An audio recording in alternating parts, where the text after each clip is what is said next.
To attain wealth, one must first pave the way? No, Wang Bin has discovered a superior path to fortune, transporting gold bricks from the apocalypse, effortlessly amassing billions with each round trip. Such is the notion, yet the endeavor of hauling gold bricks from the end of the world is far from a simple task.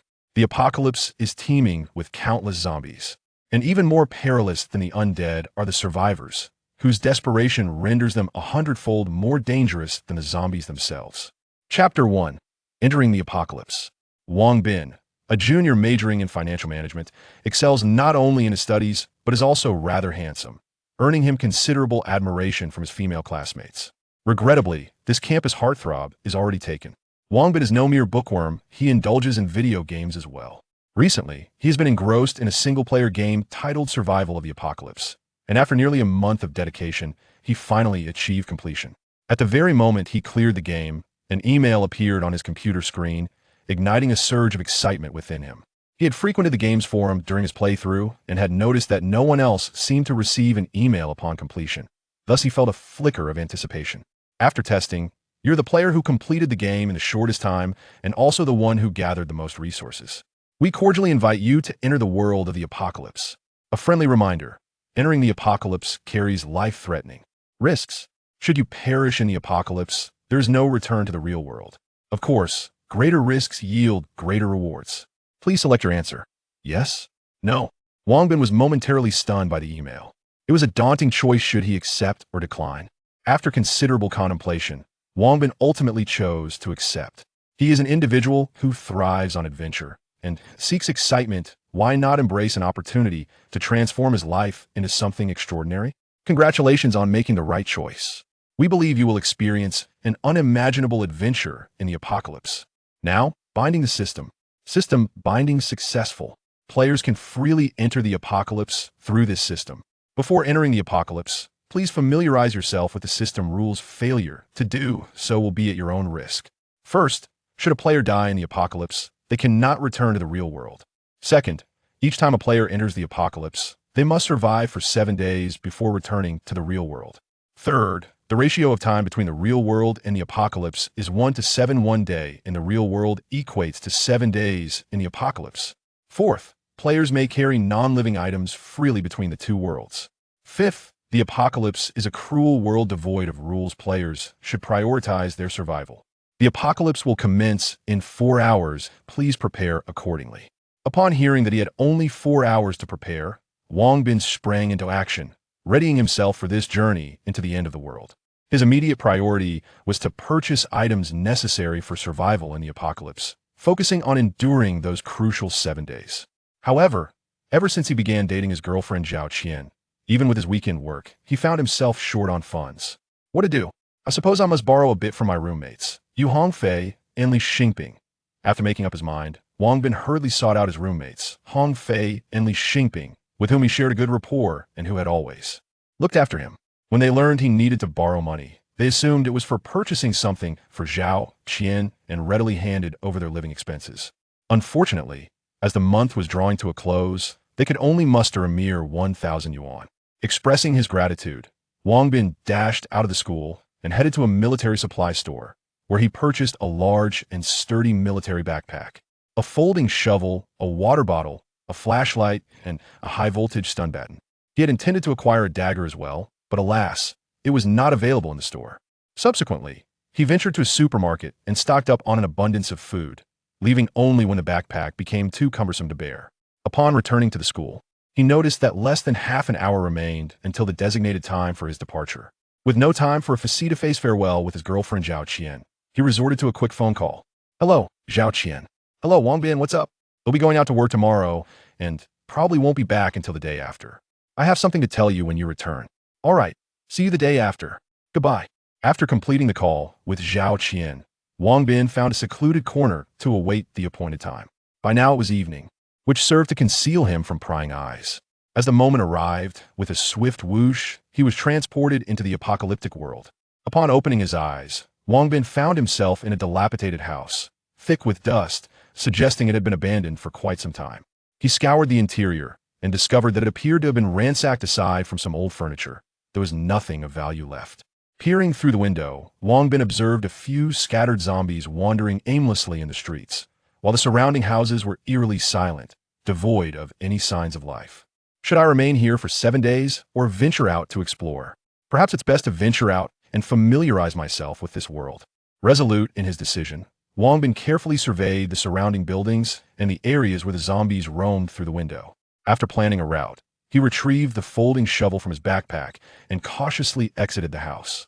The streets appear to have a manageable number of zombies, with some roaming in groups and others isolated. Nevertheless, Wang Bin refrained from engaging them in combat. With ample food and water at his disposal, his priority was to explore this new world. Other matters could wait. As he navigated the city while avoiding zombies, Wang Bin soon sensed that something was amiss. She felt he was being followed. As he walked, he activated the selfie mode on his phone and, through the camera, spotted a young girl lurking in the ruins behind him, staring intently. He understood that in this world, humans could be more perilous than zombies, and the only way to ensure his safety was to swiftly elude her. Wang Bin quickened his pace, deliberately heading toward more obscure areas. However, he soon realized that the follower was faster and more adept at navigating the environment than he was. No matter how hard he tried to escape, he could not shake her off. Wang Bin realized that if this continued, he would never break free from her pursuit. He needed to devise a way to confront her instead. Casting a glance around, Wang Bin chose to enter a 5-story building, relieved to find it devoid of any zombies. He selected a room and, armed with a spade, concealed himself in the shadows, preparing to ambush the follower he sensed. However, after a lengthy wait without any sign of the individual, he began to fidget restlessly. Just as he was on the verge of losing patience, he spotted a half-head peering through the window, scrutinizing him intently. Startled, Wang Bin involuntarily let out a cry. The girl, having assessed from her earlier observations that Wang Bin was a novice, chose not to retreat any longer upon being discovered. Instead, she swiftly vaulted through the broken window, brandishing a gleaming dagger as she approached him. "Stay back," Wang Bin shouted, brandishing his spade while retreating incessantly.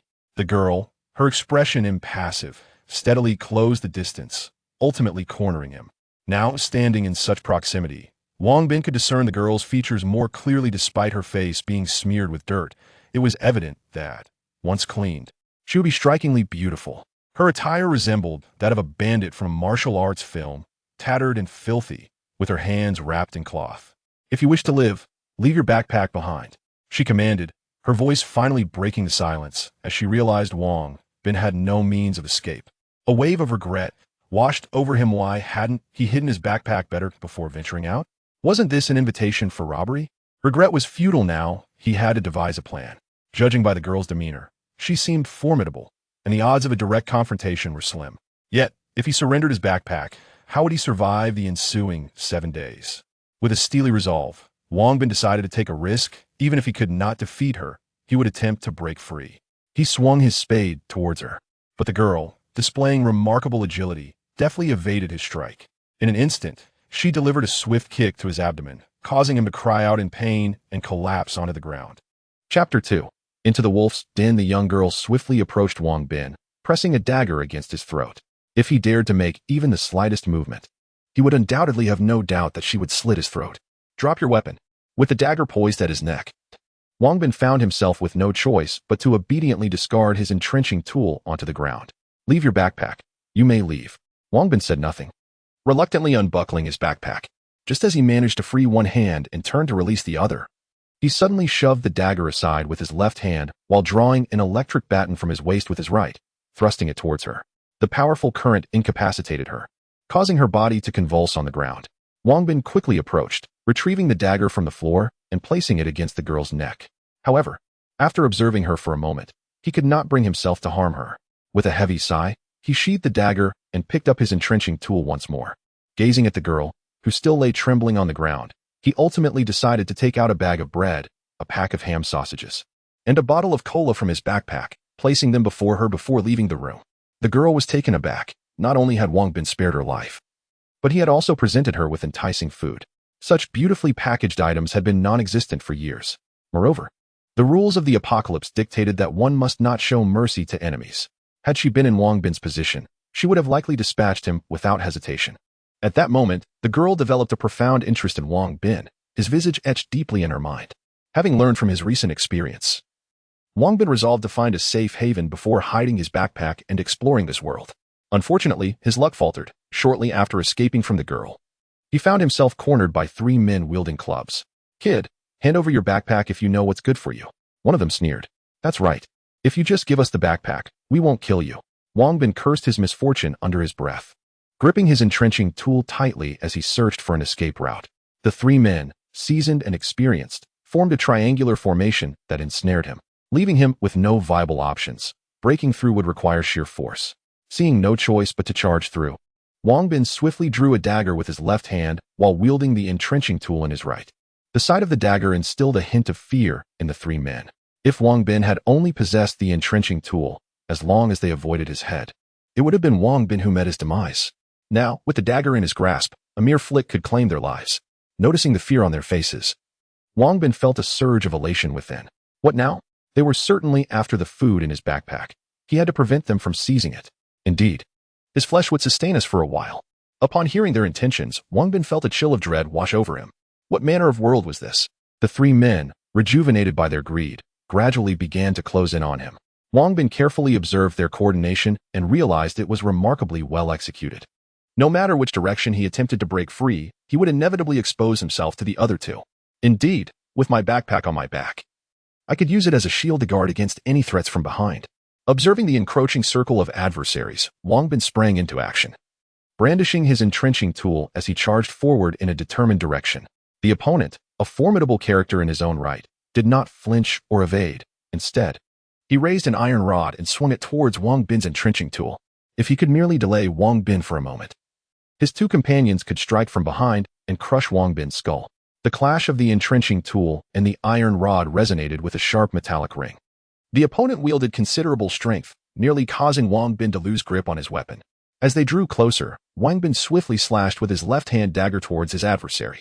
The opponent, noticing the dagger's approach, instinctively recoiled, but alas, his right arm was still grazed by the blade, and blood began to flow. Yet, he remained silent, for he understood the peril of attracting the nearby zombies with any cry. Despite his injury, he promptly bound his wound with cloth, aware that zombies were sensitive to sound and particularly to the scent of blood. If he failed to tend to his injury quickly, it would likely draw the undead towards him. Seeing the adversary yield, Wang Bin dashed forward, while the other 2 began to swing their clubs in pursuit. The injured man, having bandaged his wound, followed closely with a fiery gaze. The young girl, after a brief period, regained her strength. Once revitalized, she eagerly seized the food and cola from the ground, indulging in a hearty feast. As she gulped down the cola, an unprecedented exhilaration washed over her, followed by a loud belch of satisfaction. It had been 4 or 5 years since she last savored ham sausage and cola. She had nearly forgotten their flavors. Now, as the taste returned, it evoked memories of a joyful life with her family before the apocalypse, causing her eyes to well with tears. After a considerable time, she managed to steady her emotions. Though her hands were still filled with bread, ham sausage, and cola, she hesitated to consume more, planning instead to carry the provisions back to her hiding place, where she could stash them safely and perhaps trade a few ham sausages for a dagger. On her way back, she caught sight of Wang Bin, who was being pursued by 3 individuals as he ran in her direction. Witnessing his predicament, the girl couldn't suppress a sigh of exasperation. A novice indeed. As Wang Bin sprinted, he suddenly stumbled over a stone in his path and fell to the ground, causing his dagger to fly from his grasp. The sight of her dagger ignited a glimmer of hope in the girl's eyes. In no time, the 3 pursuers caught up with Wang Bin, who attempted to flee once more, only to find himself cornered against a wall. "Run all you like, boy. How dare you wound me with that dagger? Soon, I shall personally flay your skin and make you experience a fate worse than death." The 3 surrounded Wang Bin but did not immediately strike. Instead, they exerted psychological pressure while catching their breath. At that moment, Wang Bin was armed solely with his entrenching tool, which posed little threat to them. Any sign of weakness from him would prompt them to strike and extinguish his life. Certainly, Wang Bin had an electric baton fastened at his waist. This was his secret weapon, which he intended to wield only when they drew near, delivering a fatal blow. The girl initially had no intention of concerning herself with Wang Bin, but upon recalling that he had spared her life earlier and even provided her with sustenance, her heart softened. Quietly, she emerged from the rubble to retrieve the dagger lying on the ground. Wang Bin immediately spotted the girl as she emerged. Yet the 3 individuals remained oblivious to her presence as they faced away from her. The girl gestured silently to Wang Bin to remain quiet. then picked up a stone from the ground, stealthily approaching like a cat, making not a sound. With a sudden thud, one of the men fell to the ground, having not even had the chance to scream, his body going limp. It was only then that the other two, noticing the presence of another person behind them, became aware of her. Chapter 3. Shared food. As the girl sensed someone behind her, a man swiftly swung a club toward her. With remarkable agility, she evaded his attack by sidestepping and plunged her dagger into his abdomen. The individual who had been previously injured by Wang Bin immediately recognized her. Aware of her formidable prowess, and without hesitation, fled in terror. Catch him. Do not let him escape. The girl intended to withdraw her dagger to pursue the fleeing man. However, her hand was firmly grasped by another, compelling her to rely on Wang Bin to chase after him instead. Although Wang Bin was unaware of the necessity to pursue the man, he hastily grabbed his shovel and ran after him. Unfortunately, burdened by a hefty sack of food, his speed was significantly hindered, and he struggled to keep pace. The commotion they had caused had also attracted nearby zombies, who were now staggering toward them in increasing numbers. With a swift kick, the girl sent her assailant sprawling to the ground and shouted at Wang Bin, "Hurry!" Upon hearing her urgent call and noticing the approaching zombies, Wang Bin quickly followed her lead. The girl was intimately familiar with the terrain and, unlike Wang Bin, who ran down the street, she darted through the ruins, soon leaving the zombies far behind. Navigating through the debris offered a distinct advantage. It made them less conspicuous. In this apocalyptic world, while zombies were undeniably terrifying, they lacked intelligence. As long as one could escape their line of sight, safety was almost assured. Humans, however, were an entirely different matter. Once targeted, one could only achieve safety by neutralizing the threat. Moreover, while the enemy lurked in the shadows, one remained exposed, oblivious to when danger might strike. Even after shaking off the zombies, the girl did not pause, continuing her swift flight through the ruins. Wang Bin, weary from carrying the heavy sack of food, knew he could not afford to stop and gritted his teeth to keep up, thankful for his high school running regimen that had preserved his fitness. Thus, they ran for nearly an hour until the girl led Wang Bin to a relatively secluded area of ruins. The surroundings were filled with numerous houses, mostly 2- or 3-story villas, overgrown with weeds and exuding an air of desolation. Glancing at the exhausted Wang Bin, the girl dashed into one of the buildings. Realizing they had reached their destination, Wang Bin followed suit. However, as he entered, he found a dagger pressed against his neck. "Do not move. Drop that shocking device of yours on the ground." At that moment, Wang Bin was utterly fatigued, and without a second thought, he collapsed onto the floor, gasping for breath. "Wait, let's not be hasty. We can talk this out." Observing Wang Bin's extreme exhaustion, the girl cautiously maintained her stance with the dagger. "If you promise not to harm me, I can offer you more food." The mention of food sparked the girl's interest, though she remained vigilant. To gain her trust, Wang Bin waved the electric baton in front of her before discarding it at her feet. Upon their first encounter and the recent act of assistance, Wang Bin perceived that the young girl possessed a fundamentally kind heart. However, should her boundaries be transgressed, she would not hesitate to resort to extreme measures. The girl refrained from picking up the electric baton lying on the ground, opting instead to kick it aside. She harbored doubts about whether Wang Bin had tampered with it. If he were to retrieve it and suffer the same fate as before, it could indeed cost him his life. Noticing her disinterest in the baton, Wang Bin proceeded to open his backpack, retrieving an abundance of food and drinks. The sight of bread, marinated eggs, ham sausages, biscuits, spicy strips, drunken peanuts, crispy rice, candies, beef jerky, duck necks, white wine, red wine, cola, and coffee scattered on the floor left the girl astounded, almost speechless. In this day and age, such items were luxuries. Most people could scarcely hope to see, let alone consume, such provisions. Yet this individual had produced an astonishing quantity in one go. "Allow me to stay with you for 7 days, and I shall share half of these provisions with you." "Wait, you're offering me half." "Indeed, half is yours. I cannot possibly consume it all on my own." Being new to this apocalyptic world, Wang Bin was unaware of the unpredictable events that lay ahead. Hence he had brought an ample supply of food. Conservatively consuming it would suffice for 20 days, and sharing half with the girl would still leave him adequately provisioned. "Where did you acquire all this food?" "That is a secret I cannot divulge. However, rest assured that as long as you permit me to stay for 7 days, I will share half of my rations with you. If we happen to meet again, I will bring you even more." The girl understood that the location of food was a person's greatest secret and chose not to press Wang Bin further, nodding in agreement. "Since you have consented, let us introduce ourselves. I am Wang Bin. What is your name?" "I am Guan Xiaoya. You may call me Xiaoya." "Very well, Xiaoya. Might I request a room?" "You may stay in that room. This is my space. Without my permission, you are not to enter. I shall refrain from entering yours as well." Understood. Then I shall take these provisions. Wang Bin carried the remaining half of the food into his designated room and closed the door behind him. Upon surveying the space, he noted that the window had been boarded up by Xiaoya, ensuring that securing the door would render the room safe. The room contained a bed, a wardrobe, a vanity, and 2 stools, suggesting it had once been inhabited by a woman. Opening the wardrobe, he discovered an array of clothing, albeit covered in cobwebs. As he opened the drawers of the vanity, his eyes widened in astonishment at the sight of a beautiful diamond necklace and various pieces of jewelry nestled within.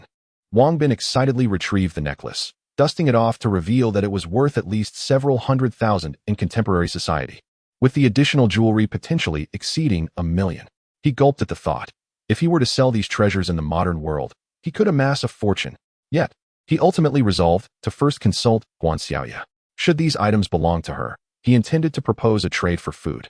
Wang Bin, clutching a diamond necklace, stood frozen at the threshold of the door, for he beheld Guan Xiaoya voraciously devouring a sausage, her mouth nearly stuffed to capacity. Yet she continued to shove more into it.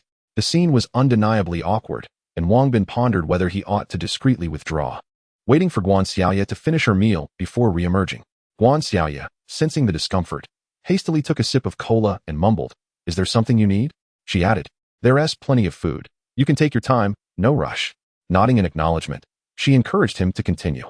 "I sought you out to inquire whether you were selling these ornaments. Feel free to take them if you like. They hold no value for me." Guan Xiaoya nonchalantly waved her hand, resuming her indulgence in the sausage upon hearing Wang Bin's words. "Ah, so you are gifting these to me?" Yes, take them. No one wants these." No one wants them? At this revelation, Wang Bin's eyes shimmered with excitement, as if he had stumbled upon a promising path to fortune. Chapter 4. Striking it rich. Are these items abundant in your area? Indeed, they are plentiful. This was once a wealthy neighborhood, and many houses possess such treasures. What do you need these for? They are neither edible nor exchangeable. Ah, I find them useful, since you have a need for them. Allow me to assist you in searching. I recall there may be more in other houses. Thank you. Not at all. You have provided me with ample food. So consider this my way of repaying you. Please wait a moment while I transport the food to my room, and then I shall guide you. Very well. Take your time. Upon hearing Guan Xiaoya's words, Wang Bin felt an exhilarating rush. After a considerable while, Guan Xiaoya emerged from her room and beckoned Wang Bin to follow her. As soon as he noticed her exit, he eagerly grabbed the backpack she had emptied and hurried toward her. Be cautious and stay close to me. I have set traps in this vicinity. Understood. Nervously glancing around, Wang Bin quickened his pace to keep up with her. Soon, Guan Xiaoya led him to a nearby house, ascending to the 2nd floor and entering a spacious bedroom. It seems there are indeed more items here. Upon hearing this, Wang Bin dashed inside, rummaging through every nook and cranny. He uncovered numerous valuable pieces of jewelry, including a stunning gemstone necklace worth a fortune. Are you certain you do not wish to keep any? He inquired tentatively, gazing at the precious adornments. I have no use for them. If you desire, I can take you to another house where there exists a large safe. I have attempted to open it several times without success. It surely contains more treasures, but I did not wish to waste time attempting to unlock it. Ah, splendid. Wang Bin's excitement rendered him speechless. A wealthy person's safe must surely house a multitude of valuables. Under Guan Xiaoya's guidance, they soon arrived at the house she had mentioned. Within the cabinet, Wang Bin discovered an array of jewelry, including several gold watches. Having never worn a gold watch before, he immediately donned the largest one, reveling in the sensation of newfound wealth. The safe is located here. Excellent. Wang Bin hastily stuffed all the jewelry from the drawer into his backpack and eagerly approached the safe that Guan Xiaoya had described. It stood a meter tall and was secured with an electronic password lock. Upon trying it, he found the lock functional and devoid of a fingerprint scanner, which heightened his excitement. Typically, such valuable safes are connected to alarms. Entering the wrong code would trigger alerts or notify the police. However, after so many years, the power had long since failed, and the police were no longer present, allowing him to experiment without fear. Yet, he was unaware of the password. Noticing it required 6 digits, he resorted to the most rudimentary method, first entering 6 zeros, followed by 000001. With ample time at his disposal, he was confident that he would eventually succeed in unlocking it. Guan Xiaoya observed Wang Bin struggling with the password lock for over 10 minutes, his efforts yielding no results, and her patience began to wane. She could not fathom the utility of these items that were inedible and non-exchangeable for food. You give it a try. I will search in other houses, she suggested. Wang Bin remained focused, undeterred by the temporary setback. Noticing his unwavering concentration, Guan Xiaoya shook her head in resignation and proceeded to search the other houses. After another 10 minutes, a satisfying click echoed as the safe finally opened. Hearing the sound, Wang Bin's heart raced with excitement, and with trembling hands, he opened the safe door, nearly gasping in astonishment. The top layer was filled with pristine banknotes, albeit not from his world, rendering them useless to him. The second layer contained documents, which appeared to be land deeds, offering him no utility. However, the third layer housed a dazzling necklace adorned with countless diamonds of various sizes. Wang Bin examined the exquisite piece with rapt fascination, despite his lack of expertise. He discerned its immense value, likely worth over 100 million yuan. He swallowed repeatedly, carefully placing the invaluable necklace into a jewelry box and then gently into his bag. The bottom layer of the safe revealed a dozen gold bars and numerous gemstones, each slightly larger than a thumb, in various hues. The gold bars seemed trivial in comparison. As he gingerly examined each gemstone, realizing they were all of exceptional quality, he understood that selling these treasures in modern society would undoubtedly elevate him to wealth. With utmost caution, Wang Bin stored the gemstones in the box. To protect them from damage, he organized his backpack, placing the gold bars and a watch at the bottom before nestling the necklace and gemstones on top. After completing his task, he circled the room once more, finding nothing else of value before stepping outside, where he encountered Guan Xiaoya returning with a plastic bag. "Here you go. This is all that was nearby," she said, tossing the bag filled with various precious jewelry toward him.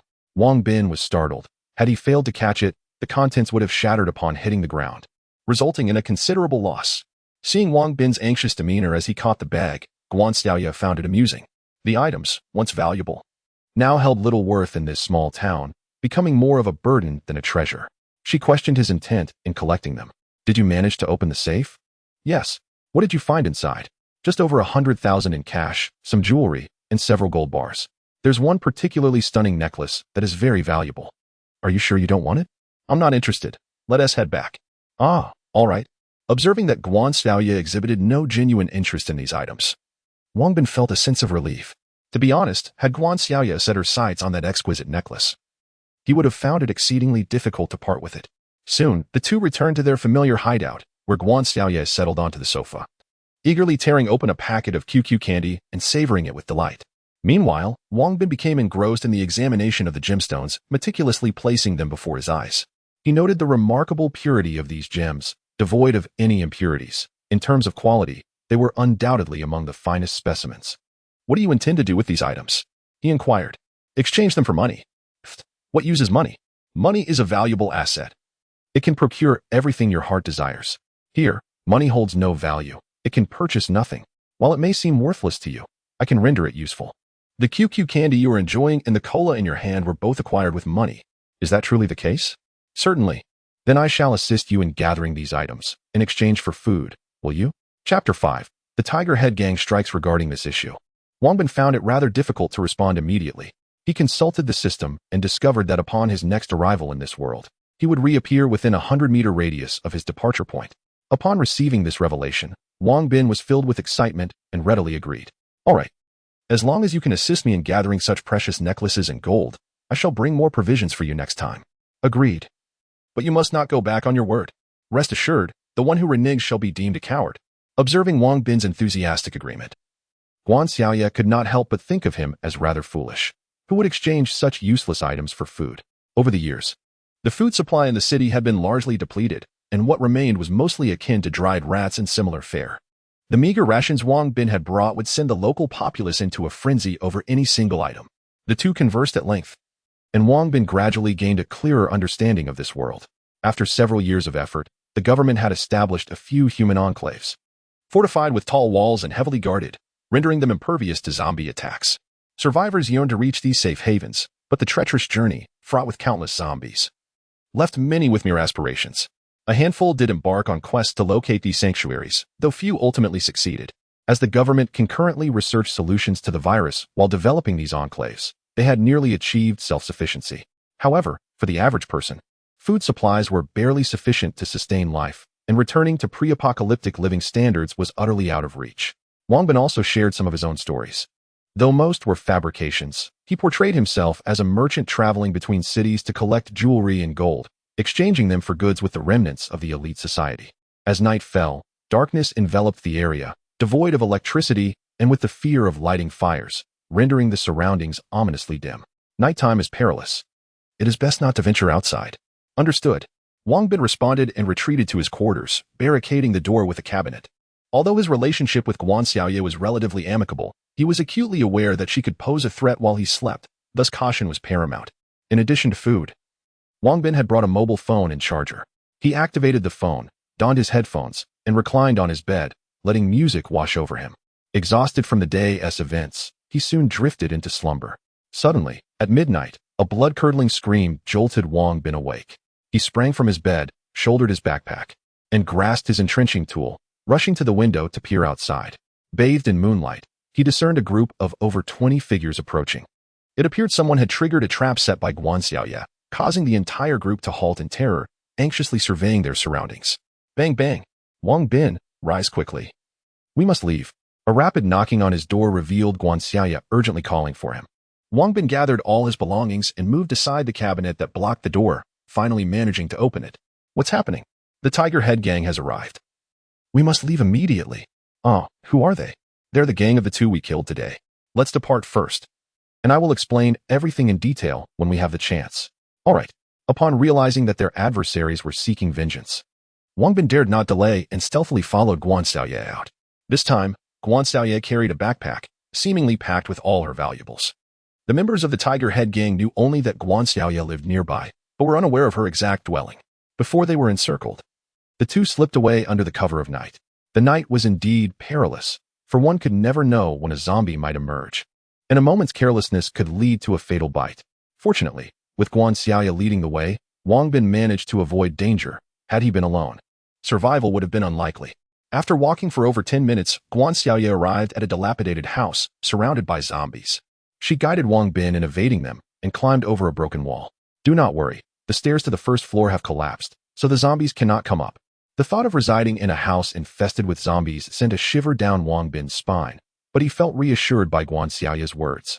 He turned on his phone's flashlight and illuminated the staircase. Indeed, the connection to the second floor had crumbled, preventing the zombies below from ascending.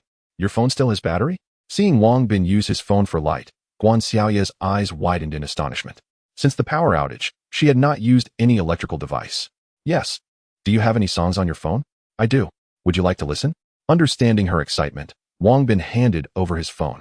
Can I really listen to music? Certainly. Just put on the headphones. Thank you.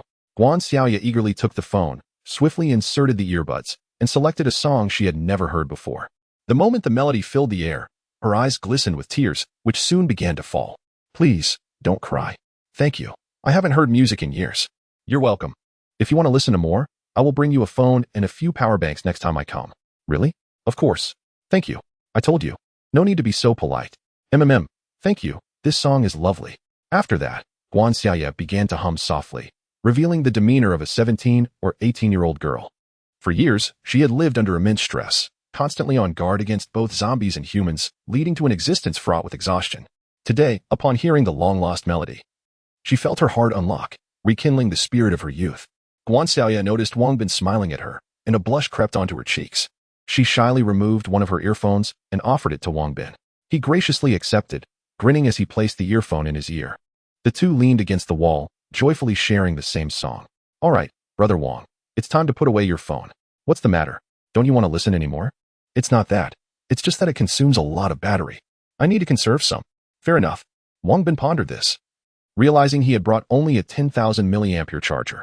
If he didn't manage his usage wisely, he might indeed struggle to last the full 7 days. Now, can you tell me about the Tiger Head Gang?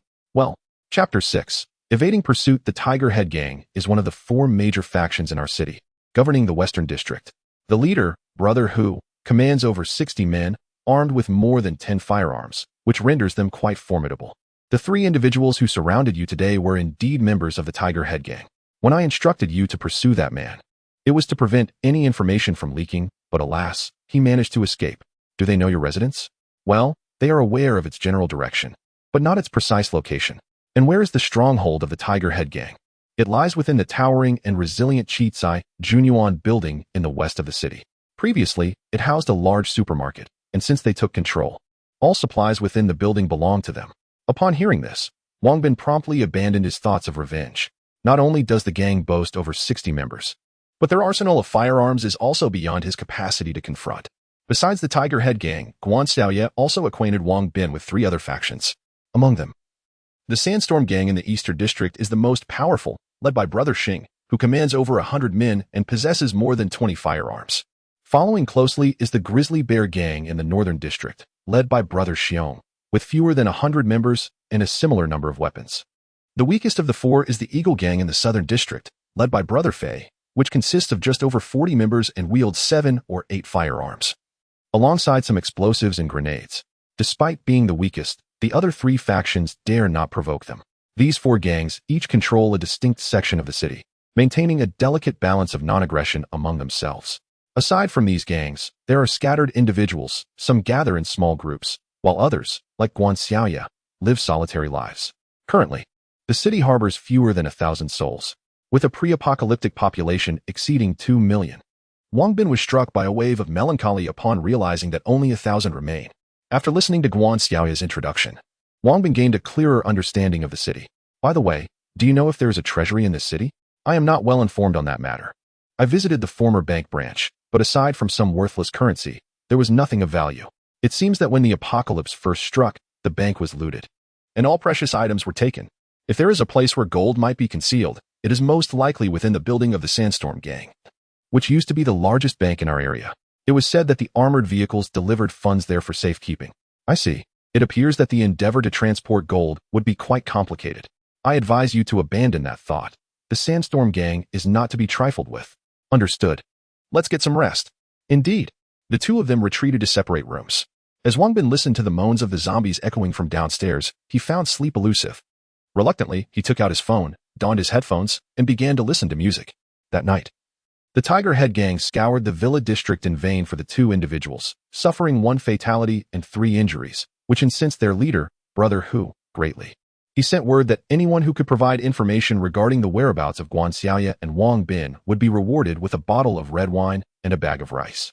Upon hearing this news, the wanderers residing in the western part of the city were filled with excitement. A bag of rice could sustain an individual for a month or 2 if rationed properly, and red wine, in this post-apocalyptic world, was a luxurious commodity not easily accessible to the average person. Even members of the Tiger Head Gang received a bottle only as a reward for their merits from their leader, Brother Hu. Consequently, numerous individuals from the Western District ventured forth, eager to uncover the location of Guanxiaoya and Wang Bin in pursuit of the reward. Initially, Guanxiaoya intended to accompany Wang Bin in search of jewelry and gold the following day. However, upon observing the frequent passerby below their building, unease began to creep in. Previously, encountering a solitary individual on the street was a rare occurrence. Yet on that morning alone, more than 10 people had traversed beneath their dwelling, which felt decidedly unusual. Fortunately, the presence of zombies outside the building and within the house itself deterred ordinary individuals from considering that they might be hiding above. Something felt amiss. What was happening? Typically, people remain sequestered in their own abodes, yet today, so many were out and about. Indeed, your observation is somewhat peculiar. My guess is that the Tiger Head Gang has placed a bounty on us. I believe it is prudent for us to remain here and lay low for a while. Yes, the Tiger Head Gang has engaged in such tactics before, and Guanxiaoya quickly deduced the situation. Wang Bin, upon hearing this, felt a twinge of fear and also refrained from venturing outside. The two remained hidden in their shelter for 3 days. They had provisions, so they could comfortably linger a bit longer. However, they soon realized that it appeared the Tiger Head Gang was organizing a search for them. Brother Wang, if we stay here any longer, they will surely find us. Where do you suggest we go? Perhaps we could seek refuge in the territory of the Bear Gang in the northern part of the city. The Tiger Head Gang would not dare to pursue us there. Very well, let us make our way there quietly under the cover of darkness tonight. After deliberation, they fortified their resolve and, around 10 o'clock in the evening, stealthily set out. With Guanxiaoya leading the way, they navigated through the shadows and successfully traversed several kilometers. However, just as they were about to exit the Western District, they inadvertently triggered a trap set by the Tiger Head Gang, revealing their location. Brother Hu was indeed cunning, orchestrating a citywide search while laying traps at the borders. Anticipating their escape, as they stepped into the trap, 5 or 6 individuals emerged from the surrounding ruins, one brandishing a firearm, wearing a triumphant expression as they regarded the pair. Come with us. Brother Hu wishes to speak with you. Both Wang Bin and Guanxiaoya understood that returning with them likely meant certain death, and thus they were reluctant to comply.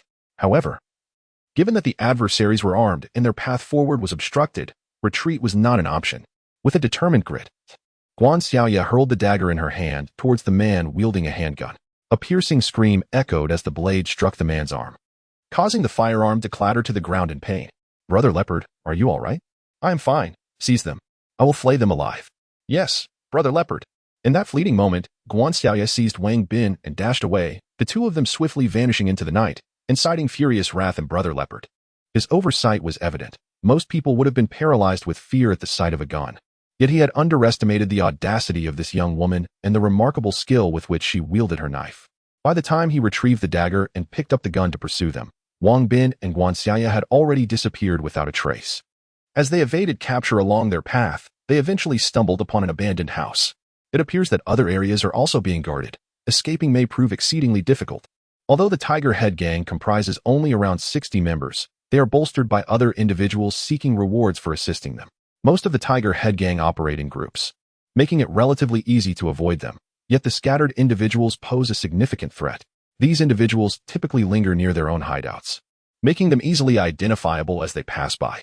Should they follow and ascertain the location where these rogue elements rest, they would soon find themselves encircled and doomed by the Tiger Head Gang. Chapter 7. The Betrayal of a Girlfriend in the Ensuing Days. Wang Bin and Guan Xiaoya engaged in a game of hide-and-seek with the members of the Tiger Head Gang. On several occasions, they were spotted by 3 individuals lurking in the shadows, one of whom attempted to eliminate them stealthily. However, in a twist of fate, Wang Bin and Guan Xiaoya managed to turn the tables and vanquish their assailant. Soon, the time arrived for Wang Bin to return to the real world.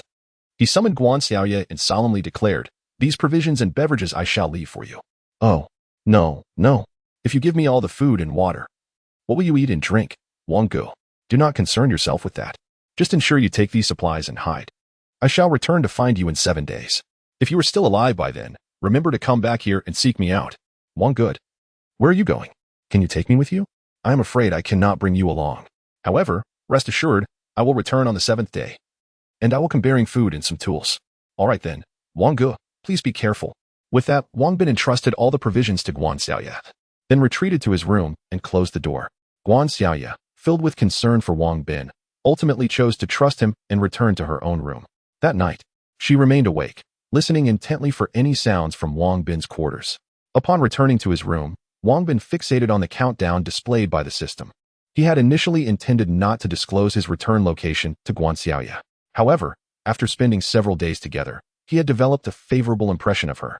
Deeming her a dependable ally, he felt responsible for her predicament, believing that had it not been for him, she would not have been targeted by the Tiger Head Gang. When the time came, Wang Bin promptly opted to return, reappearing in the grove on campus. His sudden emergence startled the couple entwined in a romantic embrace, prompting him to hastily flee with his backpack in tow.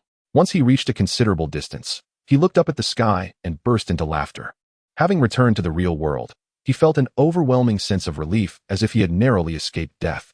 After spending 7 days in the apocalyptic realm, it felt like a lifetime had passed.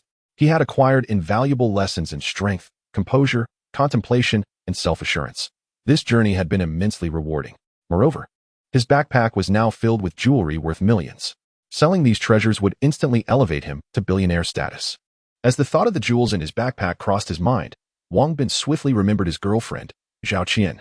He quickly retrieved his phone and dialed her number, eager to share the news of his newfound wealth and to present her with the most exquisite diamond set as an engagement gift. "Hello, Zhao Qian. I'm back. Where are you? I long to see you." "Oh, Wang Bin, you. All right, meet me at the night-blooming jasmine CAF across from the school's south gate. I will be waiting for you." "Okay, I'm on my way." With that, Wang Bin ended the call and hurried towards the CAF. Meanwhile, seated opposite Zhao Qian was a dashing young man. Upon hearing Zhao Qian's words, he smiled slightly and spoke, "Are you prepared to confront him? Today marks the moment to clarify matters. After today, I shall have no further association with him." "My dear, is this indeed correct? I had previously advised you to rid yourself of him sooner, for it would have been far better to have him by my side." In recent days, Wang Bin, in an effort to evade the Tiger Head Gang's pursuit, has neglected his appearance. His attire is filthy, attracting the gaze of many as he traverses the streets. Unfazed by the curious looks of those around him, he hastens towards the night jasmine CAF. Yet, upon arriving at the entrance, he glimpses through the glass a handsome young man seated opposite Zhao Qian, both engaged in light-hearted conversation, which stirs a wave of suspicion within him. With determined strides, he enters the CAF and approaches Zhao Qian's table. The moment she sees Wang Bin, her smile vanishes. The young master, noticing the disappearance of Zhao Qian's smile. Deduces Wang Bin's arrival and casts a disdainful glance in his direction, taking note of Wang Bin's disheveled appearance. Oh, Zhao Qian. What discerning taste you have in choosing a boyfriend who dresses like a beggar. With this remark, patrons around them turn their attention to Wang Bin. Zhao Qian. Who is he? Wang Bin stands before Zhao Qian, his face contorted with anger. Wang Bin. Let us break up, she states bluntly, offering no response to his inquiry, making it abundantly clear that this man is Zhao Qian's new interest. The others present quickly grasp the situation, casting mocking glances at Wang Bin, who appears in such a dilapidated state. Is it because of him? Since entering this new world, Wang Bin's demeanor has transformed. He is no longer the weakling he once was and boldly points a finger at the young master. Wang Bin, I advise you not to point at me, or I shall have someone sever your finger. The young master, unaccustomed to being confronted in such a manner, is immediately incensed. And what of it? Wang Bin retorts defiantly. Wang Bin, do not act this way. You should leave at once. Zhao Qian, witnessing the brewing conflict, rises quickly to intervene. She is aware of the young master's formidable connections and fears that provoking him could lead to dire consequences. Although she and Wang Bin are parting ways, their 2-year relationship has forged a lingering bond, and she cannot bear the thought of him being harmed. Wang Bin, however, is beyond reason, disregarding Zhao Qian's pleas, and upends the table before delivering a powerful kick to the young master's midsection. The young master, coddled and pampered, stands no chance against Wang Bin, who has faced life and death struggles. He doubles over, clutching his abdomen and wailing. Wang Bin, have you lost your mind? Zhao Qian is taken aback by Wang Bin's sudden aggression, her shock causing her to gasp. In her mind, Wang Bin has always been somewhat timid, yet today he seems as if he has taken leave of his senses, exhibiting an unexpectedly fierce temperament. The CAF owner and staff rush over upon witnessing the altercation. Gentlemen, you cannot fight here. You will be liable for any damages. Compensation, you say? Is this sufficient? Wang Bin extracted a gold bar from his backpack and nonchalantly tossed it to the proprietor. The owner, taken aback by the unexpected gesture, realized that if the gold bar were authentic, it would be worth at least several $100,000. He had witnessed affluent young heirs hurling cash, but never had he encountered the audacity of someone using a gold bar. This display of extravagance was astonishing. Zhao Qian, witnessing Wang Bin's gesture, was equally dumbfounded. She was aware that Wang Bin hailed from a rural background and that his family was not affluent. How could he so casually throw away a gold bar? Young Masterly, observing the scene, found himself in a quandary, uncertain of Wang Bin's true identity. For someone to casually toss a gold bar was beyond his means. Could it be that Wang Bin was concealing his true lineage, perhaps a scion of a prominent family? If that were indeed the case, he was in grave trouble. He mentally resolved to inquire about Wang Bin's background from Zhao Qian later. Zhao Qian, I am truly disappointed in you. I hope you do not come to regret this choice, Wang Bin remarked, casting a glance at Zhao Qian before striding confidently toward the exit, leaving behind a crowd of onlookers, all wearing expressions of astonishment as they watched him depart. Chapter 8. The Sale of Gems. Wang Bin exited the CAF, his heart unburdened by sorrow, for he had far more pressing matters to attend to. Initially, he had intended to bestow upon Zhao Qian a magnificent treasure of jewelry worth millions, yet alas, she lacked the fortune to receive it. Had she clarified her intentions a day later, the exquisite necklace would have been rightfully hers. He swiftly returned to his dormitory, where solitude prevailed, providing him the perfect opportunity to organize his recent acquisitions. After refreshing himself with a shower, he donned a suit he had purchased some time ago. As he approached his senior year, he had begun the search for an internship, and like many others, he had invested in a smart outfit for potential interviews. The collection of gems and gold he had amassed was far too substantial to sell all at once. Thus, he resolved to venture to the pedestrian street in the city center that very evening to gauge the market. Wang Bin gathered 10 gemstones, 2 necklaces, and 5 gold bars, then hailed a taxi to the heart of the city. Renowned jewelry stores had branches in this area, and any establishment would suffice. Is your manager available? I wish to discuss a business opportunity, he inquired. What business do you have with our manager? He is quite busy at the moment. You may speak with me instead. The attendant, noticing Wang Bin's youthful demeanor, dismissed him, assuming he was merely another student seeking sponsorship for a school event. Such individuals were not worth disturbing the manager. You lack the authority to decide, Wang Bin replied coolly. Little brother, just tell me your matter directly. I assure you, I can handle it. Oh, really?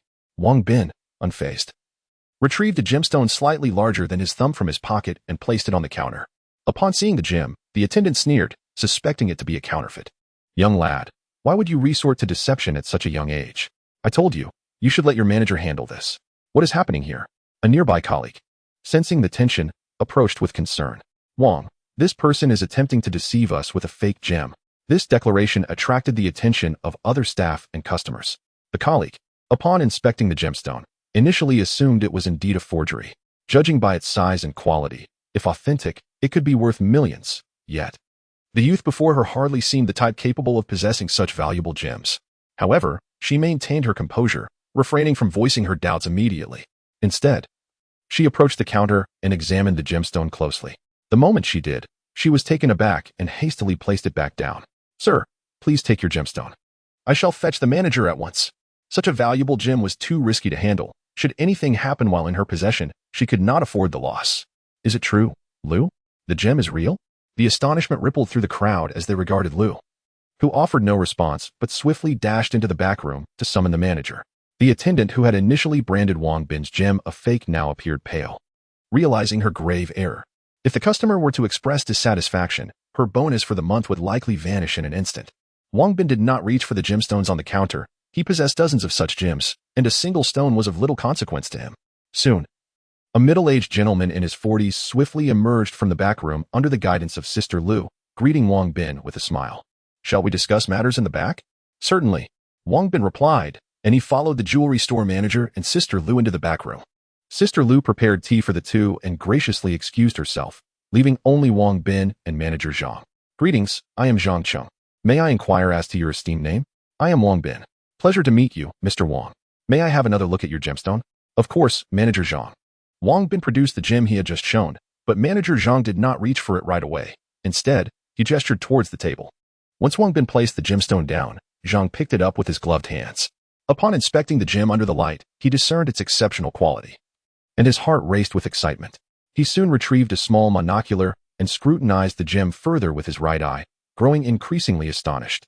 This was a top-tier ruby, worth a fortune. "Mr. Wang, are you considering a sale?" "Yes, manager Zhang, please make an offer. If the price is reasonable, I will sell it to you. If not, I shall seek other buyers." "Very well, I offer you 8 million. How does that sound?" 8 million, Wang Bin exclaimed. "That price is somewhat on the low side.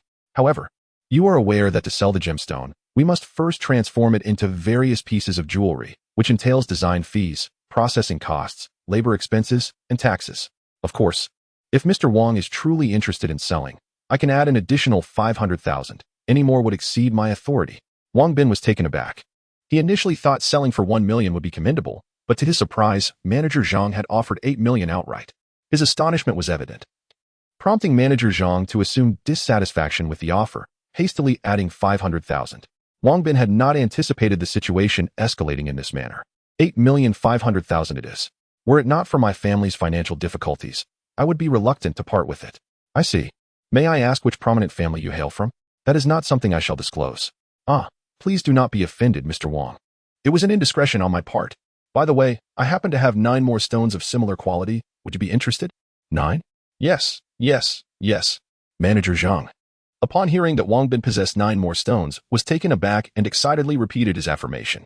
Given that the other party was a nationally renowned jewelry store, Wang Bin was unperturbed by any potential deceit and promptly placed the 9 gemstones on the table. Manager Zhang examined each stone closely, noting that while their sizes and qualities were comparable, the only difference lay in their colors. He meticulously inspected every gemstone before reluctantly placing them down, captivated by their allure. "Mr. Wang, some of these gemstones possess higher value, while others are of lesser worth. Thus, they cannot be assessed at a uniform price. For instance, this sapphire is valued at approximately 6 million, while this amethyst is estimated to be around 7 million. Soon, manager Zhang provided an appraisal for each gemstone. Although Wang Bin lacked knowledge about jewels, he was thoroughly pleased with the prices quoted by manager Zhang and did not engage in any negotiation, opting instead to sell all of them directly to him. Upon hearing that Wang Bin wished to sell outright, manager Zhang was elated and promptly summoned Sister Lu to process the paperwork. Right before Wang Bin's eyes, he transferred 68 million into Wang Bin's account. A minute later, Wang Bin received a text message from the bank. Not entirely convinced, he opened the banking app to verify, and indeed, his account reflected an additional 68 million. Seeing the funds, Wang Bin smiled. He had no intention of selling the gold and jewelry to manager Zhang and prepared to take his leave. "Mr. Wang, here is my business card. Should you have any gemstones to sell in the future, do not hesitate to reach out." "Certainly," Wang Bin replied with a smile as he accepted manager Zhang's card. With manager Zhang's enthusiastic escort, he exited the jewelry store, leaving the female attendant who previously accused him of selling counterfeit goods filled with regret. Had she seized this opportunity, her commission could have been substantial. Now, she merely hoped that the manager would not reprimand her for neglecting the customer. Chapter 9. Returning home to acquire firearms. Subsequently, Wang Bin visited 2 jewelry stores. One had already sold its gold bars, while the other dealt in exquisite ornaments. He was keen to avoid selling all his jewels and gold to a single establishment, as that would undoubtedly raise suspicions. By the time he departed from the pedestrian street, his account had swelled by nearly 80 million. He was astonished that these ornaments held such immense value. The items he had sold that night amounted to less than 1/10 of what he carried in his backpack. Had he liquidated the entirety of his collection, he would have truly transformed into a billionaire. As Wang Bin strolled along the path, he contemplated playing a light-hearted prank on his friends, Yu Hongfei and Li Xingping, by transferring 1 million to each of them. Over the years, both had been of considerable assistance to him, and he was not one to be stingy. Now that he had achieved success, bestowing a modest reward upon them was of little consequence.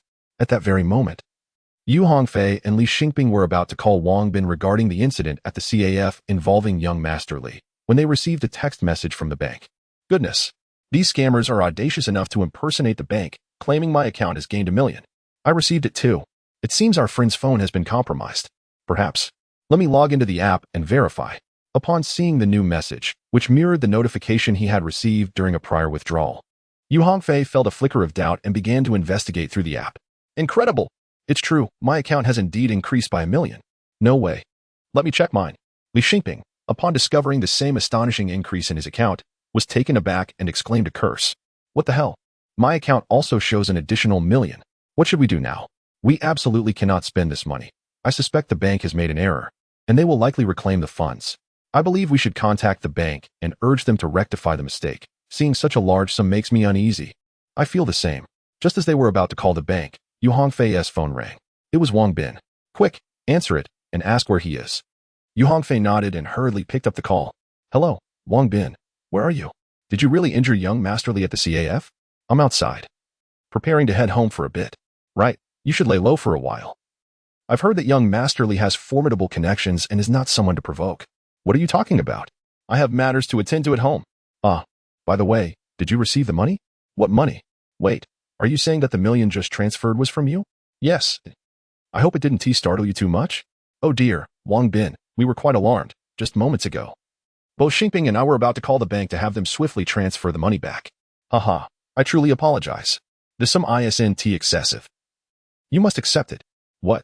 1 million is not considered substantial? Wang Bin, have you won the lottery? Ah, one might say so. In any case, this sum of money is inconsequential to me.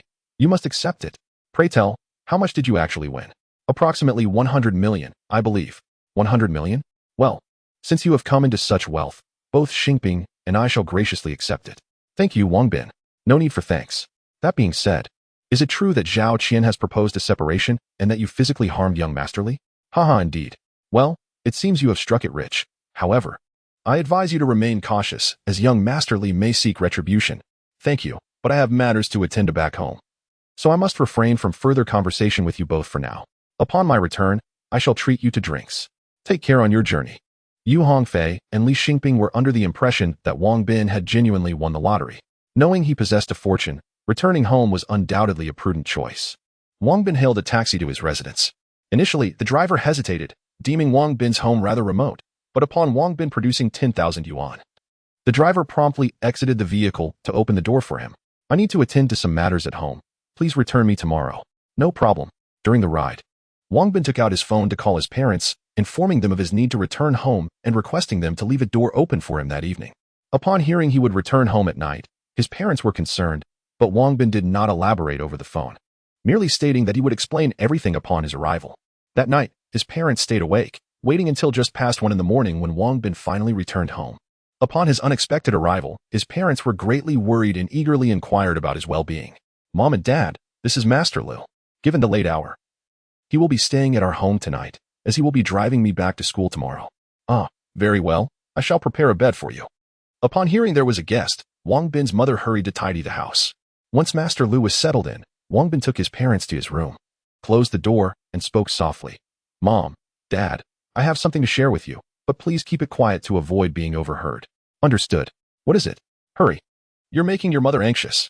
The situation is as follows. I won a lottery jackpot. What? You won a jackpot? How much? Several tens of millions, I believe. How much? Several tens of millions. Father, keep your voice down. We must not attract attention. Indeed. Tomorrow, I will send some money home. Please use it to purchase some fine food and clothing, and perhaps even renovate the house. As for food and clothing, that is of lesser importance. But the house must indeed be rebuilt, so it can be suitable for you when seeking a wife.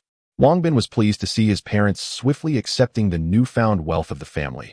He had not intended to conceal the truth from them, but he feared that revealing the reality might frighten them. Realizing it was getting late, his parents retired to their room to sleep. Master Lu, observing that Wang Bin's home did not resemble that of affluent individuals, felt puzzled but chose not to pry further, knowing he would soon receive his share of the wealth. As dawn broke on the second day, Wang Bin's parents rose early, intent on preparing a sumptuous feast to nourish their son. When Wang Bin finally awoke, Master Lu was already in the living room, savoring a cup of tea. Young man, do you require a vehicle? Not at the moment. I shall stroll around the village first. After lunch, you may escort me back to the provincial city. Very well, attend to your matters, and should you need anything, do not hesitate to call me. With a nod of acknowledgement, Wang Bin made his way towards Uncle Zhao's residence. His purpose for visiting Uncle Zhao was quite straightforward. He sought a firearm. In his youth, Uncle Zhao had a penchant for hunting, possessing both a gunpowder rifle and an airgun. In recent years, due to stringent regulations on firearms, few ventured into the mountains to hunt. Yet Uncle Zhao occasionally still indulged in this pastime. Uncle Zhao, are you at home? Ah, is that not Wang Bin? It is still not the holiday season. What brings you back so soon? I have come to see you about a matter. I brought you a bottle of Matai. I hope you enjoy it. Wang Bin, you are too kind. You must have spent quite a sum. Come inside, and whatever I can assist you with, I shall gladly help. Thank you, uncle. I intend to purchase your airgun. Buy my airgun. Wang Bin, what do you need it for? I hope you are not contemplating any unlawful activities. Uncle, do not let your imagination wander. I am about to graduate, and we have found a remote location for our internship. I have heard there are numerous small animals there, and my classmates and I plan to take the hunting rifle to catch some. Hence, I came to inquire about your airgun. Purchase? Nonsense. As long as you do not intend to commit any heinous acts, you may borrow the airgun. Do not mention money in front of me. Uncle, this 10,000 yuan is contributed by my classmates. Please accept it. Such a large amount. We are family, so it is only right that we support one another. Please take the money. Very well, since you insist, I shall accept it. However, let me make one thing clear. You must not be seen by others. Otherwise, the confiscation of the gun is minor compared to the penalties and imprisonment that would ensue. Understood. Thank you, uncle. Chapter 10. The house-buying turmoil. Zhao Sanshu readily accepted Wang Bin's payment and promptly handed over the air gun and its ammunition, for without the air gun, the bullets would serve little purpose. At home, Wang Bin secretly gathered the detonators and fuses previously used for blasting, a common practice among families in the area. These small detonators, no larger than a bullet casing, possessed far greater power than the black powder ones of yore and were much easier to store. After enjoying a midday meal, he transferred 10 million yuan into his parents' bank account, startling them. However, upon discovering that their son had several millions in his own account, they quickly relaxed. The elderly couple had never before witnessed such a sum and began to contemplate the grandeur of the house they could build. Rumor had it that the village chief's new house had cost 500,000 yuan, making it the finest abode in the village. Now, with their son endowing them with 10 million, they envisioned a palace of opulence. After bidding farewell to his parents, Wang Bin took Lu Shifu's car back to school. Upon arriving, he first stopped by his dormitory, where few students were present due to ongoing classes. He checked on the jewelry hidden in his box, relieved to find it all intact, before concealing the air gun and detonators once more, then hurried downstairs. Exiting the campus, Wang Bin made his way to a newly constructed residential complex nearby. Although the building was ready for occupancy, the prices were somewhat steep, leaving many units unsold. With his newfound wealth and a plethora of secrets to keep from prying eyes, he resolved to purchase an apartment. Upon entering the sales office, he noted the abundance of sales representatives, yet the number of potential buyers was scarce. The saleswomen, mistaking his youthful appearance and similarly tailored suit for that of an intern, did not approach him. Unfazed by their indifference, Wang Bin stood alone before the model display, contemplating which unit to acquire. As he scrutinized the model, pondering his options, a wealthy young man entered, his arm around a stunning woman whom Wang Bin recognized as Wang Lu, the belle of their department. Today, Zhao Gongzi had come to purchase a home for Wang Lu. After pursuing her for quite some time, she had finally acquiesced, but only on the condition that he buy her an apartment. Upon their entrance, several sales representatives rushed to greet them, eagerly explaining the offerings and guiding them to the model display. Wang Bin, what brings you here? Surely you aren't interning? Wang Lu exclaimed. Yes, I know him. His name is Wang Bin, and we are in the same department, the young man replied. Oh, since you are acquaintances, I shall entrust this transaction to you. Please recommend a property for us.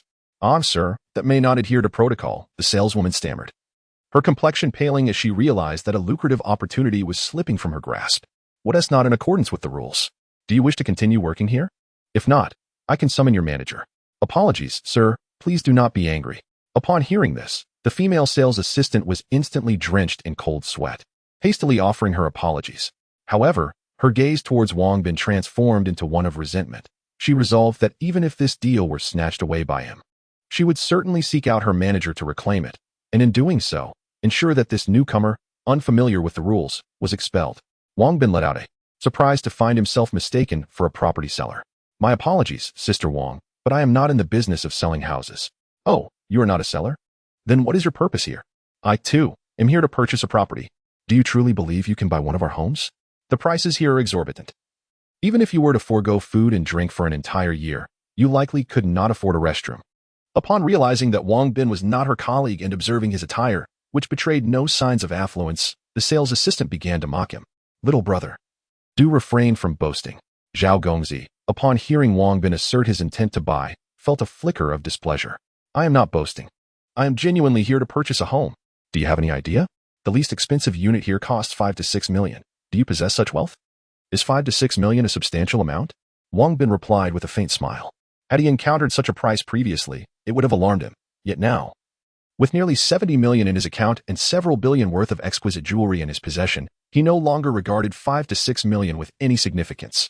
Everyone can boast. Tell me, where do you work, and what is your monthly income? With your background, do you really think you can afford one of our homes? You must be dreaming. I advise you to leave. Otherwise, I shall summon security to escort you out. The sales assistant's words grew increasingly sharp and caustic, as if she were indeed preparing to have him removed. Is this how you treat your guests? Wang Bin retorted, a hint of anger rising within him. Seeing the dispute escalate, a security guard approached with purposeful strides. Li Jie, what is happening here? You've arrived just in time. This person is causing a commotion. Quickly, remove him. Listen, kid, if you know what is good for you, leave quietly. If we have to intervene, it won't be a simple matter. The two security guards were exceedingly arrogant, demanding his departure without any inquiry into the situation. Zhao Gongzi had initially intended to taunt Wang Bin, but was halted by Wang Lu's intervention. What is the matter? Perhaps he can indeed afford a home. Oh, this impoverished fellow? He is the same Wang Bin who injured Li Gongzi last night, and then assaulted someone with a gold bar. Ah, it's him. Zhao Gongzi recognized the name, recalling having heard about this incident within his social circle. Suddenly realizing he had mistaken Wang Bin for a mere property seller, he felt a twinge of unease. While it was true that Wang Bin's family possessed wealth, it was unlikely they would display such bravado as to wield gold bars in violence. Just how much wealth must one possess to resort to such means? Lulu, shall we consider viewing properties elsewhere? Very well. Wang Lu, sensing that remaining here could lead to further trouble, prepared to leave. At that moment, the manager hurried over upon hearing the commotion. What is the matter? He inquired. Manager. He is causing a disturbance. Humph, how contemptuous. I am here to purchase a property. Yet your staff and security exhibit such poor service that it makes one hesitant to invest in your offerings. Shalu, and the rest of you, promptly apologize to this gentleman. Ah, manager, but he is. I do not wish to repeat myself. Either apologize at once or leave. Even if Wang Bin was not genuinely interested in buying a property, the uproar they created would significantly tarnish their reputation. Thus, the manager, prioritizing the company's standing, insisted that Sister Lu and the security personnel apologize to Wang Bin. Reluctantly, they complied under pressure. We apologize, we were mistaken. Alas, I find the quality of your properties to be quite lacking, and I have lost all interest in purchasing. Upon hearing this, bystanders turned their attention, and after assessing his attire and age, they collectively thought, this fellow must be boasting. Just as Wang Lu and young Master Zhao were about to exit the hall, they nearly stumbled upon hearing Wang Bin's words, and in a moment of curiosity, they decided to linger and observe further. Chapter 11. Return to the apocalypse. Upon hearing Wang Bin's words, the manager felt an uncontainable fury ignite within him. He was tempted to summon security to drag this pretentious individual out and deliver a thorough beating, yet his exceptional professionalism restrained him. Sir, May I inquire about the price range you are considering for a property? The manager had resolved to expose Wang Bin's arrogance, determined to embarrass him in front of others for suggesting that their properties were of inferior value. Surely, only a villa priced at no less than 20 million would be worthy of me, Wang Bin replied with a faint smile.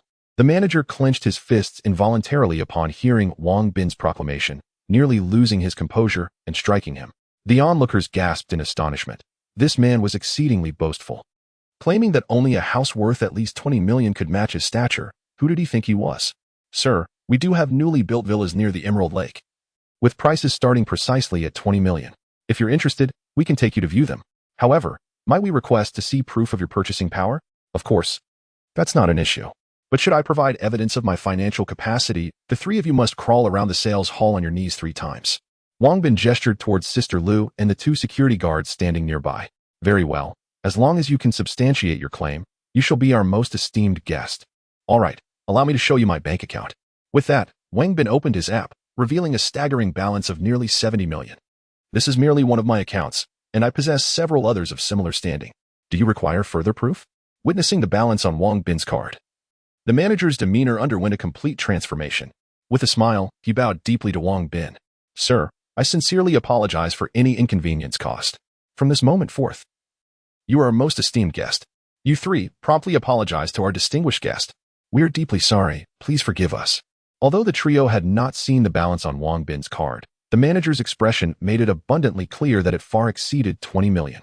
Manager, does our previous wager still stand? Indeed, it does. The manager insisted. You 3, kneel and crawl around the hall 3 times. No, make that 30 times. Better yet, 100 times. Sir, are you satisfied with my handling of the situation? Quite satisfied indeed. Please, allow me to escort you to view the villa. The 3 did not dare defy the manager's orders, hastily kneeling and beginning to crawl around the hall. Wang Bin cast a glance at them, smiled faintly, and followed the manager.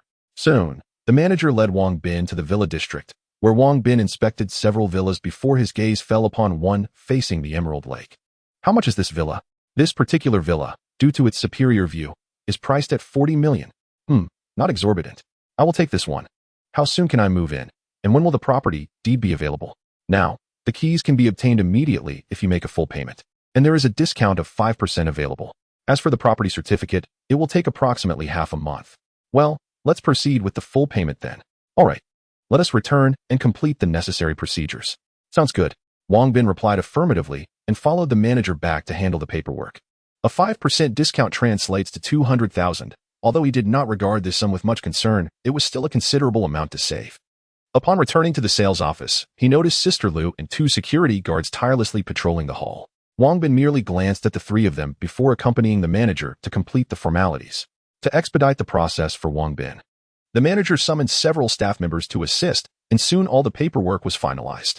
After transferring the funds, the manager respectfully presented the keys and access card with both hands. As Wang Bin departed, the manager and several others escorted him to the entrance. Having purchased the house, Wang Bin decided to move his belongings immediately. Upon returning to the dormitory, he found it still empty. Thus, he alone gathered his jewelry, air gun, and detonators. Then hailed a cab at the campus gate, heading straight to the villa. After placing his luggage, he ventured out to procure food for the apocalyptic world he was about to enter, and also purchased a mobile phone, 10 power banks, a dagger, and a machete for Guan Xiaoya. Ordinarily, after buying a house, Wang Bin would invite Yu Hongfei and Li Xingping out for a meal, but he had important matters to attend to that evening and could not entertain them, so he resolved to invite them another day. His concern for Guan Xiaoya's safety weighed heavily on him. In modern society, a single day equates to 7 days in the apocalyptic world. He was anxious about how she had fared during those 7 days and whether she had been captured by the Axe gang, among other fears. Time slipped away, and soon the teleportation cool-down period arrived. The moment it elapsed, Wang Bin promptly initiated the teleportation. A prompt appeared. There are living beings within 10 meters of your teleportation destination. Do you wish to proceed? Ah, how many? Are they male or female? There is only one person, and she is female. Is it Guan Xiaoya? Yes. Teleport immediately. With a whoosh, as Wang Bin opened his eyes again, he found himself standing in the very room he had left. During these days, Guan Xiaoya felt as though each day stretched into eternity since Wang Bin had vanished. Yet, she always remembered his words before his departure. He would return in 7 days. She had doubted him at times, but each night, she would sneak over to check if he had returned, only to be met with disappointment time and again. to evade the axe gang's pursuit. She had endured much hardship. On one occasion, she had nearly been shot by them. Today marked the final day, if Wang Bin did not appear. She was uncertain of what to do next. At that moment, Wang Bin had become her sole motivation for survival, while she was lost in thought. A sudden noise from the adjacent room alerted her, prompting her to grip her wooden stick tightly. Xiaoya, where are you? Wang, brother Wang, I am here. Upon hearing Wang Bin's voice, Guan Xiaoya could no longer suppress her tears. As she called out, Wang Bin hurriedly ran outside, just as Guan Xiaoya dashed toward him, resulting in a collision that nearly sent her tumbling. Fortunately, Wang Bin caught her in time. Ah, Xiaoya, are you all right? I'm fine, brother Wang. It's so good to have you back. Without hesitation, Guan Xiaoya threw herself into his embrace, weeping heartily. Wang Bin noticed several fresh wounds adorning her body, a clear indication of the hardships she had endured over the past few days. He quickly offered her comfort, and after a considerable while, her tears subsided. At that moment, she realized how deeply she depended on Wang Bin. Having clung to him for so long while crying made her cheeks flush with embarrassment. Fortunately, it was nighttime, and the room was shrouded in darkness, sparing her from his gaze in the ensuing awkwardness. What happened to all these wounds? I brought some ointment and band-aids. Let us take care of your injuries first. Yes, thank you, brother Wang. Guan Xiaoya had 7 or 8 cuts, but thankfully, most were mere abrasions. Brother Wang, where have you been these past few days? I was so worried about you. I went to fetch you some food. This time I brought an air gun and some detonators. Ah, you actually brought an air gun and detonators. Yes, and a plethora of delicious treats. Come. Let us sit over there. I'll show you. Chapter 12. Infiltrating the Tiger Head Gang. Guan Xiaoya was elated as she held the air gun in her hands. Her greatest desire had been to possess a firearm, and now that wish had finally been fulfilled. Although the power and range of this air gun were not comparable to that of a rifle, it was certainly capable of inflicting harm. Moreover, its low noise and high concealability made it an excellent choice. This gun will be yours from now on. Ah, thank you, brother Wang. These are the detonators and fuses. You should take them too. Now, let's set these aside for a moment and see what I've brought you. As Wang Bin rummaged through his backpack, he produced an array of delectable treats, causing Guan Xiaoya's eyes to widen in delight. Go ahead and eat. Guan Xiaoya replied eagerly, tearing open a package of beef jerky and devouring it without hesitation. Brother Wang, you should eat too. I'm not hungry yet. No way. If you don't eat, then I won't eat either. All right, I'll have some. Unable to resist Guan Xiaoya's insistence, Wang Bin took out a bag of spicy peanuts and a bottle of beer. Guan Xiaoya also retrieved a bottle of beer, clinking it with his before taking a hearty swig. In that moment, both were filled with joy. After finishing a pack of beef jerky and a bottle of beer, Guan Xiaoya refused to eat anymore. Despite Wang Bin's coaxing, she remained steadfast, knowing she had grown accustomed to a life of hardship, content with merely feeling somewhat full. Don't worry, I've brought 2 large backpacks full of food, enough to last you a month. No, I'm already full. All right. Can you guess what other wonderful things I brought you? I can't guess. Look, I brought you a mobile phone and 10 power banks. Sufficient for a long time. Ah, brother Wang, you are too good to me. At that moment, Guan Xiaoya could not help but shed tears. Since the apocalypse and the loss of her parents, she had never felt warmth from anyone else. All right, no more crying. Shall we listen to some music? Guan Xiaoya happily agreed, quickly taking out her headphones and plugging them in, then handing one to Wang Bin. The two leaned against each other, listening to music together. Perhaps Guan Xiaoya had been too exhausted over the past few days, for as soon as the second song began, her head tilted, and she fell asleep against Wang Bin's shoulder. Wang Bin carefully removed Guan Xiaoya's headphones and turned off the phone, allowing her to rest against him. And soon they both fell asleep. The next morning, when Guan Xiaoya awoke, she realized she had spent the night holding Wang Bin, and her cheeks flushed with embarrassment. Feeling her movement, Wang Bin also stirred awake. Did you sleep well last night? By the way, could you tell me what happened while I was away? Food has become increasingly scarce. The Tiger Head Gang and the Giant Bear Gang had a conflict, but only a few were injured on both sides. Some individuals are also preparing to leave in search of government gathering points. It seems like there's still an opportunity. We should eliminate the Tiger Head Gang and the Mad Sand Gang. Ah, the Mad Sand Gang? Indeed, to gain access to the bank building. It is imperative to ensnare the Sandstorm Gang, ideally leading to their complete annihilation. Ah, the Sandstorm Gang is formidable. Fear not, we shall proceed step by step. Are you proficient with firearms? I have only observed others, never having attempted it myself. Well, fret not. I have brought 5 boxes of lead pellets, each containing 100, which should suffice for your practice. Find a target to gauge your aim, and later tonight, we shall confront the Axe Gang. Are we truly going? Rest assured. We are merely here to sow chaos. We shall not engage them directly. Very well. Having persuaded Guanxiaoya, Wang Bin began devising a strategy for dealing with the Axe Gang that evening. Not only was it essential to disrupt the Axe Gang, but it would be advantageous to incite chaos among all four gangs, thus providing him with an opportunity to triumph amidst the turmoil and infiltrate the bank's vault where the gold is stored. In the past, gold held great value. But since the onset of the apocalypse, such a heavy metal would likely be unwanted, with a high probability that it still resides within the bank's strongroom. Half an hour later, Wang Bin discovered Guanxiaoya, poised at the window, practicing her aim. To his surprise, she was not shooting haphazardly. Rather, she was focusing intently like a marksman, taking her time to line up her shot before firing. It was evident she was targeting the visage of a person on the advertisement across the street, which by now bore numerous small holes. She displayed quite the shooting talent. Observing this, Wang Bin could not help but exclaim in admiration. Xiaoya, take a moment to rest and have a bite before continuing your practice. Thank you, Brother Wang. She replied.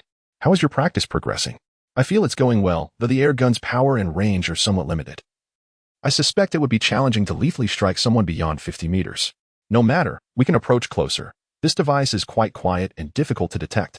Agreed. After finishing their meal, Guanxiaoya practiced for a while longer before deciding to cease, both to conserve ammunition and because she felt she had grasped the essentials. In the afternoon, Wang Bin summoned Guanxiaoya to meticulously sketch the Rainbow Pavilion building, home to the Axe Gang, along with the surrounding structures, detailing the layout within.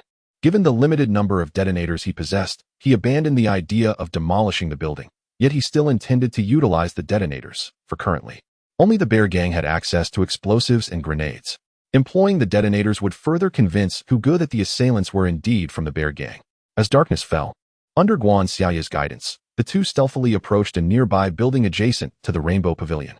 The Rainbow Pavilion was a commercial edifice with numerous entrances, and the Axe Gang had insufficient personnel to guard every access point.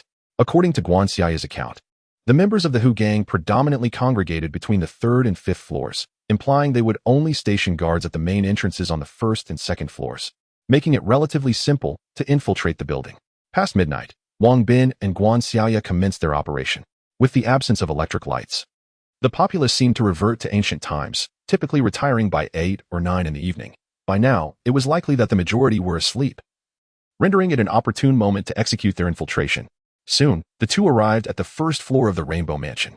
They located the emergency staircase and ascended it cautiously. Upon reaching the 2nd floor, they were greeted by the sound of snoring from above. Wang Bin felt a surge of excitement and carefully approached the source of the noise. He extended one hand to cover the man's mouth while the other wielded a dagger, poised to strike.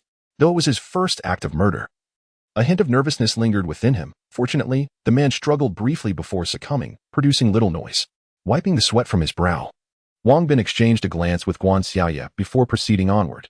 According to Wang Bin's assessment, the 3rd floor housed the lower-ranking members of the Tiger Head Gang, while the 4th floor was reserved for key figures and elites of the organization. The 5th floor, in contrast, was where the gang leader, Brother Tiger, resided with his 2 women, in addition to serving as a storage area for supplies.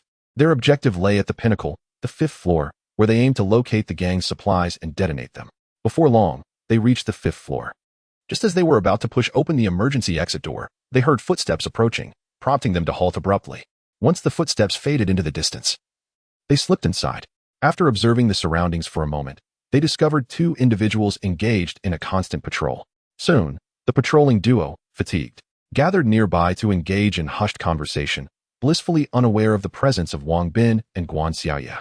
Chapter 13. Sabotaging the supplies of the Axe Gang. Both individuals were armed, and neither Wang Bin nor Guanxiaoya were special forces operatives, so they decided to eavesdrop discreetly without alerting the two.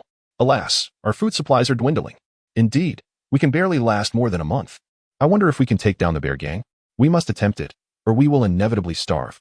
But they possess explosives and grenades. Capturing them won't be easy. I believe we should withdraw with the food as soon as possible. Perhaps we can locate a settlement before our supplies are depleted. Be cautious with your words. If Brother Hu hears you, you might find yourself in trouble. I understand, but I'm merely venting my frustration since we have a good rapport. As they conversed, their gaze was fixed on a particular location. Wang Bin surmised that they were either watching Brother Hu's residence or the storage area of the Tiger Head Gang. Once their conversation waned and they resumed their patrol, Wang Bin and Guanxiaoya stealthily approached that spot. As they drew nearer, Wang Bin soon heard the sounds of snoring emanating from within a building, while next door, a room was secured with a heavy padlock. This locked room was highly likely to be where the Tiger Head Gang stored their supplies.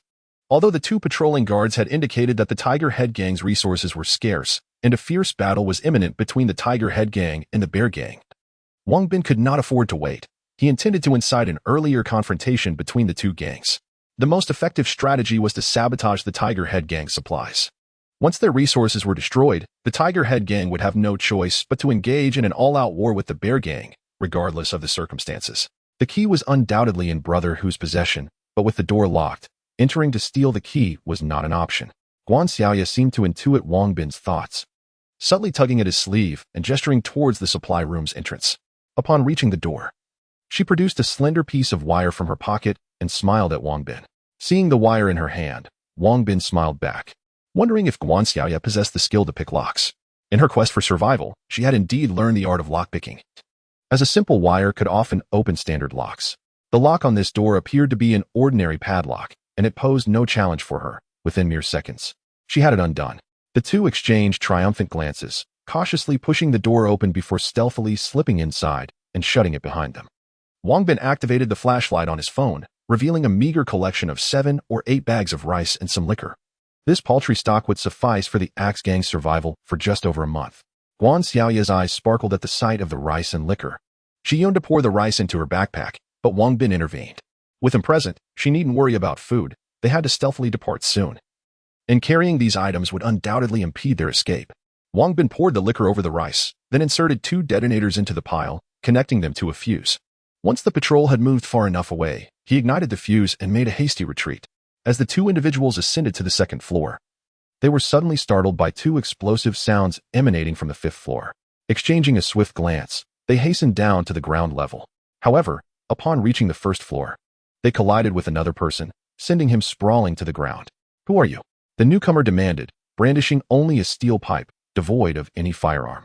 Without hesitation, Wang Bin swung his machete down decisively. After neutralizing this threat, the two resumed their rapid retreat towards the exit. The building had descended into chaos, with all occupants roused and hastily making their way to the 5th floor. With their objective accomplished, the pair did not linger and returned directly to their hideout. Regrettably, they had eliminated 2 members of the Tiger Head Gang, neither of whom possessed a firearm. Upon their return, the two quickly succumbed to sleep, anticipating a fierce confrontation between the Tiger Head Gang and the Giant Bear Gang on the morrow. In truth, Tiger Brother had been jolted awake from his slumber, incensed upon discovering the destruction of their supplies. Had he been adequately prepared, he likely would have immediately mobilized his men to assault the Giant Bear Gang. Meanwhile, Wang Bin intended to instigate a conflict between the Sandstorm Gang and the Flying Eagle Gang. Only by inciting chaos within the Sandstorm Gang could he seize an opportunity for himself. During the day, the absence of any disturbances between the Tiger Head Gang and the Giant Bear Gang left Wang Bin somewhat impressed by Tiger Brother's ability to remain composed amidst turmoil. Once he regained his calm, Tiger Brother swiftly contained the information and gathered all his subordinates, preparing to lead a nighttime ambush against the Giant Bear Gang.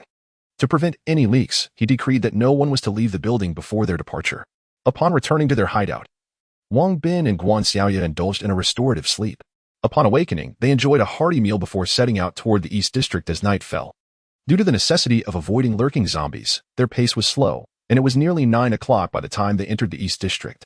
Guan Xiaoya's keen sense of smell suddenly alerted her, prompting her to stop and exclaim, "Someone is cooking meat nearby." Wang Bin, intrigued, also inhaled deeply, confirming the faint aroma of meat wafting through the air. Though he carried a substantial supply of packaged food, the prospect of consuming them daily had become tiresome. The enticing scent of meat caused his mouth to water. Turning to Wang Bin, Guan Xiaoya silently communicated her desire to investigate further. "Let us sneak over and take a look," she suggested, her face brightening with excitement.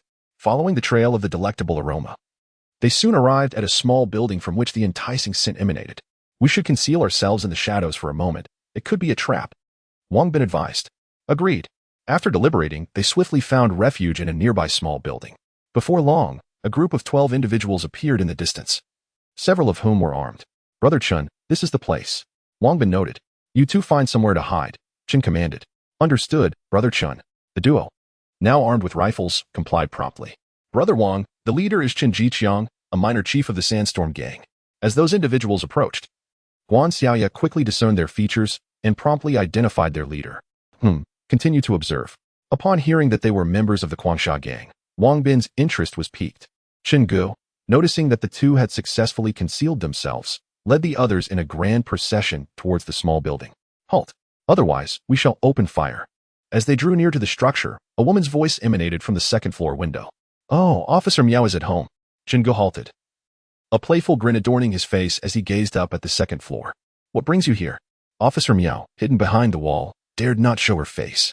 I heard you recently hunted a wild boar. It's been ages since my brother enjoyed such fresh meat, so I brought my companions to sample it. Chen Gu remarked with a mischievous smile. Chapter 14. The Black Gun. Who are the individuals inside? Wang Bin inquired in a hushed tone. Her name is Miao Ruyun, a police officer. Alongside her is an elderly officer, Li Qingping, who appears to be her mentor. In addition to the two of them, there are 5 or 6 others, predominantly children and women, lacking any combat capabilities. Guan Xiaoya replied indifferently. Why do they not vacate this place? It seems that the veteran officer, Li Qingping, has sustained a severe injury to his foot, prompting Miao Ruyun to remain behind to tend to him. Oh, it appears that Officer Miao is a person of compassion. Brother Wang, do you intend to assist them? To dismantle the Guangsha gang, we require allies. Understood. Upon grasping Wang Bin's intent, Guan Xiaoya swiftly aimed her air gun at the head of the individual who had recently concealed himself.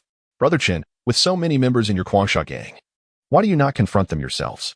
Officer Miao, we are not as fortunate as you. Every time we venture out, we return empty-handed. I do not ask for much, merely half. Upon hearing Brother Chen's words, the others felt a twinge of temptation and approached Officer Miao with persuasion, but she remained resolute. She was all too familiar with the nature of Brother Chen and his cohorts. Should she relent, there was no doubt they would take advantage and devour them whole. As food supplies dwindled, she had already heard whispers of cannibalism beginning to emerge, rendering this place increasingly perilous. Now that her mentor's foot was nearly healed and they had hunted a wild boar, she was prepared to leave with him. Not a chance. I was the one who brought down the wild boar. If you wish to claim my spoils, then come at me. Officer Miao, I recognize your marksmanship is commendable, but you possess only 2 handguns with limited ammunition. In a real confrontation, you would not stand a chance against us. Enough with the pleasantries. If you seek a fight, then let us proceed. Refusing a toast is akin to accepting a penalty drink. Charge. Brother Chen gestured, and his underlings surged toward the small building. Bang! Bang! The windows erupted with gunfire, and immediately 2 individuals collapsed to the ground. The others, witnessing this, halted in their tracks and sought cover. Li Qingping, gripping a handgun, stealthily approached Miao Ruyun and whispered, Shaoan, are we truly going to engage in battle with the Guangsha gang? Master, it will be fine. As long as we drive them away, we shall promptly exit the city in search of a safe haven. That appears to be our only option. You keep watch at the front door while I monitor the staircase. Yes, master. Please be cautious. Indeed, you too must exercise caution. The 2 concealed gunmen, upon witnessing the skirmish commence, incessantly fired towards the window where Officer Miao was positioned, forcing her into a state of hesitance. Charge. Brother Chen, seeing that Officer Miao was under pressure, immediately urged his subordinates to advance. As Officer Miao noted the advancing foes, she was compelled to retreat to another room to launch a counterattack. Open fire. Simultaneously, Wang Bin issued a command for Guan Xiaoya to commence shooting. He had also tried the air gun, but realized his marksmanship paled in comparison to hers, thus relinquishing his sole firearm to her. The sound of the air gun was remarkably muted, and coupled with the cacophony of gunfire, it went entirely unnoticed. As the bullet was fired, it instantly struck the head of a gunman lurking in the shadows, causing him to slump lifelessly. Officer Miao, having shifted her focus, began to retaliate, eliminating another adversary. Outside, a gunman had his sights set on her, but he dared not fire continuously. He would take down one foe and then swiftly change his position to continue the assault. Just as Brother Chun and the remaining members rushed to the small building, Guan Xiaoya dispatched yet another concealed assailant.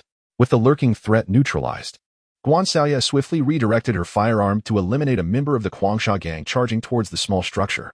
Bang! As Brother Chen burst into the building, one of his men behind him let out a scream and collapsed. What just happened? Seeing his subordinate fall, Brother Chen was perplexed. Who had shot at them? There were supposed to be 2 gunmen watching their backs. How could one of his men be shot? Another agonizing scream echoed as yet another unprepared subordinate was silently taken down before he could enter the building. Brother Chen was alarmed. Everyone, hurry inside. Realizing the gravity of the situation, he urgently commanded his comrades to enter. Brother Chen, it seems someone is shooting at us from behind.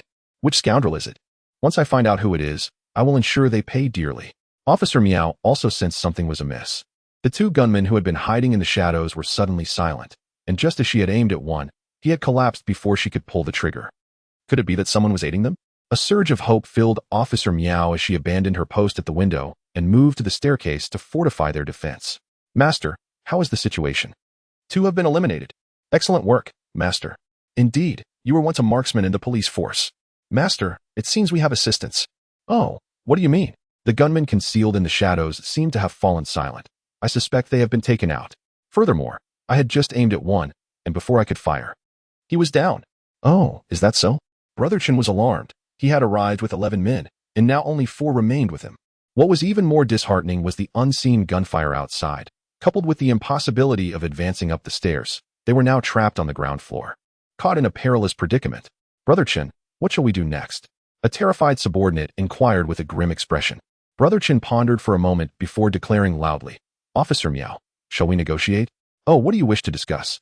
I concede defeat, if you allow us to leave. We shall consider tonight's events as if they never occurred. Officer Miao had no faith that Brother Qian would truly spare them, yet she needed time. It would be best to let them depart now, granting her the opportunity to lead her team away. Very well, you may go. Officer Miao, this is rather unscrupulous. Have your associates outside vouch for your intent as well, for I cannot dare to step out otherwise. Upon hearing Brother Qian's words, Officer Miao's suspicions were confirmed. There were indeed allies outside aiding them. Officer Miao initially intended to claim ignorance of the individuals outside. However, upon reflection, she realized that such a declaration would reveal to Brother Qian that the outsiders were not part of their faction. Complying with a silent affirmation, Officer Miao stealthily approached the window of the partition and called out loudly, Hey, the Guangsha gang has already admitted defeat. Allow them to leave. Upon hearing Officer Miao's proclamation, Guan Xiaoya turned to look at Wang Bin. After a moment's contemplation, Wang Bin responded loudly, Very well, let them go. Thank you. Officer Miao expressed her gratitude and promptly proceeded to the stairwell, instructing Brother Qian to lead his men out. Go. Brother Qian, having heard Wang Bin's words, hurriedly ushered his subordinates to rush outside. Shoot. Upon seeing Brother Qian emerge with his men, Wang Bin immediately commanded Guan Xiaoya to open fire. Guan Xiaoya did not question the earlier directive to let them go. Instead, she took aim and fired. Bang! A piercing scream erupted as one individual, having barely taken a few steps, collapsed to the ground. You scoundrel, your words are worthless. Brother Qian shouted in anger, pulling a nearby comrade to shield himself from the bullets. Bang! Bang! Guan Xiaoya fired 2 more shots, regrettably managing to take down only one individual. Chapter 15. Achieving cooperation. Officer Miao was taken aback by Wang Bin's unexpected act of murder. She stood outside the window, surveying her surroundings in bewilderment, utterly unaware of Wang Bin's whereabouts. This left her pondering how he had managed to eliminate members of the bloodthirsty gang. They had employed air guns. It was Li Qingping's seasoned experience that allowed him to discern at first glance that the weapon used by Wang Bin and his associates was indeed an air gun. An air gun? Officer Miao exclaimed in astonishment. Indeed, this type of firearm produces a very soft sound, making it difficult to detect unless one listens attentively. Based on the direction of the fallen bodies, they must be hiding in the house to the left, Li Qingping stated. Upon hearing this, Officer Miao promptly aimed her firearm at the left side building.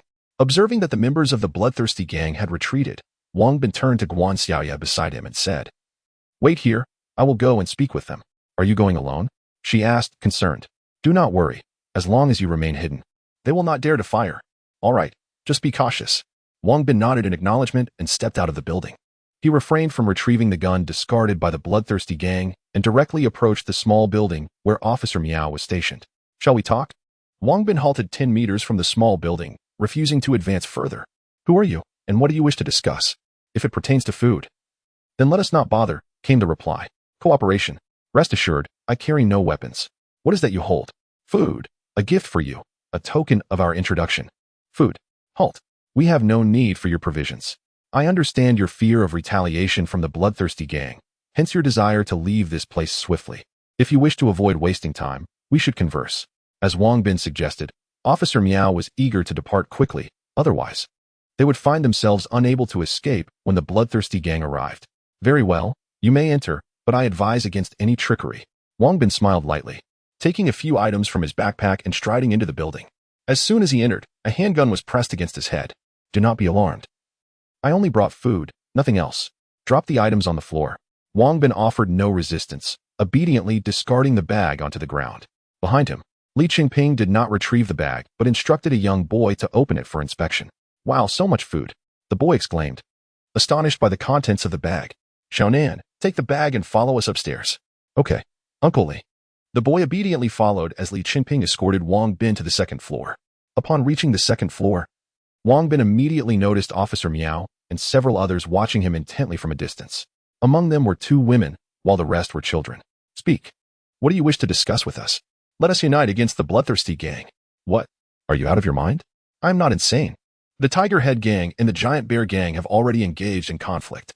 If we can incite the Bloodthirsty Gang and the Flying Eagle Gang to clash as well, this city will be devoid of any major organizations. Apologies, but I am not interested in your proposal. I understand your desires. Food, perhaps? I possess it. Should you be willing to lend us a small favor, I can offer you a portion of sustenance. Though it may not guarantee your survival until you reach the gathering point, it will certainly afford you some extra time. I suggest you first examine the courtesy I have brought before responding. As Wang Bin concluded, the young boy had already handed a plastic bag to Officer Miao.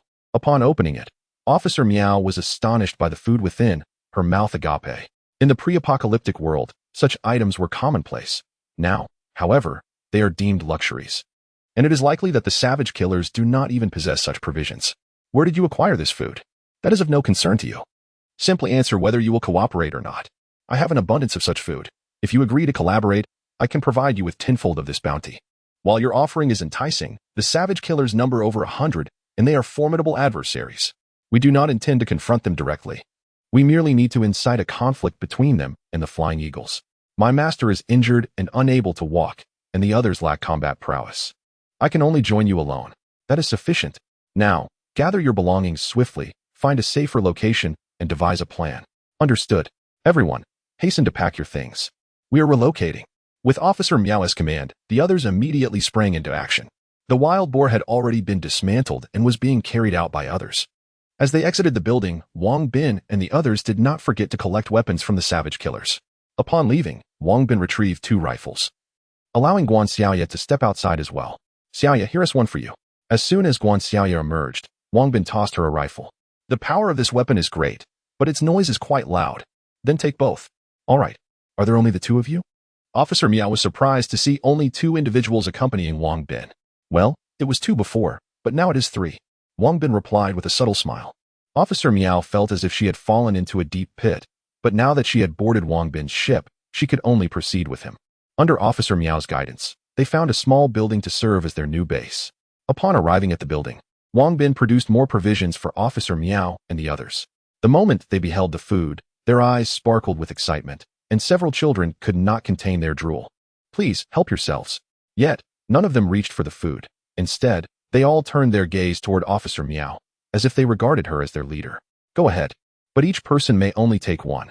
Upon hearing Officer Miao's words, everyone quickly extended their hands to seize the food they had been eyeing, eagerly tearing open the packaging and devouring the contents. Watching their enthusiastic consumption, Guan Xiaoya was reminded of the first time Wang Bin had shared food with her, and she couldn't help but chuckle. The others remained oblivious to Guan Xiaoya's gaze, lost in their excitement as they continued to eat voraciously. The chicken leg is utterly delicious. I have never tasted such exquisite flavors before. And this beef jerky is equally delightful. I can hardly recall the taste of beef. Wang Bin, Xiaoyu, would you care to join in? Wang Bin smiled faintly, retrieving a can of beer to indulge in, while Guan Xiaoyu produced a bag of gummy candies. Upon seeing Wang Bin's beer, Li Chengping's eyes gleamed with envy, and he awkwardly swallowed and smiled at Wang Bin, saying, Wang Bin, do you have any beer left? Indeed. Brotherly, here you go. Wang Bin replied, offering him a can. Officer Miao, would you care for a can as well? With a gentle smile. Wang Bin tossed a can of beer to Li Chengping. No, wait, I would like a can too. Officer Miao initially hesitated to request more from Wang Bin, feeling a bit embarrassed by the abundance of food he had produced, yet after many years without a drink, she ultimately could not resist asking for one. Wang Bin, still smiling, retrieved another can from his bag and tossed it to Officer Miao. Thank you, she exclaimed. You're most welcome. Officer Miao opened the beer, inhaling its scent before taking a sip. As the beer slid down her throat, an exhilarating sensation coursed through her, causing every hair on her body to stand on end. The experience was truly remarkable. Chapter 16. Assault on the Sandstorm Gang. If only I had a cigarette, sighed Li Chengping after finishing his beer. I don't have any at the moment, but I'll bring you a pack next time. What? You can still get cigarettes? Well, considering you can procure all this food, what else could you possibly be unable to find? As they conversed, the sound of fierce gunfire erupted from the north of the city, interspersed with explosions. It's finally begun. Hearing the gunshots, Wang Bin smiled faintly. He had anticipated such an occurrence. Yesterday, they had dismantled the Tiger Head Gang's supplies, and if the Tiger Head Gang did not raid the Grizzly Bear Gang's resources, they would face starvation. However, he had not expected Brother Tiger to endure until now before launching an attack. Wang Bin, was this all you're doing along with Xiao Yu? To bolster Officer Miao's trust, Wang Bin recounted their assault on the Tiger Head Gang as supplies the previous night and anticipated a fierce battle between the Tiger Head Gang and the Grizzly Bear Gang that evening. Initially, everyone was skeptical, but upon hearing the intense gunfire and explosions from the north, they immediately believed Wang Bin. Wang Bin, I'm a bit confused. You have all this food. Why not escape with Xiao Yu instead of confronting the gangs in the city? Officer Miao, straightforward and candid, posed her question directly. Would you believe me if I said I cannot stand their atrocities? As Wang Bin spoke, everyone recalled the numerous heinous acts committed by the four major gangs over the years, killing others for food and employing cruel methods against those who dared to resist them. Sometimes even resorting to cannibalism. The mere thought incited a wave of anger among them, fists clenched tightly. Wang Bin understood that many of their friends and family had likely fallen victim to the four major gangs. Sister Miao, I want to join you in taking down the Sandstorm Gang. An 8-year-old frail boy suddenly stood up, his eyes resolute as he gazed at Officer Miao. Abeo, you're still young. Let your sister handle this. Officer Miao smiled gently, reaching out to ruffle the boy's hair. No, I must avenge my parents. They were killed by the Sandstorm Gang. Abeo's fists tightened, his eyes reddening. Abeo, listen, your responsibility now is to protect your younger siblings with Uncle Li. All right. Sister Miao, don't worry. I will protect my siblings and ensure they suffer no harm. By the way, Wang Bin, there are a few extra guns this time. Could you spare some for our protection? Sure. Xiao Yu and I will each take a rifle, and the surplus can be yours. Ah, thank you. The moment Wang Bin offered to give them the remaining 3 guns, excitement surged among them. In this apocalyptic world, weapons held more value than food. With weapons, one could become the leader, brazenly seizing others' provisions. They could hardly fathom that Wang Bin not only provided them with food, but also arms. Their gratitude towards him deepened. Yet he remained an enigma to them. All right, everyone, it's time to rest. We have actions to undertake tomorrow. The next morning, after finishing their breakfast, Wang Bin and his companions set out. Each of them now carried a firearm, significantly augmenting their combat capabilities. Officer Miao, familiar with Dongqing District, swiftly guided the trio to a building near the headquarters of the Guangsha Gang. The gang's vigilance was markedly superior to that of the Hooded Gang. Not only were there sentries within the building, but also in surrounding structures. The Guangsha Gang remained silent until shortly before noon when over 40 individuals emerged from within. They divided into 4 small teams, dispersing in different directions. Given the significant events of the previous night, I surmise they are heading to secure the perimeter. Indeed. It seems plausible. Let us follow the team heading southward. Agreed. After their deliberation, the trio stealthily trailed behind. This particular team consisted of 10 members, of whom only 4 were armed, while the rest wielded clubs and knives. As they approached the southern border, we will take a detour to set up an ambush. Right. The trio hastily maneuvered, and before long, led by Officer Miao, they reached a building along the path the adversaries would inevitably traverse. First, eliminate those with firearms. Understood. Fire. As the Guangsha Gang members arrived beneath the building, Wang Bin commanded, and gunfire erupted, catching the gang off guard and instantly claiming the lives of 4 or 5 individuals. The remaining members, seasoned in experience, swiftly took cover in nearby structures. Let us go. We shall create some trouble for the Fang Gang as well. Observing that the Guangsha Gang members had taken refuge, Wang Bin deemed it exceedingly difficult to eliminate them one by one, opting instead to have Officer Miao lead them to confront the Fang Gang. After a considerable wait, the Guangsha Gang members did not witness any developments. One individual, trembling with fear after being called out by a superior, ventured forth to retrieve a firearm. Upon emerging and collecting the weapon without incident, the others mustered the courage to step outside, seizing their comrade's gun and hastily retreating, eager to report the occurrence to their leader. Having heard the gunfire from the northern district the previous night, their chief had assembled them, cautioning them to remain vigilant. However, they had not anticipated an attack the following day. Upon receiving the report from the southern team, the leader of the Guangsha Gang, Xinggu, erupted in furious curses. In this city, the Guangsha Gang was the most formidable. It was fortunate that they were not the aggressors, yet they had not expected anyone to dare assail his men. Initially, after hearing the gunfire from the south, Xinggu had perceived it as an opportunity. If the Huta gang and the Jubair gang were to engage in mutual destruction, he could direct all his strength against the Feiying gang in the south, thereby unifying the city and claiming dominion over it. Xingu, let us annihilate the Feiying gang. No, this situation is suspicious. Ah, what is suspicious? We were attacked at the southern border. Fool. I am convinced that the Feiying gang would never dare to initiate hostilities against us. I suspect someone is deliberately inciting a conflict between us and the Feiying. Ah. Xingu, what shall we do now? The pressing matter at hand is to thoroughly investigate the circumstances surrounding the conflict between the Tiger Head gang and the Grizzly Bear gang, as well as to ascertain who has instigated an attack against us. Abiao, gather a team to determine if there are any external forces recently infiltrating the city. Understood, boss. Additionally, recall the other 3 squads. In the current situation, conserving strength is the wisest course of action. Certainly, boss. Once we ascertain the casualty figures for both the Tiger Head gang and the Grizzly Bear gang, and confirm that no formidable external forces threaten the city, he can proceed without hesitation to absorb the Flying Eagle gang. Brother Xing has long harbored ambitions of unifying the city, however. The presence of rival gangs has hindered his efforts. Without absolute certainty, he is reluctant to launch an offensive against any other gang. Each of the 3 rival factions possesses considerable strength, and attempting to dominate any one of them would entail significant costs. Should the casualties prove excessive, he risks losing his position as the leader of this city, a fate he is keen to avoid. Chapter 17. Assault on the Flying Eagle gang under the leadership of Officer Miao. The 3 swiftly located a lookout post belonging to the Flying Eagle gang in the southern part of the city. Given the relatively small number of gang members, they had stationed merely 5 individuals at this site. However, as these 5 were concealed within the building, it posed a challenge to eliminate them all at once. Ultimately, Wang Bin resolved to proceed with an assassination. The trio stealthily infiltrated the building and conducted a thorough search on the first floor, only to find it devoid of any personnel. Brother Wang, there's usually no one on the first floor. Why is that? They fear the zombies might come in. Oh. They quietly approached the staircase, where they spotted an individual at the second floor landing, armed solely with a rusted machete. Brother Wang, allow me to handle this one, Guxiaoya exclaimed, invigorated by the sight of the unarmed man.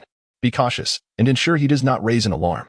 Wang Bin expressed his trust in Guxiaoya's abilities, urging her to engage the man. Nodding in acknowledgement, Guxiaoya unsheathed her dagger and crouched as she ascended the stairs. Her movements were remarkably silent, allowing her to swiftly close the distance to the man's back. Before he could react, she covered his mouth with one hand while her right hand swiftly swept the dagger across his throat. In mere moments, he lay lifeless. She gently dragged his body into a nearby room, and the trio resumed their search. Only one individual remained on the second floor. The others were situated on the third floor, as they could distinctly hear the sounds of card games from above. Upon reaching the staircase of the third floor, they peered in cautiously and observed 3 individuals engrossed in their game, while another appeared listless, gazing out the window. Seeing the remaining members assembled, Wang Bin and his companions wasted no time, aiming their firearms and firing. Following a flurry of gunfire, all 4 adversaries were dispatched. Officer Miao exhibited the quickest shooting skills, having fired twice before Wang Bin and Guxiaoya managed a single shot each. After surveying the scene, they recovered 2 additional firearms, though they chose not to take any melee weapons. With these 2 guns in their possession, they could ensure that each member was armed. Let us return. We shall observe the movements of the Sandstorm gang and the Flying Eagle gang. With the lookout of the Flying Eagle gang neutralized, the first phase of their plan was complete, and Wang Bin led his companions back.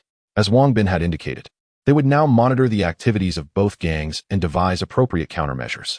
Upon their return to the residence, the trio recounted the day's events, igniting a wave of excitement among the others. Having all suffered persecution at the hands of these gangs, they felt a profound sense of satisfaction upon hearing that nearly 10 adversaries had been eliminated during their outing. Witnessing Guxiaoya and Officer Miao's exceptional marksmanship, Wang Bin realized the necessity of honing his own shooting skills, prompting him to take a pneumatic gun for target practice. The sound produced by the air gun was minimal, alleviating concerns of detection. Officer Miao observed Wang Bin during his shooting practice, filled with curiosity about how an individual of such ordinary marksmanship and abilities had managed to survive until now.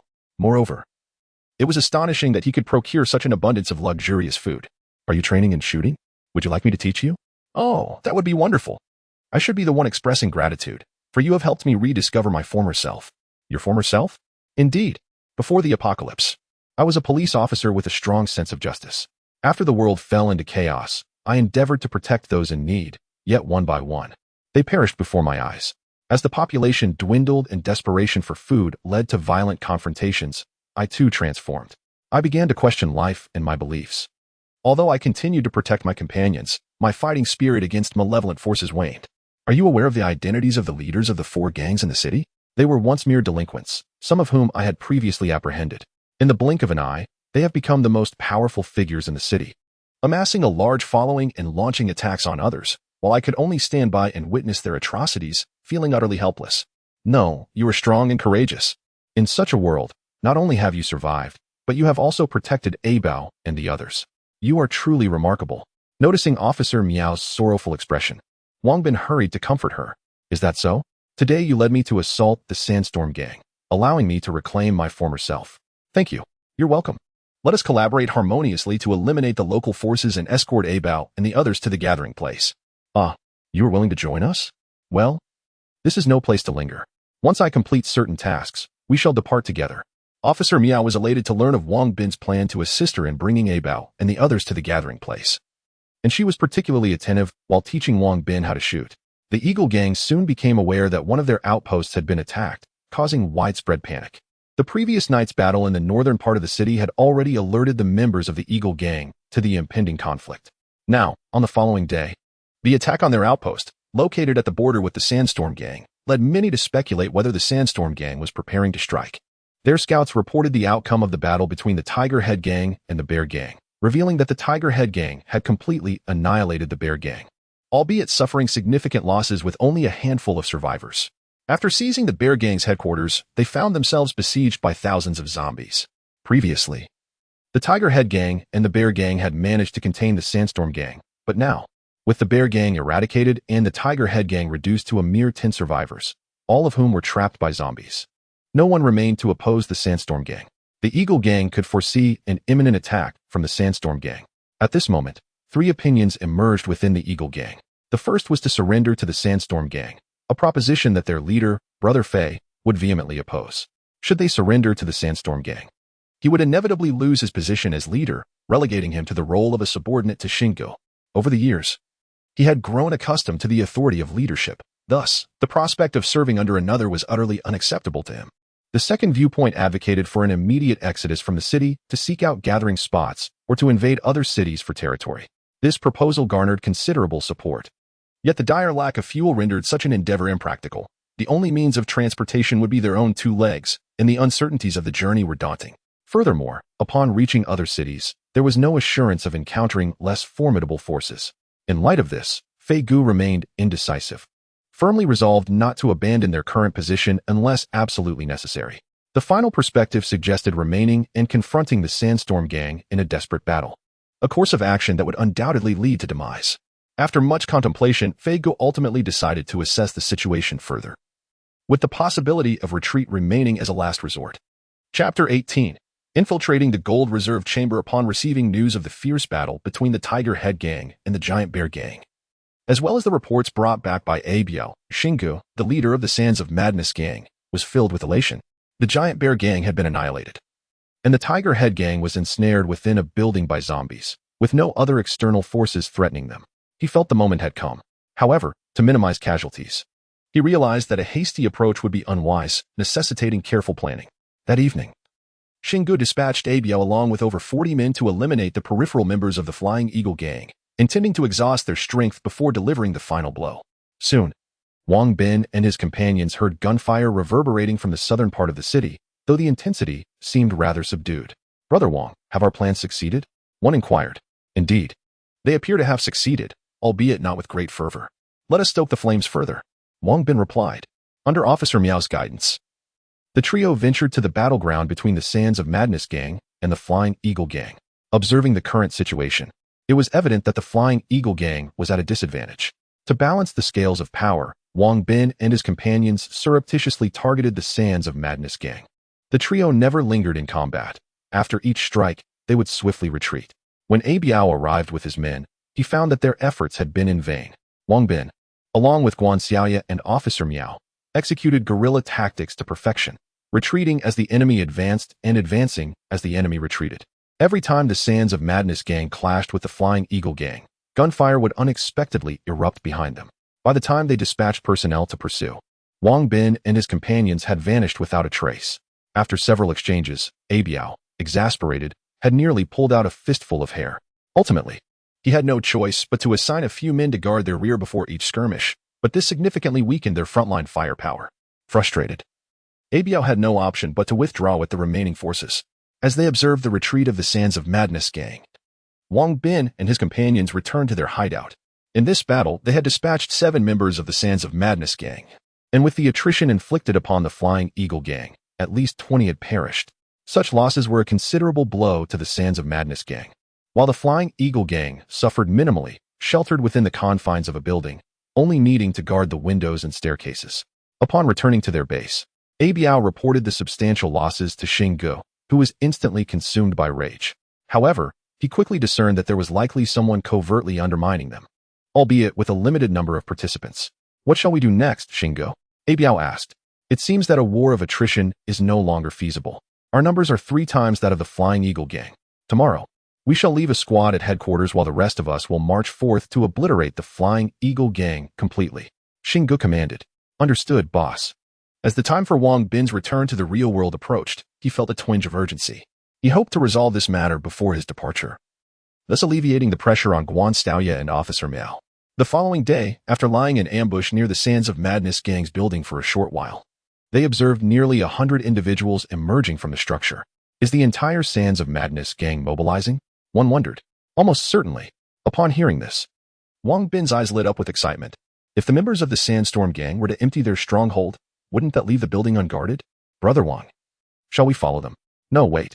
Let them get far enough away, then we will investigate their headquarters. Ah, sounds good. Guan Yue and Officer Miao perked up at Wang Bin's suggestion. If they could procure some food from the Sandstorm gang's lair, it would be most advantageous. After nearly an hour had passed since the gang departed, Wang Bin cautiously led the two towards the Sandstorm gang's stronghold. Upon entering the building, they discovered around 10 individuals remaining to guard the premises. Each of these guards appeared tense, fully aware of the importance of their stronghold. It would be exceedingly difficult for the trio to mount an assault against them.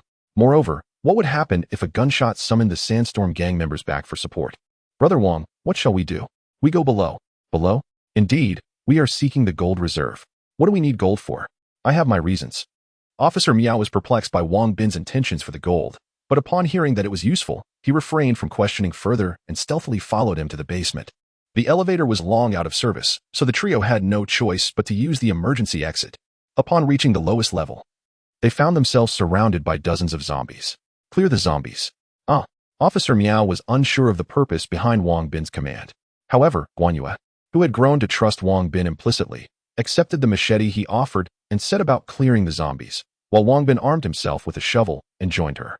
Seeing both of them in action, Officer Miao reluctantly picked up a steel pipe and followed suit. Although there were numerous zombies on this level, the presence of a corridor allowed the three to gradually eliminate them. They swiftly dispatched over 20 zombies and soon reached the Grand Hall, where the concentration of zombies was greatest. The trio lured a portion of the zombies into the corridor and continued their extermination efforts. By the time they had cleared all the zombies, over an hour had elapsed, and they were utterly exhausted. Wang Bin produced drinks, distributing a bottle to each of them, and they stood amidst the corpses in the basement, gulping down the refreshing liquid.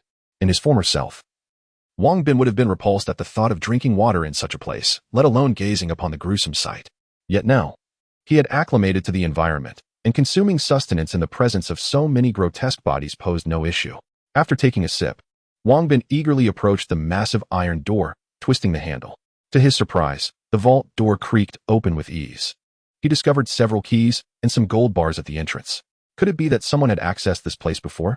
Surely they hadn't taken all the gold bars. The thought sent a wave of anxiety through Wang Bin, compelling him to open the iron door with urgency. When he finally opened it and peered inside, he gasped in astonishment. There, stacked within, lay several piles of gold bars, though the outermost stacks appeared somewhat disheveled, as if a considerable amount had been removed. Gold bars littered the ground, a testament to the hasty departure of previous occupants. Guan Xiaoye and Officer Miao, intrigued by Wang Bin's astonished expression, approached him with curiosity. Upon witnessing the gold bars within, their jaws dropped in disbelief. Although the gold bars held little value in the present, they understood the significance of such wealth prior to the advent of the apocalypse. Wang Bin, what are you planning to do? Move them? No, we cannot. These belong to the state. We must surrender them. Upon hearing Officer Miao's words, Both Wang Bin and Guan Xiaoya stared at her in astonishment, questioning her sanity. Would the state truly claim these gold bars, especially in such quantity? How could one even transport them? Soon, Officer Miao recognized the absurdity of her own statement. Her face flushing with embarrassment. Clearing her throat awkwardly, she declared, "If you wish to take them, then do so. These items are of no use to us anyway." With that, Officer Miao turned and retreated into the corridor, deciding that if she could not intervene, it was best to withdraw. Chapter 19. The System Lottery. Congratulations to the player for discovering a substantial amount of gold. Would you like to upgrade the system? As Wang Bin's hand grazed the gold ingot, the system's prompt echoed in his mind. How much gold is required for the upgrade, and what benefits does it entail? The initial upgrade necessitates 10,000 kilograms of gold, unlocking a 50 cubic meter system space, allowing for the storage and retrieval of items at will. How much gold is available? A total of 46,250 kilograms of gold. Do you wish to proceed with the upgrade now? Wait. After understanding the situation, Wang Bin smiled at Guan Xiaoya and said, "Xiaoya, it's dangerous for Officer Miao to be outside alone. Please take this food and keep her company. And watch over things for me." Guan Xiaoya realized Wang Bin's intention to send her away but did not object. Accepting the food he handed her, she left. Closing the heavy iron door behind her, Wang Bin's decision to send her away stemmed from the sudden disappearance of 10,000 kilograms of gold. He feared it might startle her, and he wished to keep his secret hidden. Once the heavy door was securely shut, Wang Bin promptly commanded the system. Upgrade the system. System upgrading. 1-5-15. System upgrade successful. After more than 10 minutes, the upgrade was complete. Faced with such a plethora of gold ingots, Wang Bin pondered how to transport them. However, with the expansion of the system space, this dilemma was swiftly resolved. He swiftly placed his hands on each gold ingot, and each one he touched instantly vanished into the system space. By the time he collected the last ingot, he was exhausted, yet his heart brimmed with satisfaction. The effort he had expended was well worth the bountiful reward. System, can you upgrade again? Yes, upgrading to the next level requires 30,000 kilograms of gold. Unlocking the lottery system, where you can spend gold to win prizes. What prizes are available? Food, weapons, attribute points, various martial arts techniques, and more. Attribute points and martial arts techniques can be won too. Indeed, your current gold reserves allow for one more system upgrade. Would you like to proceed? Upgrade. This time, Wang Bin hesitated not at all, immediately opting for the upgrade. With all the gold safely stored in the system space, he was relieved that no shocking scenes would unfold. Moreover, through his recent experiences, he had recognized his inadequacy in combat, often relying on Guan Xiaoya and Officer Miao. As a man, especially one endowed with a system, he resolved to empower himself, making the upgrade his best course of action. The upgrade would take some time, and he did not wish to linger. So he opened the heavy iron door and stepped outside. Brother Wang, aren't you taking any with you? Guan Xiaoya asked in surprise, noticing he had not brought any gold ingots out. I won't take any. The ingots are too heavy. I'll come back for them another time. Wang Bin smiled faintly, leading the two individuals away from the basement and towards the upper levels. Upon hearing Wang Bin declare that he would not take the gold, Miao let out a sigh of relief. Although societal order had collapsed, she still regarded herself as a police officer. The thought of Wang Bin brazenly claiming the treasury in her presence left her feeling somewhat uneasy.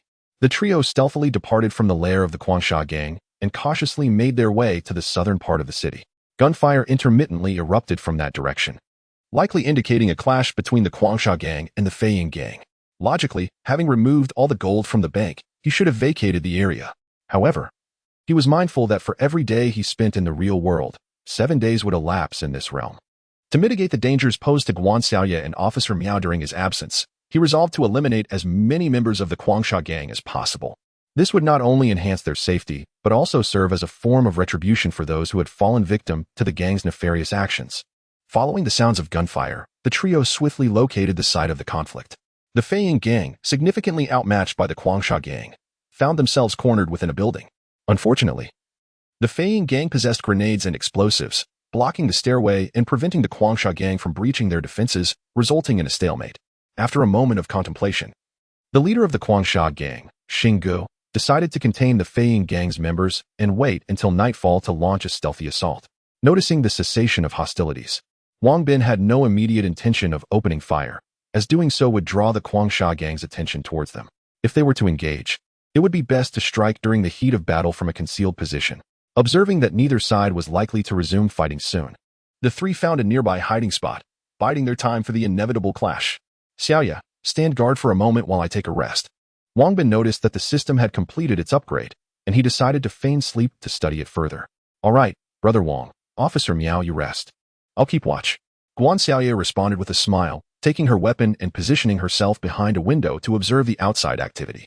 Officer Miao, feeling somewhat fatigued, sought a place to lie down. Entering the system space, Wang Bin discovered that its volume had expanded from 50 cubic meters to 100 cubic meters, and a large spinning wheel had appeared within. System, how much gold is required for a single draw? 100 kilograms of gold. What? 100 kilograms? How exorbitant. Quality comes at a price. Wang Bin glanced at the towering piles of gold within the system space and decided to give it a try. One draw. Congratulations, player. You have received 1 agility attribute point. Damn, 1 agility point for 100 kilograms of gold. I want martial arts techniques. Would you like to continue drawing? Draw weight. I want a 10 consecutive draw. Thank you for your patronage. Thank you for your patronage. Congratulations, player. You have received 2 grenades. Thank you for your patronage. Congratulations, player. You have received 1 rocket launcher, accompanied by 3 rockets. Thank you for your patronage. Thank you for your patronage. Congratulations, player. You have received 1 night vision scope. Congratulations to the player for acquiring the skill book, shooting expertise. Additionally, congratulations on obtaining a packet of spicy strips. Upon seeing the phrase, thank you for your patronage, Wang Bin nearly choked with rage. Nonetheless, he was fortunate enough to secure a skill book and a night vision scope. Opening his attributes panel, Wang Bin observed the following: Strength, 45, Normal 50, Agility, 521, Normal 50, Stamina, 47, Normal 50, Mental, 42, Normal 50, Skill, Shooting Expertise Level 1. Shooting Expertise at Level 1 enhances shooting accuracy by 10 points, critical hit rate by 10 points, and shooting distance by 100 meters. To advance to the next level, one must slay 1,000 zombies. With the current progress at 0-100, gazing at his attributes, Wang Bin felt a twinge of indignation. All his stats were below the normal thresholds. He was aware that he ran every day and boasted better physical fitness than most, so why were his stats now subpar? Players need not be astonished. The standard attribute values here reflect the norm in a post-apocalyptic world. Due to the onset of the apocalypse, those who have survived until now possess physical capabilities far superior to those in the real world. With the system's explanation, Wang Bin finally felt reassured. Killing 1,000 zombies was not an insurmountable challenge. As long as he had a firearm and ammunition, his shooting expertise would soon reach its zenith. After contemplating for a moment, Wang Bin realized that although he had spent a considerable amount of gold, viewing it from another perspective, this gold had come to him effortlessly. Spending it was not a loss, particularly as it would enhance his strength and increase his chances of survival in this new world.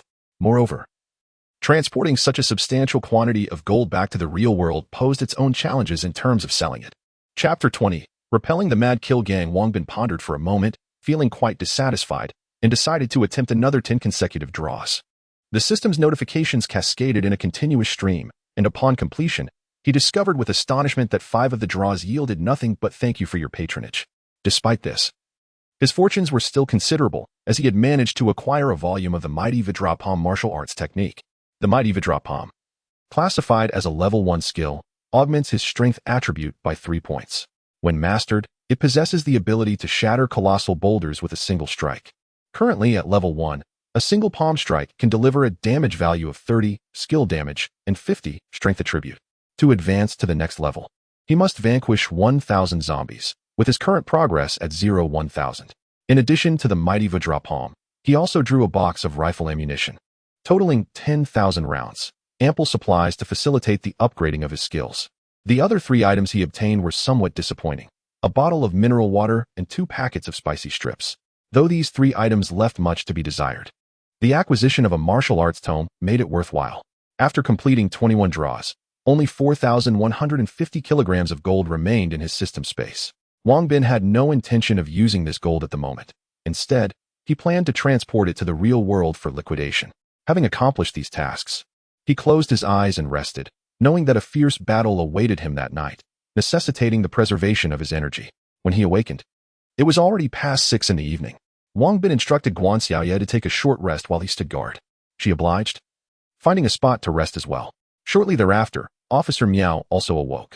The two of them huddled by the window, engaging in conversation while observing the movements outside.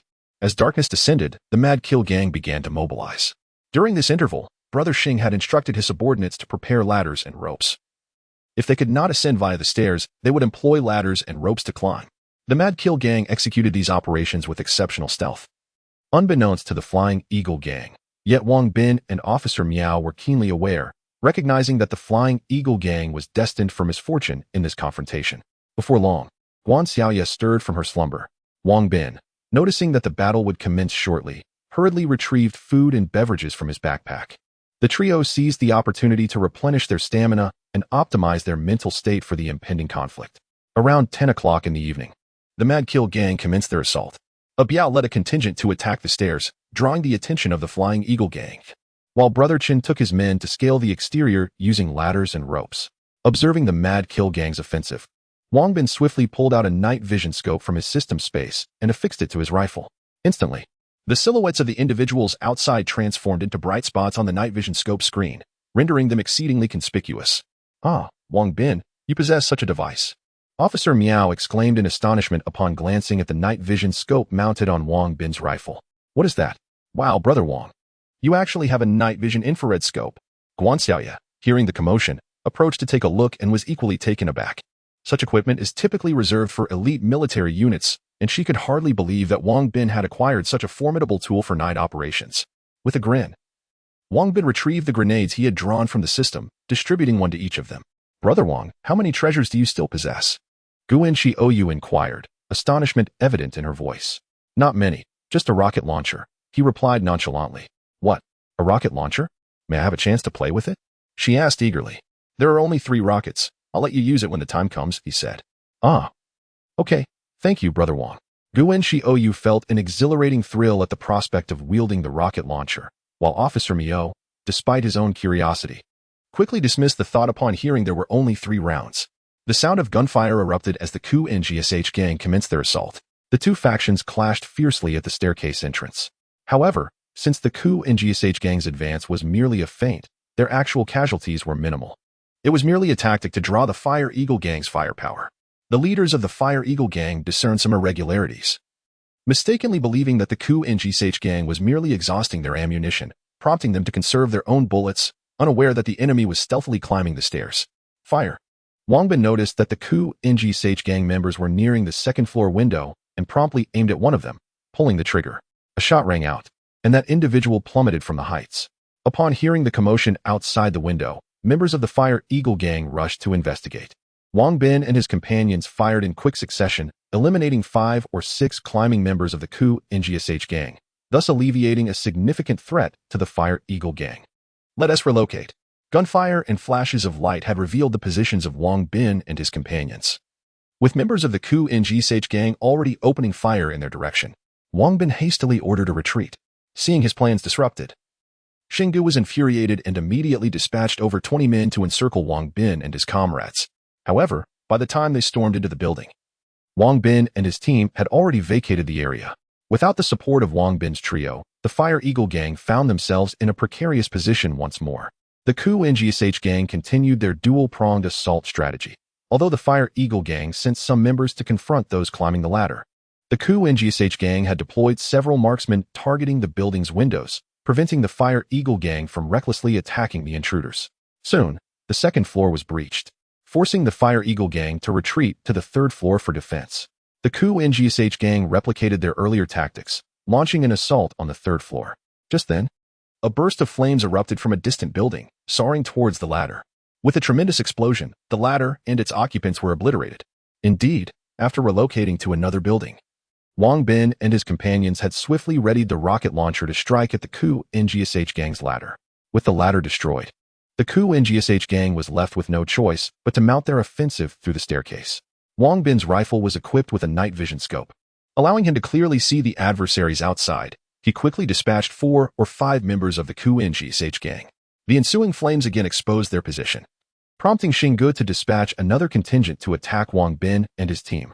This time, Wang Bin stood his ground. He would fire a shot and then change his position. With the aid of the night vision scope, he was able to eliminate an enemy with nearly every shot, instilling fear in the Qian gang members who dared not show themselves. Realizing that Wang Bin's group likely possessed night vision equipment, Xinggu refrained from further expenditure of resources and ordered a retreat. In an instant, the Qian gang members scattered like frightened dogs, fleeing in all directions. Wang Bin and his companions seized the opportunity and vanquished numerous members of the Sandstorm Gang. With the assistance of Wang Bin and his allies, the Flying Eagle Gang managed to hold their ground, albeit at a tremendous cost, with only a handful of survivors remaining. Let us depart. Upon noticing that the members of the Sandstorm Gang had vanished, Wang Bin led his companions back to their hideout. The leader of the Flying Eagle Gang seemed aware of the unseen assistance they had received and called out loudly from the window. "I wonder which friend has come to our aid. Please step forth and identify yourself." After a brief silence without a response, he called out again. "On behalf of the Flying Eagle Gang, I express our heartfelt gratitude for your life-saving assistance. Should you ever require the services of the Flying Eagle Gang, do not hesitate to send word. We shall be at your disposal, as long as it is within our means." Having said this, the leader adopted a manner befitting the martial world and performed a respectful salute towards the outside. Chapter 21. Provocation at the door in this battle. The Quangsha gang suffered significant losses. Nearly 100 members had set out, yet only a little over 20 returned, even with the addition of a dozen or so guards. Their numbers barely reached 40. Upon returning to their lair, Xinggu was furious, vowing to uncover the instigator behind the chaos. "Boss, I suspect this matter relates to Officer Miao." Xinggu recalled recent events, particularly the incident where he and his men had attempted to seize wild boar meat from Officer Miao. "What do you mean?" Xing Ji's eyes glinted with cold intensity. "Do you remember when I led a group to confront Officer Miao? That time, we were ambushed by someone shooting at us from the shadows, employing tactics quite similar to tonight's assault. Oh, tomorrow you shall take your men to track them down." "Me? Fool. Spread the word. Whoever can provide information about their whereabouts will be rewarded with a bag of flour and a bottle of red wine." "Understood. I shall ensure the message is disseminated tomorrow." With the knowledge that he would not have to confront Officer Miao directly, Chungu readily agreed. That evening, Wang Bin and his companions returned to their hideout, sharing tales of their exploits, which ignited a fervor among the others. The three had managed to slay over 20 members of the Quangsha gang, rescuing the Feiying gang in the process and severely crippling their adversaries, Abeo and Xiaonan. Two young boys clamored to join the fight against the Quangsha gang to avenge their parents. In recent days, Wang Bin had savored the taste of fresh wild boar meat, prompting him to consider bringing some fresh meat and vegetables on his next visit, as his stomach had begun to protest the unrelenting consumption of fast food. The following morning, after breakfast, Wang Bin and his companions set out once more to gather intelligence on the Quangsha gang. Despite their recent victory, the gang still boasted nearly 40 members, a force not to be underestimated. As the trio made their way to the Quangsha gang's headquarters, Wang Bin spotted 7 or 8 individuals ahead, one of whom was unmistakably Qingge. "What brings them here?" "Uncertain. Let us follow and observe." After a brief discussion, the three stealthily trailed Qingge and his group. Soon, Qingge led them to a small building, signaling to one of his companions, who promptly called out loudly. "Listen up. Qingge has issued a proclamation. Whoever locates Officer Miao will be rewarded with a bag of flour and a bottle of red wine. First come, first served. If you wish to make a fortune, hurry and find her." Having delivered his message, Qingge and his group swaggered away, leaving the few individuals inside to engage in fervent discussion. Is what he said true? It likely is. Qingge suffered a setback at Officer Miao's hands a few days ago, and after sustaining heavy losses attacking the Feiying gang yesterday, it stands to reason that their current pursuit of Officer Miao is connected to those events. Should we go after her? Of course. That SA bag of flour and a bottle of red wine. We haven't tasted wine in years. But Officer Miao is formidable. I fear for our lives. Fool. We only need to uncover Officer Miao's whereabouts. We are not confronting her directly, so what is there to fear? Very well, let us prepare and set forth. We cannot allow others to seize the opportunity ahead of us. Indeed, Wang Bin and his companions, concealed nearby, clearly overheard the cries of the Mad Killer's gang. "Wang Bin, they are searching for me. It is likely that many lone individuals will soon come looking for us. What shall we do?" Officer Miao exclaimed in distress. While she had no fear of the Mad Killers, the fate of her master and the others, should they be found by the gang, would certainly be dire. "Why are you so anxious? We shall eliminate them, and then I shall see who else dares to trouble us." Wang Bin replied with a calm smile, rising to pursue Brother Chun and his group.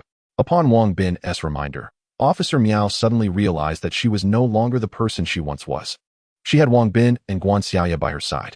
With this thought, she smiled joyfully and stood to follow him. The trio selected an excellent vantage point for shooting. At Wang Bin's command, they opened fire in unison, following a barrage of gunfire. Brother Chun and his group fell into a pool of blood before they could comprehend what had transpired. Those who had been hiding inside the building were about to venture out when they witnessed Brother Qian's group being gunned down within mere seconds, leaving them drenched in cold sweat. Were they truly dead? Was this not self-evident? Who had slain them? It could only be the Flying Eagles gang or Officer Miao. Should we still venture out to search? Nonsense. If you wish to gamble with your life, be my guest. I, however, wish to live a little longer. Witnessing the swift demise of Brother Qian and his companions, they were utterly terrified, and none dared to seek out Officer Miao. It was likely that they had just disseminated the news. We should ambush the lair of the mad killers, instilling fear in those with ulterior motives so they will think twice before acting rashly. Yes, Brother Wang, we shall follow your lead.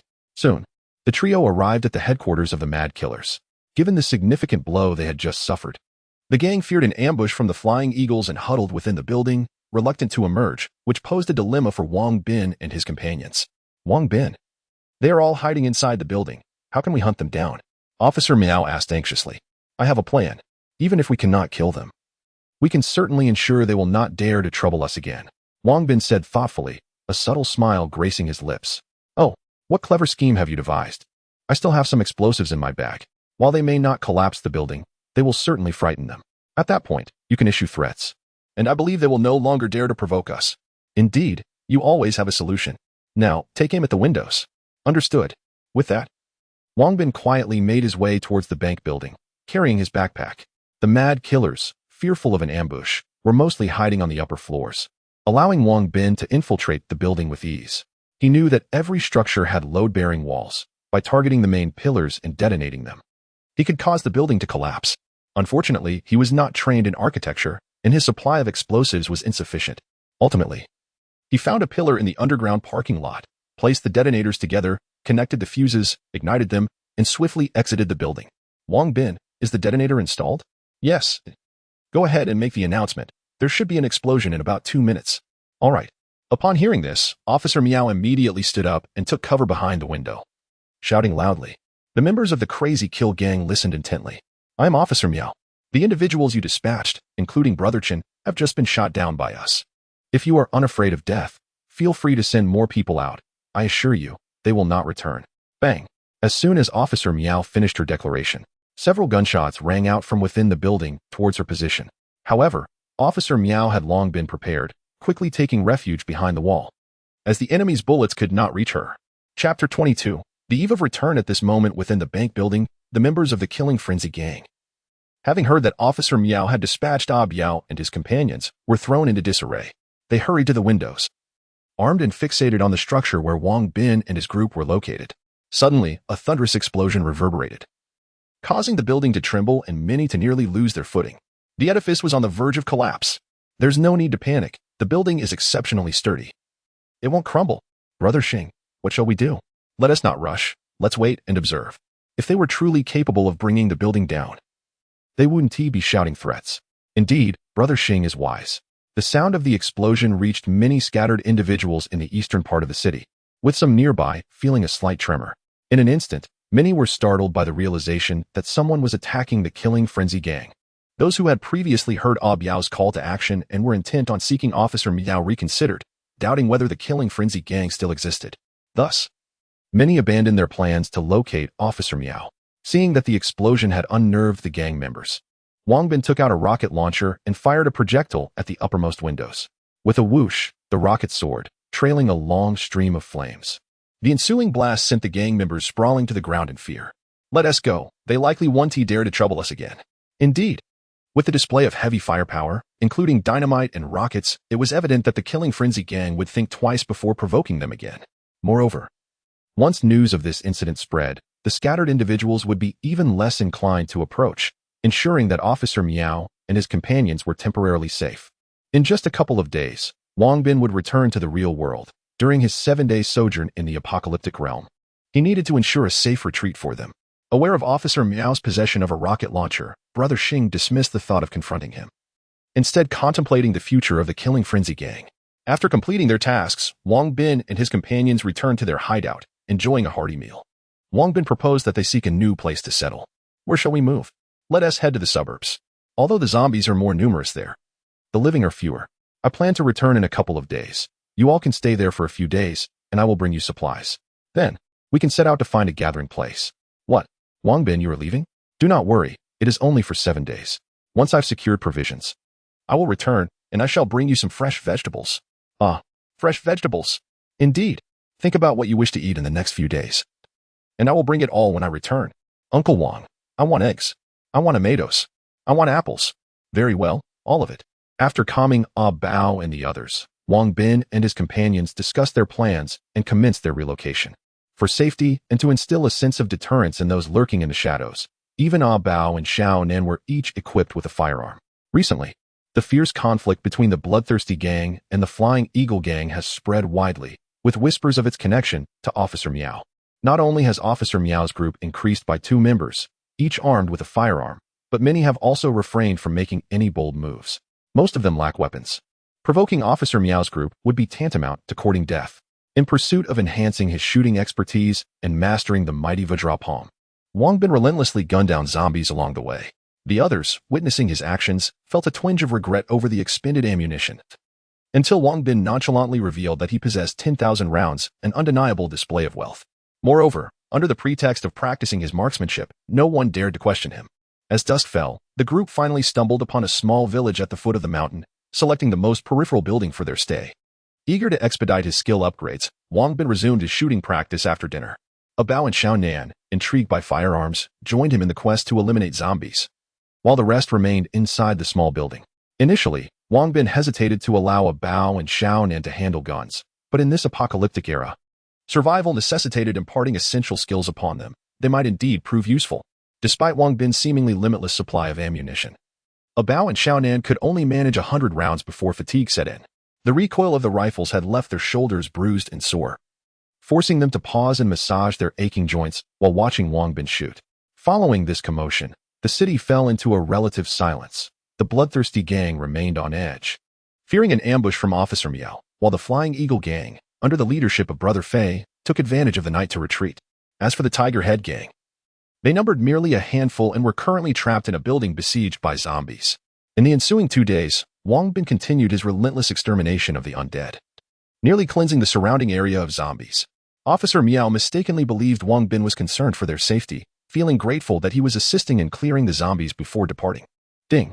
Congratulations, player. Your shooting specialization has reached level 3, increasing shooting accuracy by 80 points, critical hit rate by 80 points, and shooting range to 200 meters. To reach the next level, you must eliminate 5,000 zombies. Current progress, 5,000. Ding! Congratulations, player. Your mighty Vajrapalm has advanced to level 2, delivering damage of 80 points, skill damage, and 50 points, strength attribute. To upgrade to the next level, you must slay 10,000 zombies. Current progress, 10,000. Upon hearing the system's notifications, Wang Bin smiled. He had successfully upgraded his shooting specialization to level 3 and his mighty Vajrapalm to level 2 before returning to the real world. Rubbing his slightly swollen right shoulder, he made his way back to the small building. Uncle Wang, how many zombies did you kill today? Bao and Xiao Nan eagerly approached him with smiles as he stepped inside. Over the past 2 days, they had been practicing their shooting skills under his guidance, but their tender age had limited their endurance, leading them to return early due to shoulder pain. I haven't counted, but I must have taken down around 400 or 500. Wang Bin smiled as he affectionately ruffled the hair of Bao and Xiao Nan, then accepted the water handed to him by Guan Xiaoye, taking a refreshing sip. Wow, so much. I've only managed to hunt 3 today, and my arms can hardly lift anymore. I feel the same. No worries, practice will resume once you both have recovered. MHM, Uncle Wang. Xiaoye, Officer Miao, Uncle Li. I must depart tonight. I leave everything in your capable hands. Rest assured, we shall guard this place vigilantly. Brother Wang, would you like me to accompany you? No need. I entrust this rifle equipped with a night vision scope to you, along with this rocket launcher. I still have a rocket that may prove invaluable in critical moments. Oh, Brother Wang, what will you do with all these gifts? Fear not, a handgun is sufficient for me. Upon hearing of Wang Bin's impending departure, a sense of melancholy enveloped everyone. Guan Xiaoye, having experienced a parting before, held a firm belief that Wang Bin would return, but the others, particularly Officer Miao and the rest, felt differently. To bid Wang Bin farewell, the group prepared a sumptuous feast that evening, featuring wild boar, ham, and an assortment of wild vegetables gathered by Officer Miao and his companions from the mountains. In the realm of reality, such provisions would seem trivial. However, in this apocalyptic world, they were indeed a lavish spread. After dinner, Wang Bin retreated to his quarters. As the appointed time arrived, with a swift whoosh, he returned to the house he had purchased.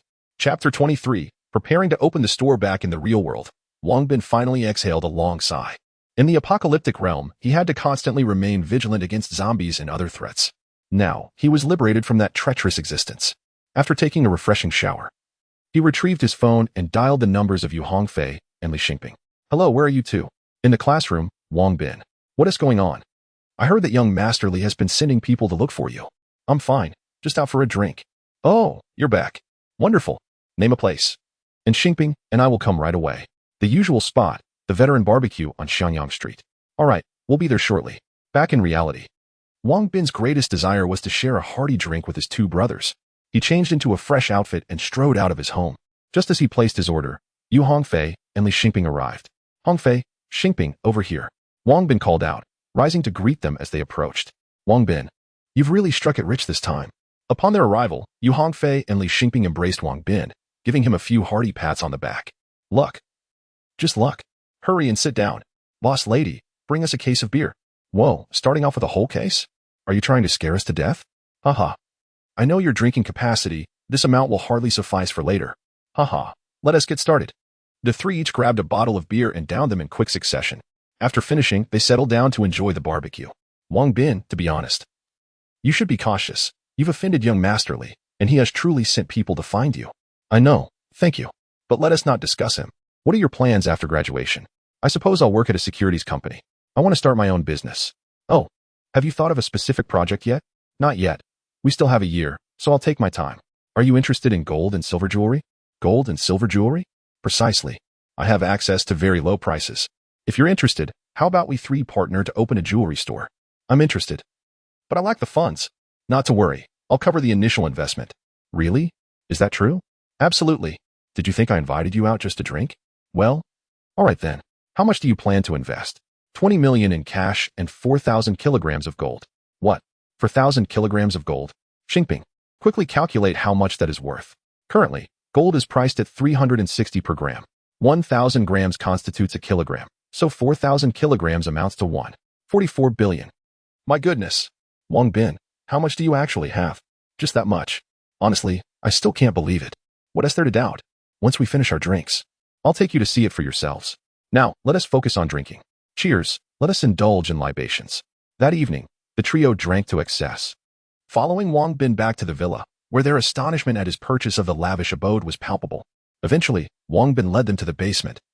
And upon encountering a towering heap of gold, Yu Hongfei and Li Xingping were left utterly speechless. The three engaged in playful antics atop the gold bricks before succumbing to slumber on their gleaming bed of riches. At dawn, Wang Bin was the first to awaken. Discovering that Yu Hongfei and Li Xingping remained asleep upon the gold bricks, with Li Xingping comically clutching a gold ingot, his drool having accumulated in abundance. Wang Bin chuckled softly and roused them, relieved that it was summer, otherwise they might have caught a chill. Upon awakening, Yu Hongfei and Li Xingping initially believed they were dreaming, but their astonishment deepened as they beheld the gold strewn about them. Goodness, this is real, not a dream. Of course it's real. Why would I deceive you? Wang Bin, how did you acquire so much gold? You haven't resorted to robbing a bank, have you? Nonsense. Do you think I have the audacity for that? Fair point. But where did all these ingots come from? That is of no concern to you. For now, focus on securing the business license and selecting a location for our jewelry store. Let's get that established first. All right, we shall proceed. No need to rush. Let us have breakfast first. No, I can't eat. I am eager to open our jewelry store. Wait, I haven't discussed the matter of shares with you yet.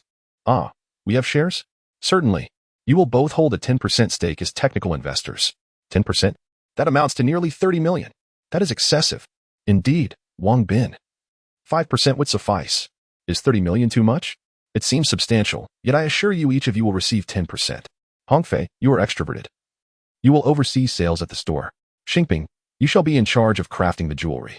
Once we generate profits, we can establish an investment company. Xingping, weren't you interested in stock trading? You can manage the investment firm then. Really, Wang Bin, you are too generous.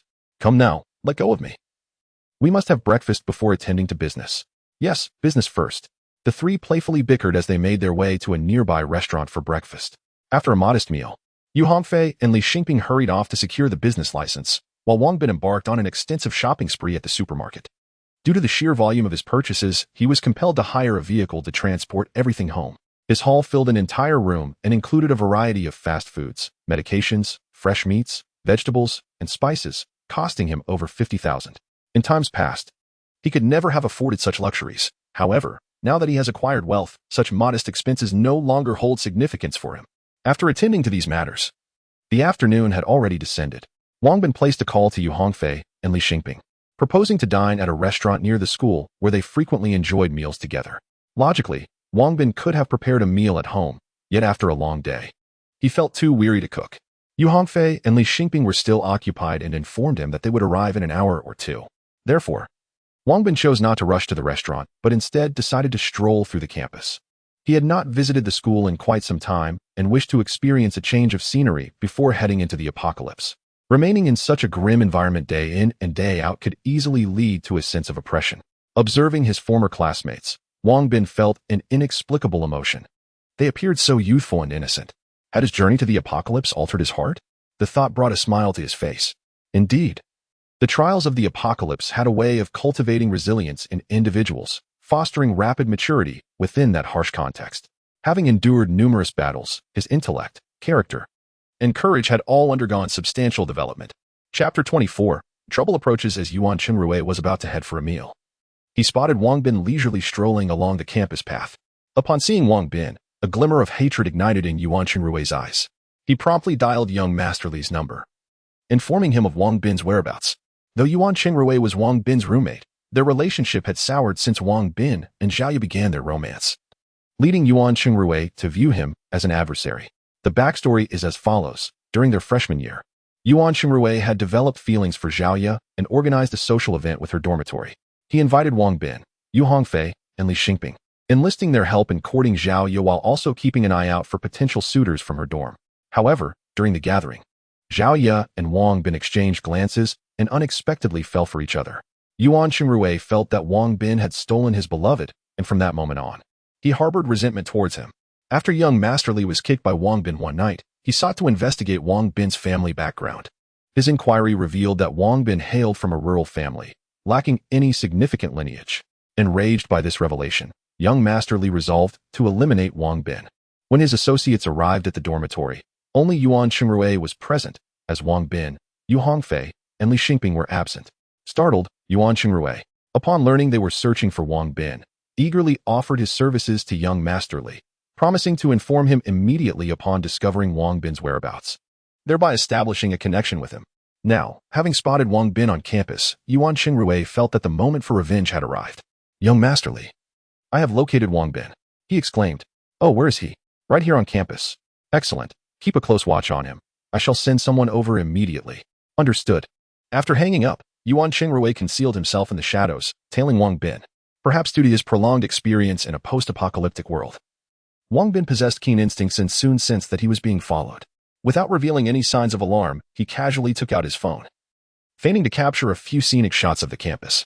Witnessing Wang Bin's nonchalance while he was supposedly on the brink of peril, Yuan Qingrui felt a surge of disdain. Little did he anticipate that while taking photos, Wang Bin inadvertently activated the selfie mode, capturing an image of Yuan Qingrui lurking just behind him. Upon recognizing Yuan Qingrui as his pursuer, Wang Bin could not help but smirk inwardly. It was true that Yuan Qingrui had initially set his sights on Zhao, yet they had never become an item. It was astonishing to Wang Bin that Yuan Qingrui harbored such a grudge, opposing him at every turn for 3 years. Wang Bin regarded Yuan Qingrui as inconsequential. Previously, Yuan Qingrui might have relied on his family's wealth to undermine him, but with a fortune exceeding 10 billion, Wang Bin's stature rendered Yuan Qingrui's advantages trivial. Let him follow. I am curious to see what tricks he might employ, Wang Bin mused, as he resumed his leisurely stroll across the campus. Half an hour later, a group of individuals located Yuan Qingrui, who pointed out Wang Bin's position. The group then advanced decisively towards Wang Bin, surrounding him. You are Wang Bin? One of them inquired. Indeed, I am Wang Bin. What brings you here? Oh, how audacious you are, showing no fear at all.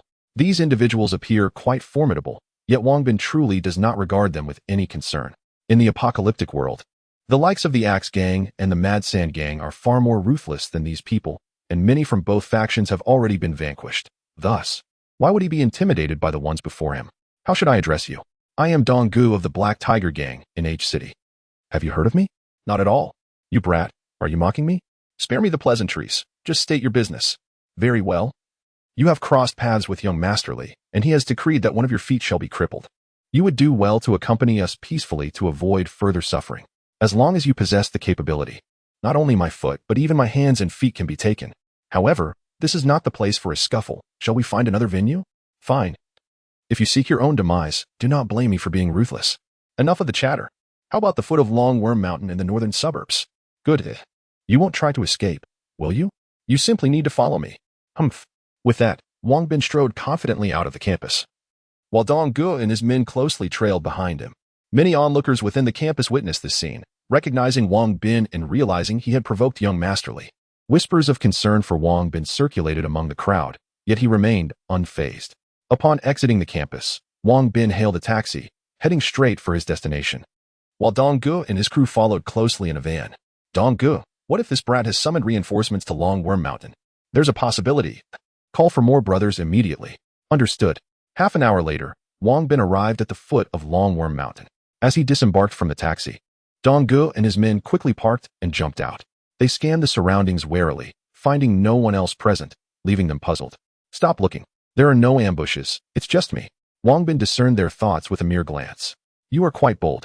Since there's no one around, let us get to it. You brat, had you not angered young Masterly, I would have genuinely liked to befriend you. Enough with the idle talk. Attack. With a wave of Dong Ji's hand, 4 or 5 of his subordinates rushed toward Wang Bin.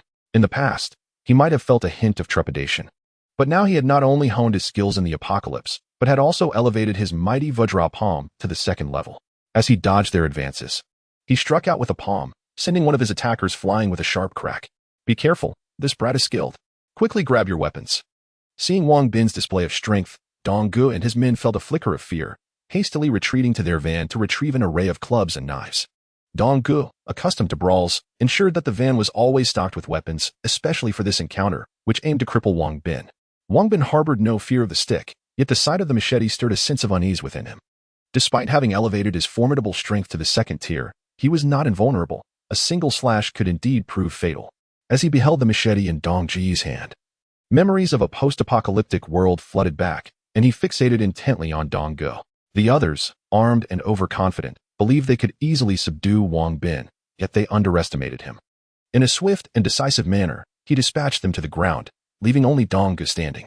With no distractions, Wang Bin boldly approached Dong Gu, who, having fully committed, swung the machete relentlessly at him. Wang Bin seized a steel pipe from the ground, meeting Dong Ji's blade with a resounding clash.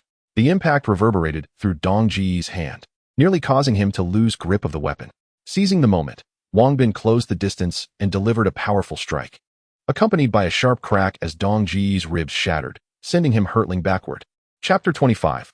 I fired a shot not long after Wang Bin subdued Dong Gu and his companions. 7 or 8 vans swiftly arrived from a distance.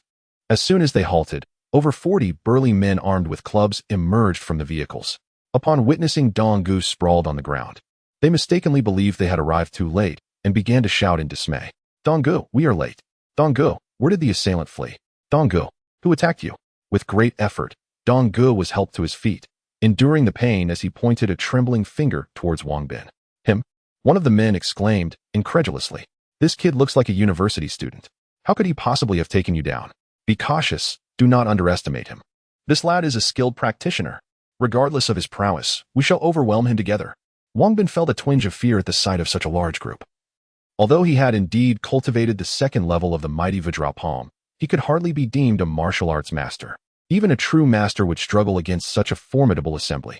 However, escape was no longer an option. He had been encircled.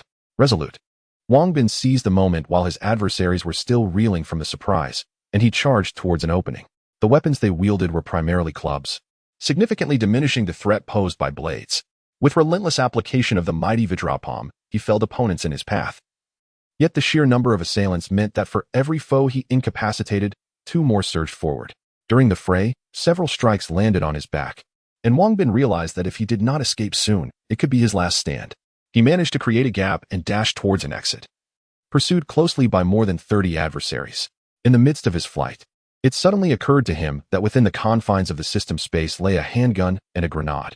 At that moment, he disregarded all caution, brandishing the handgun and firing a shot into the air. Bang! The sound of the gunshots startled the men pursuing him, causing them to halt, their faces pale with fear. Do not be afraid. He possesses but a single handgun, and we are many. Bang. Before the words had fully escaped one man's lips, Wang Bin fired a shot at his thigh, causing the man to collapse to the ground, clutching his leg and howling in agony. Who else dares? Wang Bin boasted, blowing on the muzzle of his gun, exuding an air of calm confidence. Kid, just wait. Our Black Tiger gang will not let you off easily. Bang. Enough with the empty threats. One man attempted to utter another menacing remark, but his words were cut short as Wang Bin shot him without hesitation. Witnessing Wang Bin's ruthless resolve, the remaining men were gripped by fear, hastily dragging their injured companions away. In a matter of moments, the vans vanished without a trace. Had he not been driven to such a desperate measure, he would never have resorted to gunfire. For, should they report him to the authorities, imprisonment would be his fate. The worst-case scenario would entail hiding in the apocalypse, but such a fate would only serve to worry his parents. At that moment, Wang Bin's phone rang. He took it out from his pocket only to discover that the screen had been damaged during the earlier scuffle. Fortunately, he could still answer calls. Hello, Wang Bin. Where are you? We've called you over a dozen times and you didn't answer. I apologize. I was momentarily preoccupied and didn't hear the ring on. We heard from classmates that you were taken away by a group of people. How are you doing now? You found out. Rest assured, I'm fine. I managed to drive them off. What? There were 5 or 6 of them, and I heard they were tough characters from the streets. How could you possibly handle them? Actually, I have learned some martial arts from a Shaolin master since I was young. I don't regard ordinary people as a threat. So you were skilled in martial arts. You concealed this from us quite well. I prefer to keep a low profile. All right, that does align with your character. If you're unharmed, please return promptly. Sure, I'll be there in half an hour. All right, we'll wait for you. Half an hour later, Wang Bin arrived at the restaurant by taxi, where Yu Hongfei and Li Xingping had already been waiting for him in a private room. Upon entering, they examined Wang Bin closely, and only after confirming that he was indeed unharmed did they relax. They then urged him to recount how he managed to fend off the assailants. Wang Bin briefly narrated the events, omitting the fact that he had later faced over 40 more individuals and had discharged a firearm. I might need to lay low for a while. Could you help me gather some information? Of course, we will assist you. We'll notify you immediately if there's any movement. Thanks. By the way, how did your matters go today? We registered, but it will take half a month to obtain the business license. We also searched extensively, but Haven Tea found a suitable shop. Waiting for the business license is just a matter of time. As for the shop, I believe it's unnecessary for you to search in person. I suggest you engage a real estate agent for greater efficiency. The small investment will be quickly recouped once we open the shop. Why didn't we think of that? We'll seek an agent tomorrow. By the way, Yuan Qingrui is in collusion with young Master Li. He informed young Master Li of my whereabouts. Please be cautious when discussing matters in his presence. What? Yuan Qingrui dared to betray you. Wang Bin, let us go and teach that brat a lesson. Don't act impulsively. I'll deal with Yuan Qingrui myself. Come, let us drink and not allow such a person to dampen our spirits. Indeed, let us drink. Wang Bin, rest assured, when we encounter Yuan Qingrui, we will certainly teach him a proper lesson. That night, he did not consume much alcohol as he had to attend another engagement and left hastily after a light meal. Yu Hongfei and Li Xingping assumed Wang Bin was merely trying to avoid being discovered by young Master Li's men and said nothing further, departing alongside him. As the two individuals stormed out of the restaurant, they marched furiously towards the dormitory, intent on confronting Yuan Qingrui to avenge Wang Bin. Meanwhile, Wang Bin hastily returned home, stowing away all the items he had purchased that day into his spatial storage, eagerly awaiting the appointed time. He was deeply concerned for the safety of Guan Xiaoye and the others, especially since 7 days had elapsed since the apocalypse began, leaving him uncertain about their situation. With each passing second, Wang Bin anxiously waited for over an hour until the moment to activate the end of the world arrived. The instant the time struck, he promptly chose to teleport. During these 7 days, Officer Miao and his companions were equally anxious. After Wang Bin's sudden disappearance that night, they began to lose hope. Believing he would not return, yet only Guan Xiaoye steadfastly held on to the belief that he would come back. If not for the ample food supplies, Officer Miao might have genuinely considered leading them away. Guan Xiaoye understood the thoughts of Officer Miao and his group, as she too had experienced such doubts. Initially, she had questioned whether Wang Bin would return, yet she clung to a glimmer of hope, visiting the spot where he had vanished each night. Finally, on the 7th day, the very time Wang Bin had promised to return, he appeared. The sight of him moved Guan Xiaoye to the brink of tears. As the anticipated 7th day drew nearer, her emotions began to tighten with anticipation. With a creak, The door swung open, and Wang Bin, bearing a large backpack, reappeared before them. The moment the others laid eyes on him, the room erupted into joyous chaos as they rushed toward Wang Bin in a flurry of excitement. Chapter 26. The end times hot pot brother Wang, you have finally arrived, exclaimed Guanxiaoya as she rushed towards Wang Bin, enveloping him in a tight embrace. Over the course of their time together, she had come to regard Wang Bin as the dearest person in her life. Officer Miao, upon seeing Wang Bin, felt a swell of emotion in her eyes. Witnessing Guanxiaoya nestled in Wang Bin's arms stirred a bittersweet sensation within her, prompting her to discreetly turn away and wipe her tears. Wang Bin, you must be weary. Allow me to pour you some water. Thank you. Li Changping smiled as he poured a glass of water for Wang Bin, who graciously accepted the drink and took a sip before unfastening the backpack slung across his shoulders. Uncle Li, I brought you a pack of cigarettes. Please try them and see if they suit your taste. Wang Bin retrieved a pack of de Zhangjiu cigarettes and a lighter from his bag and offered them to Li Changping. Cigarettes? Thank you, thank you. Li Changping's eyes sparkled upon hearing the word cigarettes, and he eagerly accepted the pack, treating it as a treasure. In this apocalyptic world, tobacco had become a luxury, only obtainable in gathering places at exorbitant prices, making it nearly impossible for the average person to acquire. He never imagined that Wang Bin would procure a pack for him, estimating that it could sustain him for several months in terms of rations. Next, Wang Bin produced various fruits from his backpack and handed them to the children, a Bao and Xiao Nan, who were already drooling with anticipation. Thank you, Uncle Wang. The children exclaimed joyfully as they accepted the fruits and began to indulge. Wang Bin then shared the remaining fruits with Guanxiaoya and Officer Miao, each one savoring the sweet delight in their hands. While it was possible to forage for fruits in the wild, they were typically snatched away before ripening, making the discovery of such large and sweet fruits exceedingly rare. Uncle Li, go ahead and enjoy them. Once you're finished, I will bring you more. Wang Bin chuckled at the sight of Li Changping gazing longingly at the cigarettes, reluctant to smoke them. The solitary pack in his backpack was due to limited space, yet he had several more in his system storage. Yes, thank you. Li Changping nodded excitedly, carefully opening the pack. He extracted a cigarette and inhaled its scent deeply, resembling an addict savoring their fix. After a moment, he trembled as he lit the cigarette. Taking a deep puff, he seemed reluctant to exhale, but eventually, a fit of coughing forced him to release the smoke. Uncle Li, take it slow. This feels so good. It has been ages since I experienced such comfort. Tears welled in Li Changping's eyes, leaving him unsure whether they were tears of joy or a reaction to the smoke. Uncle, I want to smoke too. A Bao, intrigued, approached Li Changping, requesting a cigarette. No, you are still too young. Smoking will affect your growth. But we are not kids anymore. Just yesterday, I killed 5 zombies. Yes, I took down 3. Not until you are grown men will I allow you to smoke. Li Changping chuckled, affectionately ruffling the hair of a Bao and Xiao Nan. All right then. Upon hearing this, the two individuals immediately drooped their heads and wandered aside to continue enjoying their fruit. Wang Bin, noticing the slight gloom in the children's spirits, clapped his hands and cheerfully inquired, would you like to have hot pot? The mention of hot pot instantly piqued everyone's interest, and they couldn't help but salivate at the thought. Did you say hot pot, Wang Bin? Indeed. This time, I've brought hot pot seasoning along with a generous supply of fresh vegetables. As he spoke, Wang Bin unveiled the meticulously prepared hot pot base and fresh produce. The sight of the vibrant vegetables left everyone awestruck, for it had been ages since they had tasted anything so fresh. At Wang Bin's invitation, some ventured into the kitchen to fetch a pot and a substantial amount of firewood. Use a little less oil to conserve, they lamented as they watched Wang Bin pour a considerable amount of oil into the pot. No worries, Wang Bin replied nonchalantly with a faint smile, pouring in just a tad more before halting. A Bao and Xiao Nan, the 2 young ones, took charge of igniting the fire, and soon the oil in the pot began to bubble vigorously. When Wang Bin deemed the heat sufficient, he added the hot pot base, a full bag this time, much to the awe and protest of the onlookers, who lamented its extravagance.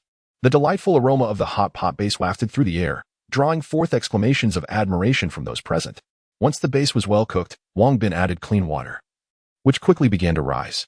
He then introduced the previously prepared spinach, potatoes, and fresh beef and lamb, filling the pot to the brim. The sight of the simmering food captivated everyone's attention, especially A Bao and Xiao Nan, whose mouths watered profusely. At last, the hot pot was ready, and Wang Bin eagerly beckoned everyone to partake. Isn't this a bit extravagant? Officer Miao couldn't help but exclaim. Not at all. If you wish for more, I shall bring it again next time. He then added, by the way, what is a hot pot feast without a bit of wine? With that, Wang Bin produced several bottles of beer, while A Bao and Xiao Nan were offered soft drinks. Cheers. As everyone received their drinks, Wang Bin raised his beer in salute. Cheers. They echoed, excitedly clinking their glasses together. Officer Miao picked up a piece of spinach, and upon tasting it, tears involuntarily streamed down her cheeks. Since the onset of the apocalypse, she had not savored hot pot, and now, reliving the experience brought forth memories of sharing similar meals with her parents. The others were similarly affected, tears flowing freely. What's wrong? Is it too spicy? Perhaps I should have added less seasoning next time. Wang Bin observed their tear-streaked faces, mistakenly thinking the seasoning was the cause. Yes, it is a bit spicy. They nodded, attempting to mask their embarrassment. Then let's add a bit more water. No. This is just perfect. The meal was thoroughly enjoyable, and by the time they finished, not a scrap remained in the pot. They even hesitated to discard the remaining broth, deciding to reheat it the following day. Wang Bin found himself at a loss for words, yet he refrained from expressing his thoughts. He understood that those accustomed to the apocalypse often behaved in such a manner, unlike himself, who could return to the reality where he could purchase whatever he desired. They were trapped in a different existence. By the way, has anything of significance occurred during my absence these past few days? It seems rather quiet in the city. Recently, we have observed numerous individuals departing the city in search of gathering places. But which direction have they taken? They have ventured in every conceivable direction. Since communication has been severed, we are left unaware of the precise location of these gathering places. Everyone is forced to search blindly. Is that so? By the way, Brother Wang, you surely must know the location of the gathering place, right? I'm not entirely certain about that either. Let us set off tomorrow. We will head in a unified direction and surely discover the gathering place. Indeed. The others were puzzled as to how Wang Bin could exchange for such a substantial amount of food, yet remain oblivious to the location of the gathering place. However, noting that he seemed reluctant to elaborate, they chose not to press the matter further. Wang Bin had already provided them with ample support, earning their trust. They believed that his silence must hold a significant reason. That night, everyone slept soundly, particularly Bao, who, in the midst of dreams, chuckled foolishly while exclaiming how delicious everything was. Chapter 27. Longing at night. On the following morning, Officer Miao and Guan Xiaoya prepared several dishes for everyone. After their meal, they set off on their journey. They had already deliberated the night before, deciding to head eastward, towards the ocean, even if they could not locate a safe haven. Reaching an island would ensure their safety, alleviating their fears of encountering zombies.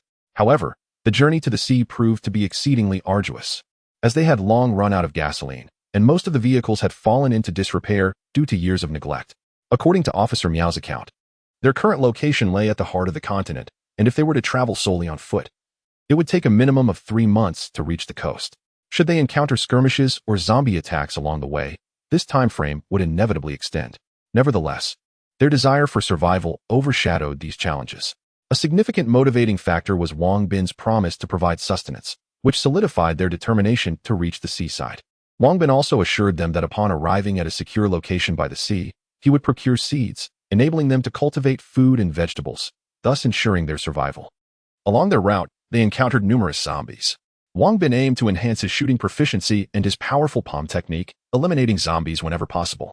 However, when faced with large hordes, they would have no choice but to circumvent them.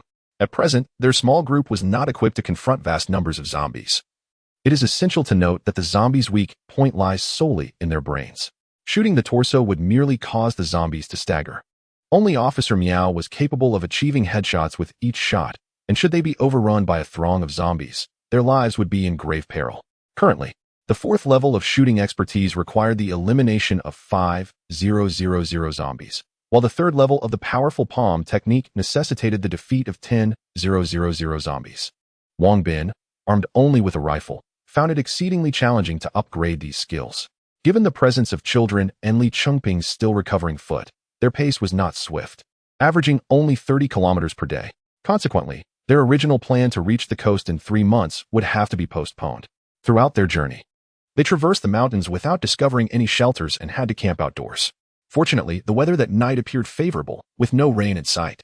At this juncture, Wang Bin realized he had neglected to bring several essential items, such as a tent and gasoline. As for a vehicle, his system's storage was limited, preventing him from carrying one at the moment.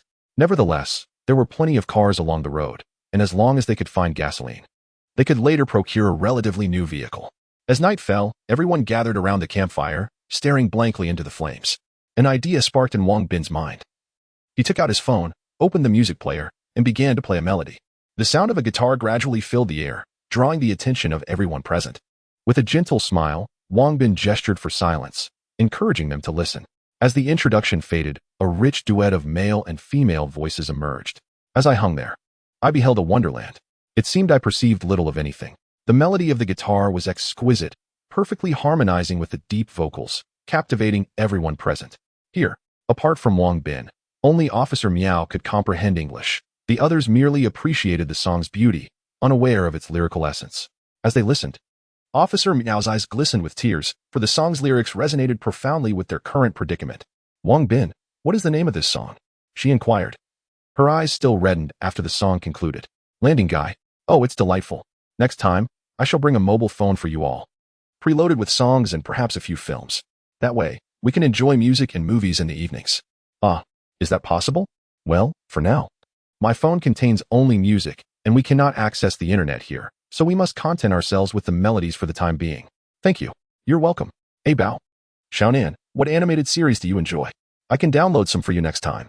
I adore the underwater world. I want to see Superman battle the monsters. I shall search for them when I return. If I can find them, I will download them for you. If not, I will get you other animations. Thank you. Uncle Wang. The singing resumed, and everyone listened intently once more. However, the initial songs were sorrowful, nearly bringing the group to tears, prompting Wang Bin to play some lively tunes, which finally brought smiles to their faces. Originally, he intended to prepare some barbecue, but Officer Miao and the others, wishing to conserve food, were adamant against it, leaving Wang Bin with no choice but to abandon the idea. A glance into the system space revealed a mountain of preserved meats, reassuring him. Otherwise, the spoilage would have resulted in waste. That evening, 2 individuals were assigned to watch, with Officer Miao on duty for the first half of the night, while Wang Bin took the latter shift. Although Li Qingping and Guan Xiaoye were meant to stand guard, Wang Bin had declined their participation. He had effectively assumed the role of leader within the group, and everyone heeded his words with great respect. Upon waking the next day, they had a light breakfast before resuming their journey.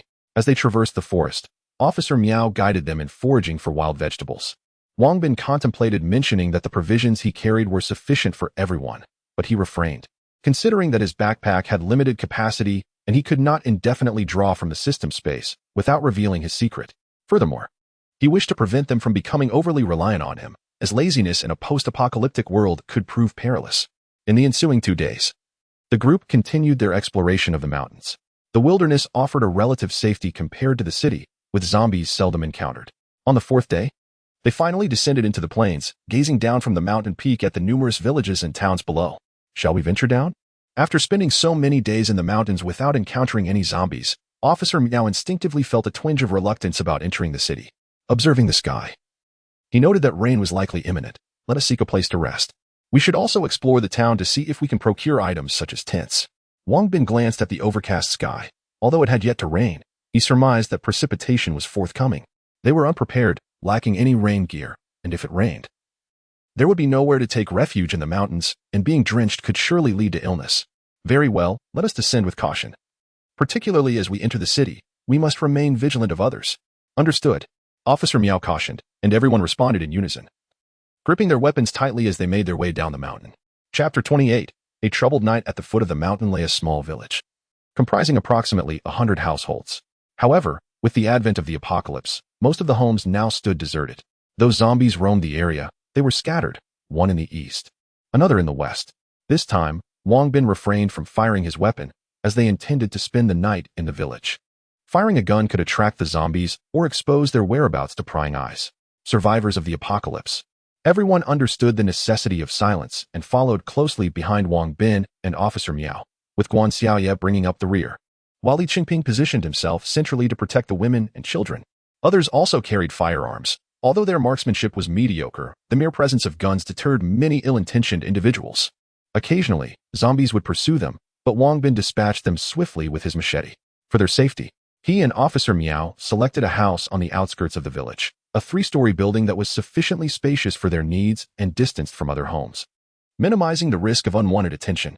The front door had been compromised, so they barricaded it with a wardrobe salvage from another house, flanked by 2 sofas for additional security. Even so, they arranged for sentries to stand guard throughout the night. Once they had settled into the house, preparations for dinner commenced. Wang Bin retrieved a bag of rice, a piece of ham, and some fresh vegetables, allowing the other 2 women to handle the cooking.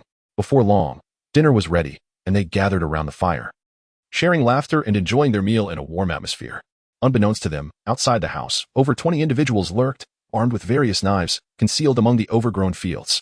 The fields had long since been abandoned, with weeds towering above head height, making it difficult for anyone to detect their presence. Can you smell that? They're cooking. I can. Is that ham I smell? Goodness, where did these people come from? Look at their bulging backpacks. They must have plenty of food. So what? They have guns. Are we not armed as well? Our firearms may not match their rifles, but we can still defend ourselves. I observed them earlier. There are only 2 men. And one of them is a cripple. It would be simple to eliminate them. Exactly. Once they're asleep, we can quietly slip in and take care of them. Agreed. Let us retreat for now and return at 3 in the morning. All right, let us go. With that, the group stealthily dispersed, returning to their respective homes. These individuals were the remaining villagers who had managed to survive due to their ample food supplies, sufficient to last them a year or 2. Moreover, many of the men in the village were hunters, often venturing into the mountains to procure game, which had contributed to their continued survival. During the onset of the apocalypse, they tirelessly eradicated zombies while simultaneously organizing labor to cultivate crops. However, as the harvest approached maturity, word spread to neighboring areas about the food supply, prompting numerous individuals to invade their territory. Clashes over sustenance ensued repeatedly, resulting in grievous injuries and fatalities among the villagers. Ultimately, from a population of 500 to 600, only 50 to 60 survived, with some succumbing to illness and others venturing in search of the fabled refuge. Thus, the village dwindled to merely 20 or 30 souls. The surviving individuals exhibited remarkable unity. They banded together to raid passers-by and, supplemented by foraging for wild vegetables and hunting game in the mountains, managed to endure against all odds.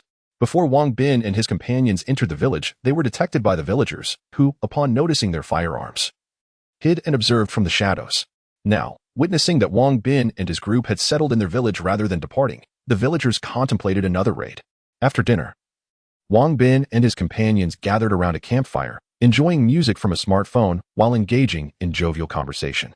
Since Wang Bin had joined the group, their food scarcity had been alleviated, and with firearms in hand, they felt an overwhelming sense of security, which greatly uplifted their spirits.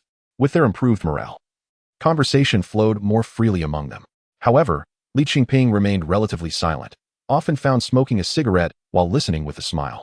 Even after receiving a prized cigarette from Wang Bin, he hesitated to indulge, saving it for the evenings after dinner. Wang Bin, who abstained from smoking, preferred to sip on beer during their leisurely discussions, albeit in moderation, never exceeding a single can. This was not due to a lack of tolerance, but rather a concern that overindulgence might lead to complications. In this desolate world, few could enjoy the luxury of regular meals, drinks, and the occasional smoke, a reality that Wang Bin had facilitated for them, earning their heartfelt gratitude. Especially for the 2 young boys, Bao and Xiao Nan, who once idolized Officer Miao, they now found themselves constantly by Wang Bin's side. With no electricity at night, entertainment options were scarce, and by around 9 o'clock, everyone retreated to their quarters for rest. The first watch was held by Li Qingping, while Guan Xiaoye took over in the latter half of the night. For safety, they all resided on the 3rd floor. Initially, Li Qingping detected no unusual activity, but at 2 in the morning, he roused Guan Xiaoye before returning to his room for sleep. Upon awakening, Guan Xiaoye grasped Wang Bin's rifle equipped with a night vision scope. To conserve battery, it was seldom activated. Wang Bin had brought a power bank, fully charging the night vision device, yet everyone hesitated to use it unless necessary. To monitor the outside, Li Qingping had dragged a sofa to the window during his watch. And when it was Guan Xiaoye's turn, she sat on the sofa, wrapped in a garment, chewing gum while gazing outside. The first hour passed without incident. But by 3 o'clock, a light rain began to fall. Is it raining? As she observed the gentle rain, Guan Xiaoye rose from her seat and stared blankly out at the drizzling world.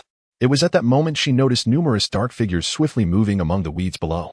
The sight of these shadows jolted her mind into clarity. She activated the night vision scope on her firearm and peered outside, revealing over 20 bright points clustered amid the grass. The late hour and the gathering of so many individuals could only mean one thing: they were likely approaching them. Guan Xiaoye hurriedly went to rouse Wang Bin and the others. Brother Wang, there are more than 20 people outside, and it seems they are coming for us. Understood. You wake Officer Miao and Uncle Li, and I will be there shortly. All right. Chapter 29. The villagers scheme. Wang Bin cast a glance at the still slumbering Bao and Xiao Nan before hastily rousing them from their sleep. Grasping his firearm, he exited the room. Li Qingping, limping yet resolute, followed suit, armed with a gun. Bao and Xiao Nan were eager to join the fray, but he swiftly admonished them. You two must protect Xiaoyin and the others. Also, prepare our belongings for a potential retreat. Reluctantly, they complied, aware that safeguarding their sister and provisions was paramount, and thus retreated to the adjacent room. Shortly thereafter, Officer Miao emerged with a rifle in hand, positioning himself beside Wang Bin. What is the situation outside? He inquired. I just counted. There are 27 of them. I remain uncertain if they are armed, Wang Bin replied. Should we fire? Let us wait. If they dare to approach our dwelling, we shall not hesitate to shoot. Understood. Miao and Xiaoyu took their positions at separate windows, while Li Shu was tasked with monitoring the staircase, ensuring no adversaries ascended. Rest assured, the staircase is under my watch, he assured them. With everyone positioned, they silently observed the unfolding events outside. Moments later, 3 more individuals approached stealthily, inching toward the building where they resided. Through the night vision scope of his rifle, Wang Bin discerned their advance and, without hesitation, aimed for the head of the foremost figure, pulling the trigger. Bang! The shot rang out, and the man crumpled to the ground. Xiaoyu and Officer Miao, already targeting their prey, followed Wang Bin's lead and fired in unison. Bang! Bang! In the wake of the gunfire, several adversaries collapsed instantly. The villagers, witnessing the sudden onslaught, turned tail and fled upon realizing their comrades had fallen. Without night vision, Xiaoyu and Officer Miao struggled to aim accurately as the villagers retreated. Wang Bin fired 2 more shots but ceased further fire, perceiving that the threat had diminished. For him, as long as they posed no significant danger, he was reluctant to unleash further violence. Cease fire, Wang Bin commanded, prompting Xiaoyu and Officer Miao to lower their weapons. Brother Wang, why have we halted our fire? They pose little threat to us. If they refrain from harassing us, we shall grant them clemency. Wang Bin, I never anticipated your heart to be so compassionate. It is not easy for any of us to survive. If we can spare lives, we ought to do so. While we may show mercy, they may not extend the same to us, Wang Bin replied with a faint smile, choosing not to elaborate further. Upon learning of the villagers' retreat, a Bao and Xiaonan breathed a collective sigh of relief and rushed out to inquire about the situation. Rest assured, they have departed. You may return to your rooms and sleep, Wang Bin reassured them. No, we wish to stay and accompany you. They insisted. Listen to me. Return to your rooms and sleep. We have a journey ahead of us tomorrow. Li Shu, Officer Miao, you two should retire for the night. Xiaoyu and I will keep watch. How can that be? I should stay while you take your rest. Listen, you and Uncle Li should go to sleep. We can't have everyone exhausted. We need both of you tomorrow. All right. If anything happens, notify us immediately. Officer Miao and Li Qimping wished to stay, yet they understood, as Wang Bin stated, that not everyone could be worn out. After all, Wang Bin possessed a night vision scope. Any situation outside would be immediately apparent, and they had no choice but to return indoors to rest. Once the villagers were repelled, they quietly gathered again, each one sighing deeply upon meeting. How many did we lose this time? It seems 6 have perished and 3 are injured. So many, without a moon. How did they discover us? I don't know, and their shooting was remarkably accurate. It seems akin to what one sees on television. They must possess something that allows them to see us at night. Night vision goggles. Indeed, precisely those. What shall we do about this? We cannot contend with them head-on. Instead, let us lure the nearby zombies towards them, allowing the undead to surround them and deplete their ammunition. That's a splendid idea. Did we not contain over 300 zombies at the western end of the village? Let us release them. Yes, let us proceed with that. All right, everyone. Split up and attract the surrounding zombies to their location. I am curious to see how much ammunition they have. The villagers, after deliberation, remained undeterred and ventured out that night to lure zombies to assault the small building where Wang Bin and his companions were. Working collaboratively, and owing to their physical prowess, they indeed attracted a considerable number of zombies. Initially, due to the rainfall, neither Wang Bin nor Guanxia noticed anything amiss. But as the sounds of numerous zombies became apparent, they realized something was wrong. Wang Bin activated his night vision scope and soon discerned several bright spots moving swiftly, exhibiting behavior unlike that of zombies. He quickly grasped their strategy. They intended to trap them here with the undead. In the past, such a scenario would have instilled fear in Wang Bin. However, his system still contained over 7,000 rounds of ammunition, more than sufficient to eliminate these zombies. Brother Wang. What is the matter? Nothing, just some insignificant clowns. As he spoke, Wang Bin handed his rifle to Guanxia.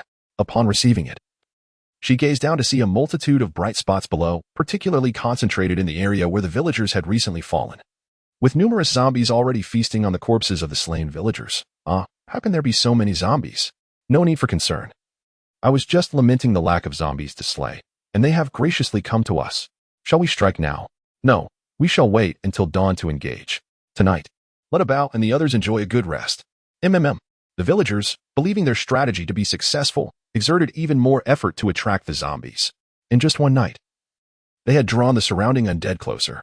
The next morning, just as the first light of dawn broke, Officer Miao, anxious for Wang Bin and Guan Xiaoya, awoke early, preparing to relieve them so they could rest. As she approached the window, a wave of dread washed over her upon witnessing the throngs of zombies outside. Oh, why are there so many zombies out there? They must have been attracted by those people last night, she exclaimed. Why didn't you wake me? It's all right. I wanted you to sleep a little longer, came the reply. You, do not fret. We are temporarily safe, surrounded by zombies. I leave this area in your capable hands. By the way, do not harm my prey. Let me take care of that when I awaken. I have no desire to slay zombies. If you wish to do so, then by all means proceed. Thank you. Wang Bin expressed his gratitude before retreating with Guan Xiaoya to their room to rest. After a tiring night, they were indeed exhausted and soon fell into a deep slumber. Officer Miao, clutching her rifle, furrowed her brow. She longed to hunt the zombies but was apprehensive that the noise might disturb Wang Bin and Guan Xiaoya's rest, so she reluctantly refrained from taking action. Chapter 30. The villagers deceived when the others awoke, they were taken aback to find themselves encircled by zombies. Officer Miao, concerned that they might disturb Wang Bin and Guan Xiaoya, urged them to remain silent. Unlike Wang Bin, who maintained his composure amidst the throng of over 1,000 zombies, the faces of the others were etched with anxiety. For breakfast, each had a bowl of millet porridge to get by. Despite the porridge being rather thin, predominantly water, they consumed it with great relish. In the apocalypse, being able to enjoy a full meal even once a day was a privilege. Yet here, they not only had lunch, but also breakfast, and sometimes indulged in a bit of barbecue in the evening. Their existence had become akin to a heavenly life. None dared to disturb Wang Bin and Guan Xiaoya, choosing instead to sit quietly in the room. By noon, the enticing aroma of food roused Wang Bin and Guan Xiaoya from their slumber. Wang Bin, Xiaoya, you're awake. Come sit down. The meal will be ready shortly. Just let me freshen up first, replied Wang Bin, retrieving his toothpaste and toothbrush to wash up. Guan Xiaoya, being a woman who cherished her appearance, followed suit. In the past, when toothpaste was scarce, even rinsing one's mouth seemed an arduous task, often resorting to merely water and fingers. Yet now, with an abundance of toothpaste and water, everyone had begun to take hygiene more seriously. As the dishes were brought to the table, an impish idea struck Wang Bin, prompting him to play a trick on the villagers from the previous night. He knew that they had lured the zombies and were likely peering at them from a nearby house. It's been ages since I cooked. Today, I shall prepare stir-fried beef. Hooray beef, cheered the villagers. Wang Bin, that's enough food. Don't waste it. No worries, I'm in a good mood today, so I'll showcase my culinary skills. Upon hearing that beef was on the menu, Bao and Xiaonan could hardly contain their excitement, though Officer Miao and the others felt it was somewhat extravagant. Moreover, they wondered how Wang Bin could be in good spirits when surrounded by so many zombies. However, as the food was brought by Wang Bin, they had no choice but to let him proceed. Wang Bin entered the kitchen, slicing about a pound of beef and gathering various seasonings, including scallions, ginger, garlic, and dried chilies. He poured oil into the pan, and when it began to shimmer and smoke, he added the seasonings, releasing an enticing aroma that wafted through the air. Sitting in the living room, everyone couldn't help but swallow at the mouth-watering scent. The rain had ceased, and the fragrance of meat spread far and wide, soon reaching the villagers hidden in the nearest house, causing their stomachs to growl incessantly. Damn it, do these people have no fear at all? They're even in the mood to cook. Do you smell that? It's the scent of beef. Yes. I also detect the fragrance of dried chilies and ginger. Right, it seems there's also the aroma of scallions. The villagers hurried to the windows, lifting their noses to savor the smell, as if the dishes were laid out before them. These individuals truly possess an abundance of food, and it appears quite plentiful. Once we dispatch them, I shall surely carve out their hearts for a fiery stir-fry. Indeed, they must be vivisected. Their flesh will sustain us for quite some time. The villagers, while inhaling the aroma, animatedly discussed how they would handle Wang Bin and his companions after their demise. Their excitement was palpable, yet with each utterance, their stomachs growled ever more insistently. Here comes the sizzling beef stir-fry. Wang Bin, emulating an ancient server, bellowed as he emerged from the kitchen, bearing a plate of freshly cooked stir-fried beef. Upon witnessing this, Bao and Xiaonan clapped their hands in delight. Wang Bin, are you trying to provoke those individuals from last night? Officer Miao, astute and perceptive, quickly pieced it together. Officer Miao understands best. They had lured the zombies to encircle us, likely reveling in their mischief nearby. You rogue. A man must be a little wicked to earn a woman's affection. At this, Officer Miao's cheeks flushed, and she hastily lowered her gaze, falling silent. Wan Xiaoya, observing Wang Bin and Officer Miao's playful banter, wore a slightly discontented expression. All right. Let us dine. How does my culinary skill fare? Noticing the atmosphere had grown a tad awkward, Wang Bin promptly urged everyone to dig in. After tasting a piece, although his culinary skills did not rival those of a professional chef, they were not lacking either. The praise from his companions greatly satisfied his vanity. After the meal, Wang Bin retrieved a can of beer and settled onto the sofa to indulge. To slay the zombies? There is no rush, having just dined. A brief respite before the hunt is in order. Upon hearing the mention of slaying zombies, Bao and Qian eagerly seized their firearms and situated themselves beside Wang Bin, ready to follow his lead at a moment's command. In truth, they had long wished to practice their marksmanship that morning, but Officer Miao had forbidden them from firing, leaving them to endure their impatience. Once Wang Bin finished his beer, he rose, grasping his rifle. Seeing this, Bao and Qian jubilantly picked up their own rifles, while the others exhibited no interest in hunting zombies. Bao, Xiaonan, whoever among you first slays 10 zombies shall be rewarded with a braised chicken leg. Ah, Uncle Wang, is this truly the case? Indeed. I shall be the judge. Splendid. The duo cheerfully agreed, taking aim at the zombies lurking below the house. Begin. Bang, bang. At the command, Bao and Xiaonan commenced firing. It must be said that through their recent training, their marksmanship had significantly improved.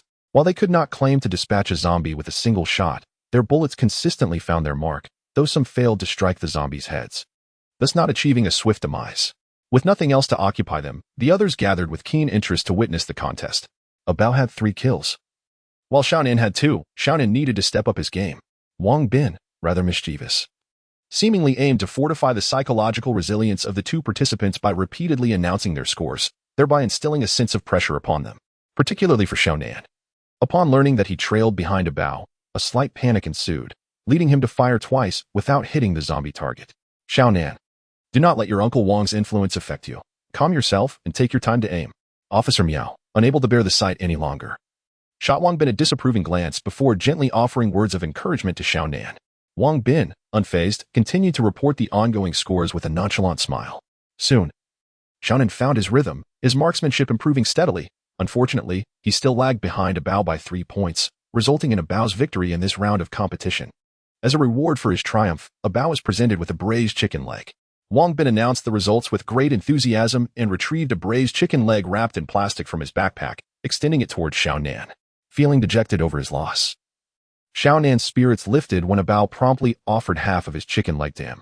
Let's share it. Oh no, this is yours. What do you mean yours and mine? We are brothers. Brothers should share both hardships and joys. Indeed, the camaraderie expressed by Bao elicited quiet admiration from those around them. Chapter 31. Skill Upgrade. Wang Bin was pleasantly surprised by Bao's thoughtfulness. He clapped his hands and said with a smile, wait a moment, I never said that the second place would go unrewarded. Here you go, Xiaonan. Congratulations on winning a braised pig's trotter. As he spoke, Wang Bin retrieved a package of braised pig's trotters from his backpack and handed it to Xiaonan. Oh, I have one too. Of course, hurry up and take it. Thank you, Uncle Wang, brother Bao. I'll share mine with you. Yes, I believe we should share the food with everyone. Exactly, let's enjoy it together. Wang Bin chuckled heartily, clapping his hands again as he declared, all right. Everyone gets a share.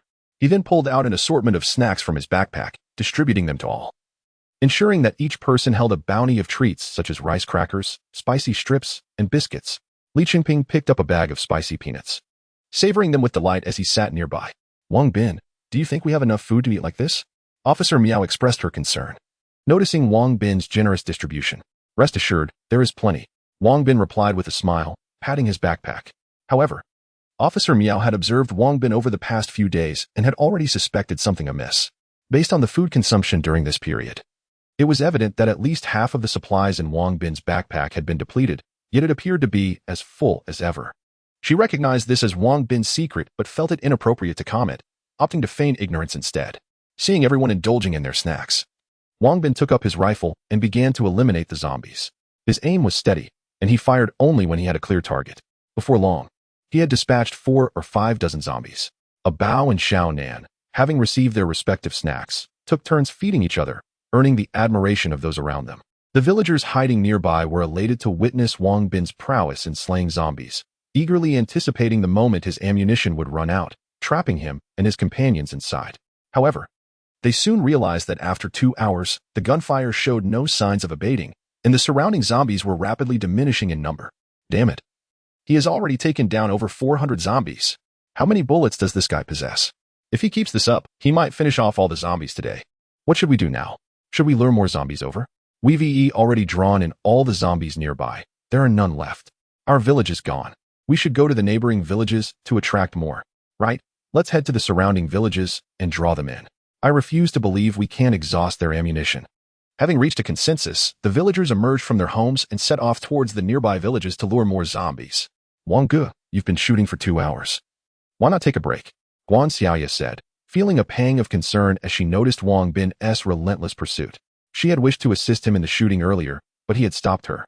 Wang Bin was not idle. In order to upgrade his skills, he was the only one who could take down these zombies, as the efforts of others did not count towards his progress. Yes, indeed, after 2 hours of exertion, Wang Bin's shoulders and arms felt somewhat numb, prompting him to take a moment's respite. Uncle Wang, you must be tired. Allow me to massage your shoulders. Uncle Wang, let me help you with your arms. Thank you. That would be wonderful. You're welcome. Upon noticing Wang Bin seated, Bao and Qian hurried over to knead his shoulders and arms. Their ministrations proved quite soothing. Did you see? That fellow has ceased firing. Perhaps he is running low on ammunition. Haha. Our village chief is truly astute for devising such a clever strategy. Indeed, without the village chief, we might not have survived to this day. The villagers assigned to monitor Wang Bin, upon seeing him stop shooting, assumed he had exhausted his bullets and eagerly began to flatter the village chief. However, half an hour later, Wang Bin picked up his rifle once more to resume shooting. Due to the discomfort in his shoulder, his firing rate was noticeably slower than before. For heaven's sake, when will this end? How many bullets does that guy possess? It's of no concern. Once Zhao and the others lure the zombies from neighboring villages, I shall see how many rounds he truly has. Precisely. The villagers, inspired by the chief's words, felt a surge of enthusiasm, as if victory were within their grasp. Other villages also harbored zombies, and the inhabitants, perplexed by Zhao and his companions enticing the undead, were nevertheless grateful for the opportunity to eliminate this threat and refrained from intervening, allowing Zhao to lead the zombies toward their village. While shooting at the zombies, Wang Bin noticed a horde approaching from a distance. Upon closer inspection, he discerned several individuals sprinting ahead. In that instant, Wang Bin comprehended their intentions. Their efforts are quite commendable. What are you saying, Brother Wang? Come and see for yourself. Intrigued, Guan Xiaoya and the others approached the window, only to find hundreds of zombies being drawn nearer. Those scoundrels, Guan Xiaoya seethed, raising her rifle to fire at the fleeing individuals. Hold on, these zombies may prove useful to me. Wang Bin quickly intervened to prevent her from shooting. Oh, useful to you? Officer Miao inquired, puzzled. Indeed, I believe that hunting zombies will enhance my strength. Moreover, the weather indicates rain for the next few days, so we need not rush our departure. We might as well rest here for a few days until the weather improves. Wang Bin stated calmly, choosing to keep his secrets vague. The others were bewildered, but since Wang Bin had spoken, they decided to heed his words. Wang Bin's shoulder throbbed again, and he feigned fright from the zombies, settling onto the sofa for rest.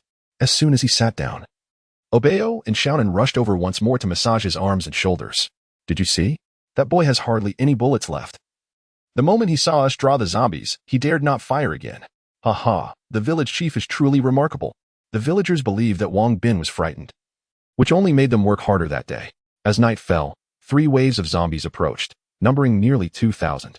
To provoke the villagers, Wang Bin organized a bonfire party, where everyone gathered around the fire, indulging in barbecues while singing and dancing joyously.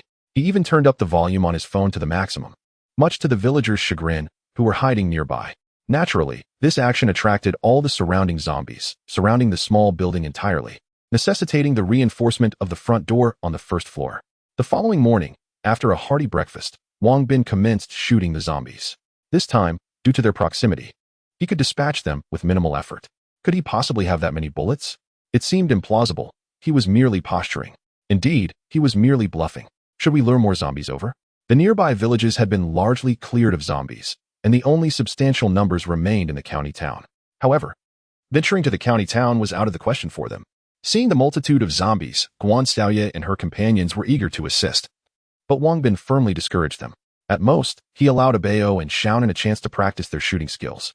though even they could only manage about 50 shots before their shoulders ached unbearably. Wang Bin had to apply copious amounts of ointment and alcohol to alleviate his own pain. Yet despite this, his shoulder had developed a significant bruise. The recoil of the rifle was quite substantial. But he persevered through the discomfort for the sake of enhancing his skills. Ultimately, after 2 arduous days, he cleared the surrounding zombies, leaving countless corpses near the building, which left the villagers hiding inside utterly astonished. Ding ding! Congratulations, player.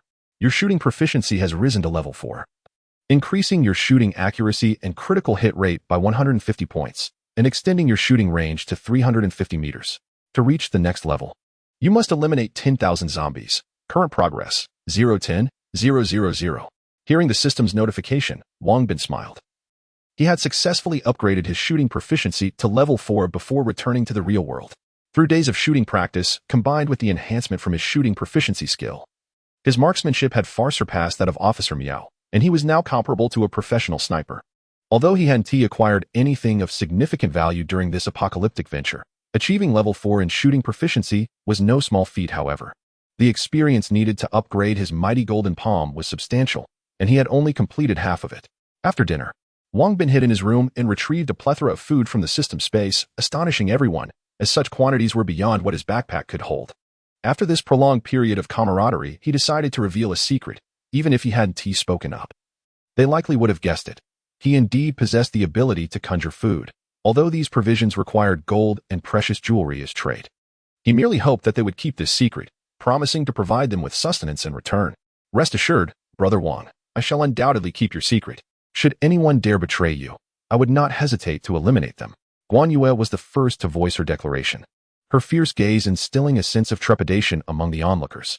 Wang Bin, you can trust me as well. I shall safeguard your secret, even at the cost of my own life.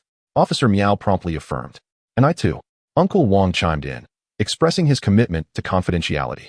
Before long, everyone had voiced their pledges, and Wang Bin felt a surge of joy at their unwavering support. I must now go to exchange for provisions. During my absence over the next 7 days, I hope you all can protect the small building. Brother Wang, you can rest assured, we will undoubtedly safeguard the small building. Yes, I will assist Sister Guan Yue in protecting it as well. Excellent. Coincidentally, it has been raining these past few days. When I return, the rain should have ceased. And that will mark our time to set forth. Yes, Brother Wang, go without worry. We shall await your return. With a satisfied nod, Wang Bin retreated to his room, biding his time until he could once again step into the realm of reality. Chapter 32. A burst of character as Wang Bin returned to the realm of reality. The incessant notifications from his mobile phone clamored for his attention. Upon retrieving the device, he discovered a plethora of missed calls and messages, exceeding a dozen in number. Most were from Yu Hongfei and Li Xingping, but there was also a call from Zhao Qian. He chose to disregard Zhao Qian and directly dialed Yu Hongfei's number. The moment the call connected, a voice greeted him. Hello, Wang Bin. Where have you been? I couldn't reach you at all. Hongfei, I was out on an errand, and the signal over there was quite poor. By the way, has the police been looking for you? Why would the police be looking for me? Didn't I deal with Donggu from the Black Tiger gang? I'm worried they might report me. Rest assured, the police haven't come after you. Those thugs would never stoop so low as to report anything. They would lose face. Moreover, your conflict with them is a matter of the underworld. They will only resolve it according to their own rules. Is that so? That's a relief. By the way, what were you and Xingping looking for me about? Interestingly enough, following your instructions, Xingping and I sought out real estate agents and indeed found 2 locations. One is in the northern district, while the other is in the southern district. The southern district is a bit more favorable in terms of location, but the rent is higher, 100,000 per month. Paid annually. We've taken photos and videos of both sites, awaiting your decision. The northern district is relatively new and still developing, and the economy there isn't quite mature yet. If we can secure a place in the southern district, it would be ideal. A prime location justifies a higher rent. Are you concerned about not recouping the expenses? That's a valid point. I'll contact the agent now and aim to sign the contract by tomorrow. Additionally, let us search for a jewelry processing factory nearby. It shouldn't be too far from the shop. I've heard that Tanghai used to have many skilled artisans in jewelry making. After securing a factory, make sure to invite a few masters over. As long as they agree to come, I'm open to paying a bit more. We should also recruit a few apprentices, ensuring they sign long-term contracts. Understood. I'll consult with the agent shortly. It's best to resolve this matter by tomorrow. Once we acquire the property, I'll handle the business license and renovations, while Xingping can oversee the hiring of craftsmen. Thank you for your hard work during this period. It's no trouble, such as the nature of the entrepreneurial phase. By the way, I have some news. Last night, I and Xingping each gave Yuan Qingrui a hefty slap. He didn't dare utter a word. Thanks. That guy is truly despicable. You all must remain vigilant around him in the future. Noted. It's getting late. I'll call the agent now. All right. Do what you must. His gold was transported from the apocalypse, incurring virtually no cost. His current objective was to convert the gold into currency, thus rendering concerns about rent and labor expenses irrelevant. The only imperative was to liquidate the gold for profit. Furthermore, one of Wang Bin's greatest fears during the apocalypse was the possibility of Dong Gu from the Black Tiger Gang reporting him, which would lead to a police manhunt. Now that he knew they hadn't reported anything, he felt a sense of relief. However, upon further reflection, as Yu Hongfei had remarked, this matter pertains to the underworld. As individuals entrenched in this realm, reporting to the authorities would compromise their dignity, rendering them unable to hold their heads high before other factions in the future. Moreover, the fault lay with them, as they had initiated the trouble. Should matters escalate, they too would find themselves embroiled in the consequences. Subsequently, Wang Bin dialed Wang Xingping's number, reiterating his thoughts and engaging in a brief conversation before ending the call. After glancing at his phone, he pondered for a moment, ultimately deciding to call Zhao Qian. Hello. Wang Bin, I heard that you shot someone from the Black Tiger Gang. Is it true? My affairs are no concern of yours. I am aware that I have wronged you, and I do not seek your forgiveness. However, do you realize this is illegal? If the police find out, you could be arrested. How do you know? I was beside Dong Gu when he called young Masterly, so I overheard. Young Masterly was utterly shocked. Yet it seems he is not inclined to let you off easily. He appears to be hiring assassins to deal with you. You must exercise caution. Oh, he seems to be returning. I cannot speak further. Please, take care. Before Wang Bin could respond, Zhao Qian had already ended the call. Since enduring the trials of the apocalypse, Wang Bin had largely set aside his grievances regarding Zhao Qian's betrayal. If he were to consider the situation from her perspective, it would be exceedingly challenging to make headway in this age, which relies heavily on connections and lineage, without the system he had acquired. Zhao Qian's choice of a shortcut was, in itself, understandable, yet the occurrence had indeed caused him some pain and a temporary difficulty in acceptance. Nevertheless, he had come to terms with the realization that if their ideologies were incompatible, there would be no reason to force a union. Attaining the physical presence of the other would not guarantee the sincerity of their hearts. The road ahead was long, and he aspired to find a partner who genuinely reciprocated his affections and was willing to endure hardships alongside him. He was nearly on the verge of forgetting Zhao Qian when he least expected her to relay such crucial information. If young Masterly truly intended to seek out assassins to confront him, he would need to tread carefully, preparing adequate defenses. Currently, his mighty iron palm had ascended to the second level, sufficient for dealing with common thugs, yet inadequate against skilled opponents.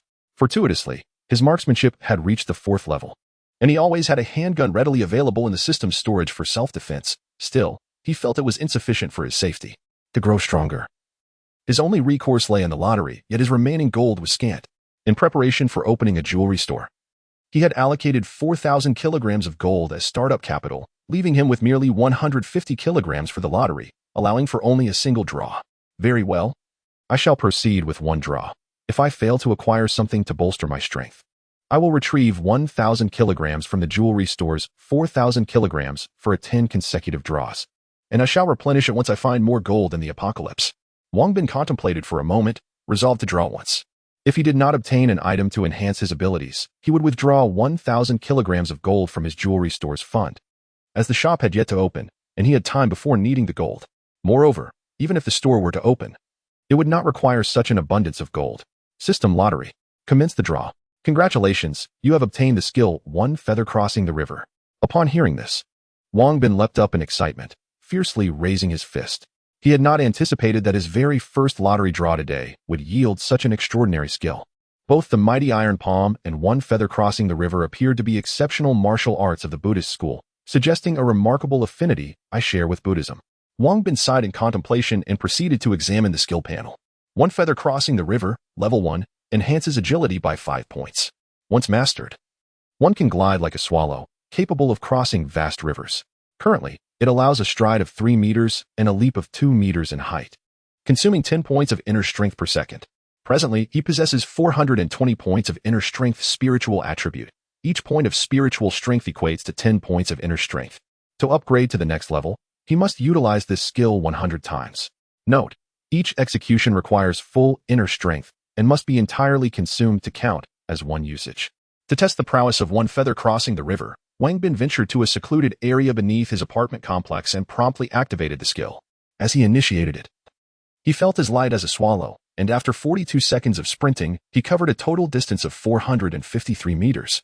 With such speed, he could undoubtedly secure a gold medal in the 400 meters at the Olympics. Initially, Wang Bin contemplated attempting a tenfold draw again. However, reflecting on the incredible skill he had already acquired, he dismissed the thought. One must learn to be content. Chapter 33. Encountering the Black Tiger Gang again, Wang Bin continued to assess his situation. His internal energy could only be fully restored after an hour. This meant that even if he remained awake for an entire day, he could only execute his technique, one reed crossing the river, 24 times. To elevate it to the second level would require a minimum of a week's time. Of course, remaining awake was an impossibility, thus prolonging the duration even further. But I can practice in the apocalypse, as one day in the real world equates to 7 days in that realm.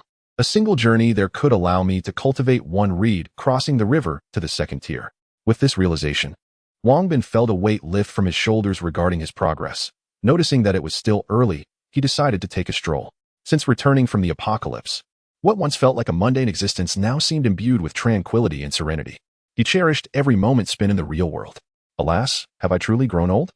Recognizing the shift in his mindset, Wang Bin couldn't help but chuckle at himself.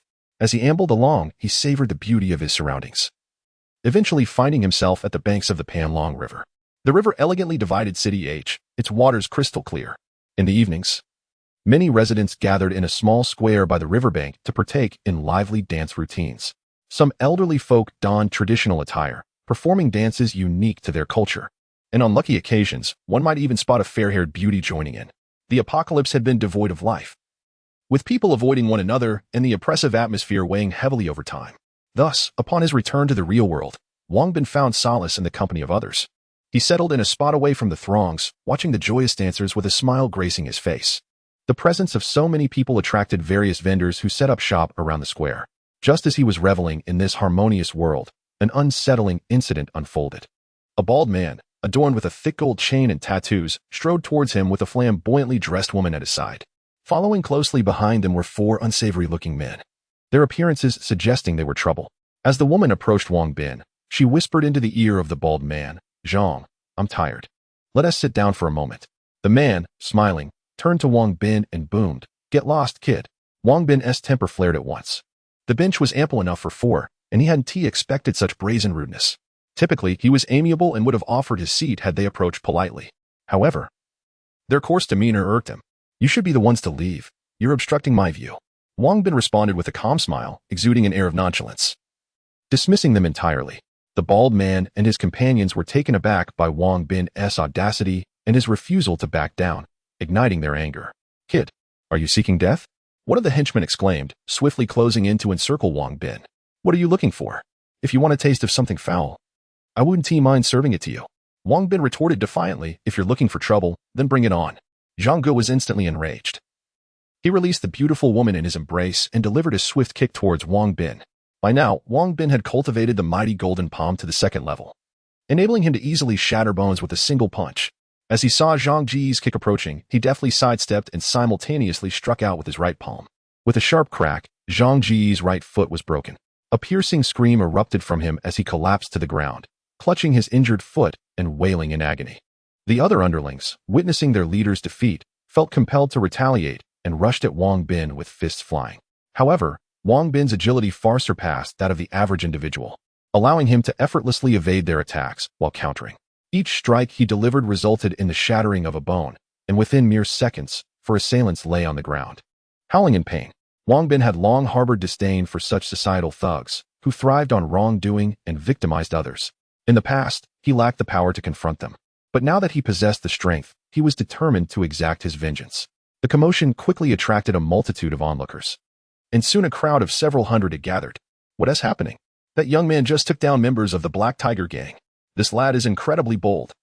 He dares to confront the Black Tiger Gang. He is surely going to regret this." Wang Bin, overhearing the murmurs, was taken aback by the gang's notorious reputation. Realizing that many locals were aware of the Black Tiger Gang's misdeeds and held them in low regard.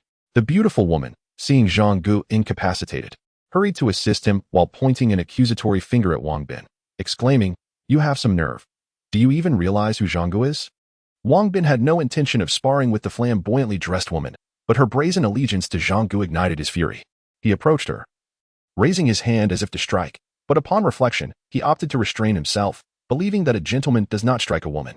The woman, terrified by Wang Bin's initial gesture, gasped, but upon seeing him lower his hand, mistakenly assumed he was intimidated. She adopted a fierce demeanor and declared, "Zhao is the master of the Black Tiger Gang. You are finished." Seeing her still defiant at this juncture, Wang Bin chuckled softly. He paused, contemplating how best to handle this woman. With a calm smile, he stepped closer, causing her to retreat in fear. "What do you intend to do?" she stammered. "Oh, nothing much. I merely wish to awaken your senses." With that, Wang Bin reached out, seized the woman, and flung her backward into the Panlong River. "Ah!" she screamed, followed by a resounding splash as she hit the water. The river was shallow, only reaching her waist, so he had no concerns about drowning her.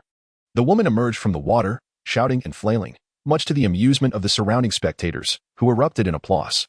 "Zhao, who were you just telling to scram? What gang do you belong to?"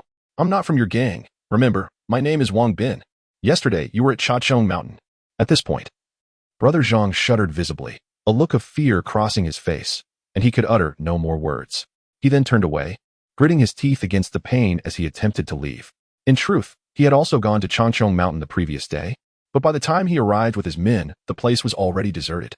Upon inquiring, he learned that a man named Wang Bin not only injured many of his men, but also fired shots at two of them. He felt a surge of relief that he hadn't arrived in time. Yet now, he found himself confronting the barrel of a gun. What could he say? To preserve his own life, he had to submit. "Stop. Can't you understand human speech? I told you to roll, not to walk." Upon hearing this, Brother Zhang's face turned pale. He shot a fierce glare at Wang Bin before rolling out, cradling his injured foot. The four underlings, witnessing their leader's retreat, had no choice but to follow suit, leaving the onlookers in stunned silence. Some of the bolder young men even began to whistle.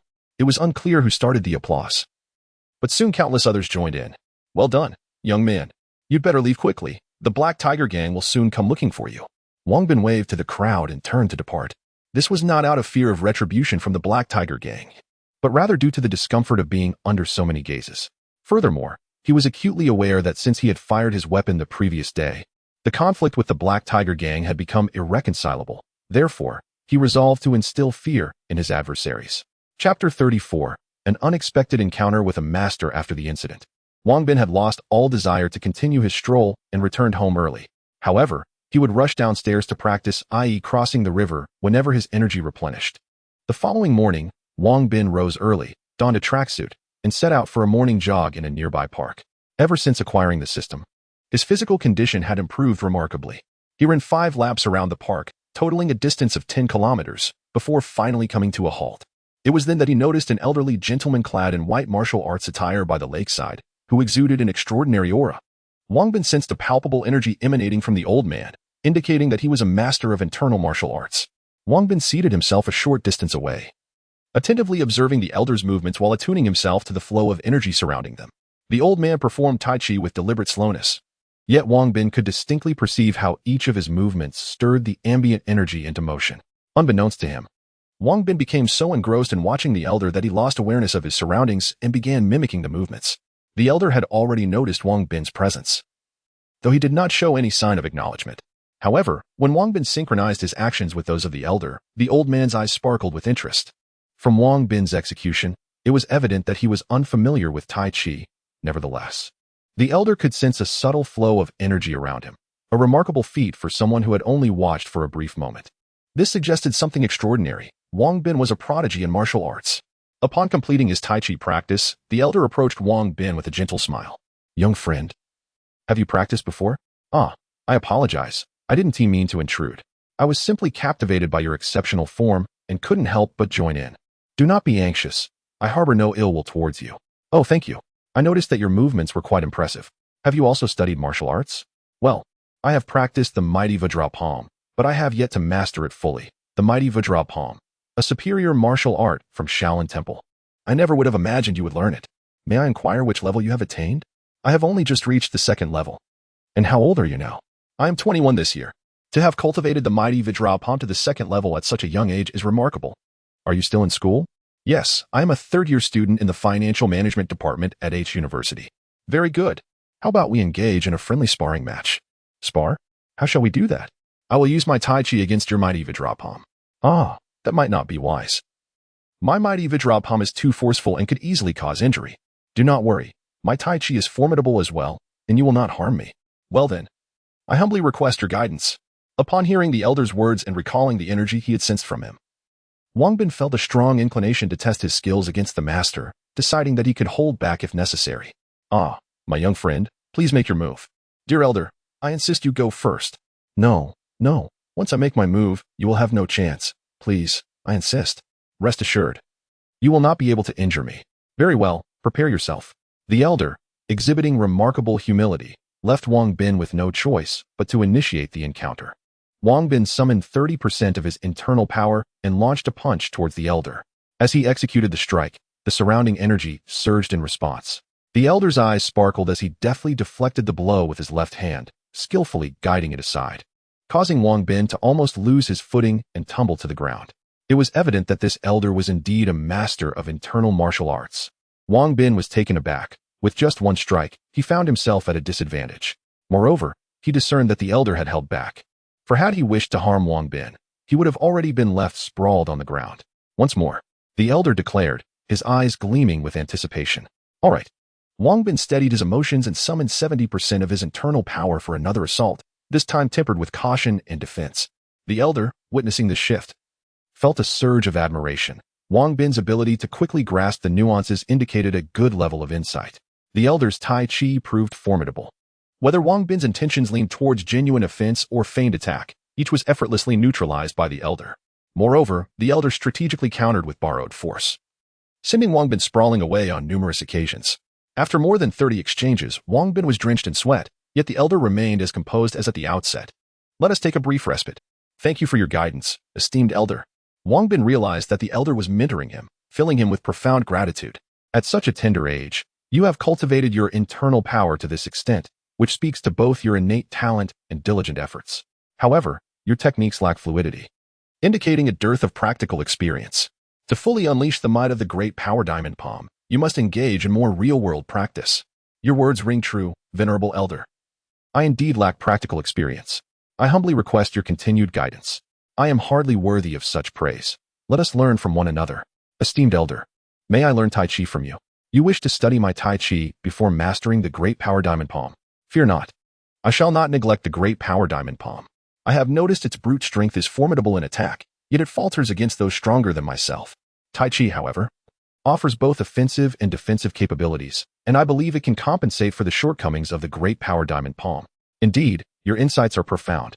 The great power diamond palm is a superior martial art, embodying both strength and the compassionate essence of Buddhism.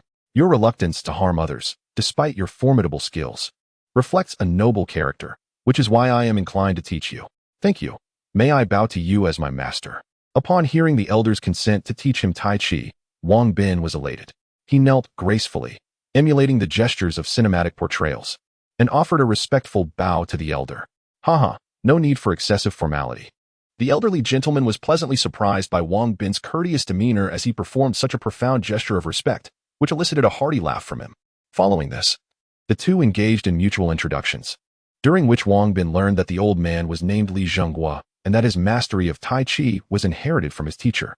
The two found themselves in harmonious conversation and decided to visit a nearby eatery for breakfast. Just as they finished their meal, Wang Bin's phone rang. He excused himself politely before answering the call from Yu Hongfei. Hello, Wang Bin. Where are you? I'm out for a run. Is there something you need? The workshop agent mentioned there's something happening. Are you coming by to take a look at our shop's location? Sure, just tell me where to meet, and I will head over shortly. After ending the call, Wang Bin smiled at Li Zhenghua and said, Master, I have a matter to attend to, so I must take my leave. Li Zhenghua waved his hand with a smile, saying, No worries, take care of what you need to do. By the way, Master, I have a few commitments, so I can only learn martial arts from you every other day. Please do not take offense. I assure you I will not neglect my training. Not at all. It's quite natural for young people to have many responsibilities. Whenever you have time, just practice with me. Yes, thank you. With that, Wang Bin bid farewell to Li Zhenghua and made his way home, intending to take a shower and change into fresh attire before meeting Yu Hongfei and Li Xingping. Chapter 35, The car buying commotion when Wang Bin arrived at the shop by taxi, Yu Hongfei, Li Xingping, and the agent were already waiting for him. After exchanging greetings, they followed the agent into the store. The shop, boasting an area of 200 square meters, was sufficiently spacious for their needs, and it was favorably situated near several renowned jewelry stores. This will do nicely. Now, let us proceed to inspect the workshop, Wang Bin remarked, thoroughly satisfied with the shop and readily agreeing to the terms. Splendid. Mr. Wang, your decisiveness is commendable. Please, follow me. The agent, pleased with the development, anticipated a substantial commission from these transactions. After a brief walk of over 10 minutes, they arrived at an auto repair factory, but the owner had already left, having secured a rental agreement. Wang Bin and the others carefully examined the premises. It was spacious and ample, though it would require renovations to serve as a jewelry workshop. I find this location acceptable, though we must enhance security measures, Wang Bin noted, recognizing the potential of the space while emphasizing the need for improved safety. Rest assured, I will enlist experts in this field to assist with the design, and I'll also recruit a few retired veterans to keep watch. It should pose no problem. Yu Hongfei replied, relieved to see Wang Bin's approval. In these times, money could attract any personnel one desired. Had Wang Bin been dissatisfied, both he and Li Xingping would have faced the tedious task of searching for another property. After Wang Bin nodded in agreement, he signed the contract for the factory and directly transferred the payment to the agent, who promptly handed him the keys. The plan remains as we discussed yesterday. Hongfei, you will oversee the business license and renovations. Xingping, you will seek out a master jeweler. Understood, I'll set off this afternoon. Li Xingping, eager to finalize matters, prepared to depart to find the jeweler. There's no rush. After all, we are a company with assets exceeding 10 billion. It's time to equip you both with vehicles. Wang Bin said with a smile. Vehicles? That can wait. We can acquire them once we start earning. Yu Hongfei and Li Xingping responded, pleased yet aware of the need to conserve resources at this nascent stage of their venture. You both will be traveling frequently. Having a car would be quite convenient. Especially for you, Xingping, as you need to head to the prefecture tomorrow. About that. What? I'm not suggesting an extravagant fleet. Just one Audi each. As for future vehicles, you can earn to purchase whatever you desire. An Audi? Isn't that rather extravagant? Not at all. It's merely an image. Had I not been constrained by initial funding, I would have considered providing you with a Mercedes or a BMW. No need for that. An Audi will suffice. Both men were taken aback by Wang Bin's mention of luxury cars and quickly expressed their contentment with the Audi option. Let us go then. While we have the time, we should select the cars. Indeed, let us proceed. By the way, Wang Bin, which car are you planning to purchase? I intend to acquire a Jinbei. What? A Jinbei? On their journey to the car dealership, Yu Hongfei and Li Xingping could hardly fathom that Wang Bin would choose a Jinbei, especially for personal use. In their eyes, given Wang Bin's wealth, he should at least consider a Ferrari or a Porsche rather than settling for a Jinbei. Initially, Wang Bin had contemplated a Wuling, but upon realizing that Officer Miao and the others would be accompanying him, he deemed the Wuling a bit cramped. Hence, he opted for the Jinbei, which offers ample space and allows for some room to accommodate luggage. Although Wang Bin preferred not to elaborate, the incessant inquiries from Yu Hongfei and Li Xingping compelled him to concoct a fib, claiming it was a gift for a relative. As for the car he intended to buy, he decided to defer that decision until they arrived at the dealership. Upon hearing Wang Bin's explanation, Yu Hongfei and Li Xingping ceased their probing. The trio arrived at the Audi dealership by taxi. Upon seeing their youthful appearance, the saleswoman dismissed them, assuming they were students. And thus, hardly anyone attended to them. Relishing the peace, they wandered into the showroom to admire the vehicles. However, when Yu Hongfei opened the door of an Audi, preparing to sit inside for a feel, a saleswoman promptly halted him. Hey, step out. This is a new car. Can you afford to pay for any damages? Yu Hongfei, still bearing the insecurities of a student, was startled by her words and instinctively attempted to exit the vehicle. Wang Bin, however, placed a reassuring hand on him and smiled calmly. It's fine. Just sit inside. The saleswoman, noticing that Yu Hongfei remained seated, grew irate and retorted. I assume you three are here to cause trouble. If you don't exit, I will summon security. Wang Bin, perhaps I should just step out, Yu Hongfei said, growing more anxious at the mention of security. No worries. Continue to examine the car. I will handle this. Wang Bin, having encountered similar situations before, was well prepared. During a previous house hunting trip, he had faced the same condescending attitude from a saleswoman. These individuals, to put it plainly, were snobbish, seeing them dressed like students. They looked down upon them. Wang Bin thought it necessary to teach them a lesson. Go fetch your manager. I wish to lodge a complaint. A complaint? What are you going to complain about? You university students, if you lack funds, don't stir up trouble here. or I shall indeed call security. Go ahead, Wang Bin replied, sensing her contemptuous demeanor and feeling inclined to retaliate. You think I wouldn't dare to call? The saleswoman, now incensed, turned and shouted toward the two security guards stationed at the entrance, who promptly approached with an aggressive demeanor. Yu Hongfei and Li Xingping, witnessing the guards approach, feared for Wang Bin and quickly stepped forward to stand beside him. If you intend to act, think carefully. We are here to purchase a car. You impoverished students think you can buy a car? Take note, we sell autos here, not bicycles. The young lady, you truly possess a narrow-minded perspective. Be cautious, lest you find yourself regretting it. The ones who will regret this are you, security personnel. These three individuals are here to cause trouble. Should you not hasten to expel them? Gentlemen, I kindly ask you to leave. Upon hearing this, the security guard's expression darkened, and he spoke ominously to Wang Bin and his companions. What if I choose not to leave today? Wang Bin replied with a smile. Then do not blame us for taking action. Oh? Then by all means, do what you must. I am eager to see how you intend to handle us. Very well. If you refuse our courtesy, you shall face the consequences. This is of your own making. With that, two security guards reached out to seize Wang Bin, but his reflexes were swifter. As they made their move, he swiftly struck with two powerful blows, producing a resounding crack as he broke their hands. The two guards cried out in agony, clutching their injured hands and retreating. He is attacking. Quickly, call the police. The saleswoman had not anticipated Wang Bin's formidable prowess, as he had effortlessly incapacitated the two guards. The sound of their bones fracturing echoed clearly in her ears, and realizing that they were outmatched, she immediately resorted to a tantrum, demanding the police's intervention. Chapter 36. Choosing Mercedes over Audi. In fact, many saleswomen witnessed their colleagues' actions, yet they chose to remain silent, standing aside with a keen interest in the unfolding drama. After all, even if their colleague refrained from taking action, there would always be someone among them willing to do so. For them, confronting was an amusing endeavor. However, when Wang Bin interrupted the two security guards, everyone was taken aback, unable to fathom how these seemingly youthful students could exhibit such prowess. Before long, the manager, alerted by the commotion outside, strode out with purpose. What is happening here? Manager, they are causing a scene and have assaulted our security guard. You must call the police and have them arrested. The saleswoman, upon seeing the manager emerge, rushed forward in tears to report the incident. The manager frowned at her words, but chose to disregard her complaint. Instead, he approached Wang Bin and his companions with a relatively amicable demeanor, inquiring, "May I ask why you have injured our security personnel?"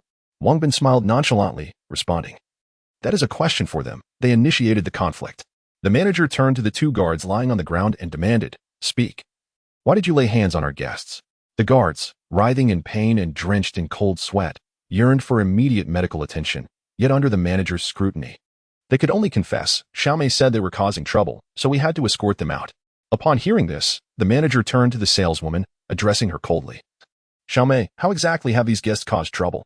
With an air of arrogance, the saleswoman replied, "They were never here to purchase a vehicle, and they even attempted to climb into our cars and meddle with them.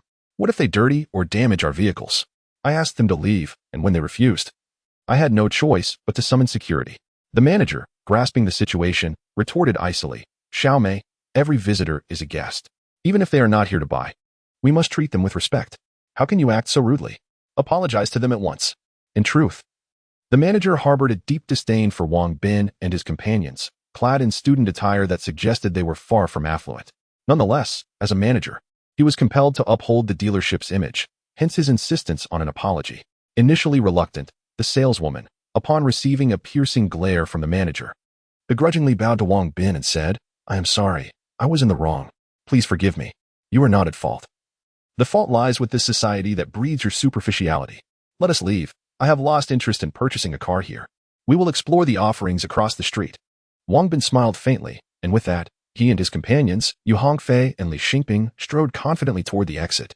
Upon hearing Wang Bin's words, the surrounding saleswomen expressed their disdain. Unable to afford an Audi, they now contemplated purchasing a Mercedes, which was even more expensive than the cars they sold. "Please wait. You have injured our security guard, and you must settle the medical expenses before you leave." The manager's demeanor shifted instantly upon hearing Wang Bin's intention to depart. If Wang Bin and his companions had indeed come to purchase a vehicle, the security guard being assaulted would have been a mere incident.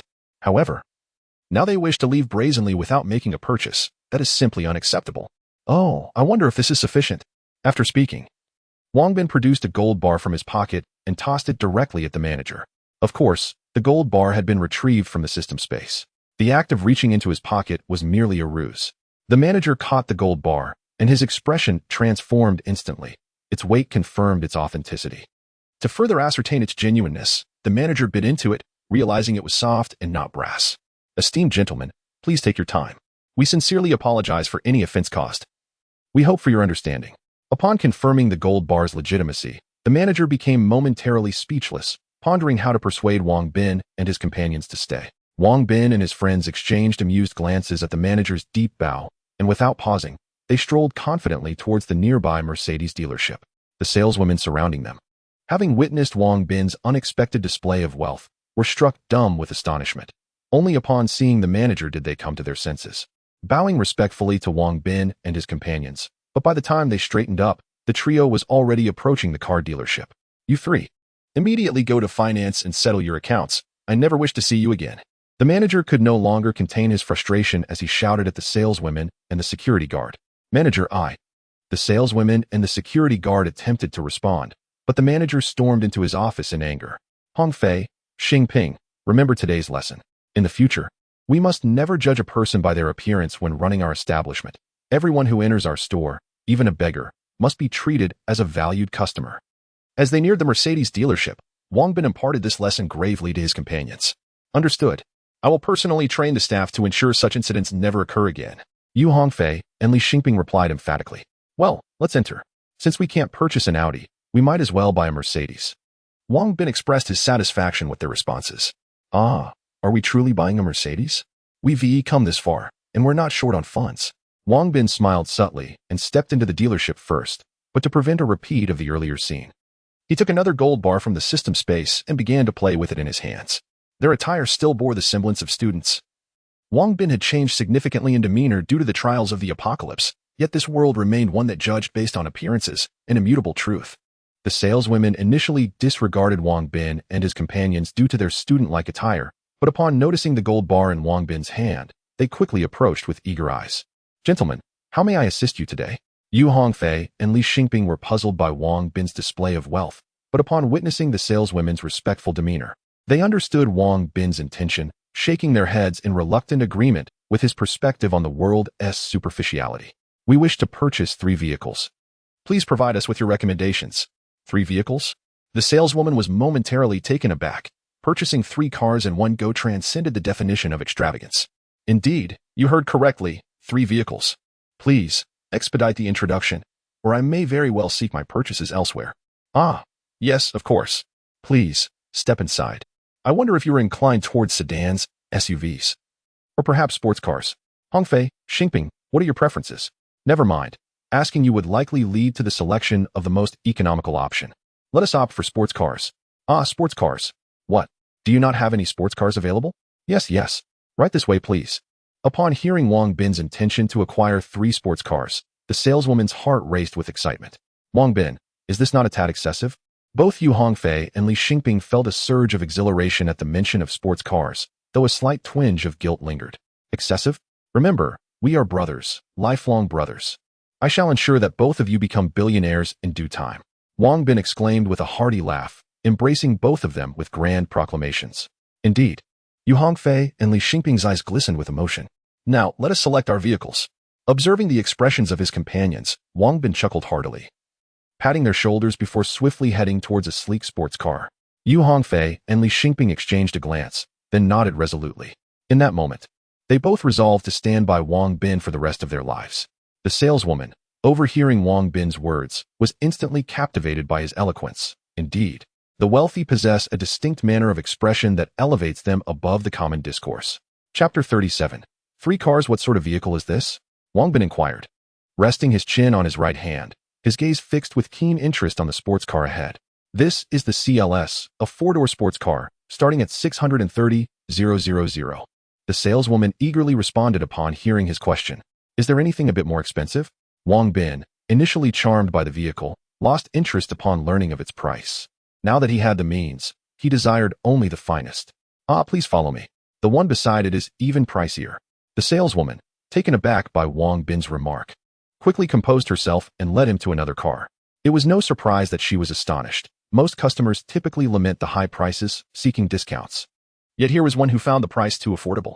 Was the sun rising in the west today? This is the Mercedes-AMG GT, a four-door sports car. Starting at $970,000. The saleswoman explained, her voice tinged with nervousness. $970,000. Still a tad too inexpensive. Do you have any sports cars priced above $1 million? Wang Bin expressed dissatisfaction despite his initial admiration for the AMG GT upon learning it too fell short of the seven-figure mark. Ah, $1 million. Yes, indeed. Gentlemen, please follow me this way. The saleswoman's excitement surged. 3 cars priced at over $1 million would yield her a commission of over $100,000. Yo Hongfei and Li Xingping exchanged helpless shrugs, aware that Wang Bin was resolute in restoring his pride, and thus accompanied him. This is the Mercedes-AMG GT 2-door sports car. Aside from this model, there are 3 series, S, C, and R, with the R series being the most expensive. Wang Bin was instantly enamored with this 2-door car, recognizing it as the embodiment of a true sports car with its imposing and elongated front, exuding an aura of dominance. Let us see your series, Wang Bin declared, prompting the saleswoman to lead them. Certainly, gentlemen, right this way. Although the saleswoman managed to temper her excitement, her voice quivered with anticipation, calculating the commission from 3 R series cars, which could amount to a staggering $300,000, enough for a down payment on a home. Soon, under the saleswoman's guidance, they arrived before a striking green Mercedes-AMG GTR. The sight of it conjured images of thrilling car chases from films, a perfect embodiment of coolness. Unable to resist, Wang Bin stepped forward to caress the car's surface. The saleswoman, alarmed, quickly interjected, "Sir, this vehicle costs $3 million. She feared Wang Bin might mar its pristine paint, a cost she could not bear. Disregarding her warning, Wang Bin tossed a gold bar towards her, then crouched down, his hands exploring the sports car's sleek contours. The saleswoman's initial reaction to the gold bar was its weight. Her second thought was its authenticity. Her third realization was that this man was not merely affluent, but extraordinarily wealthy. "I'll take this car. Bring me 3. Wang Bin exclaimed, growing increasingly enamored as his excitement surged. Previously, such a sports car was a rare sight on the streets, seen only in Hollywood blockbusters and racing games. Now, this magnificent vehicle was right before him, soon to be his. No, it already belonged to him the moment he laid eyes on it. "What? 3 cars?" he inquired, his enthusiasm palpable. "Well, we currently only have 1 in stock. The other 2 will take half a year. No, 3 months. No, 1 month to arrive." The saleswoman, hearing Wang Bin's intent to purchase the $3 million yuan sports car, spoke in a slightly flustered manner. "Is that so? If not 3, do you have any other models available?" Wang Bin's excitement waned slightly at the news. "Yes, indeed. We have 2 Mercedes-AMG GT coupes, 1 from the S series and 1 from the C series." "All right, Hongfei, Xingping, choose one that you like." Wang Bin felt reassured upon learning that other models were available. He certainly didn't wish for his 2 friends to watch him drive while they were left on the sidelines. With that, he resumed caressing the sports car as if it were a beautiful woman. "Gentlemen, please, these 2 are from the S and C series." The saleswoman, realizing whom she ought to charm, eagerly beckoned Hongfei and Li Xingping. "We won't bother looking. Just give us the Mercedes-AMG GT Coupe," Hongfei declared, aiming to save Wang Bin some money. "Ah, splendid." The saleswoman felt a twinge of disappointment at their choice of the standard model. Yet her excitement rekindled at the thought of her commission. Wang Bin recognized it was time for him to step in. He produced a bank card and inquired, "Do you accept card payments here?" "Yes, absolutely. We also facilitate bank loans." "No need. I will pay in full," Wang Bin replied nonchalantly. "Ah, splendid. If you're paying in full, I can assist you in securing a 5 discount. Then I appreciate your help." "Not a problem at all. Please, gentlemen, let me escort you to our VIP room for some tea while I finalize your paperwork. Additionally, can you assist with insurance and license plates?" "Certainly." "Then please handle those as well." "Of course, gentlemen, right this way." Witnessing the saleswoman sell 3 sports cars in under 10 minutes left her colleagues in stunned silence, each regretting their missed opportunity to step forward first. However, it was too late for regrets now. Upon learning of Wang Bin's intent to purchase 3 cars in one go, the manager promptly gathered a large group of staff and entered the VIP room, enthusiastically assisting Wang Bin with the various procedures. After more than 10 minutes, the paperwork was finally complete, and the 3 friends received their car keys. Wang Bin's car was green, Hongfei's was red, and Li Xingping's was black. Each drove their respective sports cars, following Wang Bin as they made their way to the Audi dealership, where they came to a halt. Wang Bin deliberately rolled down the car window, allowing those inside to clearly see their faces. The manager of the Audi dealership turned pale upon witnessing 3 individuals driving 3 luxury sports cars, each worth over $1 million. Such a significant transaction had slipped right beneath his nose. Wang Bin, feeling that this wasn't sufficiently satisfying, positioned the rear of the car towards the Audi showroom and pressed the accelerator with fervor. The engine roared like a wild beast, sending the onlookers in the store scurrying back in fright. "Let us go." With his vendetta fulfilled, Wang Bin lost interest and shouted as he drove the sports car to their next destination. Initially, he intended to purchase a Mercedes-Benz van. However, upon realizing the cramped space that would force Officer Miao and others to squeeze in, he lost interest. He concluded that for the apocalypse, a Jinbei would be a more pragmatic choice. The trio then arrived at a dealership selling Jinbei vehicles. This time, before they could utter a word, the proprietor swiftly emerged to greet them. Wang Bin wasted no time in stating his purpose. "What is the price for your largest Jinbei vehicle? The most expensive luxury model. The Great Sea Line costs 250,000 each. Would you like to take a look inside?" "No need to look. I'll take one Great Sea Line for 250,000. Please assist me in processing the license plates and, while you're at it, fill the tank and deliver an additional barrel of fuel to the entrance of Tsuehu Garden. Can you manage that?" "Absolutely. All right, let us proceed with the payment." "Ah, yes, of course. Please, come inside, and I will take care of the paperwork immediately." The shopkeeper beamed with delight upon hearing the deal, as Wang Bin paid without even inspecting the vehicle. "Boss, the car must be flawless, or I will bring people to cause you trouble. Rest assured, I guarantee you that what I sell is indeed a new car, and there will be no issues. If I dare deceive you, I will have no complaints should you come to smash my shop." It was no jest. Someone who could drive 3 sports cars valued at over $1 million each was certainly not an ordinary person, and he would never dare to deceive Wang Bin. Soon, the paperwork was completed. Wang Bin instructed that when the car arrived at the community, the keys should be left with the security guard, and he drove away in his flashy sports car. The trio filled their vehicles with fuel at a nearby gas station. Following Wang Bin's suggestion, they decided to test the cars on the highway. Yu Hongfei and Li Xingping readily agreed, and soon they were driving their sports cars towards the outskirts of the city, under the envious gazes of countless onlookers. Chapter 38. Forming connections with noble youths. Initially, Li Xingping intended to purchase a car and immediately seek out the silversmith. However, being a young man in his early 20s, he was swept away by excitement and found himself racing along the highway with Wang Bin.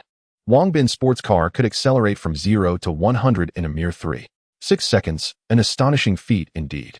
Yet, having just obtained his driver's license, he had scarcely driven the vehicle, maintaining a speed of around 160 kilometers per hour, which, despite being impressive, paled in comparison to the rapidity of other vehicles. As the trio raced along the highway, 2 sports cars suddenly appeared behind them, a striking red Ferrari and a vibrant yellow Porsche. Both cars zipped by at speeds exceeding 200 kilometers per hour, swiftly overtaking Wang Bin and his companions. Fueled by youthful bravado, Yu Hongfei and Li Xingping felt a surge of competitiveness upon being surpassed and promptly contacted Wang Bin. "Wang Bin, let us accelerate and surpass those 2. They urged. "You too. How long have you been driving?" Wang Bin inquired. "I've driven my father's car a few times during the holidays," Yu Hongfei replied. "Same here. Just a handful of times," Li Xingping added. "Though we possess luxury cars, our skills are lacking, and we cannot possibly compete with those affluent young men. We should focus on mastering our vehicles and race once we are more proficient. I certainly do not wish for my newly acquired car to be damaged." "Indeed, Wang Bin. You are right. We have been a bit too impulsive," they conceded. Wang Bin, though reluctant, recognized that with his current driving skills, it would be a futile endeavor. His mindset had evolved significantly since earlier days. The drivers of the 2 passing sports cars were puzzled, in the past, whenever they overtook others. Those drivers would quickly pursue them, yet this time they had slowed down and still saw no sign of their competition. "Hey, Qian, why aren't those 3 cars following us?" one queried. "I noticed they haven't even taken pictures. I suspect they are merely new vehicles," came the reply. "That's unlikely. Such cars wouldn't be driven long distances before being sold. Could they be freshly purchased? That would explain their cautious driving. What shall we do next? I am eager to witness the trio who can afford 3 Mercedes-AMG GTs at once. Let us slow down and wait for them to catch up so we can greet them." With that, the 2 sports cars gradually reduced their speed to 100 kilometers per hour. It wasn't long before Wang Bin's trio caught up with them. Upon seeing Wang Bin approach, the drivers of the other cars accelerated forward, rolling down their windows and calling out, "Shall we have a chat?" Wang Bin smiled lightly and nodded. Soon, all 5 sports cars came to a halt at a gas station, attracting a multitude of onlookers eager to catch a glimpse. "Hello. I am Lu Xinghua, and this is my friend Zhang Wenxiang," the leader of the group greeted with a smile. "Greetings, I am Wang Bin. And these two are my friends Yu Hongfei and Li Xingping, Wang Bin responded, stepping forward to shake hands with Lu Xinghua and Zhang Wenxiang. I find it difficult to read you, Lu Xinghua remarked with a grin. Oh, how should I express this? Wang Bin said with a faint smile. The scions of noble families often have a penchant for Ferraris and Porsches, yet the three of you are particularly fond of Mercedes-Benz. What could be the reason behind this? I would venture to say it is merely a coincidence. Do you believe in coincidences? Coincidence, haha. Well, I have yet to experience driving the Mercedes GT. I am uncertain of its performance. As for its aesthetics, Lu, wouldn't it be best for you to experience it firsthand? Oh, are you willing to let me drive your car? Why not? Haha, it is often said that cars and women should not be lent out. Yet I did not expect you to be so generous. Then I shall not refuse. Fear not, my Ferrari is worth over 6 million, should I damage your beloved car. I shall compensate you accordingly. Haha, please. Wang Bin and Lu Xinghua exchanged their sports cars, and the five of them resumed their journey ahead. All five drove swiftly. However, given that Wang Bin's car was newly acquired, Lu Xinghua gradually pushed the speed to its maximum, reaching 160 on a straight stretch of road. Any slower would hardly qualify as a sports car.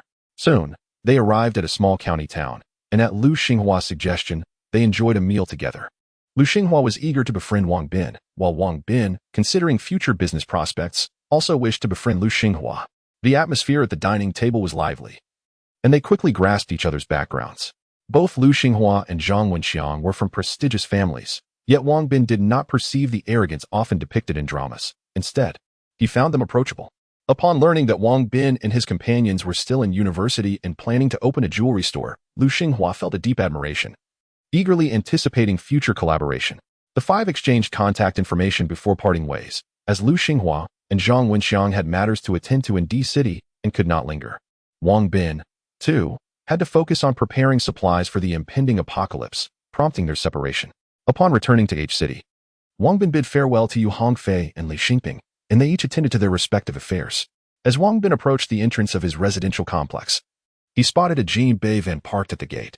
With a subtle smile, he approached the security office, where a young man promptly handed him a set of keys. Mr.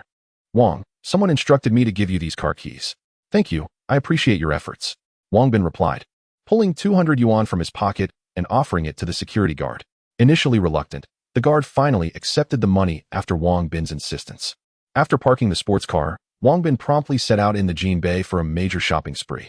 This time, with the Jinbei serving as a cover. He loaded the items onto the vehicle and directly transferred them into the system's storage, ensuring there was space for the Jinbei. This shopping trip was thorough. In addition to food and beverages, he procured numerous tents and raincoats. As the time drew near, Wang Bin found a secluded spot and placed the Jinbei into the system's space before returning home to await the appointed time. When the moment arrived, Wang Bin re-entered the apocalypse.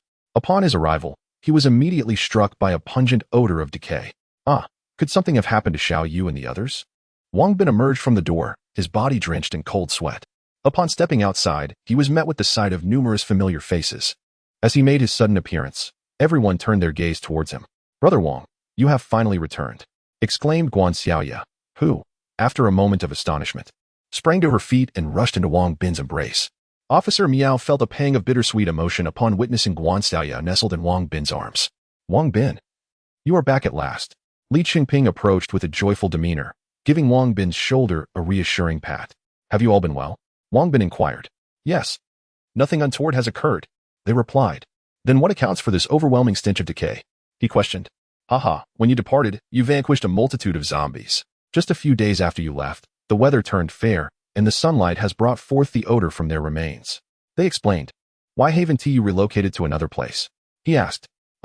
We feared that you would return to find us absent, which would surely cause you concern. They chuckled. Haha. Well, let us speak no more of it. Tonight, we shall indulge in a sumptuous feast, and at dawn, we will depart from here. Indeed, they all agreed. Chapter 39. On the road again that evening, the group celebrated with joyous songs and dances, indulging in fine food and drink. While they reveled in merriment, the villagers next door were engulfed in despair. They had attracted thousands of zombies, and yet the group had effortlessly vanquished them all within 3 days.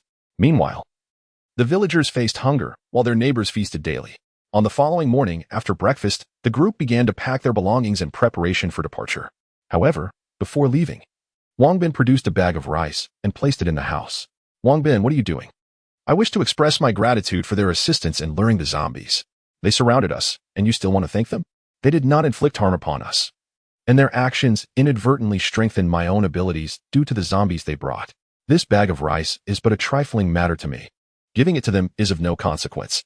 In this apocalypse, life is arduous for everyone, and I merely hope they can endure a little longer. Very well. It's your rice. Do as you see fit. Seeing they could not dissuade Wang Bin, the group resigned themselves to following him. To conceal his secret, Wang Bin refrained from revealing the golden cup vehicle immediately.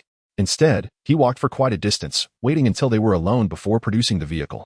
Upon seeing the golden cup vehicle, the group's spirits lifted. With this car, they would no longer have to walk. However, the roads were littered with abandoned vehicles, making travel challenging. Fortunately, the vehicle's high chassis and powerful engine allowed it to traverse smaller roads rather than relying solely on highways. The golden cup vehicle was spacious, providing each person with a seat and ample room for additional belongings. Everyone's mood improved significantly. Wang Bin navigated the bumpy paths, encountering some abandoned cars that obstructed their way. Yet, with collective effort, they pushed them aside and continued their journey. While their pace did not match that of the highways, it was still considerably faster than walking, and far safer. After Wang Bin and his group departed, the villagers rushed into the house they had occupied, and upon reaching the third floor, they discovered the bag of rice. Come and see, there's a bag of rice here. How could there be rice? I don't know. Perhaps they forgot to take it with them? Impossible. Rice is too precious for them to forget. Could they have poisoned it, intending to harm us? Come now. They possess so many weapons, it would be trivial for them to kill us outright. Why complicate matters? Exactly. Even if the rice were poisoned, I'd accept it. I haven't had rice in years. Yes, being able to eat white rice is worth dying for. What are we waiting for? Let us start a fire to cook. Yes. Hurry, I want a big bowl of white rice. The villagers, filled with joy, quickly gathered firewood and began cooking in the small building where Wang Bin and his group had stayed. When they finally tasted the white rice, many wept tears of gratitude, shouting, "They are such good people. We have wronged them, yet they have treated us so kindly." With the golden cup vehicle, Wang Bin and Officer Miao took turns driving along the winding paths for 2 days, ultimately covering a distance of 700 kilometers. In the past, such a journey on the highway would have taken no more than half a day. However, they were now traversing narrow roads, often impeded by abandoned vehicles and hordes of zombies, which significantly slowed their pace. If they had to walk this distance on foot, it would take at least 2 weeks. There's south, no road ahead. Upon hearing Officer Miao's remark, Wang Bin moved to the front to have a look. He instructed Officer Miao to stop the vehicle and climbed onto the roof for a better view. At the end of this small road lay a quaint mountain village, beyond which there were no further paths. Let us disembark and take our belongings. What should we do about the vehicle? Perhaps we should take the gasoline and find another vehicle after descending the mountain? No, don't forget. I have the ability to conjure up a vehicle, and I can just as easily return it. We can drive again once we find a road after descending the mountain. Wang Bin, your ability is truly remarkable. Well, let us gather our belongings and proceed on foot. After 2 days in the vehicle, my legs and rear are a bit sore, so it's a good opportunity to stretch our legs. Obeo and Qian wasted no time, swiftly grabbing their luggage and exiting the vehicle. To maintain a low profile, Wang Bin had purchased backpacks for everyone, each containing provisions and water, ensuring that even if they were observed, they would not be alarmed by the sudden appearance of an abundance of food. Once everyone had disembarked, Wang Bin stored the golden cup vehicle back into the system space. Wang Bin, shouldn't we rest in the village for a while? Not at this hour. It's still early, and I brought a tent, so we can comfortably camp in the mountains. All right then, let us set off. The mention of the tent reassured everyone, as they had previously endured numerous mosquito bites at night without any shelter. The mosquitoes in this post-apocalyptic world were far more ferocious than before. A single bite would result in an immense, itchy welt. While it wasn't life-threatening, the discomfort was significant, and Wang Bin had not brought any anti-itch ointment, leaving them to suffer in silence. Now, with a tent, they would no longer fear mosquitoes or rain at night. As dusk approached, they reached the highest peak, where they beheld an expansive plain ahead, dominated by a large city. Wang Bin, are we going to enter the city? I've been pondering that as well. Oh, what are your thoughts? If our sole purpose is to find a gathering place, we ought to circumvent it. However, there are items within the city that I require. Gold? Precisely, gold and those exquisite jewels. The food we conjure does not come without a price. It is earned through equivalent exchange. To secure a continuous supply of food, I must acquire gold and jewelry, which I can then trade for more provisions to sustain our group. Since you have articulated it so, why hesitate? Let us venture into the city. However, I am uncertain whether there exist gangs akin to the Sandstorm gang in the city. Venturing in this manner may pose considerable danger. and it is conceivable that someone could lose their life as a consequence. Worry not, we are armed. As long as we exercise caution, we should be safe. Perhaps you are right. Let us rest here for the night, allowing me time to ponder this matter thoroughly. Very well, take your time to reflect. I shall assist them in erecting the tents. Indeed, Officer Miao bid farewell to Wang Bin and proceeded to aid the others with their tents. Once Officer Miao departed, Wang Bin sat alone upon a large stone at the summit, gazing at the distant, somber city. In former times, he would have unhesitatingly ventured into the city to gather gold and jewelry.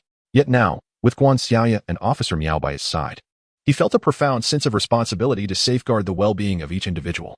However, refraining from collecting gold and jewelry would preclude him from participating in the system's lottery. Currently, he was in dire need of replenishing ammunition, but the sole means of acquiring it was through the lottery. Unfortunately, each lottery draw required a staggering 100 kilograms of gold, a not insignificant sum. Moreover, even after spending such a considerable amount, there was only a 50% chance of obtaining a useful item. To make matters worse, even if one were to win an item, there was no guarantee it would be something of necessity. He recalled with frustration the last draw, where he had received merely a packet of spicy strips in exchange for 100 kilograms of gold. Fortunately, the system also conveyed some encouraging news. It required a mere 50,000 kilograms of gold to upgrade. Upon upgrading, the system would unlock a marketplace, allowing him to directly exchange gold and jewelry for goods. Thus, he was now urgently in search of 50,000 kilograms of gold to facilitate the system's enhancement. Torn between the demands of the system and the safety of his companions, Wang Bin found himself in a quandary, unable to make a decisive choice. Chapter 40. The collective sentiment observing Wang Bin lost in thought as he gazed down upon the city. The crowd was puzzled, uncertain of the cause of his demeanor. Sister Miao, what is troubling Brother Wang? Inquired Guan Xiaoya cautiously. He is contemplating whether to enter the city. Officer Miao reflected for a moment before divulging the matter. Oh, enter the city? Why ponder so much about it? If one wishes to go, then one should go. Have you not considered that with so many of us, venturing into the city could pose significant dangers? Then let us refrain from entering. But if we do not enter, how shall we procure food? Surely, you do not believe our provisions simply materialize out of thin air. They have been exchanged for gold and jewelry by Wang Bin. Ah, I see. As Officer Miao conversed with Guan Xiaoya, the others listened intently, recognizing the dilemma at hand. Entering the city could indeed invite peril, yet abstaining would leave them without the means to acquire sustenance. Sister Miao, please convey to Brother Wang that we are willing to accompany him into the city in search of gold. Bao is correct. All that we possess has been provided by Uncle Wang. What is a little risk in following him into the city? Moreover, we are not novices, and we are armed. What is there to fear? Xiao Miao, do relay to Wang Bin that we can ensure our own safety, so he need not worry. Understood, Master. For Officer Miao, the prospect of aiding Wang Bin brought her joy, as he had done so much for them. Yet, the matter concerned the safety of everyone, and thus she could not arbitrarily make a decision. Hearing their sentiments, she felt a wave of relief wash over her and smiled gratefully at the group before approaching Wang Bin. Wang Bin, are you still contemplating this matter? Indeed. I have made a decision. We shall take a detour. The safety of everyone is paramount. As he spoke those words, the heavy burden weighing upon Wang Bin's chest seemed to lift, and he felt an immense sense of ease. While gold was undeniably significant, human life held greater value, and his loyalty to friends was profound. Otherwise, he would not have readily given 1 million to Yu Hongfei and Li Xingping upon their first meeting, nor subsequently partnered with them in a business venture and purchased sports cars. For him, wealth was important, yet the bonds of friendship and brotherhood were even more so. With his current funds and gold, leading a life of luxury in the real world was a simple endeavor. What he needed now was to locate a safe gathering place, where their lives would be secure, allowing them to exchange food for gold. Officer Miao had not anticipated Wang Bin's decision to take a different route, and her admiration for him rose significantly. It is all right. We discussed this earlier, and everyone supports you entering the city. We will assist you in gathering gold. Officer Miao said with a gentle smile, placing her hand on Wang Bin's arm. Ah, Wang Bin exclaimed in surprise, turning to look at the others, only to find them all smiling back at him. But entering the city together is fraught with danger. It carries a certain degree of peril. Perhaps we should first find a suitable place to shelter them, allowing Uncle Li to ensure their safety. Meanwhile, Xiaoyu and I shall accompany you into the city to gather information. What do you think of this approach? Indeed, that is an excellent strategy. Therefore, we shall descend the mountain tomorrow to secure a resting place for Uncle Li and the others, and the three of us will venture into the city to ascertain the situation before making any decisions. After their discussion, the two strode purposefully towards the group, where Wang Bin relayed the outcome of their deliberations to everyone. Originally, a Bao and Zhao Nan wished to accompany them into the city, but Wang Bin firmly dissuaded them, emphasizing their youth. Furthermore, should they encounter genuine danger, only Li Qingping would be armed, and his mobility was compromised. Through their recent training, a Bao and Zhao Nan had significantly improved their marksmanship, and remaining behind would allow them to assist Uncle Li in defense. As long as they did not face overwhelming hordes of zombies or numerous armed individuals, they should be able to hold their ground. Once the tents were erected, the group commenced preparations for dinner. After their meal, Wang Bin retrieved a guitar from the system space and cheerfully addressed everyone. Would you like to hear some guitar music? Yes. Wow. Uncle Wang, I want to listen. You're incredible. You can play the guitar. Wang Bin, you are truly astonishing. I must warn you in advance. I've only been learning for 2 years, so please don't criticize me if my playing isn't up to par. Not at all, just play. Wang Bin nodded and gently strummed the guitar to check the sound. Satisfied, he began to play the classic piece Hotel California. Soon, the crowd was enveloped in the melodies of his guitar, deeply absorbing the emotions conveyed through the music. Among those present, only Officer Miao had a slight understanding of music. Yet as the saying goes, music knows no boundaries. Although they could not comprehend Wang Bin's English, they all felt the beauty and a touch of melancholy within the melody. Gradually, everyone became lost in the enchantment of Wang Bin's guitar playing, with the only sounds accompanying his performance being the occasional crackle of the campfire. The song was lengthy, so much so that time slipped away unnoticed. When Wang Bin finally ceased playing, he noticed the group gazing vacantly ahead, pondering their thoughts. Wang Bin had initially intended merely to showcase his skills with the classic Hotel California, yet he had not anticipated that it would evoke memories for the audience, leaving him with a twinge of regret. In these trying times of survival, they deserved moments of joy. Shall I play another lively tune for everyone? Ah, yes. Officer Miao had intended to inquire about the title of the song, but seeing the expressions on everyone's faces, he understood Wang Bin's intention and remained silent. Following this, Wang Bin performed "The Moon Represents My Heart" and "Descendants of the Dragon," among other delightful melodies, captivating the audience completely. Especially Abeo and Wang Nan rushed over to sit beside Wang Bin, eager for him to teach them to play. Wang Bin smiled faintly and agreed. As he had little else to occupy his time, it would indeed feel somewhat unsatisfactory to spend such a night without engaging in some activity. As time passed slowly, the stars twinkled above, gradually fading into the darkness. How splendid this night could have been without the presence of zombies. Although everyone resided at the mountaintop, they still arranged for 2 individuals to stand guard. To allow Wang Bin and the others to rest properly, Li Qingping volunteered to take the night shift. Wang Bin appreciated his gesture and retrieved a heavy cigarette from the system space to offer him. Ah, Wang Bin, I still had quite a bit left last time. Not a problem. Feel free to smoke as much as you like. I have plenty. Thank you. Upon hearing this, Li Qingping smiled and accepted the offer.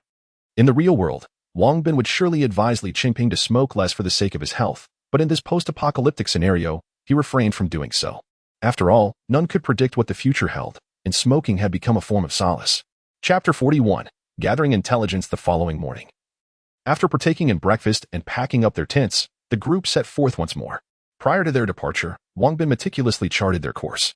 He first led the group to a secluded village outside the city, where they sought refuge in a solitary building. There, he assisted Li Qingping and others in fortifying their defenses.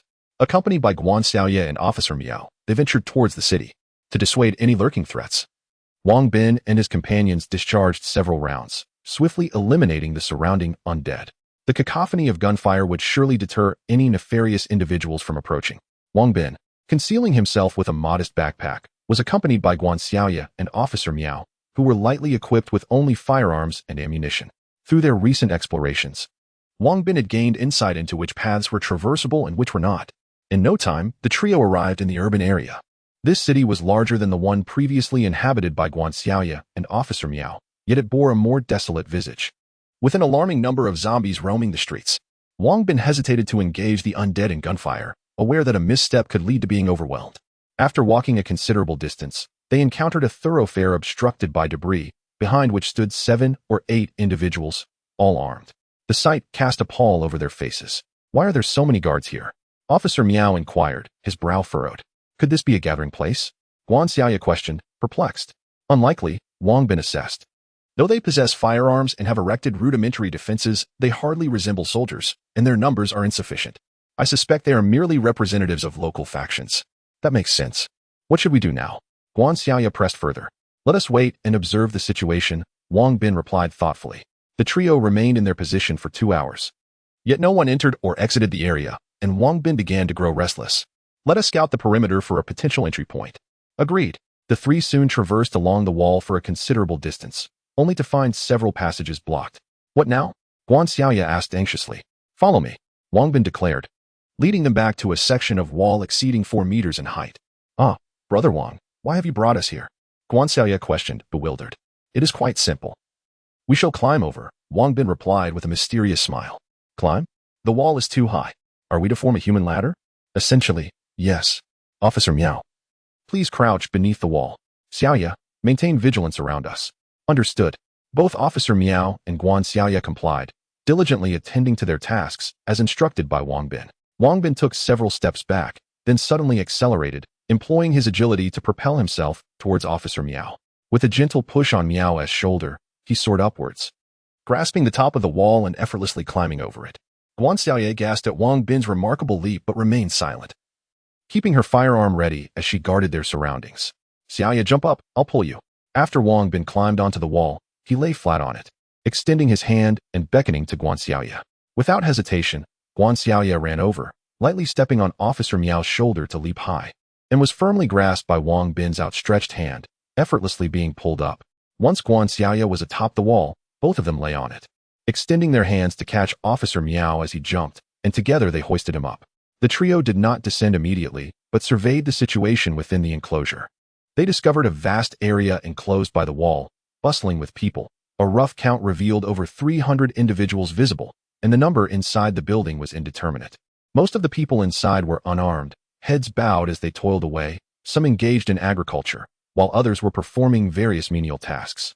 It resembled a small settlement, seemingly orchestrated not by the government or military, but rather by some faction. What should we do? I propose we enter through the front gate, this way. Our origins would be justifiable. But what if they confiscate our weapons? That can be easily managed. I will temporarily take your firearms and return them when necessary. Additionally, I cannot carry too much food in my backpack. A little bread and water will suffice. Very well, let us proceed as you suggest. The three of them leapt down from the wall again, with Wang Bin securing their firearms and adjusting his backpack, leaving only 5 packs of bread and 3 bottles of water before heading toward the main gate. Halt! What is your purpose? We have just arrived from another city and seek refuge here. As they approached the gate, they immediately attracted the guards' attention, who raised their weapons, aiming at them. You may enter, but you must surrender your food, understand? The leader of the guards declared smugly. Understood, understood. Wang Bin and the others feigned fear, nodding vigorously. Come here, but do not attempt any tricks, or I shall blow your brains out. We wouldn't dare. Open your backpack. This is all our food. We understand. You wish to enter, but we must inspect for any dangerous items, correct? Very well. Wang Bin pretended to be frightened as he slowly opened his backpack. The impatient guard shoved Wang Bin aside, appending the contents of the backpack onto the ground, and his eyes lit up at the sight of the food. Bread. And such well-packaged bread. Without waiting for Wang Bin's reaction, the guard bent down and snatched 4 bags of bread, leaving only one for Wang Bin and his companions. While they did not take any water, as they had plenty. Ah, this is all our food. You cannot do this. Upon witnessing the theft of their provisions, Wang Bin feigned anger and prepared to confront the assailants in an attempt to reclaim the stolen food. However, as he moved to act, several imposing figures surrounding him brandished firearms, aiming them menacingly at his head. Kid, don't be foolish. If you know what's good for you, just step inside quickly. Otherwise, by the time we reconsider, you won't even have the chance to enter. They taunted with laughter. Feigning terror, Wang Bin and his companions hastily retreated indoors. The guards erupted in hearty laughter at the sight of the trio's disheveled state, engaging in banter amongst themselves. Boss, this is a windfall. We've scored an abundance of bread. You must share some with us. Fear not, you shall not be left wanting. I'll take 1 bag. And you can have the remaining 2, the leader replied. Thank you, boss. Once they had distanced themselves, Wang Bin and his companions returned to their usual demeanor, disdainful of the situation. They had grown weary of the bread, finding it unremarkable, were it not for their intent to gather information. They would not have resorted to such a pitiful display. Chapter 42. Assisting de Zhu as the trio stepped inside, they swiftly attracted the attention of many onlookers. Are you 3 newcomers? Inquired a man, armed with a rifle, his demeanor jovial. Yes, we have just arrived from another city. We kindly ask you to enlighten us about the situation here. Certainly. Our leader is called Master Qian, the most influential figure in our city. To remain here, You must exchange your labor for sustenance. Of course, you may also venture out to search for food or other valuable items to barter. Understood. Thank you for your guidance. Now, proceed to register over there. As for your accommodations, you may occupy any of those buildings as long as they are unoccupied. Thank you very much. Hurry along and register. Wang Bin and his companions complied and made their way to the registration desk. Do you have identification? Asked a middle-aged woman, appearing somewhat aloof and irritable. I lost it. Lost it? No matter. Just write down your names, gender, age, and the city from which you came. The woman, displaying her impatience, slid a notebook toward the three. Wang Bin gestured for Officer Miao to fill it out first, followed by Guan Xiaoya, and lastly himself. Once the registration was completed, Wang Bin expressed his gratitude and wandered around. After surveying the area, he deduced that this must have been a renovated upscale community. The complex was vast, containing over 10 buildings, and the previously landscaped areas had been transformed into fields. However, the scale of farming appeared insufficient to feed all the inhabitants. With this observation, Wang Bin formulated a conjecture about the place. Let us find a place to settle before seeking further information. The trio entered one of the buildings and ascended several floors along the corridor. Most doors had been damaged, and upon entering, they discovered that nearly all usable items had been removed. Wang Bin selected a room at the end of the corridor. The door could barely close, and they would need to block it at night to prevent anyone from sneaking in and harming them while they slept. For now, this shall serve as our temporary residence. We will wait here until the workers finish their tasks and take a moment to gather information. Agreed. Each of them approached a window, discreetly observing the surroundings. As the sun began to set, the laborers finally ceased their work and lined up to receive their rations. Wang Bin retrieved his binoculars for a closer look and noted that each person's plate contained only a meager portion of food, hardly sufficient to satiate hunger. Yet, no one complained. They stood patiently in line.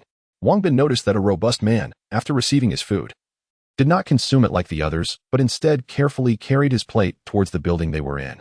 Shortly after entering, the man hastily emerged, carrying a 13 or 14-year-old girl on his back, rushing towards the crowd, which soon erupted into a commotion. Let us go and see. Upon witnessing the altercation, Wang Bin quickly called for Guan Xiaoya and Officer Miao, and they hurried down.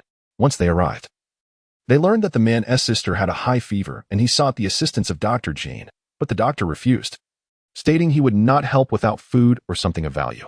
In a desperate plea to save his sister, the man even knelt before the doctor, yet was met with a heartless rejection. Dazhu, I think you should go look for a pharmacy and see if there are any medicines available. The nearby pharmacies have been ransacked countless times. How could we possibly find any medicine? That is true. We might have to venture to the northern part of the city. There are so many zombies up north. Going there is tantamount to suicide. Upon hearing the discussions around him, the man, resolute in his determination, stood up, cradling his sister, and proceeded towards the building. His sister was his sole concern. If anything were to happen to her, he could not fathom how he would carry on. The crowd, witnessing Dazhu return with his sister, could not help but sigh. The abundance of zombies in the northern area loomed ominously in their minds, and they seemed to foresee Dazhu meeting a grim fate. Let us go? Once Dazhu had distanced himself, Wang Bin, accompanied by Guan Xiaoya and Officer Miao, followed suit. As Dazhu entered the building, Wang Bin promptly trailed behind him with the others. Dazhu, now acutely aware of his surroundings, retreated to a corner of the wall, vigilantly watching Wang Bin and his companions as they approached. Dazhu's gaze was sharp, and Wang Bin could sense an intense aura emanating from him. Do not misunderstand. I overheard that you were searching for medicine. We just arrived from another city and happened to have a few supplies. As he spoke, Wang Bin retrieved a first aid kit from his backpack, extracting some antipyretics to offer Dazhu. He had chosen to present the medicine from his backpack rather than directly from the system to avoid arousing suspicion. What do you want in return? Despite his urgent need for the medicine, Dazhu refrained from accepting, aware that in this world, nothing comes without a price, especially in a post-apocalyptic setting where help is often intertwined with ulterior motives. I seek nothing in return, I merely wish to assist you. Wang Bin replied with a gentle smile. I find it hard to believe that you would be so altruistic. Dazhu remained skeptical, unwilling to accept Wang Bin's offer. Why are you being so stubborn? Your sister is suffering, and you're still hesitating. Do you not want to save her? Guan Xiaoya, ever the impatient one, became agitated at Dazhu's reluctance to accept Wang Bin's medicine. Upon hearing Guan Xiaoya's words, Dazhu suddenly remembered his sister in his arms and could only express his gratitude through reddened eyes. Indeed, his sister was burning with fever. The priority was to heal her first. Even if they demanded his life afterward, he would accept it willingly. Clutching Wang Bin's medicine, Dazhu swiftly carried his sister back into the house, followed closely by Wang Bin and his companions. Be careful. With such clumsy hands. Do you even know how to care for someone? Boil some water and fetch a clean towel. Upon seeing Daju's awkward methods, Guan Xiaoya promptly pushed him aside and began issuing commands with a firm voice. Oh, all right. Daju mechanically responded and set about boiling water. I'll assist you. Officer Miao offered a gentle smile and joined Daju in preparing the water. Before long, the water was boiled. After administering the medicine to Daju's sister, Guan Xiaoya used a warm towel to help reduce her fever. After half an hour, Daju's sister's temperature finally began to drop. Thank you. At this moment, Daju let out a sigh of relief and sincerely expressed his gratitude to the three of them. It's our pleasure. However, we also have something to ask of you. Wang Bin replied with a calm smile. Upon hearing this, Daju's heart sank. Indeed, there was no such thing as a free lunch, and serious matters were about to unfold. Chapter 43. The past of Li Daju speak. What is it that you wish for me to do? Nothing in particular. I merely seek to inquire about the circumstances here. The more detailed, the better. Is that all? Upon hearing Wang Bin's words, Daju was taken aback. He had not anticipated the request to be so simple. He had prepared himself for a more demanding task. What did you expect? Wang Bin continued. I nearly forgot to introduce myself. My name is Wang Bin. And these are my companions, Guan Xiaoya and Miao Ruyun. She was formerly a police officer, so you may refer to her as Officer Miao. Wang Bin chuckled at Daju's words. This is quite simple. I shall share all that I know with you. By the way, I am Li Daju. And this is my sister, Li Xiaolu. Please, have a sip of water. With that, Wang Bin retrieved a bottle of cola from his backpack and handed it to Daju. You have cola. Daju exclaimed in astonishment at the sight of the beverage.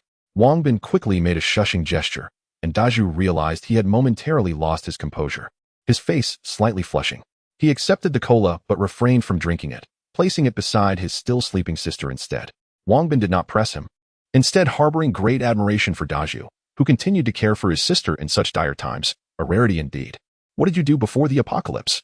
I served in the military. I was recently discharged when. Surely, you were not an ordinary soldier? Indeed, I had hoped to become a special forces operative. But unfortunately, I sustained an injury during the application process and could only serve as a reconnaissance soldier. Reconnaissance soldiers are formidable in their own right. I sense an aura about you. Were you not once among the special forces? No, I am merely a university student, though I have practiced a bit of martial arts. Oh. Could you elaborate on the conditions here? Daju nodded in agreement and began recounting the situation. The leader of this city, Jin Yi, was previously involved in real estate. After the apocalypse struck, he quickly gathered the security personnel from his company along with some societal drifters to establish his domain here. Jin Yi currently commands around 200 subordinates and possesses 70 or 80 firearms. Apart from Jin Yi's men, there are over 700 individuals here who exchange their labor for food. You say there are only 700 people here? Upon hearing Daju's figure, Wang Bin furrowed his brow, voicing his doubts. Indeed, only a little over 700 remain alive. However, when I discreetly counted the names in the registration book, each page lists approximately 60 names, and I observe that the book contains at least 70 or 80 pages.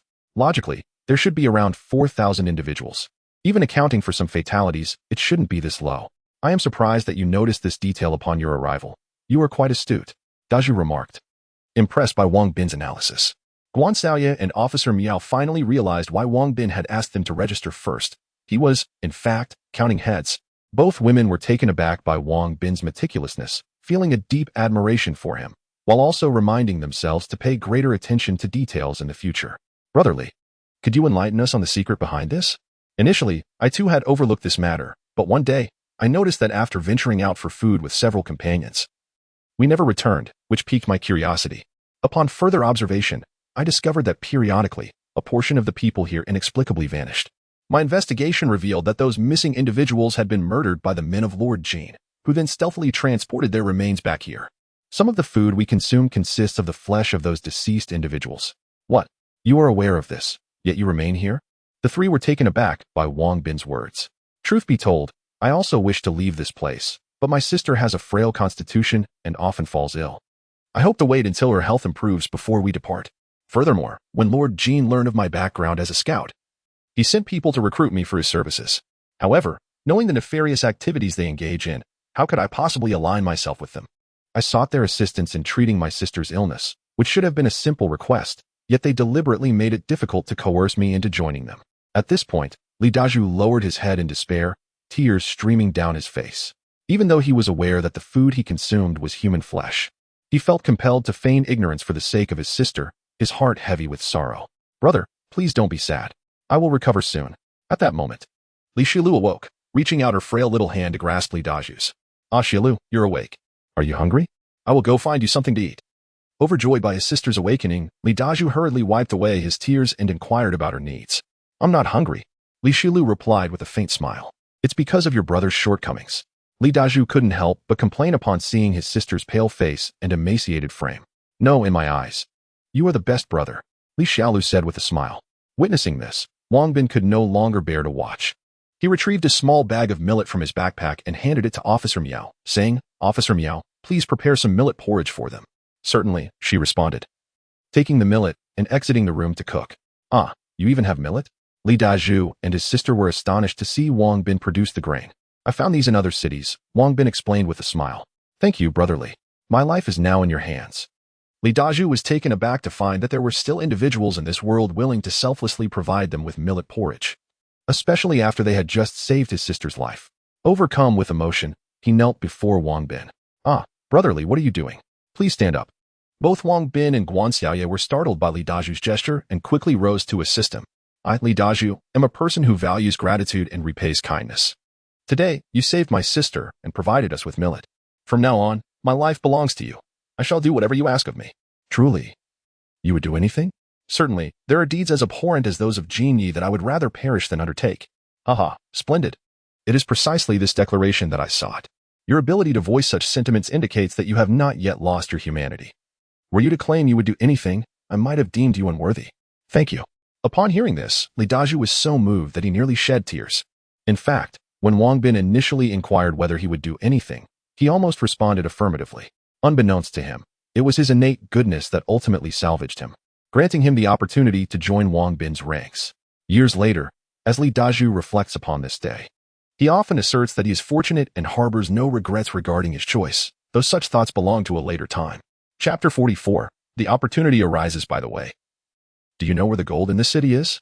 Upon observing Li Daju's reliability, Wang Bin revealed the purpose of their visit. Gold?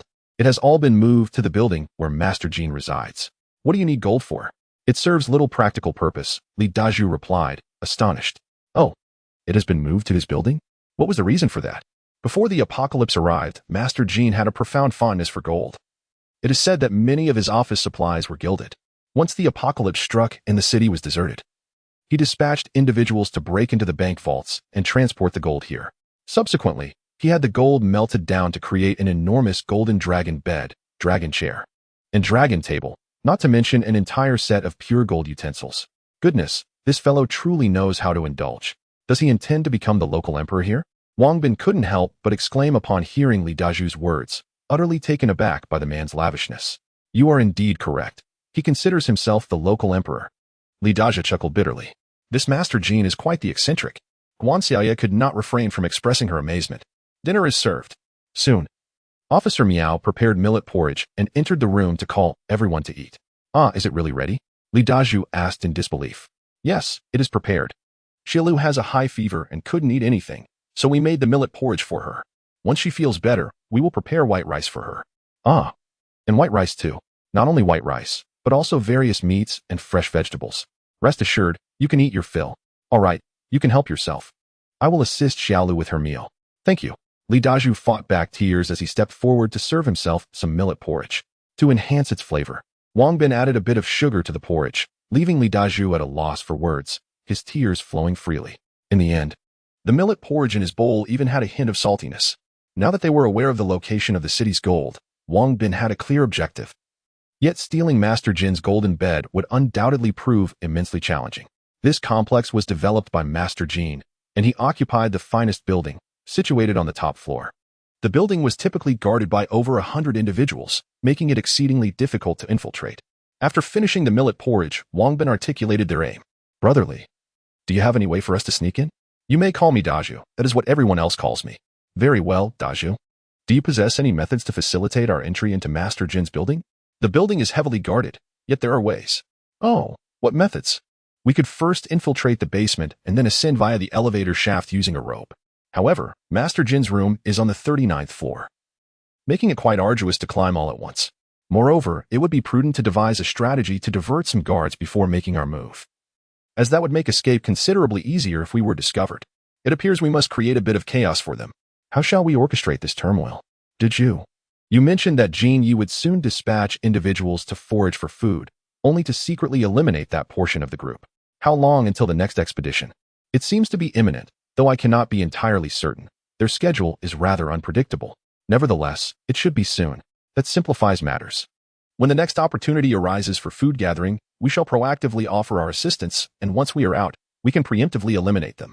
At that moment, we will reveal the truth to the others, and they will undoubtedly be outraged. You can then lead them to create some disturbances for Qian Yi, while I stealthily infiltrate his stronghold to retrieve the gold. Ah, but they are armed with firearms. How can we contend with them? Furthermore, even if our plan succeeds, how would you transport the gold? It is exceedingly heavy and without machinery. Even dozens of men would struggle to carry it. Worry not, I shall provide you with firearms when the time comes. As for transporting the gold, I have my own methods.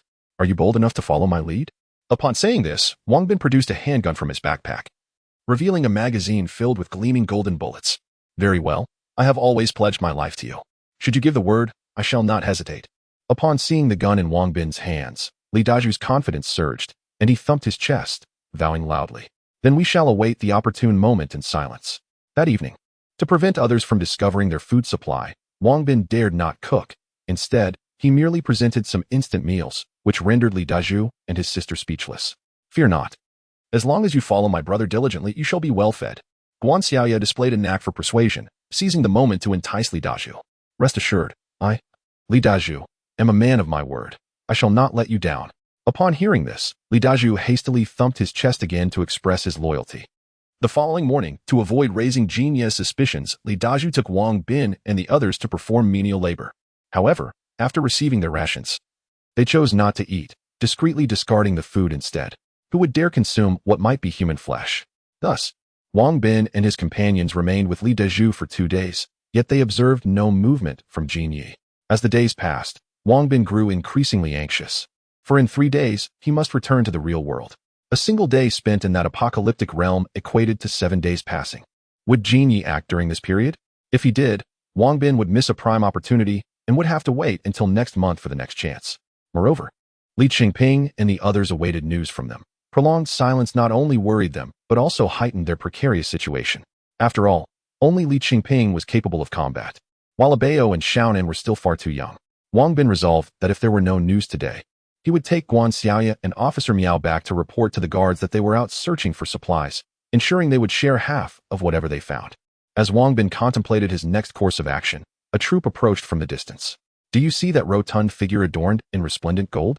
That is Lord Qian. Li Daju hastily whispered a warning to Wang Bin and his companions.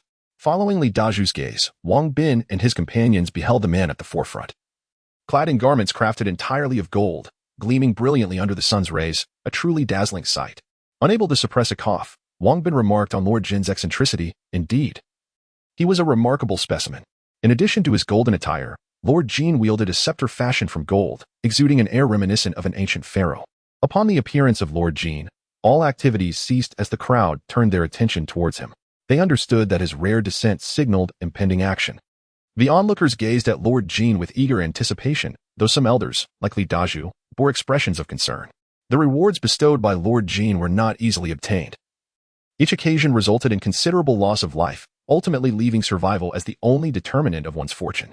Chapter 45, The Eve of Action upon the arrival of Master Qian.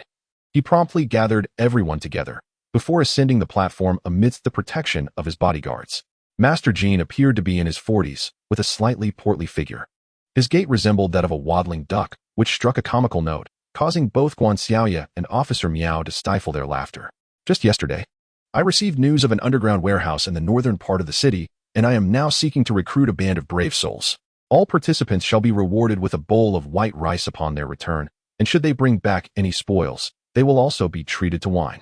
Upon hearing the mention of rice and wine, the crowd's eyes sparkled with excitement, yet the thought of the horde of zombies in the north instilled a twinge of trepidation. The northern zombie horde was no trifling matter. It was a gathering of over 1 million undead, a venture that promised perilous odds. Hesitation swept through the assembly as doubts began to take root. Li Daju recognized this as a rare opportunity, Yet he refrained from raising his hand impulsively, instead glancing toward Wang Bin. After a moment of contemplation, Wang Bin nodded in affirmation. Receiving this silent encouragement, Li Dazhu chose to wait, anticipating someone else to take the lead.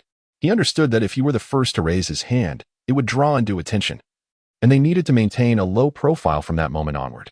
Ultimately, someone unafraid of death raised their hand, which prompted a second, and soon 7 or 8 others followed suit. Sensing the momentum, Wang Bin gently nudged Li Dazhu, and together, the 4 of them raised their hands. To Master Jin's surprise, he noted Li Dazhu's participation. He had always regarded him as a discreet individual who seldom engaged in excursions, typically preferring solitary ventures. However, recalling a recent report from the doctor regarding Li Xilu's high fever, he surmised that Li Dazhu's concern for his sister was the motivation behind his decision. Thus, he dismissed the thought, thinking to himself, if you won't be of use to me, then perish. Once you are gone, your sister will belong to me, haha. The notion brought a smirk to Master Jin's lips, though he stifled it upon realizing that several hundred eyes were upon him. One of the burly men beside Master Jin, noticing the limited number of hands raised, bellowed, this time, spots are limited to 50 individuals. If you hesitate, the opportunity will be lost. His proclamation spurred a flurry of hands into the air. Excellent. These will suffice. Proceed to register with the clerk. We shall depart promptly at 8 o'clock tomorrow morning. I expect no tardiness. Meeting adjourned. With that, Master Jin lost interest in lingering and, accompanied by his bodyguards, swaggered away. Wang Bin motioned for Li Dazhu to lead the way, and soon they approached the middle-aged woman who had registered them previously. Once Li Dazhu completed his registration, they encountered an elderly man with a head full of white hair on their way back. Dazhu, you should not have signed up. Ah, Uncle Zhao, why is that? They are newcomers who arrived just a few days ago, and they are friends of mine. Speak your mind freely, but let us discuss this where it is more private. The elderly man cast a furtive glance around before murmuring a few words, then proceeded forward with an air of nonchalance. Soon, the group arrived at his room. Before entering, he surveyed the surroundings once more, ensuring no one was watching, and then closed the door securely behind him. Uncle Zhao, why did you say that earlier? On their way, Wang Bin had subtly gestured to Li Dazhu to keep their plans under wraps. Thus, he could only feign ignorance at this moment. Dazhu, are you aware of the dangers that lie outside? Of course, it's just zombies, but don't worry, I'll be cautious. I'm not referring to the zombies, but to Genie and his associates. Do you know where Dongzi ended up? Where did he go? That night, while I was out for a stroll, I inadvertently witnessed them stealthily transporting Dongzi's body to the kitchen. The next day, we had meat for our meal.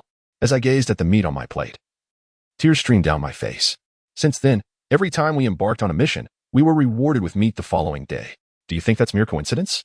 I certainly do not wish to find your flesh on the plate in a few days.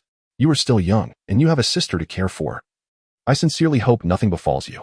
The old man spoke, tears glistening in his eyes. In order to survive, the old man chose to conceal this grim reality. Was he in the wrong? No. In this apocalypse, each individual has their own path to survival. If he refrained from eating, he would face starvation. If he revealed the truth, his flesh might very well end up as someone else's meal the following day. Upon hearing this, the group fell into a heavy silence. Li Dazhu nearly divulged their plans, but was swiftly silenced by Wang Bin's sharp gaze. Eventually, the group departed from the elderly man's room in a somber mood. Upon returning to their quarters, Li Dazhu inquired why they could not confide in Uncle Zhao. Wang Bin's response was that he could not entrust the lives of Guan Xiaoya, Officer Miao, and others to him. He assured that if an opportunity arose the following day, he would take Uncle Zhao along, but the time was not right yet. The immediate priority was to get Xiaolu out. How can we do that? There are guards at the door, without a valid reason. They want to allow my sister to leave. Climb over the wall. All right, but you must stay behind to handle any unforeseen circumstances. Rest assured, we will return before dawn. Fine. After concluding their discussion, they awaited the cover of darkness. By 11 that night, they stealthily slipped out, arriving at a wall. Wang Bin once again showcased his remarkable agility, leaving Li Dazhu momentarily speechless. Before long, Li Xilu was safely delivered outside the wall. And under the escort of Wang Bin and the others, she made her way toward the house where Li Qingping resided. After a couple of days of recuperation, Li Xilu had considerably improved and did not require much assistance from Wang Bin. The area was teeming with zombies, and it took Wang Bin and his companions a full 3 hours to return to their hideout. Upon hearing their return, Ah Bao and Xiao Nan, who had already been asleep, hurriedly emerged to see them. However, upon stepping outside, they were surprised to find an unfamiliar older sister among them. Uncle Wang, who is she? Her name is Li Xiaolu, and from this moment onward, she shall be your elder sister. Li Jia, as we affectionately call her, is not in the best of health. So it is imperative that you all take good care of her. Uncle Wang, rest assured, we will look after Sister Li diligently. Indeed, it is quite late. Kindly escort Sister Li to her rest, as we have matters to discuss. Very well, Uncle Wang. Xiaolu, go ahead and consider this place your home. Abeo and the others will tend to you. Thank you. Once Li Xiaolu departed, Wang Bin recounted the events of the past few days and outlined the plans for tomorrow. When Li Qingping expressed his desire to assist, Wang Bin promptly interjected, advising him to focus on caring for the children so that they could proceed with their tasks with peace of mind. After a brief exchange, realizing the lateness of the hour, Wang Bin and the others quietly returned.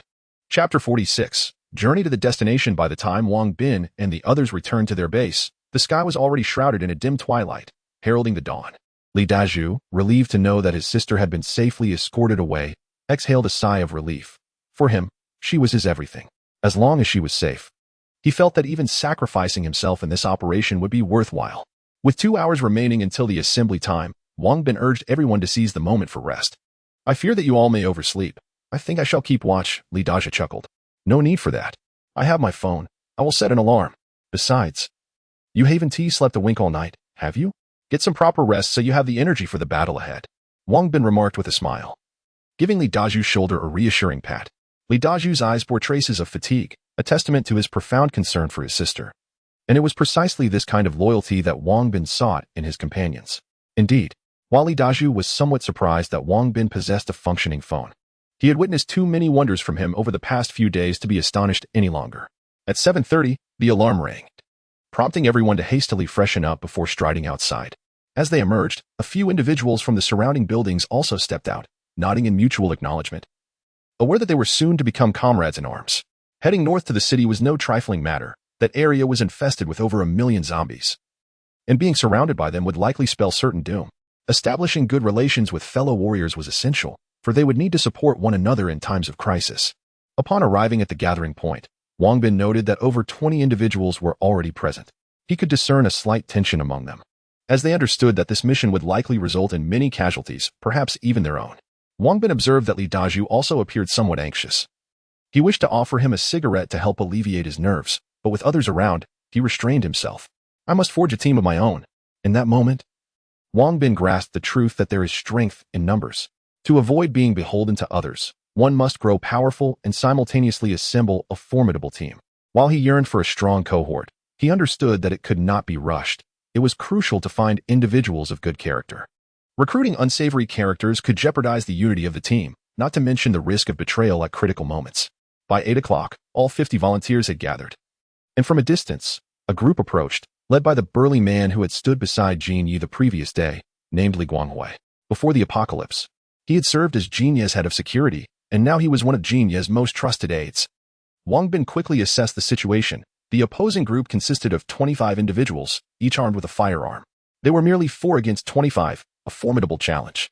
Yet he was willing to take the risk. Captain Li delivered an extensive array of encouraging words before setting off after distributing the tasks. The city had long run out of fuel, leaving everyone to rely solely on foot. However, in preparation for transporting supplies, they had arranged 10 carts in advance, along with some clubs and knives to fend off the zombies. Their preparations were indeed commendable. Observing the ostentatious display of the carts, Wang Bin couldn't help but harbor some disdain. Captain Li had already meticulously planned the route and swiftly led the group toward the northern part of the city. Along the way, they encountered numerous zombies. However, with the collective effort of over 70 individuals, they faced minimal danger. Soon, they arrived in the northern section, where the presence of zombies was markedly more pronounced. At this juncture, the group hesitated to engage the zombies, only resorting to action in dire circumstances. And they refrained from gunfire for fear of attracting more undead. Thus, they cautiously advanced, taking over 2 hours to traverse merely 2 streets. Captain Li, how much farther?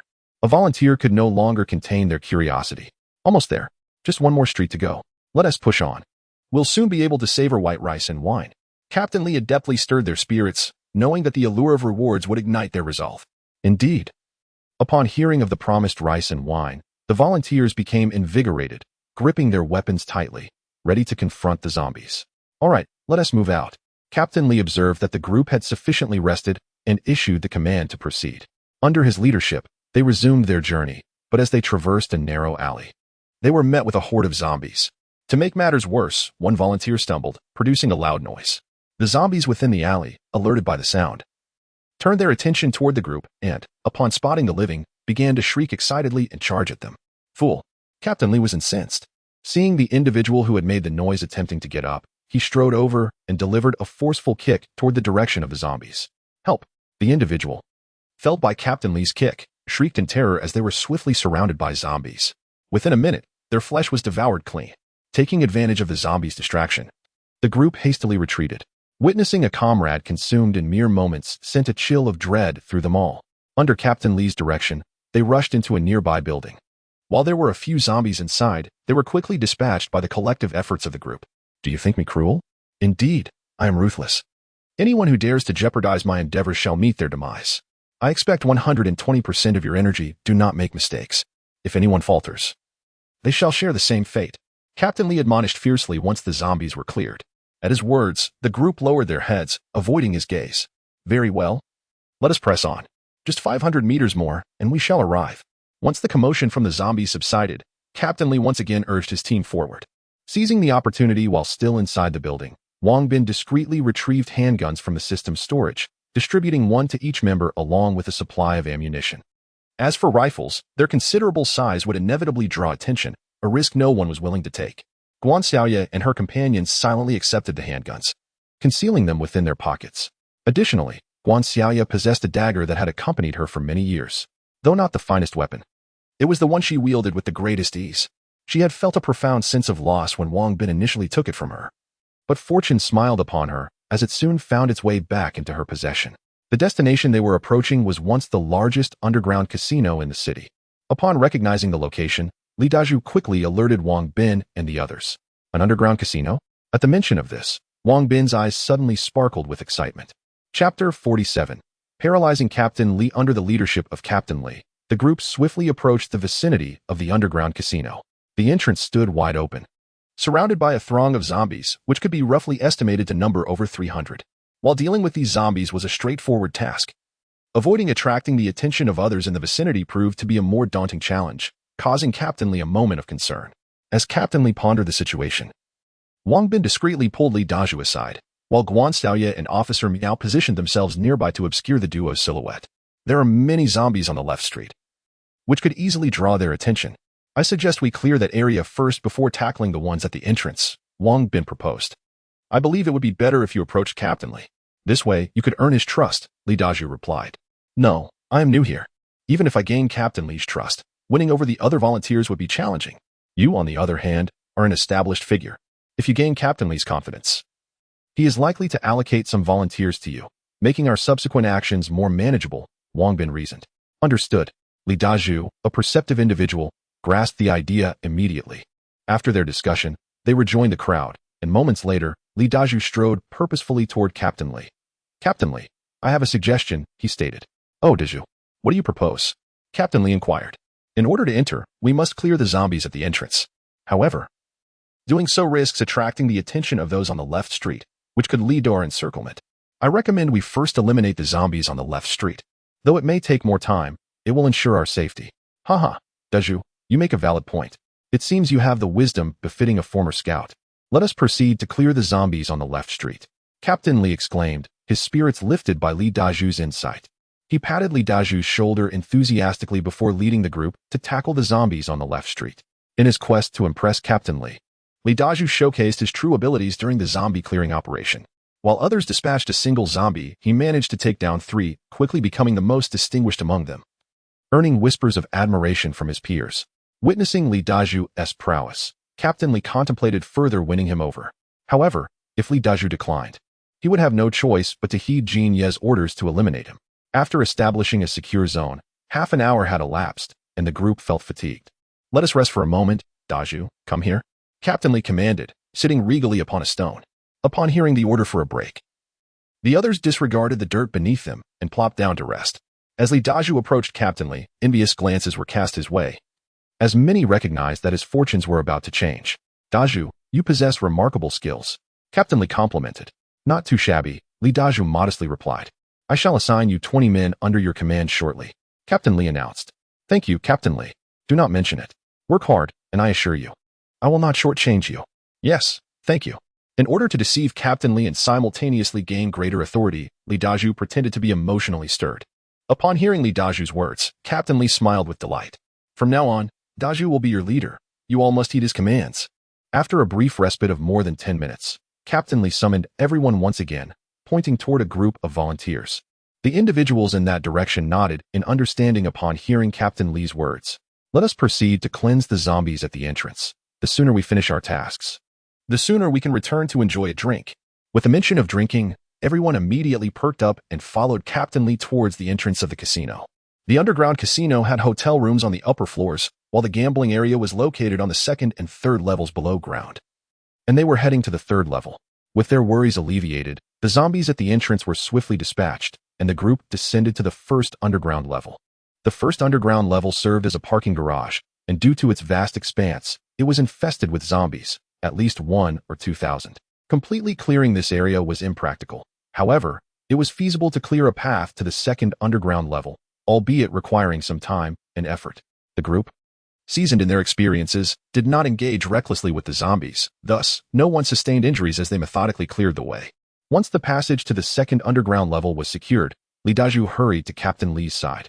Captain Li, I suggest we leave some personnel at the entrance and here to prevent the zombies from blocking our escape route. Indeed, your suggestion is commendable. Aiken, Axing. Take 4 individuals to guard the upper entrance. We cannot afford to be trapped by the zombies. Understood, Captain. You 4 will remain here to secure the entrance to the passage. Yes, Captain.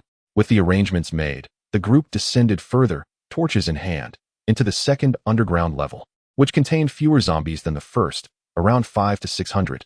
They spent some time clearing a path to the third underground level, at which point Captain Li allocated 7 to 8 individuals to guard the passage entrance. These guards were not chosen from Li Daju's team, but rather selected from his own subordinates and volunteers. Consequently, when the group arrived at the third underground level, Captain Li had only 14 of his men remaining. Facing 4 men, Wang Bin and his companions were still at a disadvantage. But it was somewhat easier than confronting 25 at once. This time, the number of zombies was significantly reduced compared to the previous level, yet still exceeded 200. All zombies on this level must be eradicated. Daju, take your team to eliminate the zombies on the left. I will handle those on the right. Understood. To ensure the safe transport of their supplies, Captain Li resolved to clear all the zombies on this level. Wang Bin silently nodded at Li Daju, opting not to follow him to the left, but instead accompanying Captain Li to the right, for Wang Bin had resolved to take action. As the power had long since failed in this place, the only source of illumination for the crowd was the torches they held, and not everyone possessed one. The underground casino was situated 3 levels below ground, where sunlight could not penetrate, shrouding the area in darkness, making it exceedingly simple to engage in violent acts. Wang Bin and his companions refrained from immediate action, dutifully following the group to eliminate the zombies. After a while, they dispersed, each seeking their own targets. Guan Xiaoya stealthily approached the back of one of Captain Li's subordinates, swiftly covering the man's mouth with one hand while her dagger swiftly sliced across his throat. The man struggled briefly before collapsing. Officer Miao, having excelled in many subjects during her time at the police academy, including stealth tactics, moved behind a solitary individual. Quickly seizing his head, and with a decisive twist, snapped his neck with a crack. Meanwhile, Wang Bin retrieved his engineer's shovel from the system space, approached another victim from behind, and, channeling his inner strength, struck the man's head with considerable force. With a resounding thud, the man fell to the ground.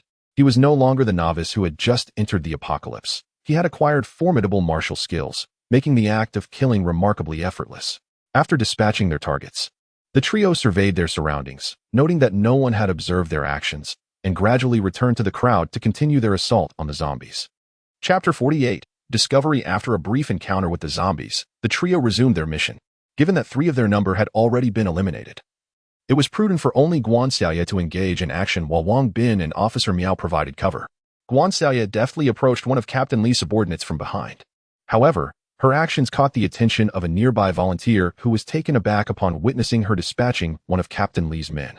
Trembling, he pointed at Guan Xiaoya, just as he was about to speak, when he was suddenly noticed by Li Daju. Li Daju stepped forward and plunged his dagger into the man's back with fierce resolve.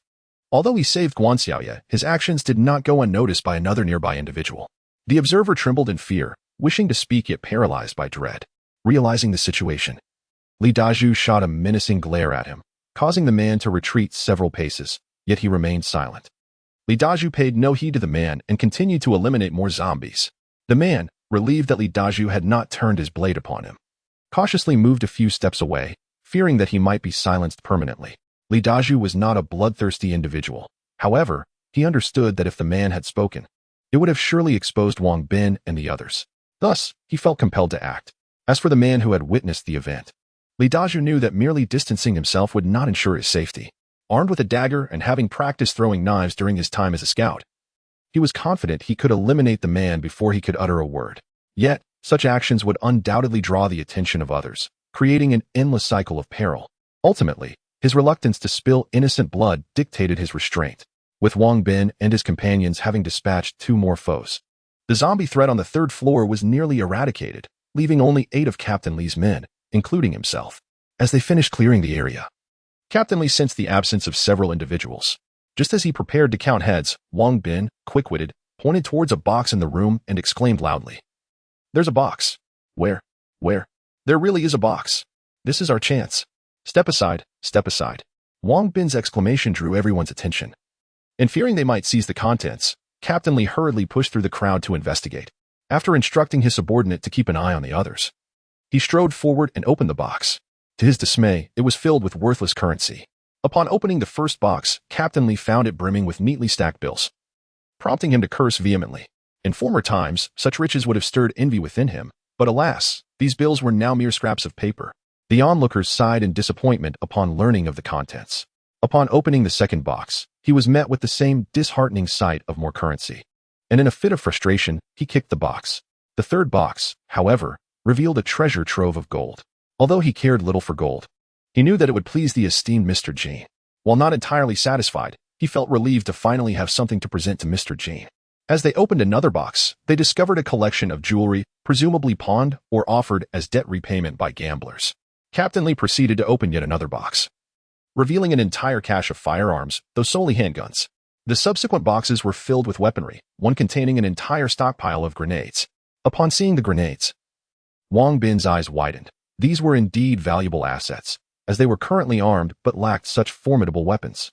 Wang Bin exchanged a glance with Li Dazhu, who nodded in understanding. He then discreetly gestured to Guan Xiaoye and Officer Miao, who quickly grasped Wang Bin's intentions.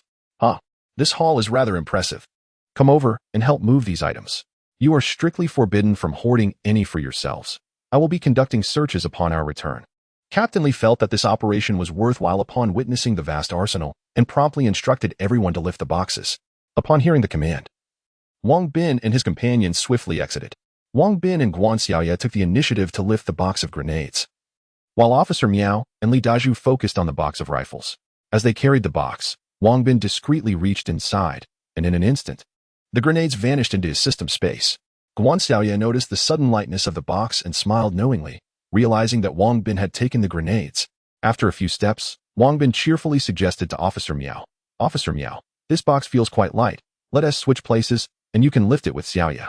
Officer Miao, understanding the unspoken message, agreed, and as she lifted Wang Bin's box, she immediately noticed its lightness, quickly deducing that the grenades had been removed. Wang Bin and Li Dazhu continued with the box of rifles, and just a few steps out, Wang Bin once again reached inside and swiftly transferred the rifles into his system space.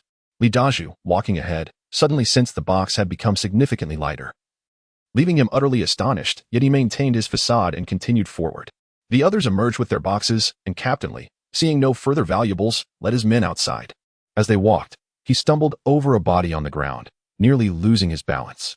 "Damn it," Captain Li cursed, shining his torch and gasping in shock. "How did Akai die?"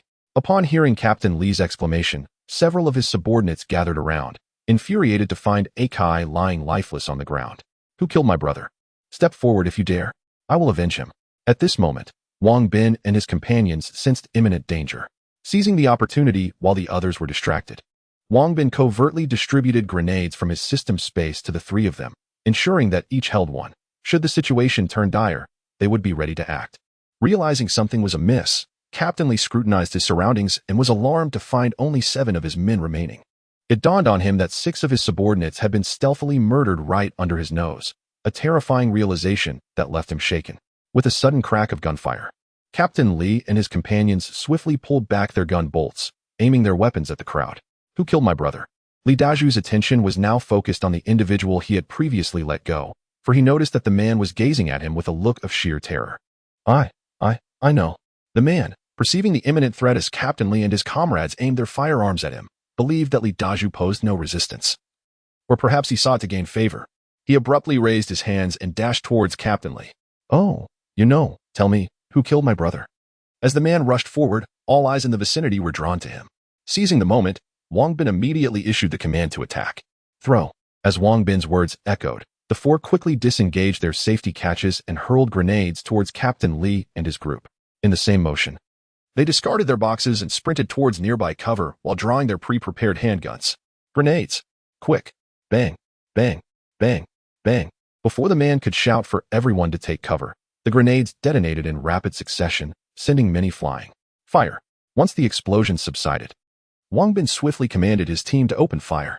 Guanxiao and the others immediately took aim and unleashed a barrage of gunfire.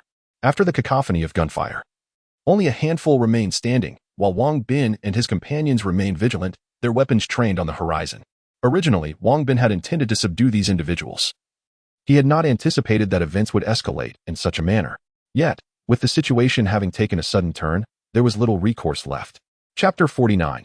Escape from the zombie horde. While the four were searching for any signs of life, a sudden gunshot rang out. Daju, are you alright? One of the fallen had shot Li Daju. Officer Miao, quick on her feet, fired back at the assailant on the ground. I'm fine, just hit in the arm. Everyone, hide. I'll handle these individuals. Upon hearing that only Li Daju had been injured, Wang Bin felt a wave of relief wash over him. After instructing everyone to take cover, he retrieved a rifle equipped with a night vision scope from the system space. Activating the night vision function, the figures of the adversaries materialized within his sight. He soon discerned 3 more silhouettes gradually advancing. Bang, bang, bang. With 3 swift shots, the previously moving trio fell silent. Wang Bin scanned the area again with the night vision scope and confirmed that there were no living souls left before approaching Li Daju. Officer Miao and Guanxiao were already by Li Daju's side, assessing his injury. They found that he had indeed only been grazed in the arm, and his life was not in jeopardy. Officer Miao, you must have some knowledge of first aid. Please assist Daju in dressing his wound. We can figure out how to extract the bullet once we are safely out. Yes, please fetch the first aid kit. Wang Bin promptly handed the kit to Officer Miao. As she had indicated, she was familiar with several first aid techniques. She first cleaned the wound and then wrapped it with gauze. Suddenly, footsteps echoed down the corridor. Captain, what is happening? We encountered a zombie king. Hurry and come help. Upon realizing it was a few guards from the second floor, Wang Bin shouted back to them. Guanxiao and the others nearly laughed at Wang Bin's outrageous claim about the zombie king, but the unaware guards rushed down in haste. Eliminate them. Due to the dim lighting, Wang Bin could not distinguish which of the newcomers were Captain Li's subordinates, so he issued the command to kill them all. As the guards approached, still oblivious to the situation, Wang Bin and his companions opened fire, and in an instant, the guards fell into a pool of blood. Quickly come help me find the box. Once we gather our supplies, we must leave this place post-haste. The 3 responded affirmatively. Picking up a drop torch and searching for the box, Wang Bin, upon discovering it, did not hesitate to collect everything within and store it in the system space. Let us go, we must leave. Once he secured the contents, Wang Bin immediately led the trio towards the upper levels. Upon reaching the corridor entrance, they were met with the sight of 10 zombies rushing down from above. Open fire. At this point, there was no concern for attracting more zombies. Their only chance of survival was to fight their way through. The 4 were skilled marksmen, and with a flurry of gunfire, they swiftly dispatched the approaching zombies. As they burst through the corridor entrance into the second underground level, they were met with a horde of zombies charging towards them frantically. Retreat. Upon witnessing the multitude of zombies, Wang Bin swiftly led the 3 companions towards the passageway that descended to the first floor. Those stationed on the subterranean level had already heard the gunfire. However, ignorant of the chaos transpiring below, they remained above. The gunshots had attracted the surrounding horde of zombies, who surged towards the entrance of the passage, leaving the defenders with no choice but to hold their ground against the relentless onslaught. As Wang Bin and his companions fought their way backward, they soon reached the corridor leading to the first floor. Behind them, an overwhelming mass of zombies followed. A daunting sight that was indeed terrifying. Throw the grenades, Wang Bin shouted, hastily hurling a grenade into the fray. The explosions erupted, sending several of the foremost zombies flying. Yet, more continued to advance, trampling over their fallen brethren. Thus, Wang Bin and his trio engaged in a tactical retreat, ultimately arriving at the entrance to the first floor. The guards there were already embroiled in combat with the zombies, and due to the sheer number of foes, 2 of them had already succumbed to the onslaught. Wang Bin and his companions swiftly unleashed a barrage of gunfire at the advancing horde, quickly clearing a path. Wang Bin, I require ammunition, called out Brother Wang. I need some too. Officer Miao and the others soon depleted their ammunition. Hearing their pleas, Wang Bin promptly tossed a grenade to stave off the zombies while rapidly retrieving bullets from his system space to supply his comrades, with Miao and the others reloading. Their firepower diminished, allowing the surrounding zombies to close in. At that moment, Wang Bin disregarded conserving ammunition, launching grenades one after another. Just as he released the 4th, gunfire erupted from behind. Officer Miao had finished reloading and opened fire. This is no place to linger. We must break through. Seeing that his companions were ready, Wang Bin urged them to make their escape. The 4 unleashed a fierce volley of gunfire and finally reached the entrance. To their dismay, the guards had been overrun by the rushing horde and were no longer present. The zombies at the entrance were preoccupied with devouring the slain guards. But upon spotting Wang Bin and his companions, they immediately howled and charged toward them. With a flurry of gunfire, the zombies at the entrance were soon dispatched. Run! The zombies are closing in. Just as they cleared a space at the entrance, the horde behind them had already caught up, prompting them to dash through the doorway without hesitation. However, they soon realized that the gunfire had drawn even more zombies from the surrounding area. Get in the car. Wang Bin, no longer hesitating to keep his resources to himself, swiftly retrieved the golden minivan from his system space. Zhao, what are you waiting for? Get in. Startled by the sudden appearance of the vehicle, Zhao hesitated momentarily, but Officer Miao, already in the passenger seat, shouted at him to react. Recovering from his shock, Zhao hastily opened the door and jumped inside. Just as Zhao settled into the vehicle, Wang Bin slammed on the accelerator, and the minivan sped away into the distance. Numerous zombies had already emerged on the road ahead. To alleviate some of Wang Bin's burden, Officer Miao and the others swiftly rolled down their windows, firing incessantly at the approaching undead. Some zombies, however, were beyond their reach, and Wang Bin, without hesitation, drove straight into them. Bam! Before long, the windshield was smeared with the gruesome remnants of countless zombies, obstructing a significant portion of his view and causing him to nearly collide with nearby debris on several occasions. Let me take the wheel, Officer Miao declared. Having noticed Wang Bin's lack of skill, she promptly vacated the passenger seat to position herself atop Wang Bin. The situation was undeniably intimate, and Wang Bin dared not dwell on it, hastily shifting his body to accommodate her. Officer Miao's driving prowess was indeed remarkable. Despite the unfortunate demise of numerous zombies along the way, they encountered no further complications. Soon, the vehicle sped out of the northern part of the city, racing forward. As they left behind the throng of zombies, Wang Bin and his companions leaned back in their seats, exhaling deeply in relief, finally feeling a sense of safety. Chapter 50, The Resolute Zhao. Where are we heading now, Wang Bin? Officer Miao inquired after the vehicle had traveled quite a distance. First, we must return to Zhao to Uncle Li to extract the bullet, and then we shall confront Master Qian, Wang Bin contemplated before responding. No, I'm fine. I can accompany you to deal with Master Qian right now, Zhao exclaimed anxiously, unwilling to be a burden to the group. There is no rush in confronting Master Qian. It would be prudent to wait until nightfall. For now, let us return to our old hideout to recuperate before proceeding later. Wang Bin firmly rejected Zhao's suggestion, issuing a direct command to Officer Miao. Without hesitation, Officer Miao turned the steering wheel towards the small building where Li Chengping and the others were located. After more than an hour, the vehicle finally arrived at the entrance of the small building. Li Chengping and his companions had already heard the roar of the engine and were elated to know that Wang Bin and the others had returned, especially Li Xiaolu who, upon realizing her brother was back, excitedly rushed to the window, waving her hands enthusiastically. Brother, I'm here. Upon waking, Li Xiaolu had been meticulously cared for by everyone. Not only had she enjoyed breakfast that she had not tasted in over 5 years, but lunch was even more sumptuous, featuring not just white rice, but also an array of meats and fresh vegetables. All of this felt like a dream to her, and the moment she savored the white rice, tears streamed down her face. If only my brother could also enjoy white rice. You will. Once your brother returns, we will prepare it for him. What is white rice compared to what Uncle Wang often makes for us? He frequently treats us to hot pot, and the lamb slices are absolutely delectable, melting in your mouth. Yes, sometimes we even have bonfire parties at night, enjoying barbecue treats while listening to Uncle Wang play the guitar. Indeed, Uncle Wang plays the guitar beautifully. When he returns, I will ask him to play for you. Thank you. In that moment, Li Xiaolu was once again moved. Envisioning the enchanting scenes described by Abayo and Xiaonan, tears flowing freely. Xiaolu, Uncle Wang advised against standing near the window. It's unsafe. Abeo and Xiaonan rushed over to pull her away as they noticed her waving at the vehicles from the window. Why is it unsafe?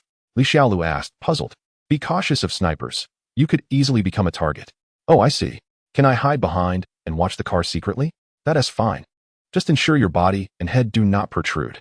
Thank you for teaching me so much. You're welcome. Uncle Wang said that in his absence, we must take on the responsibility of protecting our home.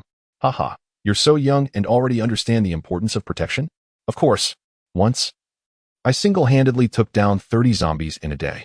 Abeo, you're boasting again. You've only ever killed a maximum of 28. Where do you get 30 from? Do you not understand rounding? According to my calculations, I have indeed slain 30. Haha. Li Xiaolu observed the quarrel between Abeo and Xiaonan with a smile, finding the two little boys to be quite amusing. They had arrived, just as Abeo and Xiaonan were still embroiled in their dispute. Li Xiaolu noticed the car had nearly reached the entrance, and she excitedly rushed downstairs. Wang Bin stepped out of the vehicle, casting a glance at the filthy jinbei and abandoning any thought of storing it away. Li Dazhu had been preoccupied with thoughts of his sister. As soon as the car came to a halt, he swiftly alighted and dashed towards the entrance. Brother, Xiaolu. Just as Li Dazhu reached the doorway, he saw his sister burst forth from within, throwing herself into his arms and crying tears of joy. The moment he laid eyes on his sister, a tremendous weight lifted from Li Dazhu's heart. The previous night, he had heard from Wang Bin that his sister had been taken to safety. Yet he remained uncertain of the truth. He had indeed harbored doubts about Wang Bin and his companions, but after spending the last few days with them, he had come to believe that Wang Bin was a good man who would not deceive him. Nevertheless, the uncertainty lingered in his mind, yet upon seeing his sister, all his previous apprehensions dissipated. Ah, brother, what happened to you? Oh, you're injured. Is it serious? It's nothing, just a slight injury to my arm. It'll heal in a few days. Li Xiaolu was unaware of Li Dazhu's wound and inadvertently brushed against it, causing him to wince. Uncle Wang, Sister Miao, Sister Xiaoya. You have finally returned. We were all so worried about you. Obeo and Xiaonan quickly ran out, embracing Wang Bin and the others, laughing joyously. Li Qingping, unable to disembark due to his mobility issues, waved to them through the window as a form of greeting. This isn't the place for conversation. Let us ascend to discuss. Wang Bin beckoned everyone into the small building, leading them swiftly to the third floor. Wang Bin, this must be Li Xiaolu's brother, Li Dazhu. Correct? Once everyone had settled in the small building, Li Qingping smiled at Li Dazhu. Yes, Uncle Li, this is indeed Li Dazhu. Dazhu, this is the esteemed officer Li Qingping, who happens to be Officer Miao's mentor. Wang Bin promptly introduced the two. Greetings. It is an honor to finally meet you. I have long heard of your remarkable deeds from Officer Miao. You are indeed an exceptional officer. As a soldier, Li Dazhu held a deep admiration for police officers, having learned of Li Qingping's past exploits from Officer Miao. Thus, upon meeting the esteemed officer, he was visibly excited and grasped Li Qingping's hands firmly. Let us not dwell on past glories. Those are merely old stories now. At present, I am but a cripple, able only to show you my home. Master, what nonsense are you speaking? Your leg will surely heal. Officer Miao interjected, displeased. Haha, let us not speak further. Otherwise, Xiaoyan will be upset again. Oh, how did you sustain that injury? It's nothing, just a gunshot wound to my arm. Ah, that is indeed a matter of great concern. We must retrieve the bullet promptly. Master, rest assured, we returned specifically to help Dazhu with the bullet extraction. Hurry and prepare for the surgery on Dazhu. Amidst a flurry of activity, the necessary instruments for the operation were finally assembled. However, as Wang Bin had not anticipated the need for surgery, he had not brought along a proper surgical scalpel and had to resort to using a dagger instead. With no anesthetics available, you will have to endure the pain while biting down on this cloth, Officer Miao said, brandishing the sterilized dagger towards Li Dazhu. Li Dazhu clenched the cloth between his teeth, his gaze resolute as he nodded affirmatively to Officer Miao, while Li Xiaolu and the others anxiously stood by, watching intently. Officer Miao's incision was decisive as he plunged the dagger into the wound to extract the bullet. Since the dagger was not a specialized bullet extraction tool, it took several attempts before the bullet was finally retrieved. Each time Officer Miao probed for the bullet, cold sweat poured from Li Dazhu. Yet he grit his teeth and remained silent. Witnessing Li Dazhu's unwavering fortitude, everyone was filled with admiration for him. Wang Bin reflected inwardly that had he been in the same position, he likely would not have been able to endure the pain without crying out, and would certainly need to be restrained. It was impossible not to admire such resilience. This was the mark of a true man. Chapter 51. Infiltrating the building as Officer Miao assisted Li Dazhu in tending to his wounds, Li Qingping eagerly inquired about the events that had transpired. Wang Bin took a sip of water and recounted the sequence of events. When the others learned that the four of them had engaged in combat with Captain Li and his team, their eyes widened in disbelief. They could hardly fathom that those four had managed to defeat so many adversaries. However, when they heard about the zombies blocking their path upon returning to the surface and the relentless horde advancing from behind, an air of tension enveloped the group, rendering them speechless as they listened intently to Wang Bin's narration. Had they not witnessed Wang Bin and the others standing before them, it would have been hard to believe they had survived the ordeal. Wang Bin, reflecting on his earlier triumphs over the zombies due to their advantageous positioning, realized he had underestimated them, especially when such a multitude gathered. It was not a challenge that a mere handful could withstand. About Xiaonan. I have a task for you, Wang Bin said with a smile after finishing the recounting. Sure, we promise to complete the task, exclaimed Bao and Xiaonan, rising with excitement, resembling two eager little warriors. Fill a bucket with water and go wash our vehicle, Wang Bin instructed cheerfully. We have to wash the car? The enthusiasm of Bao and Xiaonan deflated, their faces reflecting disappointment. We'll be using the vehicle for tonight's operation, and if the windows aren't cleaned, we won't see a thing, Wang Bin reminded them. Don't worry, we'll go wash it right now. They replied eagerly. I'll help too, Li Xiaolu chimed in, hastily getting to her feet. You're still not fully recovered. You should stay back, Wang Bin said, surprised to see Li Xiaolu standing, but recalling her illness. He advised against her joining. I'm fine now. Uncle Wang, please let me go? Li Xiaolu feigned a pitiful expression, tugging at Wang Bin's hand. Let her go, Wang Bin. Otherwise, she'll feel uneasy, Li Dazhu interjected, understanding his sister's sentiments. Having just allied with Wang Bin and receiving such kindness, both siblings wished to contribute in any way they could. All right then, be careful down there, and if any zombies approach, come back quickly. Wang Bin relented, recognizing Li Dazhu's intentions and no longer obstructing them, but he cautioned them to prioritize their safety. Rest assured, we have our guns. If any zombies come near, we'll deal with them. Bao and Xiaonan declared proudly, brandishing their firearms, their adorable demeanor eliciting laughter from the group. As Wang Bin watched the trio head out to wash the vehicle, a hint of annoyance surfaced within him. While it was one thing for Bao and Xiaonan to call him uncle, it was quite another for Li Xiaolu to follow suit. He was merely 21, and Li Xiaolu was only 15, with merely a 5-year age difference. Being called uncle felt rather unsettling. Am I truly that old? He pondered. With this thought lingering, Wang Bin quietly stepped into the restroom and gazed at himself in the mirror. He certainly didn't appear aged. However, he acknowledged that his demeanor had indeed transformed considerably. Subsequently, the group began to deliberate on how to infiltrate the stronghold that evening. Initially, Wang Bin had not intended to include Li Dazhu in his plans. However, Li Dazhu insisted on accompanying them, presenting his rationale. He asserted that during their operation, it was crucial to create a diversion outside the stronghold to draw the guards away from the building. Furthermore, should a confrontation arise, he could provide them with vital fire support. After some contemplation, Wang Bin acquiesced, recognizing the necessity of having assistance. To ensure the success of their nighttime endeavor, he instructed several members to return and rest, conserving their energy for the evening's actions. At 9 o'clock, Wang Bin and his 3 companions prepared themselves and set off towards Jinya's stronghold. To avoid detection, they halted their vehicle as they approached the territory, proceeding cautiously to the exterior of the stronghold. Dazhu, take these grenades, and this rifle equipped with a night vision scope as well. An hour after we leave, create a bit of chaos at this entrance, then rendezvous with us at this location, Wang Bin instructed. Here, take my phone to keep track of time. Officer Miao also handed his phone to Li Dazhu to synchronize their efforts. Understood. Li Dazhu accepted the phone without hesitation. Now, let us synchronize our watches. It's currently 9:50. You'll commence the disruption at 10:50. Is that clear? Let us move. Once the timing was set, Wang Bin led Guan Xiaoya and Officer Miao to the spot where they had previously scaled the wall, and in no time, the trio infiltrated the stronghold. Inside, the stronghold was eerily quiet, devoid of pedestrians. The underground parking garage was expansive, featuring 4 unguarded entrances. Yet 2 guards were stationed at the entrance to the building where Jin Yi resided. With the power long out, the elevator was non-operational and, consequently, unmonitored. However, since the elevator was in close proximity to the main entrance and currently closed, attempting to open it would inevitably create noise. Thus, Wang Bin resolved to eliminate the 2 guards first. This task was entrusted to the capable hands of Officer Miao and Guan Xiaoya, while he readied himself with a silenced air gun, prepared to act swiftly should they be detected. Though the air gun lacked the firepower of a rifle, its minimal noise had made it a valuable asset, one he had preserved in his system space for just such an occasion. After dividing their tasks, One of them approached the guard on the left while the other engaged the one on the right.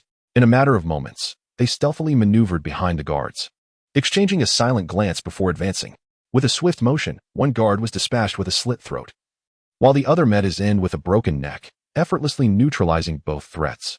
To prevent the discovery of the guards' bodies, Guan Xiaoya and Officer Miao dragged them to a concealed corner, also confiscating their firearms for Wang Bin to stow away.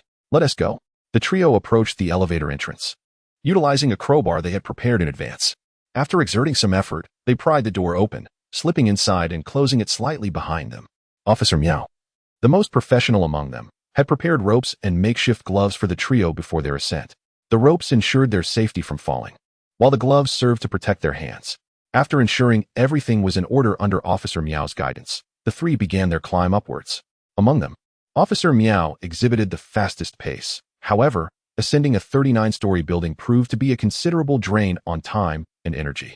Thus, she did not rush, pausing frequently to secure herself with the rope while waiting for Wang Bin and Guan Xiaoya, taking the opportunity to sip water and regain some stamina. The trio made slow progress, alternating between climbing and resting as they ascended. Perhaps Wang Bin had assessed their capabilities accurately, for by 10:45, they had only reached the 32nd floor. A glance down the dark elevator shaft sent a shiver down his spine. A fall would undoubtedly result in a catastrophic demise. Time was running short. Zhao was about to act. Wang Bin glanced at his phone, expressing his frustration. Perhaps this is for the best. By the time we reach the top, there may be few people left. Officer Miao replied with a faint smile. Let us rest for a moment. Once they emerge, we shall make a swift ascent. At 10:51, 2 hand grenades detonated at the entrance, instantly claiming the lives of several guards. Seizing the moment, Li Dazhu swiftly disappeared into the shadows. Chapter 52. The wrath of Wang Bin. A thunderous explosion jolted Lord Qian from his slumber, prompting him to hastily push aside the woman beside him. He swiftly retrieved a handgun from the drawer and dashed towards the door. What is happening? Lord Qian, we are uncertain. Then what are we waiting for? Quickly ascertain the situation. Yes, Lord Qian. The explosive sounds roused many from their dreams, and soon a multitude of individuals emerged from the building, armed and rushing towards the entrance.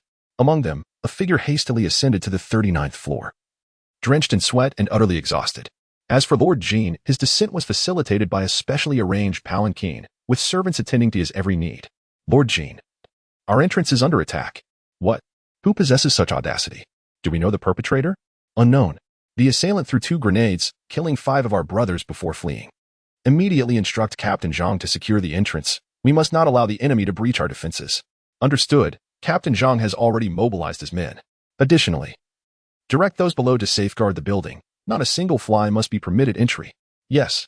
Knowing that the adversary had only utilized 2 grenades, Lord Jin's anxiety began to dissipate. He feared an onslaught of the undead or rival factions attempting to usurp his territory. Over the years, he had expended considerable effort to lure the zombies to the northern part of the city for their safety. Grenades? The thought of them reminded him of Captain Li, who had ventured out earlier that day, and whose whereabouts remained unknown.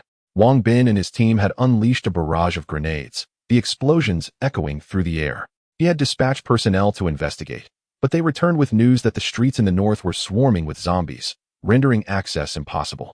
At this moment, Lord Qian surmised that Captain Li and his men were likely in grave peril. The direction Captain Li had taken was accompanied by the sound of explosions, presumably from grenades. Now, with his own stronghold under grenade assault, he pondered whether a human presence or faction still existed in the north. No, that was utterly implausible. There were so many zombies that survival was improbable.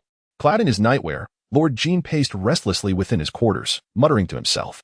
Lord Qian, what has transpired? 2 naked maidens emerged from the bedroom, giggling as they approached him, each wrapping an arm around his, their bosoms brushing against him. Step aside, do not disturb me. Despite their eagerness, the maidens received only rebuke from Lord Qian. Preoccupied with critical matters, he had little interest in their advances. Chastised, the 2 quickly retreated to the bedroom. This matter must be thoroughly investigated. Tomorrow, I shall instruct Captain Li to take additional men and delve deeper. As he spoke, Lord Qian moved to the window, cautiously observing the entrance. Before long, Wang Bin and his companions heard a cacophony of footsteps rushing below, and after a brief moment, he signaled for them to begin their ascent. After more than 10 minutes, the trio finally ascended to the 39th floor. Let us not rush. Let us rest for a moment before venturing out, Wang Bin declared. Approaching the elevator doors, he peered through the crack, finding nothing but an impenetrable darkness outside. Straining his ears, he listened intently but heard naught. After a brief interval, Wang Bin signaled, and Guan Xiaoya along with Officer Miao began to pry open the door while he remained vigilant for any sounds from outside. With a soft creak, the elevator door was gradually forced open. Just then, Wang Bin discerned the sound of approaching footsteps. The door had only been cracked slightly, if discovered by the guards. The consequences would be dire. Their only escape would be a hasty descent to the ground floor, where a few gunshots aimed in their direction could easily spell their doom. Let me take the lead. In a moment of urgency, Guan Xiaoya shifted closer, intent on slipping through the narrow opening. Being the smallest among them, she was the only one capable of squeezing through such a gap. Wang Bin stood by to assist her, while Officer Miao readied his weapon, aiming at the outside. As the footsteps grew increasingly nearer, Guan Xiaoya still had not managed to escape. Push me hard, she urged, desperation creeping into her voice. With no choice but to comply, Wang Bin gave her a firm shove. Just as she was halfway through, the guards approached the corridor. At that moment, Guan Xiaoya finally managed to slip out. Upon emerging, she rolled forward, confronting a guard. With swift precision, her dagger slashed through the air, silencing his startled gasp as he clutched his throat, unable to utter a sound. With the immediate danger averted, both Wang Bin and Officer Miao exhaled in relief and resumed their efforts to pry open the elevator door. Perhaps due to rust, it took them considerable time to finally force it open. Cautiously, Wang Bin and Officer Miao stepped out of the elevator, scanning their surroundings. This floor was the domain of Master Qian, and aside from him and his 2 wives, only 4 guards remained. With 1 dispatched, only 3 were left. Soon, they noticed 2 guards stationed in front of one door, with another patrolling nearby. The positioning indicated it was indeed Master Qian's residence. Officer Miao silently dealt with the patrolling guard, and the trio crept to a corner, carefully observing the scene ahead. The corridor was somewhat lengthy, and as the guards faced their direction, any movement would immediately draw attention. Eliminating the 2 guards was straightforward. However, avoiding detection from the guards below posed a significant challenge. What should we do? Guan Xiaoya implored anxiously. I have a plan, Wang Bin replied after a moment of contemplation. Approaching the fallen guard, he squatted down, removing the uniform and donning it himself, assessing his form to ensure a semblance of similarity. Brother Wang, are you planning to go alone? Guan Xiaoya inquired with concern. Allow me to handle it. Once I am close enough, I am confident I can eliminate them both without a sound. Officer Miao hastily extended her hand to halt Wang Bin, wishing to take his place. Rest assured, I shall handle these 2 individuals. You merely need to stand by for my support. Wang Bin offered a faint smile, gently pushing her hand aside. After regaining his composure, he strode purposefully towards the 2 guards. Observing Wang Bin's determined advance, Guan Xiaoya and Officer Miao drew their firearms, prepared to provide assistance at a moment's notice. Wang Bin felt a surge of anxiety, yet he understood that he must not betray any signs of trepidation. He continued his approach with unwavering resolve. Perhaps due to Wang Bin's demeanor appearing quite ordinary, the 2 guards remained motionless upon his arrival. The corridor was dimly lit by oil lamps. And as Wang Bin neared one of these lamps, one guard sensed something peculiar about him. Hey, who are you? Do you not realize this is Master Jin's residence? Ordinary folk are not permitted here. I have business to report to Master Jin. Wang Bin responded, unwavering as he continued his advance. Stop. Isn't there a designated individual for reporting? Who exactly are you? Hearing the guard's inquiry, Guan Xiaoya, concealed around the corner, had already positioned her finger on the trigger, ready to eliminate the 2 men if necessary. Acknowledging that his identity had been questioned, Wang Bin wasted no time. He swiftly executed a light-footed maneuver, closing the distance to the guards in 2 quick strides. With great force, he unleashed a powerful palm strike, delivering a decisive blow to each of their heads. With a resounding thud, both guards collapsed to the ground. Having neutralized the threat, Wang Bin turned to wave at Guan Xiaoya and Officer Miao, who finally exhaled in relief, having narrowly avoided the need to fire their weapons. Chapter 53. The ostentatious furniture, what is happening? Mr. Jin seemingly heard voices outside and inquired within the room. Mr. Jin, there is an urgent situation. I must report to you. Wang Bin hurriedly feigned a breathless tone. Come in. Although Wang Bin's voice was unfamiliar, Mr. Jin, upon hearing of the urgency, did not hesitate to invite the person outside to enter. Creak. Wang Bin pushed open the grand door, and as he stepped inside, Guan Xiaoya and Officer Miao entered with purposeful strides, rifles in hand, one on each side. Guan Xiaoya directed her weapon at Mr. Jin, while Officer Miao scanned the room, ensuring there were no threats before redirecting his aim toward Mr. Jin. Upon the trio's entrance, Mr. Jin was momentarily taken aback but quickly regained his composure. Who are you? Do you know who I am? Oh, I recall. Weren't you supposed to be in the northern part of the city today? How did you end up here? Stop. Don't move, or I'll shoot. As Mr. Jin spoke, he approached the coffee table where he had just placed a handgun. However, he was halted by Guan Xiaoya's sharp command. Who are you? Mr. Jin asked, his expression betraying his anxiety. Who we are is of no concern to you. I only wish to pose a few questions. Wang Bin replied with a calm smile. Go ahead. I shall tell you everything I know. Very well. I have heard that you crafted a grand dragon bed, as well as a dragon chair and table. Is that true? Ah, yes. Excellent. Next question. Where are these items located? The dragon bed is in the bedroom. The dragon table and chair are in the study.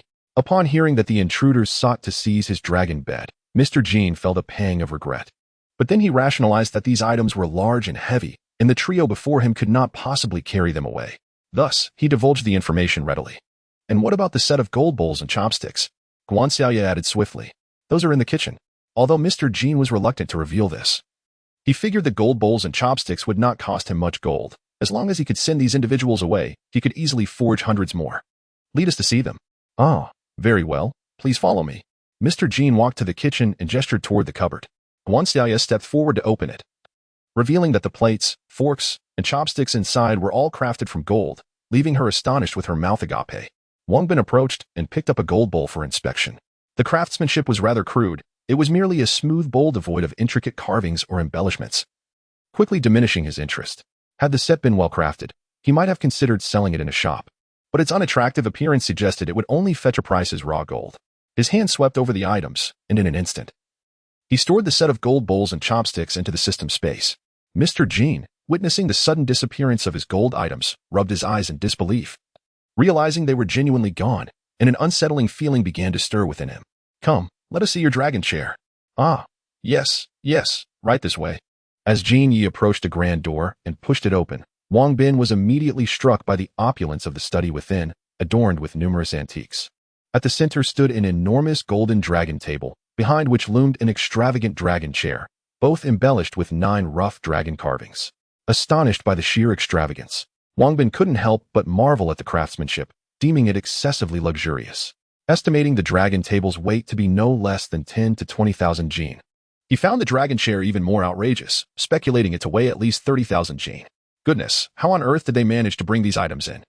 The thought of their weight piqued Wang Bin's curiosity about their transportation, a feat comparable to constructing a pyramid. Especially considering it was accomplished without electricity and on the 39th floor. In truth, it was not difficult at all. I had them transport the gold bricks first, and then summon craftsmen to assemble them on this level, so it required little effort. Ah, I see. Genie, you truly know how to indulge. Wang Bin exclaimed in admiration, taking a seat on the dragon chair to savor the experience, momentarily at a loss for words. Xiaoyu, Officer Miao. Would you care to join me in this experience? I'll pass. Officer Miao, showing no interest in such extravagance, waved his hand dismissively. I'll try. In contrast, Xiaoyu, with her lively spirit, approached with a smile and sat on the dragon chair, only to find it rather unremarkable and stiff, making it uncomfortable to sit on. Since you're not interested either, I suppose I shall store it away. Go ahead. Wang Bin replied with a faint smile, and in an instant, the dragon chair and dragon table vanished into the system space. What have you done to my dragon chair and table? Where have they gone? Genie exclaimed in panic upon witnessing their sudden disappearance. Unlike the previous golden bowl and chopsticks, which were of little consequence, the dragon table and chair were of significant weight in gold, and their abrupt vanishing struck him like a dagger to the heart, causing him great distress. Return my dragon table and chair. I can trade you food in exchange. Genie, in a frenzy, rushed to Wang Bin, desperately grasping his arm and shaking him while weeping, resembling a petulant child. Wang Bin, recalling that this individual had secretly resorted to murder for provisions, felt a surge of aversion and swiftly kicked him down. However, he underestimated Jin Ye's obsession with gold, who immediately crawled back and clung to Wang Bin's leg, sobbing uncontrollably. Let go. If you don't release me, I will kill you. Wang Bin, greatly irritated by Jin Ye's antics, issued a stern threat. I won't let go unless you return my dragon table and chair. Jin Ye, clinging to Wang Bin's leg, stubbornly refused to relent. Upon witnessing the spectacle of Master Jin, both Guan Xiaoya and Officer Miao could scarcely contain their laughter. Master Jin, what has transpired? A young lady from the adjacent chamber, hearing Master Jin's weeping, approached with curiosity. However, upon entering the study, she was met by the sight of Wang Bin and his companions, prompting a startled scream. Quick to act, Officer Miao swiftly incapacitated her with a precise strike. Wang Bin, upon noticing the young lady's unclad form, felt his cheeks flush crimson. while Guan Xiaoya's face also tinged with a hint of embarrassment, rendering her unable to meet Wang Bin's gaze. Officer Miao, realizing there were others present, promptly moved to investigate the other rooms, with Guan Xiaoya hastily following suit. Meanwhile, Master Jean, indifferent to the plight of the young lady, continued to cling to Wang Bin's leg, wailing uncontrollably. Suddenly, he reached for a vase from a nearby shelf and hurled it towards Wang Bin's head. In response, Wang Bin harnessed his internal energy and struck out at the vase, shattering it into countless pieces with a resounding crack. Please, I beg you, do not kill me. We can offer you anything. Master Jean, realizing his cunning plan had failed, was taken aback and fell to his knees, pleading vocally. This time, Wang Bin refrained from further dialogue, channeling his internal power to unleash the formidable Vajra palm upon Master Jin's head, aware that his secret was now exposed. And knowing that the other party would not safeguard it, Master Jean resigned himself to his fate, considering this act a form of retribution for those he had slain. Chapter 54. Discovery. Officer Miao entered the bedroom, where he found another woman in a state of undress. He had little to say about these two women. In such a world, the fates of some individuals are often controlled by others. Wrap yourself up and proceed to the study, he instructed, tossing a blanket over the woman. Startled by Officer Miao's presence, she complied without protest, draping the blanket around herself as she exited. Before leaving, Officer Miao surveyed the room and noticed an extravagant dragon bed. A smile crept onto his face as he shook his head, inwardly reflecting on how this individual seemed to aspire to be a local emperor. Guan Xiaoya checked other rooms but found no one. Upon returning to the study, she discovered another woman in a similar state, casting a disdainful glance at her. She approached Wang Bin. Brother Wang, why did you kill her? It was bound to happen sooner or later, he replied. Oh, Guan Xiaoya exclaimed, her thoughts unclear, as she approached the woman wrapped in the blanket and suddenly slashed at her neck. The woman, terrified, clutched her throat, attempting to scream but could utter not a sound, before collapsing to the ground with a thud. Xiaoya, why did you kill her as well? Officer Miao expressed his irritation at the sight of another innocent life taken. Did Brother Wang not say it?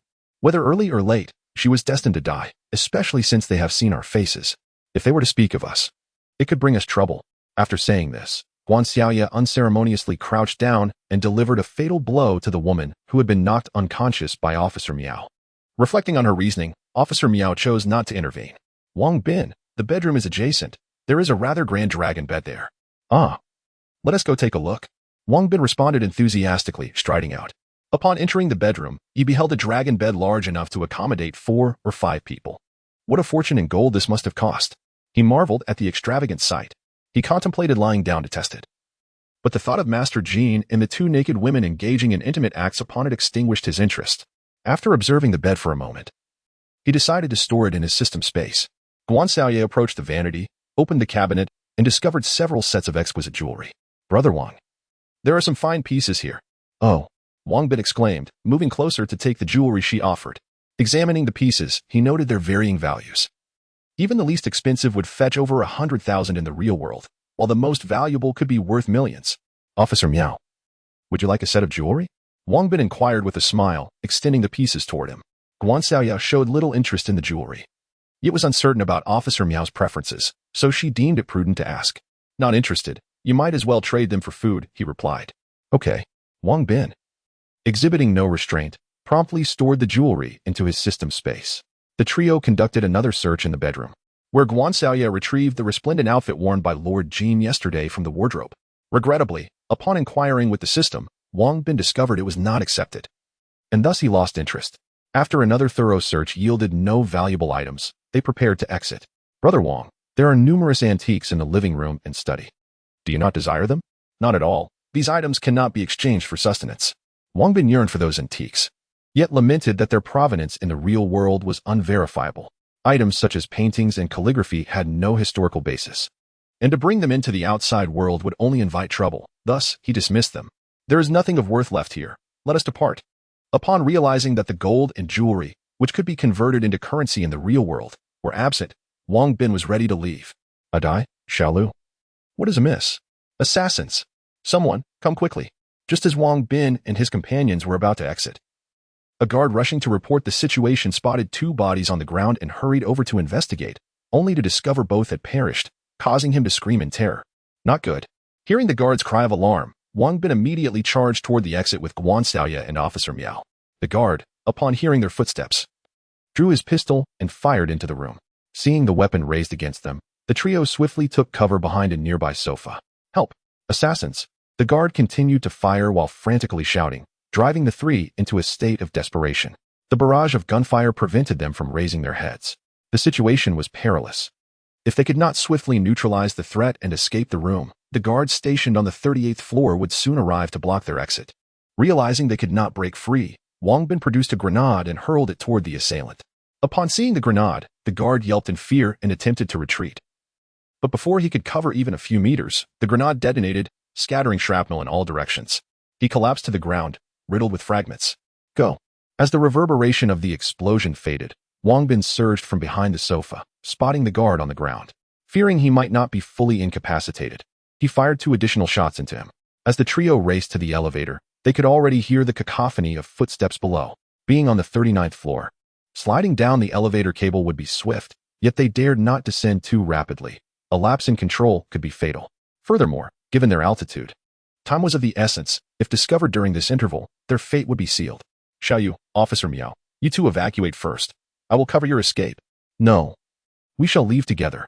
Indeed, if you do not depart, neither shall I." Wang Bin initially intended for the 2 individuals to descend first. However, their obstinacy rendered his words futile as they brandished their firearms and positioned themselves at the staircase entrance. Realizing he had no alternative, Wang Bin reluctantly joined them in guarding the staircase, and soon, the air was filled with the cacophony of gunfire. Outside, Li Dazhu, upon hearing the gunfire erupt from within, swiftly pulled the trigger, eliminating a guard stationed at the entrance. Captain Zhang, when he finally emerged, had managed to lead over 100 individuals. With more than 50 stationed at the entrance under his direct supervision, he had assumed that the adversaries would refrain from showing themselves, yet to his astonishment, they dared to return fire. The flash from Li Dazhu's rifle revealed his position, prompting Captain Zhang to direct his men to unleash a relentless barrage towards him. However, Li Dazhu had already prepared for a strategic withdrawal. Upon witnessing the enemy return fire, he swiftly retreated, clutching his rifle as he repositioned himself. His weapon was none other than Wang Bin's night vision scope-equipped rifle, which allowed him to discern the silhouettes of his adversaries with clarity in the dark. Many of the enemy exposed their upper bodies or heads, making them easy targets. A single shot, and they would fall. Subsequently, a torrent of bullets rained down on the spot he had just vacated, but by the time the enemy realized, he had already relocated his position. His primary objective was to draw their fire, preventing them from returning to provide support. As long as he could keep them preoccupied, the pressure on Wang Bin and his companions would be significantly alleviated. Thus, Li Dazhu continued to fire relentlessly while shifting positions. In a matter of moments, 7 or 8 individuals had succumbed at the entrance. Captain Zhang, recognizing the gravity of the situation, surmised that the enemy possessed some means of nocturnal visibility and hastily instructed everyone to take cover. Chapter 55. Breaking through the encirclement as the conflict erupted. Wang Bin heard a series of gunshots emanating from the entrance, indicating that Li Dazhu's side had also engaged in battle. Aware of the urgency of the situation, he swiftly retrieved grenades from the system space and cast them down without hesitation. Boom! The explosions echoed incessantly through the staircase, causing the guards below to cower in fear, retreating to the 38th floor to hide. Observing the chaos created by the blasts, Wang Bin realized that the moment had come to act. While they are retreating, let us hasten our escape. Wait, Wang Bin, hand me a grenade. Without questioning Officer Miao's intentions, Wang Bin promptly handed over both grenades he was holding. Officer Miao secured the grenades by tying their pins with a rope, the other end of which was affixed to the handle of another door. As soon as the adversaries attempted to push the door open, the pin would be pulled, resulting in an explosion. Isn't this akin to the traps depicted in films?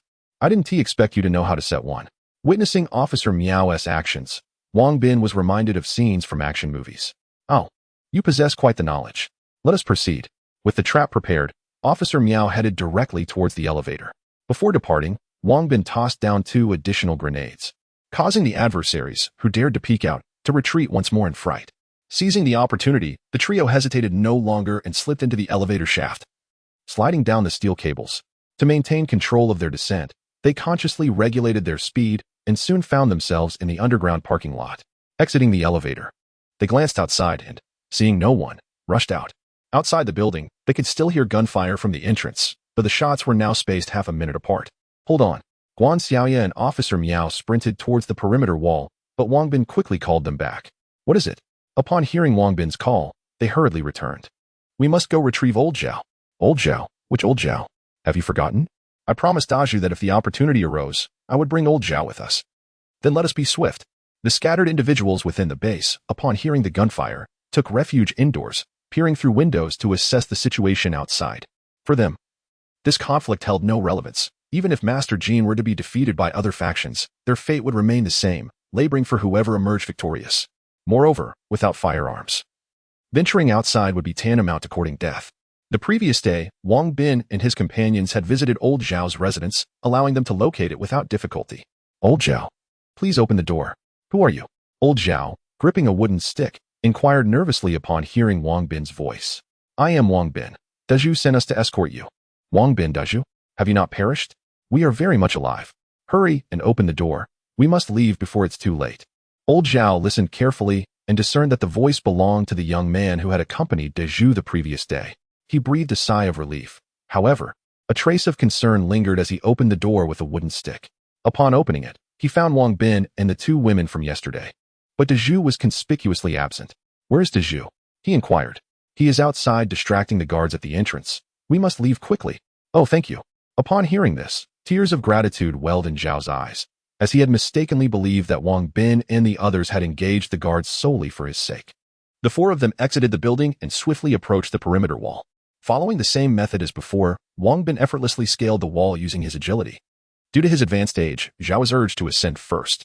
Just as Wang Bin grasped Zhao's hand, preparing to pull him up, a small leader from the opposing side noticed the lack of activity in their defensive direction and, observing the intense skirmish at the main entrance, brought a group over for support. Unintentionally, they spotted Wang Bin and his companions.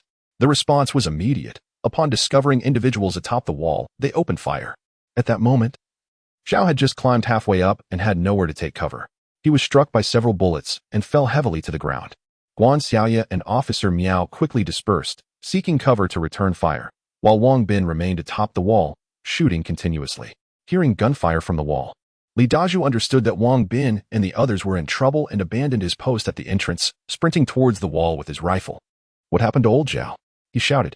He has been hit multiple times. He likely won't survive. You all must find a way to climb up. No. Their firepower is too fierce. We would be shot to pieces.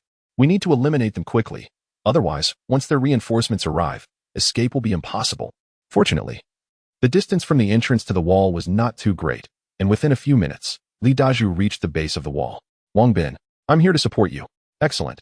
Hurry up and climb. I'll pull you up. Upon hearing that Daju had arrived, Wang Bin felt a surge of joy and quickly turned to assist him.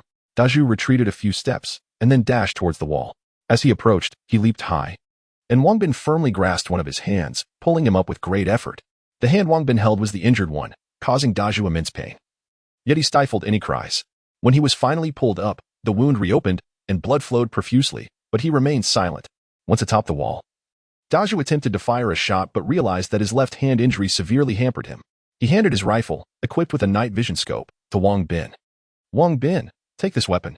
Wang Bin did not hesitate to accept the rifle, activating the night vision scope to target the group of individuals hiding in the distance. Firing with precision. With the advantage of the night vision scope, he hardly missed, dispatching one enemy with each shot. After eliminating 5 or 6 of their opponents, the remaining ones dared not show their faces. Reinforcements are approaching from the direction of the main entrance. Hurry up and come up. If you delay any longer, it will be too late. Through the night vision scope, Wang Bin noticed a group of over 10 individuals advancing towards the entrance and urgently called for Guan Xiaoya and Officer Miao to ascend. Quickly, come over. I will pull you up. Li Daju also hastened to remind them.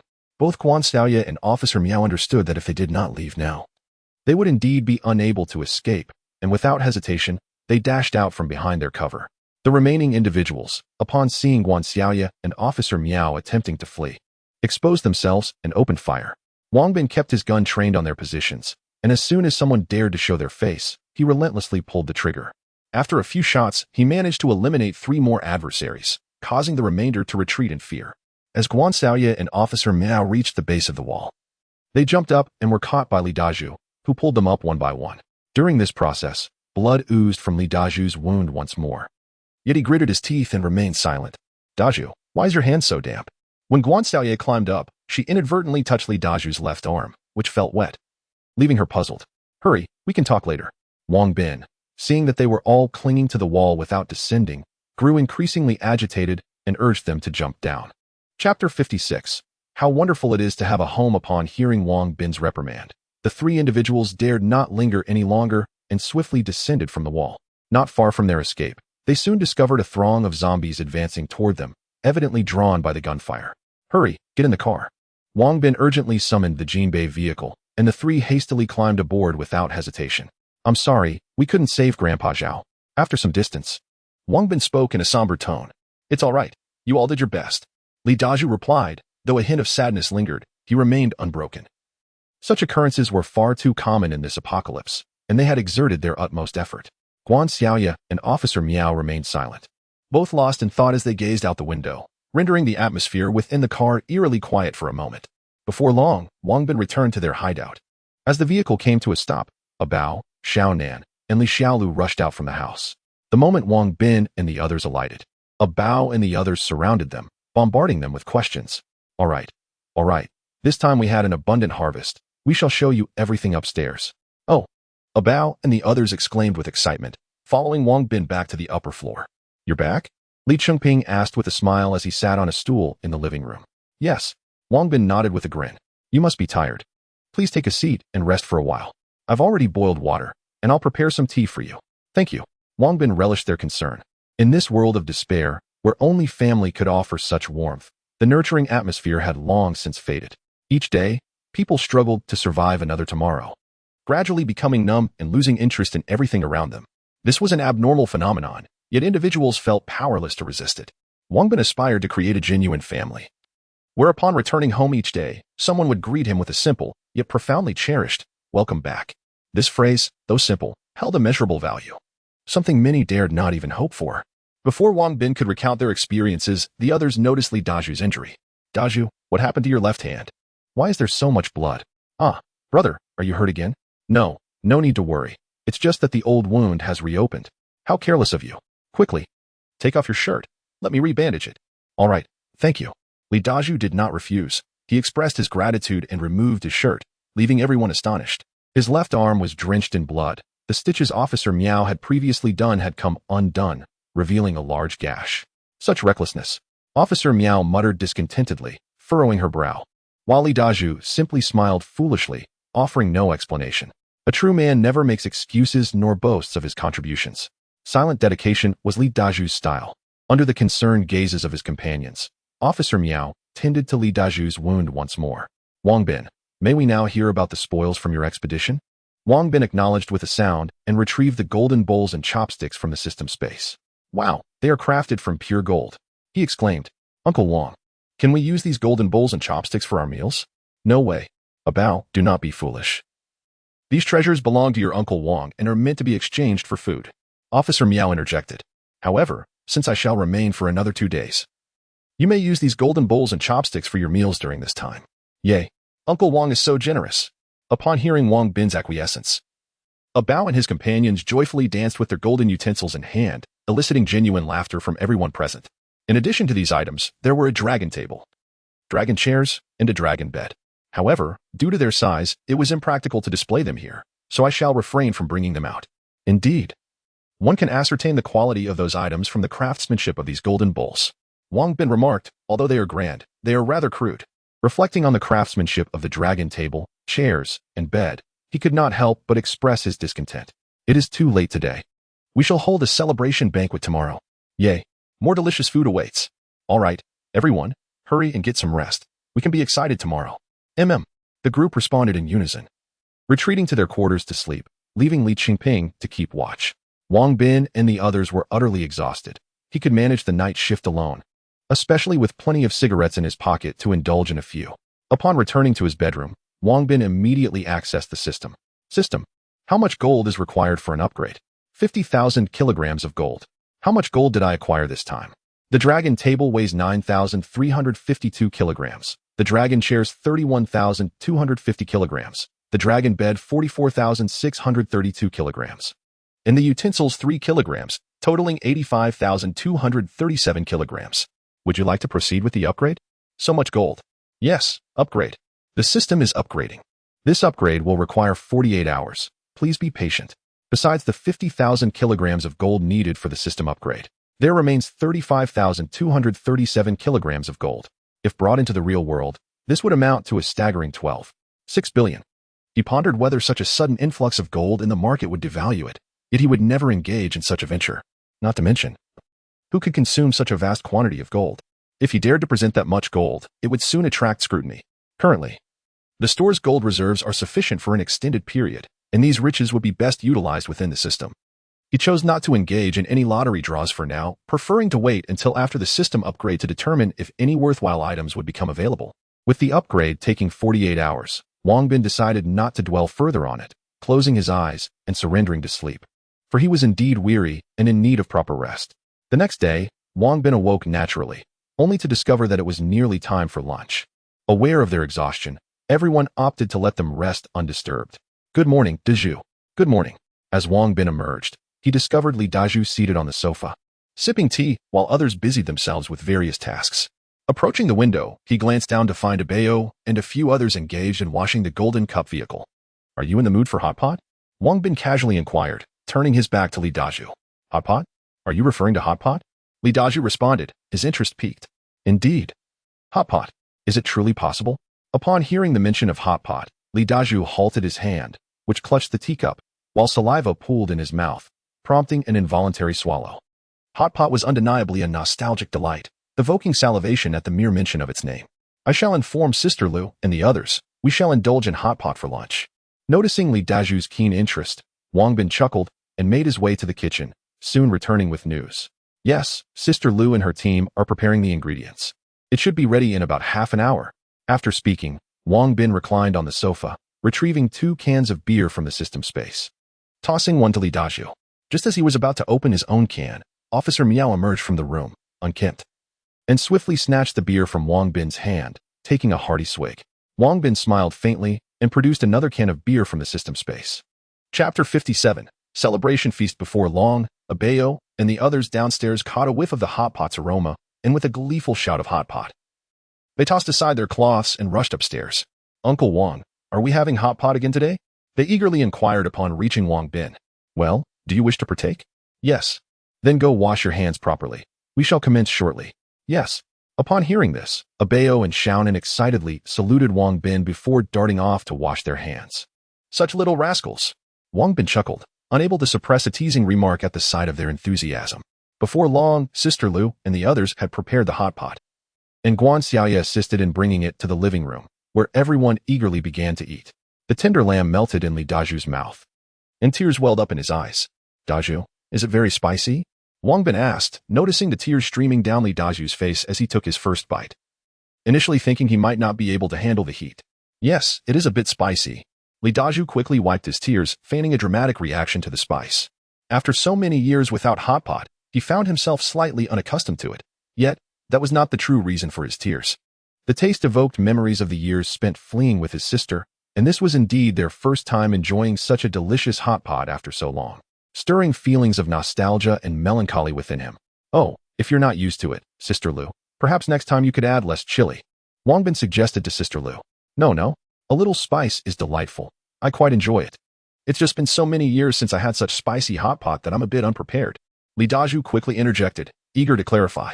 He had once relished hot pot, always ordering the spiciest options when dining out with friends. He certainly did not want Wang Bin to misunderstand him as someone who couldn't handle spice. Alright then.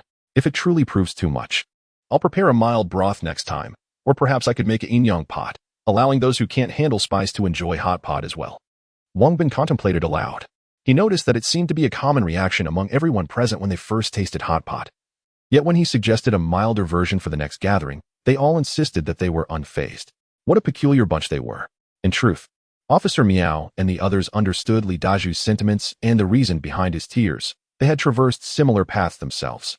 However, they chose to maintain a semblance of dignity, refraining from breaking the silence on the matter. Come, let us make a toast, wishing for ever-improving lives ahead. After savoring a few bites, Wang Bin stood up with a beer in hand. Cheers, may our lives continue to flourish. At his words, everyone raised their glasses. With Bao and Qian enjoying their drinks of soda, the hot pot dinner was a joyous and fulfilling affair. Once Sister Lu and the others cleared the dishes to wash them in the kitchen, Wang Bin and Officer Miao huddled together to discuss plans. I will be leaving tomorrow evening. This location is still too close to Old Jin's territory. I believe it would be prudent for us to find a new place to settle. Upon my return, we shall set out. What do you all think? Leaving? Wang Bin. Where are you headed? Li Daju was unaware of Wang Bin's sudden disappearance and immediately felt a surge of anxiety upon hearing his words. He cherished the current days. Without Wang Bin, it seemed they would soon revert to their previous existence of barely scraping by. Do not worry. I shall procure some provisions and return swiftly. During my absence, I hope you can ensure the safety of everyone, he reassured. Rest assured, as long as I draw breath, they shall not face the slightest harm. I believe in you. Wang Bin nodded. Let us take a brief respite. We shall prepare to set forth in an hour, continuing our journey eastward. An hour later, they had gathered their belongings, and Officer Miao drove them swiftly towards the eastern horizon. Although Master Jin had been slain, his influence remained. It was likely that Captain Zhang would commence an investigation into the matter after absorbing Jin's power. Wang Bin was keen to avoid any unfortunate incidents occurring while he was away. Moreover, the number of zombies in the northern part of the city had surged dramatically. Since the commotion of the previous day, the undead had begun to spread, and should Officer Miao and the others delay their departure for his sake, they could find themselves besieged by zombies, a precarious situation indeed. Thus, after much contemplation, Wang Bin resolved to relocate swiftly from this place of turmoil. That day, they did not rest in the house, but instead sought a flat area in the mountains to pitch their tents for the night.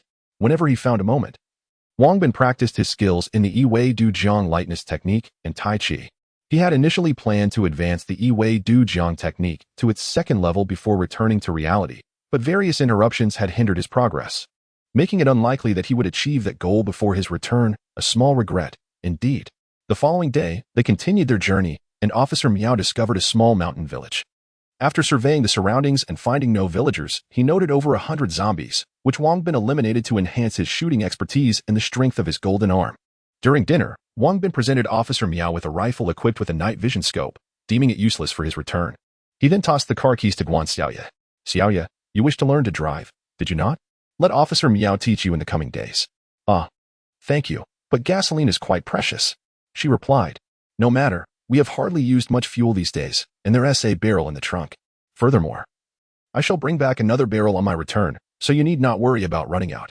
Just drive safely. Thank you. As the time for his return approached, Wang Bin bid farewell to the group and retreated to the house to await the moment quietly. When the appointed time arrived, he returned once more to the realm of reality. Upon his return, his phone immediately inundated him with notifications of missed calls and messages. Opening his phone, he discovered that both Yu Hongfei and Li Xingping had reached out. Wang Bin smiled as he read their messages and promptly returned their calls. Yu Hongfei reported that they had found a renovation company, which had already begun designing the decor style, and construction would commence in a few days.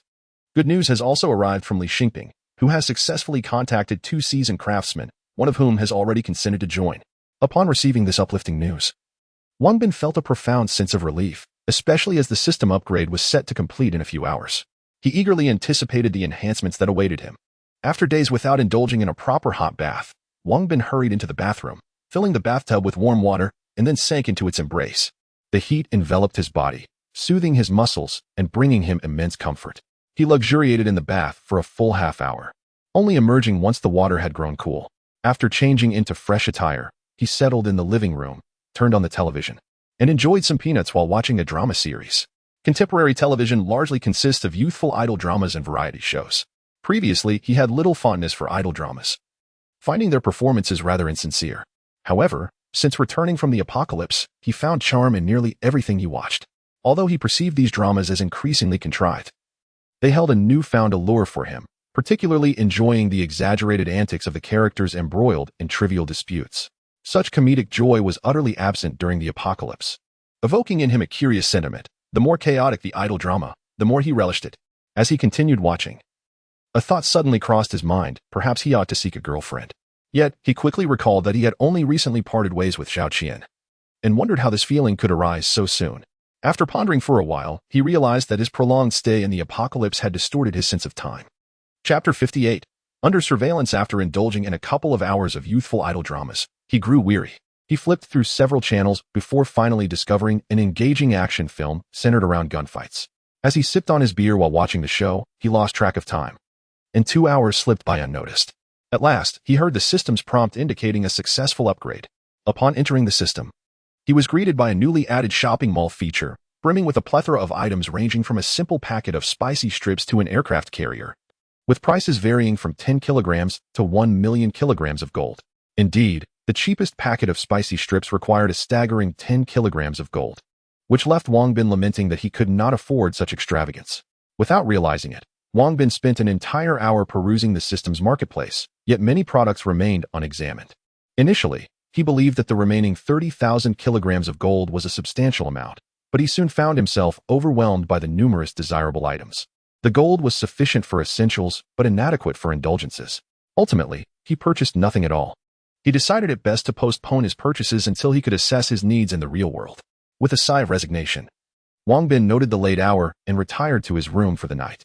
The following morning, he rose early, completed his morning routine, and donned his athletic attire before heading out for a run. Eager to train longer with his mentor, Li Jinghua, he set out even earlier than before. After completing 2 laps, he spotted his mentor arriving and greeted him with a smile. He then ran 3 additional laps before approaching Li Jinghua. Master. Upon reaching Li Jinghua, Wang Bin immediately cupped his fists in respect. Your physical condition is commendable, and your diligence is evident. However, I wonder if you have retained the Tai Chi principles I taught you? Li Jinghua remarked with satisfaction as he stroked his beard, a smile gracing his face. Wang Bin had anticipated a test from Li Jinghua, so he swiftly composed himself and began to perform the Tai Chi forms. To Li Jinghua's surprise, in just a day's absence, Wang Bin executed the movements with remarkable proficiency. As time progressed, Li Jinghua sensed that Wang Bin was beginning to harness the surrounding energy. Though faint, the progress made within such a short time was nothing short of extraordinary. Indeed, it could be deemed prodigious. Had he not known that Wang Bin had never practiced Tai Chi before, he would have found the sight before him utterly unbelievable. Please, master, offer your guidance. After completing a sequence of Tai Chi, Wang Bin respectfully cupped his fist again. Very well done. I did not expect that in just over a day. You could already manipulate the energy. However, some movements lack precision, and the coordination between your actions and intent is not yet flawless. I shall correct each motion one by one, and I hope you will grasp the nuances. Understood. Li Jinghua was thoroughly pleased with Wang Bin's performance. Not only was he hardworking, but his attitude was also commendable. Moreover, his natural talent was exceptionally promising. Initially, Li Jinghua had only intended to provide casual guidance. But witnessing Wang Bin's exceptional capabilities, he contemplated taking him on as a closed-door disciple. The two engaged in practice for 2 hours. As time slipped away, Li Jinghua noted the hour was getting late and offered a few parting words before departing. Wang Bin, in turn, chose a nearby restaurant for a light meal before returning home to change clothes and embark on a shopping spree.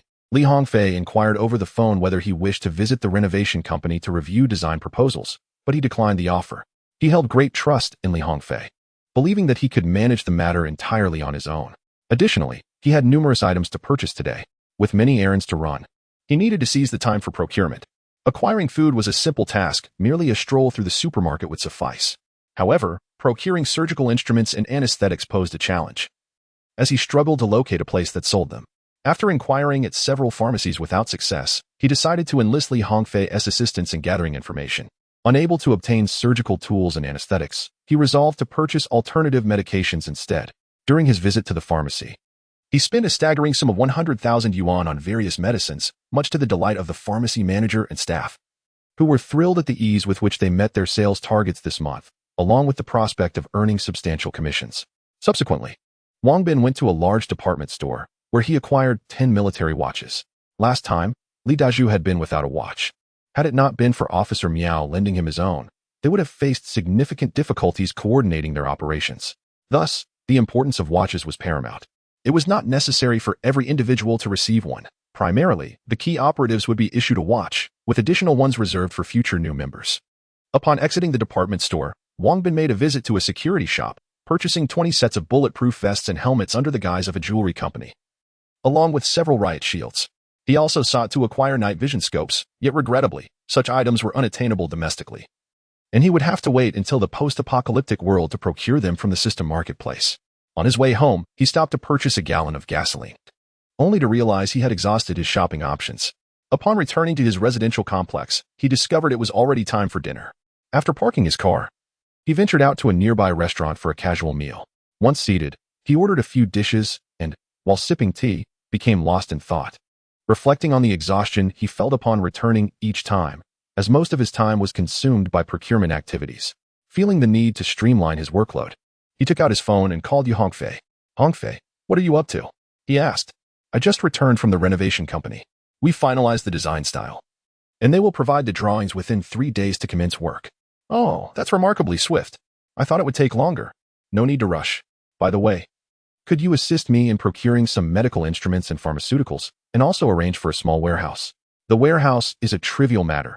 Just provide me with the specifications, and I'll consult with an agent. As for the medical supplies, I have a high school classmate in the medical system, so I'll inquire shortly. The warehouse need not be overly large. 200 square meters will suffice, preferably near my residence. I will send you a list of medical instruments and medications once I finalize my thoughts. All right. After concluding the call, Wang Bin noticed that his meal had been prepared. Just as he picked up his chopsticks, he sensed a menacing aura approaching him. Alarmed, he quickly raised his head and scanned his surroundings, spotting a middle-aged man sitting suspiciously near the entrance. The man feigned disinterest as he sipped his tea, yet Wang Bin could sense a palpable danger emanating from him. Soon, he recalled the phone call he received from Zhao a few days prior, wherein she warned him that young Master Li had enlisted the services of an assassin and advised him to exercise caution. Could it be that this individual was indeed a hired killer? He pondered whether he was armed. Wang Bin realized that he had momentarily lost his composure. His earlier reaction must have alerted the other party to his exposure. The current situation was exceedingly perilous, with the potential for the adversary to strike at any moment. If he remained oblivious, he could easily fall victim as he approached the door. What should he do? The restaurant's kitchen has a back entrance. I can escape through there. With this thought, Wang Bin felt a sense of relief wash over him. He feigned calmness while taking a few bites of his meal. Yet his peripheral vision remained fixed on the individual across from him. Chapter 59. A clash of experts at this moment. Wang Bin's mind raced as he contemplated various means of escape. The thought of retaliating against his adversary was utterly foolish. He would be inviting disaster upon himself. While he could readily draw his handgun and fire, doing so in plain view would undoubtedly lead to his arrest. Since confrontation was not an option, flight became his only recourse. Suddenly, he noticed the pronounced knuckles of his opponent, a detail that illuminated his thoughts.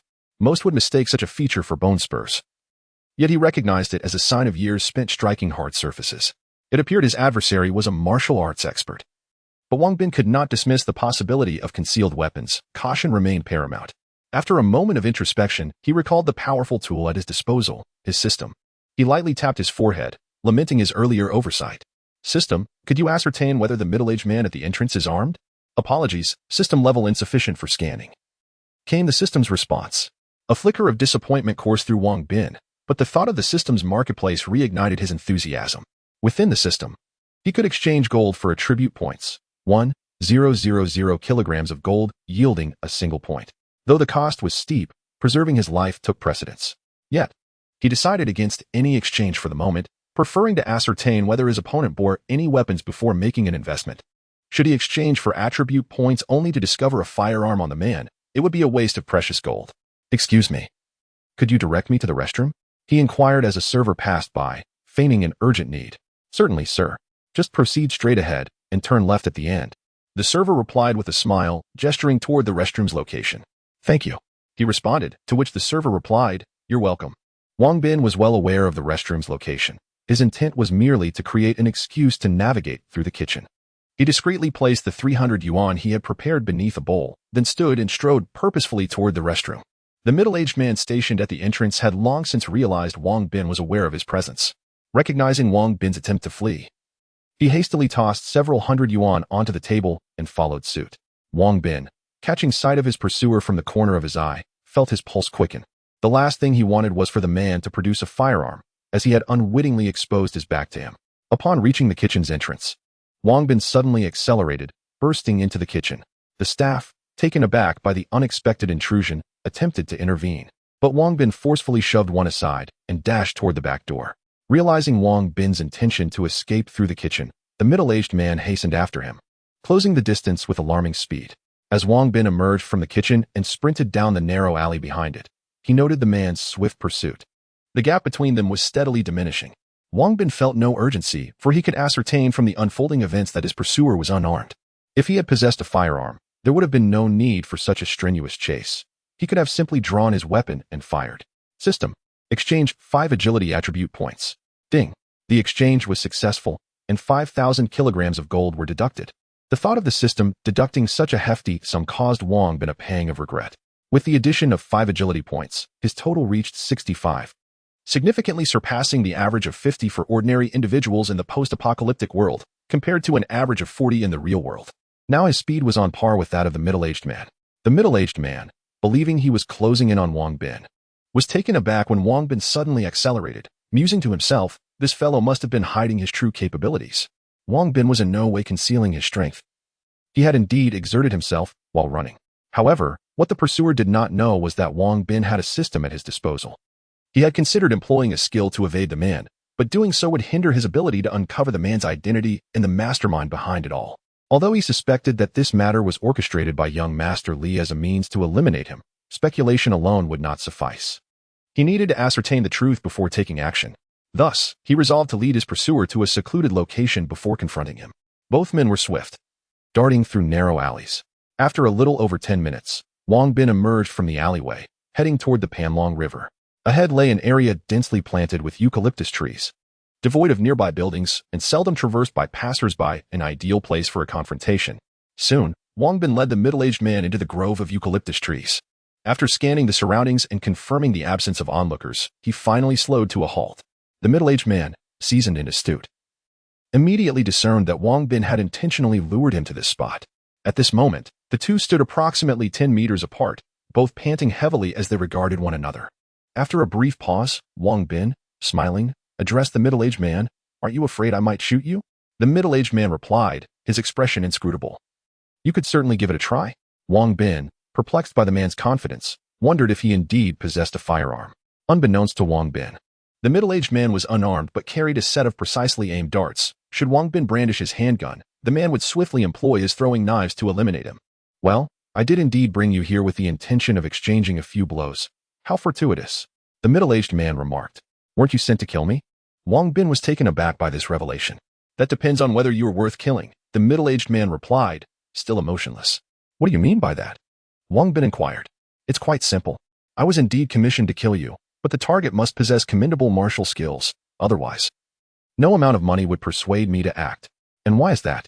Because it is a matter of a skilled warrior's dignity. I disdain to engage with ordinary individuals." "Very well, one last question. Who sent you to kill me?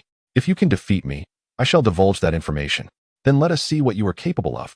From their earlier conversation, Wang Bin discerned that his opponent was an upright warrior, which left him quite impressed. He respectfully clasped his fist in greeting. The middle-aged man reciprocated the gesture, then, with a mighty shout, charged swiftly towards Wang Bin.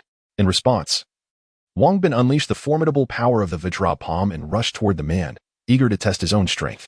As the man closed the distance, merely 3 meters away, he suddenly leaped into the air, aiming a powerful punch at Wang Bin's head. The force of his fist sliced through the air with a thunderous sound, demonstrating immense power.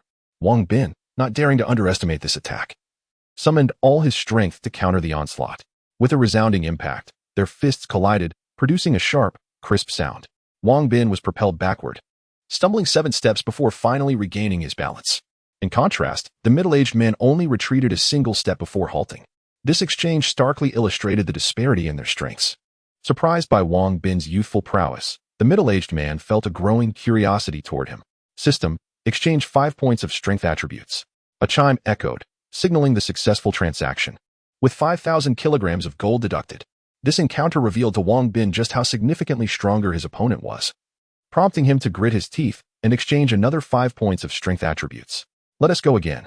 Wang Bin shook his slightly numb arm and charged once more at the middle-aged man, unprepared for Wang Bin's audacity to launch a second attack. The middle-aged man thought that after their previous clash, it would be prudent for Wang Bin to retreat rather than approach again. Despite his confusion, he pressed forward, tightening his fist for another strike. With a loud thud, their fists met once more. This time, Wang Bin staggered back 5 steps before regaining his stance, while the middle-aged man found himself retreating 2 steps. Shocked, the middle-aged man marveled at the turn of events just moments ago. He had only moved back 1 step while Wang Bin had retreated 7. Now, however, Wang Bin had diminished his retreat to 5 steps, indicating a steady increase in his strength. System, exchange another 5 points of strength attributes. Chapter 60, defeating a master. The 2 combatants clashed fists once more, each retreating 3 steps. How could this be? I am retreating more and more, yet this fellow seems to be retreating less and less. The middle-aged man was utterly astonished. Had he encountered a monster? Wang Bin, observing the two men retreating, felt a surge of joy, marveling at how he finally matched the strength of his opponent. The investment in the golden flowers had indeed paid off, with their powers now equal. He ceased exchanging for strength attributes and unleashed the formidable power of the Vajra palm towards his adversary. The middle-aged man's techniques were remarkably fierce, exhibiting an impressive fluency. After merely 3 exchanges, Wang Bin found himself in a defensive position, unable to retaliate. After 7 or 8 more strikes, he had been hit several times. Had it not been for the enhancements to his physique, he likely would have collapsed by now. Even so, he felt considerable pain in the places he was struck. Yet he gritted his teeth and remained silent. The opponent's martial prowess was exceptionally refined. If Wang Bin persisted with the power of the Vajra palm, he would surely be outmatched. Changing his approach, Wang Bin suddenly employed Tai Chi, leveraging his opponent's energy against him, landing a heavy punch on the middle-aged man's chest. The middle-aged man staggered back a few paces, disbelief etched on his face as he regarded Wang Bin. After only a few exchanges, he had recognized that Wang Bin was utilizing the power of the Vajra palm, but regrettably, Wang Bin had not yet mastered this technique and was therefore no match for him. Just as he believed victory was assured, Wang Bin surprised him anew. Reminiscent of their earlier exchanges, this fellow grows stronger with each strike. How is this possible? Can he evolve in such a short span of time? The middle-aged man was greatly astonished. If that were the case, there was no need to continue this fight. He could simply concede. In his over 30 years of life, he had never encountered such an abnormal opponent. In that moment, the middle-aged man's mindset shifted imperceptibly. Seeing that Tai Chi could contend with the middle-aged man bolstered Wang Bin's confidence. He stood there, mimicking the stance of Hong Quan, beckoning the middle-aged man with a gesture. Upon witnessing this action, the middle-aged man's eyes narrowed, and he charged once more. This time, his punches and movements reached their pinnacle. Wang Bin had barely managed to fend off one attack before a continuous flurry struck him, forcing him back 2 steps involuntarily. The middle-aged man did not relent, attacking again. Wang Bin, in a state of panic, exchanged blows with him a few more times, only to be struck again, stumbling backward. The middle-aged man seemed intent on overpowering Wang Bin, offering no respite as he unleashed another series of strikes. Wang Bin understood that if this continued, he would be at a severe disadvantage. System, exchange 5 points for agility attributes. Ding. Exchange successful. 5,000 kilograms of gold deducted. Your martial arts and movements are swift. So I shall enhance my agility attributes. Let us see who is faster. After allocating 5 points to his agility, Wang Bin's speed improved significantly, allowing him to keep pace with the middle-aged man's martial arts. The middle-aged man was astonished, on the verge of tears, as it seemed this young fighter could grow in combat, adeptly compensating for any weaknesses he possessed. The two engaged in over 20 exchanges. Although Wang Bin matched the opponent's speed, the man's mastery of his techniques was vastly superior, keeping him on the defensive. Nevertheless, Wang Bin was not without the ability to retaliate, resulting in a stalemate where the middle-aged man landed 3 punches while Wang Bin countered with 2. Realizing that he would ultimately be defeated if the battle continued in this manner, Wang Bin gritted his teeth and executed the one reed crossing the river technique, instantly elevating his speed to a new echelon. Once he unleashed this skill, the middle-aged man's speed could not match Wang Bin's. He moved like a specter, darting unpredictably, forcing the man into a defensive stance. Even so, the middle-aged man endured countless blows from Wang Bin and remained standing. Despite receiving over 10 punches, he gritted his teeth and held firm, growing increasingly anxious. If he could not defeat his opponent before exhausting his internal energy, defeat was inevitable. Wang Bin, feeling resolute, struck directly at the man's vital points. The middle-aged man hurriedly guarded himself, yet Wang Bin landed several more punches. Just as Wang Bin was on the verge of depleting his internal energy, the middle-aged man finally collapsed to the ground with a thud. Seeing his opponent fall, Wang Bin could not suppress his joy. He had triumphed over a skilled fighter. After catching his breath and enduring the pain, he approached the fallen man and inquired, "Can you now tell me who your employer is?" "I'm sorry, but I will never reveal the identity of my employer, even if you don't tell me." "I can guess. Since you refuse to answer, can you at least share your name?" "Certainly, I am Zhao Dafu, known as Iron Fist." "Ah. What level of skill do you possess in the martial world?" "I rank above average among second-tier experts." "Above average in the second tier? By that measure, I must also belong to that caliber. Now, for my final question, what style of boxing do you employ?" "Hungar. Thank you for sharing so much. Farewell." "Ah, you. You want to kill me?" "There is no need for that." "All right, thank you. This time, consider it my failure. But the next challenger will likely be even stronger, so be cautious. Indeed, goodbye. Remember to practice your techniques. I shall return to seek you out." Wang Bin waved his hand and strode away into the distance. What Zhou Dafu did not disclose was that he had accepted this task because he had heard of a martial arts master in the area and sought to engage in a friendly match. Naturally, if the opponent proved worthy, he would not mind earning a handsome reward of 500,000 in the process. The recent altercation left Wang Bin increasingly astounded, casting a shadow deep within his psyche. If this shadow were to persist, advancing further in the future would likely prove exceedingly difficult. Observing Wang Bin's retreating figure, he silently vowed to return once more. Upon returning to the city, Wang Bin hailed a cab to take him home. Initially, he intended to seek out the young man, yet he was unaware of the latter's current whereabouts, and with dusk approaching, he needed to prepare for the impending apocalypse. Officer Miao and the others were likely growing anxious in anticipation. As he arrived at the entrance of his community, he spotted an array of ice creams in the convenience store's freezer, his eyes lighting up with delight. He thought to himself, I can bring some of these to them.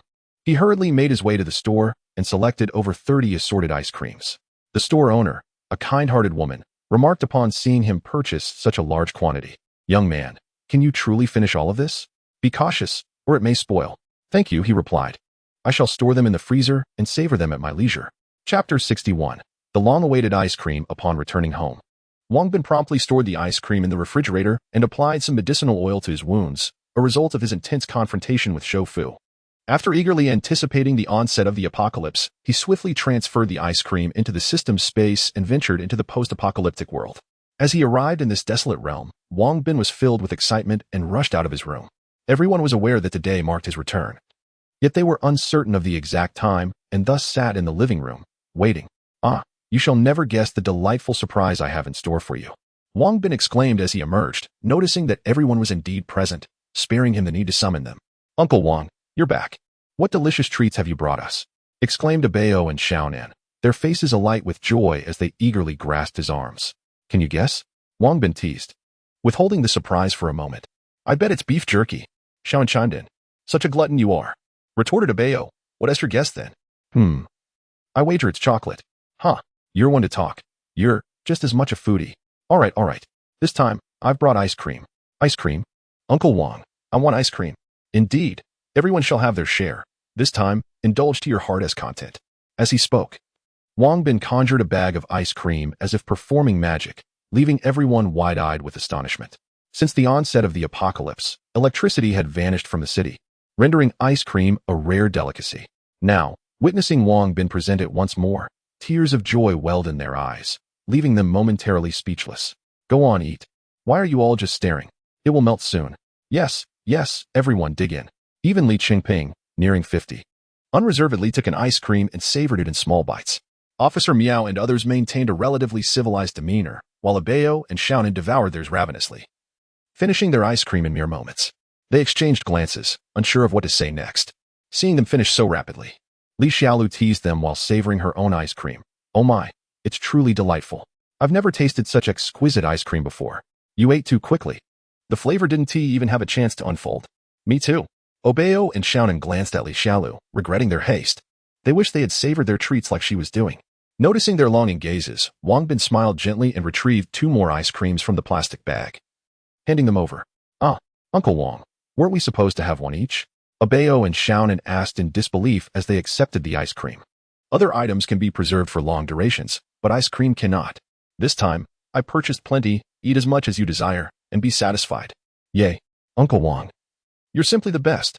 Upon hearing this, Bao and Xiaonan, without further hesitation, indulged in their ice cream with great enthusiasm. Li Xiaolu, realizing that one could have more, also hastened to finish her ice cream, subsequently retrieving another from the plastic bag to continue her feast. One is sufficient for me. The rest is yours, declared Li Qingping, having finished one ice cream and intending to offer his share to Bao and the others. Mine is for you as well. Li Dezhu, noticing Li Qingping's generous gesture, resolved to do the same with his portion, having fostered a pleasant rapport with everyone during this time. Considering Bao and Xiaonan as his younger siblings and often contemplating their needs. I shall have another. Guan Yue, unwilling to be outdone, polished off one and reached for a different flavor. The adults had mostly consumed just 1 or 2, leaving the bulk for Li Xiaolu and the others. Eventually, both Bao and Xiaonan found themselves quite full, yet 2 remained in the plastic bag. Hurry, there are still 2 left. If we don't eat them soon, they will melt. Wang Bin urged, spotting the remaining ice cream. I can't eat anymore. Bao and Xiaonan exclaimed, patting their full bellies and burping in contentment. After surveying the group and finding no one else willing to partake, Wang Bin himself consumed another, but felt similarly disinclined to continue. Seeing that no one else is eating, I shall put the remaining ice cream in a bowl and save it for tomorrow, he suggested. Indeed, once Sister Lu placed the leftover ice cream together, Wang Bin smiled and reassured them, rest assured, once we are settled, I will ensure you have a generator and a refrigerator, so you can enjoy ice cream every day. Oh, Uncle Wang, you are so kind. Bao and Xiaonan, moved by his words, leapt into Wang Bin's embrace, tears streaming down their faces. In the apocalypse, only Officer Miao and Li Qingping had shown them kindness. Yet they had endured considerable hardship. Now, with Wang Bin providing them with endless food and a promising future, the two little ones were overwhelmed with emotion. The others, too, felt gratitude towards Wang Bin, albeit their ages prevented them from expressing it as childishly as Bao and Xiaonan did. Officer Miao approached to comfort the two until their tears subsided. Miao, Xiaoyu, Uncle Li, and Dazhu, I have one more gift for you, Wang Bin said, retrieving 4 military watches from his system space and handing them out. Once all four had received theirs, he continued, lacking watches makes future operations quite inconvenient. Every combat member will have one. Indeed. Li Dazhu nodded in agreement. After everyone donned their watches, Wang Bin synchronized their time and inquired if anything noteworthy had occurred recently. Officer Miao informed him that there had been no significant incidents of late. However, it seemed that the zombies had grown increasingly aggressive. Occasionally, individual zombies would attack their companions and, upon killing them, begin to devour their flesh.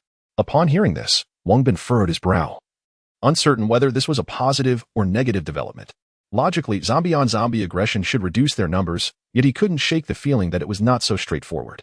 Once their discussion concluded, Bao and Xiaonan requested that he teach them to play the guitar. Wang Bin did not decline. He took up the guitar and began instructing the two, while the others sat quietly nearby, listening intently. Thus, the night passed. The following day, after breakfast, everyone packed their belongings in preparation for their relocation. Due to his injuries, he refrained from driving and allowed Officer Miao to take the wheel. As they traveled, Wang Bin noticed an increase in the number of zombies along the route, and they appeared to be moving considerably faster than before, leading him to sense that something ominous was about to unfold. Chapter 62. Finding the troops in the following 2 days, nothing significant occurred. The group traveled steadily in the golden vehicle, but due to the increasing number of zombies on the road, they often had to halt to clear a path, which greatly slowed their progress. On this day, as they approached a small town, the sound of gunfire echoed from within, indicating a considerable number of people were engaged in conflict. Officer Miao, please stop the vehicle. Let us find a place to conceal ourselves and observe what is happening. Indeed, without waiting for Wang Bin to finish, Officer Miao was already scanning for a hiding spot upon hearing the gunfire. Soon, the vehicle came to a stop in front of a building. As soon as it halted, everyone swiftly disembarked and hurried inside to take cover. Once they were all out, Wang Bin quickly stored the vehicle in the system's space. Following the recent upgrade, the space had expanded to 200 cubic meters, providing ample room even for the golden vehicle. The group ascended to the top floor, hiding behind the windows to gaze at the source of the gunfire. But the distance rendered their view unclear. Wang Bin promptly retrieved a pair of binoculars from the system space, and upon looking through them, he was instantly taken aback. Wang Bin, what is it?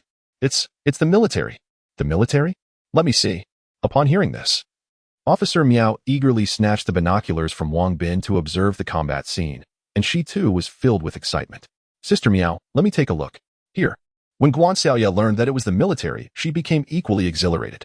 To them, the military represented hope. Their presence indicated they were nearing a safe zone. One by one, everyone took turns peering through the binoculars, and upon confirming the side of the military, many were moved to tears. Wang Ge, what should we do next? Do not rush. Let me observe a bit longer. The binoculars returned to Wang Bin's hands as he continued his scrutiny. It seems there are civilians. Civilians? Yes. It appears the military is clearing out zombies and rescuing civilians. Then we should hurry and join them. Before we proceed, everyone except for the combatants must hand over your weapons. We cannot allow them to suspect us. Additionally, I have a secret that I hope you will keep. Rest assured. Wang Ge, I will never disclose your secret. Me too. You can count on us. Reassured by their promises, Wang Bin felt a sense of relief. He knew that if anyone disclosed his secret, he could escape when the time came, and they would lose their source of food. Thus, he was confident they would not betray him. Moreover, during their time together, they had developed a close bond, akin to that of a family. And he believed they would not forsake him. Under Wang Bin's guidance, the group swiftly approached the battleground. You there, hurry over. We are about to leave.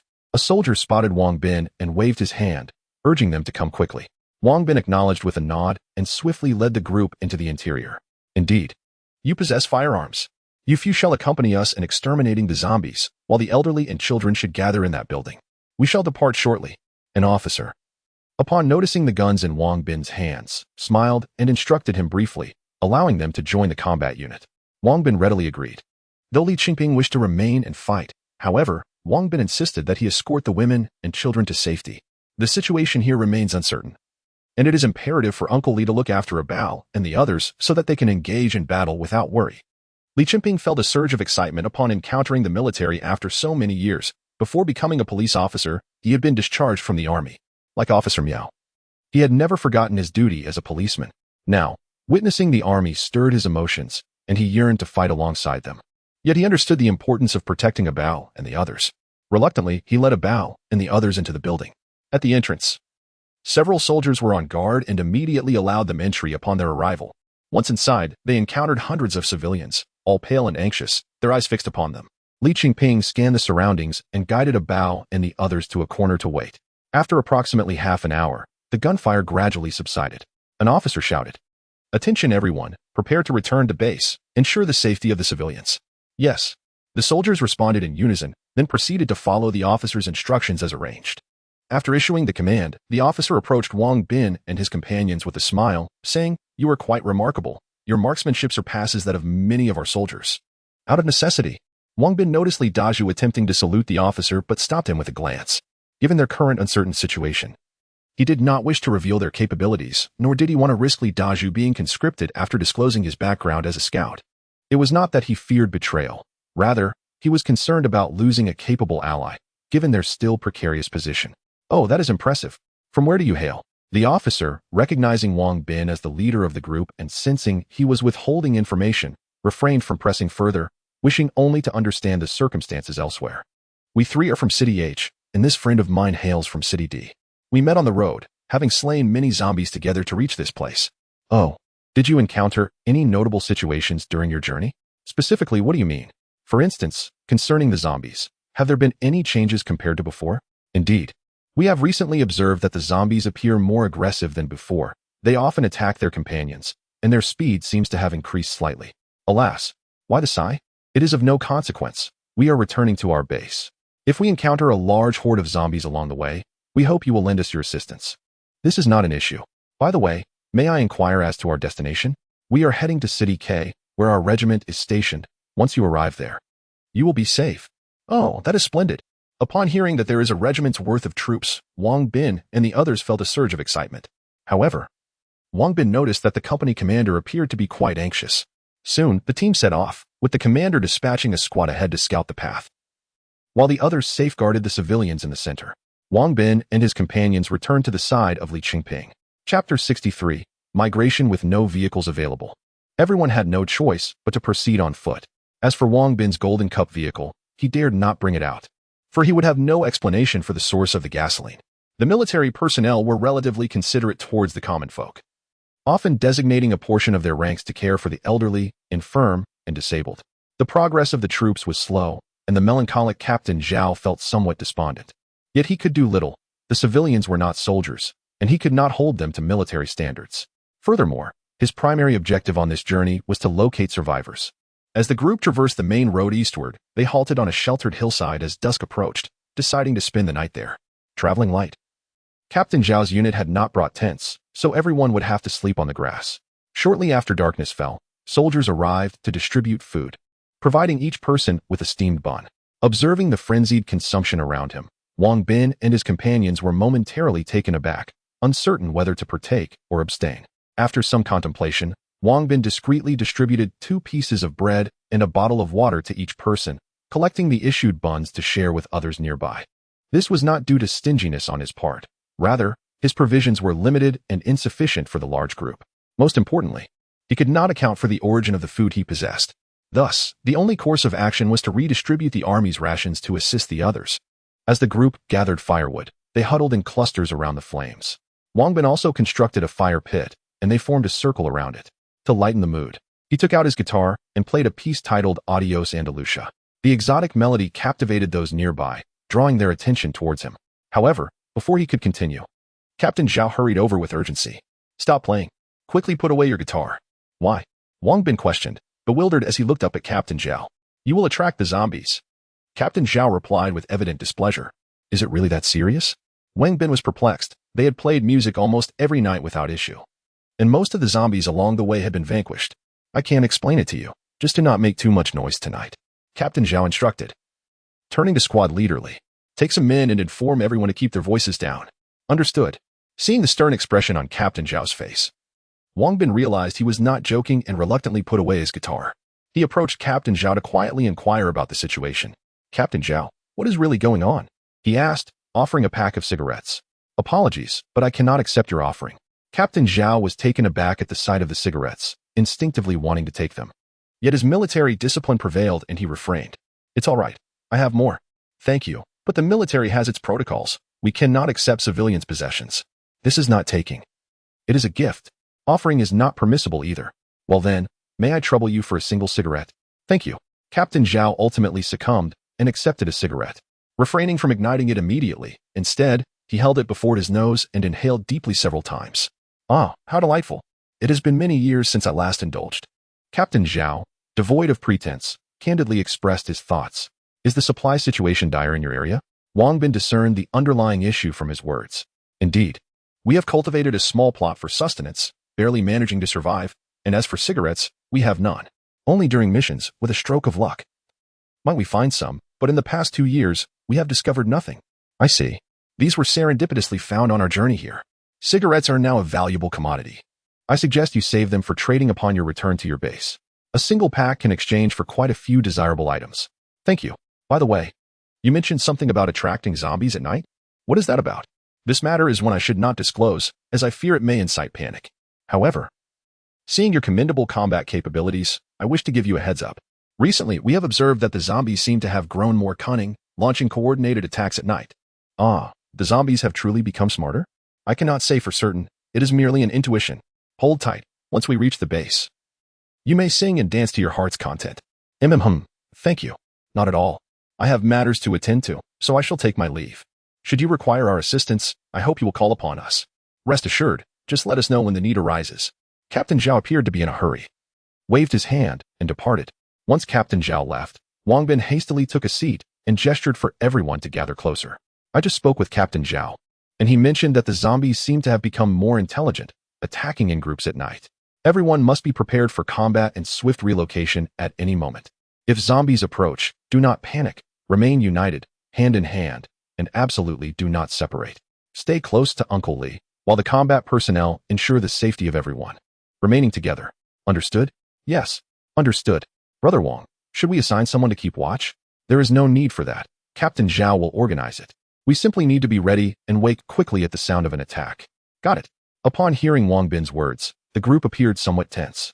The other civilians, upon hearing Captain Zhao's directive, engaged in disputes with the soldiers, some of them rendered speechless by a mere statement from Captain Zhao. Those who refused to obey orders, please leave. We are solely responsible for the safety of the civilians who comply with the arrangements. Upon hearing Captain Zhao's firm words, the dissenters fell silent. The military was their hope. They would not abandon it, even though their quarrels with Captain Zhao stemmed from inner turmoil. They mistakenly believed that these soldiers were akin to those from peacetime, easily bullied. Recently, having received provisions from the military, they sought to acquire more. In essence, they were probing the limits of the army. Should the military concede, they would subsequently engage in even more outrageous behavior, repeatedly testing the boundaries to maximize their gains. However, they miscalculated their strategy. We now reside in apocalyptic times, and they are confronted with a resolute soldier like Captain Zhao.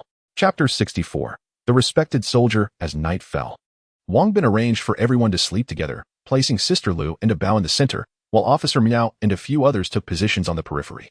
A gentle breeze occasionally swept through, bringing a refreshing chill against their skin. However, Wang Bin remained restless, his thoughts swirling. And it was not until nearly midnight that slumber finally claimed him. Commander Zhao had stationed sentries around the vicinity, with soldiers quietly patrolling among the civilians to deter any potential theft or nefarious activities during the night. Of course, such patrols thwarted the romantic intentions of some couples, though a few thrill-seekers might still find excitement in the risk. To ensure safety, Commander Zhao divided the soldiers into pairs. The two stationed at the base of the slope engaged in hushed conversation as they patrolled. Suddenly, one soldier halted, a look of confusion crossing his face. "Stop. I think I hear something." The other soldier quickly ceased movement and strained to listen. "Yes, it seems there is indeed a sound. It appears to be the rustling of grass below. Let us investigate." With renewed alertness, the two soldiers chambered their weapons, lifting their rifles as they cautiously descended. Soon, they spotted a mass of shadows rushing toward them from a short distance away. A horde of zombies. "Quick, fire a warning shot." The rapid gunfire jolted the slumbering group on the hillside awake. Chaos erupted as the people scattered in panic, resembling headless flies, screaming and running in all directions. "Get up." Wang Bin, alerted by the gunfire, sprang to his feet and hurried to rouse the others, though fear gripped their hearts. The prior arrangements kept everyone from descending into utter panic. They quickly gathered their belongings, linking hands for solidarity, while Wang Bin and a few others readied their firearms for protection. Commander Zhao, witnessing the disorder among the civilians, felt a surge of urgency. Panic could spread like wildfire, and their frantic movements threatened to disrupt his strategic plans. Moreover, he needed to allocate some personnel to calm them. "Bang! Stop running about. Gather in the center," Zhao commanded, firing a shot into the air, his voice booming above the chaos. His shot effectively silenced the panicked crowd, who, guided by the surrounding soldiers, began to coalesce. "Li, take your team and investigate the situation." "Understood." "Wu, lead your men to scout in another direction. The rest of you, stay vigilant." "Yes, sir." Once Zhao had issued his orders, he signaled for a flare to illuminate the area. As the flare ascended, a collective gasp escaped the crowd. A dark mass of zombies was charging up the slope. Wang Bin estimated that there were at least tens of thousands of the undead visible, with countless more lurking beyond his sight. He realized that the 100 soldiers under Commander Zhao's command stood no chance against such overwhelming numbers. If ammunition were plentiful and defensive fortifications were in place, they might have barely held their ground. However, the soldiers currently faced a dire shortage of ammunition. Although a few trenches had been dug on the hillside, they offered little solace. "Lieutenant Li, position your men here to fend off the zombies. The rest will escort the civilians to safety." "Yes." Lieutenant Li received the order, fully aware that remaining would likely mean death. Yet, he did not flinch. Stepping forward to render a military salute, Commander Zhao and others, their eyes slightly reddened with emotion, returned the salute to Lieutenant Li and his men, who reciprocated with fervor. "All units, turn back." Lieutenant Li commanded, lowering his hand, instructing his men to face away from the civilians. "First squad, follow me to the front. Second squad, to the left. Third squad, to the right. We must not let a single zombie pass." Yes, not a single soldier recoiled or faltered, ever since the apocalypse began. They had anticipated this day. Did they fear death? Yes, every human does. Yet, as soldiers, they bore the weight of protecting their homeland, even knowing that death was imminent. They were determined to buy precious seconds for the civilians and their comrades to escape. Witnessing the unwavering resolve of these brave warriors, the eyes of the hundreds of civilians welled with tears, some quietly weeping. "What are you waiting for? Quickly evacuate." Commander Zhao, noticing the civilians frozen in place, urgently shouted, prompting them to snap out of their daze and follow the surrounding soldiers toward the other side of the mountain. "Let us go." Wang Bin, observing these admirable soldiers, led Bao and others to join the main group as they fled to the opposite side of the mountain. This was not their battlefield. Staying would only result in unnecessary casualties. Soon, the first squad engaged in fierce combat with the zombies. Gunfire erupted, and zombies fell in droves. But more continued to surge forward. Initially, the overwhelming firepower suppressed the horde, but as time wore on, the soldiers' ammunition ran dry, and the zombies quickly closed in. Once their bullets were spent, the soldiers promptly affixed bayonets to their rifles to continue the fight, while some, with a fierce battle cry, charged into the throng of zombies with grenades in hand. With a resounding explosion, the grenade detonated, sending both the soldier and the zombies flying. The battle raged on, but the gunfire gradually diminished until it ceased entirely. The silence that followed pierced Commander Zhao's heart like a dagger, his grip on his weapon tightening. Under the soldiers' guidance, the civilians swiftly reached the foot of the hill and headed toward a hollow. As they approached, Commander Zhao halted, signaling to fire a flare toward the hillside behind them. As the flare ascended, it illuminated a terrifying sight. The hillside was teeming with zombies. Commander Zhao's eyes reddened. At this rate, they would inevitably be pursued. Second squad, remain here to fend off the zombies. Third squad, escort the civilians to safety. Yes. Upon hearing the command, the second squad soldiers were invigorated, knowing the moment had come for them to sacrifice for their country and its people. "Commander, here is our second platoon. You and the third platoon should retreat." Upon hearing this, The leader of the second platoon grew anxious and hurried over to insist that Commander Zhao leave. This is an order. Captain Zhang, why are you still hesitating? Hurry and lead the civilians away. Commander Zhao spoke with unwavering authority, leaving no room for the second platoon leader to argue. Acknowledged. Although the third platoon leader was reluctant to depart, he understood their duty was to safely escort the civilians to the designated location. All the soldiers of the third platoon, with tearful eyes, saluted Commander Zhao and the comrades of the second platoon. After the exchange of salutes, the third platoon leader escorted the civilians as they ran towards the distance. At that moment, he could not hold back his tears. Realizing that this was their final salute to the commander, after this farewell, they would never meet again. Simultaneously, he resolved that if the zombies were to catch up, he would be the first to stand and fend them off, striving to ensure the civilians could escape as far as possible. Chapter 65. River ambush. Push all the stones down from the mountain pass and send a portion of the men to blow apart the large tree, using it to block the zombies below. Understood. Captain Zhao surveyed his surroundings, swiftly devising a strategy to halt the advance of the undead. Soon, the zombies surged towards the mountain pass, and the soldiers paused to fire upon them. Hearing gunfire from behind, Wang realized that Captain Zhao and his men were engaged in combat with the zombies. Hurry, accelerate. The third squad leader fervently encouraged the civilians around him, feeling a deep sense of urgency. The moment Captain Zhao chose to remain behind, the weight of escorting these civilians fell solely upon his shoulders.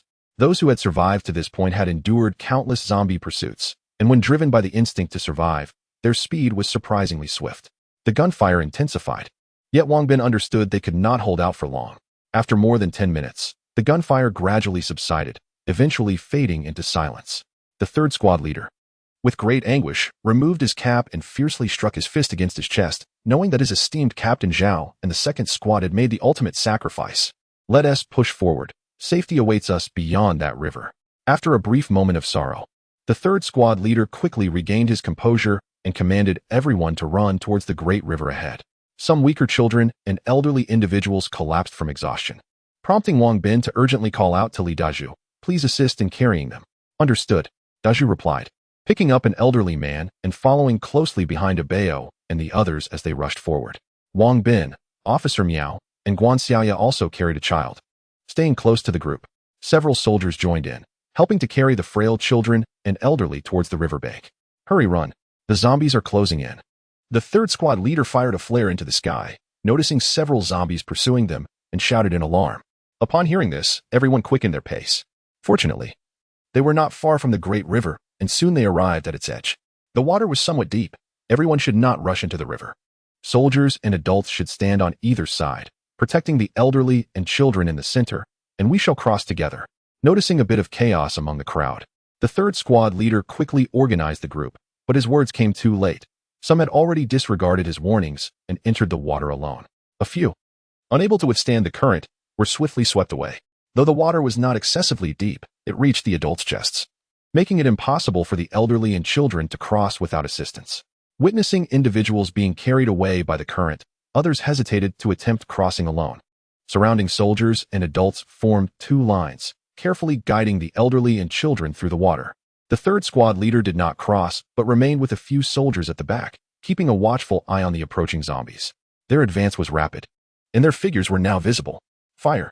At the command of the third squad leader, the soldiers beside him opened fire. The crowd crossing the river was thrown into disarray upon hearing gunfire, but fortunately, the surrounding soldiers quickly calmed them. Observing the situation, Wang realized that if the group did not cross soon, they would be pursued by zombies.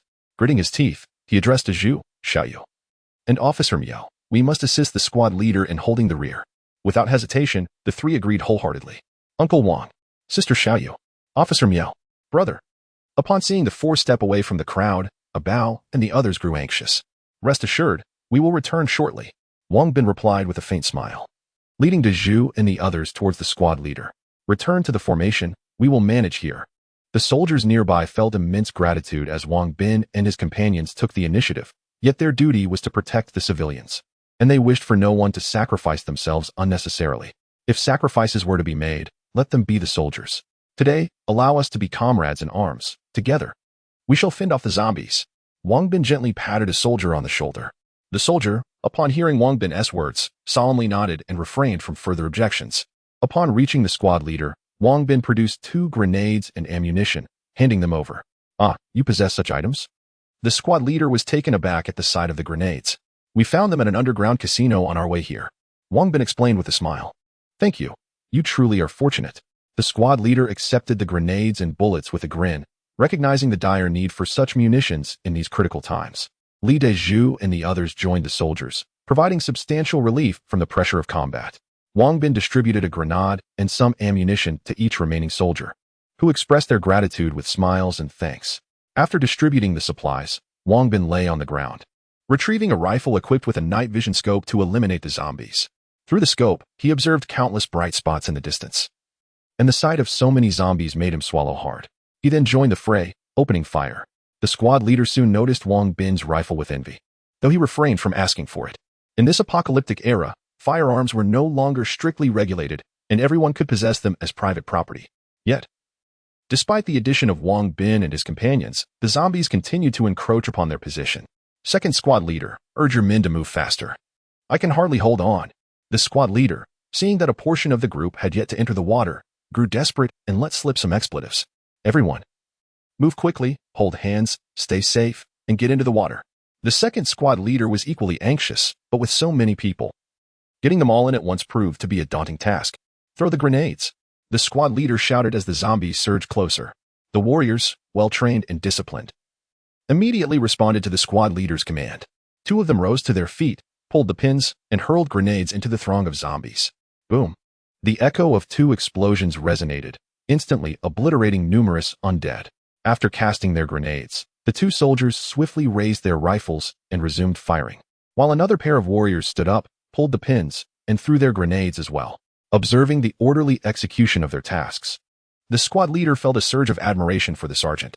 He had initially feared that the soldiers would recklessly hurl their grenades, but he soon realized that his concerns were unfounded. With the grenades providing crucial support, many of the zombies ahead were vanquished, and alongside the gunfire from their comrades, a significant area was cleared of the undead.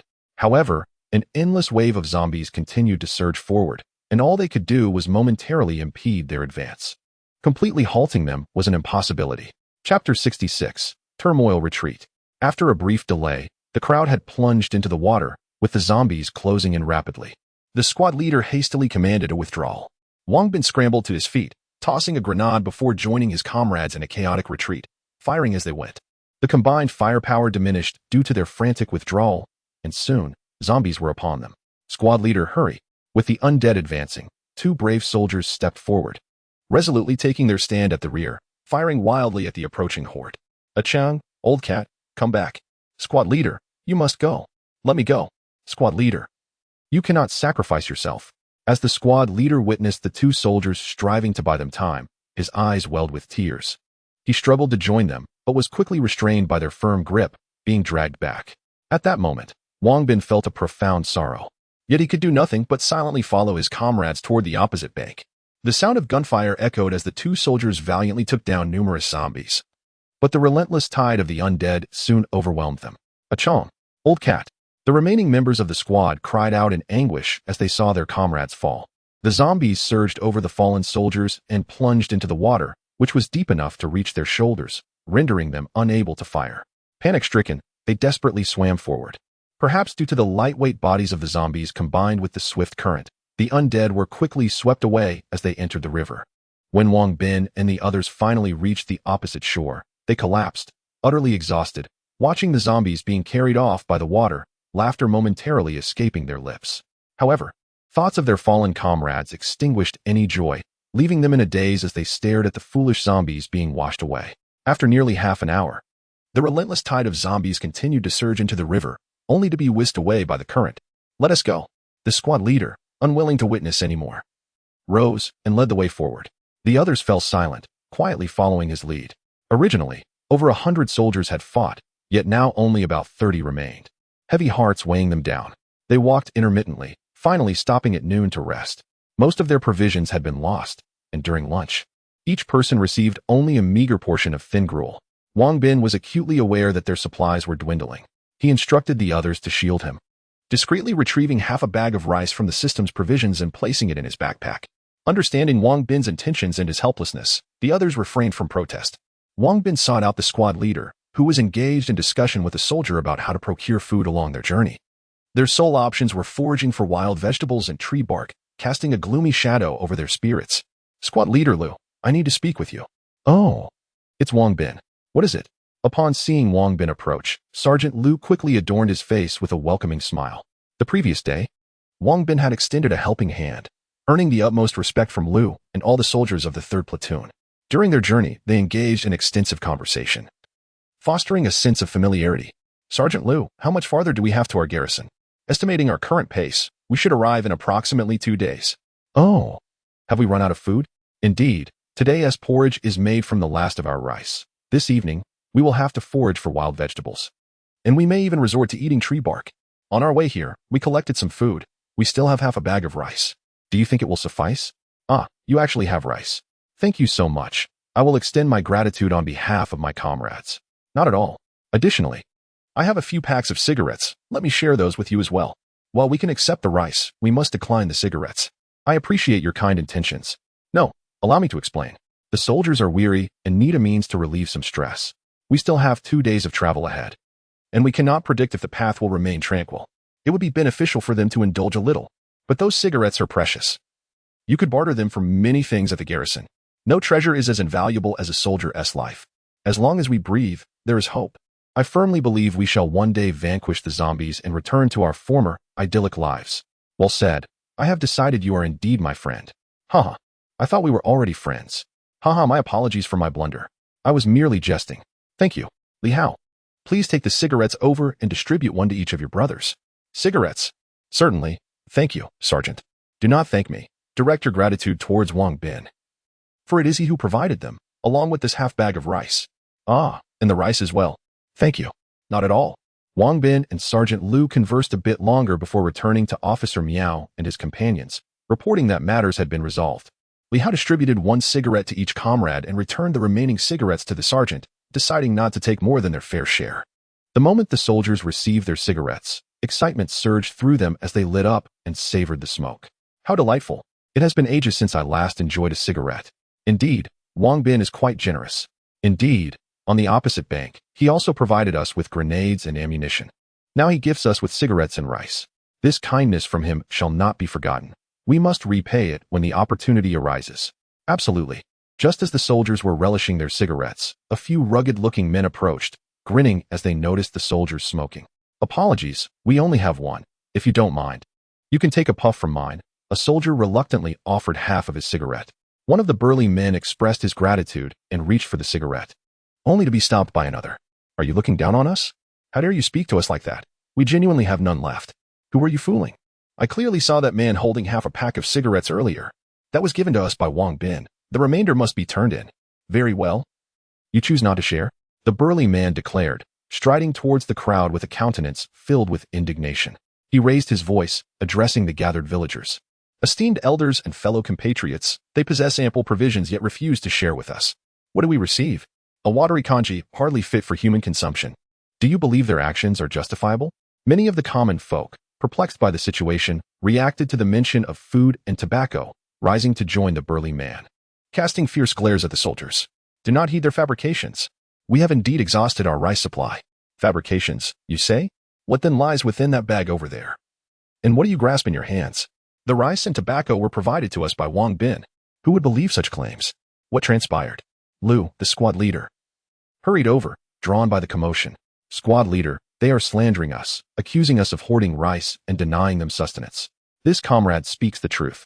We have just consumed our last morsel of food, and that bag of rice was indeed just delivered to us by Wang Bin. Humph, who would take your word for it? Regardless, you are free to say whatever you wish. How can you speak so? What I express is merely the truth. Chapter 67. Decisive action. What are your intentions? Wang Bin, seething with anger at the unruly behavior of the ruffians, exchanged a few words with Li Dazhu and then approached the leader of the gang alone. The leading thug felt a tightening in his chest as he caught a glimpse of Wang Bin. The memory of yesterday's battle flashed through his mind. However, seeing Wang Bin approach alone gave him a surge of confidence. It's simple. We want to eat white rice and smoke. Do you think you deserve my rice and my cigarettes? What makes you think you are entitled? We are all in the same boat. Naturally, we expect our share of the benefits. You cannot hoard it all. You are aware that we share the same fate? Why did you not lend a hand during the zombie onslaught, but instead chose to flee? Look at you, all robust and armed. Are you truly so feeble as to be weaker than a woman? Our warriors have bled and sacrificed their lives for us. And I merely offered a few cigarettes as a token of gratitude to our benefactors. And you become envious? Do you not feel any shame? And you? You merely echo their words, joining in their raucousness. Do you not honor the memory of our fallen soldiers? With every word Wang Bin uttered, those around him lowered their heads in shame. As he approached the raucous crowd, they shamefully recoiled several steps, distancing themselves from the thugs. Humph, sweet words. You had better comply today. Otherwise, do not blame us for resorting to violence. With that, the thugs brandished their handguns at Wang Bin. The sight of guns pointed at him sent gasps through the crowd, who instinctively recoiled, while the squad leaders raised their weapons in response.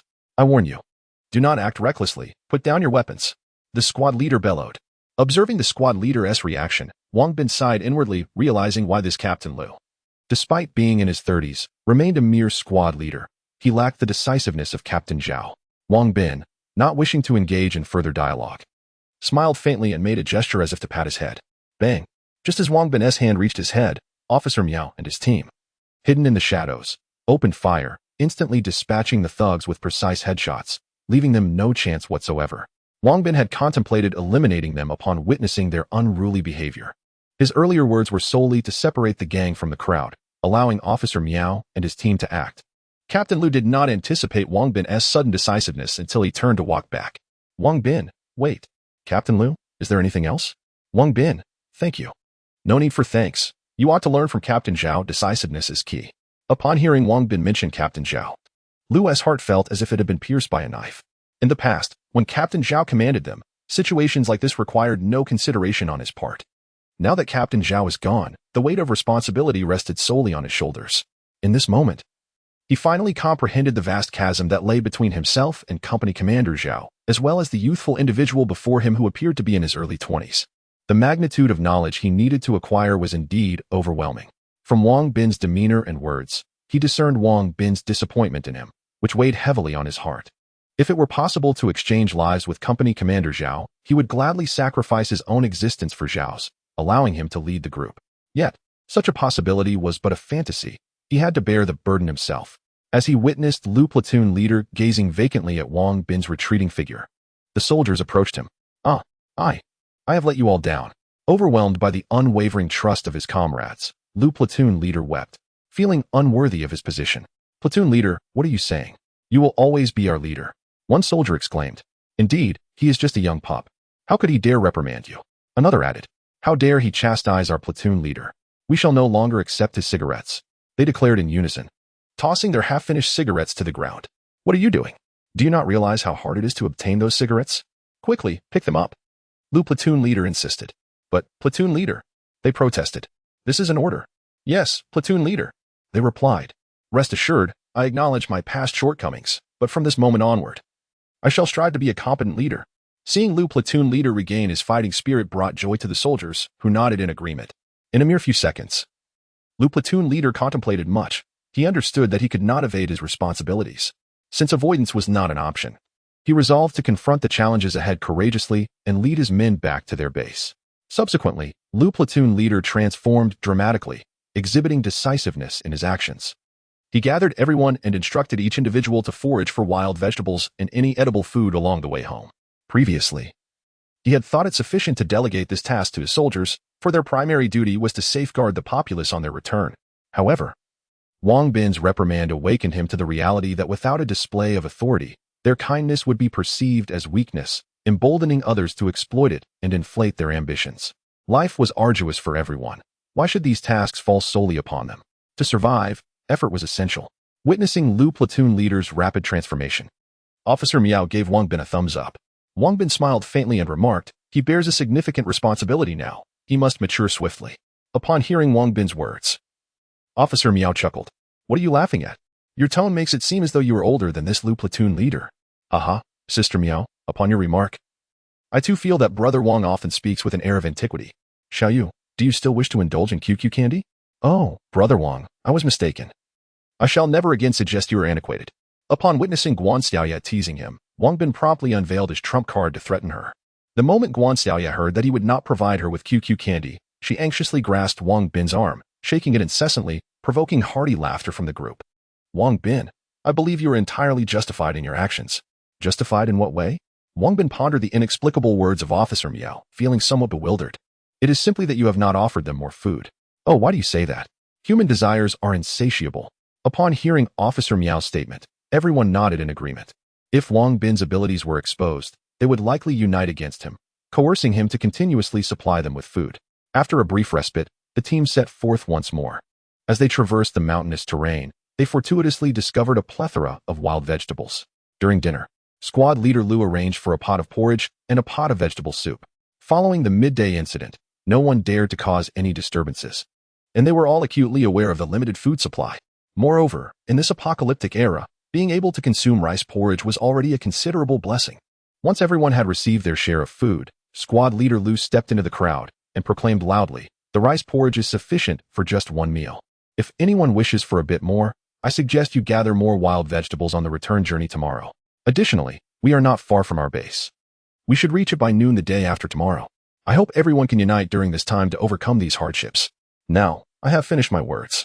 Please continue your meal." Squad leader Lu's message was unmistakably clear. If one wished to eat more, they must forage for it. Those who found nothing would endure hunger together. Wang Bin, with what you just said, I truly think this squad leader Lu has become quite astute.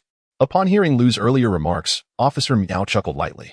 Jesting with Wang Bin, "Do you still wish to drink beer?" Wang Bin feigned indignation as he replied, "Humph, I am not squad leader Lu. If you refuse, do you think I would not resort to thievery?"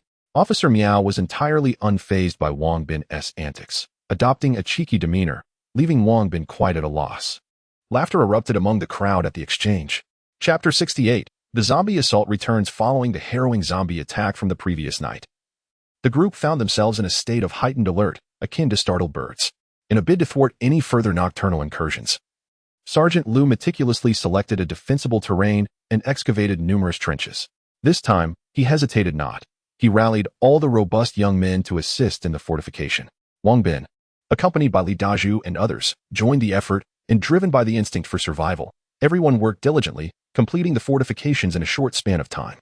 To avoid attracting the attention of the undead after dusk, Sergeant Lu issued a stern directive prohibiting campfires and loud conversations.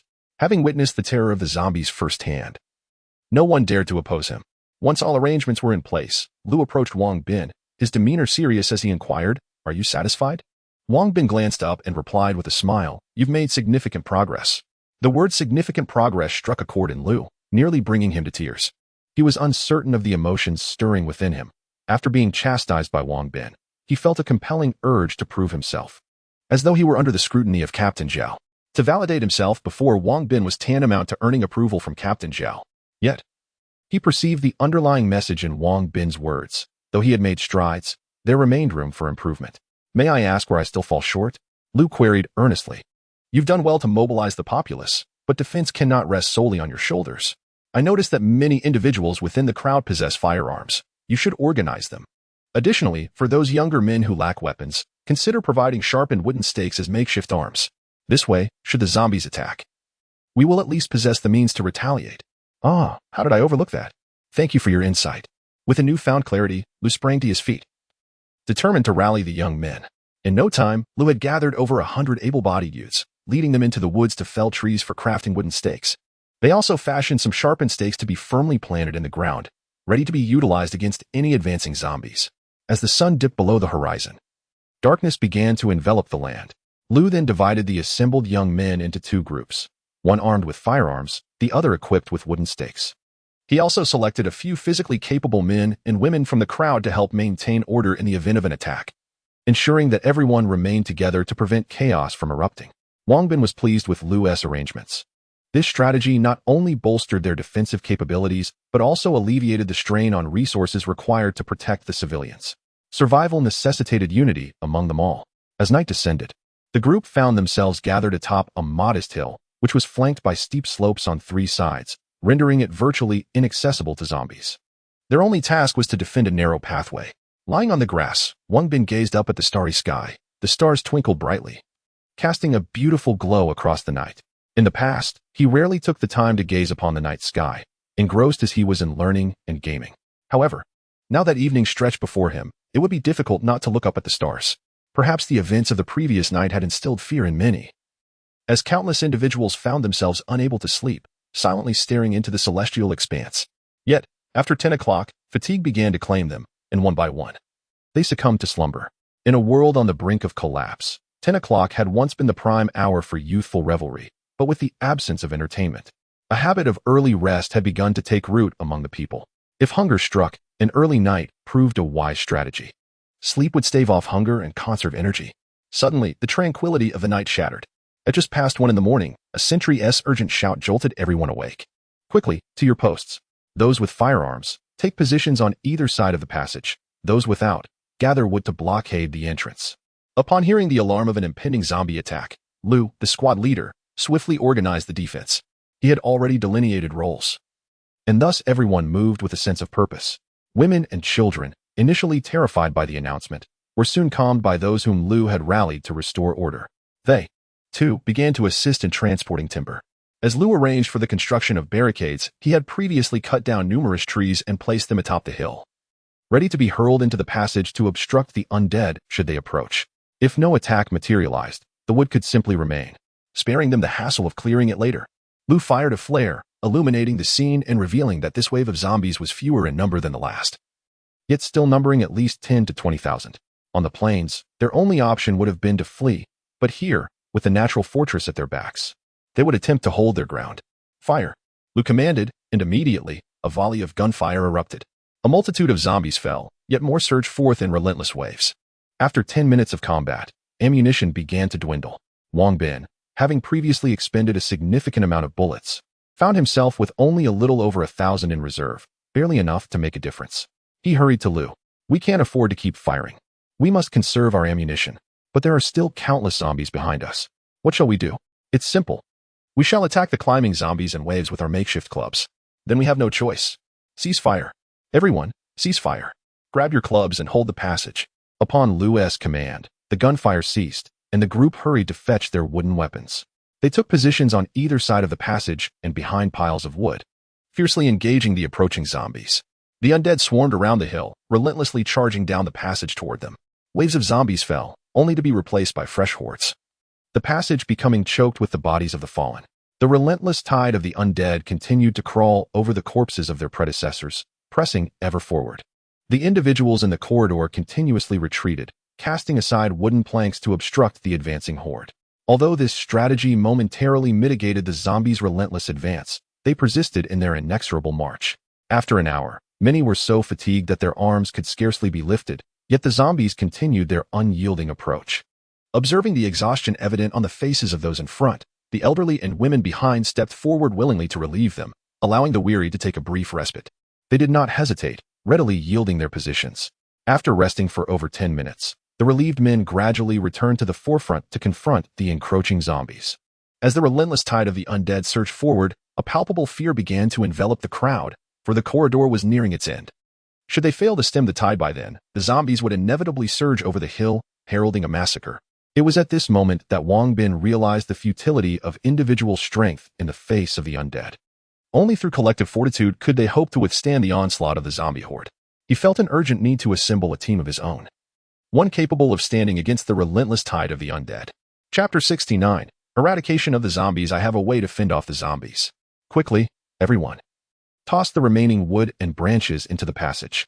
Just as despair began to engulf the group, Wang Bin stepped forward and shouted. His call rekindled hope among them, prompting everyone, without questioning his method, to hastily gather wood and branches. Even the children joined in the effort at this critical moment. Seeing that they had gathered enough materials, Wang Bin swiftly retrieved gasoline from the system space and poured it over the branches, igniting them with a torch. Instantly, the wood and branches in the passage erupted into flames, which soon consumed the bodies of the zombies. The inferno elicited agonized wails from the zombies, causing many of the children to flee into the arms of nearby adults. Zombies are not mere skeletons. Their bodies, though decayed, still contain flesh that is composed of fat, an easily flammable substance. Once ignited, the fire crackled and roared as it spread. The zombies at the rear, undeterred by the fate of their fallen companions, charged forward, only to meet the same fiery demise, triggering a chain reaction that quickly engulfed more of them. In that moment, the air was filled with the cacophony of their anguished cries, so overwhelming that even the adults could not help but cover their ears. Guan Xiaoya, unable to contain herself, approached Wang Bin and clutched his arm tightly. Wang Bin smiled softly and wrapped his arm around her shoulder as they both quietly observed the inferno consuming the zombies. The fire blazed for over an hour before gradually subsiding. While there were still some zombies lurking nearby, their numbers had dwindled to a mere 1 or 200. No longer posing a significant threat. "We have won." As the fire began to extinguish, an unknown voice broke the tension with an exuberant shout, prompting everyone to join in a chorus of excitement. "We have triumphed. We are alive. We have defeated the horde of zombies." The crowd erupted in joyous cries, releasing the pent-up frustrations they had endured. Many could not hold back tears, having narrowly escaped death once more. Squad leader Lu rubbed his reddened eyes and led all the soldiers from the third squad to Wang Bin. "Wang Bin, thank you. You have saved us once again. Salute." With that, Lu led the 30 soldiers in a synchronized salute to Wang Bin. "It's nothing. I was merely saving myself as well." Wang Bin replied with a modest smile, not seeking glory for his actions. Upon noticing the commotion, the civilians gathered to learn of the events that had transpired, and they began to applaud. Guan Xiaoya, holding onto Wang Bin's arm, felt a surge of pride as she witnessed her brother receiving such admiration. Sneaking a glance at him with delight, Wang Bin, feeling slightly embarrassed, waved his hand and said, "Now is not the time for celebration. There are still some scattered zombies left. To ensure everyone can sleep soundly tonight, we must go down and eliminate them." "All right." Upon hearing the news, everyone was filled with exhilaration and eagerly raised their wooden sticks. For the sake of safety, Lieutenant Lu opted not to send everyone down, but instead selected 100 young individuals to descend and eliminate the zombies. In a short span, the scattered undead were swiftly dispatched. Exhausted from their efforts and with a journey ahead the next day, Lu reassured them, "We'll keep watch. You all should rest." Upon completing the cleanup, Lieutenant Lu smiled at the group. Heeding his words, they did not hesitate to lie down and soon fell into a deep slumber. The following morning, Wang Bin awoke to find it was already 10:30. As he surveyed the surroundings, he noticed many still sleeping, yet Lieutenant Lu was already awake, seemingly instructing others to prepare breakfast. Upon noticing Wang Bin's awakening, Lu approached him after exchanging a few words with the soldiers preparing the meal. "Did you sleep well?" Lu inquired. "Not too bad, and you?" Wang Bin replied. "Quite well. Do you smoke?" "No, thank you, I do not smoke. Thank you for your assistance last night." "No need for thanks. You've expressed your gratitude numerous times. Then it seems we are friends." Hearing Lu's words, Wang Bin offered a faint smile and extended his right hand. Lu promptly reciprocated, and they shared a laugh. "Thank you. This gratitude extends not only from me, but also on behalf of everyone. Had you not made me realize the situation in time, I might not have devised so many defensive measures last night. We could have faced dire consequences."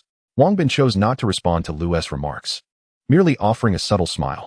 He had no intention of revealing the existence of the golden chariot in his system space, which he might have utilized for a swift escape with a bow and the others if the situation had escalated.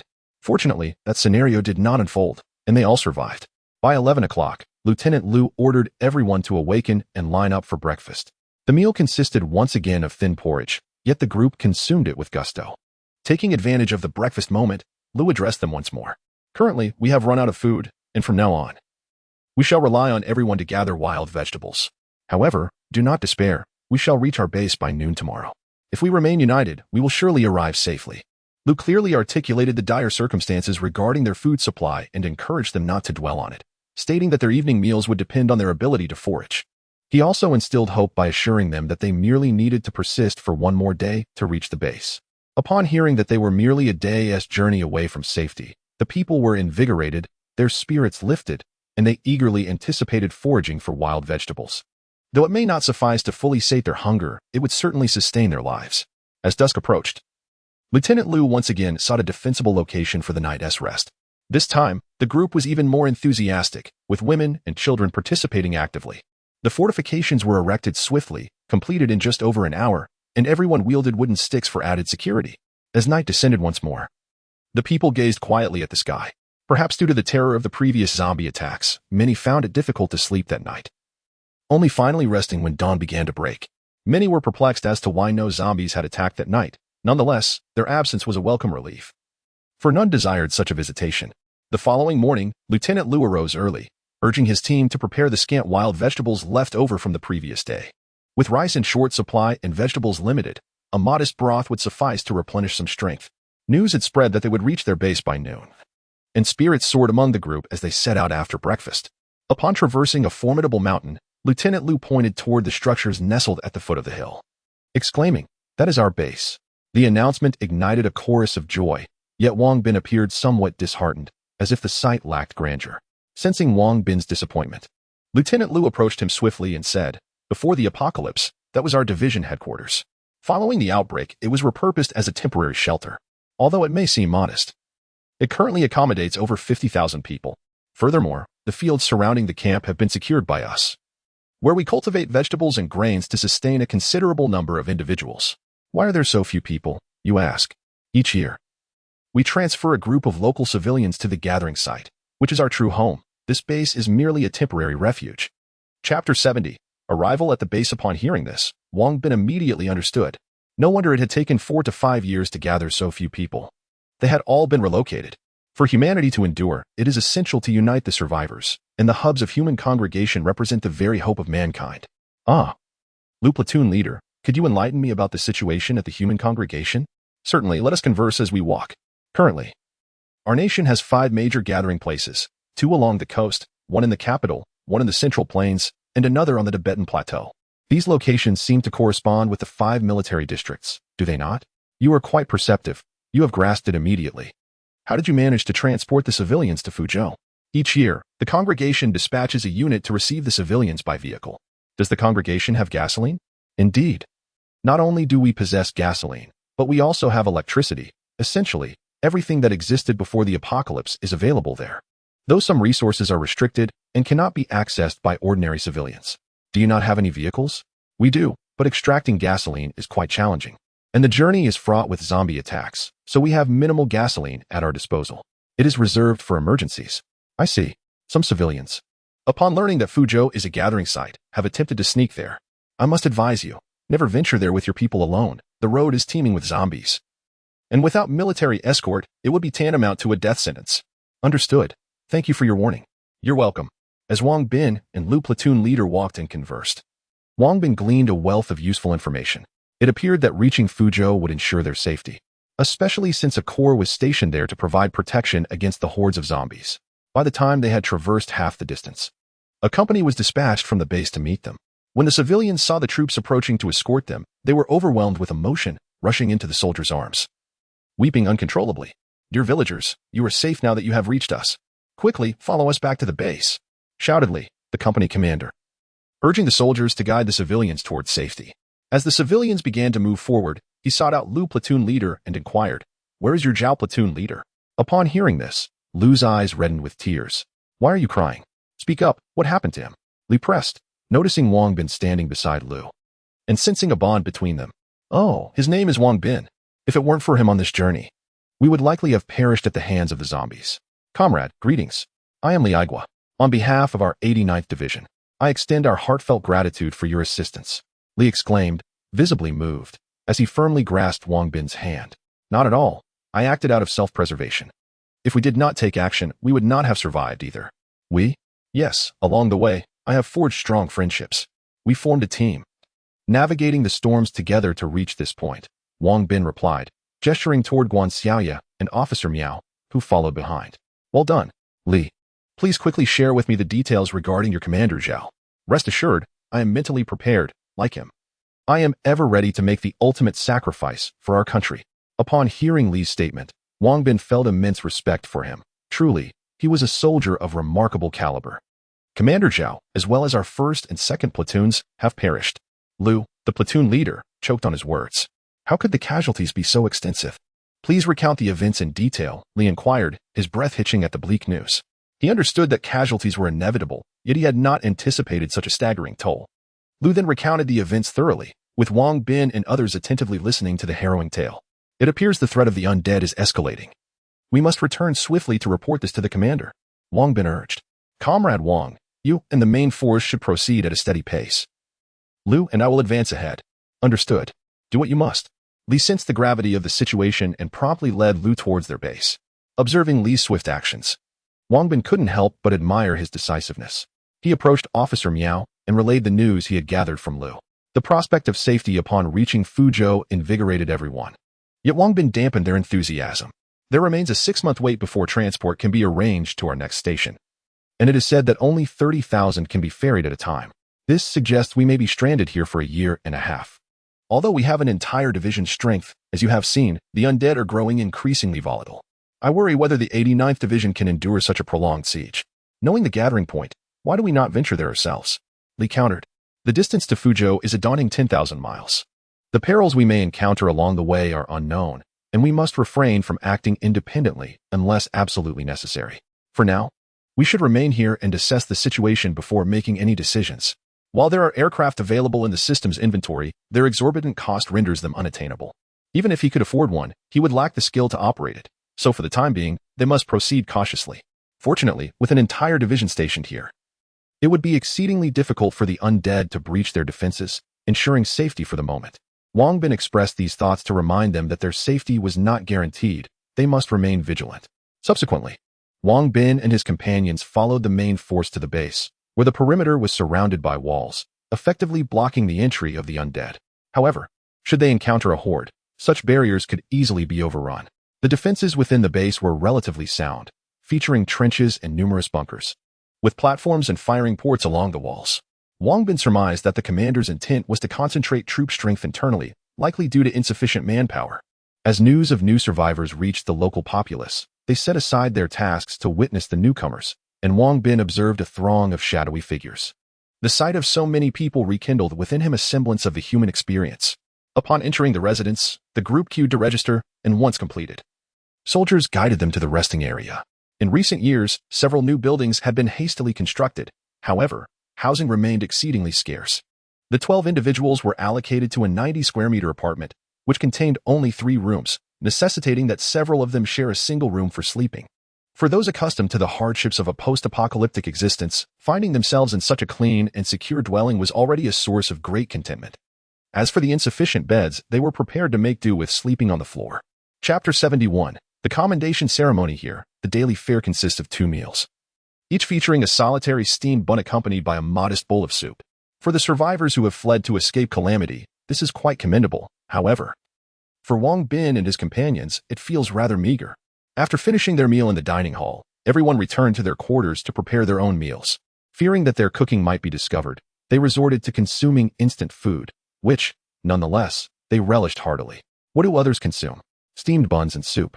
While they indulge in bread, braised chicken legs, beef jerky, assorted canned goods, and snacks, not to mention beer and cigarettes.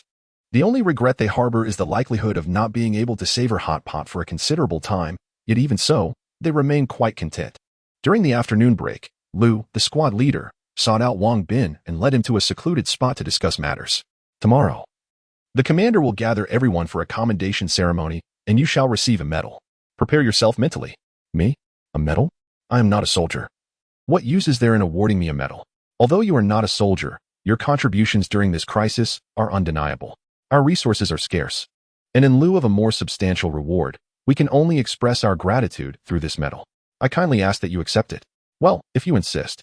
I have just been promoted to company commander. Ah, congratulations. Thank you. Without your support, I would not have achieved this rank.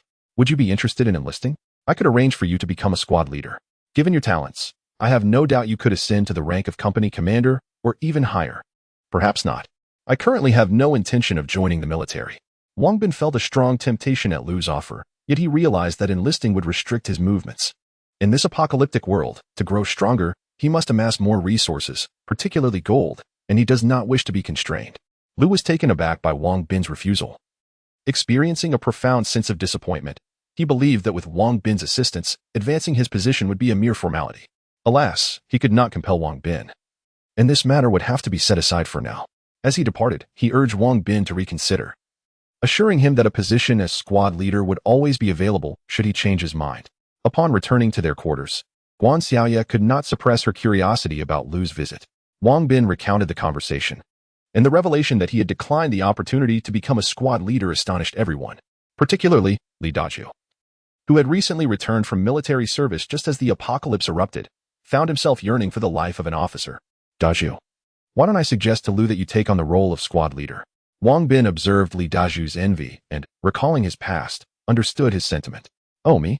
I think not. I have sworn an oath to follow you for life. I will never become a squad leader.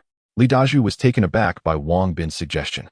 Although he admired the idea, he was deeply loyal and grateful. Wang Bin had shown kindness to both him and his sister. and he had already resolved in his heart to remain by Wang Bin's side for all his days. Wang Bin did not pressure Li Dazhu.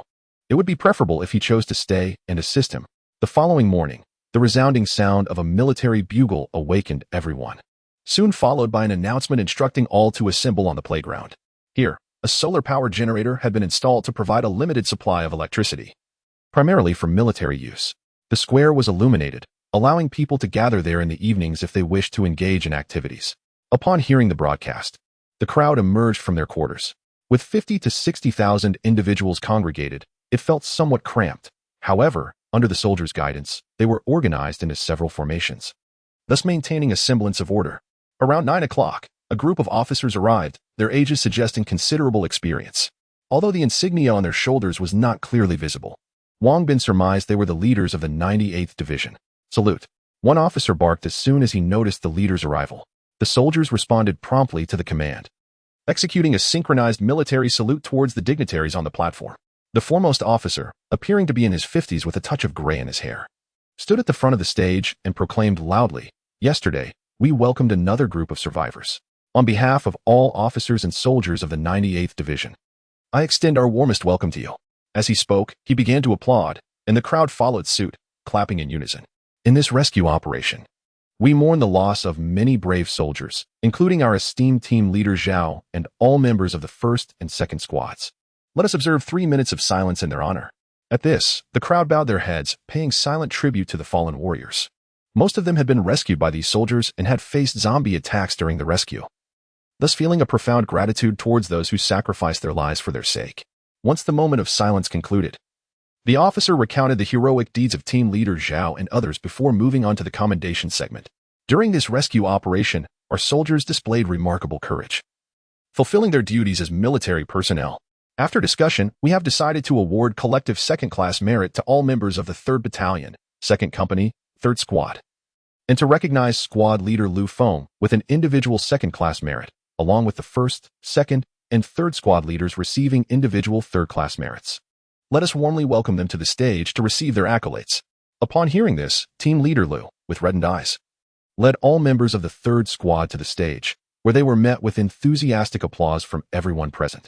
After all the medals were distributed to the soldiers of the 3rd Squad, the officer continued, "In this rescue operation, it is important to acknowledge the outstanding contributions of some survivors. They selflessly donated the ammunition they had painstakingly gathered to our soldiers and fought alongside them to buy time for hundreds of other survivors. Had it not been for their efforts the night before last, the hundreds of survivors you saw yesterday, alongside our soldiers, would not have made it here alive. Now, please join me in a warm round of applause to welcome Wang Bin and his companions, Guan Xiaoya, Miao Ruyun, and Li Dazhu, to the stage to receive our commendations." As soon as the leader's voice fell, the hall erupted once more in enthusiastic applause. Since their arrival the previous day, tales of their remarkable deeds had spread. Yet they remained unaware of who Wang Bin was, leading many to fail to recognize them. Now, upon hearing that the troops were to commend them, a profound respect filled the air, particularly among the soldiers. Upon learning that Wang Bin had saved their 3rd platoon, they all clapped fervently. Guan Xiaoya, Officer Miao, and Li Dazhu were taken aback by the recognition they were to receive, especially Li Dazhu, who, as a former soldier, held a deep yearning for medals. The trio exchanged surprised glances with Wang Bin, who shrugged, indicating his own ignorance of the matter. In truth, the decision to honor the 3 was made later. Captain Lu had approached Wang Bin at the behest of the division commander, but unfortunately, his overtures were declined by Wang Bin. They felt compelled to offer Wang Bin and his companions some form of recompense, and after deliberation, they decided to include the names of the 3. "Come on, what are you still doing there?" Wang Bin remarked, noticing the 3 standing there with silly smiles. And he promptly urged them forward with a grin as he strode confidently toward the platform. Chapter 72. A single strike sends them flying. Upon witnessing Wang Bin and his companions ascend the high platform, the most elated were undoubtedly Bao, Xiaonan, and Li Xiaolu, who, amidst their excitement, clapped fervently with tears streaming down their faces. Soon, the trio approached the platform, and it was then that Wang Bin discerned the military insignia of the commanding officer, a distinguished 2-stripe 4-star general, the division commander, Li Junshan. Before Wang Bin and his companions could reach the center of the stage, Li Junshan swiftly approached them, extending his hand for a handshake while expressing his gratitude. Although Wang Bin did not place much value on such accolades, he felt a swell of happiness at the warm welcome from the commander. Guan Xiaoyu shared a similar sentiment, as individuals of humble stature. Both she and Wang Bin felt a profound sense of pride at being warmly received by someone of such high rank. In contrast, Officer Miao and Li Dezhu held this honor in the highest regard. With Miao hailing from a police background and Li Dezhu being a veteran returning from military service, their reverence for honor surpassed even their own lives. The acknowledgement from the military, coupled with the prospect of receiving a medal, felt almost surreal to them. Ultimately, Wang Bin was awarded a second-class personal merit medal, while Guan Xiaoyu, Officer Miao, and Li Dezhu each received a third-class personal merit medal. Invited by Commander Li Junshan to speak on behalf of the group, Wang Bin accepted and stepped forward to address the audience. I am profoundly grateful to the military for bestowing such a significant honor upon me and my comrades. I wish to convey a simple message. Each of us has faced challenges to reach this day. For the sake of ourselves and the continuation of civilization, I hope everyone can set aside personal grievances and unite to overcome difficulties together. Thank you. My remarks are concluded. Well said. We should indeed take Wang Bin's words to heart, casting aside personal grievances and uniting together. Li Junshan delivered a speech of his own, and the commendation ceremony finally came to a close. As Wang Bin and his companions descended the platform, a Bao and Xiaonan rushed forward, surrounding them eagerly. Uncle Wang, may I see your medal? Sister Miao, please show me your medal. Brother, let me see your medal. Wang Bin and his companions exchanged smiles, removing their medals from their attire to present them for a Bao and Xiaonan to admire, who treated them as precious treasures, examining them with great curiosity. All right, it's time to head back. If we don't leave soon, we might be treated like a spectacle. Wang Bin noted the growing crowd approaching them and hurriedly led his companions away. He had little patience for commotion, preferring to avoid any unnecessary trouble. Upon returning to their quarters, Wang Bin directly placed the medal onto a Bao's clothing. This is yours now. Ah, Uncle Wang, are you truly giving me the medal? Yes. If you like it, then take it. Thank you, Uncle Wang.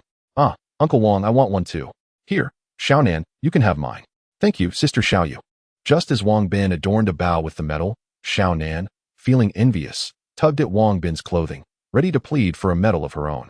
Observing this, Guan Xiaoyu promptly placed her own medal on Xiaonan's attire. After donning their medals, the two individuals felt as though they had transformed into heroes, joyfully running to showcase their accolades to everyone. Little sister, let me adorn you with this. Li Dezhu exclaimed, noticing how exuberant Bao and Xiaonan were. And he hurried to place a medal on his sister. No, brother, I understand how significant this is to you. I cannot accept it. Li Xiaolu, aware of her brother's deep affection for the military and the importance of the medal to him, graciously declined. Officer Miao also presented the medal to his mentor, Li Qingping, who similarly refused it. For Li Qingping, witnessing his disciple receive such a prestigious honor was a source of great joy. The medal was merely a formality, and he did not place much value on it. Consequently, the group organized a celebratory feast in the house, though they lamented the absence of hot pot, which would have made the occasion truly perfect. After lunch, Wang Bin commenced his practice of the Great Power Fist, Tai Chi, and the One Reed crossing the river techniques. Previously hindered by the relentless threat of zombies, he was now determined to dedicate his newfound time to rigorous training. Zhou Fu, merely a mid-tier practitioner among second-rate experts, found himself in a precarious position. If young Master Li were to summon even more formidable assassins, it would pose a genuine danger. Thus, whenever he found a moment, he devoted himself to practice. Through battle, he recognized his shortcomings, although he had advanced the Great Power Fist to the second tier. His comprehension and application of the techniques remained unrefined, preventing him from fully unleashing his potential.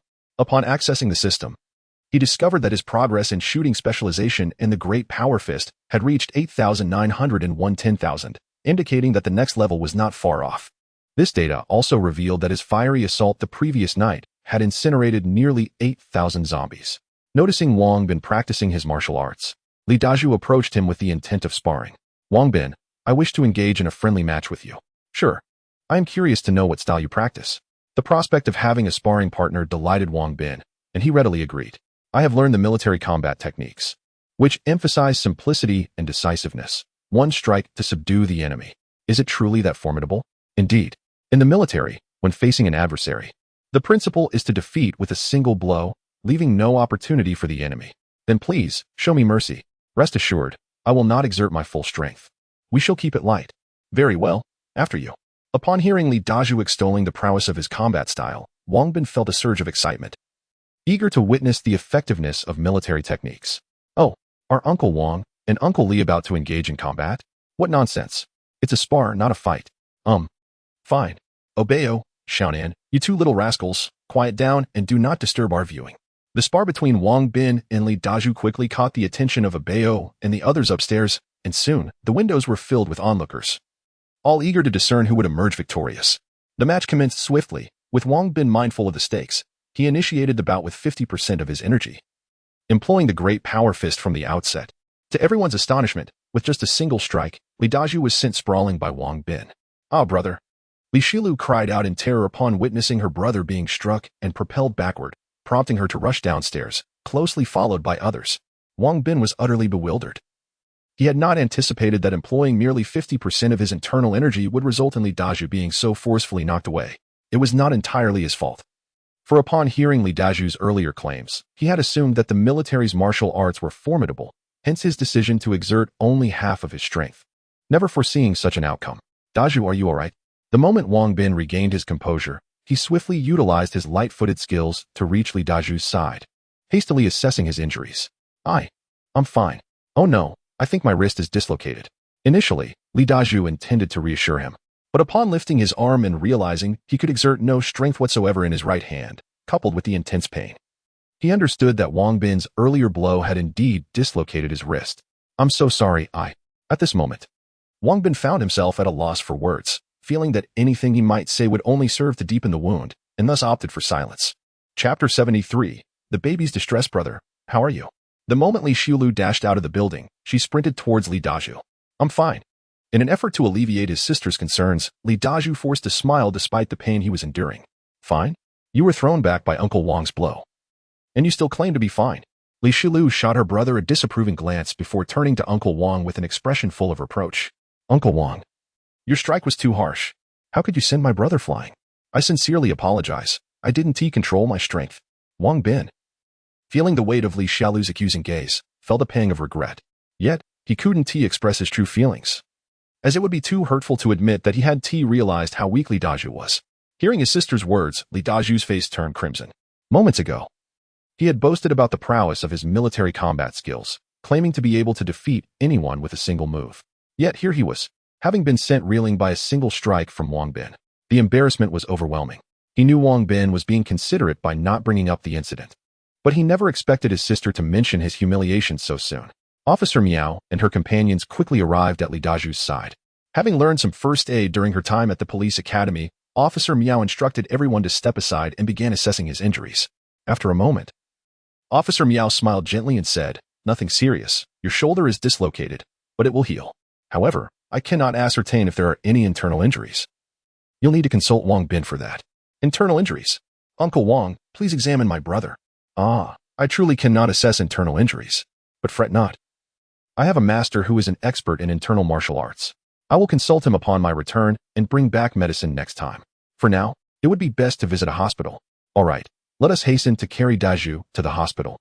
Wait a moment. Let me help him with his shoulder first. Thank you, Officer Miao. Don't mention it. We are family. Once Officer Miao assisted in restoring Li Dazhu's shoulder, Wang Bin promptly lifted him onto his back and rushed towards the hospital, with the others jogging closely behind. Upon arriving at the military hospital, X-rays were taken, and fortunately, no significant issues were found.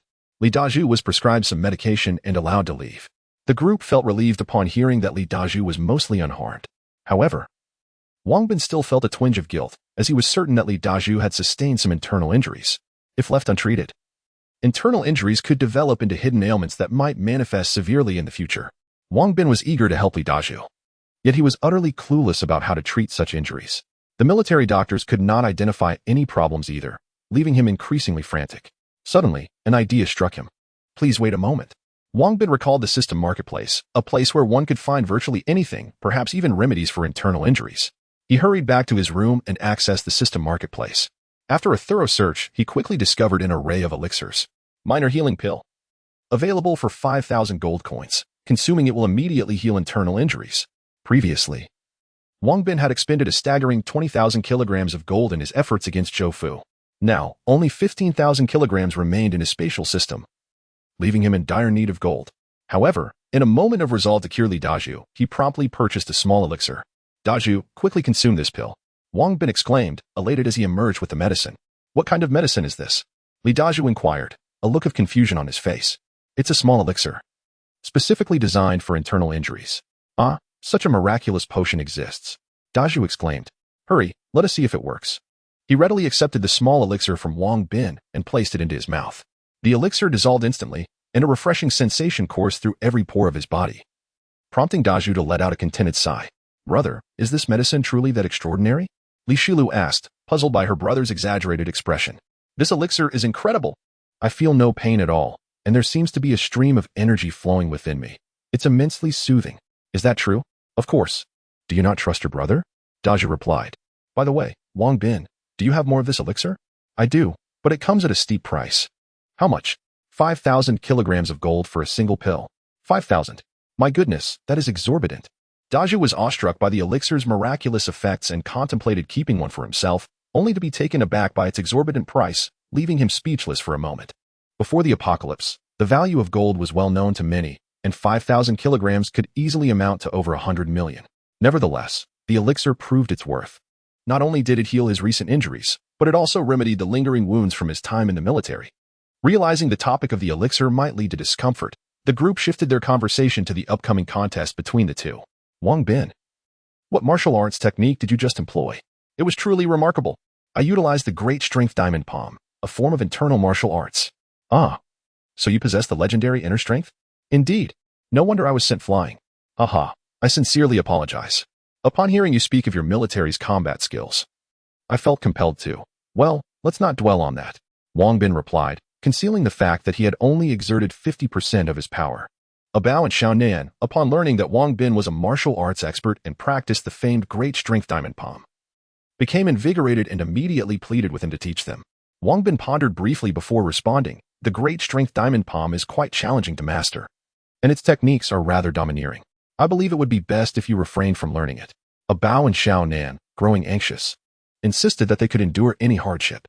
Rest assured, my reluctance to teach is not due to unwillingness, but rather because the great strength diamond palm is ill-suited for you. How about I teach you Tai Chi instead? Is Tai Chi truly formidable? Indeed, it is immensely powerful, capable of rivaling the prowess of the formidable iron palm technique. Moreover, this martial art not only serves as a means of self-defense but also promotes physical well-being. I wholeheartedly recommend that everyone take the opportunity to learn it, as it greatly benefits the body. Ah, Wang Bin, you are truly remarkable. How is it that you possess mastery over two such formidable arts? Well, it's not that impressive.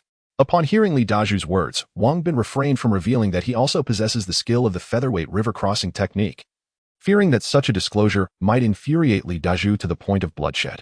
Intrigued by the formidable nature of Tai Chi, everyone expressed their desire to learn, particularly after witnessing Wang Bin effortlessly send the burly Li Daju flying with a single strike. Wang Bin had mentioned that the Tai Chi he teaches is comparable to the iron palm technique. In a world fraught with peril, possessing additional strength invariably enhances one's chances of survival. Noticing the keen interest from the group, Wang Bin became enthusiastic as well. He began explaining the fundamentals of Tai Chi and then demonstrated it in the living room. However, Bao and Xiaonan, observing Wang Bin's leisurely movements, felt skeptical, thinking he was deceiving them. They dismissed the notion that such slow motions could be considered martial prowess, assuming that he would be easily overpowered in a real confrontation. Sensing the disbelief among the youngsters, Officer Miao stepped forward with a smile and suggested, Wang Bin, how about a friendly match? But you must refrain from using your internal energy. Chapter 74. Brothers gather. Rest assured, my grappling and combat skills are exceptional by graduation, provided, of course, that you refrain from utilizing inner strength. Observing a hint of hesitation in Wang Bin, Officer Miao added emphatically, very well. With Officer Miao's words hanging in the air, Wang Bin had no choice but to acquiesce, for he genuinely required practical experience to hone his martial arts. The crowd swiftly dispersed, clearing a space for the two combatants. Officer Miao positioned her left hand, half clenched and held forward, while her right hand transformed into a claw, effectively guarding her body as her feet moved swiftly in a dance of lateral and forward-backward motions, perpetually seeking an opening. Wang Bin, in turn, initiated the Tai Chi Bagua stance, his gaze fixed intently upon Officer Miao's movements. Aware that Wang Bin was reluctant to strike first, Officer Miao, without hesitation, pivoted her right shoulder forward, transforming her right hand from claw to fist, launching an attack towards Wang Bin. Just as Wang Bin prepared to block, Officer Miao abruptly halted her right punch and executed a fierce kick with her right leg. Her series of actions was as swift as lightning. Had it been an ordinary individual, they would surely have been struck. However, Wang Bin's agility had reached an impressive 65 points. Upon witnessing Officer Miao's sudden change in tactic, he adeptly countered, seizing her ankle and gently pulling, nearly toppling her. Unprepared for defeat on the first strike, she was not one to easily concede. After regaining her composure, she launched a fierce assault on Wang Bin. Officer Miao unleashed a series of rapid, fluid combinations, far too swift for most to manage. As Wang Bin defended, he seized the opportunity presented by her openings, grasping her hand and yanking her towards him. Following this with a powerful shoulder charge, Officer Miao was knocked back several steps by the force of his attack. Humph, you've won. Her cheeks flushed. Officer Miao felt the impact on her chest, a dull ache now lingering, silently chastising this brute for his lack of gentility as she retreated into the room. Oh, Uncle Wang has triumphed. Upon seeing Officer Miao rush indoors, a bow and the others erupted in exuberance. Now do you comprehend the prowess of Tai Chi? Indeed. We wish to learn it. Very well, I shall commence your instruction. You must practice for at least an hour each morning henceforth. Understood. With that, Wang Bin began to teach them, and shortly thereafter, Officer Miao emerged from the room, joining the group in their learning. The following morning, the group rose early to follow Wang Bin in practicing Tai Chi. Subsequently, Li Dazhu challenged Wang Bin to another duel. This time, without the use of inner strength. Their combat was evenly matched, leading Wang Bin to gain a newfound respect for Li Dazhu's prowess. With Li Dazhu's caliber, he would undoubtedly be a king among soldiers in the army. Alas, lacking inner strength, he might never ascend to the ranks of a martial arts master. As evening approached, it was once again time for him to return to the realm of reality. This time, he had successfully escorted Officer Miao and the others to safety, allowing him to shed the anxiety that had accompanied his previous excursions. In a heartbeat, he bid farewell to the group and returned to the reality that awaited him. Upon arriving in the real world, Wang Bin's phone incessantly rang. Upon answering, he discovered it was calls from Yu Hongfei and Li Qingping. He promptly returned their calls. Learning that Yu Hongfei had secured a warehouse for him, while Li Qingping had located 3 seasoned craftsmen who would be arriving shortly. Additionally, he had requested Yu Hongfei to rent an apartment near the processing plant for the 3 masters to reside in. Elated by the good news from both parties, Wang Bin seized the opportunity to invite them for a drink, as they were both in the city. Despite their newfound wealth, they exhibited none of the pretentiousness typically associated with the affluent, choosing instead the humble locale of Laobing Barbecue, a venue deemed most suitable for an enjoyable evening of revelry. On this sweltering summer day, the trio eagerly downed bottles of ice-cold beer, relishing the refreshing sensation.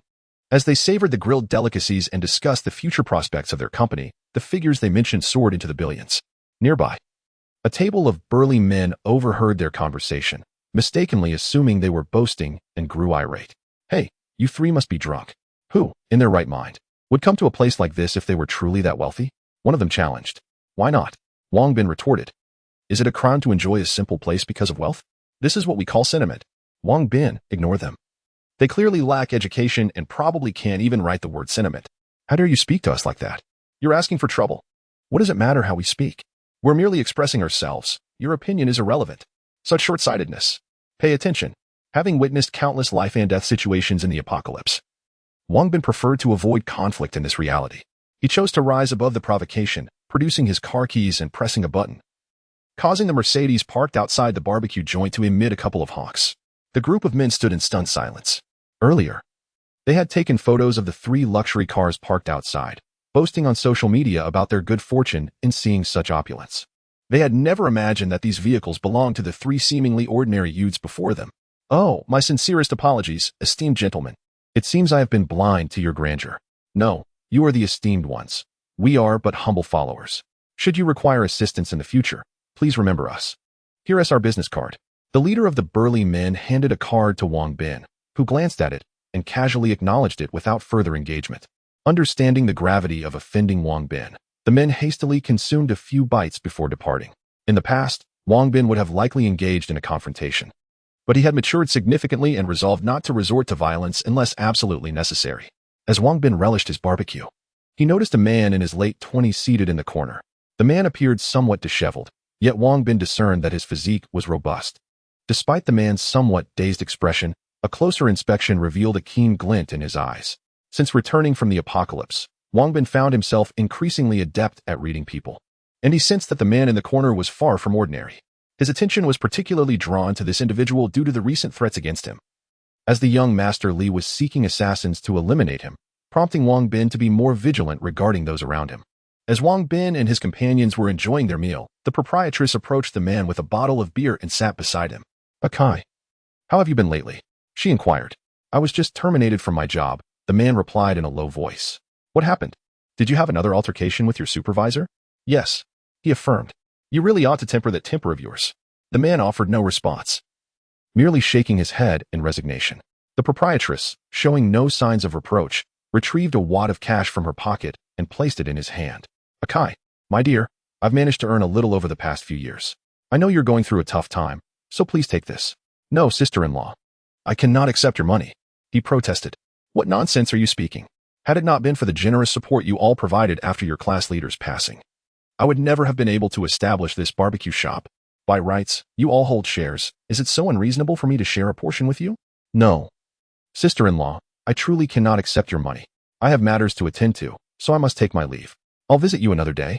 The man hurriedly stood up, refusing the money, and limped toward the exit, appearing as though he bore an affliction. Chapter 75. Brother Xiao Kai. The proprietress watched as the man strode out of the barbecue shop, letting out a resigned sigh. With his enhanced physique, Wang Bin possessed exceptional hearing and clearly overheard their conversation. It became evident to him that the proprietress's husband had once been a soldier, though it seemed he had made the ultimate sacrifice. The man who had just exited also appeared to be a former soldier, yet for reasons unknown, he had become a cripple. With the realization that he was not a killer, Wang Bin felt a sense of relief. "Since we've nearly finished our barbecue, shall we sing a song?" suggested Yu Hongfei, who, filled with joy and a fondness for singing, was met with Wang Bin's enthusiastic agreement, as it had been a while since they had sung together. As the trio stepped out of the barbecue shop, they were met with the sight of the aforementioned man surrounded by 7 or 8 burly men. "Come, let us see what is happening." After his interaction with Li Dazhu, Wang Bin found himself increasingly fond of soldiers, and upon witnessing the man being encircled, he felt a surge of sympathy. "Brother, this kid is meddling in our affairs." One of the thugs shouted. "Kid, I'll give you a chance. Kneel and apologize to my brother, and I might spare your life. Enough chatter. If you want to fight, then let us fight." "Oh, this kid is quite the spirit. Brothers, let us go." The thugs brandished clubs, while the man stood defenseless, being a cripple. Many onlookers anticipated his impending misfortune. Wang Bin was still a distance away when the confrontation began. Despite his disability, the man exhibited remarkable agility and delivered powerful punches, knocking several of his assailants to the ground. Unfortunately, he was outnumbered, and one thug stealthily approached from behind, striking his other leg. The man let out a pained cry and collapsed. Seeing him down, the thugs rushed in, raining blows upon the fallen man, who could only shield his head with his hands. "Stop." At that moment, Wang Bin arrived, shouting as he summoned his inner strength and sent one thug flying with a punch. He then dispatched the remaining assailants, knocking them all to the ground. "Who are you? Daring to meddle in the affairs of our Black Tiger gang?" "Another Black Tiger gang?" Wang Bin retorted. "Are you afraid?" "Afraid? Do you even know who I am? Who are you? If you dare to reveal your name, the Black Tiger gang will surely eliminate you." "Wang Bin." "What?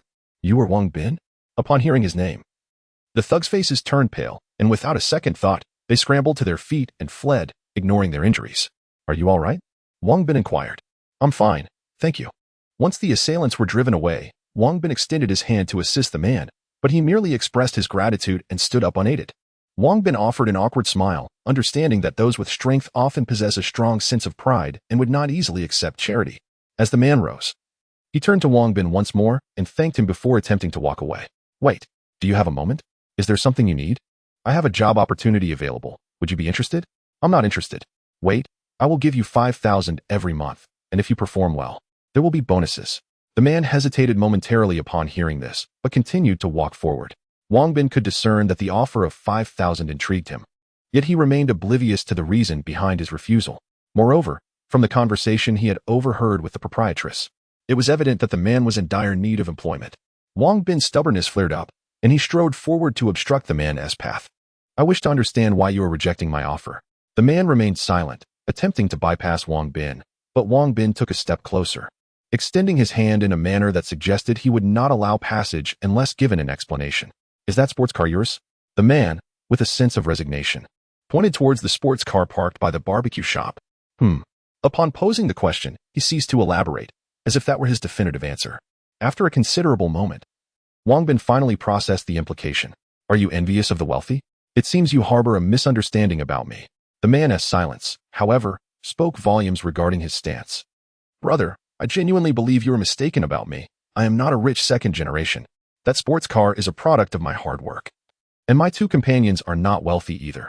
They are my classmates, and all of our earnings come from our own toil. Really? Indeed. We have just launched a company and are in need of someone with your skills to assist us. Should you find my words to be false, you are free to walk away. Why do you wish to help me? The reason is simple. I have a friend who is also a soldier, a retired reconnaissance officer. Then why not summon him to assist you? He cannot come. Upon hearing this, the man assumed Wang Bin referred to death, and his expression momentarily clouded with sadness. In truth, Wang Bin was referring to Li Daju, who was in a post-apocalyptic world, and the system space could not transport living beings, rendering it impossible for him to bring Li Daju here. All right, I agree to your terms. Is that so? Let us go sing and discuss the job further. The proprietress, witnessing the altercation, stepped out of the establishment. Having observed everything from the crowd, she felt a sense of relief upon seeing Akai agree to Wang Bin's job offer. As she watched Akai enter Wang Bin's car, a smile finally graced her face. Wang Bin drove to a reputable KTV, reserved a private room, and procured a case of beer. After everyone introduced themselves, they began to sing. The man, named Zhao Kai, was a retired Special Forces soldier who had suffered an injury to his left leg during a mission necessitating amputation. With his demobilization compensation, he attempted to learn the trade of business in the city. Perhaps due to his overly honest nature, he soon fell victim to deceit and lost all his money. Consequently, he resorted to working as a security guard, but many refused him upon noticing his limp. Eventually, he found a few companies, but his disdain for his superiors led him to resign. Wang Bin also shared insights about their circumstances, revealing that they were third-year university students. The reason behind their ability to purchase a sports car was due to a substantial lottery win, amounting to several hundred million, rather than the imagined privilege of being a wealthy heir. For Wang Bin's generosity towards his friends, he garnered Zhao Kai's approval, as he and his comrades epitomized such camaraderie. Initially, Zhao Kai, unfamiliar with the others, refrained from singing. However, after being encouraged by Wang Bin and his companions with a few bottles of liquor, he eventually let loose, taking the microphone to sing. Unfortunately, his repertoire consisted mostly of military songs and old tunes from the late 80s and early 90s, which left Wang Bin and his friends feeling rather amused and resolved to exclude him from future karaoke outings. The group continued to sing until the early hours, around 2 a.m., by which time they were all somewhat inebriated. Wang Bin, cautious about their ability to drive, opted to call for a designated driver. Instead of taking them to a hotel, he brought them to his own residence, a spacious villa with numerous rooms. Before retiring for the night, Wang Bin set an alarm, as he had an appointment to meet his master, Li Zhonghua, the following morning. Chapter 76. The bullying of Dezhu the following day. When Wang Bin was roused from his slumber by the incessant ringing of the alarm clock, he felt a lingering headache. He hurriedly washed up and swiftly departed his home, making his way towards Cuehu. As was his custom, he completed 2 laps before Li Zhonghua arrived, greeting him briefly before continuing his run. After 5 laps, he finally approached Li Zhonghua. Master, take a moment to rest. All right. Wang Bin rested for a brief while, allowing his breath to steady before rising to his feet. Once you've recovered, join me. After performing a respectful salute, Wang Bin positioned himself before Li Zhonghua, and the two commenced their practice of Tai Chi push hands. Mastering Tai Chi necessitates prolonged practice of push hands, where 2 practitioners engage in circular movements of offense and defense, harmoniously intertwining attack with protection, thereby providing rigorous training. Initially, after just 2 or 3 exchanges, Wang Bin would be sent sprawling by Li Zhonghua. However, as an hour elapsed, he found himself capable of enduring over 20 exchanges. Much to Li Zhonghua's astonishment at Wang Bin's remarkable progress. Let us conclude practice for today. After such an extensive session, Li Zhonghua felt a bit fatigued. Master, I have a matter I wish to ask of you. Oh, what is it? I accidentally injured someone while using my internal strength during a match. I would like to inquire if you possess a remedy for internal injuries. Ah, you. Yes, but first, tell me how it happened. I was sparring with someone whose skills were commendable. In my eagerness to win, I unleashed my full strength, only to find that I could not retract in time and ended up hurting him. Well, it is quite common to sustain injuries during sparring. Take out your phone and note this down. I shall provide you with a prescription. Certainly, thank you, master. Li Zhonghua handed the prescription to Wang Bin and took his leave. On his way home, Wang Bin stopped to purchase some breakfast before returning. Upon his arrival, he discovered that Zhao Kai was already awake, seated in the living room, engrossed in the television. To avoid disturbing Yu Hongfei and Li Xingping, the volume was kept low. Awake? Come and have breakfast. Thank you. Xiao Kai graciously accepted a portion of the breakfast and began to eat. While Xiao Kai enjoyed his meal, Wang Bin outlined the details of their company and Xiao Kai's job responsibilities. Xiao Kai's role was rather straightforward. He was to serve as a security guard at the processing plant, ensuring its safety. He was quite pleased with this position, as most security guards typically earned only 2,000 to 3,000 per month, yet Wang Bin had offered him 5,000. Along with insurance and the prospect of bonuses for good performance, such an opportunity was rare. As midday approached, Yu Hongfei and Li Xingping finally awoke. The breakfast had long since cooled, but they showed no disdain as they carried it to the kitchen to warm it up. Wang Bin had intended to suggest that they forego breakfast in favor of lunch. But Yu Hongfei and Li Xingping merely smiled faintly and proceeded to eat heartily once the food was reheated. Cannot let it go to waste. Upon hearing their words, Xiao Kai was taken aback. Could they truly be affluent? After a brief rest, Wang Bin and the others took Xiao Kai to the processing plant, where the renovation team was currently at work. After a glance around, Xiao Kai turned to Wang Bin and inquired, have the surveillance cameras not yet been installed? They have yet to arrive for installation. If you trust me, allow me to handle the installation of the surveillance cameras. Do you have knowledge in this area? Have you forgotten what my previous occupation was? Indeed, you might. There are workers from the renovation company around, and Wang Bin did not continue speaking. Xiao Kai turned around and produced a piece of paper and a pen to sketch. Here, and these several locations all require the installation of cameras, ensuring there are no blind spots. A professional is indeed a professional. I shall entrust the cameras to you. Could you calculate the total cost? If one desires high-definition night vision, 12 cameras along with the system would amount to approximately 15,000, and an additional computer would bring it to about 20,000. How could 20,000 suffice? I shall give you 50,000. Procure the finest equipment. Share your bank account with me, and I will transfer the funds to you immediately. We only met last night. Are you not afraid I might abscond with the money?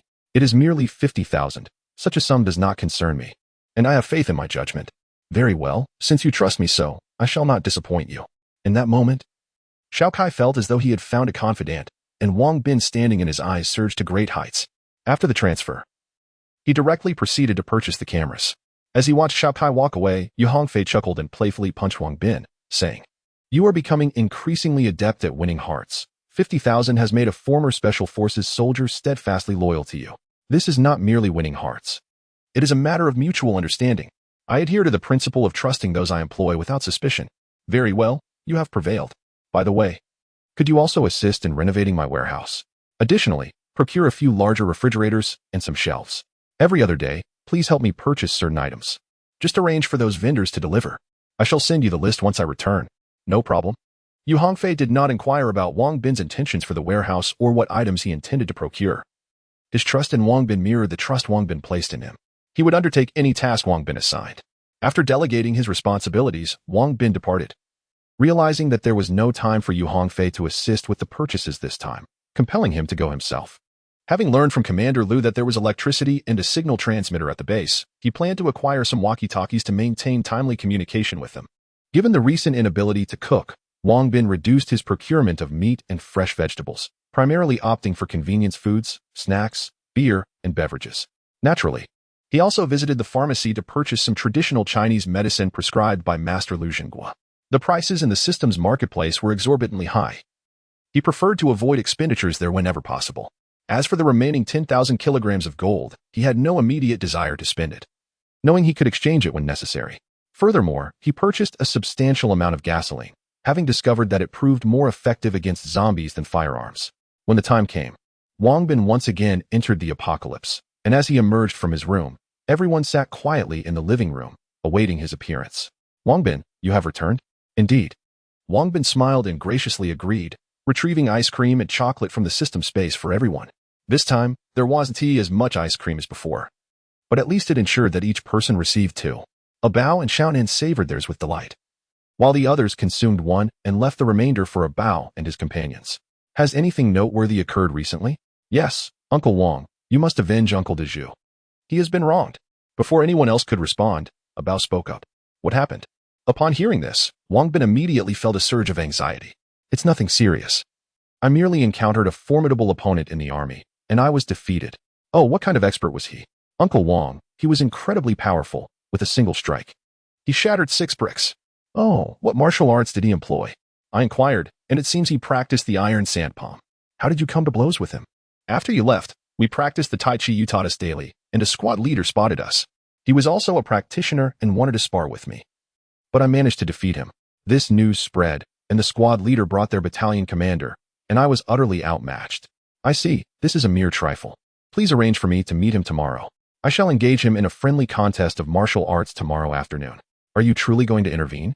My brother has been wronged. How could I possibly turn a blind eye? Chapter 77. Issuing a challenge this time, Li Dazhu sustained some internal injuries. Fortunately, Wang Bin had brought herbal medicine for treating such ailments and prepared a dose for Lu Jie to brew for Li Dazhu. In addition to Li Dazhu being bullied, Wang Bin learned that 3 teams that had gone out to search for survivors had returned, albeit with heavy casualties. Not only had many soldiers perished, but they had collectively brought back only over 500 individuals. It was rumored that one team had yet to return, leading people to speculate that they might have met with misfortune. Upon hearing this, Wang Bin fell into deep contemplation, pondering the safety of their current situation. The following morning, Wang Bin gathered everyone to practice Tai Chi. Passers-by witnessed their practice and mocked them, nearly provoking Li Dazhu to rush at the offenders. Ever since he had been defeated by the elite soldiers, a faction of spectators would deride them whenever they saw them engaging in the seemingly soft and gentle art of Tai Chi after an hour of practice. Wang Bin instructed Li Dazhu to go and issue a challenge. The thought of revenge filled Li Dazhu with joy as he hurried to Captain Zhang's headquarters. Stop. This is the headquarters. Unauthorized personnel are not permitted to enter. Upon seeing Li Dazhu approach, 2 sentry soldiers immediately aimed their rifles at him. I'm here to see Captain Zhang. What do you want with our captain? To issue a challenge. Oh, so you are the Li Dazhu who was defeated by our captain a few days ago. Have you somehow mastered a miraculous skill in such a short time and come to seek revenge? Upon recognizing Li Dazhu's intent, the soldiers began to mock him. Do not underestimate me. This time, my brother Wang Bin seeks to compete with your captain. Oh, wait here. I shall inform him. The sentry quickly relayed the message to Captain Zhang, who, upon hearing it, became instantly invigorated. As a martial arts enthusiast, the prospect of facing another skilled opponent excited him. Li Dazhu, is what you say true? Indeed, it is. Do you dare to accept the challenge? What is there to fear? I am merely curious about how Wang Bin's skills compare to yours. If he is not as formidable as you, I have no interest. Rest assured, my brother Wang Bin is several times more skilled than I. You will certainly not be his match. Oh, several times, you say? That seems quite boastful. Whether it is boastful or not, you will know after the contest. Very well, I accept. You may choose the time and place. This afternoon at 2 o'clock on the playground. Very well, I shall be there punctually. Seeing that Captain Zhang had agreed, Li Dazhu made his way back without delay. As he departed, the headquarters erupted in excitement. The news spread swiftly, and many became aware that Wang Bin was to duel with Captain Zhang that afternoon, sparking lively discussions among the crowd. At noon, while Wang Bin was taking his comrades to the cafeteria, he noticed many people whispering and pointing at them, displaying skepticism about Wang Bin's chances. They had all witnessed Captain Zhang's prowess, capable of shattering 6 bricks with a single strike. Had that force been directed at a person, it would surely have resulted in severe injuries. The news swiftly reached Commander Li Junshan, prompting Political Commissar Wang Shun to slam his hand on the table and exclaim, "This is absurd." He intended to confront Captain Zhang but was restrained by Li Junshan. Old Wang, sit down, do not be so agitated. How can I not be agitated? Last time, he injured our hero, Li Dazhu, and I have yet to settle the score. Now he dares to target our second-class merit hero. I must intervene. I believe Wang Bin is unlikely to be defeated, and I see this as an opportunity for us too. You should consider a career in politics. What nonsense. Leading troops into battle requires intellect, does it not? Unbeknownst to Wang Bin, he had already caught the attention of Commander Li Zhang. Amidst the murmurs surrounding her, Guan Xiaoya nearly lost her temper several times, but Officer Miao kept her grounded. Wang Bin remained indifferent to the opinions of others, confident they would soon be silenced. After lunch, he led the group back, taking a moment to meditate in his room until a knock on the door signaled it was time to emerge. Let us go. The others noted Wang Bin's spirited demeanor and offered encouraging glances as they followed him to the playground. Upon arrival, Wang Bin was taken aback by the sight before him. The playground was bustling with over 20,000 spectators. In addition to the survivors, there were more than 2,000 soldiers present. These soldiers had gathered under the pretense of training, yet their true intent was to witness the competition. Upon spotting Wang Bin and his companions, they hurried to sit around the competition area, claiming to be resting. Goodness, is this really necessary? Indeed, there must be at least tens of thousands here. Guan Xiaoya and her friends were astonished by the sheer number of people, whispering amongst themselves as they trailed behind Wang Bin. The overwhelming crowd made Wang Bin feel slightly out of his depth. He had merely intended to avenge Li Daiju and gain some practical experience, but had not anticipated such a turnout. What he did not realize was that Commander Li was orchestrating this grand spectacle behind the scenes. At this juncture, Wang Bin had to demonstrate his true abilities. As he approached, the crowd began to murmur. Wang Bin noticed a figure seated on the grass in the center, seemingly meditating, while a large expanse of grass was cleared around him. It was evident that this individual was Captain Zhang. "Go, Brother Wang! Go, Uncle Wang! Go, Wang Bin!" The crowd cheered him on as he made his way to the front. Hearing the footsteps, Captain Zhang slowly opened his eyes. Wang Bin observed that Zhang's gaze was exceptionally sharp, and he sensed a powerful aura surrounding him, realizing that Captain Zhang was indeed a person of profound internal strength. Upon realizing that Captain Zhang is a master of internal martial arts, Wang Bin began to harbor some doubts. The situation appeared far more complex than he had initially envisioned. He found himself uncertain about his ability to defeat Captain Zhang today. Captain Zhang, upon encountering Wang Bin, felt a tinge of disappointment.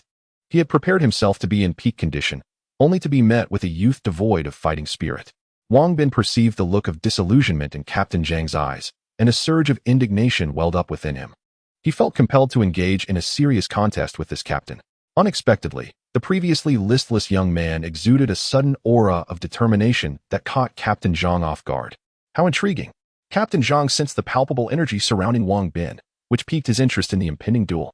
"Wang Bin, here to seek your guidance," Wang Bin announced as he halted approximately 3 meters away from Captain Zhang, clasping his fists in a gesture of respect. "Zhang Sheng, please enlighten me." Captain Zhang, recognizing Wang Bin's courteous gesture, reciprocated with a respectful bow. A duel between masters was on the brink of commencing. Chapter 78. The tournament begins. The highly anticipated contest was about to commence. Colonel Li and Commissioner Wang were both intrigued by the event, however. It was unfortunate that neither of them could witness it from the stands. Instead, they took refuge in a nearby building, peering through binoculars. "Who do you think will emerge victorious?" Commissioner Wang inquired with a smile. "I have my hopes set on Wang Bin," Colonel Li replied, chuckling. "Shall we place a wager?" "All right, what shall we bet on?" "I wager that Zhang Sheng will triumph. If I win, you must share that half bottle of wine with me today. And if you lose?" "If I lose, I shall give you my prized pack of cigarettes." "How does that sound?" "It's settled then." The guards behind them found their childish banter amusing, though they refrained from laughing aloud. In these times of scarcity, both leaders seldom indulged in smoking or drinking. They only brought out their cherished items for particularly joyous occasions, so it was indeed a significant investment for them to offer their treasures for this contest. The match commenced swiftly, and Captain Zhang's iron palm technique was ferocious, launching an immediate onslaught against Wang Bin. Wang Bin, not daring to be complacent, countered with the powerful Vajra palm, engaging in a fierce exchange. Their movements were rapid. Within moments, they had exchanged over 10 strikes, neither gaining the upper hand. Even those lacking martial arts knowledge could discern the exceptional skill displayed through the swift motions and the resounding clashes. After one particular exchange, both combatants retreated 3 steps. Initially, their attacks were merely exploratory, lacking full force. However, having gauged each other's abilities through this trial, they were now prepared to engage earnestly. To my surprise, "You are even more formidable than I anticipated. From this point onward, I shall unleash my full strength."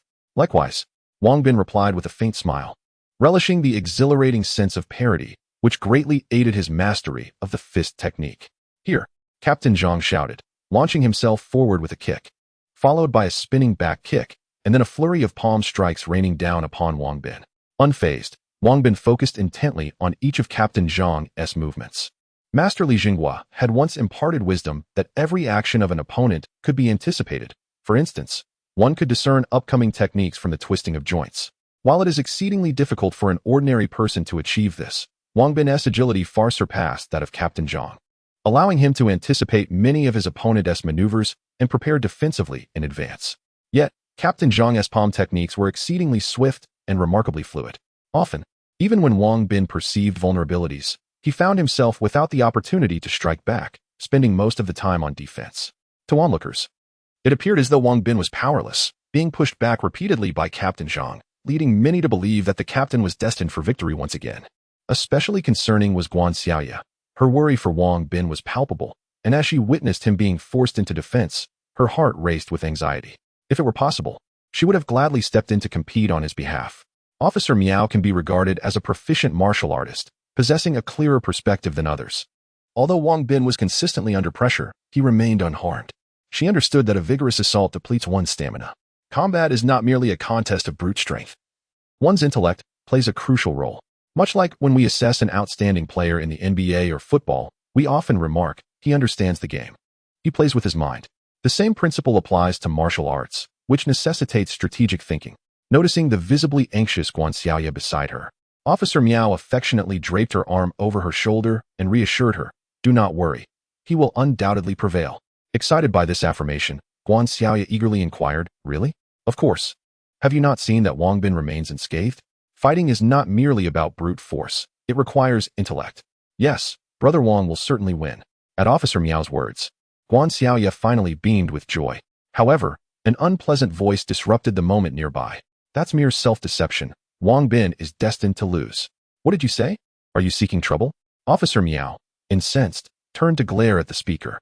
The individual was a woman who displayed no fear, boldly wearing a provocative expression. "Sure to. You are courting death. Do you know who she is?" A nearby youth, unable to tolerate the situation, quickly warned his companion. "Who is she?" "Officer Miao possesses strength comparable to that of Li Dazhu." "Ah." The woman gasped in surprise and shrank back, silenced by the revelation. She had witnessed the previous match between Li Dazhu and Captain Zhang. Although Li Dazhu had lost, he had showcased commendable skills. Against someone like her, who lacked martial training, he could easily handle 10 opponents. Humph. Seeing her retreat, Officer Miao let out a disdainful snort, dismissing her and returning her focus to the duel between Wang Bin and Captain Zhang. Some may argue that since Wang Bin fought Li Dazhu on equal footing without using internal force, and given that Li Dazhu was defeated by Captain Zhang, it implies that Wang Bin is inferior to Captain Zhang. This assumption is flawed. Wang Bin's parity with Li Dazhu stemmed from his abstention from internal energy, while Li Dazhu possessed considerable martial arts proficiency. In contrast, Wang Bin's mastery of both the iron palm and Tai Chi was still insufficient, leading to an even match. Had Wang Bin employed his internal energy, even at 50% capacity, he could effortlessly send Li Dazhu flying with a single strike. Captain Zhang's victory over Li Dazhu largely relied on his own internal strength. Currently, the disparity between Wang Bin and Captain Zhang lay solely in their respective mastery of boxing techniques. However, as time progressed, Wang Bin's innate combat talent began to surface. Captain Zhang noticed that Wang Bin appeared increasingly adept in the application of boxing techniques, while his own stamina was considerably depleted, making it increasingly challenging to sustain such a high-paced battle. The two engaged in combat for over 10 exchanges, when Wang Bin seized an opportunity. Striking a palm toward Captain Zhang's chest, Captain Zhang hastily attempted to block, yet he was unprepared and failed to exert his full strength, resulting in him being forced back several paces by Wang Bin's blow. A gasp of astonishment escaped the crowd as they witnessed Captain Zhang retreating. Utterly unexpected in the turn of events, Guan Xiaoya, upon seeing Wang Bin push Captain Zhang back, could not contain her excitement and cried out. Beside her, a Bao and Qian joined in the fervor, cheering for Wang Bin with enthusiasm. Captain Zhang, taken aback by Wang Bin's resilience, had not anticipated such a formidable opponent who could defend flawlessly after such an extended assault. However, he was not one to concede easily. Just as he prepared to launch another offensive, he noticed that Wang Bin had altered his technique. Wang Bin, seemingly lost in his own world, executed a movement, drawing circles with both his hands and feet before fixing his gaze upon him. Tai Chi Chapter 79, the second match upon witnessing Wang Bin's movements. Captain Zhang immediately discerned the martial arts technique he was about to employ. A wave of confusion washed over him. Just moments ago, Wang Bin had utilized the formidable great strength Vajra palm, and now he had transitioned to Tai Chi. How many martial arts does this individual master? Am I being underestimated? The thought ignited a surge of anger within Captain Zhang, causing him to clench his fists and launch another attack on Wang Bin. In truth, Captain Zhang had misjudged Wang Bin. The latter's use of Tai Chi stemmed from his belief that he had sufficiently grasped the great strength Vajra palm. Furthermore, Captain Zhang was an exceptionally rare sparring partner, and such an opportunity to enhance his Tai Chi practice was not to be squandered. As the two engaged, Captain Zhang found himself increasingly discomfort, as if he were striking against cotton, an experience that rendered him quite unaccustomed. Previously, while Wang Bin employed the great strength Vajra palm, the exhilarating sensation of hard impact had stirred his blood, but now he found himself unable to exert force effectively, which left him feeling rather vexed. Every punch thrown by Captain Zhang was deftly neutralized by Wang Bin, who skillfully dissipated much of the force. Moreover, Wang Bin would occasionally seize the moment to counterattack, catching Captain Zhang off guard when his strikes were weakest, thereby disrupting his rhythm. If Captain Zhang was not vigilant, Wang Bin's fist would swiftly come crashing down upon him. leaving him in a state of disarray. As the match progressed, Captain Zhang found himself increasingly breathless and agitated, gradually losing his composure. Seizing an opportunity, Wang Bin landed a solid punch that sent Captain Zhang staggering back several steps before he could regain his balance. He attempted to continue his assault. But as he took a single step forward, he felt a searing pain in his abdomen, realizing that he had sustained a significant internal injury. To his astonishment, Captain Zhang noticed a circular mark beneath Wang Bin's feet, causing him to gasp in shock. Had he truly been confined within that circle the entire time? He had long heard tales of Tai Chi's prowess, with masters purportedly remaining within their designated space while executing their techniques. He had previously encountered practitioners of Tai Chi, yet they had never matched his strength, thus he had never witnessed the legendary effectiveness of the art, until now, when he experienced its might firsthand. He had been thoroughly defeated. I have lost. Though reluctant to admit it, Captain Zhang recognized the truth. A man must own his losses. Wow. Brother Wang has won. Uncle Wang is amazing. Wang Bin, you did great. Upon hearing Captain Zhang's admission of defeat, Guixiaoya and the others, who had been seated on the grass, leaped up in excitement and rushed toward Wang Bin. They gathered around him, lifting him high into the air in celebration, tossing him joyfully. Wang Bin, equally exhilarated, felt a pang of compassion upon seeing Captain Zhang's dejected figure, prompting him to call out, "Captain Zhang, wait." Hearing Wang Bin's voice, Captain Zhang paused, turning to face him, while Li Dazhu and the others gently lowered Wang Bin back to the ground. With a smile, Wang Bin approached Captain Zhang and said, "I apologize. That punch may have injured your internal organs. I possess a remedy for internal injuries that you might find beneficial. Thank you, but no need. Why? There is no traditional Chinese medicine here, and even if there are prescriptions, I cannot find any herbal remedies."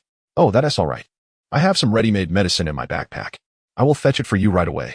"Ah, thank you. You're welcome. I shall deliver it to your camp shortly." Thanks."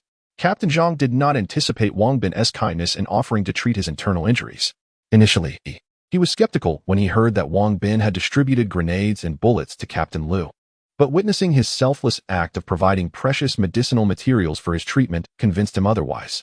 Soon, Wang Bin was surrounded by a throng of people, all eager to take him as their teacher. Guan Xiaoya noticed one person seated near her, who had previously claimed that Wang Bin would lose. She held a grudge and coldly addressed him, saying, "Didn't you just say my brother would lose?" The man, feeling embarrassed, chuckled awkwardly and replied, "Oh, I was just joking. Don't take me, a rough fellow, seriously." Humph. Just as the crowd clamored to pledge their allegiance to Wang Bin, a military officer strode over and loudly announced, "Wang Bin, our commander wishes to see you." "Ah, all right." Upon hearing the officer's words, the crowd dared not obstruct Wang Bin any longer, parting to allow him passage.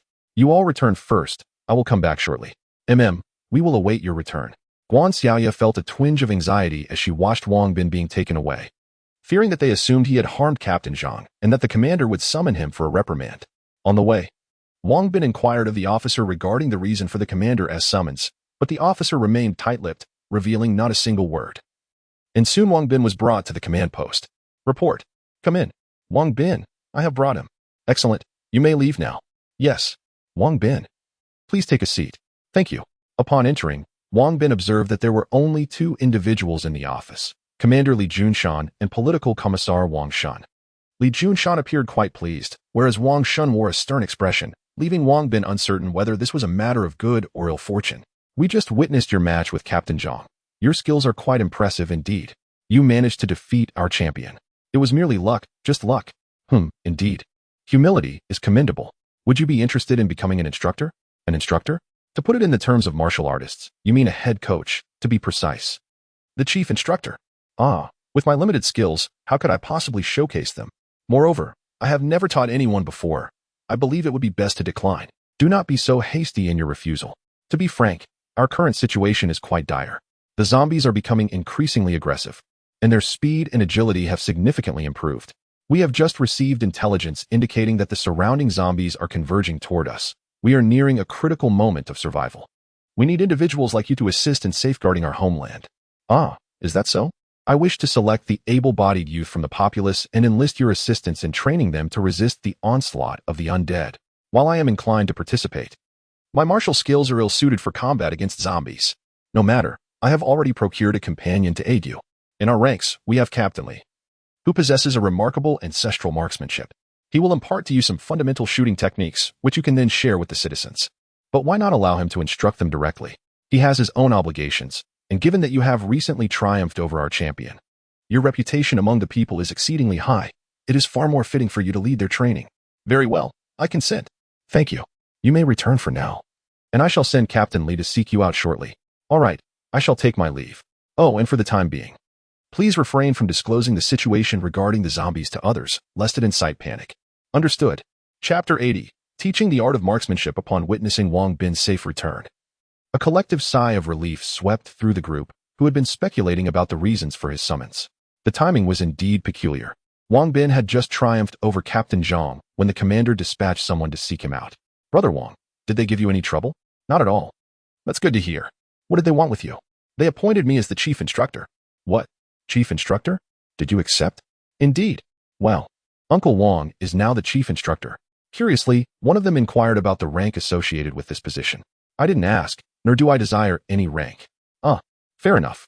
The news of Wang Bin's elevation to the position of chief instructor stirred excitement among the group, particularly among Bao and Xiao Nan, who leaped joyfully around the room. Wang Bin then recounted the details of his meeting with Commander Li, including the alarming news of zombies converging on their base. He felt no need to conceal this information from Guan Xiaoya and the others. Upon hearing that zombies were gathering near their encampment, the atmosphere grew somber. After relishing a brief period of tranquility, they were now faced with the prospect of reverting to their previous, unsettled existence. In any case, it was vital for everyone to prepare and expedite their training during this time. Yes, the group, now fully aware of the gravity of the situation, nodded in agreement, determined not to be complacent. Once he had finished relaying the information, Wang Bin remembered that he needed to deliver medicine to Captain Zhao. He retrieved 2 packets of traditional Chinese medicine for treating internal injuries from the system's inventory and headed to the captain's quarters.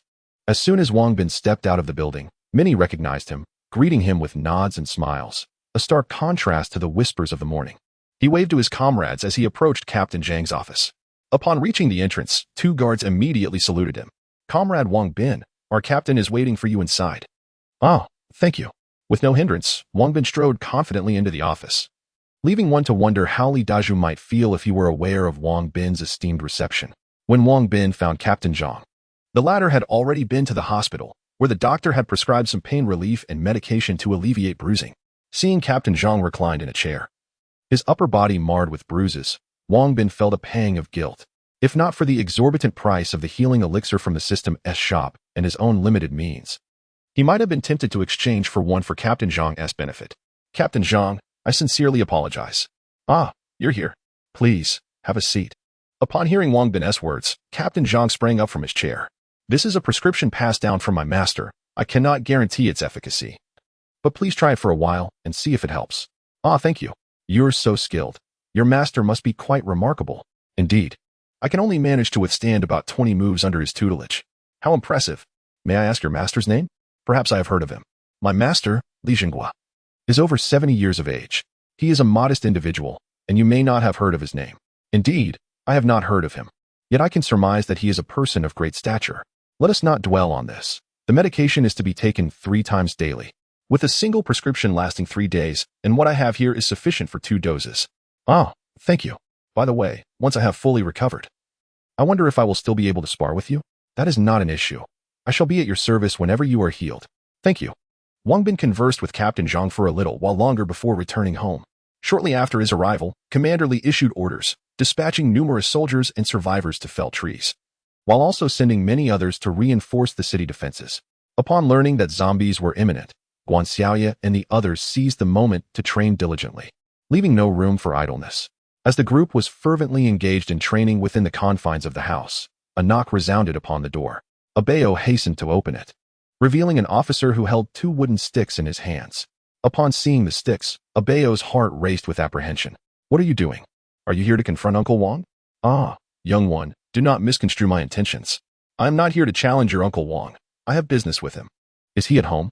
Upon hearing Bao's words, Lieutenant Li felt a moment of bewilderment. He considered himself rather handsome, yet here he seemed to be perceived as a villain. Yes, but you mustn't call me young one. I have already vanquished over 100 zombies, striving to become a man like Uncle Wang. Bao expressed his displeasure at being referred to as a young one, standing with arms akimbo, as if ready to retaliate should the lieutenant dare to call him that again. Very well. You are indeed a man. Lieutenant Li found himself caught between laughter and tears.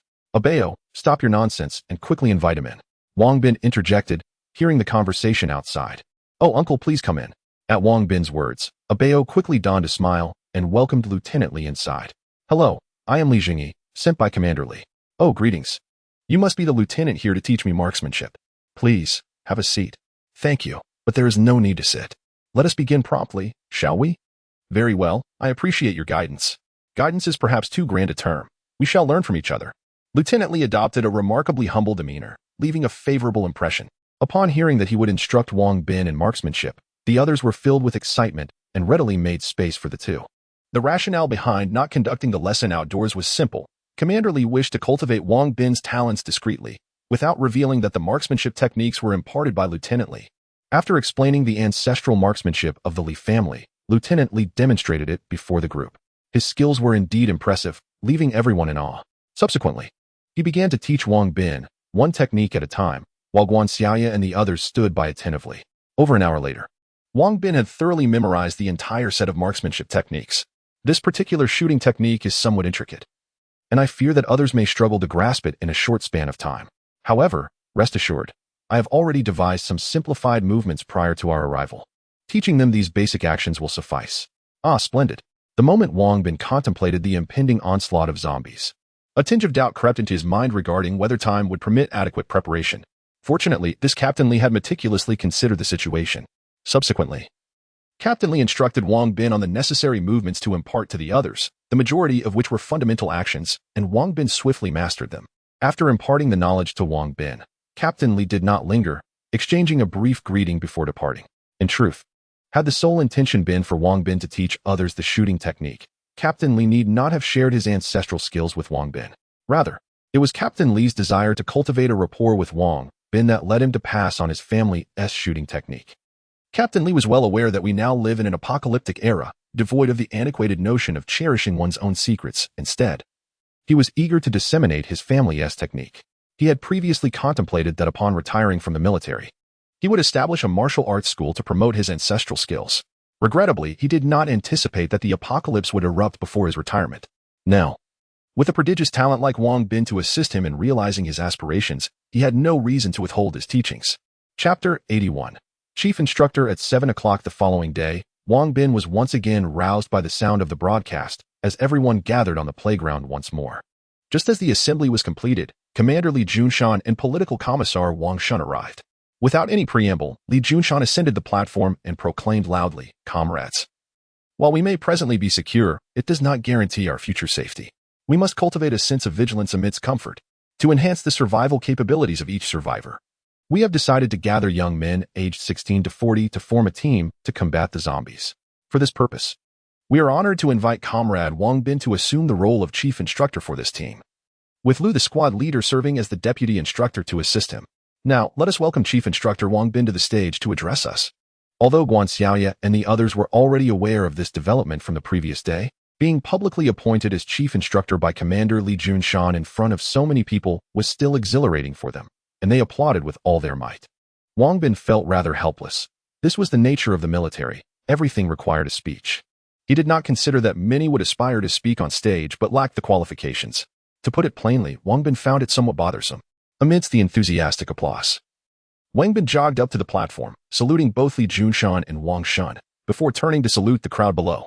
Though he was not a soldier, he had been receiving military training since middle school, so this gesture was not beyond his capability. Li Junshan and Wang Shun exchanged glances, clearly satisfied with the precision and fluidity of Wang Bin's movements. "Comrades, do you wish to survive?" "Yes." "Excellent. Those who can voice this desire will undoubtedly thrive longer than others, for you possess a strong will to live. In the apocalypse, relinquishing your desire to survive is tantamount to death. However, a mere desire to live is insufficient. You must also acquire survival skills. Our greatest adversary is the zombies. Thus you must learn to combat them. Some may argue, how can we fight zombies without firearms? I would counter that firearms eventually run out of ammunition. What will you do when the bullets are gone? Wait for death? No. At that moment, you must possess good physical fitness and the ability to engage in close combat with zombies. Today, I will teach you close combat techniques." At this point, Wang Bin gestured, and Lu the squad leader approached with a wooden gun that had been prepared in advance, handing it over to Wang Bin. Without hesitation, Wang Bin demonstrated the shooting technique that Li Jingyi had taught him the day before. Although he was not as proficient as Li Jingyi, he executed the movements with notable flair. Was he truly a novice just a day prior? Observing Wang Bin's dexterity, Wang Shun could not help but quietly inquire of Li Junshan. Indeed, Li Jingyi reported to me that he had only learned it yesterday. Li Junshan replied, unable to suppress his admiration. Wang Bin was truly a prodigy in martial arts. With his doubts confirmed, Wang Shun sighed in awe. As soon as Wang Bin completed his demonstration, thunderous applause erupted from the crowd below. Wang Bin, grasping a wooden stick, saluted the crowd with a gesture reminiscent of the martial arts world and proclaimed loudly, "Is my set of spear techniques impressive?" Indeed. The crowd responded. "Would you like to learn?"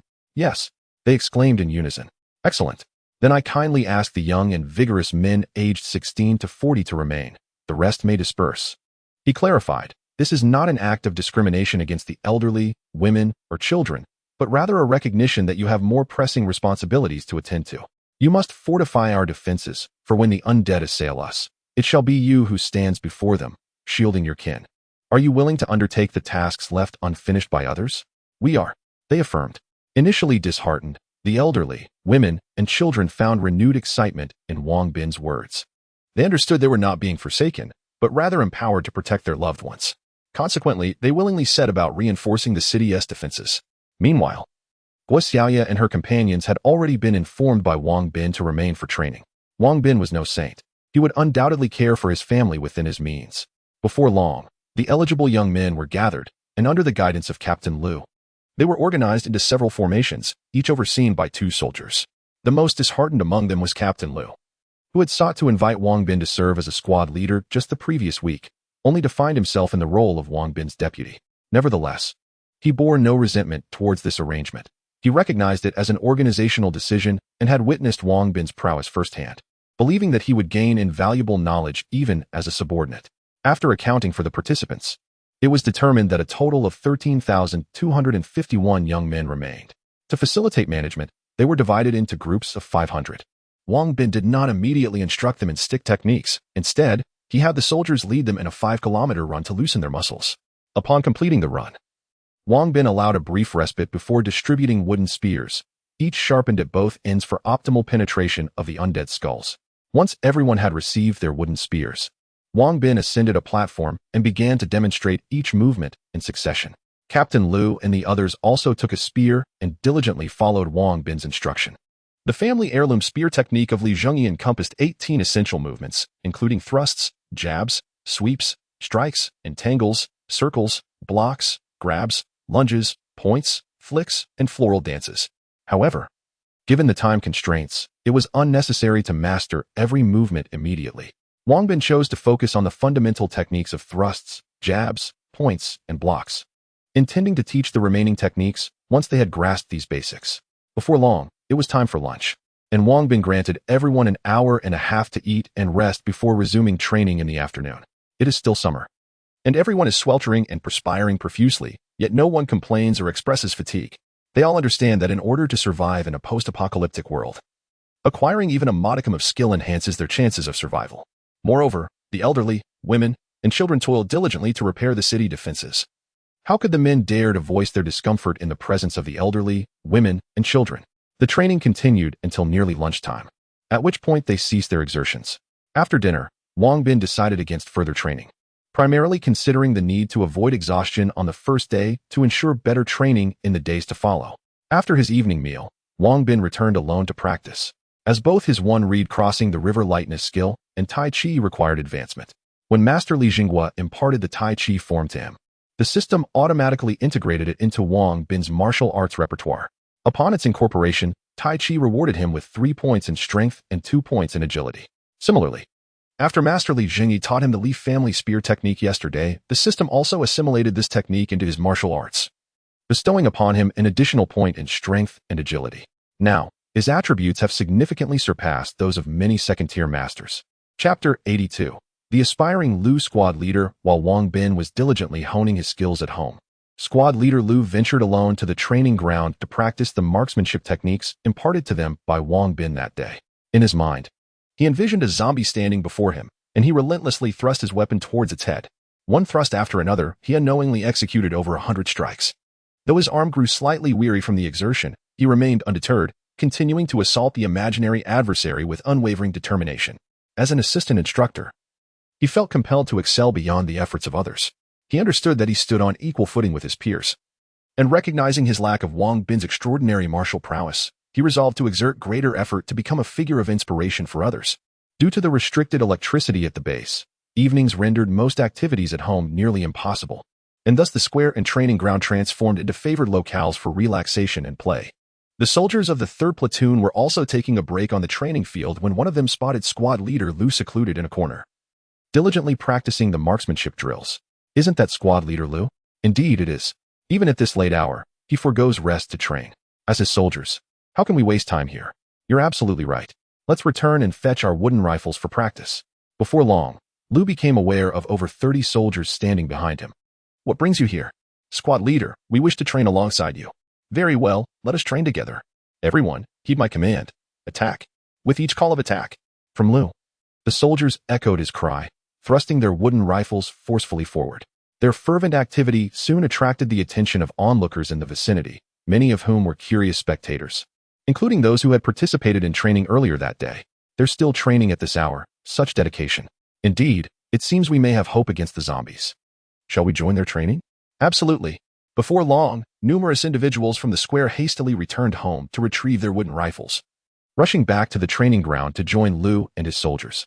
In no time, the training field became populated with over 1,000 individuals, with more arriving from the surrounding area. The commotion soon spread, prompting young adults frolicking in the square to learn of the gathering and promptly return with their wooden rifles to train alongside the others. As the throng swelled, the sounds of battle cries filled the air. Within his office, Li Junshan also heard the resounding shouts and, intrigued, rose to observe from the window. Zhao Li, come in here for a moment. Commander, what is it? Please investigate the nature of this commotion. Understood. Upon receiving the order, the guard, Zhao Li, hurried to the training ground and swiftly uncovered the details of the situation. He returned to relay the events to Li Junshan. It seems Lu Feng has made considerable progress since his return. Indeed, he has been quite proactive in his endeavors lately. Is Instructor Wang present on the playground? No. Would you like me to summon him? There's no need. His presence would alter the nature of the activity. I don't quite understand. It's rather simple. This is a break period, and everyone's actions are voluntary at this moment. If Instructor Wang were to join, it would transform into a compulsory training session, which would yield unfavorable results. I see. Please have someone keep an eye on the situation over there and report any developments to me. Understood. Once guard Zhao Li stepped out, Li Junshan returned to his seat, contemplating the possibility of promoting Lu Feng. However, the issue of personnel weighed heavily on his mind. Although he currently had individuals available, he lacked sufficient firearms and ammunition. The resources had been continuously depleted over the past few years, leaving no spare weapons to equip the new recruits, with the next batch of ammunition not arriving for another 6 months. Organizing the young and able to teach marksmanship was a desperate measure. Li Junshan rubbed his slightly aching head, stood up, and approached the defense map, scrutinizing it carefully as he contemplated further fortifying the defenses. Lu Feng, Captain Lu, and his squad's battle cries reached Wang Bin's ears. He took out his binoculars and surveyed the scene on the playground, feeling immense joy as he observed Captain Lu leading the training. Captain Lu had indeed accomplished another task to his satisfaction. Wang Bin, what is happening? Officer Miao and others gathered at the window to see. You can see for yourselves. Wang Bin chuckled, handing the binoculars to Officer Miao. Upon taking a glance, they noticed thousands of individuals training in marksmanship on the playground. Wang Bin, with their dedication. Shouldn't you go and commend them? Now wouldn't he be appropriate? Let us wait until tomorrow. Oh, should we head over there? It's up to you. As long as they are diligent, it matters not where they practice. Oh, then perhaps we will refrain from going. Here we can consult you with any questions. Ultimately, none of Wang Bin's companions ventured to the playground. Instead, they trained at home, not in marksmanship, but in practicing Tai Chi. This was Wang Bin's directive. Marksmanship could be trained during the day, while Tai Chi was reserved for the evening, as he had inquired with the system and learned that practicing Tai Chi could enhance their physical fitness. Moreover, as long as he was present, there would be no concerns about a lack of ammunition. Thus, focusing on physical conditioning was the most prudent choice. During Captain Lu's training, several elderly individuals, women, and children who had not trained during the day joined in, utilizing whatever they could find, a branch for those without wooden rifles, tools like hoes or brooms for those lacking branches, and for those with nothing, they mimicked the motions empty-handed. Gradually, the number of participants exceeded 20,000. With an increasing trend, Captain Liu never anticipated that his inadvertent actions would trigger such a significant chain reaction. Under the leadership of Captain Liu, the training persisted until 10 o'clock in the evening, concluding a day filled with rigorous exercises. Everyone was utterly exhausted, teetering on the brink of collapse. The following morning at 7, the group convened on the training ground. Without a moment's hesitation, Wang Bin commanded them to run 5 kilometers. Throughout this endeavor, Captain Liu observed Wang Bin closely, sensing that he was aware of the events from the previous night and ought to address them. Yet, Wang Bin remained silent. Upon completing the 5-kilometer run, Wang Bin still refrained from speaking. Captain Liu felt compelled to approach Wang Bin to offer a reminder, perhaps to commend those who had participated in last night's training. However, just as he was about to step forward, Wang Bin ordered everyone to assemble, and Captain Liu hurried to gather the troops. Perhaps many of you are anticipating my praise, Wang Bin remarked, prompting laughter from the crowd. I'm aware that many of you voluntarily came to train on the field last night, which is commendable. When confronted with zombies, your survival largely relies on your own efforts, and striving diligently is never a disadvantage. However, regarding the additional training at night, I simply wish to say that one should act within their limits. I neither support nor oppose it. Attendance is entirely voluntary. We will review yesterday's techniques this morning. If your performance is commendable, I shall teach you new techniques this afternoon. Now, let each group spread out and prepare to commence training. Yes. Captain Liu saluted and swiftly moved to the front, directing the small groups to arrange themselves properly. Following Wang Bin, they began practicing the techniques from the previous day. Perhaps it was the promise of learning new techniques for those who practiced diligently. Or perhaps it was the hard work exhibited by everyone yesterday that solidified their grasp of the techniques. Wang Bin was quite satisfied and went on to teach them several new techniques in the afternoon. Chapter 83. The onslaught of the undead. That evening, many elderly individuals, women, and children joined the ranks. At the suggestion of Wang Bin, Li Jushan arranged for an abundance of wooden rifles to be placed on the playground in the afternoon, allowing anyone interested in practice to collect one. Wang Bin did not appear that night, while Lieutenant Liu led the training as he had the day before. Upon noticing that some newly joined elderly individuals, women, and children were not executing their movements correctly, he approached them and gathered them together, meticulously explaining the essential techniques. As he moved among the crowd, calling out slogans, he corrected the missteps of those struggling with their form. Lieutenant Liu's actions did not go unnoticed by Li Junshan's men, and that evening, the news reached Li Junshan. To ensure that Wang Bin was informed about the training progress, he dispatched a guard to relay the situation at the training ground. When the guard entered the room and saw the group practicing Tai Chi, he was taken aback, realizing that Instructor Wang and his comrades were indeed working diligently, albeit unnoticed by others. Li Junshan quickly learned of this and, with a faint smile, remarked, "Success is comprised of 1 part talent and 99 parts effort." This statement holds true. Thus, under Wang Bin's guidance, they practiced marksmanship for 4 consecutive days. Through Wang Bin's relentless effort, his skills in the art of swift river crossing and Tai Chi advanced a level, enhancing both his strength and agility attributes. He had now reached the pinnacle amongst second-rate experts. After a night of rigorous training, everyone returned to rest after 10 o'clock, and the base fell silent post 11. While they slumbered, the blaring alarm startled everyone awake. They hurried to the windows to see what was amiss. Soon, a whistle echoed from below as soldiers shouted, "Zombies are coming! Everyone, rise and prepare for battle." The chilling news roused everyone, and they swiftly grabbed their wooden rifles and raced downstairs. Gather quickly at the playground. Under the officer's direction, the crowd surged towards the designated area. Wang Bin, accompanied by Guan Xiaoye and others, descended rapidly. Prior to leaving the building, he had made arrangements for everyone to stay together. Upon reaching the ground floor, Wang Bin seized the arm of one officer and inquired, "How many zombies are there?"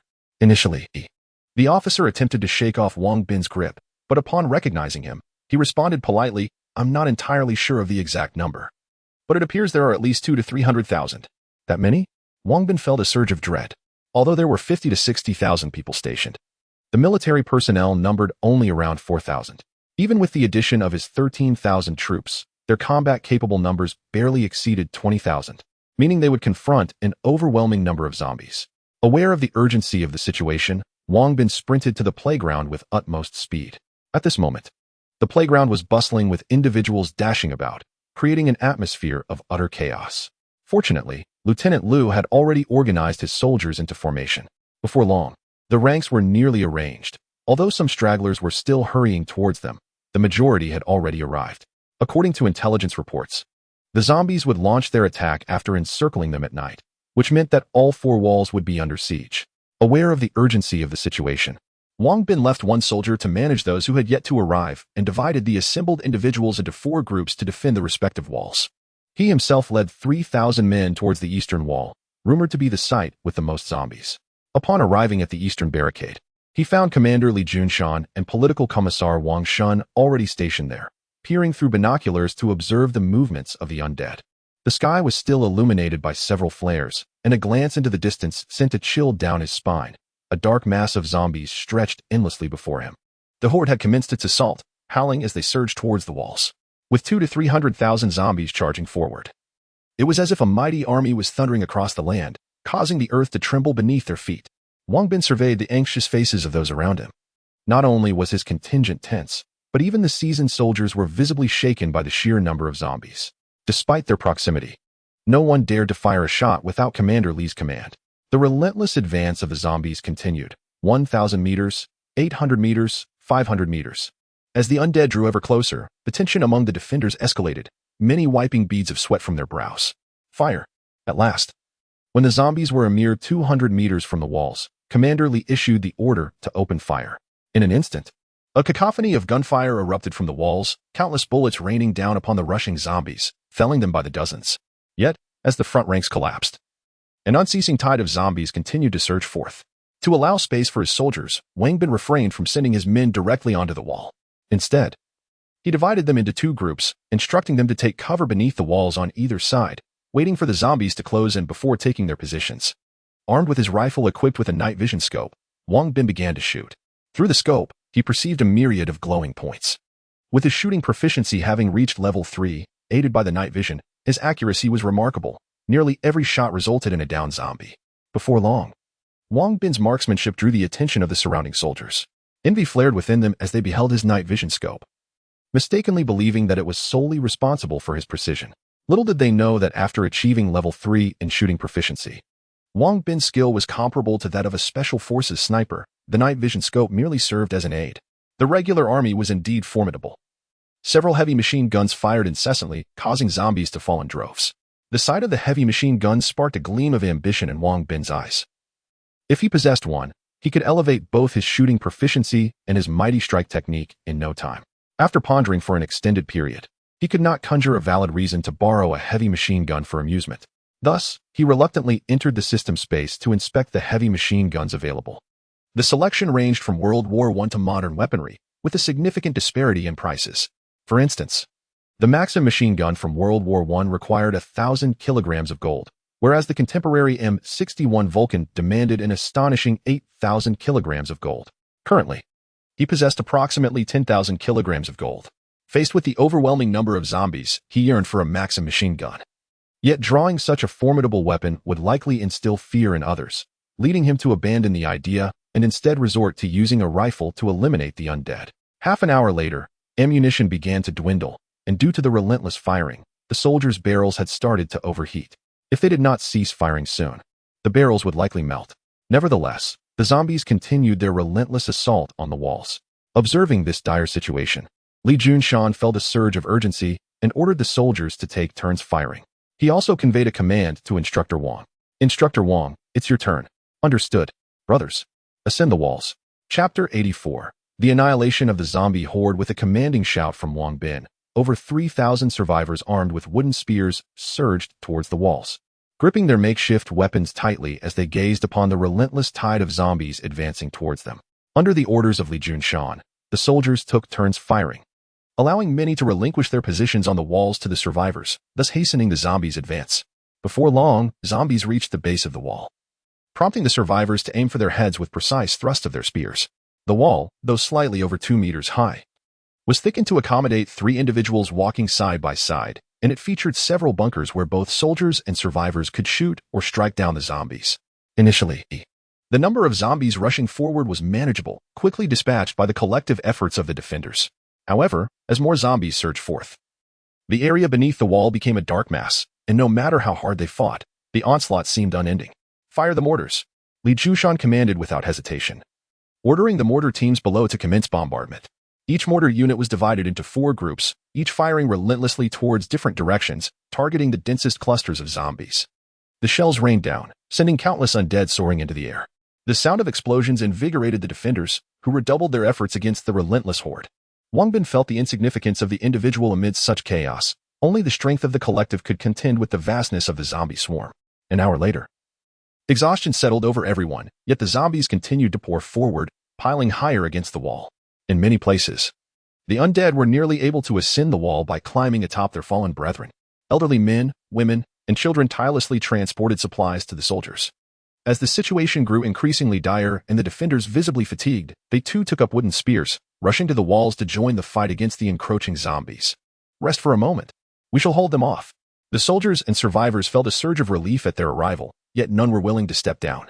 Wang Bin recognized the urgency of the situation. With so many zombies still outside, if they did not take a moment to recuperate, they would soon be too exhausted to continue. Everyone listen. Half of you shall descend and rest for 15 minutes, while newly arrived comrades take your place. After his command, seeing that no one moved, he raised his voice. This is an order. At the mention of the word order, the crowd finally complied, following their officers and team leaders to allow half of their number to rest. Li Junshan, observing Wang Bin's assertiveness in issuing commands, chose not to reprimand him but admired his decisiveness instead. Before the 15 minutes had elapsed, some of those who had rested stealthily returned to the walls to continue slaying zombies. Following a brief respite, the survivors regained some strength, yet fatigue still weighed heavily upon them. Throughout the ordeal, Wang Bin remained steadfast at his post, relentlessly dispatching the undead. After another 2 hours of intense combat, the horde was finally subdued, leaving only a scattering of zombies beyond the walls. We have triumphed. We are victorious. We have survived. Hooray! As the last of the zombies fell, the crowd erupted in joyous shouts, and some even wept with excitement. Wang Bin felt as if his hands belonged to someone else. Overwhelmed, he simply sank to the ground to rest. After nearly 5 hours of battle, they had finally vanquished the horde, and dawn was just beginning to break. Once the initial thrill faded, the group huddled on the ground, staring blankly ahead. The memory of the massive zombie swarm sent a chill down their spines. Although they had triumphed this time, what awaited them in the future? Wang Bin sighed softly, retrieving a pack of cigarettes from the system space. He tore it open and offered a cigarette to a nearby soldier. The soldier's eyes lit up at the sight of the cigarette, and he expressed his gratitude before eagerly accepting it. Others quickly gathered around, drawn by the sight of the cigarettes, and soon the pack was empty, leaving many still yearning for a taste. Wang Bin had one cigarette left in the system space, but he couldn't reveal it, for fear his secret would be exposed. Just then, a soldier cheerfully suggested, "Let us each have a puff." He then passed his cigarette to a nearby survivor. "Thank you," the survivor exclaimed, taking a quick drag before reluctantly passing it to another, reminding them to share the joy. Witnessing such unity among the group filled Wang Bin with happiness. He walked to the other side of the wall to distribute another pack of cigarettes, informing them that there were no extras. Each would have to take a single puff.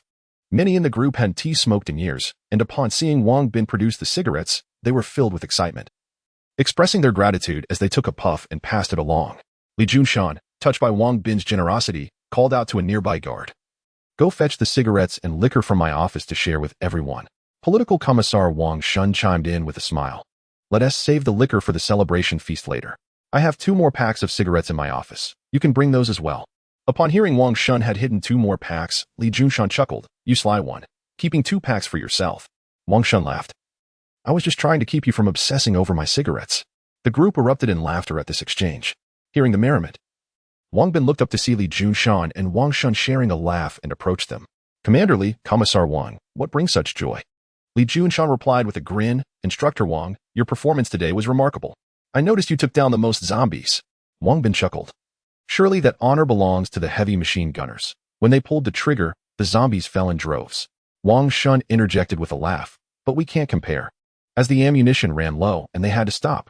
Upon hearing the news, Wang Bin felt a surge of urgency and quietly inquired, "Li Commander, are we truly short on ammunition?" Li Junshan, with a resigned nod, replied, "We can only sustain 1 more battle of today's magnitude." Wang Bin's heart sank at Li Junshan's words. The outer wall could not withstand the onslaught of the zombies. Retreating to the inner sanctum was now the only option. If the last line of defense faltered, their fate would be sealed. "Commander Li, I believe it is imperative that we evacuate as soon as possible." "Indeed. Rest assured. I will deliberate on this matter. At dawn, I shall dispatch a team to assess the surrounding situation before making any decisions. For now, it is crucial that everyone returns to rest and enjoys a hearty meal at noon. Li Lianchang, relay the order for everyone to return and recuperate." "Understood." After issuing his commands, Li Junshan escorted Wang Shun back, as they had many tasks ahead, such as assessing losses and organizing reconnaissance. Wang Bin sought out Officer Miao and his companions, who were sprawled together in fatigue, fast asleep. He hurried over to rouse them. The stench of decay permeated the air, a detrimental atmosphere for their health. At the sound of Wang Bin's voice, Officer Miao and the others stirred, though Bao and his companions proved difficult to awaken. Ultimately, Wang Bin and the others resorted to carrying each individual back to rest. This battle had seen the participation of all, and although the fortifications had held against the zombies, sparing them from casualties, exhaustion weighed heavily upon them. The conflict had persisted for over 5 arduous hours before the zombies were finally dispatched. Should another assault occur, Wang Bin could scarcely fathom their ability to endure. With such a multitude of zombies, if even a single breach occurred, the consequences would be dire, likely resulting in total annihilation. Upon returning home, Wang Bin swiftly procured food and drink to replenish everyone's strength. As they received the sustenance, they devoured it ravenously. The night had truly exhausted them. Once their energy was restored, they retired to their respective rooms and fell into a deep slumber. Chapter 85. The Senior Military Conference afternoon. Everyone gradually awakened. Following a brief meal, Wang Bin shared the news he had received from Commander Li with the group. Upon learning about the shortage of ammunition, a sense of unease enveloped them. Wang Bin had already prepared for the worst. He distributed a supply pack to each person, ensuring it contained food and water, thus safeguarding against starvation should they become separated. Additionally, each individual was equipped with a walkie-talkie and headphones. Since the radar station at the division headquarters remained operational and powered by solar energy, they could still receive signals in this area. However, these items were to remain concealed for the time being, both due to the inability to clarify their origins and the urgent need for communication equipment within the ranks. If discovered, they would likely be requisitioned immediately. Wang Bin had prepared for each person to have one, but he could have easily shared some with the troops. After bidding farewell to the group, Wang Bin made his way to the division headquarters to gather information regarding the zombies. As the chief instructor managing 13,000 survivors, he also needed to discuss the next steps with Li Junshan. Upon exiting the building, passers-by greeted him, and he waved in acknowledgement as he approached the headquarters. The guard at the entrance recognized him and did not impede his entry. However, he was instructed to wait momentarily before being allowed to see the commander. Chief Instructor Wang has arrived. Please take a seat. Li Junshan and a cadre of senior officers seemed to be engaged in an important discussion. Upon his arrival, they promptly invited him to sit down. Well, Commander Li, please just call me Wang Bin from now on. It feels more comfortable that way. Wang Bin made himself at home, pulling out a chair beside an officer and sitting down. This is not acceptable. It is military protocol. Very well. Upon hearing it was a matter of discipline, Wang Bin chose not to argue further and accepted the situation. My scouts have returned. I was just about to send someone to fetch you, and here you are, saving me the trouble. What is the situation outside, Commander Li? Wang Bin inquired anxiously upon hearing the scouts had returned. The outlook is grim. We still have a considerable number of zombies surrounding us, approximately 400,000. Furthermore, to our west, a horde of 1,000,000 zombies is advancing towards us. 1,000,000 zombies? The sheer magnitude of the figure nearly caused Wang Bin to leap from his seat, but he managed to restrain his emotions. What are Commander Li's plans? Are you joking? With a horde of that size, we must flee immediately. The 30 to 40,000 zombies nearly breached our defenses. Being surrounded by 1,000,000 would mean certain doom. Li Junshan, noticing Wang Bin's initial shock quickly transformed into calmness, regarded him with newfound respect. When he had shared this alarming news with the other officers, several had reacted with dismay and surprise. The only viable course of action is to break through as swiftly as possible. However, with so many civilians, ensuring everyone's safety is quite challenging. Therefore, we must devise a solid plan for our breakout. Commander Li, I believe we should promptly disseminate this information to others, urging them to rally on the playground. We must prepare for immediate evacuation once we devise a plan, rather than waiting for the plan to be established before gathering everyone. Indeed, Instructor Wang makes a valid point. Colonel Huang, I entrust this matter to you. Swiftly relay the message and assemble everyone on the playground. Additionally, ensure that our supplies are adequately prepared for a quick retreat. Understood. Colonel Huang saluted and hurriedly departed. Instructor Wang, do you have any further suggestions? As soon as Colonel Huang exited, Commander Li smiled and sought Wang Bin's input. I am not well versed in military affairs and hesitate to offer opinions. Moreover, you are the experts in this field. I shall defer to your insights. Very well. Does anyone have a solid plan? Report, Commander. I have devised a strategy. No sooner had Commander Li finished speaking than an officer seated nearby stood up. Officer Li, please share your plan. Certainly. As an officer, formulating operational strategies is my duty. Upon learning that 1,000,000 zombies were advancing towards the base, Officer Li realized the necessity of evacuation and began contemplating a withdrawal plan. Our primary objective is to ensure the safe evacuation of civilians and the security of supplies, placing both in a central position. Currently, we possess a company of tanks, totaling 12. We can allocate 3 tanks to form a triangle at the front to clear a path, while dispatching a regiment of infantry to cooperate and create a breach. The greatest challenge lies in safeguarding the civilians during the evacuation. Thus, we must designate 6 tanks to protect the left and right flanks, with 2 battalions assigned to each side for protection. The remaining 3 tanks and 2 battalions will serve as a rear guard. Furthermore, Instructor Wang's 13,000 survivors will remain on either side of the formation to ensure the safety of the other civilians and supplies. Indeed, I find Officer Li's plan feasible. Does anyone wish to add anything? After hearing Officer Li's strategy, Commander Li expressed his satisfaction. Although the plan was not thoroughly detailed, the urgency of the situation necessitated its immediate adoption. I would like to add that it would be prudent to assign 2,000 able-bodied young adults to accompany the vanguard in breaching the way. Given our limited ammunition, we cannot afford for zombies to infiltrate our ranks. Having 2,000 young adults would provide greater assurance.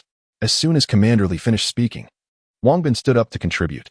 Though this might ruffle Officer Li's feathers, the exceptional circumstances left little room for concern.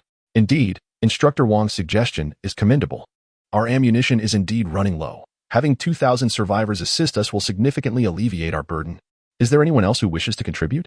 After a brief pause, no one else spoke, and the consensus was that the plan was sound. Commander Li, seeing that everyone agreed on the evacuation strategy, promptly issued orders to assign tasks and then directed everyone to attend to their respective duties. As Wang Bin stepped out of the command post, he was greeted by a scene of chaos, with individuals scurrying in every direction, burdened with their belongings as they hurried towards the playground to gather. Upon arriving at his doorstep, he noticed a piece of paper affixed to the gate, inscribed with the message, "We have already gone to the playground." The handwriting unmistakably belonged to Officer Miao, revealing her thoughtful nature. She anticipated his concern about locating them, since they had already proceeded to the playground. He saw no need to enter further and instead made his way directly towards the gathering place. Along the route, he observed people in motion everywhere. Some clutched their entire possessions as they rushed to the playground, while others frantically searched for their loved ones and friends. Upon reaching the playground, he was struck by the sight of a throng of people, many encumbered with bags, creating a scene reminiscent of a refugee exodus. In truth, they could indeed be considered refugees fleeing from calamity. With approximately 50 to 60,000 individuals assembled, locating Li Dazhu and his companions proved to be a formidable challenge. Thus, Wang Bin ascended to a high platform, gesturing to touch his ear. He then activated the intercom, placing the earpiece to his ear. "Wang Bin, we are in the second formation." "Understood. Is everyone present?" "Everyone is here. Maintain constant communication." "Acknowledged." Chapter 86. The breakout after establishing contact with Li Dazhu and the others. Wang Bin felt a sense of relief. He then directed his focus on the 50 to 60,000 survivors before him. The more he observed, the more his frustration grew. And in a moment of exasperation, he fired a shot into the sky. The sound of the gunshot startled everyone on the playground, causing them to turn their attention towards Wang Bin on the platform. "Look at yourselves. 1,000,000 zombies are on the verge of attacking. And what have you brought? Blankets? Are you simply waiting for the undead to catch up with you?" He bellowed. "Now, heed my command. Everyone, discard anything that is not related to weapons, ammunition, food, or medical supplies." This declaration caused an uproar among the crowd, leaving them uncertain whether to comply or resist. Just moments earlier, Commander Huang had also been startled by the gunfire. Instinctively reaching for his weapon, he relaxed only upon recognizing Wang Bin as the shooter. After absorbing Wang Bin's words, he realized he had made a grievous oversight. Observing the hesitation among the survivors, he immediately issued orders. "What are you all dawdling for? Did you not hear Commander Wang's instructions? Dispose of all items unrelated to weapons, ammunition, food, or medical supplies. Captain Li, personally lead a team to inspect. I expect this task to be completed within 15 minutes. "Understood." Captain Li responded emphatically as he rallied his troops. "Third battalion, follow me." The battalion commander called out, promptly leading his soldiers to sift through the survivors' belongings. "You discard this and that. All of these items must go. Rest assured, we have provisions. Once we break through, do you really think you will starve?" they urged. "In this scorching weather, why burden yourselves with such items? They will only weigh you down. Hurry and throw them away." Upon receiving the orders, the soldiers surged into the crowd to inspect the survivors' baggage. The air filled with the sound of countless possessions hitting the ground. Commander Huang felt a pang of guilt yet was profoundly impressed by Wang Bin's decisiveness and thorough consideration at such a young age. As the soldiers cleared away the survivors' extraneous items, Commander Huang hastened towards Wang Bin.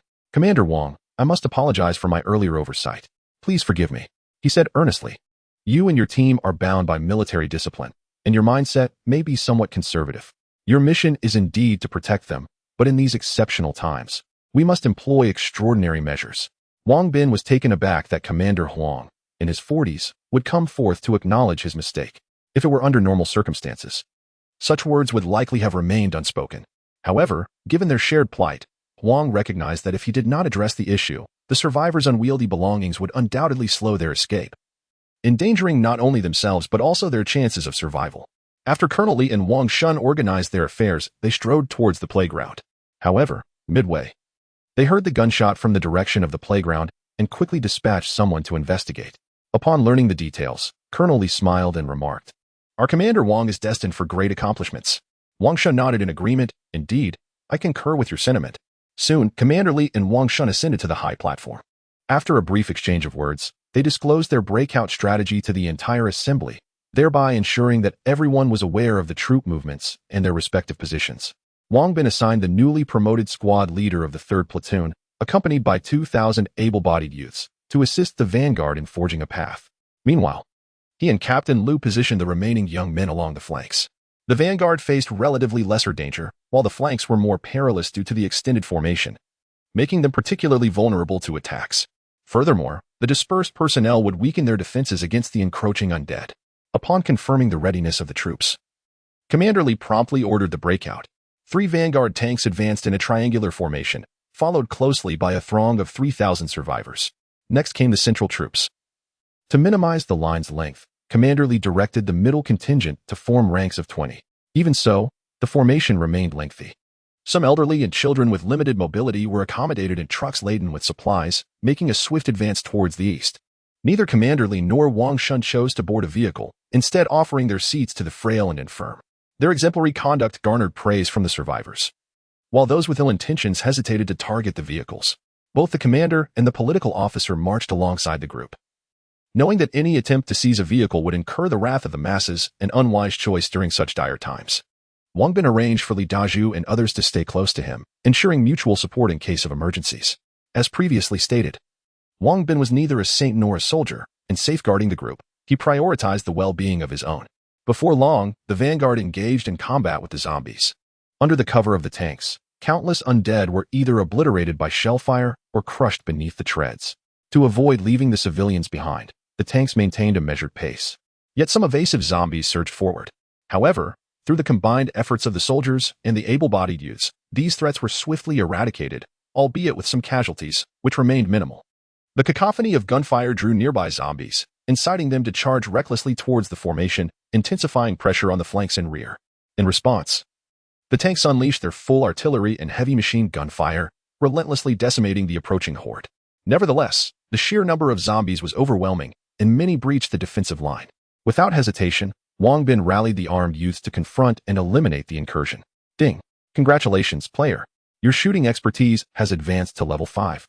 Permanently increasing your agility by 5 points, enhancing your shooting accuracy by 200 points, and your critical hit rate by 200 points.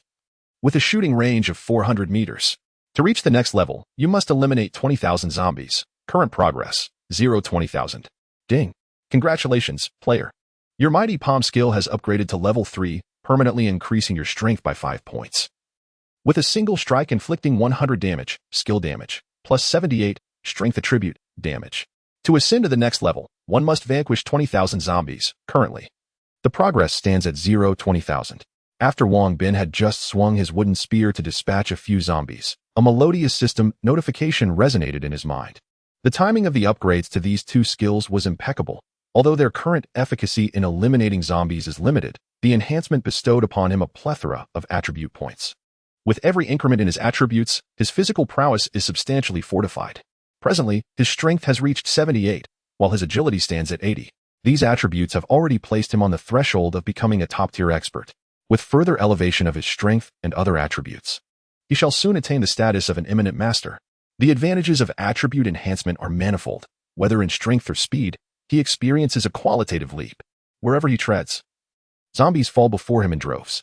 Wang Bin feels an exhilarating sensation, as if, given a white steed, he would embody Zhao Zilong, traversing through a sea of adversaries as if it were an uninhabited realm.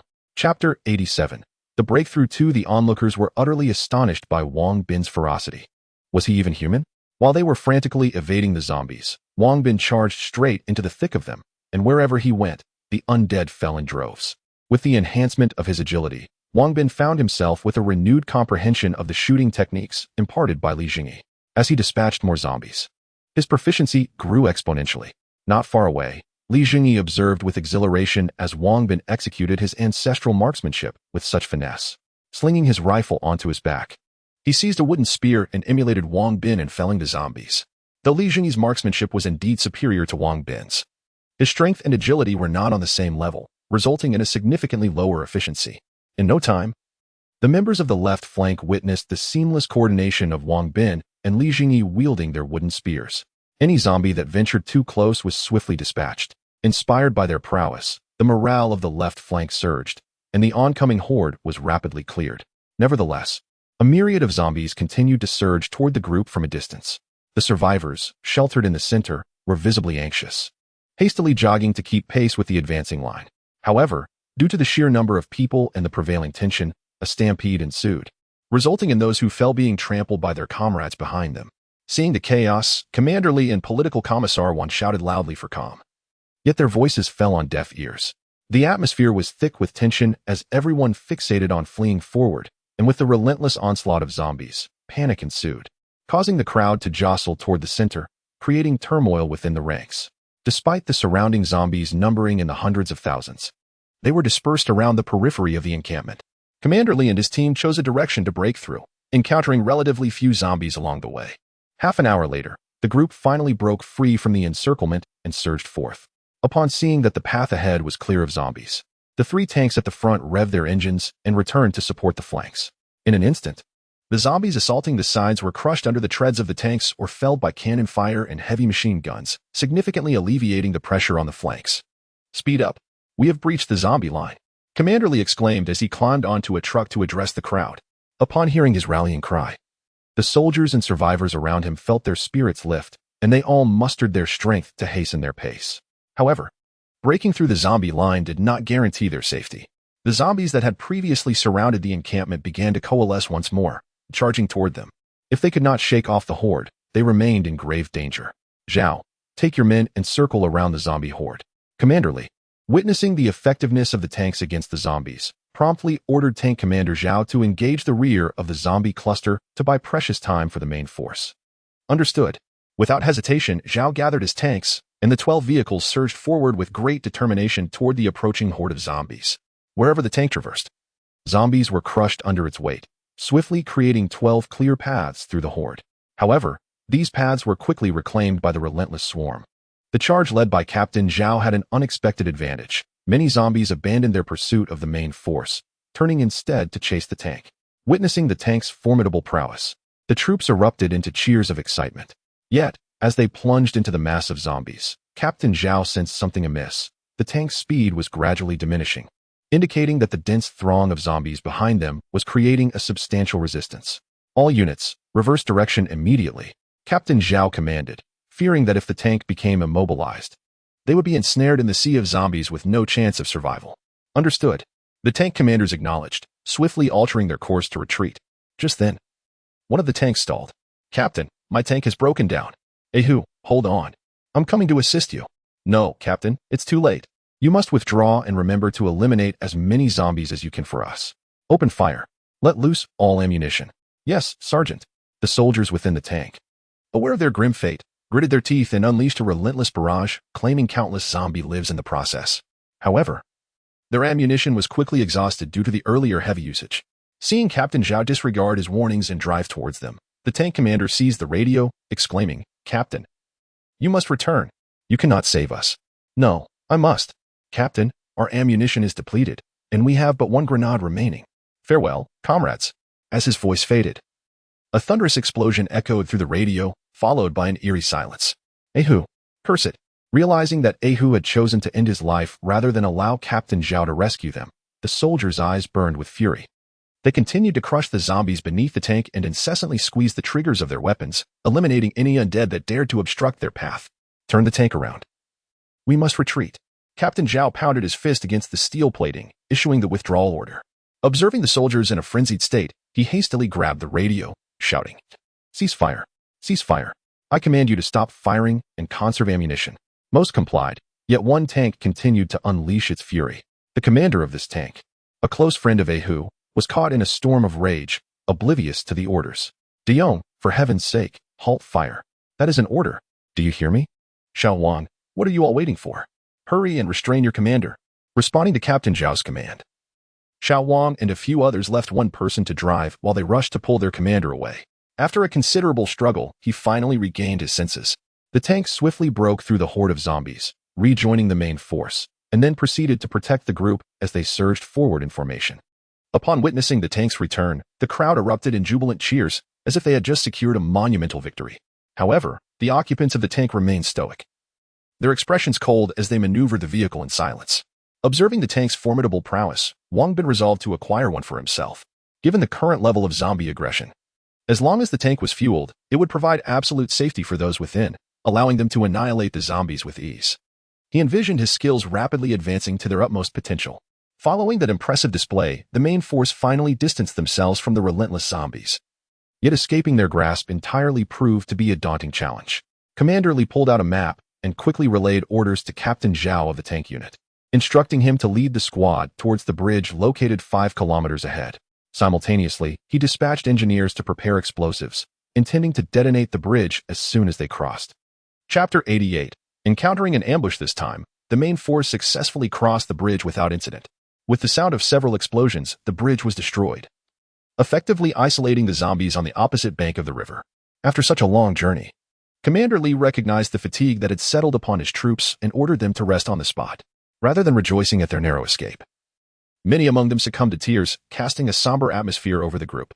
Despite their successful evasion, the loss of numerous comrades weighed heavily on their hearts, friends and family who had perished either at the hands of the undead or in the chaos of trampling. Once they broke free from the encirclement, Wang Bin sought out Li Dazhu and the others, finding solace in their safety.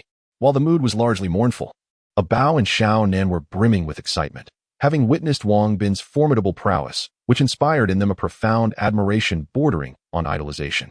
Just as Wang Bin settled down, the two approached him, one clinging to his arm, pleading for him to impart his marksmanship skills. However, recognizing that the moment was not opportune, Wang Bin promised to teach them when time allowed.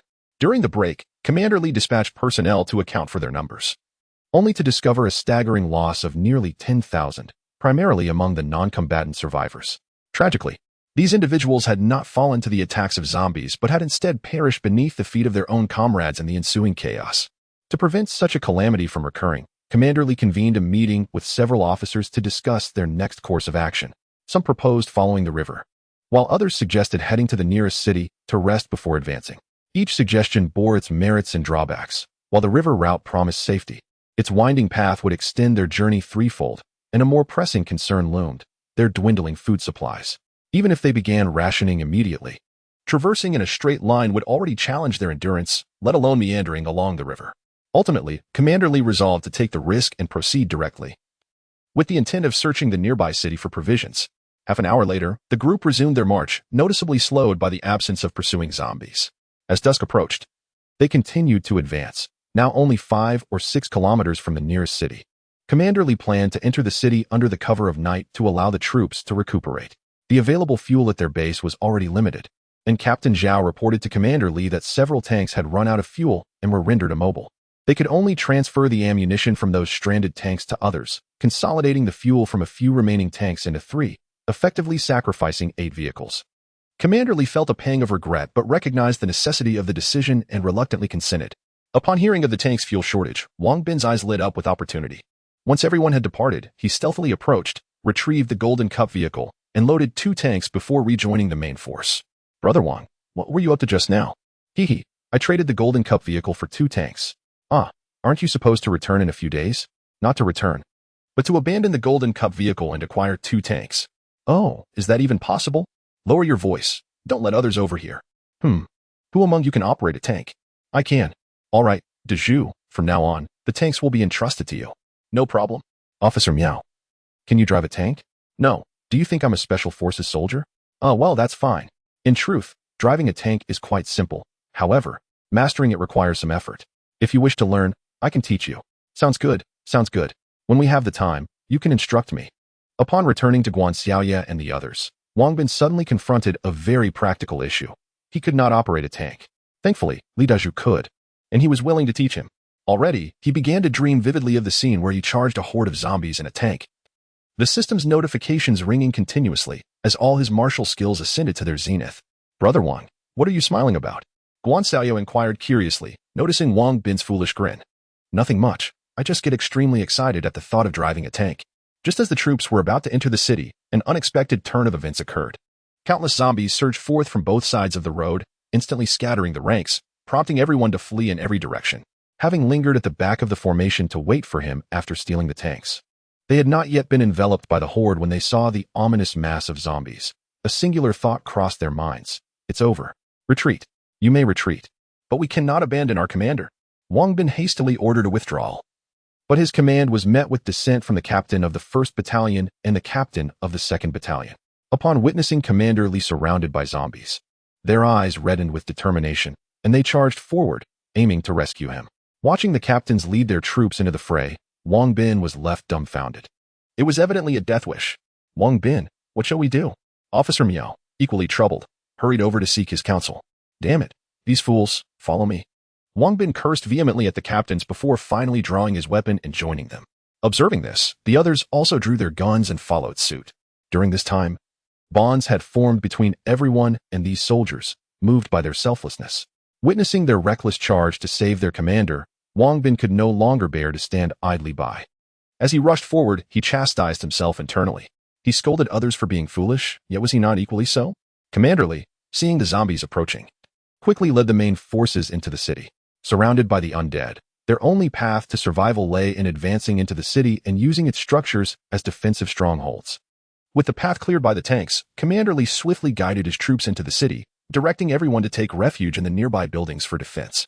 As the crowd surged into the building, they hastily ascended to the upper floors, where many took their positions to defend the stairwell on the 2nd floor.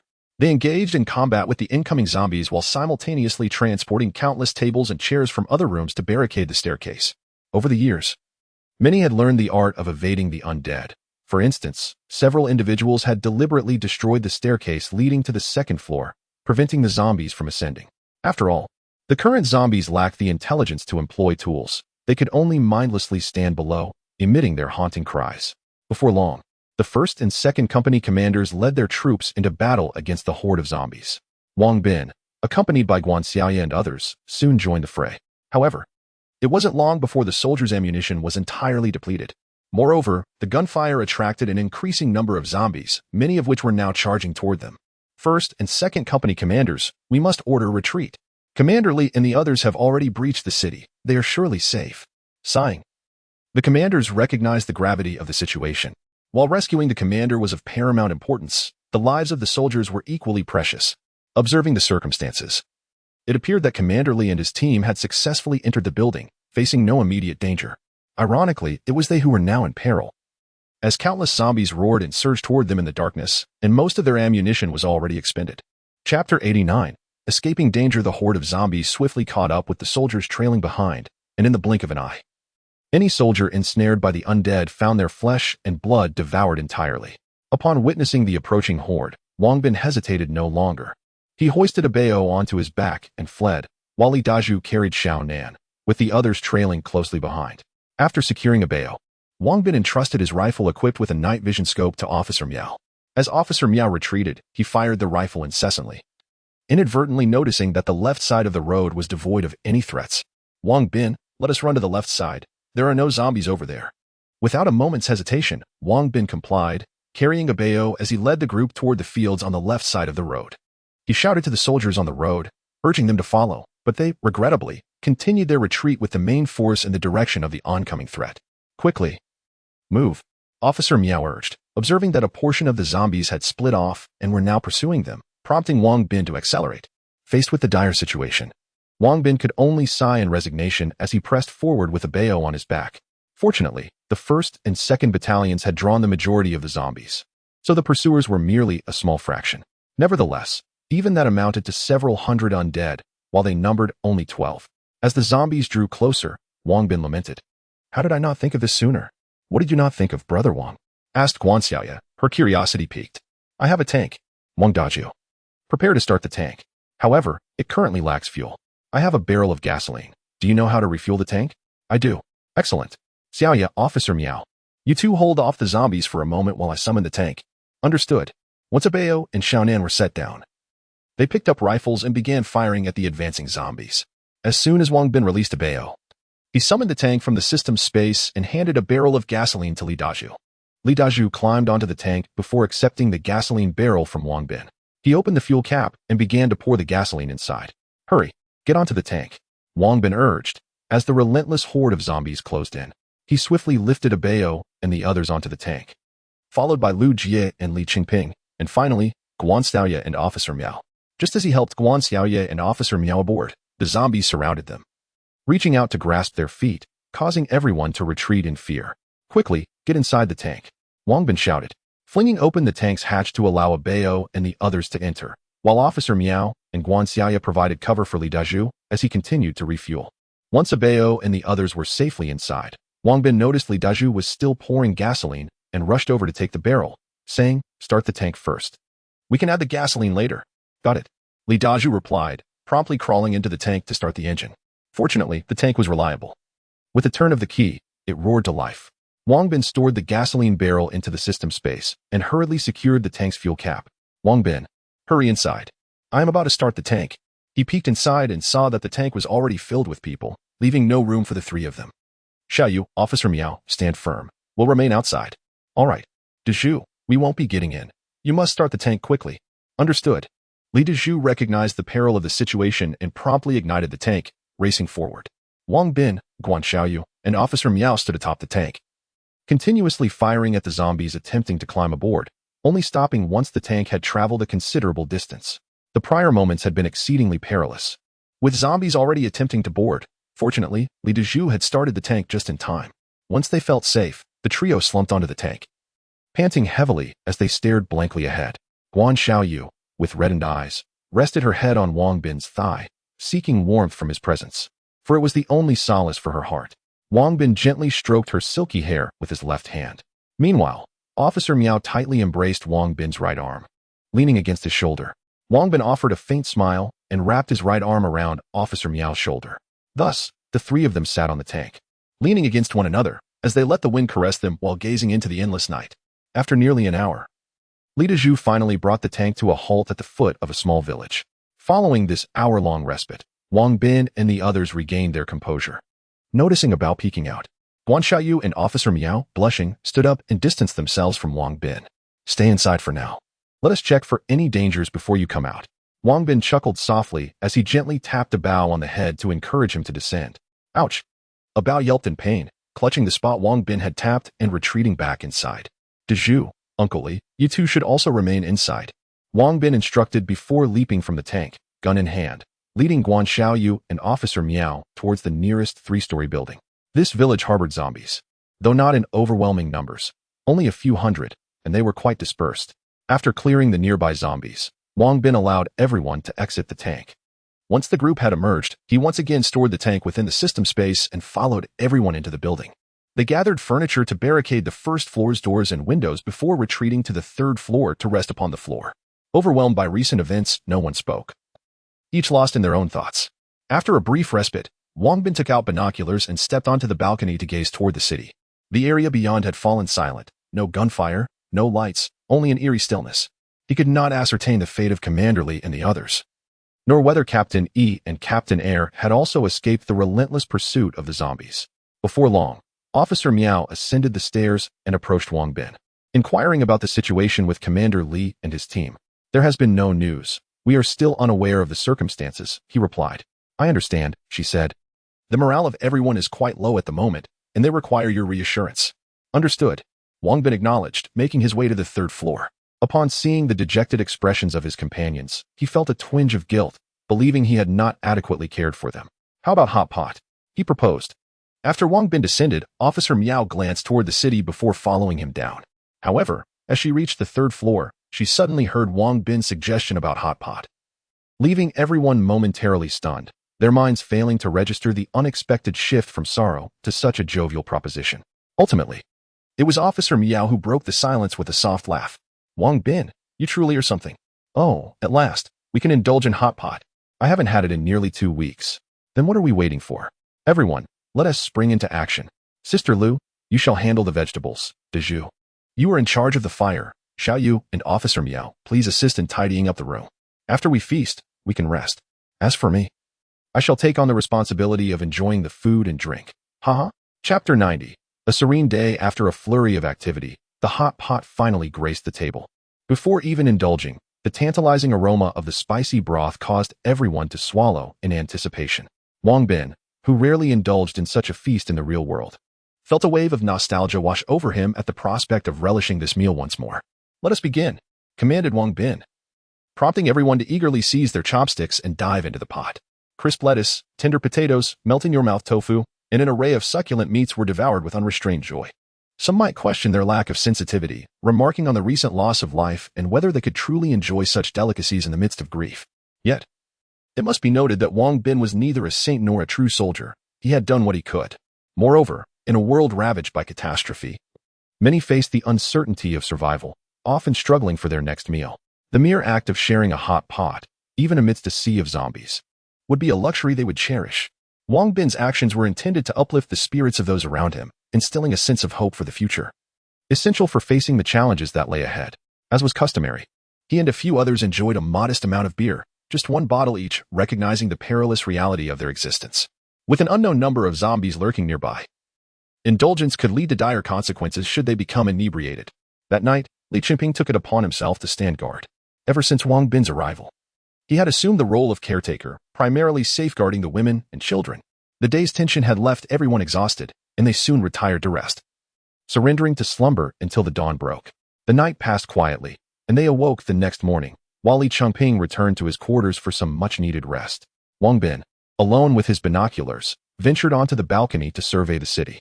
It appeared eerily tranquil, though he could discern silhouettes moving within certain buildings.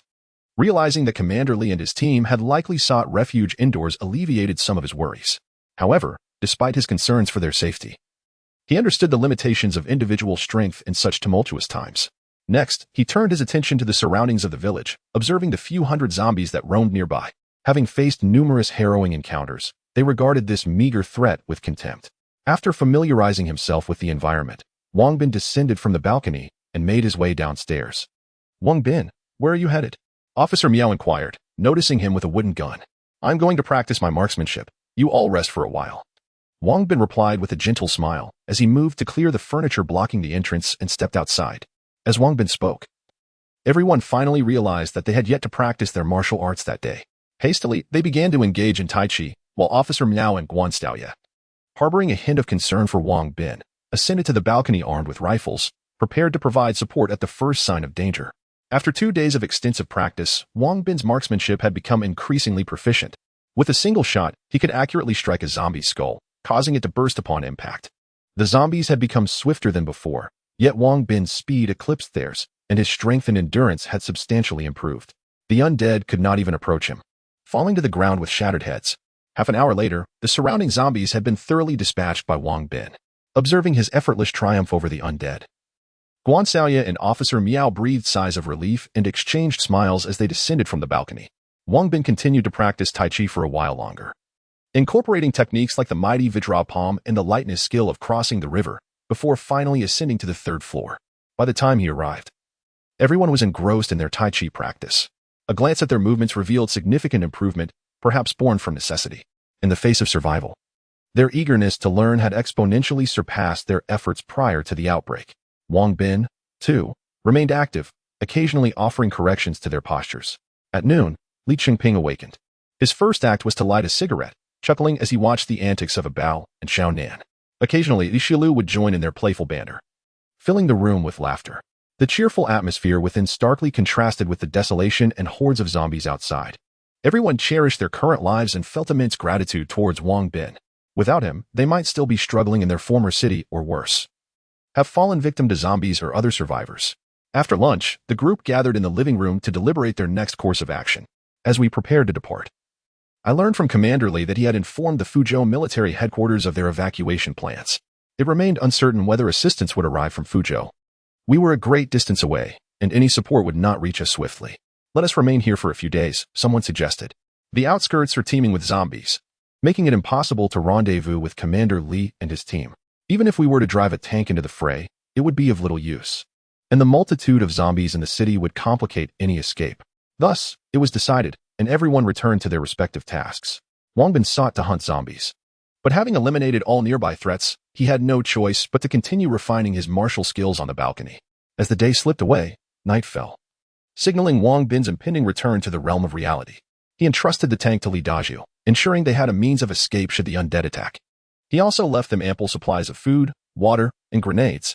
As the time arrived, Wang Bin once again returned to the realm of reality.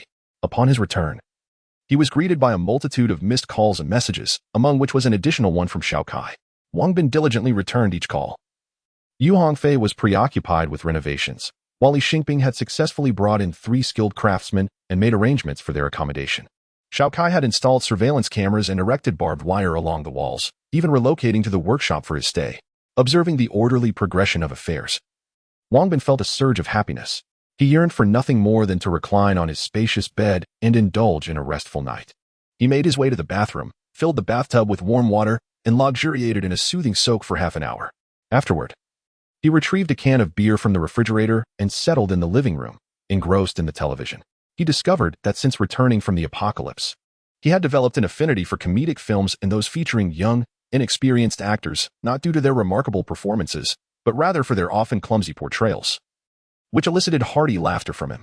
Having been cooped up for far too long during the end times, he felt the need to unwind in the real world. And this was his preferred method of relaxation. Initially intending to watch for just a little while before retiring to bed, he soon found himself drifting off to sleep. Chapter 91. Rapid progress. The following day, Wang Bin was awakened by the blaring alarm clock. He hurriedly washed up and set out for a run. After completing a 10-kilometer jog, he returned to his master, Li Zhengguo. Upon seeing Wang Bin, Li Zhengguo experienced an overwhelming sensation that Wang Bin had significantly improved. The transformation in just a day was beyond his imagination. Curious to gauge Wang Bin's strength, Li Zhengguo decided against practicing push hands and opted for a direct sparring match. Wang Bin was well aware that his master possessed exceptional skills, though the exact level remained unspoken. Given the substantial gap in their abilities, he resolved to unleash his full potential. "Please, master, enlighten me," Wang Bin said, cupping his hands in respect before launching an attack with the powerful Vajra palm. As Li Zhengguo blocked Wang Bin's strikes, he noticed a marked increase in speed compared to before. Although he managed to deflect most of Wang Bin's power, he could still feel the palpable enhancement in Wang Bin's strength. Furthermore, Li Zhengguo observed a significant improvement in the fluidity and explosiveness of Wang Bin's techniques. After exchanging over 50 moves, Li Zhengguo had a firm grasp of Wang Bin's current capabilities. However, in order to aid his disciple, he refrained from using his ultimate techniques to defeat him. Instead, he systematically neutralized Wang Bin's palm strikes while occasionally counterattacking, allowing Wang Bin to deeply comprehend the shortcomings in his technique. Once they had exchanged enough blows, Wang Bin stepped back with a smile. "Thank you for your guidance, master. I would appreciate your assistance in refining my Tai Chi as well." "Very well," Li Zhengguo replied succinctly, nodding in satisfaction. As Wang Bin began to practice Tai Chi, Li Zhengguo was once again astonished. The elevation of the powerful Vajra palm to such a level in just a day was commendable. Yet Wang Bin's Tai Chi also appeared to have improved. Although still at the first level, Wang Bin's strength and agility had reached the pinnacle of a second-tier expert, with his agility now approaching that of a quasi-first-tier master. Thus, his attributes compensated for his limited familiarity with Tai Chi. However, the level of Tai Chi could not match that of the powerful Vajra palm. After merely a dozen moves, Wang Bin's techniques became riddled with flaws, leaving him to defend without the means to counterattack. Just as Li Zhengguo was about to cease, an epiphany struck Wang Bin. Why not simultaneously employ the one reed crossing the river technique alongside Tai Chi to spar with his master? Without a moment's hesitation, he executed the lightness skill of one reed crossing the river. In an instant, Li Zhengguo perceived a blur before him as Wang Bin's figure vanished, only to be met with a surge of energy approaching from his left rear. Alarmed, Li Jinghua quickly pivoted, meeting Wang Bin with greater speed. And with a deft pull and push, he not only neutralized Wang Bin's punch, but also sent him sprawling several paces back. Wang Bin stumbled back 5 or 6 steps before regaining his balance. Impressive, a truly unexpected maneuver. However, one must grasp a fundamental truth. In the realm of Tai Chi, the greater the force exerted by an opponent, the more susceptible they become to our counterattacks, resulting in more severe injuries. Your sudden assault earlier was commendable, nonetheless. One must not be complacent, particularly when engaging with masters. It is essential to maintain a balance of offense intertwined with defense to remain invincible. Thank you for your guidance. Master. Wang Bin had not anticipated that despite employing the agile technique of one reed crossing the river, he was still no match for his master. It appeared that his master possessed a remarkable agility, surpassing his own speed. Had the master utilized his internal energy earlier, Wang Bin would likely have sustained serious internal injuries. By the way, what you demonstrated earlier was indeed a lightness skill, but I am curious as to its identity. In response to his master, Wang Bin declared, I just employed one reed crossing the river. What? You can perform one reed crossing the river? That is an esteemed Shaolin secret art. His master exclaimed. It makes sense. For you are also adept at the Shaolin Great Power Diamond Palm. It is not surprising that you possess one reed crossing the river as well. While others would consider themselves fortunate to learn even a single Shaolin secret, he had never fathomed that Wang Bin could master one reed crossing the river as well. And judging by the circumstances, both techniques were commendable. Truthfully, even though he was nearing 70 years of age and had long since ceased to care for many worldly matters. A hint of jealousy towards Wang Bin had momentarily crept into his heart. Let us continue. Li Jinghua expressed his desire to comprehend the extent of Wang Bin's mastery of one reed crossing the river and invited him to attack again. Very well, Wang Bin replied, launching another assault. This time, he did not limit himself to the combination of Tai Chi and one reed crossing the river, but instead merged 3 distinct martial arts. Alternating between Tai Chi, the Great Power Diamond Palm, and occasionally employing one reed crossing the river as he leapt around Li Jinghua. Even so, Li Jinghua remained effortlessly composed, with Wang Bin failing to land a single blow. After all, his prowess far surpassed that of Wang Bin, and he could easily inflict injury if he so desired. Yet, in his efforts to refine Wang Bin's skills, he chose merely to engage in defense, as Li Jinghua continued to assist Wang Bin in his training. A group of over 20 youths clad in white taekwondo uniforms sprinted towards them, led by a middle-aged man in his 30s, presumably their coach. These individuals shouted slogans as they ran, occasionally executing flying kicks, which drew the attention of passers-by, some of whom even pulled out their phones to capture the moment. Jinbo, the coach of this group, had relocated from South Korea to H-City a few months ago to establish a martial arts school. Having garnered numerous competition trophies in South Korea and effectively promoted his school, he quickly attracted many parents eager for their children to learn. Recently, while out for a run, he observed that restaurants and businesses in China often engage their employees in morning exercises, such as calisthenics and singing, and sometimes organized group runs. Inspired by this observation, he envisioned adopting a similar approach for his martial arts school, leading his students in morning runs while donning uniforms emblazoned with the school's name to enhance its reputation. In preparation for this run, Jinbo selected 26 students, all of whom had consistently performed well, and led them to the beautiful Chui Lake. This location, bustling with individuals engaging in morning exercises or evening jogs, struck him as an ideal setting.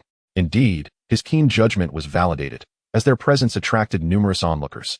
Even those around them, engrossed in their own activities, paused to observe, greatly satisfying Jinbo's vanity. Look over there, 2 experts are sparring, exclaimed one bystander. They seem quite formidable. Another commented, formidable my foot. No one can match the coach's prowess. Someone retorted, Jinbo, taken aback by the impressive display between Wang Bin and Li Jinghua, quickly recognized this as an excellent opportunity to enhance his reputation. He rallied his students, urging them to shout slogans as they sprinted towards Wang Bin and Li Jinghua. Chapter 92. You are unworthy. As Wang Bin and Li Jinghua were deeply engrossed in their training, Jinbo arrived with more than 20 young men, promptly shouting slogans to incite this group to practice taekwondo beside them. 1. Ha. 2. Ha. 3. Ha. Wang Bin's expression darkened, and Li Jinghua furrowed his brow, clearly sensing that trouble was afoot. With Jinbo's ruckus, both lost interest in continuing their practice. Master, it's still early. Shall we have some breakfast? Wang Bin suggested. Indeed, I will take you to a breakfast shop I frequent. It has been in business for over 20 years, and I have been dining there for just as long. Oh, since you say so, I must give it a try. Let us go. Li Jinghua was taken aback by Wang Bin's composure. Had it been another young martial artist, they would likely have rushed to confront the provocateurs. However, he observed that Wang Bin merely displayed a fleeting displeasure before regaining his calm demeanor. With such remarkable composure at a young age, Li Jinghua couldn't help but regard Wang Bin with even greater respect, reflecting on his own youth. He recalled being a fiery young man, but chose not to dwell on it further, smiling as he led Wang Bin away for breakfast. Jin Bo, however, was not prepared to let them leave unchallenged. Noticing their intent to walk away, he swiftly stepped in front of them. "Stop," he demanded, blocking their path. Although Wang Bin and Li Jinghua maintained their composure, being halted by someone speaking clumsy Mandarin irked them both. As a disciple, Wang Bin wished to spare his master from unnecessary troubles and thus stepped forward, asking, "What do you want? Do you wish to fight me?" Jin Bo challenged. "No," Wang Bin replied nonchalantly. "Why not?" Jin Bo asked, perplexed, as one might expect martial artists to be eager for a fight. "Because you're unworthy." Upon hearing Wang Bin's words, Li Jinghua couldn't help but smile. Jin Bo, on the other hand, was furious, his anger boiling over as he clenched his fists, the knuckles cracking ominously. Had anyone else faced Jin Bo's wrath, they would likely have been intimidated into submission. Yet Wang Bin and Li Jinghua did not even grant him a glance. "You insolent fool. Taekwondo from our mighty nation is the most formidable martial art in the world. How dare you belittle it? I do not disdain Taekwondo. I disdain you," Wang Bin retorted, unable to stifle a chuckle. "Are you a politician? Why do you speak as if you're branding labels like one?" "You," Jin Bo seethed, raising his hand to point accusingly at Wang Bin. "What of it? Good dogs should not obstruct the path. Please step aside." Wang Bin dismissed him with indifference. "I demand a duel," Jin Bo shouted in exasperation. As Jin Bo bellowed, a nearby little girl, around 7 or 8 years old, attempted to pick lotus flowers from the lake. Startled by his roar, she lost her balance and fell into the water with a scream. "Help! Help! Someone has fallen into the water." Wang Bin, hearing the commotion, quickly turned to see a pair of small hands flailing desperately in the water, occasionally revealing her little head as she cried for help. It was evident that while the girl possessed some swimming skills, her abilities were insufficient, and in her panic, she merely splashed the surface, shouting for assistance. Without a moment's hesitation, Wang Bin dashed toward the lake's edge. Upon reaching it, he gracefully leaped over the railing. Just as the onlookers assumed he was about to plunge into the water to rescue the girl, Wang Bin lightly pressed his foot on a lotus leaf and jumped again, soaring several meters away. With each gentle step on the leaves, he propelled himself forward, and after 3 such leaps, he arrived at the spot where the girl had fallen. As he landed on a lotus leaf, he bent down, extending his hand to grasp hers, and with a gentle tug, he pulled her above the surface. Supporting her with one arm, he spread his other arm to maintain balance as he leaped again, ultimately landing on a stone bridge above the lake's surface. Many onlookers had taken out their phones to capture the moment and share it on social media. But they were soon treated to a scene that seemed straight out of a film. A young boy, defying gravity upon the lotus leaves, had rescued the girl, and remarkably, apart from the splashes from her, he appeared almost entirely dry. The crowd, astonished by the spectacle, rushed excitedly toward Wang Bin. Noticing their fervent approach, he furrowed his brow and crouched down to ask the little girl, "Where are your adults?" "Over there." She pointed toward the approaching crowd. "Oh, be more careful next time," Wang Bin responded, relieved to learn her family was nearby. He swiftly took off again, employing his light-footed technique to evade being swarmed by curious onlookers. After running a short distance, he remembered his master was still at the lakeside and quickly gestured a phone call sign toward Li Jinghua. The little girl, watching Wang Bin disappear into the distance, felt a mix of fear and exhilaration. She had narrowly escaped disaster and was thrilled to have been whisked away by a stranger. It was a thrilling experience, and she wished for another, but alas, the mysterious uncle had already sprinted away. Li Jinghua, upon seeing Wang Bin's signal, smiled faintly, casting a dismissive glance at Jin Bo before walking away. At that moment, Jin Bo was in a state of disbelief. What had he just witnessed? Someone could actually run across the surface of the lake. Was this even human? Surely, it must be a film shoot, yet there seemed to be no film crew in sight. Had he somehow activated a cheat code? This was reality, not a video game. He now dares not to imagine what would have transpired had he engaged in combat with that youth. He suspects he would have truly been no match for his opponent. It appears I am indeed unworthy. When Jin Bo regained his senses, Li Jinghua had long since vanished, and his 26 disciples had already dashed toward the stone bridge, shouting fervent pleas for their master to accept them as apprentices as they pursued Wang Bin's departing figure. Witnessing this scene, Jin Bo was instantly overwhelmed with a sense of suffocation, and a slight dizziness ensued. Had he not steadied himself against a nearby willow tree, he might well have collapsed to the ground. After a moment, noticing that no one was paying him any mind, he wiped the cold sweat from his forehead and quietly slipped away. Before long, Li Zhenghua arrived at a modest breakfast establishment, where Wang Bin stood smiling at the entrance to greet him. Master, would you care for something to eat? A bowl of millet porridge will suffice. If you do not mind the mutton odor, you might try their lamb offal. I adored it in my youth.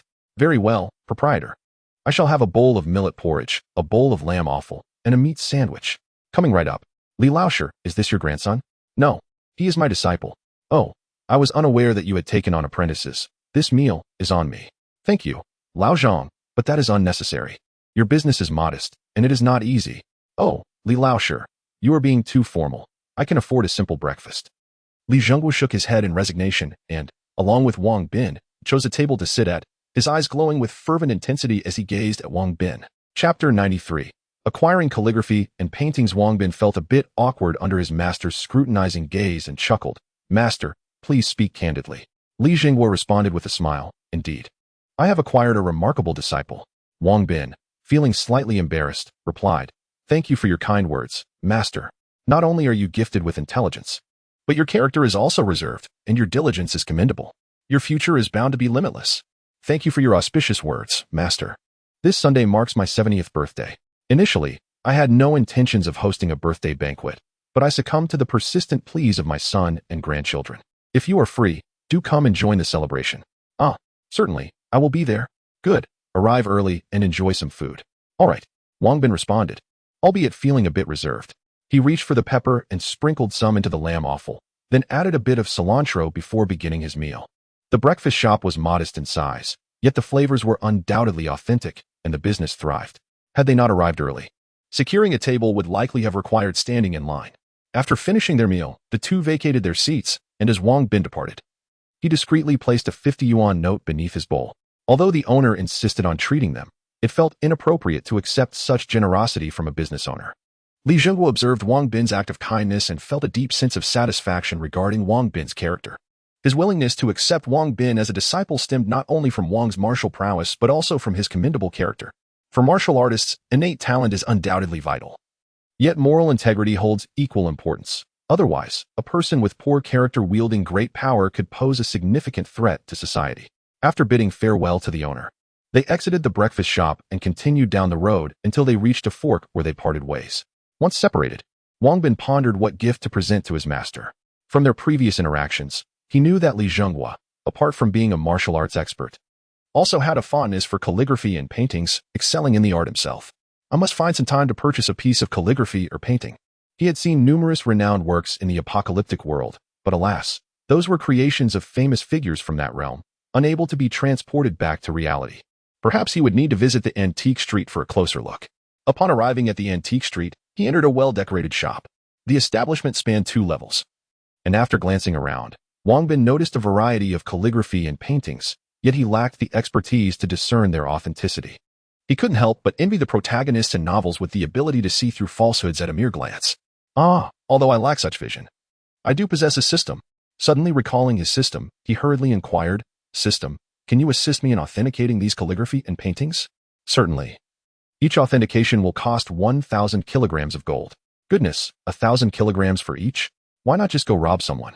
Upon hearing the system's exorbitant price, Wang Bin felt a pang of pain in his chest and couldn't help but curse internally, deeming the system excessively greedy. 1,000 kilograms per piece, and even then, there was no guarantee of authenticity. With that much gold, he could practically purchase the entire shop. Devoid of systematic assistance, he could solely rely on his own discernment. Soon, he found himself captivated by a piece of calligraphy and painting, prompting him to call out to a nearby attendant. Young man, may I examine this artwork?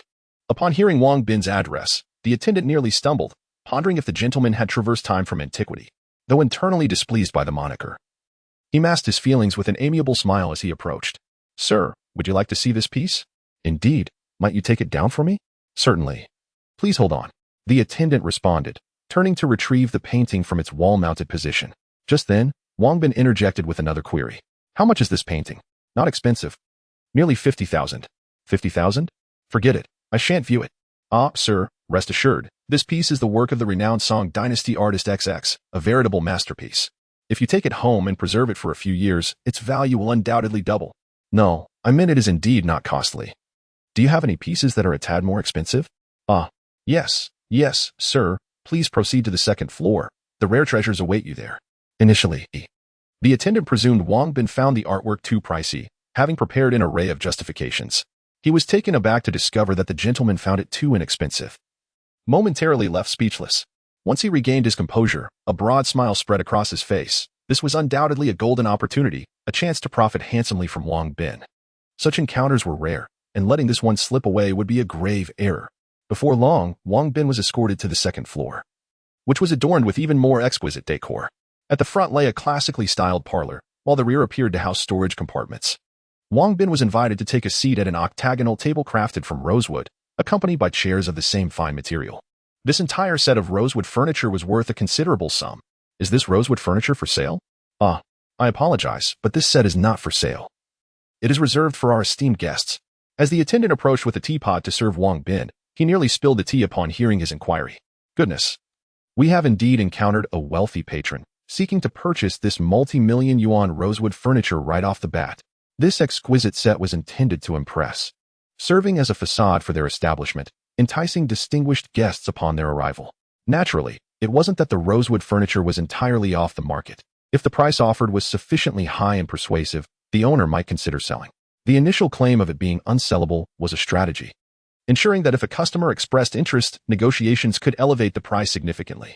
However, Wang Bin, oblivious to their convoluted tactics, interpreted the attendant's words at face value and ceased his inquiries. The attendant, witnessing Wang Bin's lack of further questions, felt a pang of disappointment. Sir, our boss is on the way. Please indulge in our treasured Dahong Pao. Very well, Wang Bin replied, taking a delicate sip. Although he was not well versed in tea tasting, he could discern that this tea was undoubtedly of superior quality. Its fragrant aroma and distinct flavor set it apart from the inexpensive varieties he had purchased from the supermarket. While savoring the tea, he gazed at the calligraphy and paintings adorning the walls, unable to differentiate the nuances between these artworks and those displayed below. In fact, he felt that some of the pieces above were inferior to their counterparts beneath. Should he dare to voice such an opinion, he would surely face scorn from those more knowledgeable. Before long, footsteps echoed from the staircase, prompting the server to hastily approach. Ah, Miss Lee, you have arrived. Do not call me Miss Lee. Refer to me as Officer Lee. Ah, of course, Officer Lee, please come in.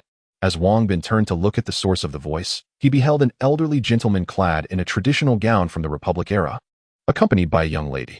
The moment he laid eyes on the girl, he was utterly mesmerized. Chapter 94. The Purchase of Calligraphy and Paintings. Officer Miao. What brings you here? Upon catching sight of the young lady, Wang Bin could not help but blurt out. Indeed, this girl bore an uncanny resemblance to Officer Miao, to the extent that he momentarily lost his composure. I do not bear the surname Miao. My surname is Li. Furthermore, your approach to flirtation is rather antiquated. It calls for a refresh. Upon hearing Wang Bin's remark, Officer Li frowned, perceiving him as a dandy infatuated with her beauty. To avoid any misconceptions, she had chosen not to don her uniform, instead adorning herself in an elegant dark green dress that accentuated her graceful stature, captivating the hearts of all men who beheld her. As Officer Lee spoke, Wang Bin scrutinized her closely and realized that, while she bore a striking resemblance to Officer Miao from the apocalyptic world, their dispositions differed significantly. Officer Miao exuded a matured femininity coupled with a fierce tenacity, whereas Officer Lee, though possessing commendable poise, lacked the resilience forged through life and death experiences, rendering her comparatively less seasoned. Realizing his misjudgment and sensing her apparent disinterest, Wang Bin refrained from further conversation, choosing not to embarrass himself. Once the proprietor invited Officer Lee to sit at the round table, he exchanged pleasantries with Wang Bin. May I inquire your name, sir? Merely Wang. No need for formality. Oh, Mr. Wang, how do you find this tea? Excellent. However, I did not come merely for tea. I seek to purchase a piece of calligraphy or artwork. Might you possess any items of considerable value? You have come to the right person. This establishment specializes in the sale of calligraphy and paintings. Moreover, I have amassed quite a collection of treasures on the second floor. Shall I fetch some to broaden your horizons? Master Liu, we had previously agreed that I would select the pieces first, interjected Officer Lee, unable to contain herself. Ah, that is easily arranged. We have an abundance of artworks for you to peruse at your leisure. Master Liu chuckled, taking the key and heading toward the second floor. As he entered, a server promptly followed, whispering in Liu's ear, Boss, this gentleman is undoubtedly a big fish. Understood. Your reward is assured. Thank you. Now, quickly attend to the guests. Yes, sir. In no time, the server emerged, standing by to assist Wang Bin and Officer Li. With his agility attribute having reached an impressive 80 points, Wang Bin possessed keen hearing. Although their conversation was hushed, he discerned every word with clarity. Upon overhearing their exchange, he realized he had been regarded as an unwitting mark, and a chuckle escaped him. Indeed, the saying, different traits, different mountains, rang true. It was evident how effortlessly they had discerned his background. Were it not for his extraordinary hearing, he might have been easily led astray, possibly even becoming a victim of their schemes. If he were to purchase a genuine piece, it would be well and good. However, should he end up with a forgery at a high price, he would incur a significant loss. Now that he understood their intentions, it was clear that their calculations had misfired. Before long, Manager Lu emerged with 3 exquisite pieces of calligraphy and painting. Just as he intended to place them upon the table, Officer Li abruptly snatched them away. "Oh, Officer Li, do be gentle. These are priceless treasures. If they are damaged, I shall bear the cost." Manager Lu's protest was swiftly cut off by Officer Li, who seemed unimpressed by his concerns. As if wealth was a shield against any repercussions. Wang Bin, upon hearing this, realized that Officer Li hailed from an affluent background, yet he remained indifferent. He too had amassed considerable wealth, earned through his own endeavors, unlike some who relied on parental support. Officer Li meticulously unrolled each of the 3 paintings, studying them intently. Glancing over, she noticed Wang Bin quietly sipping his tea, seemingly uninterested in her activities, and thought to herself, at least he knows his place. After an extensive period of over 10 minutes, Officer Li finally concluded her examination of the paintings. It is not uncommon for one to spend an hour or more appraising such artworks, a notion Manager Lu had long since grown accustomed to. However, for Wang Bin, who possessed little knowledge of this domain, the prolonged silence began to feel tedious, and he was relieved when Officer Li finally completed her appraisal. Otherwise, he might have succumbed to slumber. In a careless manner, Officer Li tossed one of the paintings aside, causing Manager Lu immense distress. "Officer Li, I have been studying calligraphy and painting under my grandfather since childhood. While I may not possess his skills, I can certainly authenticate ordinary pieces. This spring outing painting is clearly a reproduction." "Ah, Officer Li, you mustn't speak so recklessly." Though Manager Lu recognized the truth in Officer Li's assertion, he would never concede that the painting he sold was a counterfeit. What infuriated him further was the presence of another customer. Her blatant remarks compromised his ability to negotiate. Yet, he could not express this frustration, leaving him in a bitter state. After inspecting the remaining 2 paintings for a while, Officer Li remarked, "Both of these are genuine. But this bamboo painting by Zhang Betrayal holds slightly greater collectible value. Manager Lu, I wish to acquire this piece. Name your price." Upon hearing this, Manager Lu's face lit up with a smile. "Officer Li, this painting is a prized work by Zhang Betrayal. Its price is not trivial." With a raised eyebrow, Officer Li replied impatiently, "I am aware of its worth and the current market conditions. Please state your price." Her meaning was clear. She was genuinely interested in the artwork, but was also well informed enough to avoid being swindled. Manager Lu dreaded dealing with someone like Officer Li. While he could easily bamboozle an amateur with his silver tongue, he knew this officer was knowledgeable and had already set the stakes, leaving him little room to embellish the painting's value without overreaching. "Very well, since you are so forthright. I shall say this bamboo painting by Zhang Betrayal is priced at 8 million. Wang Bin was taken aback by the figure of 8 million. Though he understood that the works of ancient masters were indeed valuable, he was astonished that such a simple depiction of bamboo could command such an astronomical price. "Master Lu, you are not being genuine. Although this painting is indeed by Zhang Betrayal, how can it possibly be valued at 8 million given its diminutive size?" Upon hearing this, Wang Bin, standing nearby, gained new insight. He realized that the pricing of artwork by renowned masters is often dictated by its dimensions. Officer Li succinctly exposed the painting's true worth, leaving Master Lu feeling quite displeased. There seemed little point in haggling with someone knowledgeable. Yet he was reluctant to part with this hard-won piece by Zhang Betrayal so easily. "Oh, Officer Li, given that the works of Zhang Betrayal are becoming increasingly scarce, I have only just managed to acquire this piece. Would you consider adding a bit more?" "Very well, 7 million it shall be, but not a penny more." Officer Li contemplated for a moment. The market value of this painting was merely around 5 million, so adding another million seemed acceptable. Just as Master Lu was about to finalize the deal upon hearing the figure of 7 million, Wang Bin interjected, 8 million, I will take it.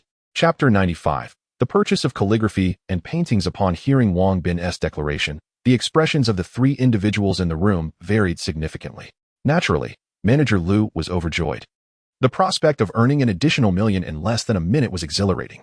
However, a merchant of his caliber was never content with immediate gains. He sought to maximize his profits. After his initial excitement, he cast a glance at Officer Li, silently urging her to place another bid. Meanwhile, the attendant contemplated the enormous commission she might earn, envisioning several tens of thousands in her pocket. "You scoundrel, I had my eye on this first," Officer Li erupted, her voice filled with indignation. As Wang Bin made his announcement, she slammed her hand on the table and rose abruptly. Startled by her outburst, Wang Bin regained his composure swiftly, shrugging helplessly, convinced that he would secure the artwork regardless. Noticing Wang Bin's steadfastness, Officer Li turned her gaze toward Manager Lu. The latter felt a twinge of apprehension under her scrutiny but ultimately allowed his merchant instincts to prevail over fear, murmuring, "I shall honor my prior commitment. Should the price be the same, I will prioritize selling the piece you desire to you." This was a clear indication that, given their long-standing acquaintance, if she offered 8 million, the artwork would be hers. Officer Li, in desperate need of this piece, an authentic work by Zhang Benqiao, a rare find, gritted her teeth and declared, "All right, I bid 8,500,000. As soon as the amount left her lips, she felt a pang of regret. With her years of experience in law enforcement, she sensed a potential ruse. Perhaps the individual beside her was colluding with Manager Lu to artificially inflate the price. The mere thought caused her to fix her steely gaze on Wang Bin. At that moment, her heart was a tumult of conflicting emotions. She wished fervently for Wang Bin to refrain from bidding, yet simultaneously hoped he would raise the stakes. If he refrained, her aspiration to possess the Zhang Banxiao artwork would be realized. If he did bid, it might indicate a conspiracy, allowing her to extricate herself from the situation. Wang Bin, feeling the intensity of her stare, akin to that of a wolf, or rather a she-wolf, remained undeterred. Without a moment's hesitation, he proclaimed, 10 million. The instant this figure escaped his lips, all three were momentarily taken aback. Manager Lu and the attendant were, without a doubt, exhilarated. In less than a minute, they stood to gain an additional 150,000. Officer Li, however, was consumed by fury, inwardly contemplating the audacity of wealth. Yet, upon reflection, she realized her own financial standing was not insignificant. She simply lacked immediate access to substantial funds. The 850,000 she had just offered represented nearly 2 years' worth of her savings. Choosing not to raise her bid further, Officer Li swiftly retrieved her phone and activated the camera, capturing an image of Wang Bin. "I hope this is not a setup orchestrated by you. Otherwise, I assure you, I will not let this slide." With that, she stood and made her way toward the staircase. Alarmed, Manager Lu hastily followed, exclaiming, "Officer Li, you've misunderstood. I do not know him. We are not conspiring against you. If there is a setup, I will uncover it." After Officer Li concluded his remarks, he disregarded Lu Zhonggui and strode purposefully downstairs. Witnessing the stern words Officer Li had left behind, Wang Bin found him quite impressive. He had been contemplating whether the three individuals had orchestrated a scheme. If so, their performances were worthy of accolades. However, should Lu Zhonggui dare to deceive him, he would not hesitate to confront her. Who is she? Wang Bin could not restrain his curiosity. She is someone we cannot afford to provoke.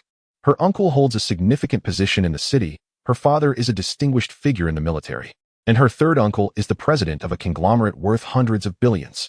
Upon hearing Lu Zhonggui's words, Wang Bin could not help but gasp in astonishment. He had encountered a genuine second-generation affluent individual, or rather, a second-generation official. Indeed, she was someone who possessed everything. However, upon further contemplation, Wang Bin found the situation highly suspicious. Lu Zhonggui, if her family background is so formidable, why would she choose to become a police officer? What do I know about the thoughts of the wealthy? Instead of staying home or courting girls, she insists on becoming a police officer. Though she doesn't pursue girls, rather, she seeks handsome men. Wang Bin harbored considerable skepticism regarding Lu Zhonggui's claims. Yet, lacking expertise in calligraphy and painting, he could not ascertain whether they were attempting to deceive him, rendering him momentarily speechless. "I intend to gift this piece of calligraphy. Please prepare an exquisite gift box for it." Certainly. The transaction price was an astonishing 10 million. And he stood to gain over 5 million from the difference. Wang Bin's modest request was inconsequential in his eyes. Soon, Lu Zhonggui produced an elegant gift box to neatly package Wang Bin's item. After Wang Bin settled the payment, he did not linger and promptly descended the stairs. Lu Zhonggui and the attendant warmly escorted him to the door, waving until he had ventured far before returning inside. As Wang Bin pondered the matter, he felt increasingly uneasy. After walking a short distance down the street, he noticed another shop selling calligraphy and antiques, prompting him to enter. "Good sir, what might you be looking to purchase?" Upon entering, a staff member approached him. "I'm not here to buy. I have a piece of calligraphy by Zhang Banxiao that I would like you to examine." "Ah, you wish to sell calligraphy?" Please, proceed to the second floor. The attendant's eyes brightened at the mention of Zhang Banqiao's work and immediately led Wang Bin upstairs. The shopkeeper was seated on the second floor, savoring tea. Upon seeing the staff member accompany a customer, he promptly stood, smiling warmly. The second floor was not accessible to just anyone. Those who were brought up generally belonged to a distinguished class, so the shopkeeper welcomed Wang Bin with a grin, regardless of his casual attire. Good sir, please have a seat and enjoy my treasured Longjing tea. Thank you. I have a piece of calligraphy by Zhang Banqiao. I would appreciate your assistance in appraising it.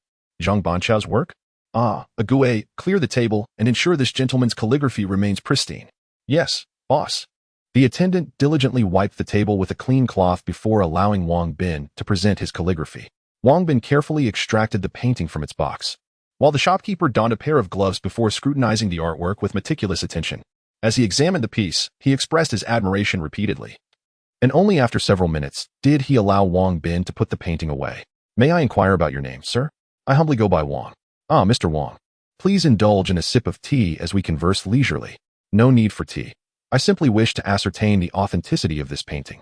Upon hearing the shopkeeper's words, Wang Bin felt a pang of frustration, as it seemed that antique dealers enjoyed meandering before addressing the crux of the matter. The shopkeeper had the luxury of time, but Wang did not. He had numerous other matters awaiting his attention. Upon my assessment, this painting is indeed an authentic work by Mr. Zhang Banqiao. I wonder, Mr. Wang, are you willing to sell it? Not for sale. Upon learning that the painting was genuine, Wang Bin felt a sense of relief. The last thing he wanted was to present a counterfeit to his master on his birthday, which would reflect poorly on him. Now that he was assured of its authenticity, he no longer wished to linger and intended to leave. The shopkeeper, taken aback by Wang Bin's decisive response, was just about to make an offer when he quickly realized that this might be a strategic ploy on the part of Wang, prompting him to feign indifference as he took a sip from his teacup. However, as Wang Bin tucked the painting away and expressed his gratitude, he strode purposefully toward the staircase. At that moment, the shopkeeper was still contemplating whether Wang Bin was merely playing hard to get, counting silently to himself. 1, 2, 3. Turn back. Mr. Wang, wait. I will offer 3 million for your painting. Chapter 96. The purchase of calligraphy and paintings. The shopkeeper, unable to wait for Wang Bin to turn back, abruptly rose from his seat. The moment he opened his mouth, he realized that this negotiation placed him in a position of disadvantage. Yet, the prospect of obtaining an authentic piece by Zhang Banqiao was too enticing to overlook. Ultimately, he resolved that earning slightly less was an acceptable compromise. Securing Zhang Banqiao's artwork would allow him to capitalize on future opportunities with eager buyers, and merely advertising the presence of such esteemed works would undoubtedly draw in a multitude of familiar patrons. Even if these potential customers were not inclined to purchase immediately, their presence alone signified a wealth of possibilities. In their line of work, the adage that a shop may remain closed for 3 years but then reap the rewards for 3 years upon opening is not unfounded. A single fortunate acquisition could yield returns that multiply by several folds or even reach astronomical figures. Of course, there were times when their judgment faltered, leading to losses that could be equally devastating. Upon hearing the shopkeeper quote 3 million, Wang Bin could not suppress a sneer. After all, he had invested 10 million. The idea that he could part with it for a mere 3 million was preposterous. Noting Wang Bin's disdainful expression, the shopkeeper surmised that he was well acquainted with the market. Gritting his teeth, he offered, "How about 5 million? Not a chance. This piece by Zhang Banqiao cost me 10 million. Wang Bin discerned the glint of greed in the shopkeeper's eyes and, to dissuade him from any further thoughts of purchasing his artwork, revealed the truth. What? 10 million? Who sold it to you? Tell me, and I shall confront them. That is utterly outrageous. While it is indeed a work by Zhang Banqiao, the market value is at most 6 million. Upon hearing the shopkeeper's words, Wang Bin felt reassured that his purchase was undeniably authentic. Though the market price was 6 million, he considered the additional 4 million a worthy investment. After all, he was not an expert. Had he ventured to acquire it himself, he might have spent an even greater fortune without obtaining a genuine piece, especially one by a master artist. Furthermore, considering it was for his master's 70th birthday, no price was too steep. This sentiment echoed his earlier days, when emerging from the apocalypse, he promptly sent 1 million to Yu Hongfei and Li Xingping. Believing their friendship merited such an investment, Wang Bin was inherently generous, while he may have occasionally exhibited selfishness during the end times. It was driven by a desire to protect individuals like Officer Miao, whom he regarded as family. Having achieved his objective, Wang Bin paid no further attention to the shopkeeper and the attendant, eager to depart as he had numerous pressing matters awaiting his attention. As he exited the shop, The shopkeeper quickly retrieved his phone, composing a message to send.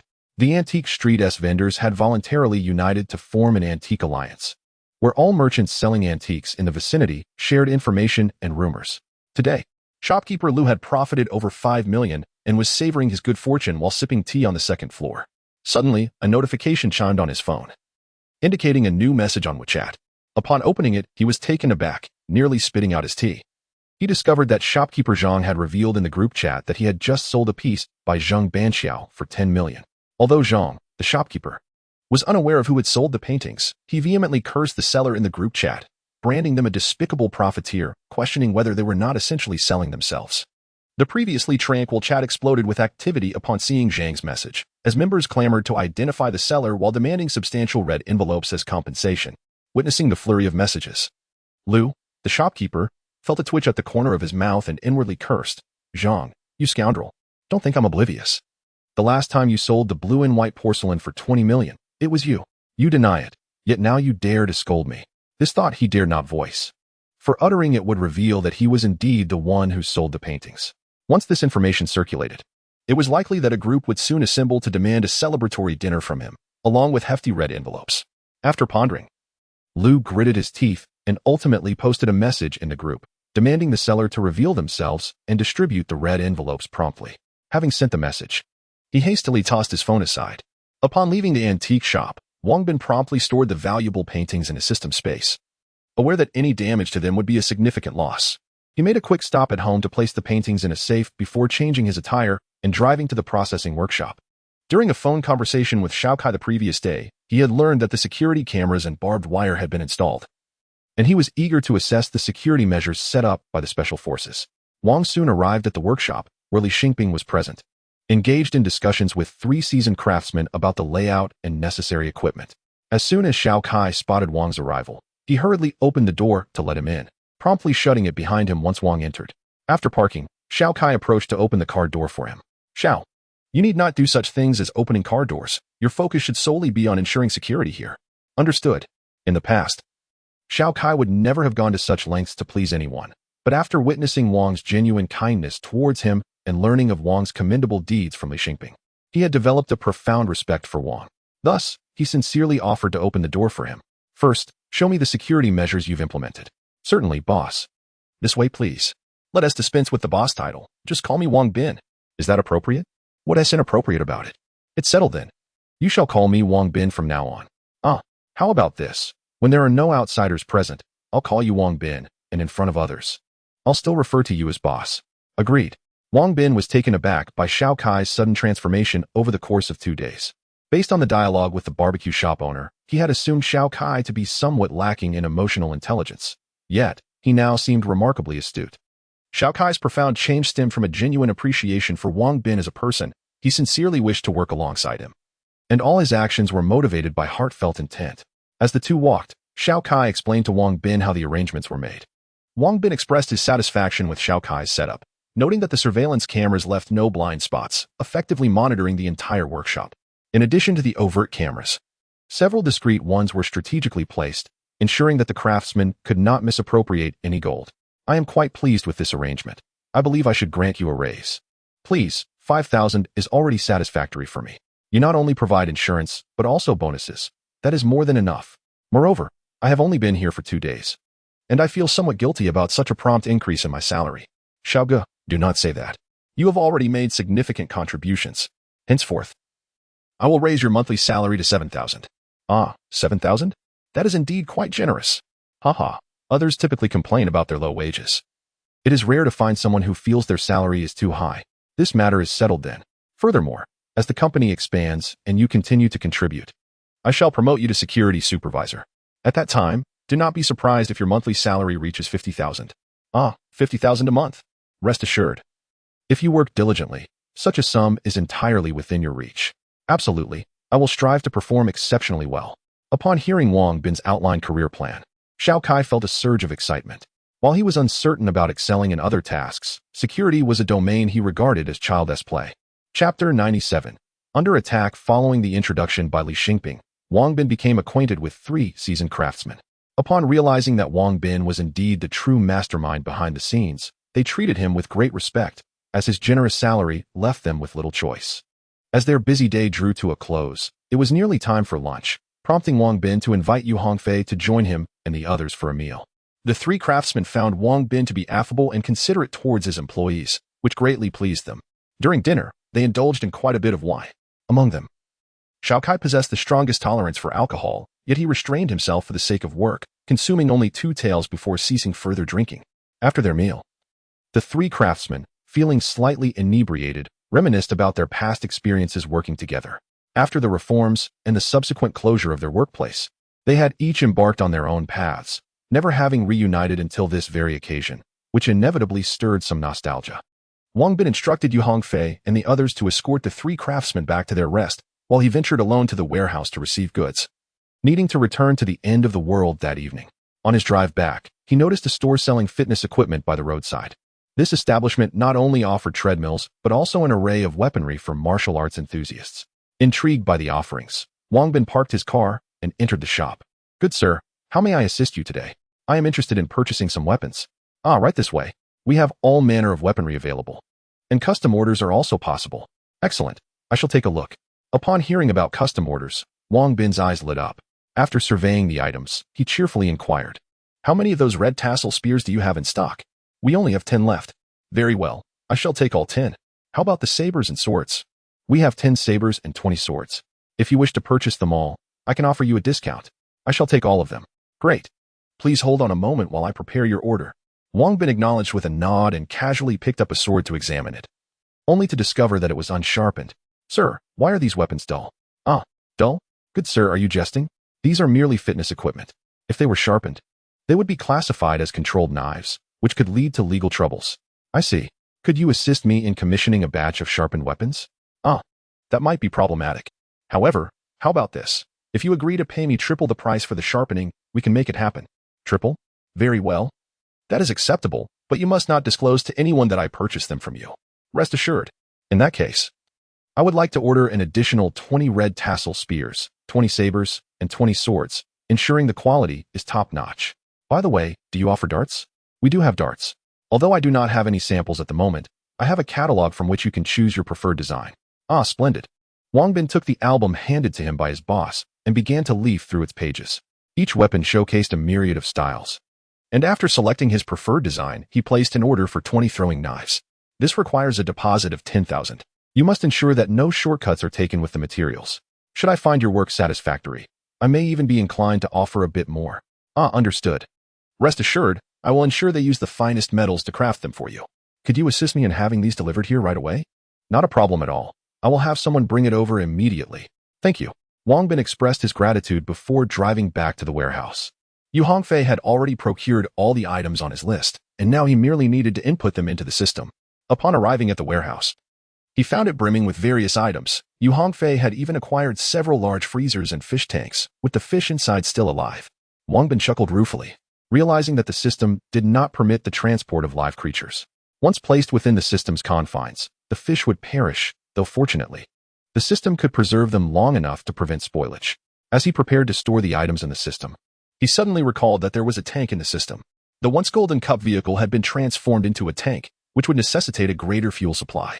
At that moment, he longed to summon the tank and take it for a spin, but alas, the limited space in the warehouse could not accommodate it. Soon, the delivery person arrived with the weapons and left promptly after unloading.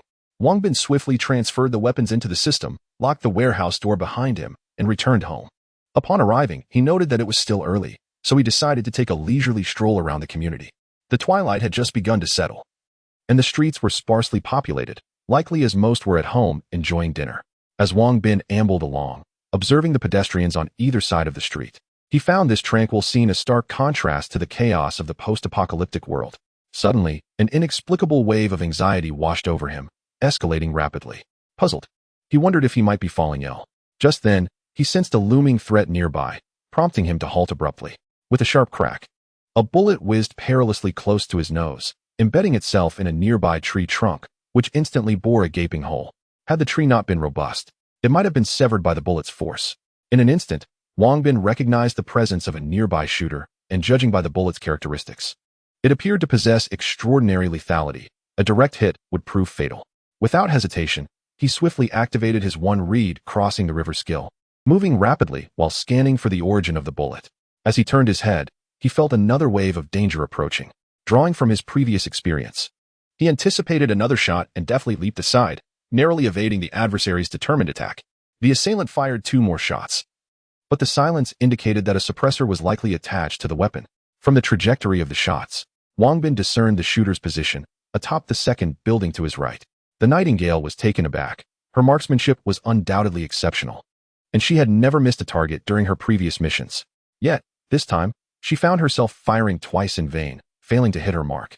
Even more astonishing was the target's remarkable speed, which rendered her unable to lock onto him. Realizing she was in a precarious situation, she reluctantly fired a preemptive shot, only to have it evaded once more. No longer hesitating, she understood that if she could not eliminate him, her only option was to retreat. Meanwhile, Wang Bin skillfully dodged while observing the rooftop of the building, where he spotted a figure standing before swiftly turning and fleeing. He recognized the urgency of the situation. The target was making an escape. Without further delay, he activated his swift lightness technique and dashed towards the building. The Nightingale was positioned in a modest 7-story structure. As she reached the base of the building, she was astounded to see the target had already entered the residential area, approaching her direction. Good heavens, was this even human? Upon witnessing Wang Bin closing in so rapidly, she was taken aback, yet her instincts kicked in. She swiftly drew a silenced pistol from her waist and fired 3 shots at him. Anticipating her move, Wang Bin leaped sideways towards a large tree, employing his agile technique to evade her bullets. Chapter 98. Rooftop Pursuit. In a swift motion, Nightingale discharged 3 shots, only to find Wang Bin had taken cover, prompting her to hastily dash forward with her backpack. Within Wang Bin's system space lay not only a handgun, but also a rifle and grenades. However, lacking a silencer, he dared not fire within the confines of the neighborhood. As he cautiously peeked out to gauge his opponent's position, a bullet suddenly whizzed towards his head. Damn! What precise marksmanship! Slinking back, Wang Bin cursed under his breath, had it not been for his quick reflexes and heightened sense of danger. That bullet could have found its mark. It was evident that this assailant was yet another of young Master Li's hired killers, and a sharpshooter at that. Should this adversary manage to escape, Wang Bin would be compelled to remain on guard day and night, a prospect he found most unwelcome. Thus, eliminating her was imperative. Oh, I did acquire 10 blast shields previously. The thought of the riot shields in his system space quickly crossed Wang Bin's mind. He promptly retrieved one, positioning it before him as he charged forward. Bang! Bang! As Wang Bin burst forth, sparks erupted from the shield. Damn it! Nightingale had no inkling from where Wang Bin had summoned the shield. All she could do was curse fiercely and make her escape. Noticing her intent to flee, Wang Bin raised the shield and pursued her. With the threat of gunfire diminished, he swiftly closed the gap between them. Realizing Wang Bin was gaining on her, Nightingale cursed again and sprinted towards a wall. With a graceful leap, she grasped the top of the barrier and hoisted herself up. Perched atop the wall, Nightingale provocatively mimicked a gesture of shooting herself in the head before darting towards a nearby rooftop. Wang Bin, wearing a faint smile, employed his agile lightness technique, leaping effortlessly onto the wall. Sensing movement behind her, Nightingale could not resist glancing back, only to behold Wang Bin ascending the wall, shield raised as he charged towards her. Oh, hell, what kind of adversary is this? I should have never accepted this job. Nightingale, taken aback by Wang Bin's ease in scaling the wall, cursed in frustration before sprinting ahead. She resolved to confront her benefactor once she escaped, for the information provided was grossly misleading. It had merely indicated that the target was a second-rate martial arts expert armed with a firearm. Yet, in her experience, this individual was far from mediocre. And what of that shield? Was there no one to elucidate this situation for her? Despite Wang Bin's relentless pursuit, Nightingale felt confident in evading him. For not only was he a sharpshooter, but also an adept parkour practitioner. Once atop the roofs, Nightingale moved with an almost supernatural agility, leaping effortlessly from one building to another. Even with his own lightness technique, Wang Bin found it challenging to keep pace with Nightingale, as its execution required a considerable expenditure of internal energy, having already depleted much of his strength to prevent her escape during their earlier skirmish. He could only utilize his lightness technique at pivotal moments. The Nightingale initially believed she could easily elude Wang Bin, only to discover that he was closely trailing her. Each time she turned to take aim, a shield would inexplicably materialize before him. Who could possibly explain the sudden appearance of a shield? A profound sense of despair enveloped the Nightingale. Unable to eliminate Wang Bin, she resolved to flee with all her might, relinquishing any thoughts of taking his life and sprinting forward with fervor. She ran remarkably fast, Wang Bin was astonished to see the distance between them steadily increasing. And with gritted teeth, he summoned all his strength to pursue her. Their figures danced across the rooftops, and a young child, glancing up, caught a fleeting glimpse of the nightingale as she dashed past. Thinking he had imagined it, he rubbed his eyes and looked again, only to see Wang Bin's figure flash by as well. The child instantly became animated, pointing out the window and shouting, "Mommy, there's a superhero outside." The young mother, upon hearing her son's exclamation, approached to investigate, chuckling at the notion of a superhero. "Clearly, my dear, there are no superheroes here. I told you to stop watching those foreign cartoons." The child, with teary eyes, insisted loudly, "But I really saw them, and there were two." Seeing her son on the verge of tears, the mother softened, smiling as she said, all right, there are superheroes outside. Dinner is ready, come and eat." With each stride, the nightingale grew increasingly alarmed. She never anticipated that her utmost effort would still fail to shake off Wang Bin. Realizing she could not lose him on the rooftops, she contemplated leaping down to blend into the crowd for a swift escape.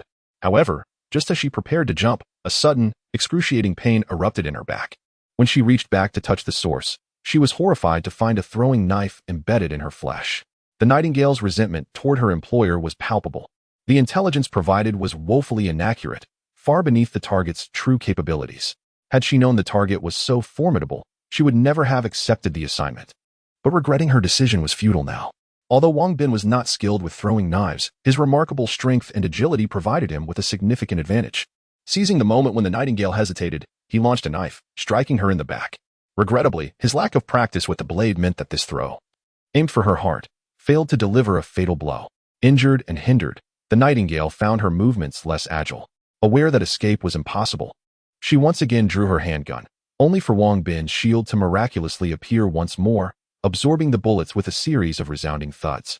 He rushed towards her, wielding the shield with force, not only knocking the handgun from her grasp but also sending her sprawling to the ground. Seeing that she was now unarmed, Wang Bin sheathed his shield and unleashed a powerful strike towards the nightingale. Yet she was not merely a sharpshooter. Her combat skills were formidable as well, though they paled in comparison to her shooting prowess. As Wang Bin observed the swift approach of his opponent's palm, it was as if magic had transpired.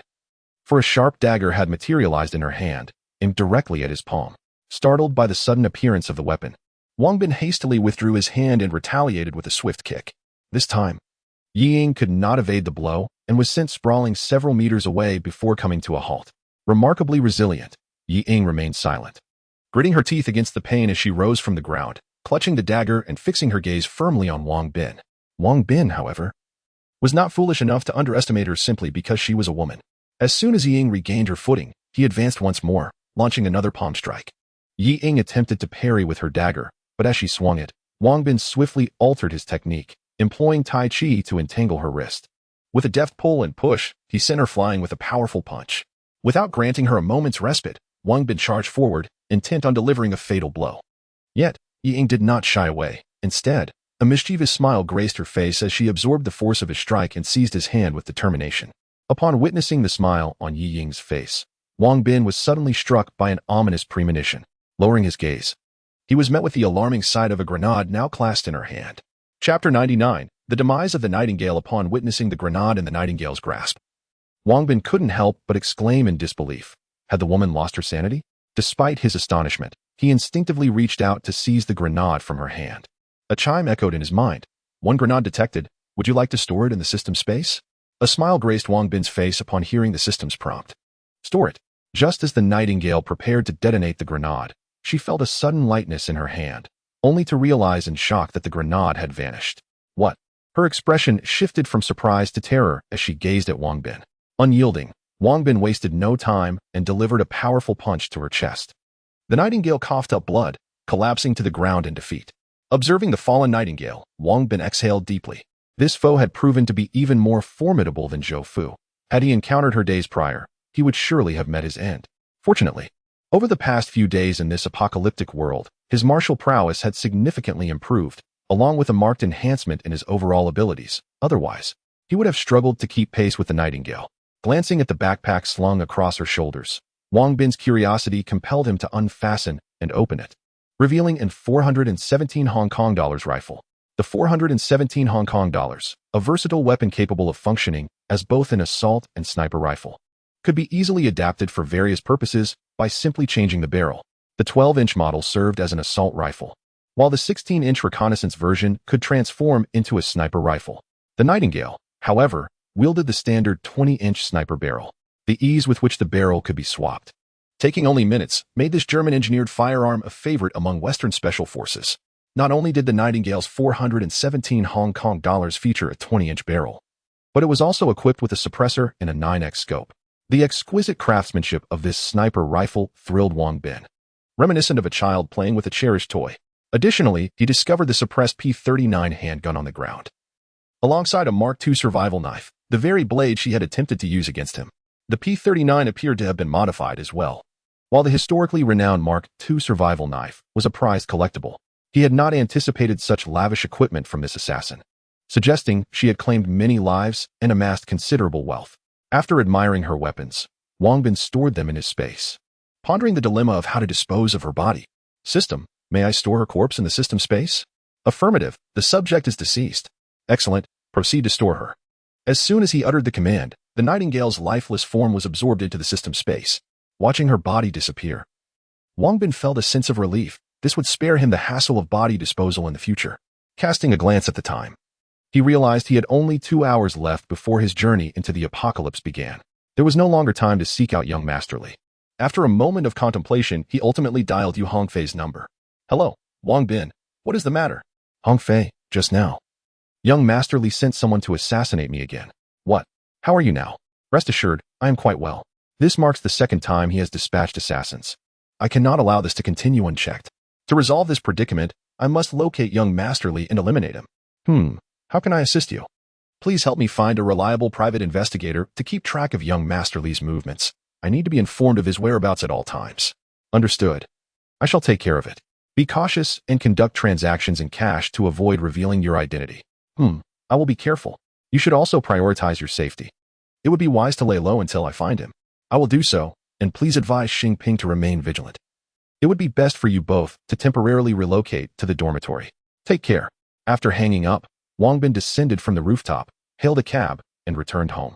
Once there, he collapsed onto the sofa, staring blankly at the ceiling. He was utterly exhausted and needed to rest. Otherwise, the relentless tension would lead him to a breaking point. When the time came, he switched off the lights and entered the apocalyptic realm once more. As soon as Wang Bin appeared, everyone greeted him with cheerful smiles, saying, "You're back?" "Yes, I have returned."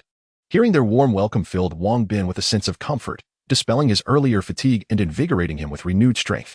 "Uncle Wang, what delicious treats have you brought us this time?" A Bao and Xiaonan giggled, each clinging to Wang Bin's arm, their curiosity piqued. "You little gluttons." Wang Bin crouched down and gently scooped them into his embrace. "Uncle Wang, please tell us what delicious food you've brought." A Bao and Xiaonan persisted in their eagerness. "Indeed, I have brought you a bounty of delectable food. Let us see. Shall we start with boiled fish?" "Uncle Wang, you brought us fish?" "Yes, in addition to fish. There are shrimp and hairy crabs." "Oh, so we have fish to eat." "Lu Jie, could you please help prepare a dish of boiled fish and some rice?" "Certainly." Lu Jie smiled lightly as she accepted the 2 large fish Wang Bin handed over. Although lifeless, they were still remarkably fresh. Wang Bin then produced a plethora of snacks for everyone, while Li Chengping and Li Daju each received a cigarette. Observing everyone joyfully indulging in snacks and smoking, Wang Bin felt an immense sense of happiness as he approached the window and released the body of the Nightingale. Who is she? What happened to her? The sudden appearance of a woman startled everyone. Wang Bin smiled faintly, lifting the Nightingale's body and tossing it out the window. An assassin. An assassin? Wang Bin. Have you encountered trouble? No, but it has been temporarily resolved. Wang Bin, why don't you let us help?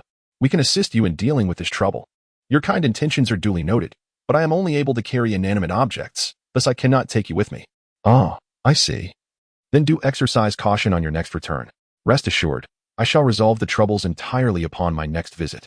As they beheld the corpse discarded by Wang Bin, it dawned upon everyone that his situation was far from the ease they had imagined. Wang Bin, now utterly exhausted in both body and spirit, consumed a bottle of beer before reclining on the sofa, succumbing to slumber. Recognizing his need for rest, the others quietly retreated to a different room. Soon, Sister Lu's boiled fish was ready. Just as she was about to serve it, Officer Miao gestured for silence, indicating towards Wang Bin, who lay sleeping in the living room. Upon seeing him asleep, Sister Lu refrained from speaking but pointed to the dish of fish. "Let him sleep a while longer. We shall eat first. Save a portion for him to enjoy tomorrow." Sister Lu nodded silently at this suggestion, and the group proceeded to the dining room, partaking in the boiled fish in hushed tones. Wang Bin did not join them, and the meal felt rather unsatisfactory to everyone, leading to a hasty conclusion of the dinner. To ensure Wang Bin's rest remained undisturbed, everyone returned to their quarters, concerned that he might feel cold during the night. Guan Xiaoye took the initiative to fetch a blanket and gently draped it over him. Tonight, it was Li Daju's turn to stand watch, and in consideration of Wang Bin, he ascended to the second floor to keep vigil. Chapter 100. The departure of Commander Li. Upon awakening the following morning, Wang Bin discovered a light blanket draped over him, filling his heart with warmth. As he surveyed his surroundings, he was startled to find himself alone, a wave of anxiety washing over him.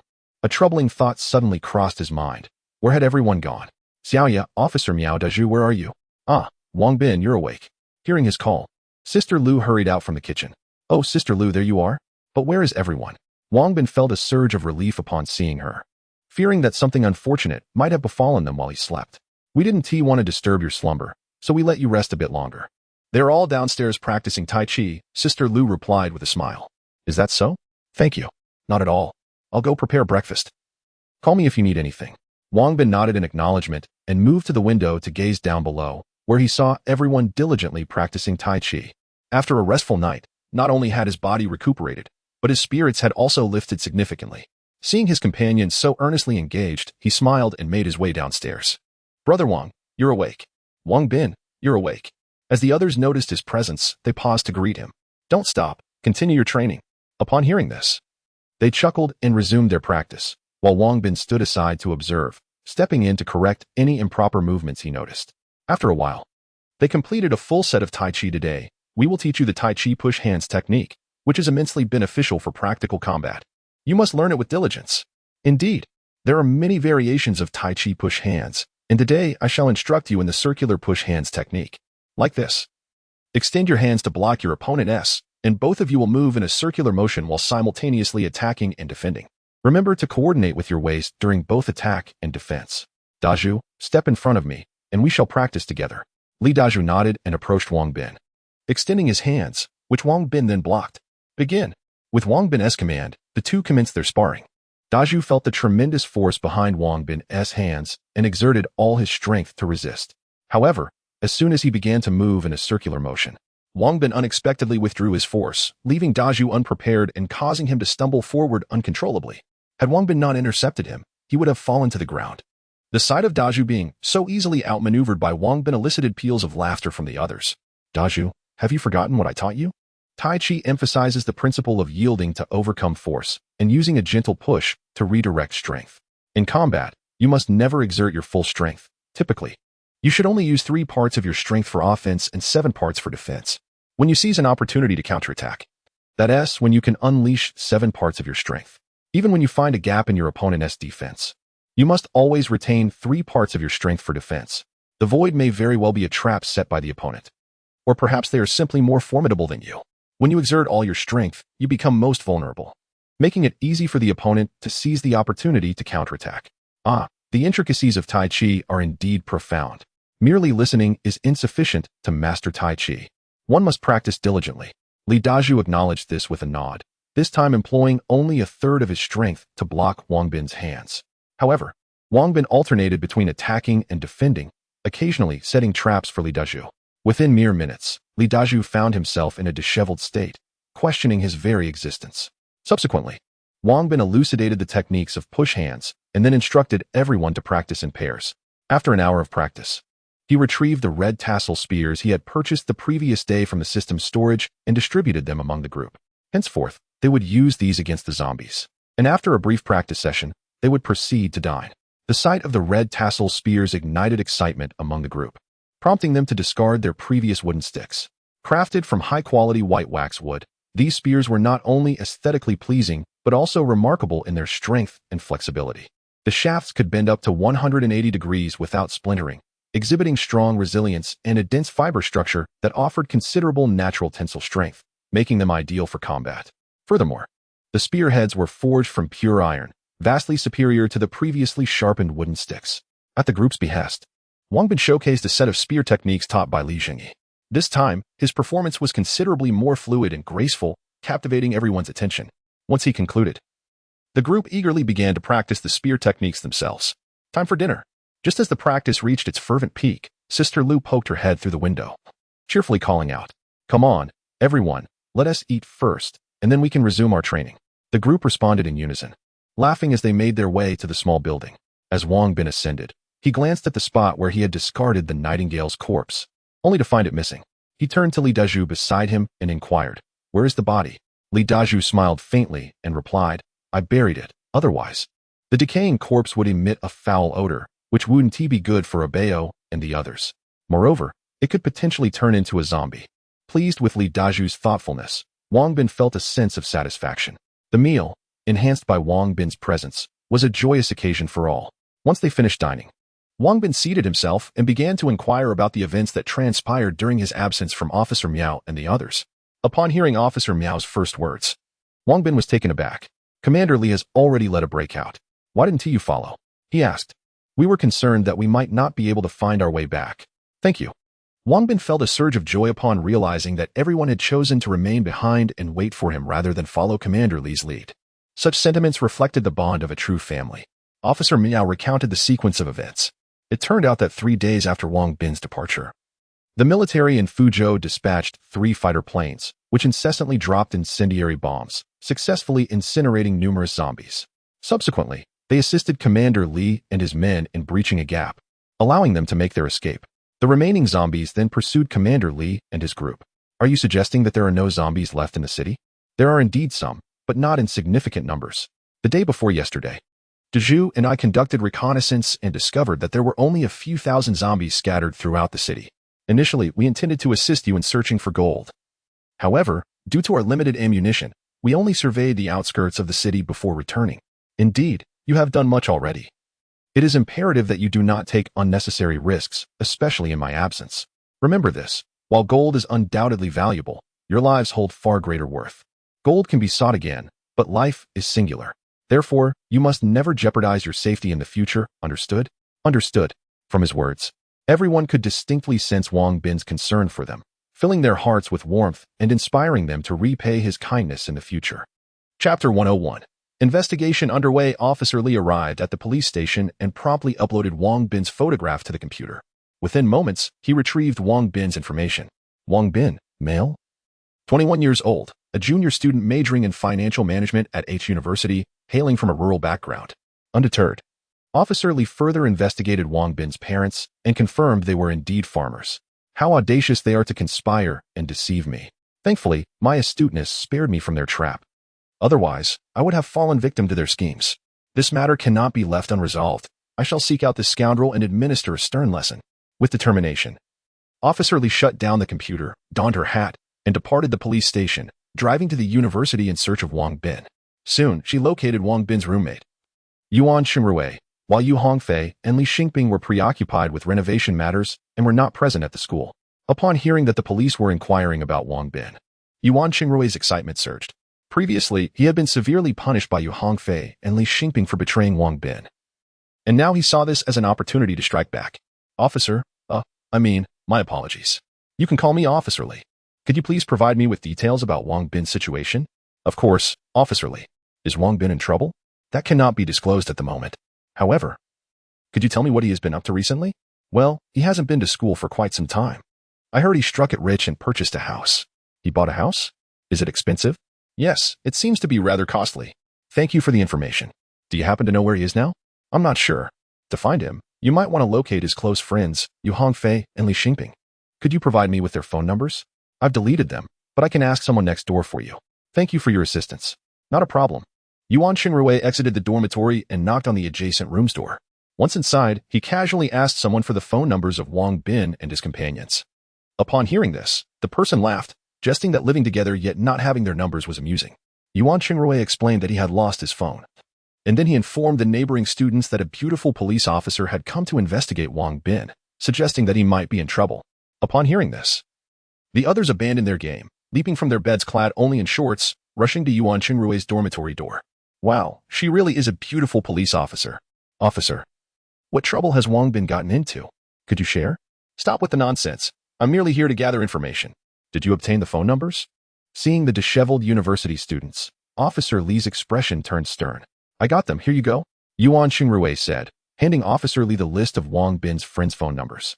With the numbers in hand, Officer Li had no intention of lingering further. She expressed her gratitude and departed. As Officer Li departed, a wave of excitement surged among the crowd.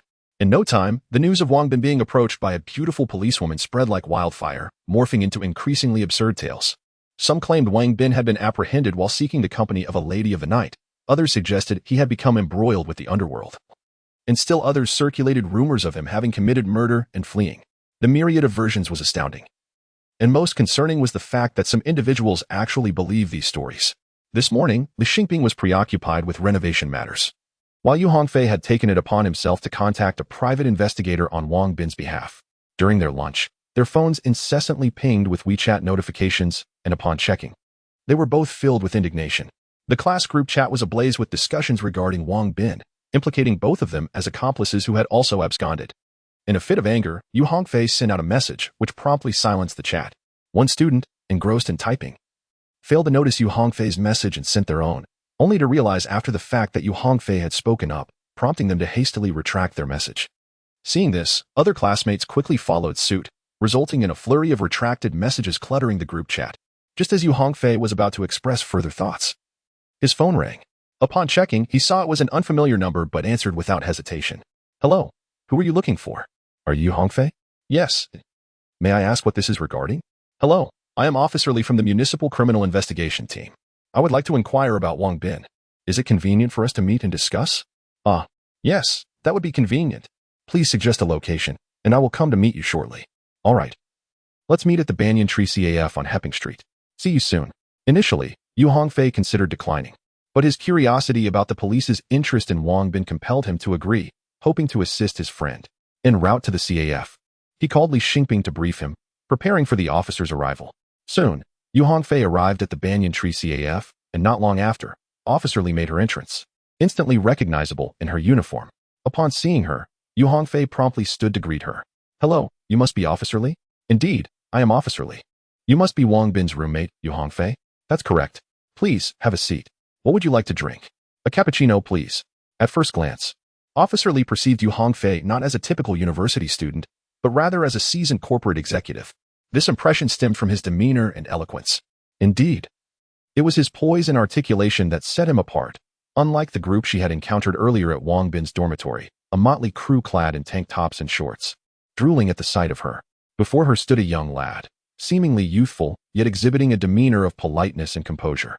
His articulate manner of speaking reflected the poise typically honed by individuals seasoned in the complexities of societal interactions. She harbored a sense of foreboding, as if today would yield little in the way of valuable insights. Your relationship with Wang Bin appears to be quite amicable, is it not? Indeed. We have been roommates for 3 years, and our bond has remained strong throughout.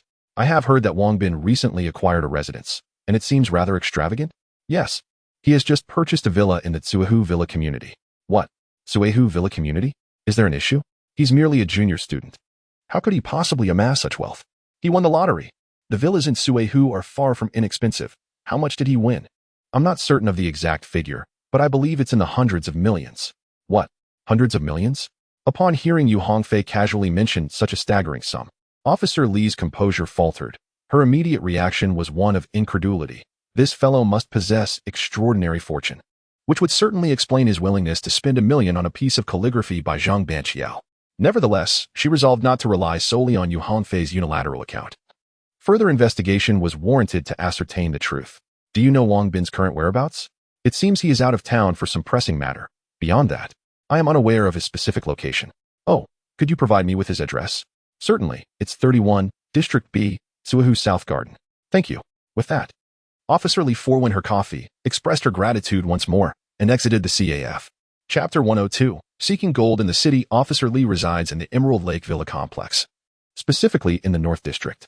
The South and North Districts are separated by a street, and it is rare for residents from one district to visit the other. Thus, it is no wonder she had never encountered Wang Bin. Now that she has obtained Wang Bin's address, she intends to investigate further. She retrieved her phone once more to dial Wang Bin's number, but it remained unreachable. Cursing under her breath, she drove to Wang Bin's residence, only to find that her persistent ringing of the doorbell yielded no response. As she observed a security guard approaching, she promptly presented her badge, inquiring, Is this the residence of Mr. Wang Bin? Indeed. May I ask what business you have with him? He replied. Nothing of great importance. Merely a matter I wish to verify with him. Do you know where he might be? I'm afraid I do not. Mr. Wang seems quite occupied. He's usually only home at night. Perhaps you could return then or contact him via his mobile. Thank you. With the confirmation that Wang Bin indeed resided there, she felt a sense of relief, knowing it would be easier to find him in the future. She contemplated visiting the lottery center to inquire whether Wang Bin had won, but realized that proper procedures and approvals were necessary for such an investigation. Ultimately, she dismissed the idea, as she had already come to believe that Wang Bin had indeed struck it rich, given his ability to purchase such an extravagant villa and acquire numerous works by Zhang Banxiao. Though she had not lost any money, the lingering discomfort from having her possessions stolen still weighed on her mind. The thought of the artwork caused her a headache. She resolved to procure a valuable piece of art soon. After lunch, Wang Bin decided to take Officer Miao and a few others to explore the city in hopes of locating a vault. Without the luxury of their armored vehicle, their options were limited. Although they could travel by tank, the fuel consumption and noise made it impractical. Thus, they relied on their own two legs. Fortunately, being young, they were in good shape, and the distance to the city was less than 10 kilometers. Along the way, they encountered numerous zombies but engaged in minimal combat, opting to evade them whenever possible. When avoidance was not an option, they utilized their red-tasseled spears, dispatching the creatures with precision. After nearly 2 hours, they finally reached the outskirts of the city. We've searched this area already. There are no significant banks nearby. Indeed, being on the outskirts, it is unlikely to find any bank buildings here. I will venture into the city center to continue my search. As they entered the city, they were met with the horrifying sight of charred zombie corpses strewn about. Witnessing this, Wang Bin resolved to modify a tank into a flamethrower variant. Conventional ammunition was limited, and its lethality paled in comparison to that of a flamethrower. If he could create a flamethrower tank, it would prove invaluable in the event of another siege by hordes of zombies. As long as the tank had ample fuel, it could eradicate the undead onslaught entirely. The mere thought exhilarated him, yet he recognized that now was not the time for modifications. Locating the vault must take precedence. In order to evade the relentless zombies, Wang Bin and his companions invested considerable time and effort. As dusk approached, Wang Bin, weary of hiding, decided to charge boldly into the city center with his comrades. Armed with red tassel spears, the zombies scattered throughout the streets posed no significant threat. Should danger arise, they could take refuge in nearby buildings. Like harbingers of death, Wang Bin and his group cut through the horde, leaving fallen zombies in their wake. Soon, they arrived at the city center, where the night had already enveloped the surroundings. Wang Bin resolved to find a place to rest before continuing their search the next day, perhaps due to a recent fierce battle. The air was thick with the stench of decay, prompting Wang Bin to seek a relatively secluded spot, less pungent than others. Standing atop a tall building, he retrieved his binoculars to survey the area. Fortunately, despite the dilapidated state of the city, many billboards remained intact, and he quickly identified 2 bank towers in proximity. Feeling fatigued, he decided to rest for the night before venturing further. It was then that Wang Bin recognized the significance of a map. The post-apocalyptic world bore some resemblance to reality, yet he sensed it was magnified at least tenfold. As he contemplated how to acquire a map, a sudden epiphany struck him. He could explore the system marketplace. Upon entering the system mall and typing map into the search bar, millions of maps appeared before him, leaving Wang Bin astounded. Upon closer examination, he discovered that these maps were categorized into world maps, as well as maps for Asia, America, Europe, and Africa, further divided by country, province, and city. The world map was the most expensive, priced at 10,000 kilograms of gold, while the continental maps were 3,000 kilograms each. Country maps cost 1,000 kilograms, provincial maps 500 kilograms, and city maps 100 kilograms. At this juncture, purchasing a world or continental map seemed unnecessary. All he required was a map of Longhua and the current city. The national maps were only detailed down to the county level, lacking the specificity he desired for the city's architectural names, thus necessitating the purchase of a local map. Does anyone know the name of this city? Wang Bin inquired. It should be Yin City. Last time we passed through, there was a gas station named Yin City Gas Station on the outskirts, and many shops bore the name Yin City as well. Thanks to Officer Miao's reminder, Wang Bin recalled seeing numerous products with Yin City in their names along the way. He re-entered the system space and purchased a map of Longhua and a map of Yin City. If he could locate a map in this world, he would not have to squander resources. However, having been in this post-apocalyptic realm for some time, he had only encountered maps at Colonel Li's base. The next time he met Colonel Li, he resolved to request some maps instead of repeatedly purchasing them. The moment Officer Miao and the others caught sight of the maps in Wang Bin's hands, their eyes lit up, and they eagerly approached to take a closer look. A few individuals quickly located their position by referring to the surrounding streets and names of buildings. They then identified the locations of the 5 major bank buildings in the city on the map. After marking them, they discovered that 3 of the target buildings were not far from their current location, while the other 2 were a bit farther away. After studying for a while and finalizing their route for the next day, they contentedly sat down to enjoy their dinner. Once dinner was finished, Wang Bin and his companions gathered to gaze at the starry sky while engaging in conversation. Just then, a sharp voice from below the street shattered the tranquility. Halt! Upon hearing the command, Wang Bin immediately sprang to his feet and rushed to the window to look down. Wali Dazhu and the others hurried over to see as well. As night had fallen, they could not discern the situation below. Wang Bin quickly retrieved his rifle equipped with a night vision scope, and soon they spotted 6 figures moving swiftly, one pursuing the other. The fleeing figure appeared to be heading directly towards the building in which they were situated. Chapter 103. The Death of Li Jingyi. Wang Bin. What should we do? Let us not rush out. Instead, let us conceal ourselves and observe the unfolding situation. Agreed. Wang Bin steadied his firearm, vigilantly watching the movements outside. Wali Dazhu and his companions drew their weapons, quietly listening to the footsteps echoing outside. Soon, hurried footsteps reverberated within the building, followed by a cacophony of disordered sounds.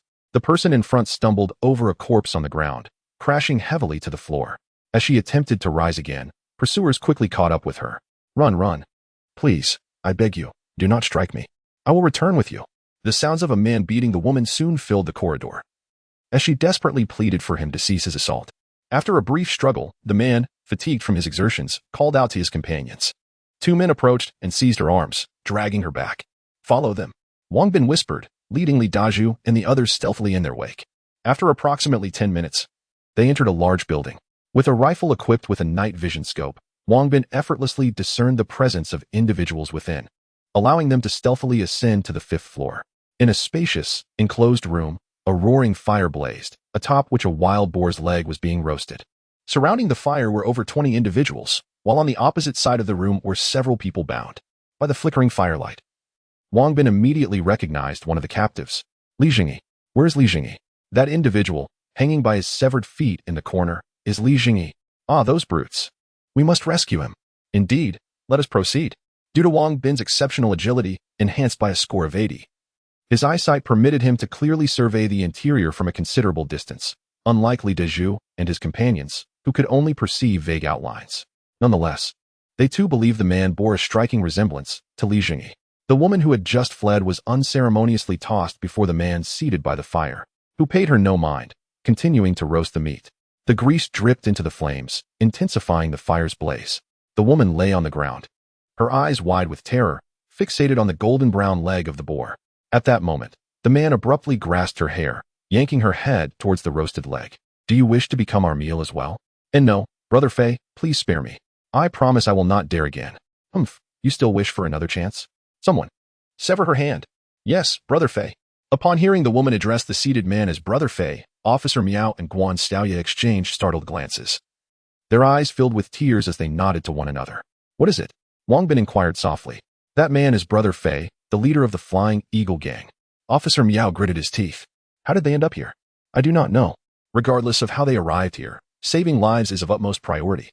Officer Miao and Xiaoyu, you two are responsible for the enemies near Li Jingyi, while the Zhu and I will handle the elimination of the adversaries. Understood.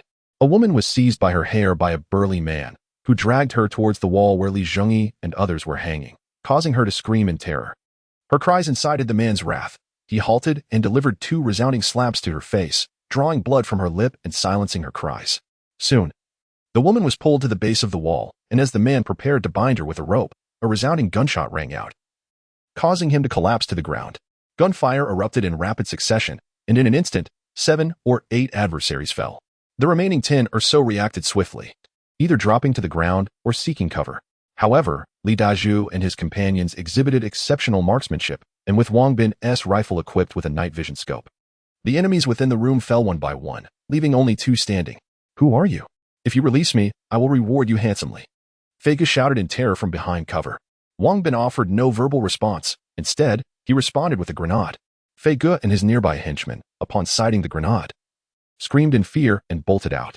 The moment they emerged, The henchman was instantly shot dead, while Fei Ge was riddled with bullets in both hands and legs, collapsing to the ground.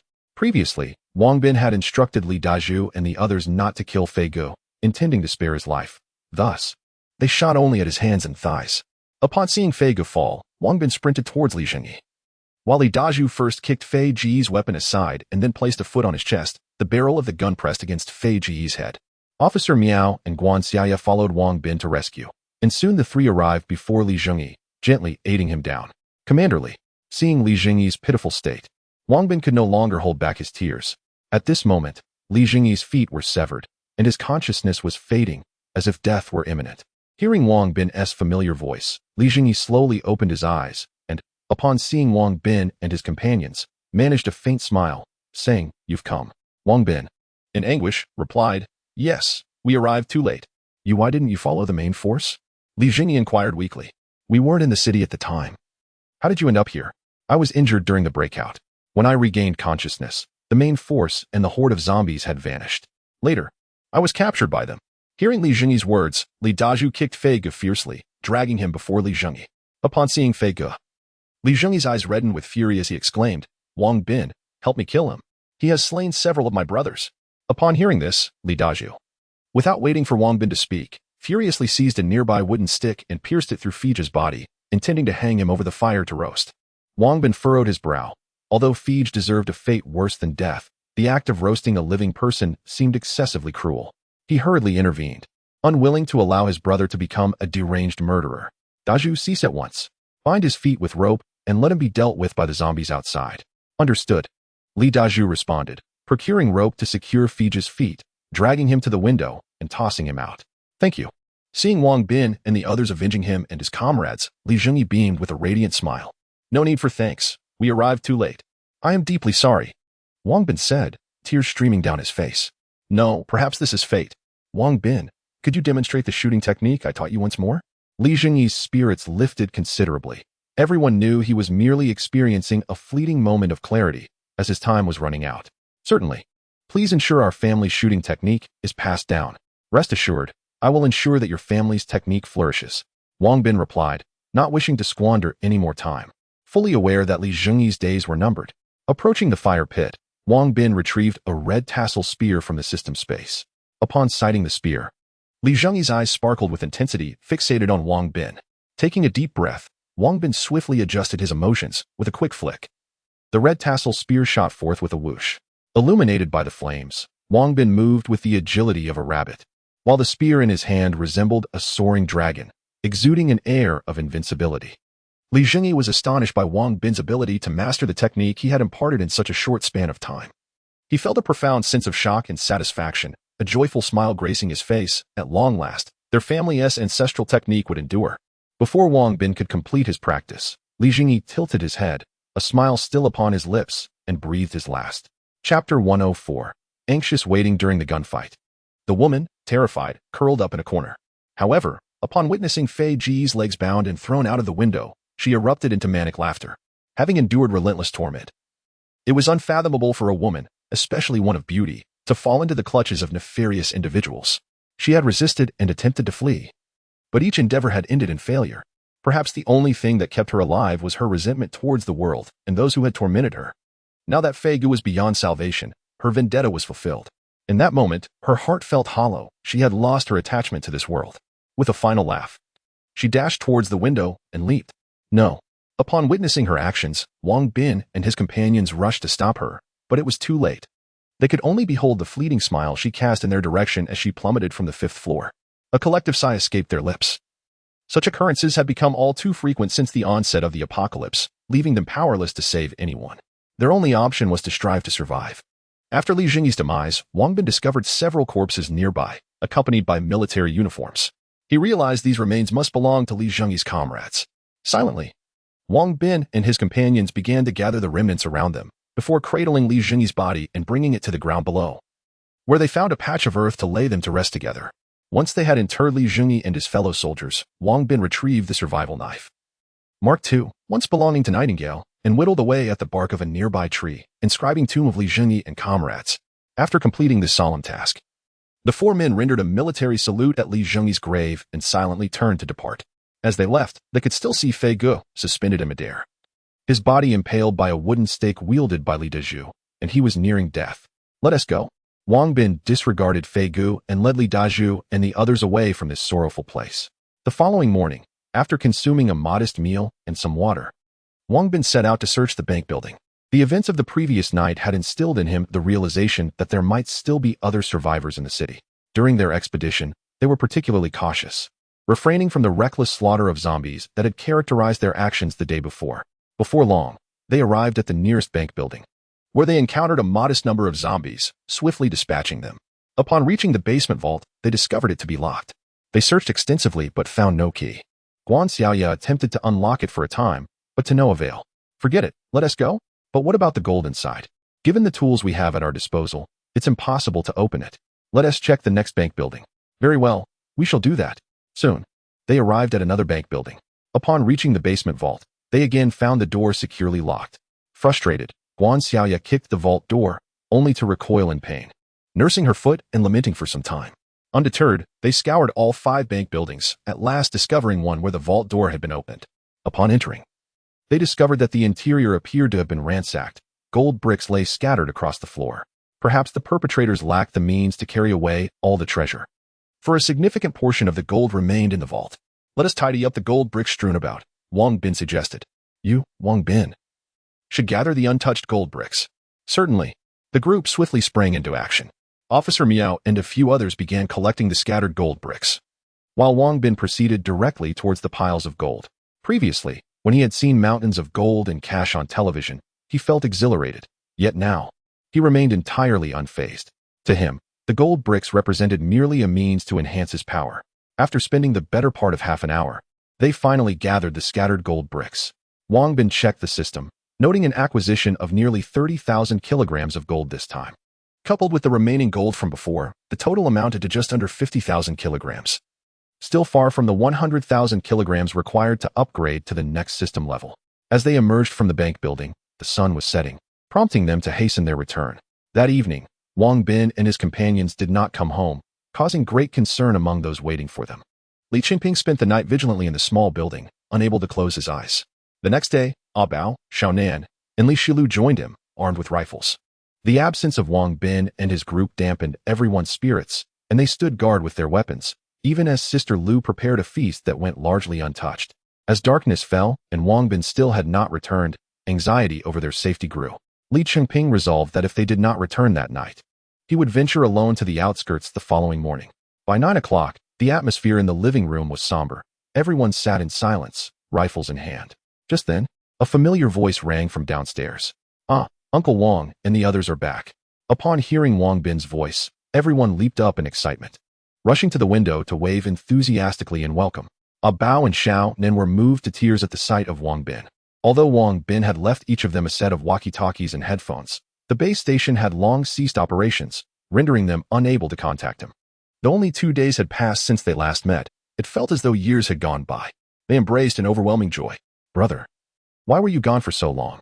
Li Xiaolu asked, her eyes red from emotion as she hugged Li Dazhu. "It's nothing. We just encountered a minor inconvenience in the city," Li Dazhu replied with a smile. "What sort of inconvenience?" Li Shilu inquired with curiosity. "Let us not dwell on that now. I'm a bit hungry." Li Dazhu quickly diverted the conversation. "Oh, you haven't eaten yet? I'll prepare something for you right away." Sister Lu and the other women hurried into the kitchen upon hearing that Li Dazhu and the others had not yet dined. As Wang Bin and his companions arrived, the living room once again blossomed with liveliness.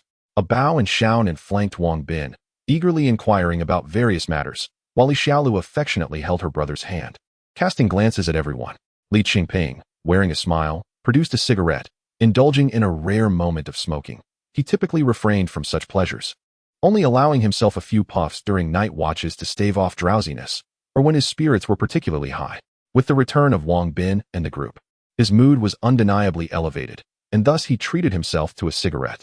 Li Dazhu reclined on the sofa, also enjoying a smoke. Li Xiaolu, aware of the detrimental effects of smoking, chose not to dissuade her brother at that moment. Instead, she relished the sight of him leisurely smoking. Suddenly, Guan Xiaoya recalled the dagger Wang Bin had displayed the previous night and approached him with a smile, asking, "Brother Wang, may I see that dagger of yours?" Wang Bin responded with a subtle smile, "I knew you would be fond of it." If you like it, feel free to take it. With that, he retrieved the Mark II survival knife from the system space. Though he had a fondness for the military knife himself, he recognized Guan Xiaoya's passion for daggers and generously bestowed it upon her. The Mark II survival knife boasted a sleek, matte black finish, with serrated edges that not only enhanced its aesthetic appeal but also its functionality. Wow, Sister Xiaoya, that knife is so cool. Let us have a look too. A Bao exclaimed. No way. I haven't even had the chance to admire it myself yet. Once I've had my fill, I will show you. Guan Xiaoya teased, unwilling to share the knife, prompting a Bao and Qian to cast her disdainful looks. Be careful with that knife. It's very sharp. Li Xiaolu cautioned. Understood. Guan Xiaoya replied cheerfully. As she placed the knife down, it plunged firmly into the wooden table with a thud, drawing admiration from the onlookers who praised it as an excellent weapon. A Bao and Qian, feeling an itch of desire to handle the knife, reached out, only to have Guan Xiaoya swiftly reclaim it. Sister Xiaoya, can we play with it, please? They pleaded. I'll let you have it tomorrow, she declared, dismissing their entreaties and retreating to her room to further inspect the magnificent military knife. Chapter 105, The Modification of the Flamethrower Tank After Dinner. Wang Bin returned home and entered the system, inquiring about the modifications. System, how much gold is required to transform my tank into a flamethrower tank? 10,000 kilograms of gold per vehicle. Will the player proceed with the modification? Yes, proceed with the modification. The modification is currently in progress and will take 8 hours. Please be patient. Wang Bin pondered for a moment, then resolutely decided to go ahead with the modification. Although 10,000 kilograms of gold seemed substantial, the anticipated effectiveness against zombies made the amount seem trivial. It was just past 10 in the evening, and by the time he awoke, the tank would be transformed. Having settled these matters, he went to sleep without further thoughts. The next morning, everyone rose to practice Tai Chi for a while before having breakfast and setting off. This time, lacking the Golden Cup vehicle, they could only advance in the tank. Due to the limited internal space, not everyone could fit inside. A Bao, Xiaonan, and Guan Xiaoyu had to sit outside on the tank. Wang Bin had another tank in the system space, but in an effort to conserve fuel, they could only use one. Officer Miao also wished to learn how to drive the tank, so he joined Wang Bin inside while Li Dazhu taught them. Once inside the tank, they discovered significant changes compared to before. I have modified the tank into a flamethrower tank. This vehicle can no longer fire shells, but the heavy machine gun remains operational. Upon waking, Wang Bin checked the modified flamethrower tank in the system. The shell-launching mechanism had been transformed into a flamethrower system, which was relatively uncomplicated and occupied less space. Furthermore, to enhance the tank's operational endurance, an auxiliary fuel tank had been added. Ah, it can be modified this way? Li Dazhu was astonished. I think Wang Bin's modifications are commendable. You saw the incendiary bombs dropped by the bomber that day. Their lethality against zombies is undoubtedly superior to that of shells. Indeed, Officer Miao concurred. I modified it because I believe fire attacks are more effective against zombies. That is true. Now, let me teach you how to drive the tank. You all know how to drive cars, so operating a tank should not pose much difficulty. The challenge lies in evading enemy attacks and counterattacks while in motion. However, with the cannon system replaced by the flamethrower, it becomes simpler. Just aim the turret at the zombies and unleash the flames. Yes. Dazhu, please teach us. Upon hearing that driving the tank was not difficult, Officer Miao was eager for Li Dazhu to provide instruction. Throughout the journey, Li Dazhu taught Wang Bin and Officer Miao how to operate the tank, maneuver the turret to use the flamethrower system, and handle the heavy machine gun, among other things. As Li Dazhu had mentioned, for those with driving skills, operating a tank was not particularly challenging. However, mastering the tank as controls with the precision of a seasoned tank operator was another matter entirely. Fortunately, they were not required to engage enemy tanks in combat. Dealing with mindless zombies was well within their capabilities. Along the way, it seemed as though the zombies had pursued Commander Li and his group, as they encountered very few. This left Wang Bin somewhat disappointed, as he yearned for an opportunity to test the power of the flamethrower tank. On this journey, Wang Bin conducted several experiments. When he crushed zombies with the tank, he earned experience for the kills. Similarly, when he utilized the flamethrower to eliminate zombies, he also gained experience. However, when he operated the heavy machine gun, neither crushing zombies with the tank nor incinerating them yielded any experience. After half a day's effort, Wang Bin and Officer Miao had become quite adept at maneuvering the tank. Subsequently, Guan Xiaoya also entered the tank, learning how to drive and operate the flamethrower system. Although Wang Bin did not allow a Bao and Xiaonan to drive the tank, they too learned the basics of operating the flamethrower and the heavy machine gun. With sufficient fuel, they could eventually operate 2 tanks simultaneously in battle. Having a flamethrower tank made upgrading martial arts a less daunting task. Wang Bin, resolute, purchased a volume of Yi Jing and a manual on basic flying dagger from the system shop. The Yi Jing cost him 10,000 kilograms of gold, while the basic flying dagger was a mere 500 kilograms. He had a strong desire to acquire Shao Li Fei dagger, but alas, the price was 10,000 kilograms of gold. Given his plethora of martial arts and firearms, the flying dagger's utility was limited, serving primarily as an auxiliary skill. And with his current gold reserves being scarce, he decided to focus on mastering the basic flying dagger first. The Yi Jing was of a different caliber. It was a foundational internal cultivation technique that, upon initial mastery, granted him a permanent boost of 10 points to his mental attribute and 5 points to his physical attribute. Currently, his martial arts potential was hindered by a lack of mental fortitude, which limited his internal energy, preventing sustained application. Moreover, this technique offered the benefits of healing internal injuries and rapidly restoring internal energy, with the 10 points in mental attributes translating to 100 points of internal energy. His capacity for utilizing internal power significantly increased. Additionally, after mastering Yi Jing, his internal energy recovery speed at the current level enhanced by 5%. Though leveling up to the next tier required the rather daunting task of defeating 10,000 zombies. Upon learning the basic flying dagger, this technique also provided a permanent increase of 1 point to his agility attribute. Although seemingly modest, every increment counted, and this raised his agility to 81 points. Upon fully cultivating this skill, he could gain an additional 10 points in agility, which brought him joy. Especially considering that the requirement for upgrading this technique was relatively low, only 100 zombies needed to be vanquished for the first level. As everyone practiced driving the tank, they advanced rapidly toward the east. However, after 3 days, they had yet to catch sight of Commander Li. At this point, Wang Bin realized something crucial. They might not be able to catch up with Commander Li. Do you think we can't catch up with Commander Li? Ah, Brother Wang. Why do you say that? Although Commander Li and his team set off 6 days ahead of us, they were on foot, so their pace should not be too swift. We should be able to catch up quickly in our tank. Yet, after 3 days, we still haven't seen them. I believe our initial direction was mistaken. Mistaken? In what way? General Li, following the recent assault by a horde of zombies in the city. Do you believe he would still dare to lead his troops into such perilous territory? Our journey has been along the main roads, with our sights set on the major cities, which leads me to conclude that locating General Li and his forces may prove to be quite challenging. Oh, could there be any danger to General Li and his men? I suspect their safety is not a significant concern, especially since they have already established communication with the military headquarters in Fuzhou. Should they encounter any threats, the Fuzhou military would dispatch aircraft for their support. And they could also airdrop supplies. What should our course of action be now? With our tanks at our disposal, we need not worry about safety, thus, we shall continue along the main road.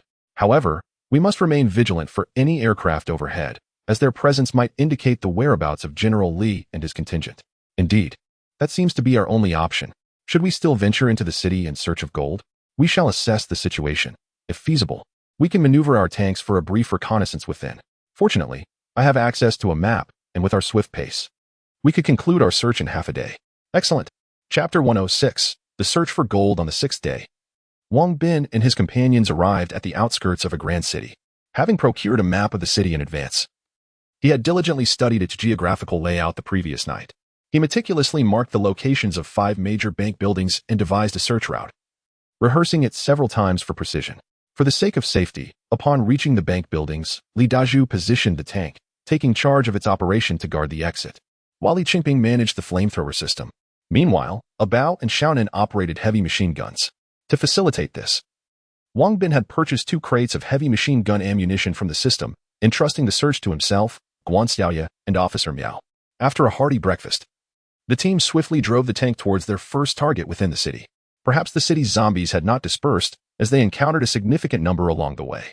With Li Dazhu at the helm of the tank and Wang Bin controlling the flamethrower system, the zombies were either crushed under the tank's treads or incinerated by the flames. By the time they reached their first objective, Wang Bin's proficiency in the basic flying knife had ascended to level 3. To conserve ammunition, they refrained from using the heavy machine guns, deeming the flamethrower sufficient for clearing the path, reserving the machine guns for dire circumstances. As the tank burst into the bank building, Wang Bin and his companions swiftly disembarked, while Li Qingping, Bao, and Xiaonan took their respective positions, vigilant at their stations. Upon exiting the tank, the trio hurried to the underground vault, encountering numerous zombies along the way. Through their concerted efforts, they quickly reached the vault. However, the vault door was firmly shut, impervious to their attempts to open it. Retreat. Although reluctant, Wang Bin had no choice but to withdraw. The three hastily returned to the tank, informing Li Dazhu of their next target, and the tank sped off towards it. Uncle Wang, did you find the gold? A Bao and Xiaonan curiously inquired upon seeing Wang Bin's swift return, their expressions tinged with disappointment upon hearing that the vault door remained locked. Shortly thereafter, the tank reached the next closest target. As before, Wang Bin, Guan Xiaoya, and Officer Miao rushed into the underground vault, only to find the door once again securely closed. Disheartened, they quickly retreated back to the tank. The vault door is locked. On to the next target, Wang Bin declared. Not waiting for a Bao and Xiaonan to voice their thoughts. This next objective was a considerable distance away, taking nearly half an hour to reach. However, before they could approach, gunfire erupted from within the bank building, bullets ricocheting off the tank with a resounding clatter. Get back into the tank. Startled by the sudden attack, Wang Bin and his companions quickly opened the hatch and scrambled inside. Although it was a tight fit, they felt secure within. Return fire. As soon as Wang Bin leaped from the tank, he commanded an immediate counterattack. The tank's cannon erupted with a flame extending over 10 meters, instantly igniting two gunmen concealed in the shadows. Subsequently, the heavy machine gun opened fire, causing those within the building to refrain from raising their heads. Cease fire. Wang Bin commanded upon observing that the adversaries had taken cover, wishing to conserve ammunition while demonstrating their formidable presence. Wang Bin, what shall we do next? Drive the tank into the underground garage. Understood. Li Dazhu replied, maneuvering the tank into the subterranean parking facility. Wang Bin instructed Li Dazhu and the others to secure the entrance, while he, accompanied by Guan Xiaoya and Officer Miao, rushed towards the underground vault. Upon arrival, they discovered the vault door ajar, with the majority of gold bars conspicuously absent, leaving only a few scattered pieces on the floor. At that moment, the quantity of gold became inconsequential. The trio hastily gathered what they could. After approximately 10 minutes, they emerged swiftly and sought refuge within the tank. What is the situation? It's mostly been cleared out, likely the work of that group above. What should we do now? Let us drive the tank up and give them a taste of our might before we negotiate. With determination, the tank once again approached the entrance of the bank building, unleashing a barrage of flames that ignited one of the offices in an instant. That's enough. Observing that their demonstration had achieved its intended effect, Wang Bin promptly ordered the cessation of the fiery display.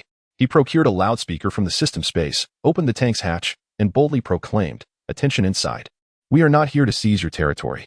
You have witnessed our capabilities. I could effortlessly transform this building into an inferno, yet that is not my desire. The reason I speak is to propose a transaction. You may exchange the gold from the underground vault for food. What say you? Would you not desire sustenance? I can barter food for the gold that holds no value for you." After delivering his message, Wang Bin stowed the loudspeaker and returned to the tank, awaiting their response. Inside the bank building, many were tempted by Wang Bin's offer of food in exchange for gold, yet they remained silent, casting hopeful glances at their leader, who was deep in contemplation regarding the authenticity of Wang Bin's words, uncertain of the next course of action. Minutes passed without any sign of movement from the opposing party, and Wang Bin, growing impatient, opened the tank hatch once more and declared loudly, "I shall grant you 3 more minutes to consider my proposal. Should you remain unresponsive, I will take it as a refusal to cooperate, and I shall not hesitate to engulf this building in flames." As he finished, he quickly stored the loudspeaker. But just as he was about to close the hatch, he heard someone speaking from above. "Do not fire. We agree to cooperate." "Excellent. Send a representative down to discuss terms with us. Rest assured, I will not fire." "All right. For the sake of safety." Wang Bin instructed Li Dazhu to reverse the tank a slight distance, halting beside a building directly across from the bank. Not long after, a middle-aged man appeared in the bank building, clutching a wooden stick adorned with a somewhat soiled white cloth. "Do not shoot. I am unarmed." As he waved the makeshift flag and shouted his plea, Wang Bin nearly succumbed to laughter at the man's audacious creativity. Suppressing his amusement, Wang Bin once again brandished a loudspeaker, proclaiming, "Come forth, we shall not fire." After a moment's contemplation, he instructed Guan Xiaoya and Officer Miao to accompany him as they leaped from the tank and sought refuge within the structure, while Li Dazhu continued to pilot the tank as a precaution. Soon, the middle-aged man, brandishing the white flag, approached and halted before the tank. Wang Bin once more utilized the loudspeaker to invite him inside for a conversation. The man, trembling with trepidation, dared not oppose and cautiously entered the room, the white flag raised high. "Stay still." As soon as he crossed the threshold, Officer Miao pressed the barrel of his gun against the man's head, while Guan Xiaoya moved in to conduct a search. No, please. I am unarmed. Brother Wang, he carries no weapons." "Very well, release him." Chapter 107. Gold for food. Are you feeling hungry? This pack of beef jerky and a bottle of cola is a token of our first meeting, for you. Wang Bin declared, producing a beautifully packaged bag of beef jerky and a bottle of cola from his backpack and extending them toward the middle-aged man. Upon seeing the exquisite offerings in Wang Bin's hands, the man's eyes widened, and he could hardly suppress the drool that threatened to escape his lips. However, he hesitated to reach out for them. Noticing the man's longing yet apprehensive demeanor, Wang Bin smiled gently and said, "Are you afraid that my food is poisoned? If you do not wish to accept it, I shall take it back." At these words, the middle-aged man swiftly extended his hand, snatching the beef jerky and cola from Wang Bin, tearing open the packaging and devouring the contents voraciously, gulping down the cola in between bites. His gluttonous display elicited laughter from Guan Xiaoya and Officer Miao, who watched in amusement. The man paid no heed to his ungraceful eating manner. In this day and age, where could one find such delectable beef jerky and cola? Now that he had them in hand, he would gladly endure any consequence, even if it meant facing death after finishing the last morsel. Wang Bin remained patient, standing by as the middle-aged man consumed every last bit of the beef jerky and cola, and it was evident that the man was still not satiated. Wang Bin then retrieved another bag of food and beverages, pre-packaged in plastic, and waved it enticingly before the man. The middle-aged man's eyes sparkled with desire at the sight of more food, and he reached out instinctively. However, Wang Bin swiftly pulled the plastic bag back. "Acquiring this food is simple. You need only answer a few questions for me," Wang Bin stated. "All right, ask whatever you wish. I shall answer truthfully." The man replied eagerly. "Very well. How much gold do you possess?" Wang Bin inquired. "I am not certain of the exact amount, but we have stored our gold in a 60-square-meter room on the second floor, which is nearly half filled." The man responded. "That is quite a sum. How did you manage to open the bank vault door?" Wang Bin pressed. "Among us are high-ranking officials and security personnel from this bank. When the apocalypse struck, we intended to transport the gold, but alas, we were unable to do so before the entire city fell. At the time, we believed the gold was immensely valuable, and as long as we escaped, we could barter it for food. Thus, we moved the gold to the second floor. However, as it turned out, the gold became worthless, and no one paid attention to it thereafter. If you wish to take it, feel free," the man explained. Seeing the sincerity in the man's demeanor, Wang Bin declared, "I can tell you are earnest. Therefore, this food is yours. Take it back and inform your companions that if you bring all the gold to this room, I shall provide you with 2 bags of rice and a large assortment of food and beverages. Of course, if you take the food without fulfilling your end of the bargain, you should be aware of the consequences." "Understood, understood. Rest assured. I will return and ensure they move the gold here," the middle-aged man exclaimed, his heart brimming with joy at the prospect of exchanging gold for such an abundance of food. To them, the gold held no value. If it could be traded for sustenance, it was a most advantageous exchange. Additionally, when you instruct them to transport the gold, it would be best if they do not carry any weapons, to avoid any unfortunate misunderstandings regarding accidental discharges. "Understood. We will absolutely not come down armed." "Very well. Return quickly. You have only 5 minutes. If I do not see the gold, you know the consequences." "All right. I will go back and instruct them to move the gold." The middle-aged man, fearing that Wang Bin might change his mind, excitedly grasped a plastic bag of food and rushed back. For safety's sake, Wang Bin preferred not to enter the adversary's lair. Having them bring the gold out was comparatively safer. Though this approach might consume a bit more time, he found himself in no shortage of time at the moment. Wang Bin instructed Guan Xiaoya and Officer Miao to guard the house, while he swiftly returned to the tank to relay the results of the negotiations to everyone, urging them to remain vigilant before he went back inside. When the middle-aged man returned to the building with the food, presenting the plastic bag to the leader, everyone was astonished. In the current city, every nook and cranny had been scoured countless times, and edible provisions had long since vanished. Their diet mostly consisted of dried rats. Since the outbreak of the apocalypse, rats had proliferated, quickly becoming a readily available food source for survivors. Upon witnessing the collective eagerness to snatch the food, the leader promptly seized the plastic bag while brandishing a handgun. "Do not fight over it. There is enough for everyone." Adai, recount the details of the negotiation. The middle-aged man quickly summarized the negotiation process. As the crowd learned that the adversaries demanded food and gold in return, excitement surged among them. "Leader, make a decision swiftly. Time is running out. If we do not retrieve the gold, they may set the building ablaze." "Yes, why are we all just standing here? Hurry and go get the gold." Upon hearing this, the crowd hastily ascended to the second floor to collect the gold. Just as the 5-minute mark approached, a group emerged from the bank building, disheveled yet exhilarated, clutching several gold bars. "They have arrived." Observing the adversaries bearing gold, Wang Bin finally exhaled in relief. The thought of having to resort to fire to eliminate these individuals had weighed heavily on his conscience. Soon, the middle-aged man led the group, gold bars in hand, into the room. After greeting Wang Bin, he directed everyone to neatly arrange the gold bars. Once they were placed down, Wang Bin pointed to 2 bags of rice and a pile of food in the corner, stating, "Do you see that? That is your reward. As long as you bring down all the gold, these will belong to you." The crowd, following Wang Bin's gesture, was momentarily blinded by the prospect of food, eager to rush forward and claim it. However, the 2 armed women standing coldly beside Wang Bin and the tank outside deterred any reckless actions. "What are you waiting for? Hurry and move." Seeing the crowd fixated on the food, the middle-aged man quickly reprimanded them and led the group back to transport the gold. The leader remained hidden, observing the situation from behind the window with a few others. "Leader, what do they want with the gold?" "Uncertain. I too have been pondering this matter. Chief, I believe it is quite likely that gold holds substantial value in our gathering place. Perhaps we should discreetly stash away a portion, awaiting the arrival of someone to exchange it for sustenance." "Excellent notion. You shall descend at once and bring a portion of the gold to me." "Very well, Chief." The cunning strategist responded with a smile and took the remaining few to the 2nd floor to transport the gold. Upon hearing of the chief's intention to conceal a portion of the gold, a middle-aged man hurriedly ascended to dissuade him. "Chief, you must not proceed in this manner. They have shown considerable goodwill by offering such a bounty of food for exchange. What if they discover our scheme and set fire to the building? Have you disclosed to them the precise amount of gold we possess?" The chief pondered for a moment before inquiring.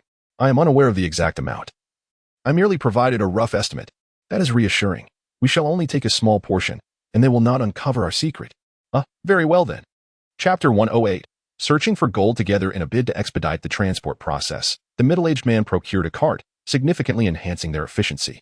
Nonetheless, after 3 arduous hours, they finally completed the task. As the last load was moved, the weary group collapsed onto the ground, their eyes fixated on the food not far away. Observing their exhaustion, Wang Bin initially intended to offer more provisions and beverages. However, upon glancing at the middle-aged man, he noticed a flicker of panic in the man's eyes.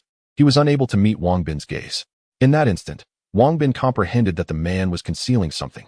Since his last venture to purchase calligraphy and paintings, Wang Bin had gained a deeper insight into human nature. "I recognize the toil you have endured," Wang Bin began, "and I had planned to provide you with additional sustenance. However, your lack of honesty precludes that. You shall receive but half of the food. If you desire the other half, you must surrender the remaining gold." At Wang Bin's pronouncement, Guan Xiaoya and Officer Miao, who had been supervising, immediately chambered their weapons, directing the dark muzzles at the group. The men, already apprehensive, trembled in fear as the guns were aimed at them, their gaze shifting toward the middle-aged man for guidance. "Very well, we shall take only half of the provisions. I need to consult our leader regarding the remaining gold." "Excellent. Take the food and inquire. Remember, I grant you but 5 minutes." "Understood." Upon hearing this, the middle-aged man hurriedly grabbed half of the food, wary of taking more under the watchful eye of the gun. Realizing the rice was too heavy and with time pressing, he quickly handed it to another individual before racing toward the building. In no time, the middle-aged man reached the 5th floor and reported to the leader about Wang Bin's discovery of their hidden gold. The leader hesitated, puzzled by Wang Bin's words. What did it mean that they had 5 minutes? Would they leave with the food when time was up, or would he set the building ablaze? "Leader, you must make a decision swiftly. Time is running out." "Very well, send down the remaining gold." "Understood." Hearing the leader's command, the middle-aged man exhaled in relief. His greatest fear was the leader's refusal to part with the remaining gold. If they angered the young man and he chose to ignite the building, it would be too late for regrets. The leader's reasoning was twofold. First, he was uncertain of Wang Bin's intentions regarding the 5-minute ultimatum and dared not gamble with his life. Second, having stealthily relocated only a fraction of the gold, he felt it would be a loss not to yield the rest if it meant securing the other half of the provisions. Soon, the middle-aged man, accompanied by the already weary group, began to transport the gold once more. Guan Xiaoye and Officer Miao, witnessing the group's renewed efforts, couldn't help but admire Wang Bin. "Wang, how did you know they still harbored gold?" "Truthfully, I wasn't certain. I merely sought to bluff them, and to my surprise, it yielded results." "Haha, Wang, you truly are cunning. What I am doing is not insidious. It is rather astute." "Indeed, you are clever." The middle-aged man approached Wang Bin with his companions, apologized, and set down the gold before resuming his labor. After approximately an hour, they finally completed the transportation of all the gold. The middle-aged man anxiously approached Wang Bin and whispered, "This is all our gold. I assure you, I did not deceive you this time." Observing the man's nervous demeanor, Wang Bin smiled faintly and replied, "I believe you. You may take the remaining food now. Ah, thank you. Just a moment. You all seem quite fatigued. I have prepared a small gift for you. The middle-aged man and his companions initially feared that Wang Bin might renege on his promise. However, their eyes sparkled with excitement when they saw Guan Xiaoya emerge from the second floor with a bag of food and water. I understand that your leader is not present. If I give you this food, you might not receive much of it. So, please sit down and enjoy it before you leave. Ah, thank you. I am at a loss for words to express my gratitude. Do not mention it. I always strive to be fair in my dealings. As long as you perform your tasks diligently, I shall not shortchange you. Furthermore, I have another matter I wish to discuss with you. Please, share what you need. We are prepared to face any challenge. Indeed, we are willing to face any peril. Do not be alarmed. It is not as daunting as you imagine. I require your assistance in disseminating the news of my acquisition of gold and precious jewelry. 8 days hence, I will be at the gas station in the eastern suburbs, exchanging food for gold and valuables. Simply spread the word, and anyone who provides gold or jewelry will allow you to claim 1/3 of the food and beverages they receive. This portion will not be deducted from their share. It will be an additional reward from me. Hence, you need not fear any rival factions retaliating against you over food distribution. Moreover, I advise against hoarding gold and valuables from other factions, as conflict invariably results in casualties. As mere foot soldiers, it is predominantly you who will suffer in such encounters. Consider this. If you persuade even one faction, you will earn 1/3 of their spoils. Imagine if you could convince all the factions in this city. How much would you stand to gain? Therefore, I recommend that you refrain from direct confrontation over what you can seize, and instead ensure that rival factions engage in conflict for dominance. I have said enough. How you proceed rests with you. Remember, at noon in 8 days at the gas station in the suburbs, do not be late. Understood. We will return and discuss this matter with our leader. Well, the food and drinks have been consumed, so let us depart. Yes, indeed. Seeing such an opportunity, the group excitedly rushed towards the building to inform their leader and hasten the dissemination of this news. Observing their enthusiasm, Guan Xiaoya and Officer Miao exchanged smiles. Wang Bin, you are truly clever. With just a few simple words, you have enlisted the entire city to assist us in finding gold. I too have just contemplated this matter. After all, our manpower is limited, and it is indeed quite challenging to uncover a significant amount of gold on our own. Enlisting their assistance to seek it out proves to be considerably easier. Would this be considered a capitalist endeavor? It seems it may well be. Where shall we proceed next? Let us first explore the remaining bank buildings. If the vault doors happen to be ajar, we shall seize the opportunity to take what we can, minimizing our expenditure as much as possible. Ah, you truly have no desire to incur losses, do you? Do you suppose managing a household is an easy task? After Wang Bin secured the gold ingots into the spatial system, he led the two companions back to the tank, setting off once more to locate another target building. Regrettably, they scoured all the remaining bank edifices, yet the subterranean vaults were locked tight, utterly impenetrable. Wang Bin, with no other recourse, had no choice but to depart with his companions. For the sake of safety, he opted not to seek refuge within the city, but instead drove the tank to a secluded, uninhabited village outside the city limits, where they settled down. Chapter 109. The assassination of young Masterly. This time, Abayo and his companions personally experienced the arduous task of searching for gold, quickly realizing that it was far more complex than they had initially imagined. A moment's carelessness could lead to injury or even death, prompting each of them to cherish their current lives even more deeply. The following day, Wang Bin led everyone in a full day of practicing Tai Chi and marksmanship. As for the nearby zombies, he chose not to engage in their elimination. It was inevitable that some would follow the tank's trail to their resting place. With zombies surrounding them, any potential ambushers would first need to clear the undead, as these creatures would serve as their early warning system, allowing them to anticipate and prepare for impending threats. In an effort to free up space within the system, Wang Bin summoned another tank and procured additional shells along with 2 crates of heavy machine gun ammunition. That evening, the group enjoyed a lively and sumptuous dinner. And once again, Wang Bin returned to the real world. Upon his return, Wang Bin immediately dialed Yu Hongfei, eager to act against young Masterly without delay. Upon answering, Yu Hongfei mentioned that discussing matters over the phone was inconvenient and proposed a face-to-face meeting. Half an hour later, both Yu Hongfei and Li Xingping arrived at Wang Bin's residence, where they recounted the investigation conducted by Officer Li and the private detective they had engaged. Upon hearing of Officer Li's inquiries, Wang Bin merely smiled faintly, showing little concern. Yu Hongfei and Li Xingping expressed their worries for him, prompting Wang Bin to recount the events in detail. After listening to his narrative, they understood that Wang Bin was entangled with a petty woman and chose not to dwell on the matter. However, Yu Hongfei cautioned him to swiftly mitigate the repercussions, as their homeroom teacher had been attempting to contact Wang Bin and was inquiring about him. With a wry smile, Wang Bin acknowledged that he would return to school soon to resolve the situation. On the way, he had inquired with the private detective about young Masterly's whereabouts. Learning that he was currently at home, "Give me his address," Wang Bin insisted. "You mustn't act recklessly. Young Masterly has recently hired many bodyguards." "Oh. Do you have their information?" "Not in detail, but I obtained their photos and some background information. I'll send it to you." "Very well. Soon." Wang Bin's phone received a new file. Upon opening it, he discovered that young Masterly had employed 5 second-tier experts as personal bodyguards. In addition to these 5, there were another 10 individuals guarding his residence, all armed. Seeing the 5 second-tier experts, Wang Bin furrowed his brow. Although he himself was at the pinnacle of second-tier strength, the presence of 5 such experts posed a significant challenge. He was uncertain of their specific levels within that tier. If he were to be discovered, they would undoubtedly have the time to dispatch personnel to delay him while escorting young Masterly to safety.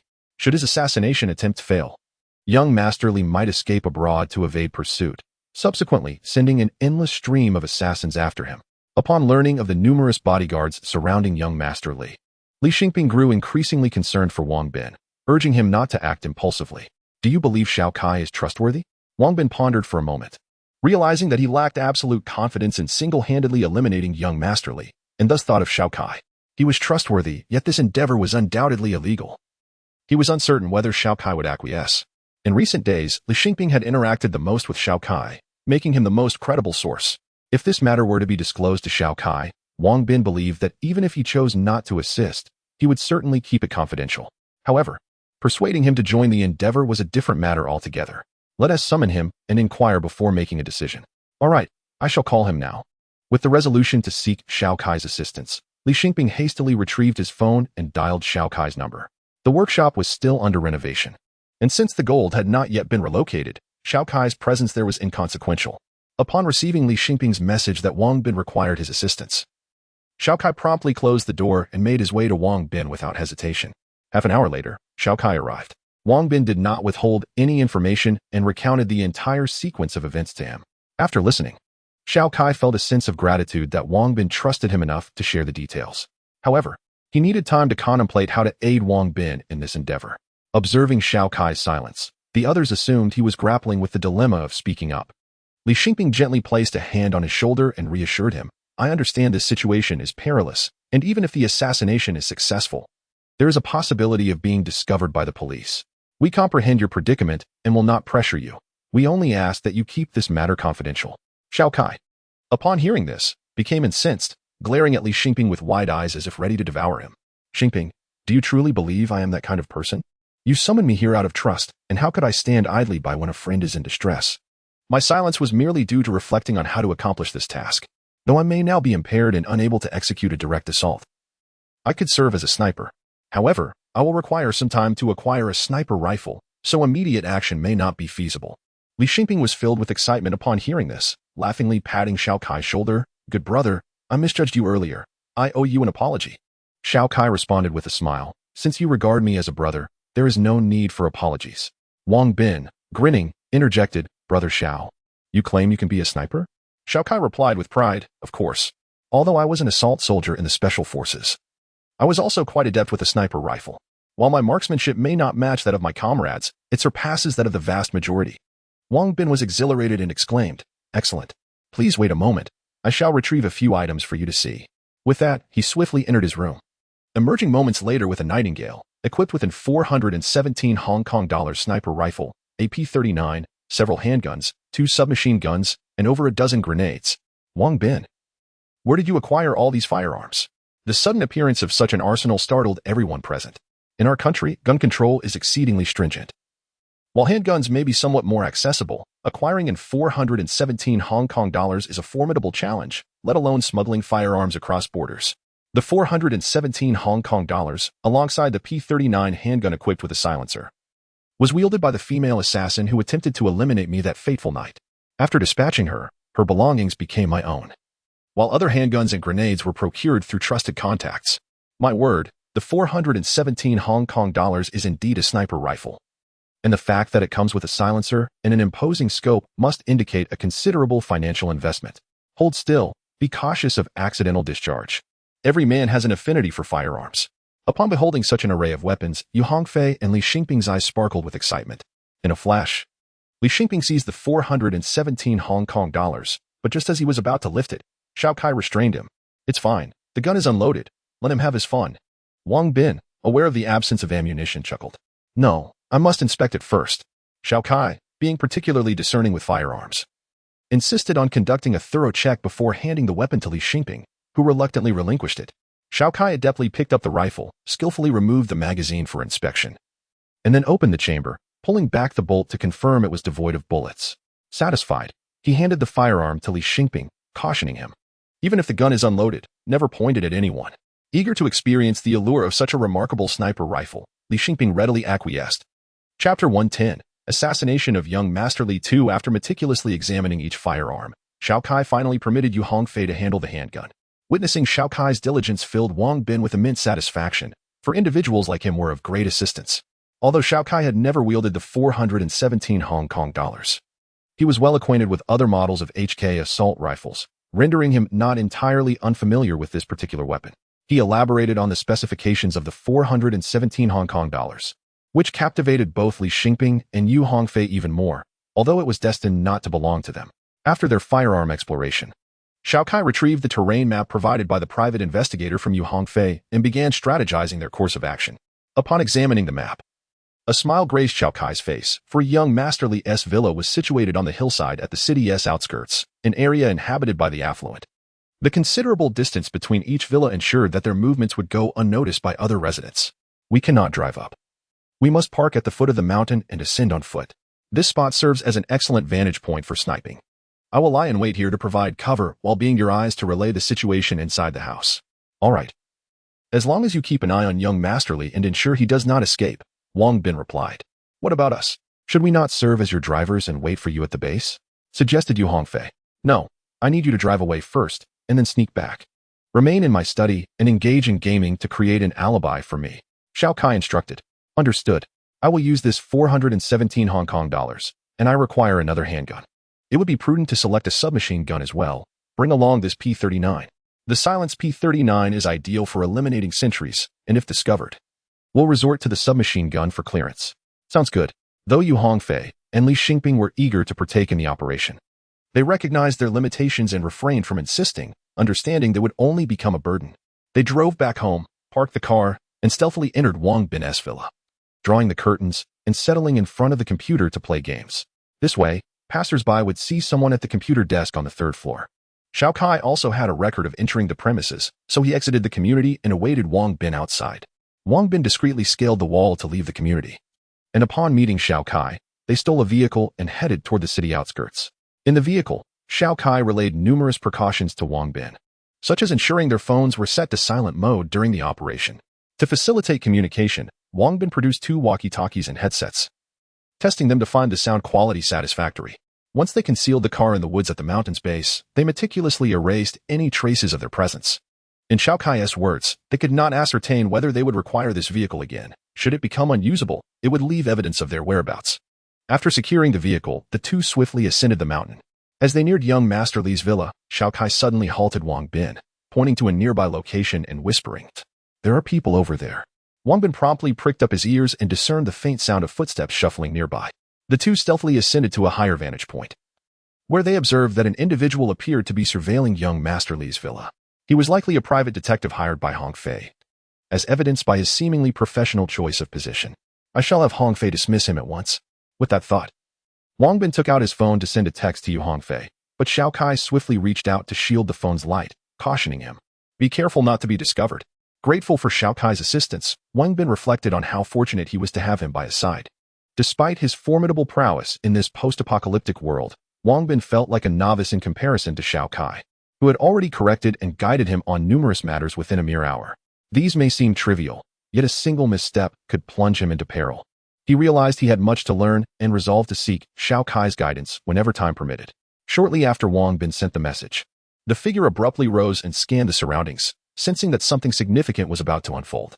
He hastily gathered his belongings and made his way down the mountain. Concerned, Xiao Kai trailed him for a distance, returning only after confirming that the individual had indeed departed. "All right, he's gone. Let us proceed. Remember what I just told you. Do not act recklessly. Understood. Wang Bin affirmed, quietly advancing towards young Master Li's villa. Once Wang Bin had left, Shao Kai immediately utilized the night vision scope of his sniper rifle to survey the surroundings, guiding Wang Bin through the terrain. Wang Bin had also invested 2,000 kilograms of gold to acquire a pair of night vision goggles, allowing him to clearly perceive the situation ahead. Soon, he reached the outer wall of the villa, and just as he prepared to leap over using his lightness of foot, Shao Kai's voice echoed in his earpiece. Danger! Upon hearing Shao Kai's warning, Wang Bin held his breath and listened intently to the sounds within. Before long, he noticed a patrolling guard approaching his corner, who inspected the area briefly before moving on. Safe. After a while, Shao Kai's voice came through his earpiece once more. Without hesitation, Wang Bin employed his lightness of foot technique, effortlessly leaping onto the wall, then swiftly dropping down and concealing himself in the underbrush. At this juncture, he was merely a slightly more capable ordinary person, not the invincible character often portrayed in novels, able to eliminate young Master Li with ease. Thus, he had to proceed with utmost caution to avoid detection, prioritizing the elimination of the guards before confronting young Master Li himself. Thus far, his execution had been commendable. Shao Kai, observing through the scope, was momentarily startled by Wang Bin's impressive leap, but recalled Wang Bin mentioning he had a master whose skills had reached a second-tier level, which alleviated his surprise. Based on Shao Kai's teachings, it was imperative to first neutralize the patrolling and station guards. Otherwise, a gunfight could lead to a precarious situation. Wang Bin quietly concealed himself within the underbrush. As the patrolling guard passed by him once more, Wang Bin cautiously emerged from his hiding place, channeling his inner strength to deftly twist the man's neck. With a resounding crack, the guard fell lifeless, dragging the body into the foliage. He swiftly proceeded to his next ambush point. When another guard approached, Wang Bin struck again, effortlessly neutralizing the threat. Throughout this operation, Shao Kai kept his weapon trained on the guard stationed on the balcony. Should Wang Bin's actions draw attention, Shao Kai was prepared to eliminate the balcony guard at a moment's notice, clearing the way for Wang Bin. Up to this point, Shao Kai found Wang Bin's performance commendable. For someone who had never undergone training in assassination, achieving such proficiency was no small feat. Having dealt with the two patrolling guards outside, Wang Bin was now poised to infiltrate the villa. However, before proceeding with the incursion, there remained one crucial task: to simultaneously eliminate the two guards on the balcony. Prior to the operation, Shao Kai had devised a plan wherein both he and Wang Bin would act in concert, each targeting one of the guards. To avoid detection, they would not only need to possess exceptional marksmanship for a clean kill, but also coordinate their actions precisely. Otherwise, they risked jeopardizing the mission and alerting those within the house. Chapter 111. The assassination of young Master Li. Wang Bin carefully selected a vantage point and, after aiming at one of the targets, remarked, "I will take the left, you take the right. On my count, 3, 2, 1. As the countdown concluded, both men simultaneously discharged their weapons, and the two guards patrolling the balcony collapsed to the ground. Now it's up to you. If danger arises, retreat, and I will cover your escape." Understood.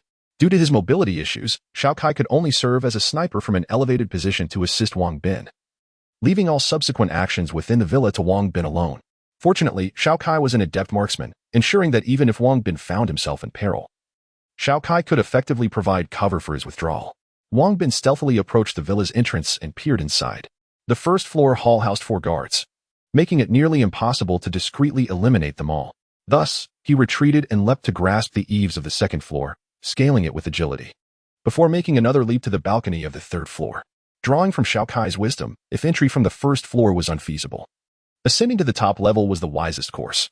Typically, high-value targets resided on the uppermost floors, and engaging in a firefight from a superior position was far more advantageous than attacking from below. Though not a special forces operative, Wang Bin possessed the Shaolin secret technique of crossing the river on a single reed, enabling him to reach the rooftop with ease. Once on the third-floor balcony, he crouched low, gripping his handgun, and cautiously approached the staircase. Glancing downwards, he noted the absence of movement and gingerly descended the stairs, perhaps due to the late hour. The third floor was eerily quiet, devoid of any guards. Peering into each of the 4 rooms, he commenced his search. Arriving at the door of the outermost room, he retrieved a master key provided by Shao Kai and gently inserted it into the lock. Although termed a master key, it was effective only on standard locks. Higher-end locks and safes required more sophisticated tools. Fortunately, the locks in the villa were ordinary, allowing for easy access. Just as he was about to turn the key, he heard footsteps approaching, their proximity rendering it too late to withdraw the key. with a soft click, the occupant of the room opened the door, only to be startled by the sight of a man clad entirely in black, with a mask obscuring his face. Instinctively, the individual reached for the handgun at his waist.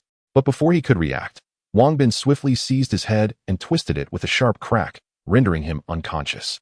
To prevent any noise from the guard's collapse, Wang Bin extended his hands to catch the falling body and gently lowered it to the ground. However, at that moment, another person emerged from within the room. Upon seeing his comrade being supported and lying on the floor, the newcomer's face blanched, and he instinctively reached for his handgun. Wang Bin raised his weapon and fired a shot to the man's head, then executed a swift roll forward to catch the guard's body as it began to topple.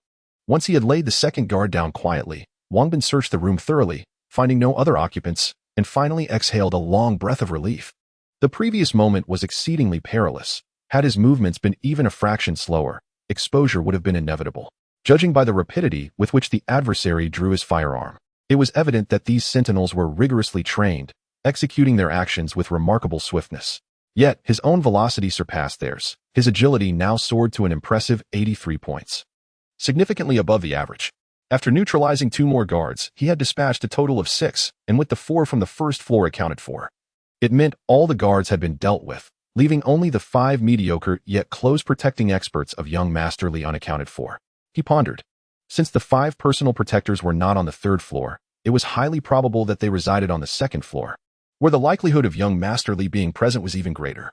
Despite this reasoning, he meticulously checked the remaining 3 rooms for safety, and upon discovering them vacant, he cautiously ascended to the 2nd floor. As he reached the staircase of the 2nd floor, he sensed 2 faint yet potent presences, indicative of skilled opponents. The darkness enveloping the 2nd floor hindered Wang Bin's visibility, yet he could discern their locations. Quietly donning his night vision goggles, the scene in the 2nd floor living room soon became clear. 2 individuals sat cross-legged on the sofa, one on each side, appearing as if they were asleep. However, Wang Bin was acutely aware that they were certainly not in slumber. They were either meditating or cultivating their internal energy. Regardless of the situation, approaching them silently would prove exceedingly difficult, let alone eliminating both without arousing the occupant's attention. After a moment's contemplation, he resolved to take a risk. Visualizing the sequence of his actions in his mind, he suddenly opened his eyes, fixating intently on the 2 figures. With both hands gripping his P-39, he swiftly raised it and fired twice. The sound of the shots echoed as both adversaries slumped lifelessly onto the sofa. Seeing the 2 mediocre experts dispatched successfully, Wang Bin exhaled a long breath, yet his mental state quickly reverted to high alert as he discerned a faint tapping sound emanating from a nearby room, followed by a similar sound from the adjacent space, clearly a coded signal from the opponents. Indeed, there were formidable foes within the house. Wang Bin realized his presence had been detected. Although his noise was minimal, it was sufficient for them to uncover him, indicating that they too were adept. At this moment, his mind raced. The individual who had struck the wall in the first room must be a master, while the one in the other room was likely another of the mediocre experts. Young Masterly could not possibly be in either of those rooms. Thus the room from which the first tapping had originated was likely the left chamber. Given that these 5 were personal bodyguards, their quarters would not be situated far from young Masterly, ensuring they could effectively perform their protective duties. His strategy crystallized. He needed to secure the entrances to the 2 rooms across the corridor, swiftly enter young Masterly's bedroom, eliminate him, and then make a hasty exit from the villa. This appeared to be the most efficient course of action at that moment, in order to make Zhao Kai aware of his current predicament and prepare him for a potential rescue. Wang Bin gently and swiftly pressed a button on his earpiece 3 times, followed by another rapid succession of 3 presses. During covert operations, due to the necessity of silence, special forces often resort to coded signals. For instance, 2 short taps indicate safety, while 3 rapid taps signify danger. En route, Zhao Kai had shared several commonly used codes with Wang Bin, with 3 rapid taps denoting peril. Upon hearing the 2 sets of 3 short sounds, Zhao Kai comprehended that Wang Bin had been compromised.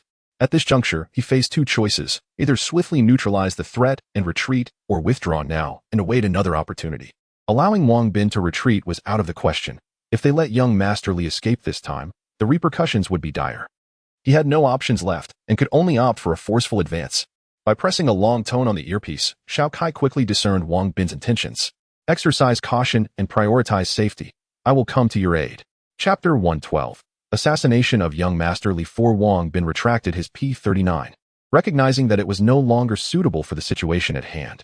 In his hand, he now held a grenade. With a swift tug on the safety pin, he hurled it toward the door that might conceal young Masterly. As soon as the grenade left his grasp, Wang Bin instinctively withdrew, drawing forth an MP5 submachine gun. With a thunderous roar, the grenade detonated, creating a gaping hole in the door. In the aftermath of the explosion, Wang Bin surged forward, unleashing a barrage of gunfire upon the two rooms occupied by skilled adversaries.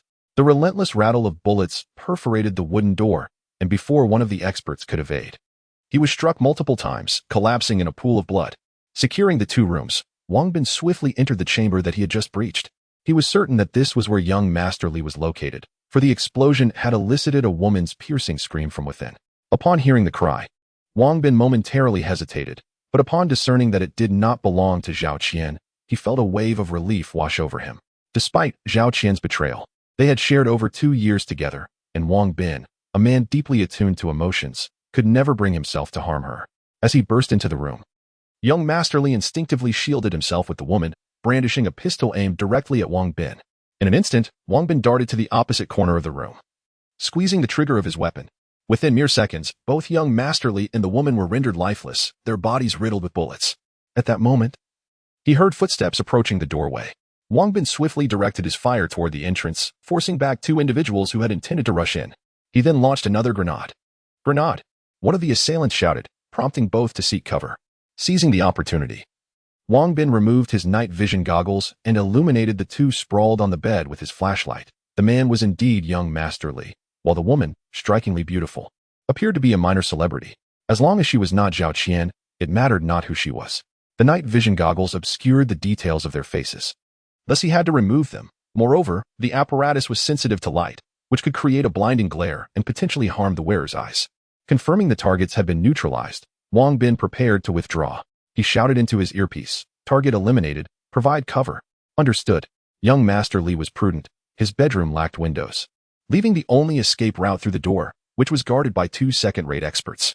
Additionally, 4 guards on the first floor were already ascending upon hearing the explosion. Remaining even a moment longer in this room increased his peril. Without hesitation, Wang Bin retrieved 2 more grenades, pulled the safety pins, and hurled them toward either side of the door. The 2 second-rate experts, upon seeing the grenades, recoiled in alarm. Boom, boom. Once again, 2 explosions echoed through the air as Wang Bin, donning night vision goggles, executed a remarkable leap akin to a swan crossing a river. The 2 formidable adversaries, indeed skilled, sensed his movement the moment he dashed out, unleashing a barrage of gunfire towards his position. As Wang Bin burst forth from the room, he immediately sought refuge behind a sofa, but the bullets relentlessly struck the furniture. One bullet, remarkably, penetrated the sofa and struck him. Fortunately, he was clad in a bulletproof vest, or he would have found himself in dire straits. Nevertheless, the impact of the bullet against the vest sent a searing pain coursing through him. At that moment, 4 guards on the first floor rushed in, simultaneously illuminating the hall with bright lights. The instant the lights flickered on, Wang Bin felt a sharp sting in his eyes and hastily removed his night vision goggles, stowing them away in his system space. He swiftly retrieved 2 grenades and hurled them into the fray, causing his adversaries to scatter in search of cover. Frightened by the impending explosions, boom, boom, the subsequent explosions sent furniture careening through the air. Seizing the opportunity, Wang Bin's vision began to clear, allowing him to expose his submachine gun and unleash a rapid barrage towards the cluster of enemies. Despite their numerical superiority, they were armed only with handguns, while Wang Bin possessed not only a submachine gun but also grenades, placing him in a relatively advantageous position. However, the cacophony of explosions in the night would inevitably attract the attention of nearby residents, prompting them to alert the authorities, thus compelling him to vacate the premises swiftly. As the adversaries struggled to regain their composure under the onslaught of his gunfire, Wang Bin maneuvered towards the window, positioning himself as close as possible. Just as he prepared to fire once more and leap through the window, one of the adversaries seized a guard and thrust him forward as a human shield, charging towards Wang Bin with alacrity. Recognizing the threat posed by this formidable opponent, Wang Bin immediately opened fire, but the guard absorbed multiple rounds, while the skilled adversary remained unscathed. With the distance between them rapidly closing, the enemy exerted force, hurling the lifeless guard's body towards Wang Bin while simultaneously lunging forward. Wang Bin swiftly rolled to evade, but as he attempted to rise and unleash a volley with his submachine gun, a powerful kick struck his right hand, sending the weapon flying from his grasp. In that critical moment, he had no time to retrieve his P-39 handgun.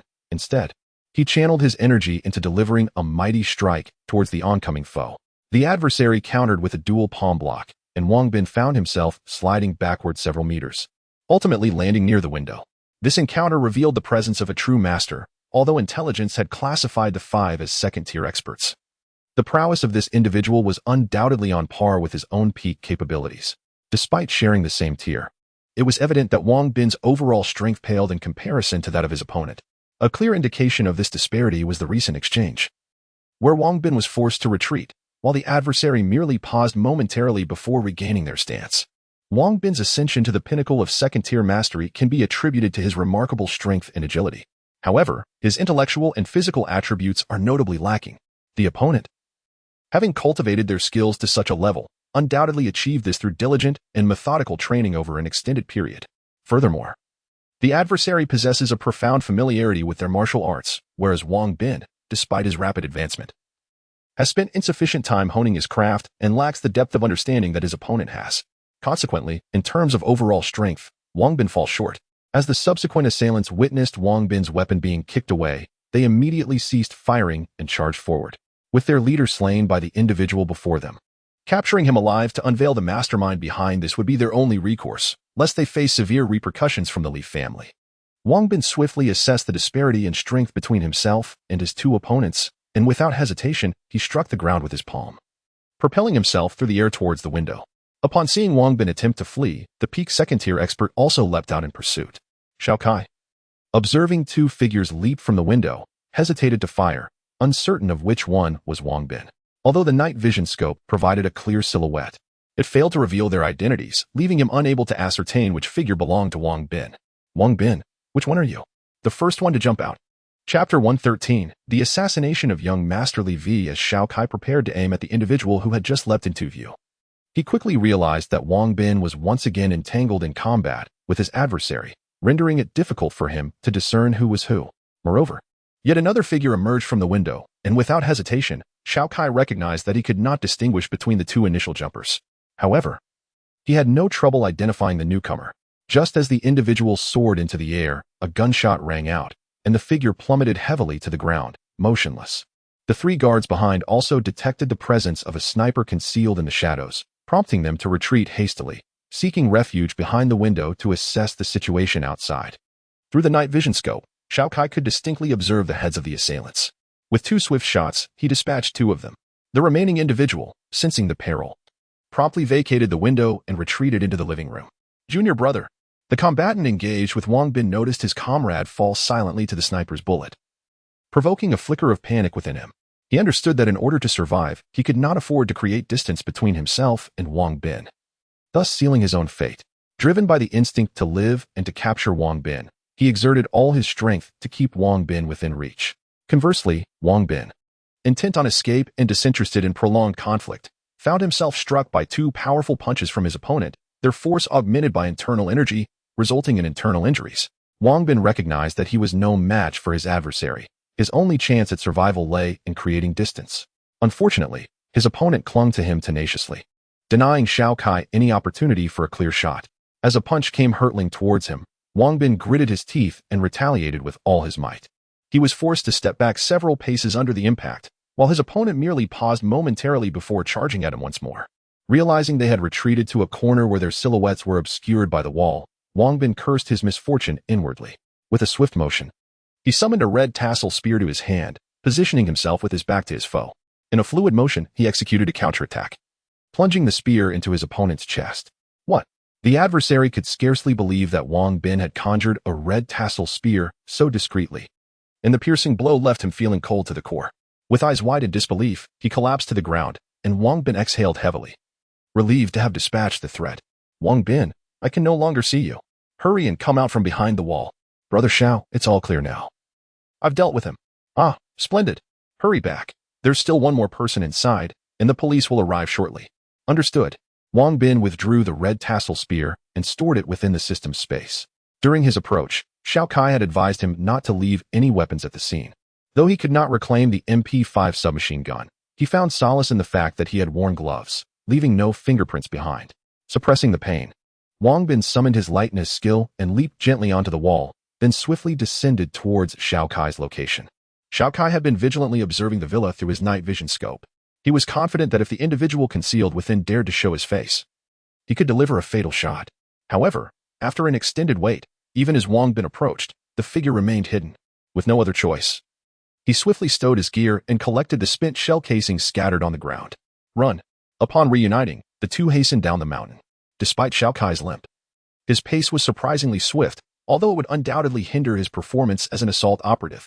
As they neared the foot of the mountain, they spotted 7 or 8 police cars racing toward them, with 2 vehicles stationed below, establishing a blockade. We can't drive anymore, given the circumstances. Attempting to drive would undoubtedly lead to interception. They had to abandon their vehicle and circumvent the police barriers, sprinting further down the slope. Upon reaching the village at the base of the mountain, Xiao Kai pilfered another car, and they sped away into the city, eventually discarding the vehicle and slipping into an alley. Under Xiao Kai's guidance, they meticulously avoided surveillance cameras, taking over an hour to return to the villa community. Outside the villa, they noted a light glowing in the study, where a figure occasionally rose to pace. Quite professional, Wang Bin couldn't help but remark in admiration.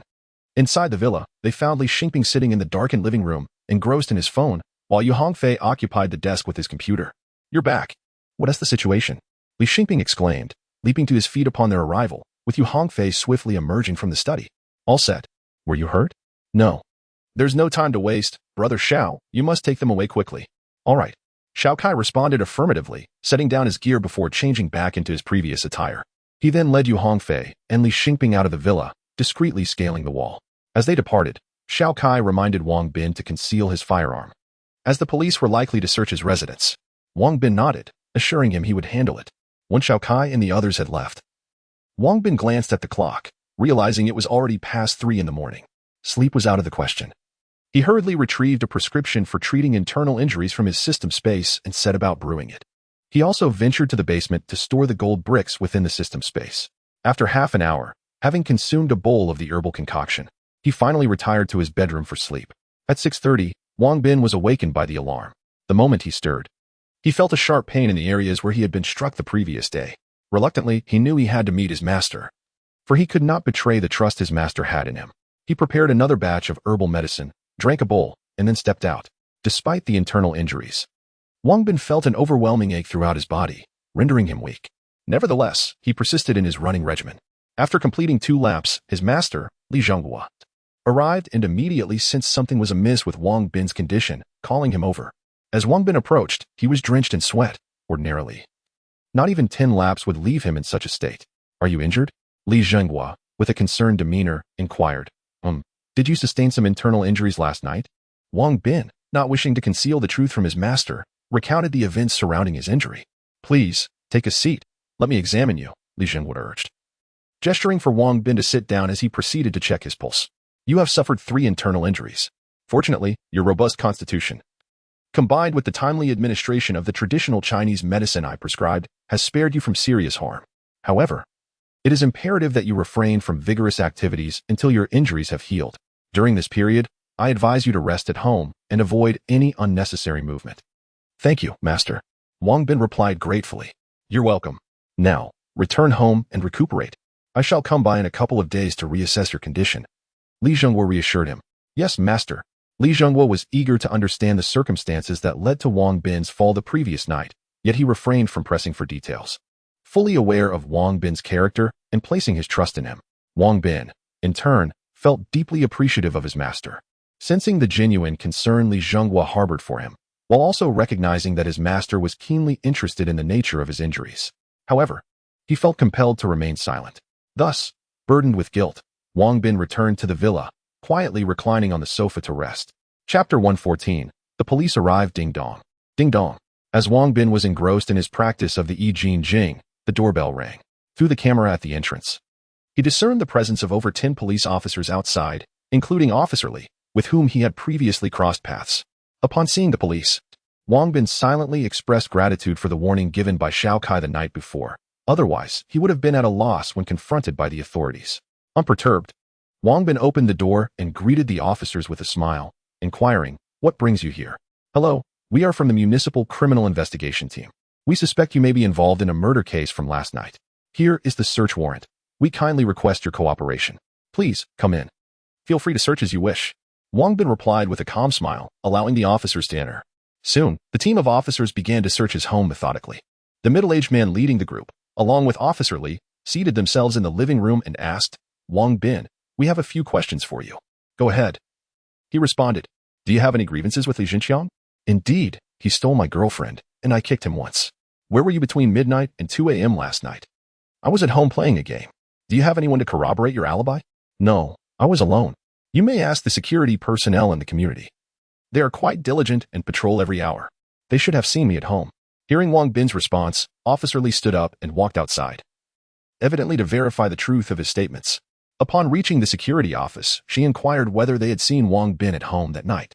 The on-duty guard confirmed that they had observed the lights in Wang Bin's residence on throughout the night and noticed movement on the third floor, although the curtains prevented them from identifying the individual as Wang Bin. Subsequently, Officer Li reviewed the surveillance footage from the previous night and noted that Yu Hongfei, Li Xingping, and Xiao Kai had all visited Wang Bin's home, albeit they had left quite early. She copied the footage onto a USB drive and returned to the villa to confer with her captain. Upon her return, Officer Li recounted her findings to Wang Bin and began examining the surroundings. Who were the 3 individuals who visited you last night, and what was their purpose? 2 of them are my roommates, and the other is a security guard I hired. We co-own a company that is currently in the renovation phase. I called them over last night primarily to discuss the recent developments of the business. Could you provide me with their names and phone numbers? Certainly. As the 4 had already coordinated their statements the night prior, Wang Bin felt no apprehension regarding inquiries directed toward Yu Hongfei and the others. Are you unwell? Officer Li ventured into the kitchen and was soon struck by the scent of traditional Chinese medicine. Upon lifting the lid, she confirmed her suspicion and stepped out to question Wang Bin. Yes, I played too late last night and likely caught a cold. This morning, I went out and procured some herbal medicine. When Wang Bin spoke those words, Officer Li fixed his gaze on him. Yet there was not a trace of panic visible on Wang Bin's face. Shortly thereafter, the officers who had gone to search the premises returned, having found nothing suspicious. Had they discovered any incriminating evidence, they could have taken Wang Bin away immediately. However, with no evidence at hand and Wang Bin possessing an alibi, they were left with no choice but to have him sign the earlier statement before allowing him to leave. As he was departing, Captain Zhang added, you remain a suspect for now and cannot leave H City. We will reach out to you if any issues arise. No problem.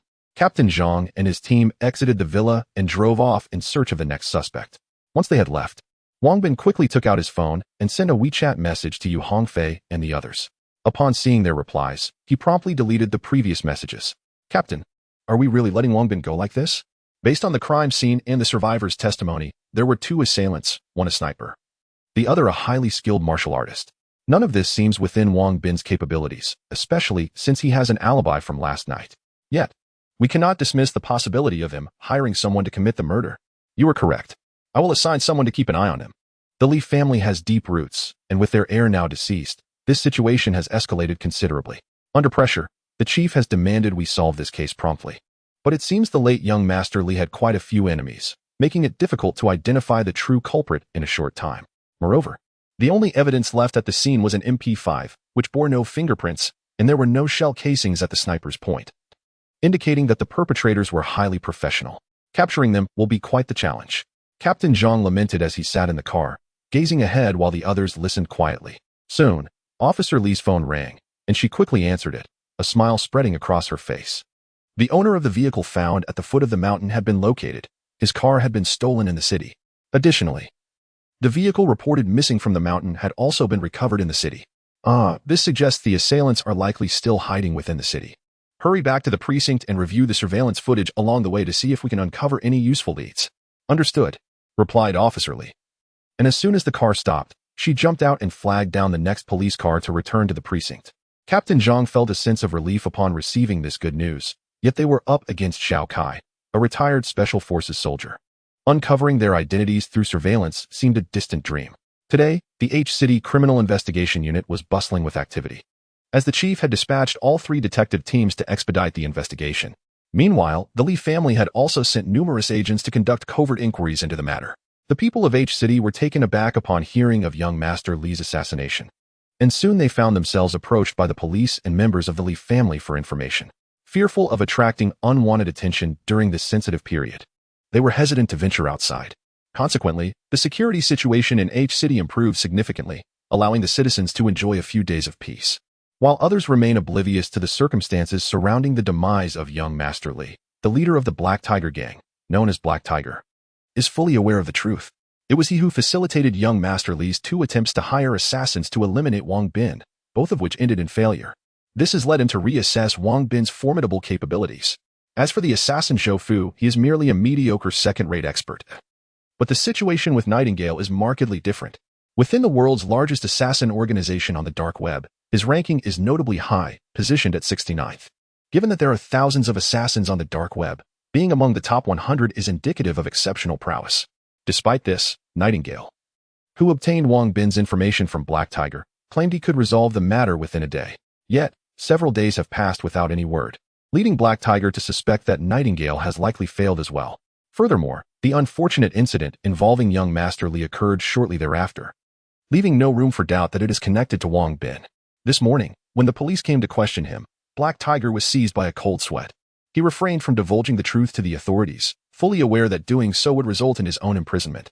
With young Master Li now deceased, he fears that he may be the next victim, and he knows that the Li family will soon come looking for him. Overwhelmed by terror at this thought, Black Tiger wasted no time and fled with the money. Chapter 115. Trading gold through the assistance of Yu Hongfei, Wang Bin procured a significant amount of food and gasoline. Just as he finished dinner and prepared to venture out for reconnaissance, he noticed 2 individuals observing him from a distance. Although these 2 had disguised themselves well, Wang Bin's heightened agility allowed him to quickly sense their presence. Realizing he was being followed, he refrained from leading them to the warehouse, feigning nonchalance as he strolled around the community for a couple of laps before returning home. Once night fell, Wang Bin stealthily slipped out, scaled the wall to the warehouse, and stored all his goods within the system space before quietly returning to the villa. As the apocalypse commenced, Wang Bin found himself back in that dire world. His only hope during this period was that the police would not come searching for him.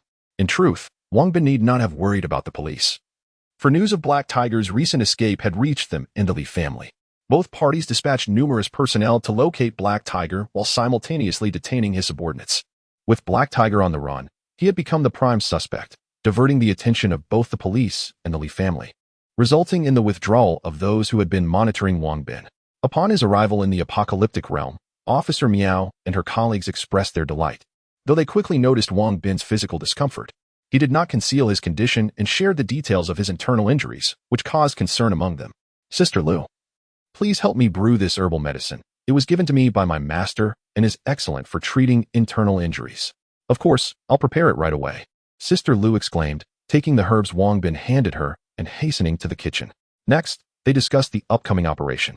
Wang Bin, given your condition, I suggest we postpone the gold exchange until you have fully recovered, Officer Miao said with genuine concern. It's all right. My injuries are internal and won't heal immediately. I can only rely on the herbal remedy for gradual recovery. I brought a substantial amount of food, and tomorrow we will fill both tanks with fuel. Afterward, we will park them on either side of the gas station. Zhao, you will take a bow in one tank, while Uncle Li and Xiaonan will take the other. What about us? Li Xiaolu, noticing her name had not been mentioned, exclaimed in distress. And us? All right. Everyone will participate. We will evenly distribute ourselves between the 2 tanks. You must adhere to Zhao and Uncle Li's instructions. Understood. Xiaoyu and Officer Miao were tasked with keeping watch. By the way, we cannot allow them to approach together tomorrow. They must remain at least 100 meters away. We will permit batches to transact one at a time, and they must not bring any firearms with them. Agreed. The arrangements for the gold exchange were swiftly finalized. That night, due to Wang Bin's injuries, everyone encouraged him to rest, foregoing any celebratory banquet. After consuming the herbal remedy, Wang Bin returned to his room to practice the ajinjing, an internal cultivation technique beneficial for healing internal injuries. Now, whenever he had a moment, he devoted himself to this discipline. The following morning, after practicing Tai Chi for an hour, they enjoyed breakfast before embarking on their journey with the 2 tanks. In the gas station on the eastern outskirts, more than 10 individuals lay in wait, each armed with a firearm, prepared to ambush Wang Bin and his companions upon their arrival. Unfortunately for them, their lack of caution rendered them easily detectable by the tank's sighting scope. Without hesitation, Wang Bin ordered the flame tank to unleash a shot into the gas station, causing the occupants to flee in panic, their startled cries echoing as they emerged. Once the adversaries had retreated to a safe distance, Wang Bin promptly seized a loudspeaker and proclaimed, "If you wish to negotiate, be forthcoming. Next time, our discourse shall not be so amicable." Subsequently, Wang Bin, accompanied by Guan Xiaoye and Officer Miao, searched the gas station thoroughly, Finding no other individuals, he retrieved provisions, beverages, and spirits from the system's storage. Then, with the aid of Guan Xiaoya and Officer Miao, carried out a table and several stools. With over an hour remaining until noon, the townsfolk concealed themselves, observing the unfolding events. Some remained skeptical of the middle-aged man's words, yet many were willing to test the waters. However, upon sighting the two tanks, they dared not reveal themselves, retreating into the shadows of distant buildings. The leader spoke to the middle-aged man, who, albeit reluctantly, took up the white flag he had previously displayed and stepped forward. Wang Bin, through his binoculars, observed the comical sight of the middle-aged man approaching with the flag, prompting a chuckle from him. "Brother Wang, what brings about your laughter? Look for yourself. Our old acquaintance has arrived." Wang Bin handed the binoculars to Guan Xiaoya, who, upon peering through, joined in the amusement, subsequently passing them to Officer Miao, who too found the middle-aged man's antics entertaining. Before long, the middle-aged man stood before Wang Bin. "We have brought the gold. Shall we commence the transaction?" "Indeed, but only one group at a time. If they are individuals, let them approach 10 at a time, without firearms. Once a batch has completed the exchange, the next may come." "Understood. This is your reward. Summon 2 of your group to stand beside you, to ensure I am not accused of shortchanging you." "Very well, thank you." The middle-aged man eagerly accepted the bag of drunken peanuts and a bottle of beer Wang Bin offered, then hurried back to the assembled crowd, joy radiating from him. The onlookers gaped at the peanuts and beer in his possession, their desire to seize the items palpable, had it not been for the middle-aged man's numerical advantage. Many would have rushed to snatch them away. Being a clever individual, the middle-aged man recognized that Wang Bin's gift of peanuts and beer was intended to bolster his credibility among the others. He refrained from presenting the items directly to his leader, instead standing atop a dilapidated vehicle to relay Wang Bin's message while extolling the virtues of adhering to the terms of the trade, assuring that all could exchange for food and drink. The crowd, upon hearing this, erupted with excitement, eager to engage in transactions. However, the middle-aged man declared that their gang would be prioritized, followed by several prominent factions in the city, with individual traders relegated to the end of the line. In response to this arrangement, the other factions had little to contest. The lucrative path had been indicated by the middle-aged man's side. Thus it was only natural for them to take precedence. The scattered individuals dared not voice their objections. Soon, the middle-aged man, accompanied by the leader, approached with a grand procession of gold. To avert any unnecessary misunderstandings, he left a few individuals behind to guard the weapons, while the others transported the gold and precious jewels using small carts. Observing the carts brimming with gold and jewels, Wang Bin smiled. Although the quantity of gold was not as substantial as he had envisioned, the jewelry was indeed plentiful, suggesting that these individuals had plundered several jewelry stores. It was the leader's first encounter with Wang Bin, and a sense of trepidation was inevitable. Wang Bin, with a smile, inquired, "Do other factions share such bountiful earnings?" The leader, laughing nervously, replied, "Only 2 other factions possess as much as we do. The rest have little to offer, and the scattered individuals possess even less." Wang Bin offered a faint smile as he approached the cart, delicately handling the exquisite jewelry. "Well, I shall provide you with 5 bags of rice, 1 bag of snacks, 2 crates of beverages, a pack of cigarettes, and a case of liquor. Are you pleased with this arrangement?" The leader exclaimed, "Ah, so much. We are quite satisfied." "Satisfaction is good. However, I must forewarn you, should anyone attempt to take more than allotted, my firearm may inadvertently discharge. Rest assured, we would never dare to take more." "That is wise. Additionally, I require a few of you to remain and assist in maintaining order. They will serve as witnesses. Once the settlement is complete, I shall bestow upon you the remainder of your share. Furthermore, I need 2 more individuals to assist with the transport of goods, and I request a few to remain at the location where you earlier discharged firearms, to ensure no one brings weapons inside." "Very well. Would you like me to send more assistance your way?" "No need. You may return with your belongings." "Understood. I shall take my leave." "Indeed. Do not forget to send someone back later to collect your remaining provisions." "Of course." Before long, the leader departed joyfully with his share. As they passed through the crowd, excitement surged. The prospect of exchanging goods for food and drink had ignited a fervor. Soon, everyone clamored to form a line, though the scattered individuals quickly found themselves relegated to the back by members of other factions. Chapter 116. Trading gold too soon. A second gang rushed in, but they were quickly halted by the leader's men, who instructed them to lower their weapons and approach. Upon witnessing that the leader had indeed procured food, the gang members harbored no suspicions of deceit. A portion of them remained on guard while the others advanced. This gang had amassed a quantity of gold and jewelry comparable to that of the leader, and Wang Bin rewarded them with 5 bags of rice, a bag of snacks, 2 cases of beverages, a pack of cigarettes, and a case of liquor. The moment they received the food, their excitement was palpable. Some nearly fell to their knees in gratitude to Wang Bin.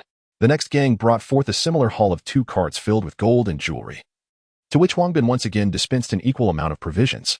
The other gangs and individual scavengers had gathered considerably less gold and jewelry. One individual even approached with several large gold teeth to exchange for food. Wang Bin stifled a chuckle as he exchanged them for a loaf of bread and a bottle of drink, moving the man to tears of joy. A middle-aged man diligently recorded the transactions while 2 others assisted in distributing the food to those who came to exchange. After nearly 2 hours of exchanges, all were finally served. Wang Bin, gazing at the towering piles of gold and jewelry beside him, was elated. This was the first time he had encountered such a trove of precious adornments. He estimated their worth to be at least in the hundreds of millions. Acquired with merely over 100,000 in the real world for food and liquor. Please tally up and see how much more you can obtain, he instructed. I calculated it, and we can secure a total of 10 bags of rice, 10 bags of snacks, 8 cases of beverages, 9 packs of cigarettes, and 10 cases of liquor, the middle-aged man reported, his voice trembling with disbelief.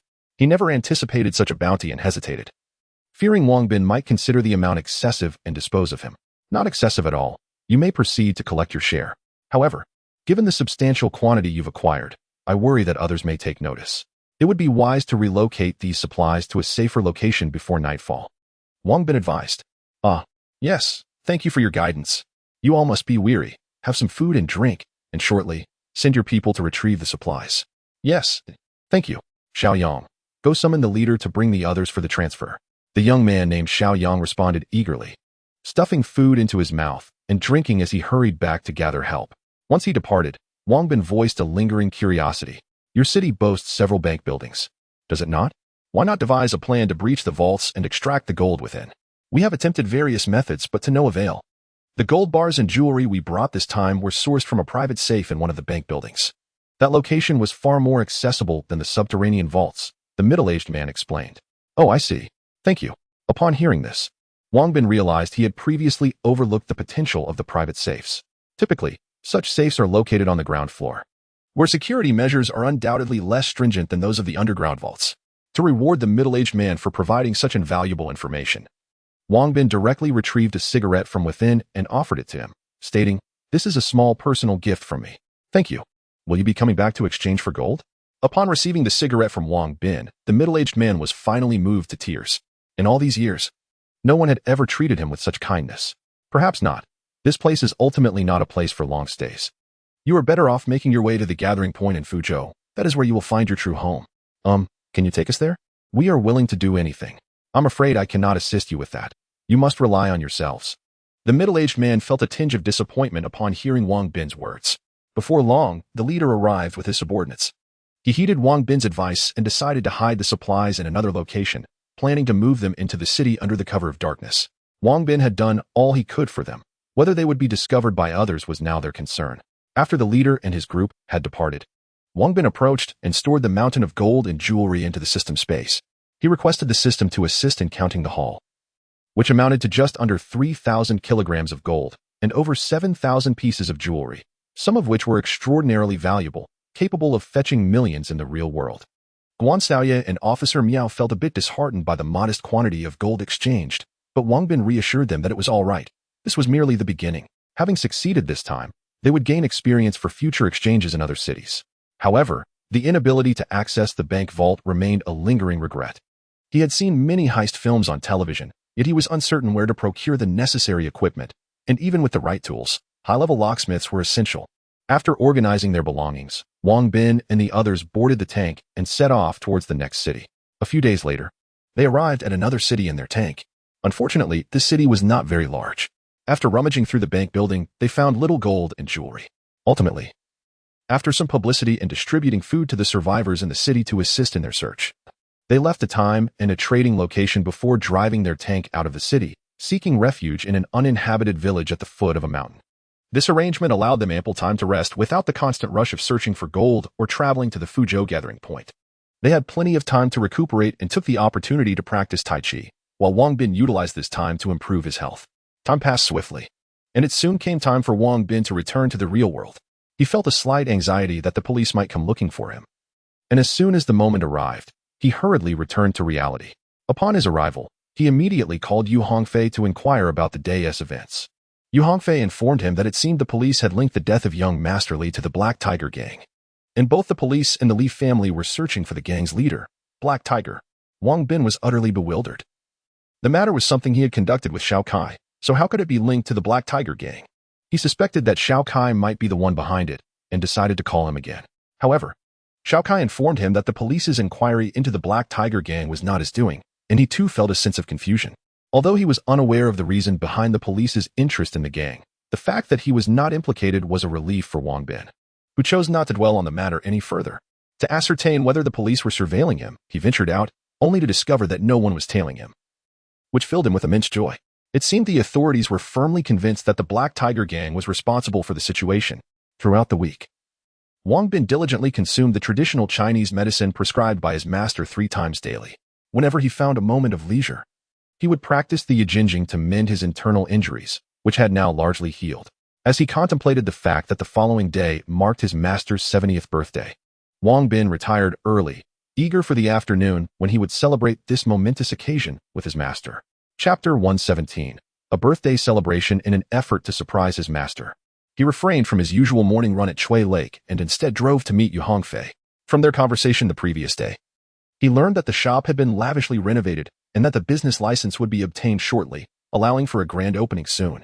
Upon arriving at the shop, Wang Bin was impressed by its opulent decor and noticed that Yu Hongfei was engaged in interviewing new employees. Over the last few days, he had successfully recruited 2 female waitstaff, with plans to hire a total of 6. Upon seeing Wang Bin, Yu Hongfei promptly paused his work and approached him. But Wang Bin encouraged him to continue with his tasks while he wandered around. After Yu Hongfei finished, they chatted for a while before Wang Bin headed off to find Li Xingping. Li Xingping's establishment had also been completed, and various processing machines were set to arrive soon, making everything ready except for a final stroke of luck. Upon reaching the processing workshop, Wang Bin first conversed with Shao Kai. Over the past few days, Shao Kai had been gathering intelligence on the movements of the police, the Li family, and the Black Tiger gang. His investigations revealed that the Black Tiger had fled, and now both the police and the Li family were searching for him. Wang Bin, do you have any past grievances with the Black Tiger gang? Shao Kai inquired. Indeed. After I confronted young Master Li, he sought the assistance of the Black Tiger gang to retaliate against me, but I managed to turn the tables on them. Wang Bin explained. Individuals like young Master Li would hardly handle such matters personally. I suspect the assassins were dispatched through the Black Tiger. Now that you've vanquished one opponent, another has met his end at your hands. I surmise the Black Tiger fled out of fear of your vengeance and the Li family's retribution, Shao Kai remarked. If that is the case, we are indeed in a precarious situation. If the police locate the Black Tiger, that would be manageable. However, if the Li family finds him first, they will act regardless of evidence, sending someone to eliminate me, Wang Bin replied. Precisely. Thus, our foremost priority must be to ascertain the Black Tiger's whereabouts. Shao Kai asserted. I have some connections. I shall reach out to them and see if we can track him down. All right, I will transfer 5 million to you. Let me know if you require more. Understood. Shao Kai recognized the necessity of spending money to locate the Black Tiger and accepted Wang Bin's financial offer, assuring him that any surplus would be returned. By the way, during this time, you should also ensure that Hongfei and Xingping remain vigilant. I fear that the Li family might reach the Black Tiger before us, which could implicate you all. I am not concerned for myself, but I worry about Hongfei and Xingping. Perhaps I should recruit some retired veterans to guard them? Shao Kai suggested. Excellent idea. I shall leave this matter in your capable hands. Afterwards, we will stop by my residence, and I will provide you with some weapons for protection. Wang Bin replied. After discussing the arrangements with Shao Kai, they proceeded to meet with Li Xingping. As they conversed, Wang Bin realized that relying solely on the gold and jewels stored in the system space would not suffice for the 3 of them to complete their tasks in a timely manner. He proposed that each master craftsman bring on 3 apprentices, ensuring that these apprentices commit to long-term contracts to prevent them from absconding once they acquire the skills. Given the high wages he offered, he anticipated that the apprentices would be unlikely to leave once they completed their training. After having lunch with everyone, Wang Bin drove with Shao Kai to the villa. Wang Bin presented a selection of weapons for Shao Kai to choose from. After careful consideration, Shao Kai determined that 6 handguns would suffice to protect Yu Hongfei and Li Xingping, opting not to take rifles or submachine guns due to their cumbersome nature. Observing Shao Kai's choice of only 6 handguns, Wang Bin felt a twinge of concern and handed him 6 grenades for added security. Given the considerable number of firearms, It would be inconvenient for Xiao Kai to hail a cab, so Wang Bin generously offered him his own car. Surprised by Wang Bin's generosity, Xiao Kai's admiration for him grew significantly. You lack transportation, which is also inconvenient. Tomorrow, I will have Li Xingping accompany you to purchase a vehicle. Are you providing me with a car? Yes. There will be many instances where a vehicle will be necessary. I recommend you choose one that is robust. Absolutely. With all arrangements in place, Wang Bin returned home to practice the I Jing Jing. At 4 o'clock, when his phone alarm rang, he changed into a clean outfit and took with him a piece of calligraphy by Zhang Banxiao as he headed out. Today marked the 70th birthday of his master. Li Zhenghua, scheduled for 5 in the afternoon at the north courtyard of Zhu Villa, which was not far, so Wang Bin decided to walk. Before long, he arrived at the address provided by Li Zhenghua, only to find an array of luxury cars parked outside and a throng of people waiting to present their gifts. Numerous individuals were on hand to receive guests, including a prominent figure frequently seen on the city television station. Spotting this esteemed individual, Wang Bin furrowed his brow, wondering if his master was indeed a notable personage. Regardless, he decided to proceed and see for himself. Nervously, he joined the queue at the back of the crowd, inching forward to register. Listening to the conversations around him, he became increasingly anxious as he realized that most gift givers were either affluent individuals or high-ranking military and political figures. Many guests departed without even seeing the elder, while those of higher standing entered to pay their respects before leaving, suggesting that the Li family did not intend to host a meal for everyone. Nevertheless, smiles adorned the faces of the guests as they departed. Soon, it was Wang Bin's turn. He approached a young man designated to receive gifts and handed over the calligraphy. The young man accepted the gift with a smile and inquired, "May I ask your name? Who are you delivering this on behalf of?" Taken aback by the question, Wang Bin realized the young man mistook him for someone who was merely delivering a gift. It was understandable, being in his early 20s. Few would presume he was acquainted with the elder. "My surname is Wang. I am here to present a gift to my master on my own behalf." "Your master? Are you saying you are my grandfather's disciple?" "Yes, I am indeed the disciple of your grandfather. I haven't heard of you before. What is going on here?" A young man in military attire approached as he noticed the delay. "Brother, he claims to be our grandfather's disciple. Are you aware of this?" "Yes." "You must be Wang Bin?" "Yes, I am Wang Bin. Upon hearing from my grandfather about your remarkable talents, I must insist that you accompany me to meet him." The moment the officer laid eyes on Wang Bin, his enthusiasm was palpable. Without hesitation, he embraced Wang Bin's shoulders and swiftly led him towards the house. Wang Bin felt a slight discomfort at the warmth of the embrace, yet he chose to acquiesce to the host's hospitality, mindful of the fact that he was a guest in their domain. Moreover, the officer was the grandson of his mentor, which compelled him to follow willingly into the villa. "I am Li Mingyang, the eldest grandson of the Li family. In the future, you may address me as elder brother. The individual at the entrance is your third brother, Li Mingren. I also have a younger sister, who is currently at work and will arrive later." As they made their way, Li Mingyang enthusiastically provided a brief introduction to his family members, while those around them cast curious glances at the young stranger, intrigued by Li Mingyang's warm demeanor towards him. Chapter 118. Celebrating longevity soon, Wang Bin was escorted to a reception room on the second floor, where he encountered a distinguished guest on the verge of departure. The prominent figure, noticing Li Mingyang's arrival with others, expressed curiosity about Wang Bin's identity. It is a rare feat for an ordinary person to meet the venerable elder, especially on such a momentous occasion, suggesting that this young man or the power he represents is quite formidable. "Li Mingyang, who is this young man? Are you not going to introduce him to Uncle Zhang?" "Hello, Uncle Zhang. This is my grandfather's disciple, Wang Bin." "Wang Bin, hurry and greet Uncle Zhang." "Hello, Uncle Zhang." "Ah, splendid. This young man has a bright future ahead. We must become better acquainted." "Absolutely. Well, I shall not intrude any longer. Do go inside." "Thank you, Uncle Zhang." "Safe travels." The stout middle-aged man nodded with a smile and departed alone. "Master, I have come to celebrate your birthday. Wishing you blessings as vast as the eastern sea and longevity that rivals the southern mountains." Upon entering the room, Wang Bin immediately knelt and bowed. "Wang Bin, rise quickly. Sit here. Have your injuries improved?" Li Xingguo was visibly delighted to see Wang Bin, having thought he would not come due to his condition. "Thanks to Master's medicine, I have nearly recovered. How could you, too, flatter me like the others? Am I not aware of the efficacy of my own medicine? Extend your hand. Let me take your pulse." Wang Bin complied promptly, extending his hand. Li Xingguo examined Wang Bin's pulse for a while, chuckling, "This is nothing short of a miracle. Your recovery is astonishingly swift. Indeed, Master's medicine works wonders. You, Mingyang, have you two been introduced?" "Yes, grandfather, we just met." "Excellent. Henceforth, Wang Bin will be your fourth brother. You must look after him well. Rest assured, I will take good care of my fourth brother. Today, I will be quite occupied. Take Wang Bin to meet your second uncle, and do stay for dinner later. Understood. After bidding farewell to Li Jinghua, Wang Bin followed Li Mingyang to the backyard. There, they found an elderly man dressed as a Taoist priest, seated at a small square table. The old Taoist appeared in good spirits. Listening to a Peking opera playing softly on a small radio, gently tapping his fingers in rhythm while occasionally singing along. Li Mingyang and Wang Bin respectfully stood beside the old Taoist, refraining from interrupting his reverie. Upon their entrance, Li Mingyang had gestured for silence, prompting Wang Bin to remain still and composed beside him. The old Taoist had sensed their presence long before, yet he chose to ignore them until the Peking opera concluded, at which point he slowly opened his eyes. Upon seeing Wang Bin, the old Taoist did not speak immediately, but scrutinized him intently. Wang Bin felt somewhat uneasy under his gaze until the old man finally smiled and said, "You are the new disciple my senior brother has taken on, are you not?" Upon hearing that this individual was a junior disciple of his master, Wang Bin promptly knelt down in a gesture of reverence, exclaiming, "I am Wang Bin, a humble junior, paying my respects to the esteemed second master." The elder smiled gently, raising his hand to assist Wang Bin in standing, saying, "There is no need for excessive formalities. Rise and speak freely." "Yes, second master," Wang Bin replied. "I have descended the mountain for two reasons, to celebrate your master's birthday and to satisfy my curiosity upon hearing that he has taken on an exceptional disciple."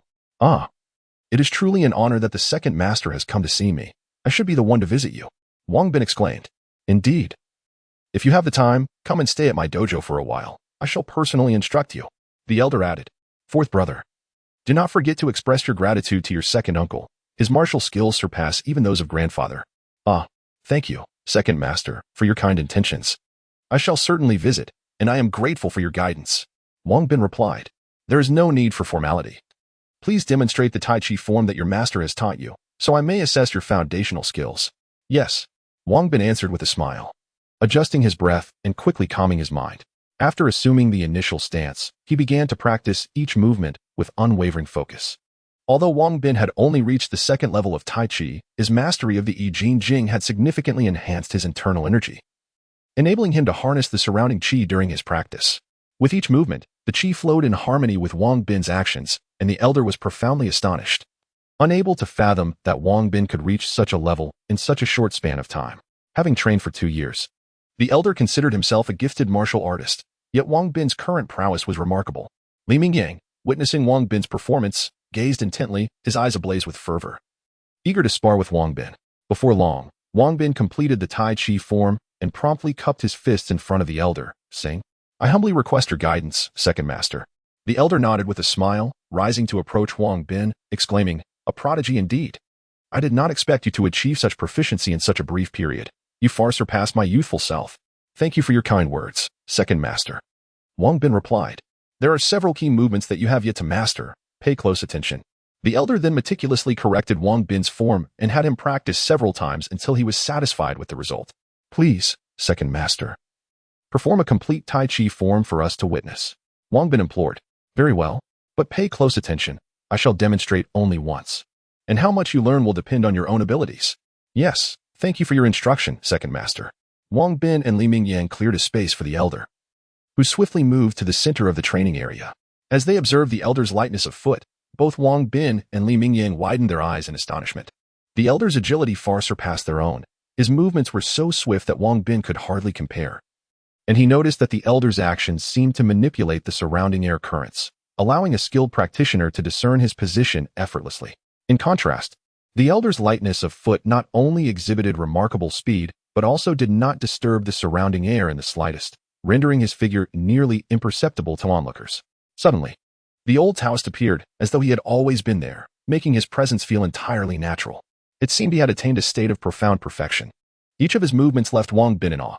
He had previously considered his master, Li Jinghua's Tai Chi, to be impressive, yet this second master surpassed all expectations.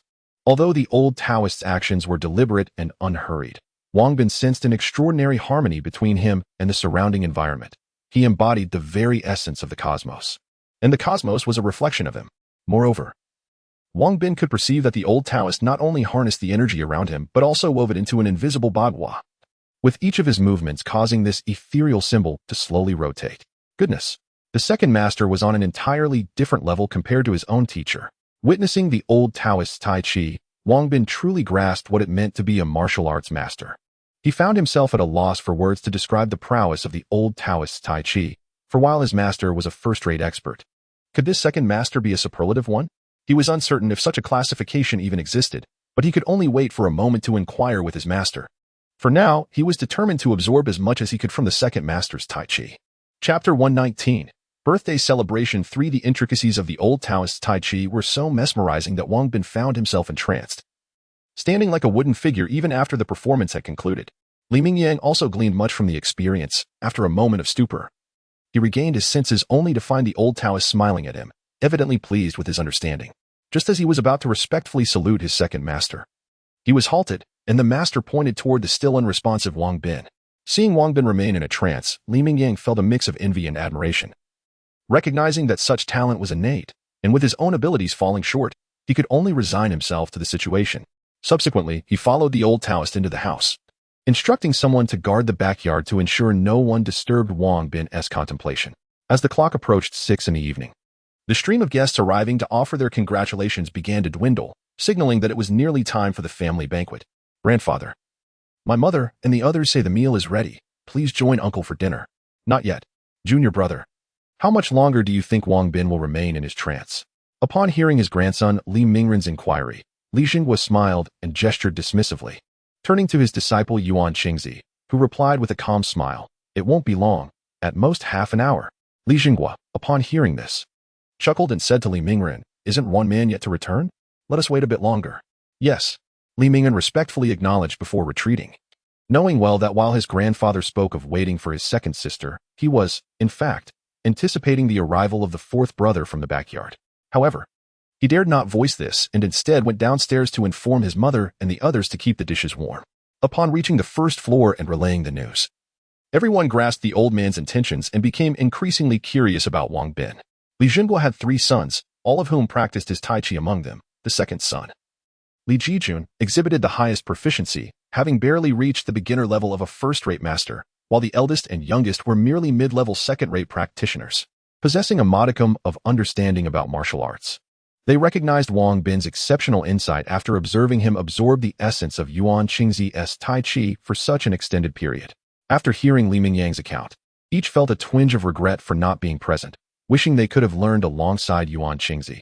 Perhaps they too could have achieved a breakthrough. Li Mingyang was regarded as the most gifted among the younger generation of the Li family, yet he had awakened after only a brief moment of comprehension, while Wang Bin remained lost in his thoughts. The disparity was indeed disheartening, given how rare it is for the old man to be so pleased. Let us wait a little longer. That was all they could do. At this moment, on the second floor, aside from Li Xinghua and Yuan Qingzi, only Li Mingyang was present, as others were barred from entering. Yuan Qingzi deemed their talents too meager, believing their presence would only dampen his spirits. Thus, despite their eagerness to enter, none dared to ascend. Within the room, Li Xinghua and Yuan Qingzi engaged in a profound discussion about their insights into Tai Chi, while Li Mingyang stood respectfully aside, attentively listening. Such an opportunity is exceedingly rare, particularly the chance to hear Yuan Qingzi's insights. Even absorbing a fraction of his wisdom would greatly benefit one's martial arts journey in the future. Half an hour elapsed, yet Wang Bin remained in slumber. Junior brother, it seems you have misjudged this time. My disciple has yet to awaken. Ha ha, do not revel too soon. In a few years, he may surpass you. I shall relish witnessing your blush should your own realm be eclipsed by that of your student. Indeed, I would welcome his surpassing of me. Tell me, do you think he can reach your level? Given his current pace and comprehension, it is conceivable. However, living in a bustling metropolis, he must achieve profound enlightenment to attain my realm. When he has the opportunity, invite him to ascend the mountain. I shall guide him a bit. Very well. It is rare for you to be so proactive, so I shall convey my thanks on his behalf. Let us not stand on ceremony. We are brothers in the same craft. The gathered crowd began to grow impatient, yet patience was a necessity. Another half hour passed, and at last, Wang Bin emerged from his meditative state, discovering a newfound understanding of Tai Chi. Many concepts that had previously eluded him were now clear in principle. Congratulations, player. You have gained insight into martial arts. Your mastery of Tai Chi has ascended to the 3rd level, permanently enhancing your strength by 2 points and agility by 3 points. Congratulations, player. You have gained insight into martial arts. Your mastery of Tai Chi has ascended to the 4th level, permanently enhancing your strength by 2 points and agility by 3 points. Congratulations, player. You have gained insight into martial arts. Your mastery of Tai Chi has ascended to the 5th level, permanently enhancing your strength by 2 points and agility by 3 points.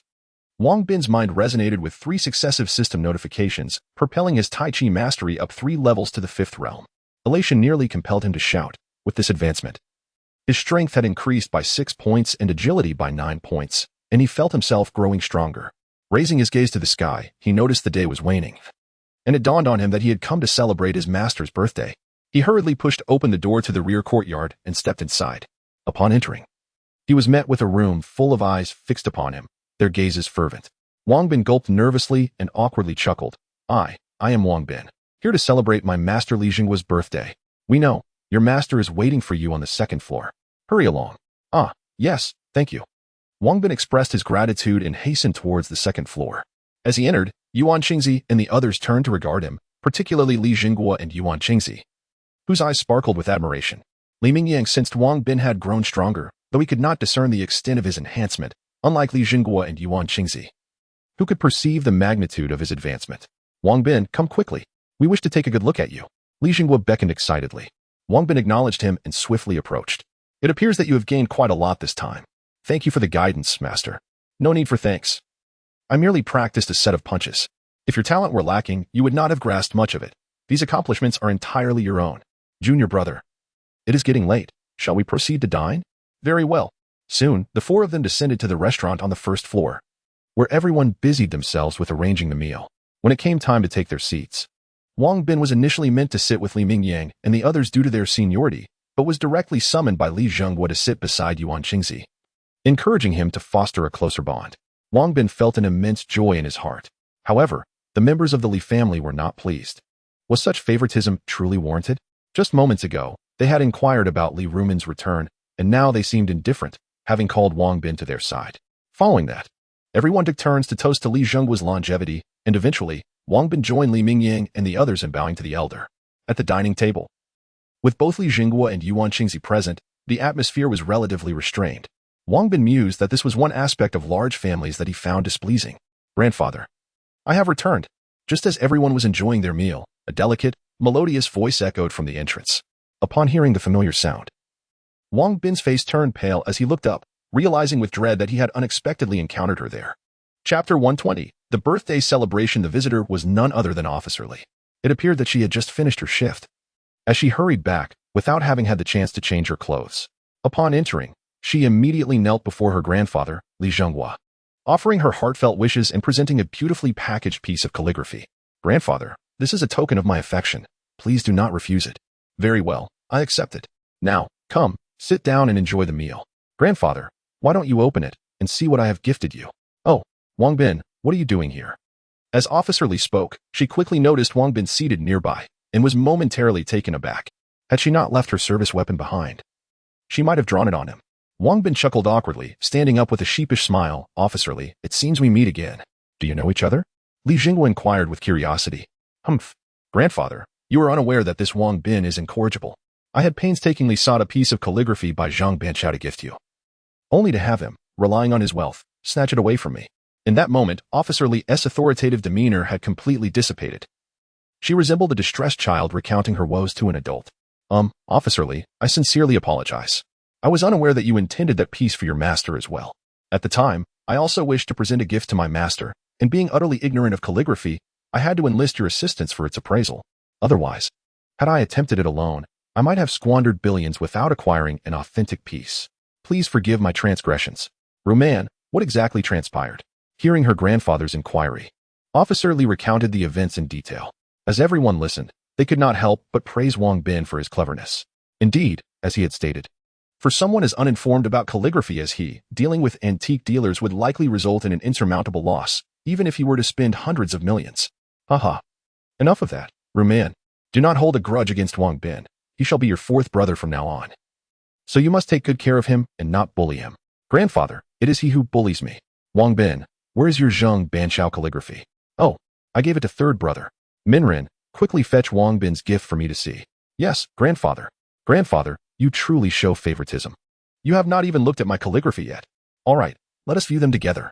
Before long, Li Mingyang brought forth the piece by Zhang Banqiao, and both Li Zhengguo and Yuan Qingzi expressed their admiration for it. Wang Bin noticed that Yuan Qingzi seemed to appreciate the calligraphy as well, and he contemplated purchasing a piece for his second master when the opportunity arose. After admiring the artwork, the gathering resumed their meal. With Officer Li's presence, the atmosphere at the banquet improved significantly. She frequently seized the opportunity to tease Wang Bin, leaving him flustered and embarrassed. Yuan Qingzi, having consumed little, soon retired to her room after sipping a bit of wine. Wang Bin, my elder brother tells me that your Tai Chi skills are remarkable. How about we spar a bit after dinner? Perhaps another day? One day, coincidentally, grandfather was also present, and it would be beneficial for us to engage in a friendly spar, allowing him to offer his guidance. Second sister, let me advise you. You are truly not a match for fourth brother. Brother, I am not significantly inferior to you. Is he truly superior to you? Indeed. Fourth brother is slightly more skilled than I am. Humph. I refuse to believe that. Ruman, Wang Bin is now part of our family. Refrain from incessantly calling him by his name. You ought to address him as fourth brother. Yes, grandfather. Ultimately, unable to withstand Officer Li's insistence, Wang Bin agreed to the duel. Upon hearing that Wang Bin and Li Ruman were to spar, everyone lost interest in the evening banquet. However, as it was not appropriate to duel immediately after dinner, the elder suggested they rest for half an hour before the contest. After 30 minutes, everyone gathered in the backyard, clearing a space for Wang Bin and Li Ruman to engage in combat. Once they took their positions, the match officially commenced. Wang Bin, reluctant to strike first, allowed Li Ruman to initiate. Without hesitation, she unleashed a series of Taiji moves aimed directly at him. Li Ruman executed her Taiji with remarkable finesse, having reached an intermediate level among second-tier martial artists. Yet, she was up against Wang Bin, who had already entered the ranks of near first-tier experts. Regardless of how she attacked or set traps, Wang Bin effortlessly countered every move. Eventually, Li Ruman, in a fit of frustration, declared that Wang Bin was bullying her and refused to continue. The sight of her flustered demeanor incited laughter among the onlookers. Brother, I am no match for fourth brother. You must help me regain my honor. Regaining honor is one thing, but I suspect I am also not a match for fourth brother. I hope he will show me mercy. As he spoke, Li Mingyang stepped forward, eager to spar with Wang Bin. Ever since he learned of grandfather taking on a disciple, he had longed to engage with Wang Bin. Discovering Wang Bin's superior aptitude today fueled his desire to compete further, and he could not let such an opportunity slip away. Li Mingyang wasted no time and struck first. Wang Bin sensed that Li Mingyang was considerably more formidable than Li Ruman. Not only was his understanding of Taiji deeper, but his physical prowess was also superior. Were it not for Wang Bin's exceptional capabilities, he would likely struggle against Li Mingyang. Even so, claiming victory proved challenging. After exchanging 30 or so moves, Wang Bin gradually began to gain the upper hand. Li Mingyang's ability to hold his ground against Wang Bin stemmed from his lifelong practice of Taiji, while Wang Bin had only recently begun his studies, significantly lacking in proficiency. Once Wang Bin became accustomed to Li Mingyang's techniques, he began to assert his dominance. After another 20 moves, Li Mingyang was finally pushed back, stumbling several steps before regaining his footing. I concede, fourth brother, you are truly impressive. Brother, you are merely being lenient. Fourth brother, your words are overly modest. Those present, most of whom are familiar with Taiji, can clearly discern who is superior. Well, all right then. Haha. Wang Bin was taken aback to discover that everyone practiced Tai Chi, resulting in a moment of slight embarrassment. Yet, the group responded with warm smiles, expressing their admiration for Wang Bin's remarkable skill at such a tender age. After engaging in conversation for a while, he noticed that time was slipping away. With a journey to the apocalyptic realm ahead, he bid farewell to his companions. Subsequently, he approached his master to take his leave, but upon opening the door, he found his master deep in meditation and chose not to disturb him, gently closing the door behind him. Upon returning home, Wang Bin realized that only half an hour remained before his departure to the end of the world. He hurriedly made the necessary preparations before venturing back. This time, upon witnessing that Wang Bin had emerged unscathed, the group felt a sense of relief.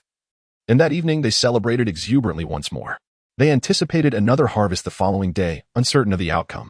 The next morning, as everyone readied themselves, they set off in a tank towards the designated location. Unfortunately, after waiting for a considerable time, only a few individuals appeared. Upon inquiring, Wang Bin learned that many were skeptical. Reflecting on this, he understood.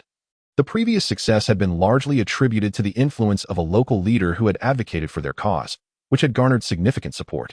This time, relying solely on their outsider status made it challenging to persuade the local populace.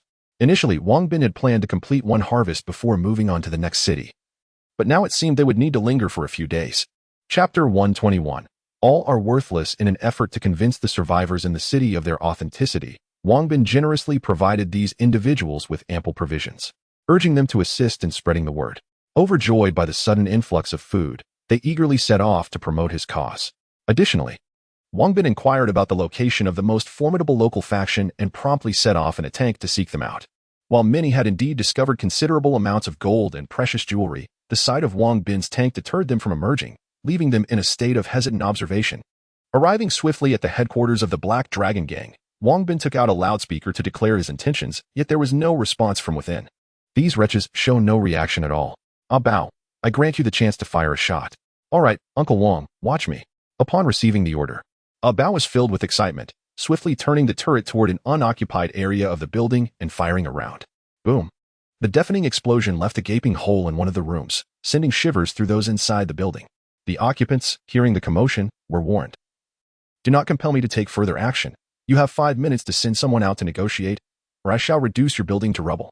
2 minutes later, a trembling individual cautiously emerged from the building, desperately waving a white flag and shouting, "Do not fire. I come to negotiate." Wang Bin, alongside Guan Xiaoya, exited the tank and entered a nearby structure, where he once again called for the man to approach. The individual, having hidden behind a wall, cautiously made his way forward. Upon entering the room, Guan Xiaoya immediately searched him, confirming he bore no weapons before allowing him to approach Wang Bin. Wang Bin observed that the man was gaunt, little more than skin and bone, and his demeanor suggested he was merely a subordinate summoned for negotiation. You appear to have gone quite some time without food. Here, I have a loaf of bread and a bottle of cola for you. Consider it a token of our meeting. Please, nourish yourself. Ah, thank you. Upon receiving the bread and cola, tears welled in the man's eyes, and he began to eat voraciously. Wang Bin noted that every time he offered food and cola, it brought tears to people's eyes. Though he felt a twinge of guilt, the strategy proved exceptionally effective, as those who partook in the food would often divulge information as if they were selling their very souls. Once the man finished eating and drinking, Wang Bin finally posed his question. Did I not come here last week to promote our cause? Why have you not begun to collect gold and precious jewelry to exchange for food? We thought you were deceiving us. Ah, I see. Allow me to ask you another question. Are there many gold and precious items here? I am not sure how to respond. Very well. Let me rephrase. Were there many wealthy individuals here previously, and are there numerous jewelry stores on the streets? While there aren't many wealthy people, there are several streets lined with jewelry stores. That is encouraging. I instructed you to return with these provisions to your leader, conveying my earnest intent to engage in trade. Should you procure gold and exquisite jewelry, meet me at the Eastern Bridge in 3 days for the exchange of food. Remember, time waits for no one. Subsequently, Wang Bin relayed the details of the previous delightful offerings provided to their leader, urging the messenger to communicate this to his superior. Before departing, Wang Bin permitted him to take half a bag of rice, a pack of cigarettes, and a bottle of liquor, withholding everything else. His strategy was simple. Wang Bin aimed to entice them with a taste of sweetness while ensuring they remained hungry for more, enticing them to bring gold and jewelry in exchange. After the messenger's departure, Wang Bin returned to the tank with Guan Xiaoya and commenced a leisurely drive through the streets, using a loudspeaker to promote the valuable exchange of rice for gold and precious jewelry. He was confident that those who had previously engaged in trade and the recent gang member would disseminate the reliability of this message. Along the way, they attracted a considerable number of zombies, which Wang Bin welcomed, crushing them under the tank's treads. Within just over an hour, he had dispatched thousands of the undead. Following his promotional endeavors, he swiftly maneuvered the tank out of sight. The group found a relatively distant location from the city to make camp.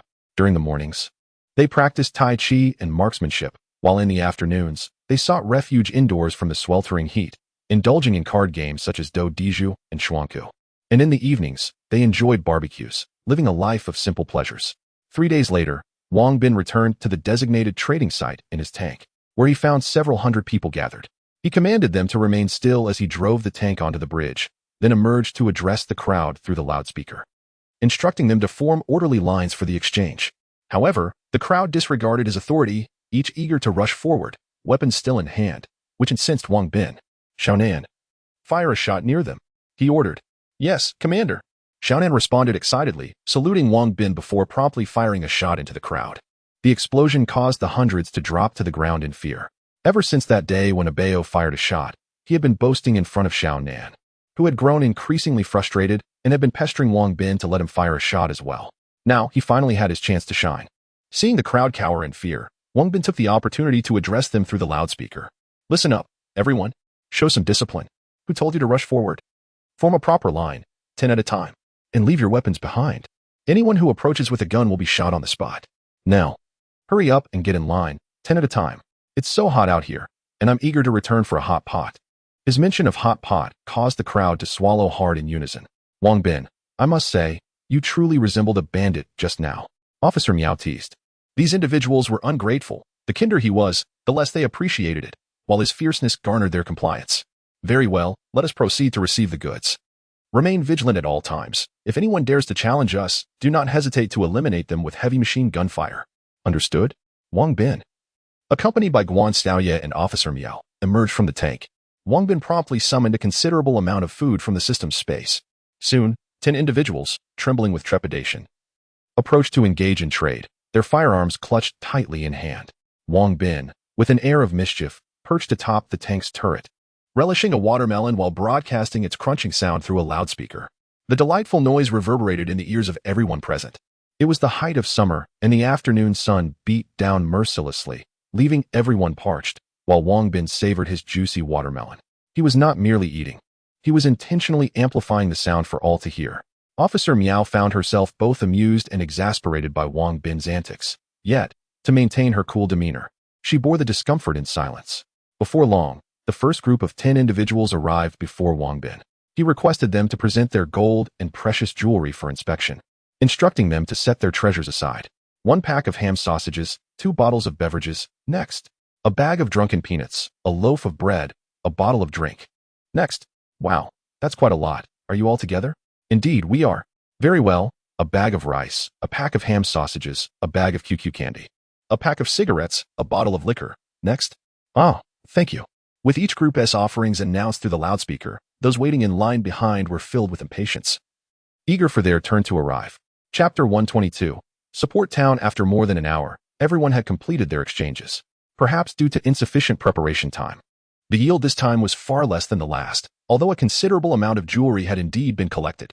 Upon witnessing the conclusion of the exchanges, the leader of the largest gang in the city, whom Wang Bin had previously contacted, approached with a smile to demand their kickback.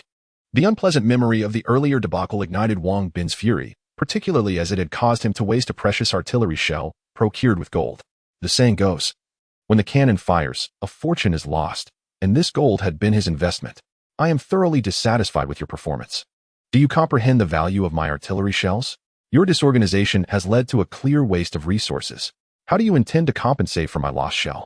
The gang leader was taken aback. In this apocalyptic world, ammunition was more valuable than food, and they struggled to find sustenance, let alone artillery shells. We simply cannot procure shells. Just tell us what to do, and we shall comply. Very well, I shall deduct half of your food supplies. What? Half? That is unacceptable. The gang leader's desperation was palpable. Half their food equated to 2 bags of rice, 2 bags of snacks, 2 cases of drinks, a pack of cigarettes, and a box of alcohol, each item exceedingly rare. The thought of losing such a significant quantity was unbearable. Alternatively, you may return a shell to me. Humph. This is sheer bullying. As the gang leader, realizing Wang Bin would not relent, furtively drew a concealed pistol from his waist. He barely had time to threaten Wang Bin before the quick-witted Guan Xiaoye shot him squarely in the head. The surrounding crowd recoiled in horror, their eyes wide with fear at the formidable Guan Xiaoye. Did I not mention that rules must be upheld in my presence? No firearms are permitted. Now look what has transpired. Your leader is gone, and you shall not enjoy your luxuries. I suggest you elect a new leader swiftly and take your food before I change my mind. Terrified, the remaining individuals clutched their provisions and fled. Wang Bin. You were right. These people are indeed spineless. They only respond to force. Officer Miao remarked, observing the disheveled retreat of the group. Indeed, such is human nature. Now, let us gather our bounty and return home for a hot pot feast. Wang Bin sighed, descending from the tank to store the gold and jewelry within the system space before climbing back into the vehicle. Initially, Wang Bin had anticipated a more substantial harvest. However, he was taken aback by the meager collection this time, leaving a considerable surplus of food in the system space. With no desire to return to their previous dwelling, he directed the tank toward the next city. That evening, Li Xiaolu, whose constitution was rather fragile, fell ill. Despite Wang Bin providing her with ample medicine, her condition worsened, causing great distress among the group, particularly Li Dazhu, who remained vigilantly at his sister's side. Bao and Qian stood anxiously beside Li Shilu, offering her continuous comfort. Despite their frequent banter and occasional scuffles, the bond among the trio remains remarkably strong. Whenever one of them is in distress, the others are always deeply concerned.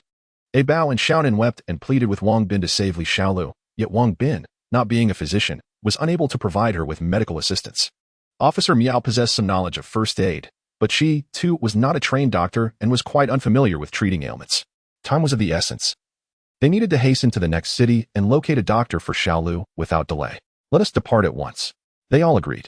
That night, no one managed to sleep, and although dawn had yet to break, the group set out for the next city, driven by concern for Li Xiaolu. As midday approached, Wang Bin, observing from the tank, reached a hilltop.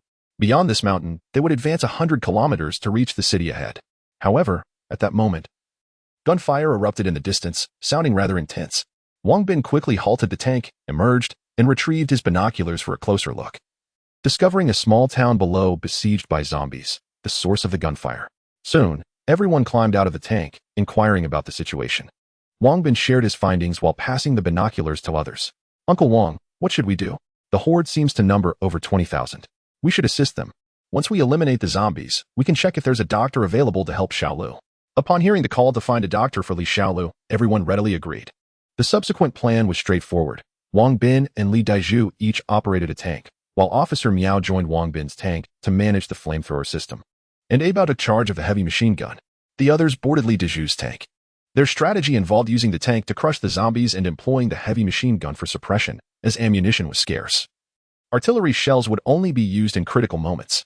Recalling the incident when the 89th Division's tanks were halted by zombies, they followed Wang Bin's suggestion to engage the zombies only at the periphery, clearing the outer hordes before advancing further.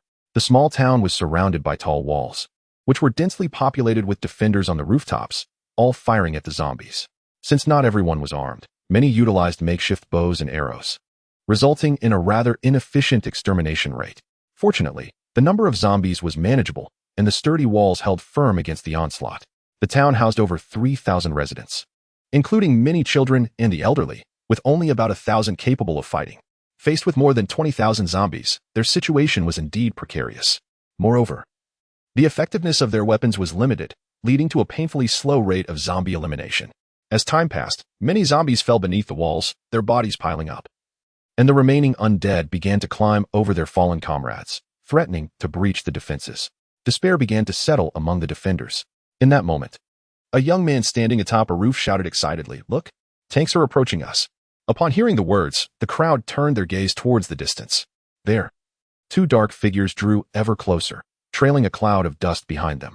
As the tanks approached, the crowd erupted with joy, waving their arms and shouting, "Here we are. Come and save us." Soon, the tanks drew near, and as they turned their direction, they began to crush the zombies on the outskirts.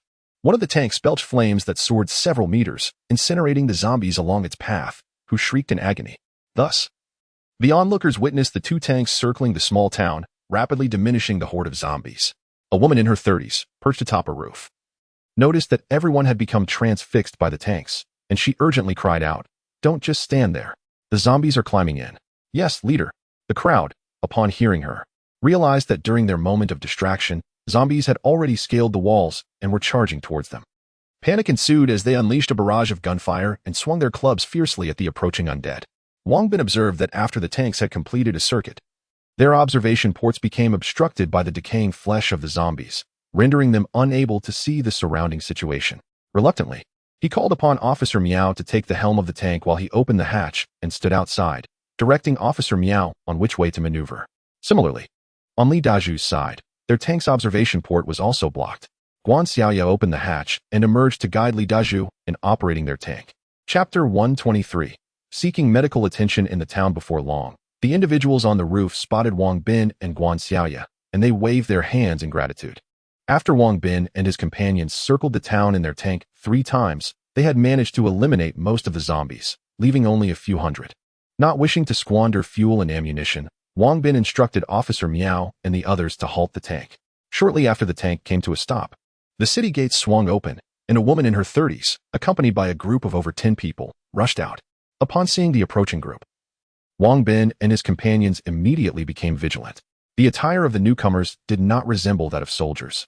Yet the ability to gather such a crowd indicated that their leader was no ordinary person. Sensing Wang Bin's apprehension, the woman at the forefront quickly holstered her weapon and called out, "Please don't misunderstand us.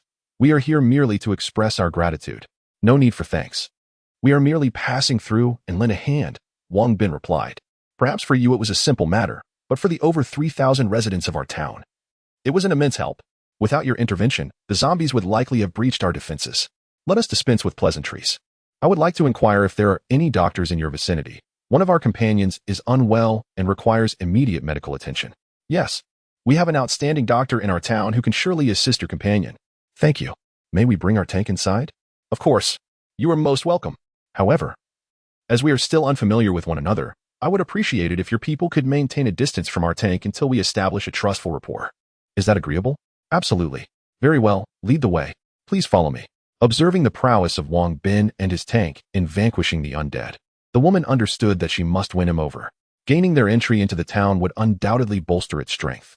Under the woman's guidance, Wang Bin and his tank soon entered the town, where many townsfolk gathered around, having witnessed the tank's formidable assistance in eliminating countless zombies. Noticing Wang Bin's displeasure, the female leader promptly addressed the crowd, "Is there nothing to do? Everyone, disperse quickly and remove the corpses of the zombies outside. Otherwise, we will soon be infected." Upon hearing this, the crowd reluctantly moved to clear the bodies. Concerned that some might succumb to curiosity, the leader stationed a few individuals by the tank to prevent others from approaching. "Officer Miao, Xiaoya, you both stay in the tank. Dazhu, carry your sister and follow me to the doctor." "Understood." The others recognized the necessity of remaining in the tank, as they were still unaware of the situation, and thus complied.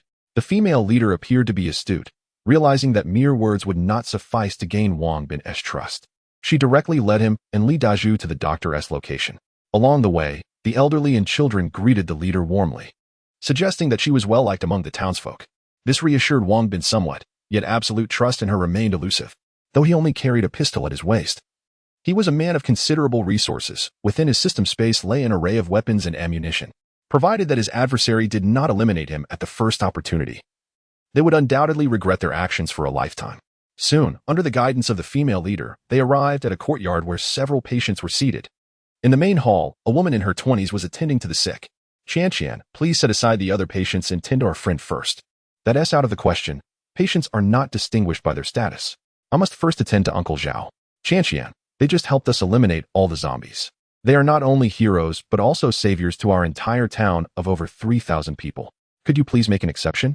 "Little Qian, I'll step aside. Let them be seen first."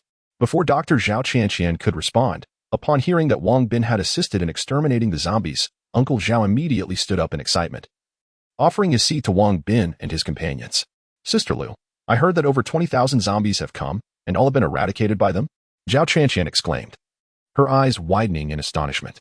"Not all of them were killed by us. We merely vanquished the majority." Wang Bin quickly clarified upon observing her astonishment. "Indeed, they dispatched over 10,000.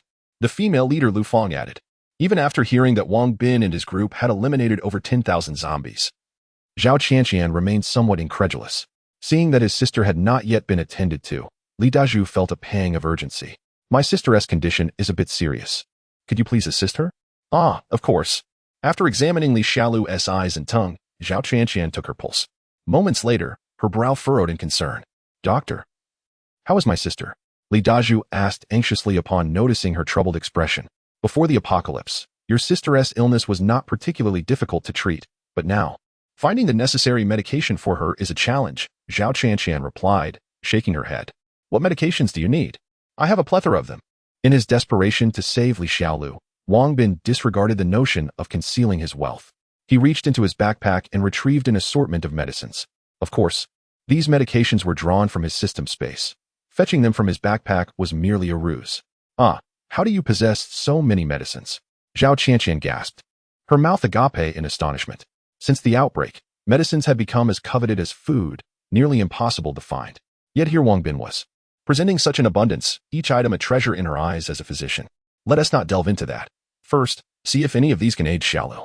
"Ah, let me check." Upon hearing Wang Bin's words, Zhao Qian quickly began to sift through the medications. After examining each one, She ultimately found nothing suitable for treating Li Xiaolu. None of these will do? Seeing Li Xiaolu shake her head, both Li Dazhu and Wang Bin grew anxious. Indeed, these medications are not suitable. However, I can venture outside to procure some herbs to alleviate your sister's condition, to achieve a complete recovery for her. Additional traditional Chinese medicines are needed, which are unfortunately unavailable in the nearby mountains. Ah, that is reassuring. Please assist in easing Xiaolu's ailment first. As for the medications you require, do not hesitate to inform me. I shall certainly procure them for you. There are indeed several herbal remedies lacking in my possession, necessitating a search in the mountains beyond. This poses no issue. Simply provide us with the names and descriptions of the herbs, and we shall set out to find them immediately. Some of the traditional medicines are quite elusive and can easily be mistaken for other plants. I believe it would be prudent for me to accompany you. Thank you. No need for thanks. Upon witnessing that Zhao Qian could assist Wang Bin and his group, the female leader felt a profound sense of relief, as she had feared that Zhao Qian might be unable to aid them, prompting their immediate departure. Please allow her to remain here. I shall assign additional personnel to accompany you in gathering herbs. Should you encounter any zombies along the way, it would be beneficial to have someone to rely on. Yes, thank you. With so many patients here, it would be somewhat inconvenient to leave Xiaolu behind. Could you provide me with a house for our personnel to care for her? No problem at all. I will arrange for a clean small building for you. Thank you. And please ensure that the number of accompanying personnel is not excessive, for individuals will suffice. Very well, please follow me. The female leader felt immense joy upon seeing Wang Bin accept her goodwill, as he had his requests met one by one. Chapter 124. Ascending the mountain, Wang Bin instructed Officer Miao, Uncle Li, and Sister Lu to remain behind and care for Li Xiaolu, while he, along with Li Dazhu, Guan Xiaoye, and a Bao, took Zhao Qian and ventured forth in the armored vehicle to search for medicinal herbs. Due to the observation port of the tank being obstructed by the decaying flesh of zombies, Wang Bin first had to cleanse it in a nearby stream before embarking on their mountainous quest. The tank's interior was rather cramped, compelling Wang Bin to have Zhao Qian sit inside, while the other four perched on the exterior.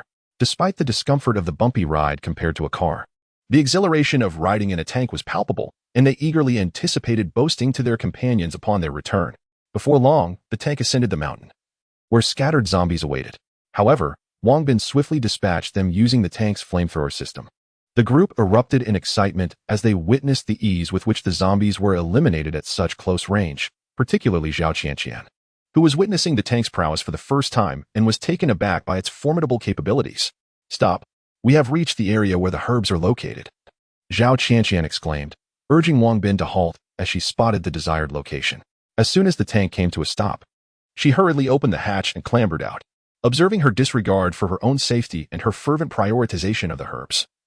Both Wang Bin and Li Dazhu admired her determination. Following her lead, Li Dazhu and Guan Xiaoye also exited the tank to protect her, while the four who had been seated on the tank jumped down to join the group. Meanwhile, Wang Bin continued to operate the tank, with a Bao managing the flamethrower system. I found one, Zhao Qian joyfully exclaimed as she spotted a medicinal herb up ahead. She carefully extracted it with her pre-prepared tool and placed it into the basket on her back. Let me carry that for you. Li Dazhu, noticing Zhao Qian's slight frame, quickly took the basket from her and slung it over his shoulders. Thank you, Zhao Qian replied, her cheeks flushed with gratitude. Everyone, take a look at this herb. If you find one, shout out, and we shall reward you with food and water, Guan Xiaoye declared, pulling the herb from the basket for all to see before sharing it with the others. Really? There is food and water? The four individuals were instantly filled with excitement, their eyes gleaming with anticipation as they turned to Guan Xiaoye. Of course, she replied dismissively before moving forward in search of more herbs. The four exchanged glances and promptly followed suit. With their assistance, Zhao Qian's pace in locating herbs quickened, and she soon gathered a substantial amount. Yet one particular herb remained elusive. This specific herb typically thrived on cliffs, prompting the group to navigate toward the rocky ascent. Before long, they arrived at the base of a cliff, where Wang Bin produced binoculars for Zhao Qian, encouraging her to scan the heights for the elusive herb. Zhao Qian expressed her gratitude and took the binoculars, eagerly pointing to a spot with a smile, exclaiming, There, I see two of them. Let me take a look. Li Dazhu seized the binoculars and followed her indication, swiftly spotting the two plants. I'll climb up to pick them. Allow me. Wang Bin, noticing Li Dazhu's intent to ascend the cliff, quickly interjected. After their recent encounter with the zombies outside the town, Wang Bin's martial skills had advanced a level, and his lightness skill had reached the 3rd tier. With the enhancements from his martial arts upgrades, he could easily make the climb. No, I'll do it, Li Dazhu insisted, aware of Wang Bin's prowess but determined to undertake this task for his sister's sake. Wang Bin was about to argue further when he noticed the peculiar glimmer in Zhao Qianqian's eyes as she watched Li Dazhu, prompting him to refrain from stopping him. However, to prevent any mishaps, Wang Bin positioned himself below, ready to catch Li Dazhu should he fall. Soon, under the watchful eyes of the others, Li Dazhu began his ascent. His background as a scout and previous training in unassisted climbing made the task manageable. As he climbed, Wang Bin observed Zhao Qianqian, her fists clenched at her chest. Anxiously fixated on Li Dazhu, Wang Bin smiled subtly, contemplating the idea of integrating Zhao Qianqian into his team. Regardless of her feelings for Li Dazhu, her medical skills and compassionate demeanor towards patients warranted his trust. Before long, Li Dazhu reached the location of the herbs. But just as he extended his hand to pluck them, a snake suddenly emerged from a nearby crevice, startling him and causing him to lose his grip and slide down. The others gasped in alarm as Li Dazhu slipped. Wang Bin, taken aback, prepared to use his agility to catch him, only to see that Dazhu had managed to grasp a branch on the cliff, stabilizing himself. Dazhu, are you all right? Wang Bin called out urgently. I'm fine, Li Dazhu, having found a foothold, felt a cold sweat trickle down his back and forehead. What just happened? There was a snake by the herbs. Come down. I'll go up. It's all right. I'll catch that snake for dinner tonight. During his time in the military, Li Dazhu had often trained in the wilderness, where survival skills were essential, and snakes were considered a delicacy. His earlier fright stemmed from the snake's sudden appearance, which had caused him to slip while crouched on the cliff. Seeing Li Dazhu's determination, Wang Bin refrained from insisting otherwise, remaining tense below and prepared for rescue. This time, Li Dazhu, now more experienced, quickly climbed back to the herbs, reached out, and grasped the snake by its midsection. With a deft motion, he drew a dagger, made a swift cut, and discarded the snake. The four onlookers rushed eagerly to collect the fallen snake, while Zhao Qianqian, somewhat fearful of snakes, stepped back in trepidation. Shortly thereafter, Li Dazhu successfully gathered the herbs and carefully descended. Li Dazhu, you are injured. Allow me to assist you with your bandaging.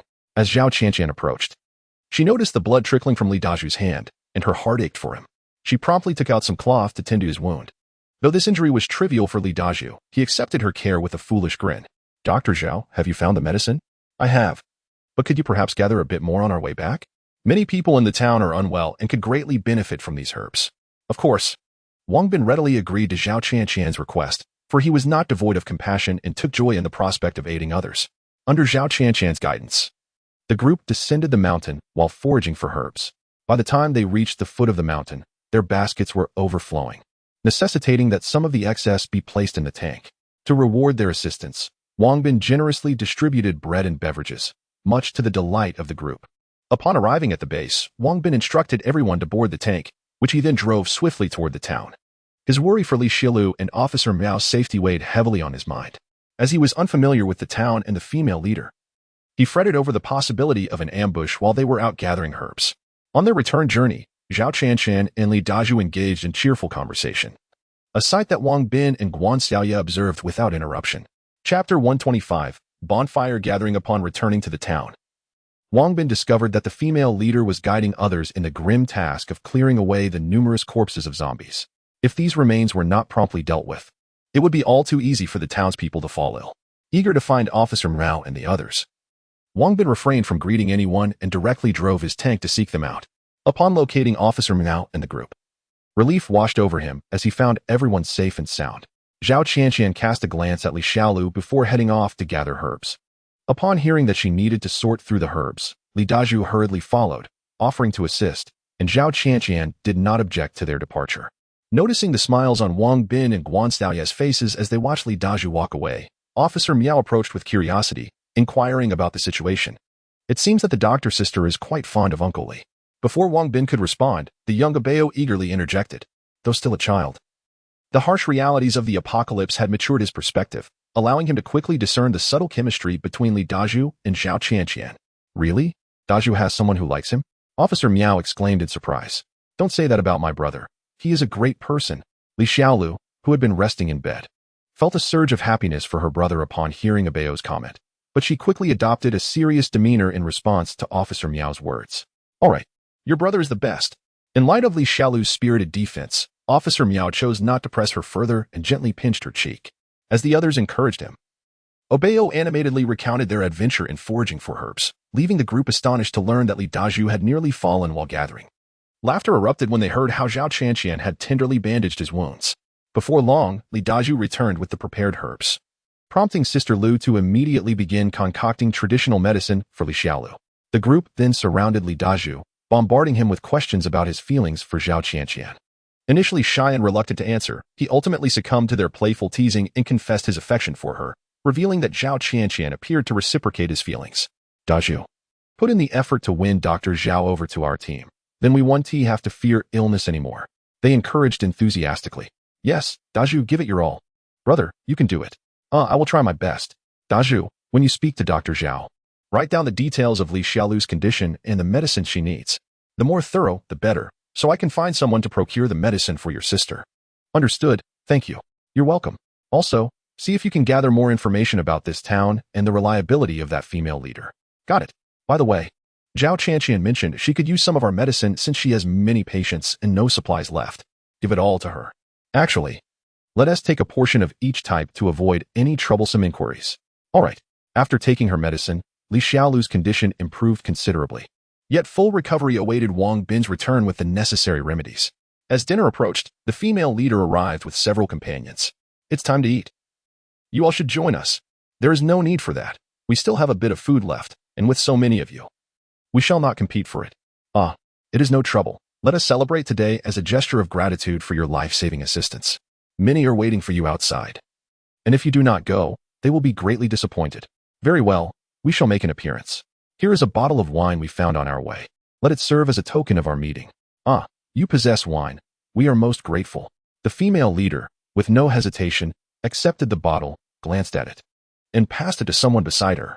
Soon, under the guidance of the female leader, they made their way to the square to celebrate the eradication of the zombies.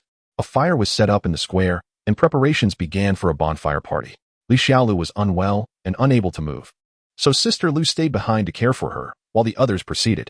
When the female leader, along with Wang Bin and the others, arrived at the square, the crowd rose, applauding their arrival. Wang Bin felt a surge of joy, especially seeing Bao and Xiaonan, who waved enthusiastically at the surrounding crowd. Silence, please. In this time of peril, it was their arrival that saved us. They are not only heroes, but also our saviors. How should we express our gratitude to our benefactors? With song and dance.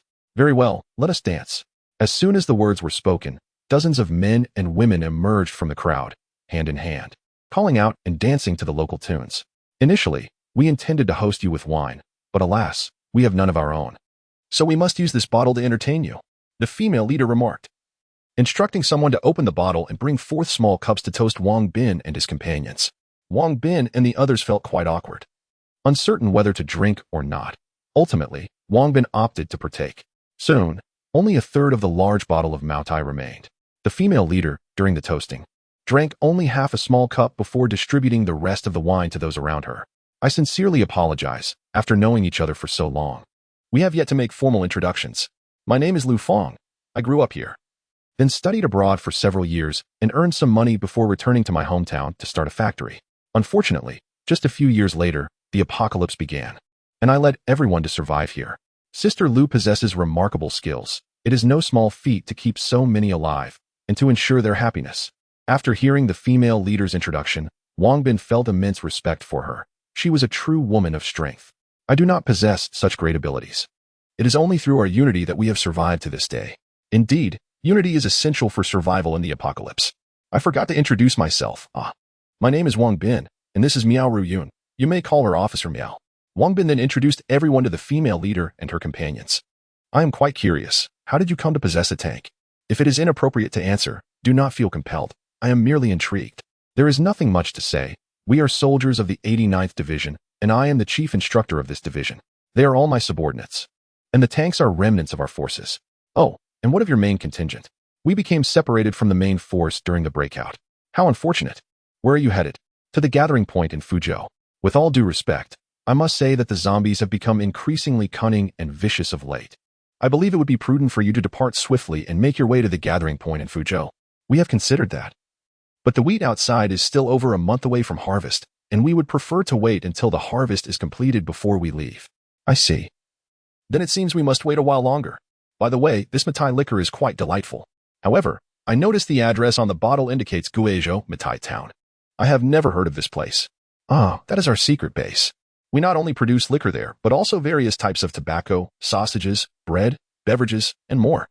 We've intentionally misrepresented our location to keep it concealed from others. For instance, this pack of Yunyan cigarettes is labeled as being from Kunming, Yunnan province. But it is all produced in the same place. We could opt not to label it at all, but as you understand, we must do so to establish our brand's reputation. Oh, is that so? Although the female leader seemed skeptical of Wang Bin's explanation, she found herself unable to refute it and thus chose to place her trust in him for the time being. Moreover, she astutely gleaned a valuable piece of information. Wang Bin and his group possessed a substantial supply of food. Chapter 126. The quest for gold. Having addressed numerous inquiries from the female leader, Wang Bin realized that he could not merely adopt a defensive posture. Thus, he began to probe for information himself. Why do you not reside within the city? He inquired. The city lacks arable land, she replied. However, there is a small river nearby that is suitable for cultivating crops. I see. Are there still inhabitants in the city? None remain. The streets are overrun with zombies. Those who survive have come to us. Oh, I wonder if the treasury there has been breached? That treasure is inedible and burdensome. Who would desire it? Are you interested in such things? Indeed, if you could assist me in gathering some, I could offer food and drink in exchange. Is that truly the case? Absolutely. Xiaoya, please fetch a bag of food and a few bottles of wine. Certainly. Guan Xiaoya responded with a smile and returned to gather the items. Wang Bin noted her beaming expression as she departed, which suggested he was not speaking falsely, stirring her curiosity as well. They had cultivated a considerable amount of wheat outside the small town, but with over 3,000 residents, their food supply was insufficient. Often, rations were limited, necessitating frequent hunting and foraging for wild vegetables and fruits to barely sustain them. The two continued to discuss further details, and the female leader ultimately consented to accompany Wang Bin into the city the following day to search for gold and jewelry, with their tank leading the way. Entering the city would not pose a challenge. Before long, Guan Xiaoye returned with a backpack filled with food, primarily snacks and beverages. Given the number of people present, bringing anything else would likely leave many unsatisfied. Upon emptying the contents of the backpack, the crowd's eyes widened in astonishment. The female leader swallowed hard, quickly directing her people to distribute the snacks for everyone to sample, while she retained only a bottle of wine to share with Wang Bin and his companions. Witnessing the female leader's selflessness, Wang Bin understood the respect she commanded and grew more confident in their collaboration, provided the other party was not treacherous. He did not mind offering them additional provisions. The atmosphere grew increasingly vibrant as people stood to dance, with Zhao Qian taking the initiative to grasp Li Daju's hand and join in the revelry. Shortly thereafter, a wild boar was roasted to perfection, and the female leader had a substantial portion brought over for Wang Bin and his companions to savor before distributing the remainder among the others. Indeed, during this period, Wang Bin and his group had indulged in various foods, but the roasted wild boar was a rare treat, last enjoyed during their encounter with Officer Miao. Experiencing it again amidst song and dance was a delight beyond compare. That night, joy permeated the air. Many older men shed tears as they drank after years of abstinence, not to mention the more delicate women. Yet, these tears transformed into smiles of happiness, revealing the considerable effort the female leader had invested in winning Wang Bin's favor. The following morning, the female leader selected 200 individuals to accompany Wang Bin on their expedition to the city in search of the bank's treasury. As they journeyed forth, they encountered numerous zombies. However, under the formidable advance of the flame-throwing tank, they swiftly arrived at the town. Many of the residents were locals, well acquainted with the city, and under their guidance, they reached a prominent bank building. Yet, upon their assault on the underground vault, they found the heavy door firmly secured, leaving them at an impasse. It was then that Wang Bin observed an elderly man, in his 60s, repeatedly pressing his ear against the vault door and tapping it with his fingers, only to shake his head in resignation afterward. A spark of inspiration ignited in Wang Bin's mind as he approached the old man, sensing he possessed some insight. "Sir, would you care for a cigarette?" "Oh, thank you." The elder graciously accepted the cigarette without pretense, and Wang Bin promptly lit it for him. The old man savored a deep drag, a smile finally gracing his face. "Young man, thank you. This cigarette is delightful." "Not at all, sir. You seem to possess knowledge about this security lock. Indeed, you've inquired of the right person. Before the apocalypse, I was a senior engineer at a safe manufacturing company. Many of the safes on the market were designed by me. Wow, sir, I had no idea you were so accomplished. Alas, age has taken its toll. I can barely move now. Sir, is there a chance you could open the bank vault? If I had the proper tools, I could, but regrettably, those instruments are nowhere to be found." The old man's words were accompanied by a deep sigh. Wang Bin took note of the elder's insights. Recognizing that with so many people present, it was not the time for prolonged conversation, and thus they moved on. The onlookers, intrigued by the old man smoking, leaned in to catch a whiff of the smoke that wafted from his lips, their expressions quite comical. Here, have the rest. Each of you may take a puff. With that, the elder reluctantly passed his cigarette to a nearby individual, further deepening Wang Bin's admiration for him. After allowing the group a brief respite, Wang Bin led them to their next destination, yet upon arrival, the bank vault door remained obstinately locked. Disappointment washed over the group as they realized that without access to the vault, they could not procure gold or jewelry. Nor could they barter for food and drink with Wang Bin. Do not despair. Though the vault door is sealed, this city is home to numerous jewelry stores. Let us explore those. Wang Bin noticed the crestfallen expressions and quickly offered encouragement. Indeed, how did we overlook that? Let us go. There is a street ahead with several jewelry shops. Let us seek out our fortune there. Upon hearing this, the group's spirits lifted. In truth, Wang Bin and the others had previously unearthed a considerable stash of gold bars and exquisite jewelry from the private safes on the ground floor of the bank. Some pieces were undeniably treasures worth a small fortune. Before long, they arrived at the aforementioned street, cleared it of zombies, and proceeded to scour the jewelry stores for gold and adornments. In no time, they gathered their findings, and to their astonishment, amassed an entire sack filled to the brim. The sight of such a bounty ignited fervent excitement among them, prompting a swift departure to their next objective. After searching numerous jewelry stores, the group felt a tinge of disappointment as the vaults remained securely locked. However, Wang Bin was elated, for he had a master locksmith by his side, awaiting the opportunity to procure the necessary tools to unlock those bank vaults. They thoroughly scoured every potential jewelry shop, and to their surprise, they found a considerable amount. As dusk approached, they decided to head back. Upon returning to the small town, they gathered their findings, which soon formed a small mountain of treasures. Even though everyone recognized that the value of gold and jewels had diminished, the sight of such abundance still elicited gasps of astonishment. Had the apocalypse not occurred, possessing such wealth would have undoubtedly made one a billionaire. Wang Bin surveyed the day's bounty with satisfaction and turned to the female leader with a smile, proposing, "For all this gold and jewelry, I offer you 10 bags of rice, 5 bags of snacks, a case of cigarettes, 5 cases of beverages, and 3 cases of wine. What do you think?" "Ah, that's a substantial offer. Perhaps you might want to keep some for yourselves?" The female leader was taken aback by the generous proposal. "Not at all. We are but a few and cannot consume so much. The excess shall be our way of expressing gratitude." Wang Bin, "I scarcely know how to express my appreciation on behalf of the over 3,000 residents of our town for your generosity. There's no need for thanks. I kindly ask that you enlist some individuals to assist in transporting these items to our residence, while also taking your belongings with you." "Very well. You all gather the items into bags and follow me to deliver them." "Absolutely." Chapter 127. Master Locksmith Zhang Ping as the female leader and her companions began to move their belongings. Wang Bin summoned Li Dazhu. "Please discreetly invite the elderly gentleman from the vault over here." "Understood." While Wang Bin engaged in conversation with the elder, Li Dazhu and his companions quickly grasped Wang Bin's intentions. If others could acquire instruments, surely he could as well. Before long, Li Dazhu returned with the elder, and Wang Bin had specially requested Sister Lu to prepare a lavish feast to welcome him.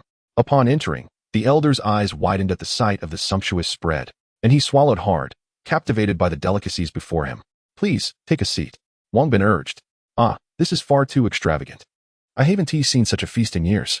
Come, elder, sit down and savor the fine wine from my hometown. Feel free to eat your fill tonight." "Thank you. But I know you must have something to discuss. Please clarify the matter first. I will assist as much as I can, but if it's beyond my means, I hope for your understanding." Wang Bin admired the elder's principled stance amid the apocalypse. "May I ask your name, esteemed elder?" "I am Zhang Ping. Feel free to call me Uncle Zhang." "Very well, Uncle Zhang.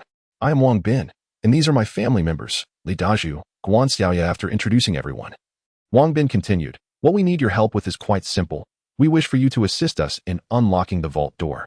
"Ah, Uncle Zhang, I anticipate your concerns regarding the instruments. Rest assured, simply provide me with a list, and I will endeavor to procure everything you require." "All right. But many instruments will require electricity." "That poses no issue. I can arrange for a small diesel generator to be brought in." "Good. In that case, I can enjoy this meal with peace of mind. Come, Uncle Zhang, indulge in the finest wine from our hometown, Matai. Indeed, just the aroma reveals its exquisite flavor. Come now, Uncle Zhang, don't just drink. Enjoy the dishes as well." Wang Bin and Li Dazhu flanked Uncle Zhang, attending to him with utmost care.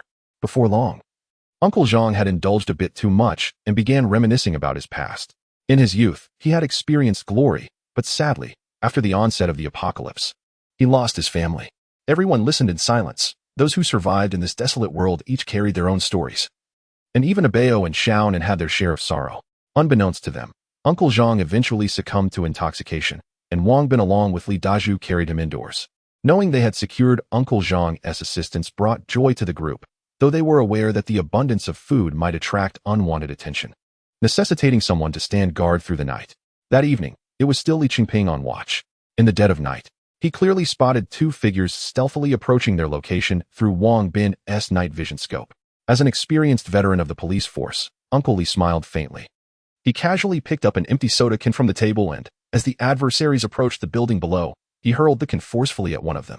Ouch! Who threw that at me? The struck individual exclaimed, momentarily stunned and cursing in irritation. His companion turned pale with fear and hurriedly pulled him away, all the while grumbling. Are you trying to get us killed? We've been discovered. If it weren't for their leniency, that could have been a bullet. Let's run. Observing the swift retreat of the two, Uncle Li merely smiled and took a sip from a bottle of beverage. The following morning, when Wang Bin and his companions awoke, Uncle Li chuckled softly, sharing that he had frightened away 2 little mice the previous night. The group was taken aback, grateful they had not let their guard down. Otherwise, they could have faced dire consequences. The theft of goods was a minor inconvenience, but the real fear lay in the potential for injury or loss of life. This incident served as a stark reminder that they were not safe. Danger lurked at every corner. While Wang Bin and his companions practiced Tai Chi downstairs, Uncle Zhang finally woke up. Discovering that he was being well cared for filled his heart with warmth. Uncle Zhang, you're awake. I just prepared some hot water. Let me pour you a cup of tea. Sister Lu cheerfully greeted him as she was getting ready to make breakfast. Oh, how could I impose like this? Zhang Ping felt a twinge of embarrassment at receiving such kindness. Since the onset of the apocalypse, he had been tirelessly living for the next day, never experiencing such generous treatment. After a night of fine food and drink, he was now waking up to someone pouring him tea. Thank you. This tea is delightful. May I ask what kind it is? Zhang Ping asked excitedly, taking a sip. This is pu'er tea from Wang Bin's hometown. If you enjoy it, I can brew it for you every day, Sister Lu replied with a smile. Every day? Zhang Ping was momentarily taken aback at the thought. Don't forget. You promised to join our team last night. From now on, we are family, so of course you can have tea daily. Sister Lu chuckled. Thank you. Hearing this, Zhang Ping felt a rush of emotion, his eyes welling with tears. To mask his embarrassment, he lowered his head and took another sip of tea. Drink slowly. I'm going to the kitchen to prepare breakfast. Call me if you need anything. Okay. Once Sister Lu had gone to the kitchen, Zhang Ping could no longer contain his tears. Everything felt surreal, as if he were in a dream he never dared to imagine. He had witnessed the strength of Wang Bin and his companions. 2 tanks had effortlessly dealt with over 10,000 zombies, and Wang Bin appeared quite generous. Everyone here radiated kindness, and he resolved to work diligently for them, hoping to repay their trust in him. After sipping tea for a while, Zhang Ping moved to the window and looked down, noticing Wang Bin and the others practicing Tai Chi below. He had seen Tai Chi before. Some of his older acquaintances practiced it, yet he had never joined them. He never expected to encounter such a leisurely group amidst the apocalypse. To him, practicing Tai Chi seemed to be an activity reserved for those with idle time. Upon noticing Wang Bin and the others below, he could no longer remain seated and decided to greet them. As soon as he appeared, Wang Bin paused, approached with a smile, and inquired, Uncle Zhang, did you sleep well last night? Zhang Ping replied with a smile, Yes, thank you. No need for formality, Uncle Zhang. From now on, we are family. Would you like to join us for some practice? It is quite beneficial for your health. Oh, I can practice too? Of course. We practice for an hour or 2 every day. Look, even Bao and the others are participating. I have never learned this before. No worries, I will teach you. Take it slow, and with a bit of practice, you will get the hang of it. Thank you. Zhang Ping was at a loss for words. He felt that a heartfelt thank you was the only way to convey his gratitude. Subsequently, Wang Bin led Zhang Ping aside and began teaching him the movements step by step. Perhaps due to Zhang Ping's age, his mind was more tranquil than that of the younger practitioners, allowing him to learn the Tai Chi forms much more swiftly than Bao and the others. Before long, apart from being unfamiliar with the moves, he was executing them quite gracefully. Just as Li Dazhu and the others finished their Tai Chi practice, Wang Bin's mind was suddenly alerted by a notification from the system, which brought him unexpected joy. It turned out that Officer Miao had successfully advanced his Tai Chi cultivation to the first level, earning Wang Bin a reward of 10% experience points. The knowledge that he could gain experience from the martial arts progress of Officer Miao and the others thrilled him, significantly shortening his own training timeline. After Li Dazhu and the others completed their Tai Chi, they watched Zhang Ping practice for a while before resuming their training of the Li family spear technique taught by Li Jing. They had become quite adept at this technique, especially Guan Xiaoya, who displayed the most formidable presence. Chapter 128, Capturing Mice. Wang Bin did not rush to leave the small town at present. He found the environment quite satisfactory, save for the 2 little mice from the previous night. Additionally, he needed to help Li Dazhu secure Zhang Qian. And he also required a trip back to the real world to retrieve the instrument needed to unlock the vault. Furthermore, Li Xiaolu's ailment had yet to improve, necessitating a period of recuperation. After lunch, someone approached Wang Bin, inquiring whether he could still exchange food for gold and precious jewelry. Naturally, Wang Bin affirmed this. And upon receiving his reply, the young men left with smiles on their faces. During the afternoon, with some free time, Wang Bin strolled around the town. Greeted warmly by the townsfolk, the amiable atmosphere was something he relished, allowing him to savor this peaceful existence. As dusk approached, the young men who had visited earlier returned. Their eyes red-rimmed. They had managed to procure dozens of pieces of jewelry, albeit at the cost of several lives. Upon hearing this, Wang Bin grew anxious. Through pressing inquiries, he learned that these youths had ventured into the city to seek out food for exchange, but were surrounded by zombies, resulting in the deaths of several companions. "This is the last time. I will no longer exchange food with you," he declared.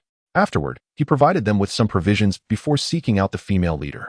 It was imperative that he inform her of the situation, as it could strain their mutual relations. The female leader was delighted by Wang Bin's visit. Yet her brow furrowed upon hearing his account. While she could not place blame on him, it was evident that the predicament stemmed from his initial actions, leaving her somewhat at a loss for words. "I have told them that I will no longer exchange food. You should also convey this message, or else there will be individuals who sneak into the city again tomorrow." "Thank you. I shall handle this matter appropriately. Should there be future opportunities for collaboration, we can still work together, but our dealings will be limited to our respective teams. I will no longer exchange food with individuals." "Very well, thank you." Wang Bin articulated his intentions clearly and departed. His message was unequivocal. If they organized as a group to seek gold and jewelry, he would still exchange food with them. However, he would not entertain individual transactions. Although sending the female leader and her group to search posed its own risks, it was undoubtedly safer than individual or small group ventures. This was the extent of what Wang Bin could do. That evening, the female leader informed her camp that Wang Bin would no longer entertain personal exchanges for food and strictly prohibited any unauthorized excursions into the city, effectively dispelling many thoughts of such endeavors. In these times, many were undeterred by the prospect of death in pursuit of food, especially after witnessing the provisions acquired from Wang Bin. However, since he would no longer engage in exchanges, their searches would prove futile. 2 days later, the female leader approached Wang Bin once more, expressing a desire to collaborate in seeking gold and jewelry in a neighboring city. Yet, upon hearing this, Wang Bin hesitated. The neighboring city lay a considerable distance away. A tank could make the journey in 7 to 8 hours, but without vehicles. It would take the female leader and her group a full day to reach it on foot, not to mention the time needed for their search, totaling at least 3 days for a round trip. For Wang Bin, there was little danger as they were sheltered within the tank, unless it ran out of fuel or broke down. However, for the female leader, the situation was precarious. It was hazardous for such a large group to spend the night in an unfamiliar city. Noticing Wang Bin's hesitation, she quickly offered reassurance. "I understand your concerns, but rest assured, my companions are skilled. I also have my own pressing reasons. The last zombie attack devastated many of our wheat fields, and I anticipate a significant reduction in this harvest. I must gather provisions for everyone to prepare for our retreat to Fuzhou." "Very well, since you put it that way. I will agree, but my supplies are dwindling as well. Once we return, I will take some time to procure additional provisions and will replenish your stock then." "Thank you. Shall we set off tomorrow morning?" "Indeed." Initially, Wang Bin intended to decline, but upon realizing the genuine need for food and the female leader's earnest desire to collaborate, he acquiesced, though his own reserves were quite limited. In this apocalyptic world, individuals as commendable as the female leader were rare. He felt compelled to assist her in any way possible. When the time came to request Zhao Qian and Zhang Ping, he doubted she would oppose it. On the following morning, the female leader gathered 300 capable young adults, while Wang Bin kept Zhang Ping by his side, signaling his allegiance. The female leader offered Zhang Ping a warm smile, acknowledging his inclusion. The group set off once more, and for the safety of Li Xiaolu and the others. Wang Bin instructed Li Qingping to remain behind to care for them, while he led the way with Li Dazhu, Guan Xiaoya, Officer Miao, Abao, Xiaonan, and Zhang Ping in the tank. Wang Bin extended an invitation to the female leader to join him in the tank, and out of curiosity, she accepted his gracious offer. To accommodate the 300 individuals, Wang Bin drove at a moderate pace, ensuring their safety as they traversed the route. As dusk approached, they finally reached the outskirts of the city.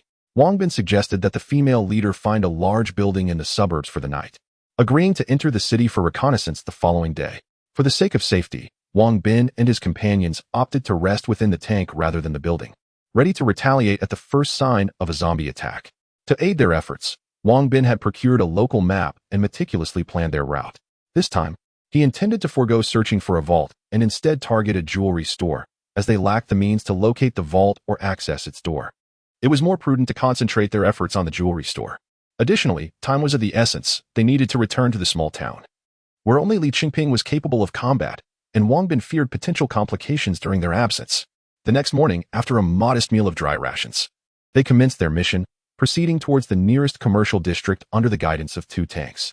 The city harbored other survivors, and upon seeing such a large group accompanied by tanks, many chose to remain hidden indoors, too fearful to show themselves, as these individuals donned the attire of ordinary folk. They bore no semblance to soldiers, and they genuinely feared that their counterparts might be encroaching upon their territory.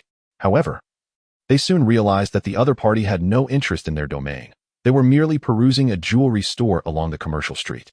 Upon witnessing Wang Bin and his companions emerging from the jewelry shop, laden with bags of gold and ornaments, the local survivors erupted in laughter. These fools mobilized for such trivial, inedible baubles. After searching the city for 5 hours, Wang Bin and his group departed with a bountiful haul, having discovered 5 large sacks brimming with gold and jewelry. The sight of gold and jewels had begun to numb him when he first arrived in this post-apocalyptic world. The mere glimpse of a few gold bars had sent his heart racing. Yet, as time passed, the gold was measured in tens of thousands of kilograms. And the same applied to the jewelry. Once, he had the patience to count each piece individually. Now, he simply regarded them by the sackful. Wang Bin felt a profound sense of satisfaction with this latest acquisition, and by midday on the 3rd day, the group finally returned to the small town. Chapter 129. Catching the mouse. Upon returning to the small town, Wang Bin and his companions were greeted with a warm welcome from the townsfolk, akin to that of heroes returning from a triumphant campaign. Wang Bin felt a twinge of anxiety upon not seeing Uncle Li. After exchanging pleasantries with the female leader, he hurried home and was relieved to find Uncle Li and the others present. Upon inquiring about the situation, he learned that there had been a rat problem for the past 2 nights. Frustrated, Uncle Li had fired a shot the previous evening, though he had not harmed anyone, merely intending to intimidate. Hearing Uncle Li's account, Wang Bin was filled with anger and immediately turned to seek out the female leader. The crowd was currently gathered around 5 large sacks filled with gold and jewelry, celebrating with great enthusiasm. As the female leader turned, she noticed Wang Bin approaching with an unsettling expression. Sensing something amiss, she quickly inquired with the individual responsible for the town's safety during her absence. During our days away, nothing unusual occurred with Wang Bin's group, did it? The responsible party's smile vanished at her question. Quickly, speak. It will be too late once Wang Bin confronts us. Realizing the gravity of the situation from his demeanor, the female leader sternly reprimanded him. Last night, someone attempted to steal our food and was caught by Li Qingping, who fired a shot. The individual soon recounted the events succinctly. The female leader's expression turned to one of urgency and fury as Wang Bin drew nearer through the crowd. Without hesitation, she drew her pistol and fired a shot into the air, silencing the crowd instantly. Wang Bin halted, his hand instinctively moving to his sidearm. I have been informed that there have been recent underhanded activities, with attempts to steal from our benefactor's home on 3 consecutive nights. Li Uncle showed kindness by sparing you during the first 2 instances, yet you failed to amend your ways and dared to strike again last night. Had it not been for his mercy, you would likely have met a grim fate. Are you aware that theft is strictly forbidden in our town? I grant you one opportunity. Anyone who has participated in these thefts should come forward to confess by midnight tonight, and I shall show leniency. Should you fail to confess, rest assured that punishment will be severe once I uncover the truth. Furthermore, those who possess knowledge of this situation are encouraged to report to me. Verified reports will be rewarded with a supply of liquor. To the patrol team, you have 1 day to identify those involved in the thefts. Failure to do so will result in your own punishment in their stead. The patrol leader, upon hearing this, broke into a cold sweat, realizing the gravity of their task. If they could not identify the culprits, they would face dire repercussions, as the penalties for theft were no trifling matter. Wang Bin, observing with a sardonic smile, recognized the female leader's astuteness. She had addressed the matter before he could, leaving him with little ground for reproach. Satisfied with her approach, he felt it was an adequate resolution, as he could not conceive of a better solution himself. Understanding the necessity of maintaining a good rapport with the female leader, he graciously approached her side. Wang Bin, I sincerely apologize. It is my lax discipline that led to this situation. However, I am quite satisfied with your handling of the matter. Let us move past this and discuss how to proceed with the exchange. Consider this a gesture of goodwill from us. That cannot be the case. Fairness must prevail. The culprits should face consequences, and you must receive what is rightfully yours. Oh, very well, thank you. The yield this time is similar to the last. Let us maintain the exchange rate from our previous transaction, shall we? No objections. Additionally, as I previously mentioned, our current stock is limited. I can only provide you with a portion for now. I will make a trip back tomorrow to procure more supplies and will ensure the remainder is delivered then. Does that sound agreeable? Absolutely. Let us proceed with this arrangement. Please have your people transport these items to my location and retrieve your food in the process. Certainly. Zhao, gather a few individuals to assist Wang Bin in moving these items. Remember, I expect no dishonesty. Rest assured, Chief. Soon, Zhao, along with his team, transported 5 sacks to Wang Bin's residence while simultaneously taking away their food supplies. Upon learning that more items had been stolen, Li Dazhu and his companions were infuriated. However, their trust in Wang Bin remained steadfast. After Wang Bin agreed to the female leader's approach, they chose not to pursue the matter further, though their gazes towards the other townsfolk were no longer as amiable. Truly, it is said that a single rat's droppings can spoil a whole pot of soup. With the female leader having taken a substantial portion of food, Wang Bin's remaining supplies were scarce, yet sufficient to sustain them for a week until his return. As afternoon approached, news arrived from the female leader, reporting that 2 individuals had surrendered, while the patrol team had apprehended 3, with the remaining culprits still under investigation. Wang Bin was surprised by the female leader's efficiency in identifying 5 individuals so swiftly. According to Li Chengping's account, 2 remained at large, but Wang Bin was confident they would soon be found. He planned to return to the real world tomorrow and wished to resolve this matter today if possible. However, as night fell and he prepared for sleep, no updates on the remaining 2 individuals arrived. Wang Bin did not harbor any malicious intentions toward them. If they willingly came forward to confess, he would not make things difficult for them. His sole desire was to remind the townsfolk that he was not to be trifled with. Close to midnight, he finally received word that the 2 had fled during the night, and the female leader requested his presence. Officer Miao was concerned for Wang Bin's safety and insisted on accompanying him. Others expressed their desire to join, but Wang Bin declined, ultimately taking only Officer Miao with him while the rest remained on alert in the house. Li Dazhu, uneasy, took his place in the flame-throwing tank on standby. Upon entering the house, Wang Bin and Officer Miao discovered 5 individuals bound on the floor. You have arrived, Wang Bin. I apologize, 2 managed to escape. The female leader hurried to greet Wang Bin. How long have those 2 been gone? Over an hour has passed. After such an extensive search, we have found nothing. How do you intend to deal with these 5 individuals? Please spare us. We promise we shall never repeat this again. Upon hearing Wang Bin's words, the 5 of them were seized with terror, pleading earnestly for mercy. Wang Bin, I leave their fate in your hands. What has been your previous stance on theft? The penalty for theft is death. However, those who confess may receive leniency. 100 lashes and expulsion from the town.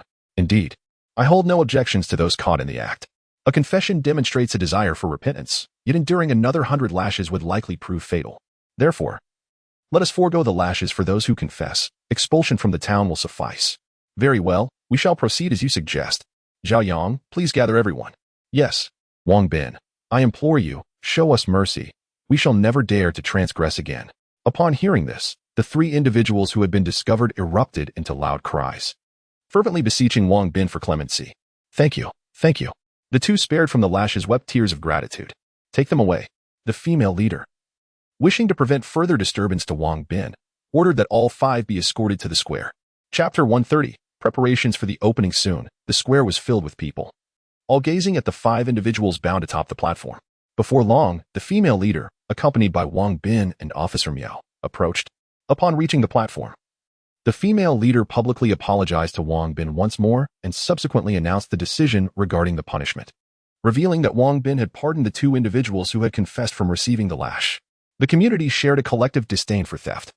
and there was unanimous agreement on the execution of the 3 wrongdoers. When the crowd heard of Wang Bin's merciful act towards the 2 confessors, they regarded him as a benevolent figure. After the announcement, the 3 individuals identified were promptly hanged, while the confessors were detained, to be expelled from the town the following morning, as it was deemed unsafe to do so at night. The decision was met with resounding applause from the gathered crowd. Once these matters were concluded, it was past midnight when Wang Bin and Officer Miao returned to their residence, where Wang Bin communicated the outcome to everyone, who expressed their satisfaction. Although the female leader had intensified the patrols that night, Li Dazhu still stood watch. The next day unfolded without significant incidents, and the townsfolk carried on with their daily routines. Among them, Zhang Ping was particularly elated. Ever since joining Wang Bin's team, he had enjoyed 3 hearty meals each day. In the afternoon, Wang Bin approached the female leader, informing her of his intent to procure supplies that day, promising to return in 7 days. The female leader was delighted and accompanied him to the gate to bid farewell. To avoid arousing suspicion, Wang Bin departed in an unmodified tank, waiting in the mountains until the appointed time to store the tank in the system space and return to the real world. Upon his return, Wang Bin promptly called Xiao Kai, sharing the list provided by Zhang Ping and inquiring about the feasibility of obtaining the items. Wang Bin, acquiring these items is not difficult. Some of the simpler ones can be secured by tomorrow, but a few will take 2 days, Xiao Kai replied. Well, as long as you can find them. Please arrange for them to be delivered to a warehouse near my home as soon as possible, Wang Bin requested. Certainly. Additionally, I want to inform you that I contacted my former company commander yesterday, who recommended 6 seasoned veterans. I will send you their profiles for your review, Xiao Kai added. Please forward me the profiles. You can handle the selection process. The new hires will receive a monthly salary of 5,000, including accommodations and meals, along with 5 insurances and a housing fund. If they perform well, there is potential for salary increases. Moreover, I will raise your salary to 10,000 and intend to offer you a share in the business. Let's forego the shares. This salary is already quite generous, Xiao Kai protested. Consider it settled. I will discuss the share allocation with Hong Fei and Xing Ping shortly and will inform you of the amount, Wang Bin replied. After ending the call with Xiao Kai, Wang Bin contacted Yu Hongfei and Li Xingping to inquire about the situation over the past couple of days, casually mentioning the matter of shares for Xiao Kai, given Xiao Kai's assistance in eliminating Li Gongzi during a previous incident. Both Hong Fei and Xing Ping endorsed the idea of granting Xiao Kai shares, preferring to contribute from their own portions rather than burdening Wang Bin with the expense. All right. Your shares are not substantial, so I will allocate 5% to Xiao Kai. Yu Hongfei and Li Xingping each hold 10%. And it would be inappropriate to grant Xiao Kai and them the same proportion, considering that Yu Hongfei and Li Xingping have been with him for over 3 years and are also the company's founders. If he were to equal their shares, it would inevitably cause discomfort among them. After concluding the call, I took a hot shower and retired to my room for the night. The following morning, I resumed my jogging routine. Upon meeting my master, Li Zhenghua, I learned that my second master, Yuan Qingzi, would be returning to the dojo the next day. Before his departure, he expressed a desire for Wang Bin to visit him for a while. Learning of my second master's return left Wang Bin with a tinge of disappointment, as he had hoped to consult him one more time. As he was leaving, my master smiled and invited him to visit his home whenever he had the time, to which Wang Bin agreed. After bidding farewell to my master, Wang Bin returned home to change his clothes before loading some gold bars and jewelry into his car and driving to the shop. The shop had been fully renovated, and the business license had been obtained, awaiting the grand opening. Yu Hongfei had already recruited a full staff, and when Wang Bin entered, he found Yu Hongfei conducting training sessions. Once the training concluded, Wang Bin took him to the processing workshop, where they gathered Li Xingping and Xiao Kai. He announced Xiao Kai as the 4th shareholder, which thrilled Xiao Kai. According to the initial capital of the company, that 5% was worth several million.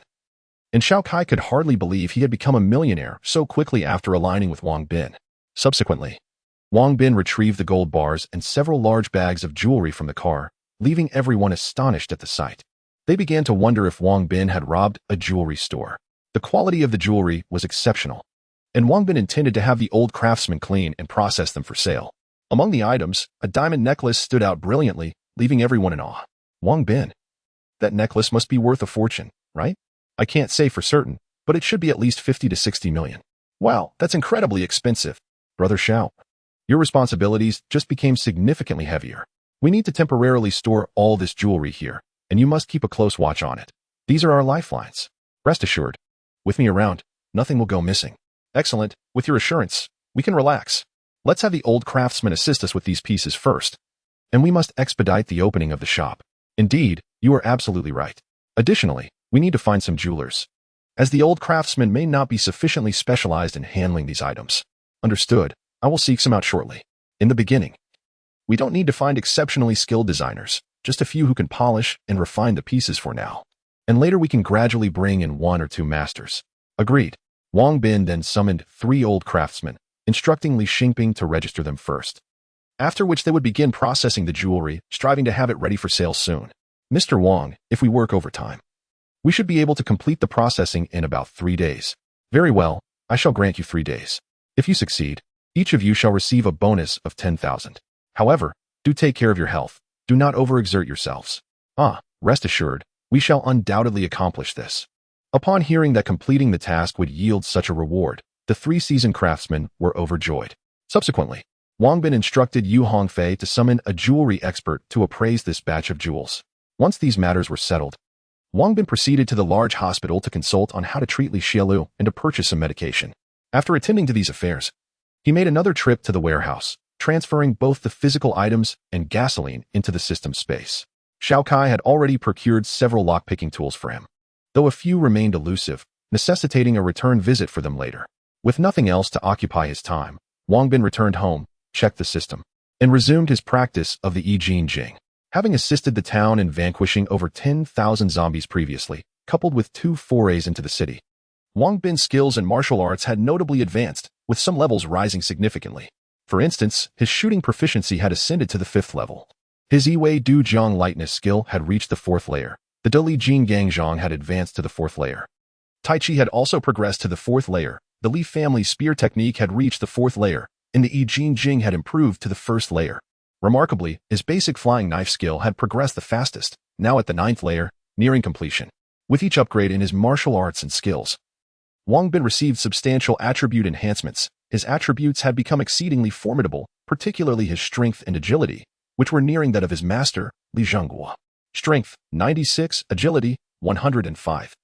Stamina, 75, spirit, 62. Currently, his only weaknesses lay in stamina and spirit. Once these attributes are elevated, he shall truly become a first-rate master. Chapter 131. The oncoming storm. Wang Bin returned to the apocalyptic world, reassured by the absence of disturbances in recent days. However, without his lockpicking equipment, he was obliged to postpone the opening of the vault for another week. The female leader had been keenly observing Wang Bin's movements, and upon his return in a tank that evening, her spirits lifted. She longed to approach him immediately, yet she refrained, opting instead to temper her emotions until the morrow. The following morning, after a hearty breakfast, Wang Bin descended to practice Tai Chi. He noted that Zhang Ping had made remarkable progress, mastering the forms within a mere week, demonstrating a commendable proficiency. Additionally, he observed that Zhao Qian had also joined in the Tai Chi practice, suggesting that Deju's charm was indeed effective. After an hour of practice without a visit from the female leader's envoy, Wang Bin acknowledged her remarkable composure, given the respect she had shown him. He felt compelled to reciprocate and, after exchanging pleasantries with the others, sought out the female leader. Upon entering her quarters, the female leader greeted him with a warm smile, for he had become her significant benefactor. After inquiring about the local situation and confirming there were no issues, he revealed his purpose. The food supplies had arrived, and he requested she send someone to retrieve them. The female leader acknowledged this and proposed embarking on another venture, similar to the previous one, to a nearby major city. Though this expedition would require 4 days of travel, Wang Bin pondered the suggestion. Having just acquired medication, he realized that Li Xiaolu needed time to recover, and he was still without the lockpicking tools Zhang Ping required. Thus, he decided that staying here for another week would be prudent, ultimately agreeing to her plan. And they settled on departing the next morning. Upon returning to his quarters, Wang Bin recounted his discussions with the female leader to the group. This time, he opted not to take Zhang Ping along, considering his age. Instead, he would leave him and Uncle Li behind to safeguard the place, as they were the oldest members and shared much in common. Thanks to the provisions Wang Bin provided, the town's meals improved slightly. On the morning of their departure, the female leader arranged for a pot of century egg and lean meat porridge for the travelers, much to everyone's delight. It was known that the town typically served only 2 limited meals a day, leaving most with merely a half-satisfied hunger. However, that morning, everyone was treated to a generous bowl of porridge, and in the bleakness of the apocalypse, even a small amount of food brought great joy. After the female leader delivered an inspiring speech, she led 300 able-bodied men alongside Wang Bin's tank. As dusk approached the following day, They reached the outskirts of the city. For safety, they chose not to enter the city that night, opting instead to venture in the next morning after breakfast. Wang Bin quickly realized that this city harbored far more zombies than the previous one. They exerted considerable effort to push deeper into the city, eventually locating a street lined with jewelry shops. With zombies continuously charging toward them, Wang Bin and Li Daju stationed themselves at an intersection with a portion of the group. While the others hurriedly searched for supplies, Wang Bin did not afford them much time, allowing merely a little over 10 minutes on each street. Any longer, and they would be besieged by hordes of zombies. For the sake of safety, Wang Bin led the group to search the bustling avenues. But many areas remained unexplored as they hastily exited the city. Behind them, a dense throng of zombies loomed, sending shivers down their spines. To grant the female leader and the others a chance to escape, Wang Bin and Li Daju took it upon themselves to delay the onslaught, systematically eliminating zombies while gradually retreating. Once the female leader and her group had distanced themselves, all the zombies fixated on the tank driven by Wang Bin and Li Daju. Without delay, they maneuvered the tank in another direction, witnessing the horde pursue them, which allowed the female leader's group to exhale in relief. Had it not been for Wang Bin and his companions, they would have surely met their demise. Should we go back to rescue them? One asked. No need, came the reply. They have a tank and will soon shake off the zombies. We, on the other hand, should quicken our pace to avoid hindering them. The farther we get, the better. Everyone agreed and hastened their flight. Wang Bin reveled in dispatching zombies. Since entering the city, he had eliminated over 10,000, resulting in several upgrades to his martial skills. Initially, he had planned to continue hunting, but as the number of zombies swelled around him, he ultimately opted for retreat. After more than an hour, he finally caught up with the female leader and her party. Upon reuniting, he called her aside. Have you noticed anything amiss? He inquired. Indeed. The number of zombies in this city seems to exceed those in others by several magnitudes, at least 500,000 to 600,000. Precisely. You should prepare for evacuation. Thank you for the warning. I will arrange for it upon our return. However, the wheat is not yet fully ripe, and it would be a pity to harvest it now. Better to lose a crop than a life. You are right. Thank you. I will have the harvest commence and ensure an early departure. The female leader's current achievements are inseparable from her capability and courage. She understands that there are times when sacrifices must be made without delay. Wang Bin holds a certain admiration for her decisiveness and vision. Had the apocalypse not erupted, her enterprise would likely have flourished into a renowned business. They had only managed to gather 2 sacks of gold and jewelry. Yet Wang Bin still allocated them the same amount as before, deeply moving the female leader and her companions. Upon returning to the small town, she immediately organized the manpower to harvest the wheat, and the town buzzed with activity. Wang Bin refrained from sending his few companions to assist, knowing their presence would have little impact. Instead, he encouraged everyone to dedicate time to their training. During this period, they all noted that their bodies had indeed strengthened somewhat after practicing Tai Chi. After staying for 2 more days, Wang Bin returned to the real world. Having instructed everyone that should zombies attack in his absence, they were to evacuate immediately. Finally, he produced a map marked with a rendezvous point, stating that he would seek them out at the appointed time. After completing these tasks, Wang Bin returned to the real world and learned from Shao Kai that the instruments he required had all been delivered to the warehouse and were ready for him to collect at his convenience. Furthermore, 3 veterans were already en route, while another 3 were in the process of completing their discharge procedures and would soon arrive. However, there was still no news from Black Tiger, and it was likely that his whereabouts would remain elusive for the foreseeable future. Wang Bin did not press the matter concerning Black Tiger. Finding him would be splendid, but if he remained untraceable, it would simply be fate. Should the Li family dare to cause him trouble, he would not hesitate to eradicate them entirely. The following day, Wang Bin took another portion of gold and jewelry and conferred with Yu Hongfei and others regarding the opening date, ultimately deciding on the upcoming Monday, which coincided perfectly with his presence in the real world. With no pressing matters at hand, he immediately returned to the apocalyptic realm as soon as the end-of-world scenario commenced. Chapter 132. The Million Zombie Onslaught. Upon returning to the apocalyptic world, Wang Bin discovered that everyone was still present, and the zombies had yet to attack, which offered him a measure of relief. However, the situation remained dire. Half of the wheat harvest was still incomplete. They needed to expedite their efforts, for he sensed that the horde of zombies would soon descend upon them. After a week of recuperation, Li Xiaolu's health had significantly improved, allowing her to rise and move about, which delighted Wang Bin. This development meant they could set forth at any moment. After conversing with the others for a while, Wang Bin ventured out to seek the female leader. He visited her office, but found it empty. Inquiries among the nearby individuals revealed that she was still laboring alongside the others. Upon arriving at the square, Wang Bin beheld the female leader, who was working diligently with some elderly individuals and women to harvest wheat. With the absence of electricity and gasoline, they were compelled to revert to the most primitive methods of gathering the crop. Noticing Wang Bin's approach, the female leader promptly paused her work and approached him. "You're back?"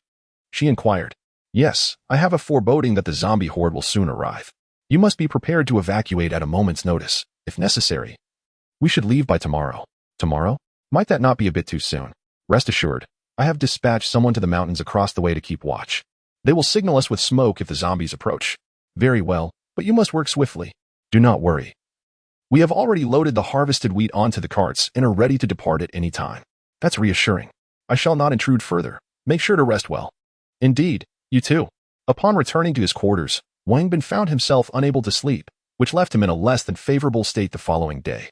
Throughout the day, he lacked the motivation to practice his skills, choosing instead to survey the surroundings with binoculars from the rooftop. As afternoon approached, a thick plume of smoke suddenly billowed from a mountain 10 kilometers ahead, causing immediate panic among the townsfolk. "Quickly, gather your belongings. The zombies are coming." "Did you?" "Go fetch Qian immediately. If she refuses, bring her by force." "Understood." Li Daju responded before dashing away, while Wang Bin sought out the female leader.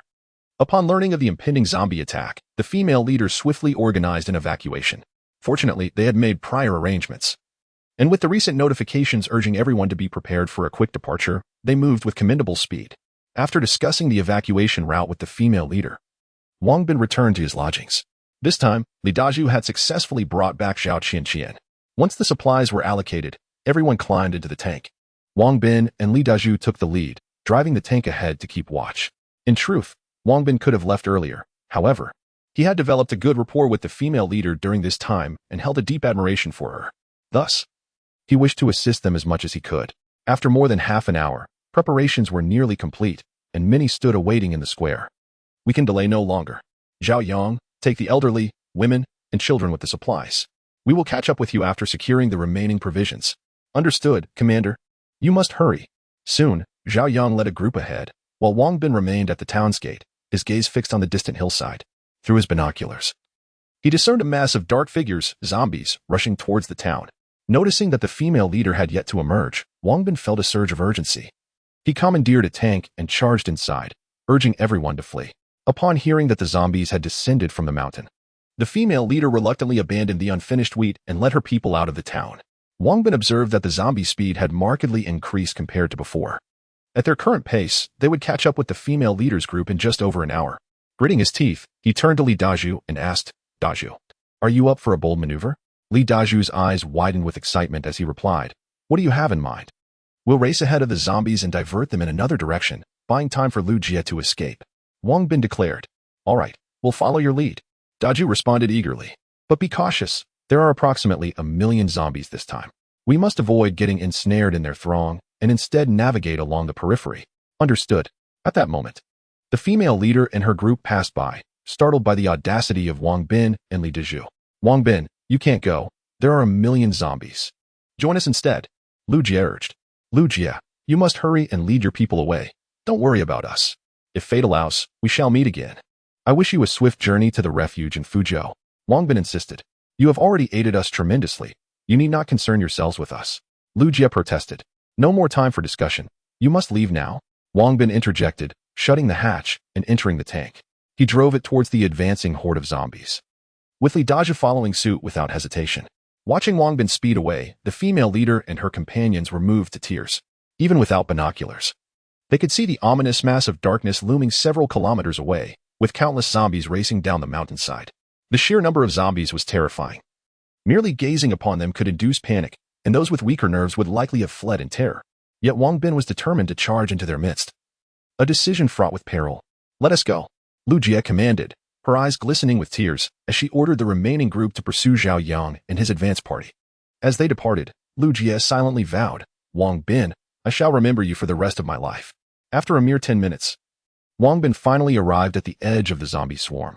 Inside the tank, the crew was tense, drenched in sweat as they surveyed the dark expanse outside. "Turn around," Wang Bin shouted, instructing a bow, positioned at the tank's opening, to relay the command to Li Daju's vehicle. With no signal available, the tank's communication system was rendered useless. At this juncture, Charging forward would mean plunging directly into the zombie horde, a venture from which there would be no return. Wang Bin maneuvered the tank skillfully towards the periphery of the horde of zombies, simultaneously instructing Guan Xiaoya to activate the flamethrower system, while Zhang Ping operated the heavy machine gun to unleash a torrent of fire. Li Dazhu promptly adjusted the tank's trajectory, closely trailing behind Wang Bin, while Officer Miao unleashed a barrage of gunfire upon the undead. As the two tanks unleashed their formidable firepower, swathes of zombies fell in droves. Wang Bin adeptly controlled the vehicle, ensuring it crushed the zombies ahead without succumbing to the throng. Soon, he heard the system's notification indicating another martial arts upgrade. However, with his focus solely on the relentless onslaught against the zombies, he had no time to check. The tank quickly broke free from the horde, reaching an open area ahead. "Turn around," Wang Bin shouted, prompting a Bao to call out loudly to Zhao Nan behind them, who swiftly relayed the command to Li Dazhu. The two tanks elegantly traced an arc as they charged forward once more towards the encroaching zombie horde. Chapter 133, Perilous Situations. The flamethrower mounted on the tank unleashed a long, searing flame, capable of incinerating over 100 zombies in less than a minute, while heavy machine gun bullets incessantly swept across the heads of the undead. The zombies ahead fell like waves in a wheat field, collapsing one after another. Yet, even with such devastation, they constituted merely a fraction of the vast horde, failing to impede its relentless advance. Before long, the flamethrower and the heavy machine gun began to overheat, necessitating a brief pause for cooling. Consequently, Wang Bin resorted to crushing the zombies beneath the tank's treads. The sound of the tank rolling over the zombies resembled the squashing of ripe watermelons, accompanied by the ghastly wails of the undead. Those within the tank felt a chill of unease, hesitating to gaze outside at the carnage. A Bao, stationed outside to relay messages, could no longer endure the gruesome sight and retched twice before retreating, leaving Guan Xiaoya to take over his position. The two tanks maneuvered through the throngs of zombies, flattening wave after wave, while the relentless tide of the undead surged forth to fill the gaps left by their fallen companions, creating an illusion that the horde was inexhaustible. Soon, the tank charged through the zombies once more, and after gaining some distance, Wang Bin pivoted the tank to crush the horde again. The crew, now somewhat desensitized, stared vacantly through the observation slits at the incessantly collapsing zombies. In a short span, the tank weaved through the zombies again, with Wang Bin executing another sharp turn to charge at the front of the horde. "Don't just stand there, fire," he commanded, noticing the cannon had cooled down sufficiently. He urged Zhang Ping and the others to operate the flamethrower. They no longer needed to aim. A simple spray into the crowd would yield a bountiful harvest of fallen foes. Understood. The crew snapped back to attention, eagerly operating the flamethrower and heavy machine gun. The addition of flames amplified their effectiveness in exterminating the zombies, yet no matter how swiftly they dispatched the undead, it did little to halt their advance. Wang Bin executed a graceful drift, tracing an elegant arc as he charged once more into the horde. Sweat poured from Wang Bin's palms. Yet he remained wholly focused on maneuvering the tank, as waves of zombies were crushed beneath its weight. The crew had reached a state of numbness, mechanically repeating the previous actions. Time and again, Wang Bin plunged the tank into the fray, emerging unscathed, evoking a thrill reminiscent of Zhao Yun's legendary exploits amidst Cao Cao's vast army. The system's sporadic notifications temporarily clouded his judgment, and all Wang Bin desired was to vanquish more zombies. Just as he plunged into the horde, the tank's engine suddenly faltered, emitting a cloud of black smoke as its speed gradually diminished. Panic ensued among the crew. "What are you talking about? If the tank truly immobilizes, surrounded by millions of zombies, we will be devoured in an instant, leaving nothing but bones." Wang Bin attempted to operate the tank several more times, yet it remained unresponsive. Utterly disregarding his commands, its speed gradually diminishing. At that moment, a wave of regret washed over Wang Bin. He lamented his earlier hubris, now realizing that the lives of everyone were hanging in the balance. Li Dazhu, maneuvering the tank, swiftly overtook Wang Bin, and a sense of dread filled his heart as the most undesirable scenario unfolded. He urgently turned the tank towards Wang Bin's direction. Wang Bin soon regained his composure and urged everyone to swiftly climb aboard and vacate the tank. The group scrambled onto the vehicle, only to discover they were surrounded by a horde of zombies. As Wang Bin emerged from the tank, he was startled to find that within a 10-meter radius, they were encircled by the undead, rendering escape impossible. Upon realizing that Wang Bin's tank had malfunctioned, panic ensued among the group, tears streaming down their faces. Officer Miao leaned out, frantically waving and shouting at them, "Jump over here." Seeing Li Dazhu approaching in the tank, hope ignited anew among them as they waved and called out, "Hurry, Dazhu, bring the tank over quickly. Uncle Dazhu, come save us."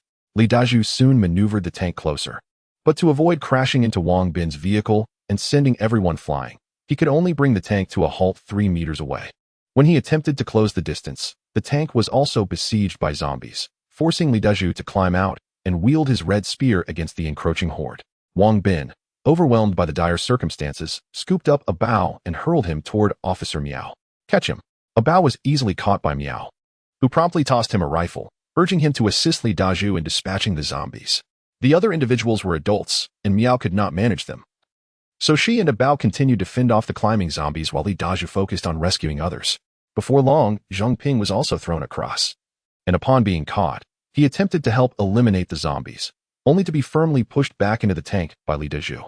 Outside, as a Bao battled the undead, Xiao Nin inside the tank was fervently pulling the trigger of the heavy machine gun, her eyes ablaze, as she mowed down the advancing zombies. Yet more continued to surge forward, stepping over the corpses of their fallen brethren. Xiaoyu, hurry, don't shoot. The last to be thrown was Guan Xiaoyu, who had been diligently combating the zombies climbing up while Wang Bin tossed the others to safety. Brother Wang, what are you going to do? No time for chatter. Wang Bin retorted, disregarding Guan Xiaoyu and forcibly lifting him to throw him towards Li Dazhu. Fortunately, having recently vanquished numerous zombies and upgraded many skills, his strength now exceeded 100 points. Otherwise, he would not have been able to throw someone so far with such precision. Brother Wang. After Li Dazhu caught Guan Xiaoyu, she burst into tears, distressed. Wang Bin had thrown her over, and now he shouted, hurry down. Channeling his inner strength, he wielded the red tassel spear, sweeping it around him, instantly sending the zombies that had just climbed up flying. Seeing a moment of safety, Wang Bin swiftly executed the light-footed technique of crossing the river on a reed, lightly stepping on a zombie's head before leaping onto Li Dazhu's tank. Everyone was momentarily stunned by this miraculous scene, especially Guan Xiaoyu, who had been crying with tear-streaked cheeks, but now gazed at Wang Bin in disbelief. What are you waiting for? Quickly, Dazhu, start the tank and get us out of here. Do you want us to wait here and meet our doom? Wang Bin shouted, the urgency of the situation compelling him to act decisively. His commanding voice jolted everyone back to reality, and they hastily climbed down. Previously, they had felt cramped with just a single tank, but now, with 2 additional people, they astonishingly managed to fit inside. This reminded Wang Bin of a time when he had gone out with friends in a small car, packed with 8 people, several of whom were quite hefty, a scene that seemed almost magical. Officer Miao had initially hesitated to descend, but was forcibly pushed down by Wang Bin. Chapter 134. Escaping danger. As Li Dazhu descended, he promptly activated the tank, but it moved forward scarcely half a meter before it came to a halt.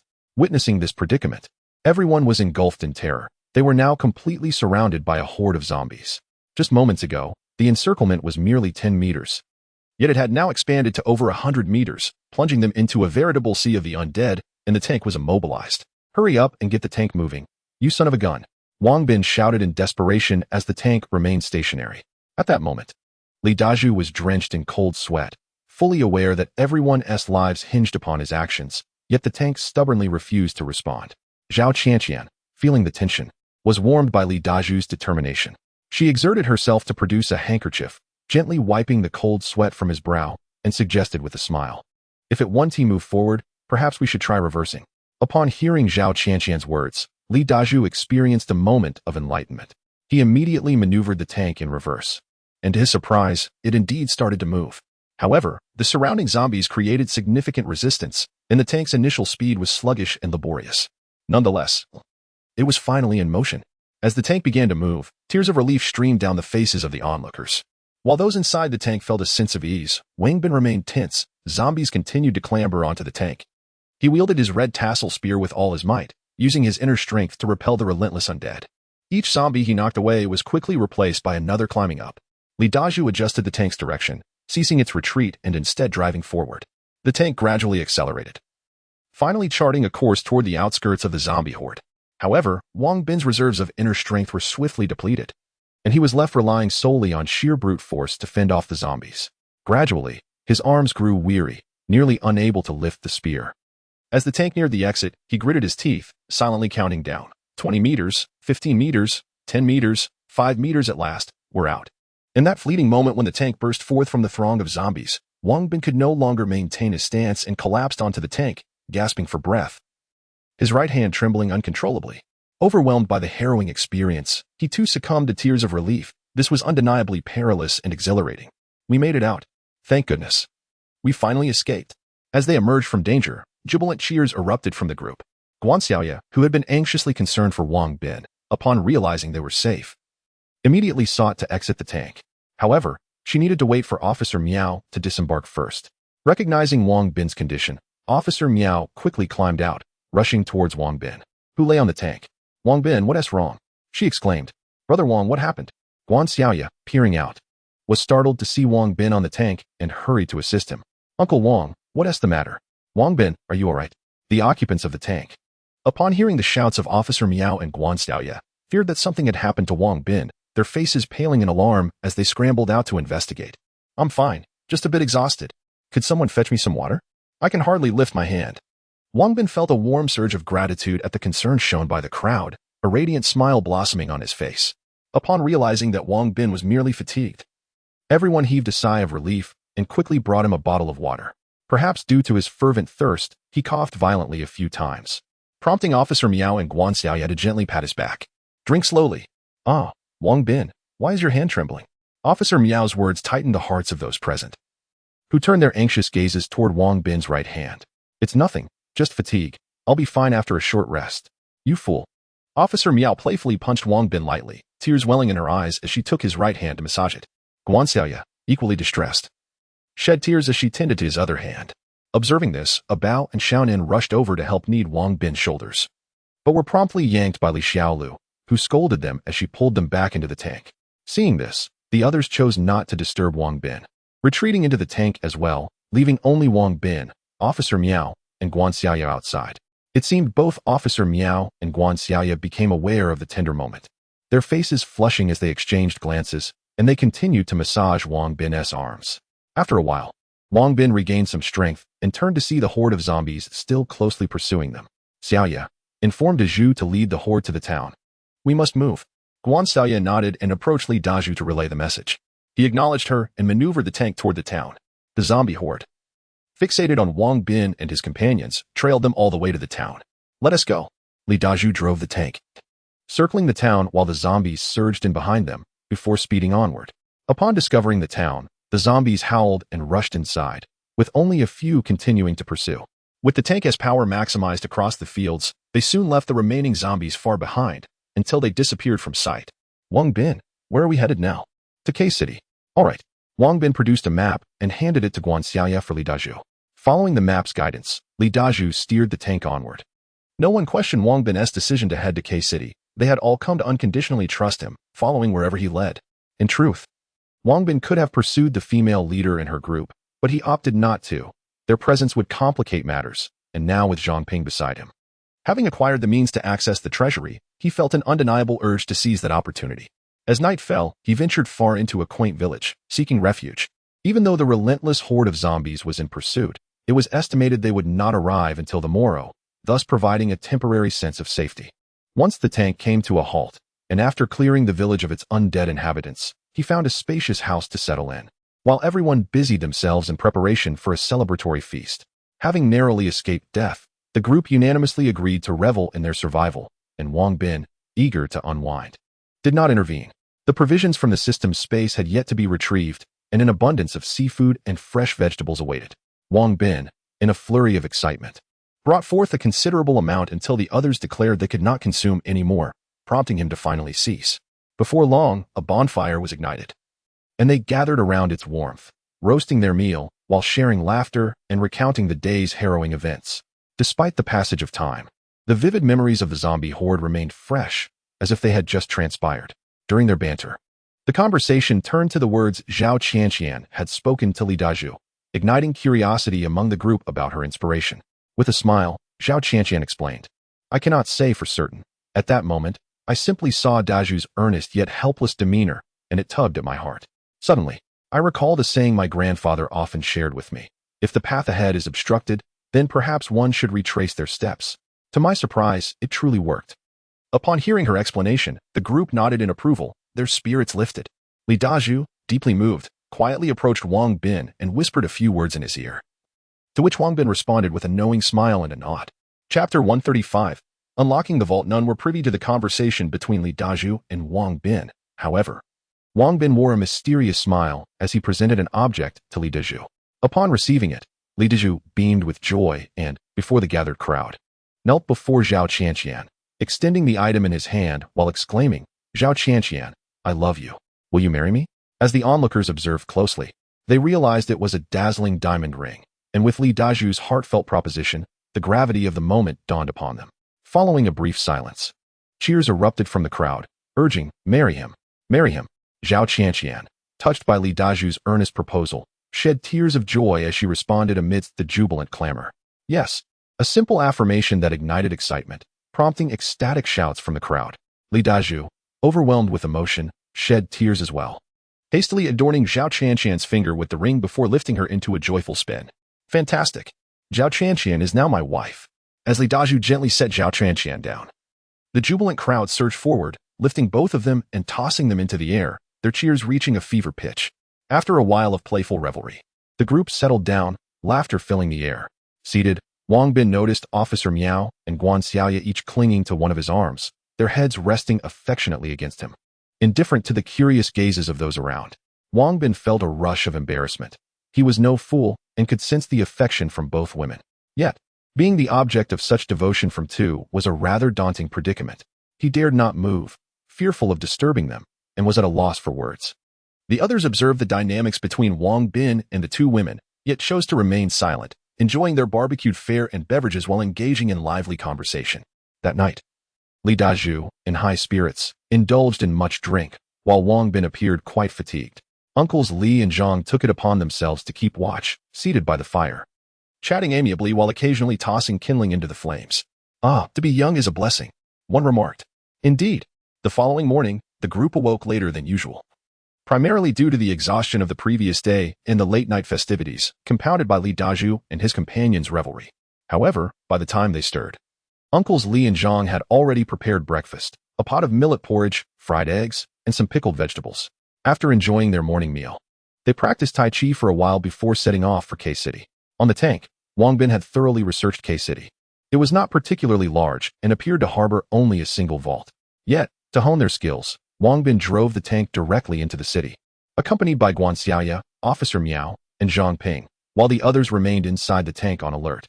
The city was not overrun with zombies, and it seemed there were other survivors. However, upon seeing the tank, no one dared to provoke them, merely watching from a distance. Once below, Wang Bin summoned the equipment in front of Uncle Zhang, who gaped in astonishment. Now Uncle Zhang has become part of their family, and Wang Bin no longer wishes to conceal anything from him. Thus, he unabashedly presented the instruments before him. "Uncle Zhang, time is of the essence. I will explain my matters in detail after we conclude our task." "All right." Uncle Zhang understood that this was not the moment for such discussions. Once Wang Bin activated the diesel generator and connected it to the other equipment, Uncle Zhang took a slender high-pressure flamethrower and directed it towards the area adjacent to the keyhole of the vault door. While working, he explained, the flamethrower must never be aimed at the keyhole. Damaging the lock cylinder would trigger the mechanism, making it impossible to open the door even with the correct key. In that case, we would have to create a large hole to enter.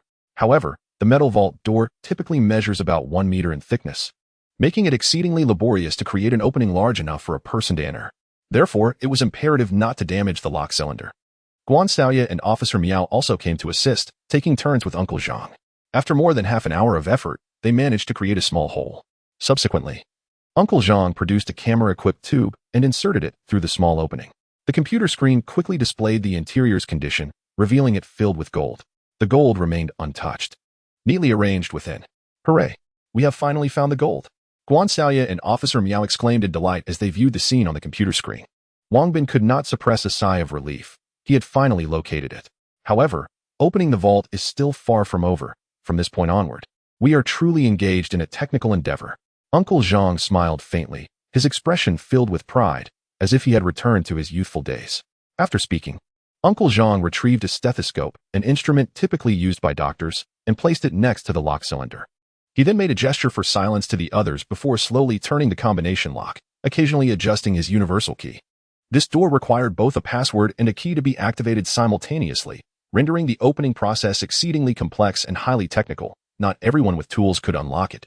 Moments later, Uncle Zhang paused to observe the images on the computer screen, while Wang Bin and the others held their breath, quietly watching Uncle Zhang's masterful operation. After more than 10 minutes, with a click, Uncle Zhang finally unlocked the vault door. In a playful mood, he gestured elegantly for Wang Bin and the others to enter. Wang Bin stood up, gave Uncle Zhang a thumbs up, and approached the vault door. With a firm push, he opened it wide. Upon seeing the neatly arranged gold bars inside, everyone felt a surge of excitement. "Brother Wang, what are you waiting for? Hurry inside and collect the gold bars." "All right," Wang Bin replied eagerly as he stepped inside. The moment he touched the gold bars, they vanished instantly, leaving Uncle Zhang at the entrance looking as if he had seen a ghost. However, reflecting on how Wang Bin had conjured so many instruments earlier, he quickly reconciled himself to the situation. A few minutes later, having collected all the gold bars, Wang Bin strode back out. Subsequently, the four of them returned to the tank, where Li Dazhu started the engine and drove away. After Wang Bin and his companions had driven their tank for quite some time, the survivors, who had been lurking in the shadows, cautiously emerged. What brought them here? They were uncertain, but it was evident that they were in search of something. "Let us move, enough talk, let us go inside and take a look." Before long, these survivors followed the traces of the zombies' remains and arrived at the vault. To their astonishment, the vault's door stood ajar, revealing nothing but towering stacks of banknotes. These fools. After all that effort to open the vault, they find only a pile of cash. They must be regretting it terribly. Indeed, what value do these banknotes hold? With disdain, they remarked on Wang Bin's group. "Let us leave. We expected something worthwhile, yet we stumbled upon a bunch of simpletons." The survivors, having previously discovered the vault locked, were well aware that it contained nothing but money, hence their lack of interest in the location. Witnessing Wang Bin and his crew approach in a tank merely to glimpse the contents of the vault before departing, they deemed them truly foolish. It was clear to them that when Wang Bin and his companions emerged, they carried nothing but firearms, making their endeavor seem utterly fruitless and absurd. Chapter 136. Progress and Strength. Without further delay, the group gazed at the map and made their way towards a nearby city. Settling for the night in a quaint mountain village, Wang Bin accessed the system and discovered that he had amassed over 40,000 kilograms of gold. Coupled with the remaining 20,000 kilograms, he now possessed more than 60,000 kilograms, bringing him closer to the 100,000 kilograms required for a system upgrade.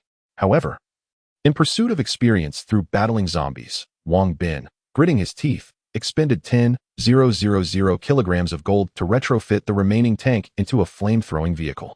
With only one tank left, it could barely accommodate the entire group, prompting many individuals to sit outside.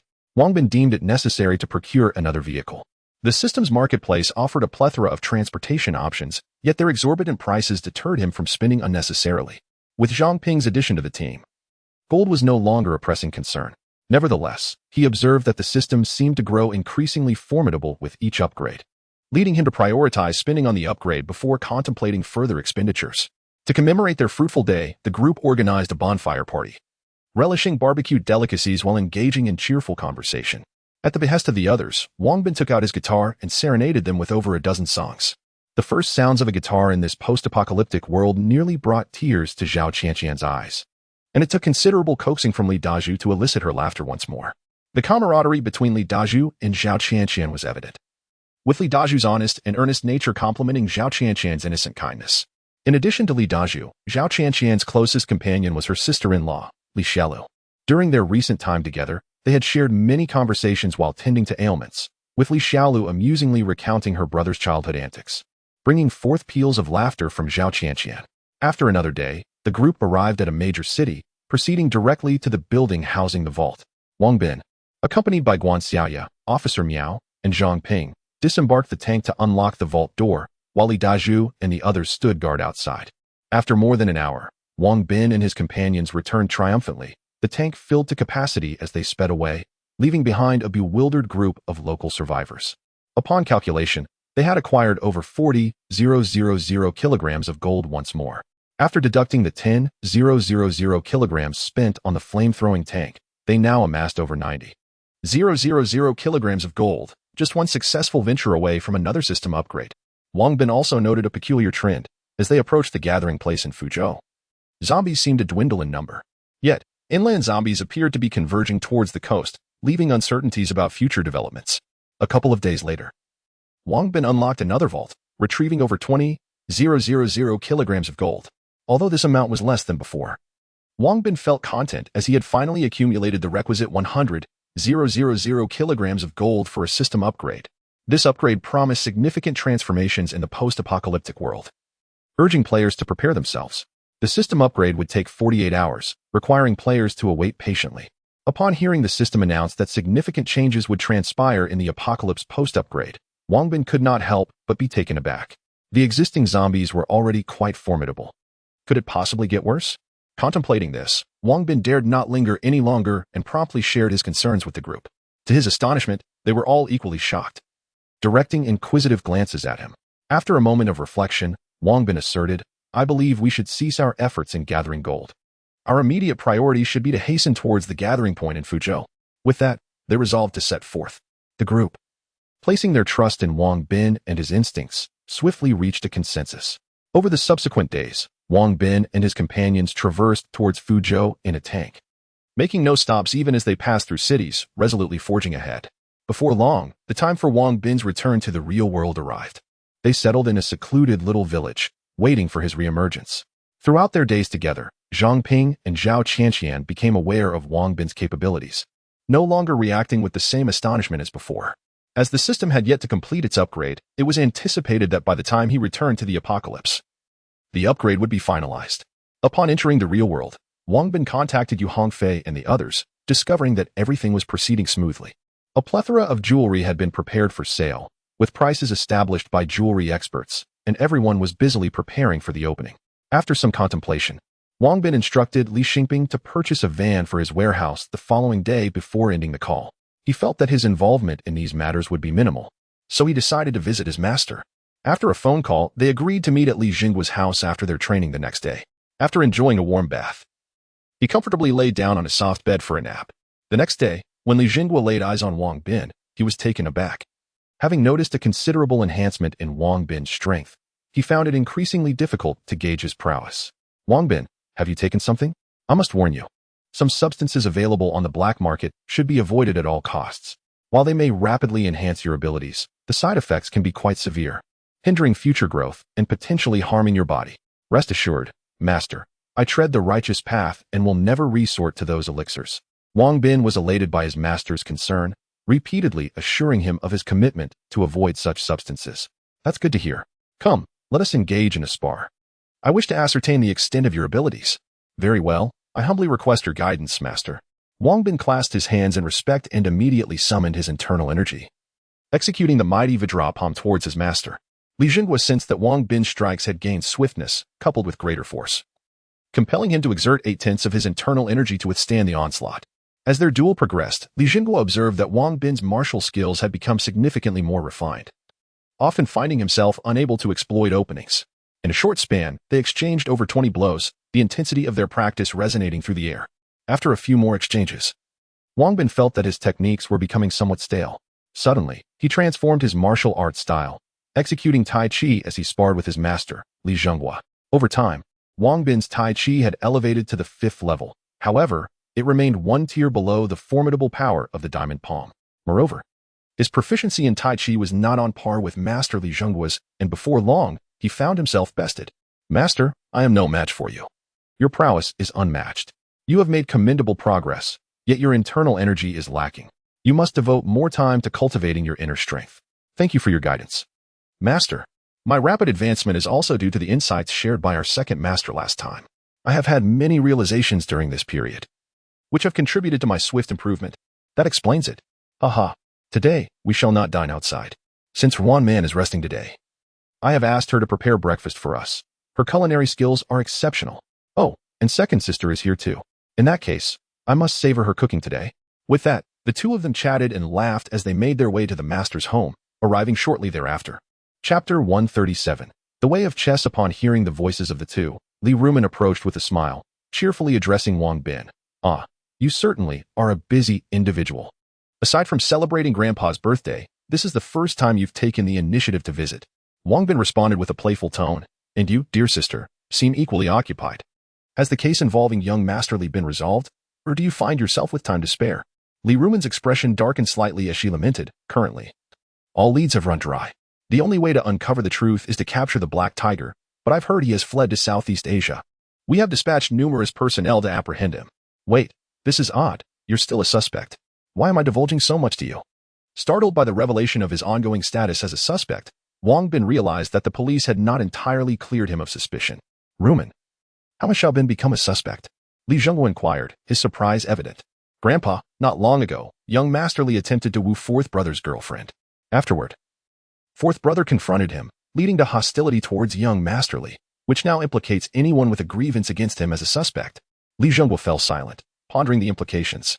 He recalled that Wang Bin's injury coincided with the day young Master Li had encountered trouble.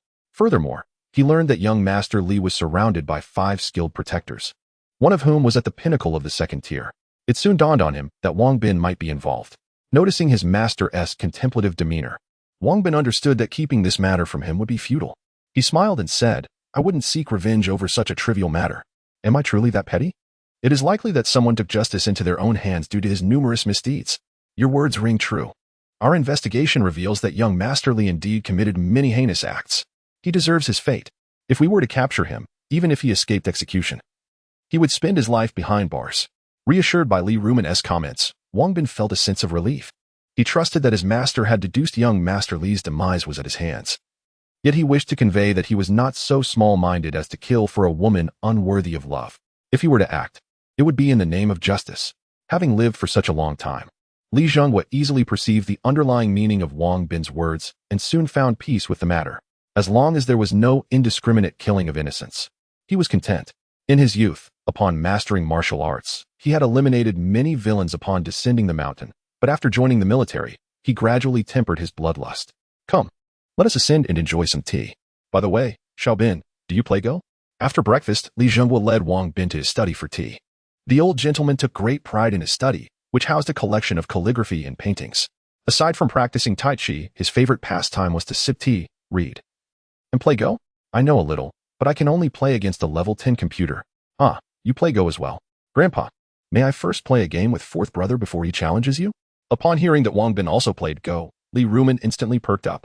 Having grown up under her grandfather's tutelage, she had not only excelled in calligraphy and painting, but had also become quite adept at the game of Go. Since her last defeat to Wang Bin, she had been brooding over her loss, eager to reclaim her honor. All right, you and Xiaobin can play a game first. Li Zhengguo did not oppose his granddaughter's request, and soon the 3 of them were laughing as they made their way to the study on the 2nd floor. Wang Bin noticed the peculiar glint in Li Rumin's eyes as she looked at him, making him feel as if he had unwittingly boarded a pirate ship. Indeed, after merely 40 moves, Wang Bin found himself in a dire position. Haha, fourth brother, I finally beat you. Li Rumin exclaimed excitedly upon winning. Wang Bin wore a helpless expression. He had not anticipated Li Rumin's formidable skills. Fourth brother, come on, let us play another game. Seemingly unsatisfied with her victory, Li Rumin insisted on challenging Wang Bin once more. No, I'm not your match. Wang Bin lamented with a wry smile. All right, Rumin. Why don't you entertain yourself? Xiaobin and I will play for a while, so please don't disturb us. Li Zhengguo interjected with a smile, rescuing Wang Bin from the predicament. Humph, grandfather shows favoritism. With that, Li Rumin exited the study, aware that her grandfather would likely impart some wisdom to Wang Bin. She chose not to interrupt and instead went off to play with her pet dog. Come on, Xiaobin, let us have a game. Master, I can barely compete with my second sister. How could I possibly be your opponent? Wang Bin replied. You see, the principles of Go and Tai Chi share many similarities. Playing Go can indeed enhance your understanding of Tai Chi. Want you give it a try? Ah, is that so? Master, then I shall play. Upon hearing that playing Go could deepen his comprehension of Tai Chi, Wang Bin eagerly assented. The 2 tidied up the board and soon commenced their game. Before long, they had made over 20 moves. Li Zhengguo had taken the initiative after about 10 moves, but rather than boasting about his position, he encouraged Wang Bin to continue until they reached 20 moves, at which point he began to offer guidance. Xiaobin, playing Go is akin to practicing Tai Chi. One must avoid arrogance and impatience. Your pace is too rapid, and your considerations insufficiently thorough. From now on, take at least 2 minutes to ponder before making each move. Understood. Wang Bin replied, focusing intently on the board. His master was in a commanding position, poised to capture his pieces, leaving Wang Bin in a precarious situation. Thanks to his master's guidance, Wang Bin began to deliberate thoroughly before each move, ensuring he made the best possible play. Li Zhengguo observed discreetly, noting that Wang Bin had improved significantly under his tutelage, with his time per move extending from mere seconds to 5 minutes. While 5 minutes per move might test the patience of many, Li Zhengguo patiently awaited Wang Bin's decisions, refraining from hurrying him. After another 10 moves, Li Zhengguo spoke again. Your current proficiency in chess has significantly improved compared to before. However, your contemplation remains somewhat limited. Reflect upon the essence of Tai Chi and then proceed with your game. Yes, master. Wang Bin closed his eyes and meditated for half an hour before finally opening them and making his move. Li Zhenghua noticed Wang Bin's remarkable insight. With just a few brief words, Wang Bin grasped the concepts effortlessly. After a few moves, it appeared that Wang Bin had enhanced his skills considerably. Much to Li Zhenghua's delight, the two continued to play for over 20 more moves. In truth, given Li Zhenghua's expertise, he could have determined the outcome long ago. Yet, he refrained from doing so, deliberately instilling a sense of pressure in Wang Bin without cornering him immediately. Ah, Xiao Bin, that move of yours leaves much to be desired. You have 3 excellent options here. This point serves as a powerful counterattack. This one is a formidable defense, and this one allows for both offense and defense. It is akin to our practice of Tai Chi. If your opponent is weak, you may directly choose to attack by placing your stone here. Conversely, if your opponent is strong, you must allocate a significant portion of your energy to defense while reserving some for offense. Although this might still lead to a loss, it will not be a crushing defeat, and through such training, your abilities will swiftly strengthen. Lastly, this point is equally proficient for both attack and defense, making it an excellent choice. Of course, playing Go is much like practicing Tai Chi. With the ever-shifting balance of yin and yang, you must learn to master this duality. On the board, it translates to the ability to fluidly switch between offense and defense, ensuring that even within an attack, there exists a defensive strategy, and within a defense, the potential for an attack. Thank you for your guidance, master. I understand now. Indeed, let us commence another game. Subsequently, Wang Bin played another match with Li Zhenghua, and this time, his skills were markedly enhanced compared to the previous game. Li Zhenghua was somewhat astonished by Wang Bin's rapid progress. Although he still fell short of matching Li Rumen, he believed that with continued practice, he would eventually triumph over her. Chapter 138. A delayed blessing. In a bid to showcase her culinary prowess before Wang Bin, Li Rumen took the initiative to prepare several dishes. As soon as Wang Bin and Li Zhenghua finished their game of chess, she called them downstairs to dine. Through the 2 matches of Go with Li Zhenghua, Wang Bin felt as though he had gained profound insights, not only in martial arts and the game itself, but also in various aspects of life. In short, he had reaped abundant rewards from this experience. Fourth brother, do try my sweet and sour ribs, Li Rumen exclaimed, as she deftly placed a piece of the dish into Wang Bin's bowl, eagerly awaiting his praise. Observing her childlike enthusiasm, Wang Bin couldn't help but chuckle at his dear second sister, who despite being several years his senior, seemed to embody the essence of youthful innocence. Perhaps this is what one might refer to as a petite woman. Thank you, Wang Bin said, lifting the sweet and sour ribs to his mouth. Delicious. Indeed. Li Rumen's sweet and sour ribs were commendable, neither overly sweet nor greasy, boasting a rich texture and an appealing presentation. Her culinary skills could easily rival those of chefs in quaint restaurants. Truly delectable? Wang Bin affirmed, just like the ones my mother makes. Well then, to try my Kung Pao chicken? Quite impressive. The spicy flavors are robust, and the meat is tender and crisp. Your skills are remarkable. Of course. Just look at who the chef is. By the way, dear sister, I am quite curious. With your beauty and culinary talents, why have you yet to find a boyfriend? Do you still wish to enjoy my cooking? Li Rumen shot back, her eyes narrowing in irritation at Wang Bin's teasing. Ah, dear sister, I apologize. Enough. Rumen. He does have a point. You are no longer a child. It is time you considered finding a partner. Ignoring their banter, Li Rumen abruptly set down her utensils and stormed out, feeling quite exasperated. It was one thing for Wang Bin to tease her, but she couldn't fathom why their usually indulgent grandfather would join in. Master, should we call her back? No need. She has her own matters to attend to. Come, let us enjoy a couple of drinks in celebration. Certainly, master, I shall keep you company. Wang Bin relished this meal thoroughly. Before departing, he mentioned to his master that his jewelry store would open the day after tomorrow, indicating that he would not be attending training on that day. Li Zhenghua responded with a smile, acknowledging it. In the afternoon, Wang Bin visited the workshop and found Xiao Kai, sharing the information he had gleaned from Li Rumen. Upon hearing it, Xiao Kai's demeanor brightened, and he replied with a grin, "Rest assured, I know many individuals in that area, and I will enlist their help to locate the person." Excellent. I trust you to handle this matter. With the arrival of 3 retired soldiers, Wang Bin sought to familiarize himself with them. That very afternoon, he invited Yu Hongfei and the shop staff to join him for a meal. The 3 veterans and the staff felt a wave of relief upon discovering Wang Bin's affable nature. They had feared that the boss might have a volatile temperament, which would render even a high salary unbearable. After the meal, Wang Bin returned to the warehouse, storing the gold cup car and all the food within the system space, then returned home to await the passage of time. As the moment arrived, Wang Bin once again found himself in the apocalyptic realm.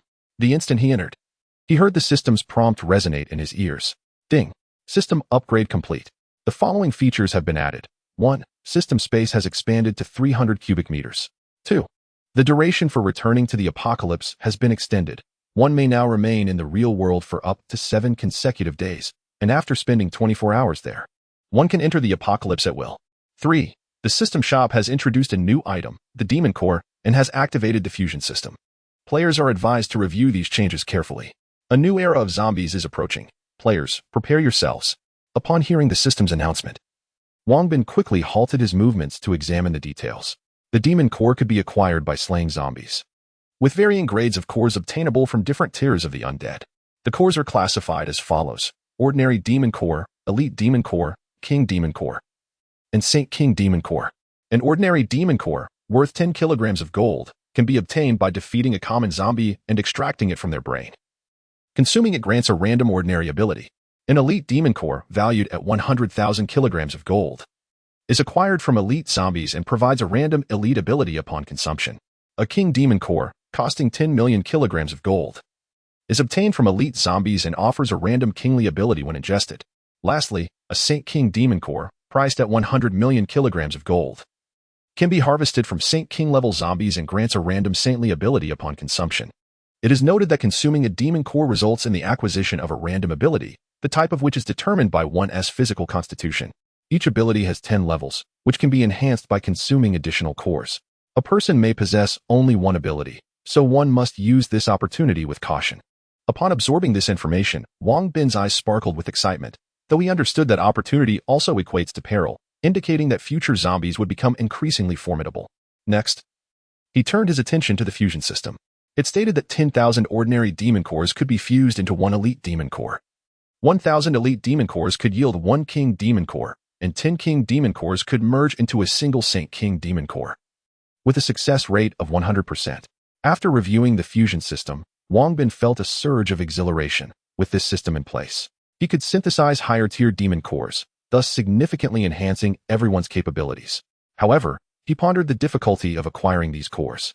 Overall, he was quite satisfied with the system upgrade, particularly the expansion of system space to 300 cubic meters, allowing for greater storage capacity. Furthermore, he would no longer be forced to enter the apocalypse every 24 hours. He could now remain in the real world for up to 7 days. Yet, this was a double-edged sword, as 1 day in the real world equated to 7 days in the apocalyptic realm. If he dared to linger for a week before returning, a staggering 49 days would have passed in the apocalypse, leaving him to wonder what events might transpire in that time. Exiting his room, he was greeted by the sight of his companions gathered around a fire, eagerly awaiting his return. Wang Bin, you're back? Yes. Everything is fine on your end, I trust? Rest assured, the troubles have long been resolved. Dr. Zhao, last time there was no preparation, and we did not arrange a proper wedding for you. This time, I shall make amends. I have brought a magnificent cake for you and Zhao to celebrate your nuptials. With that, Wang Bin retrieved a splendid 9-tier wedding cake from his spatial system. The sight of the cake left everyone astonished, their mouths watering in anticipation. About Qian. Quickly bring over a table. Right away. Fortunately, Wang Bin possessed considerable strength.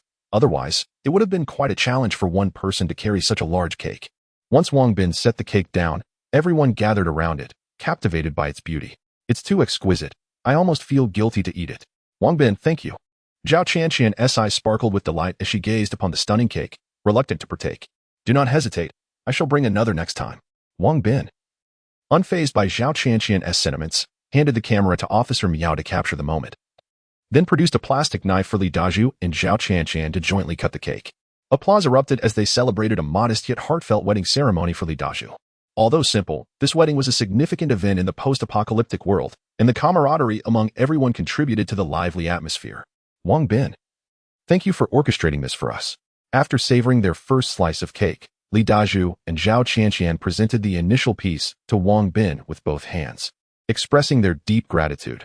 Without him, many would not have survived to this day, and Li Dazhu would never have met Zhao Qianqian, let alone formed a union with her. No need for thanks, Wang Bin replied, accepting the cake with ease and indulging in it without pretense. Soon, everyone received a generous slice, and joy radiated from their faces as they relished the treat. After consuming 2 or 3 pieces, they could eat no more.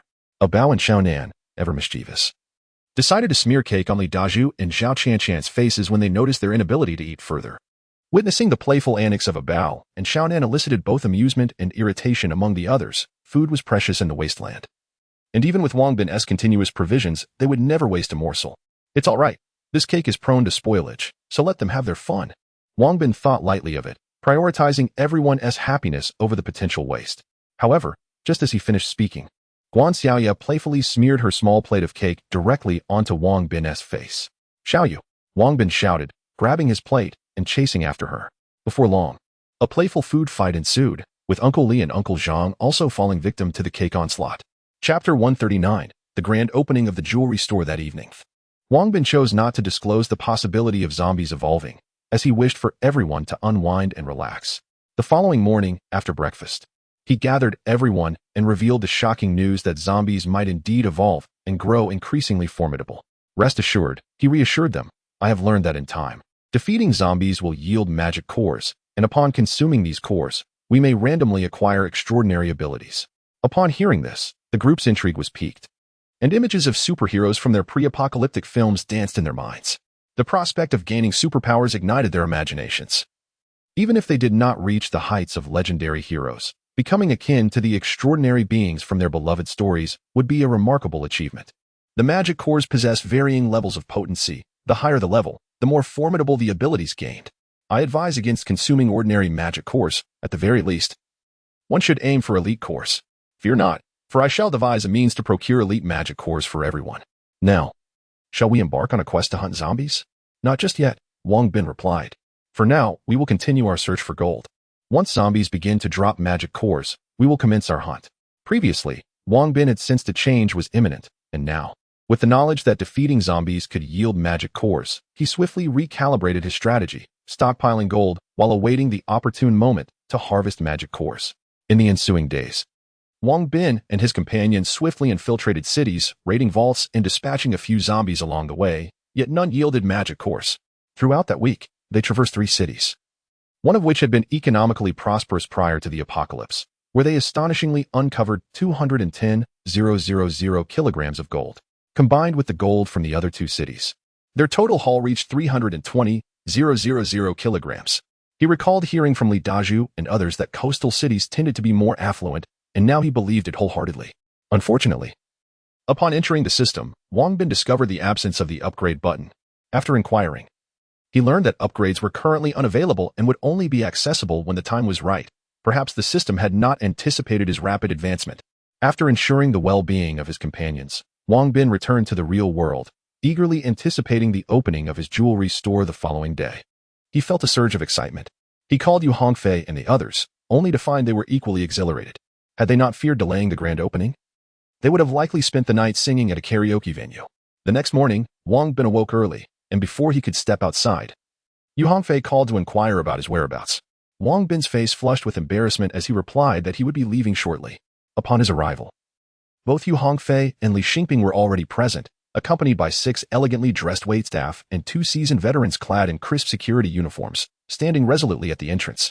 Yu Hongfei had organized a promotional event for the grand opening, but after glancing at the offered discounts, Wang Bin deemed them insufficient and opted to reduce the prices by 10% from the original rates, which astonished both Yu Hongfei and Li Xingping. These exquisite pieces of jewelry were all brought from the post-apocalyptic world, and he hardly spent any money on them. Each time he ventured there, he carried over 100,000 in resources, effortlessly exchanging them for several large sacks of jewelry.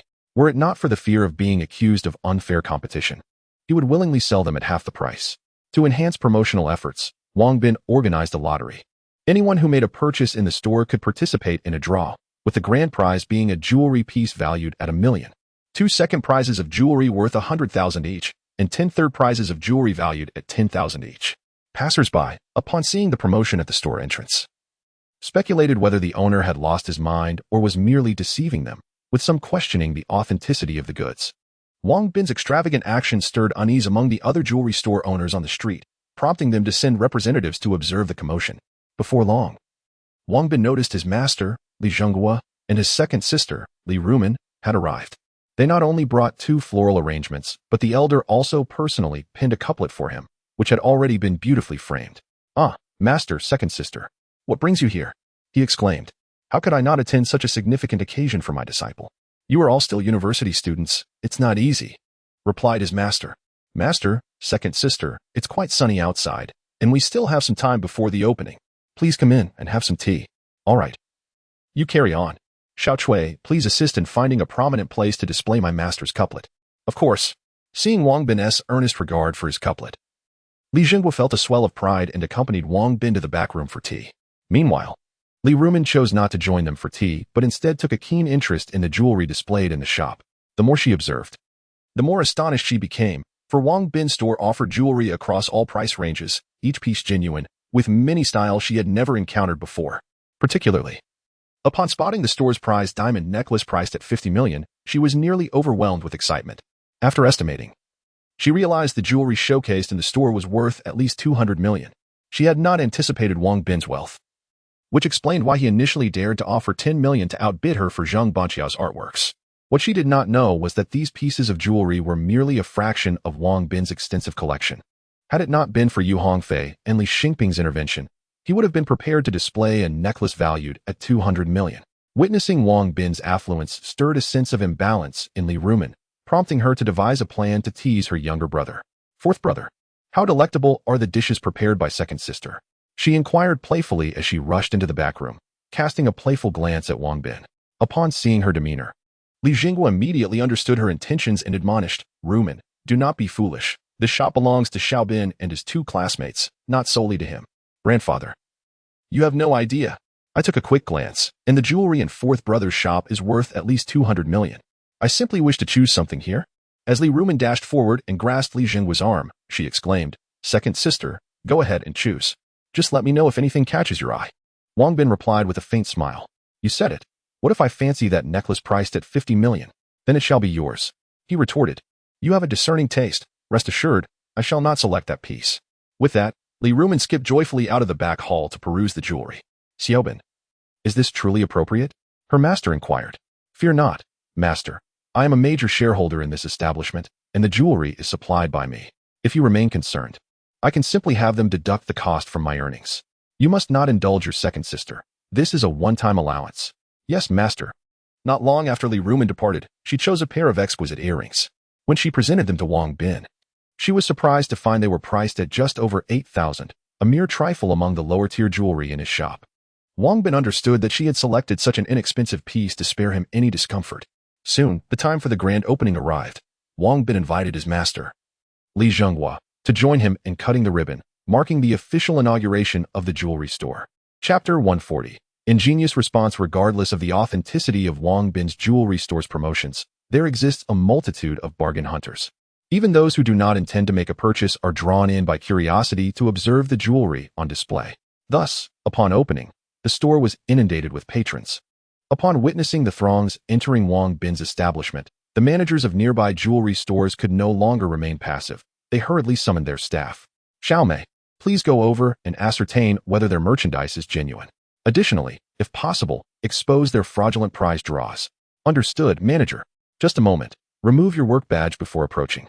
We cannot afford to be recognized. Yes, manager. Almost every store dispatched an individual to mingle within the crowd. These operatives were familiar with one another and exchanged glances while feigning unfamiliarity as they blended into the throngs. After a thorough inspection of the jewelry store, Xiaomei noticed numerous inquiries but very few purchases. The reason was straightforward. Luxury items provoke apprehension regarding counterfeit goods, compelling customers to prioritize brand authenticity. Although the prices at Wang Bin's store appeared remarkably low and the items seemed genuine, the onlookers lacked the expertise necessary to discern authenticity. One of the spies, having overheard a conversation between a mother and daughter questioning the legitimacy of the jewelry, recognized that the moment had arrived. How can your items be so inexpensive? Are they truly authentic?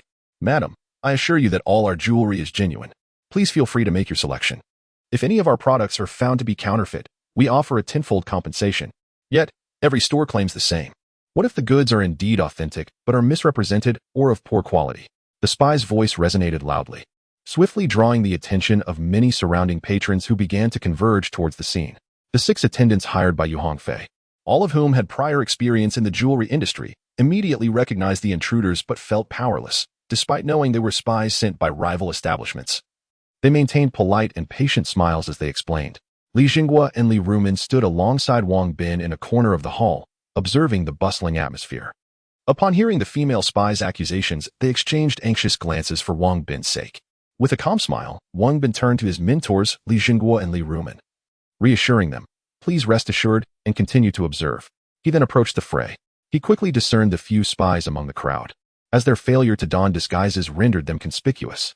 Some customers even mistook them for attendants of Wang Bin's jewelry store. With purposeful strides, Wang Bin made his way to the counter, clapped his hands, and proclaimed loudly, "Ladies and gentlemen, may I have your attention? Our store has only just opened, and our reputation has yet to be established. Many may doubt the authenticity of our offerings or suspect misrepresentation. I wish to assure you that you need not worry. We possess professional testing equipment. Should you have any doubts, you are welcome to test our items on the spot. If any of our products are proven to be counterfeit or misrepresented, we will provide tenfold compensation.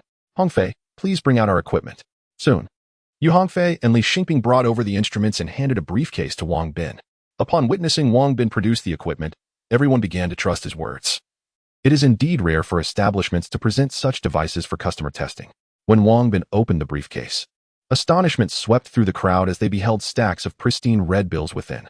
"Ladies and gentlemen, should you purchase counterfeit goods from our jewelry store, you may claim cash on the spot, tenfold compensation for any deceit. If our store were to sell fakes, I believe this could also serve as a pathway to prosperity for all." Wang Bin's declaration elicited laughter from those nearby, and his sincerity won their belief.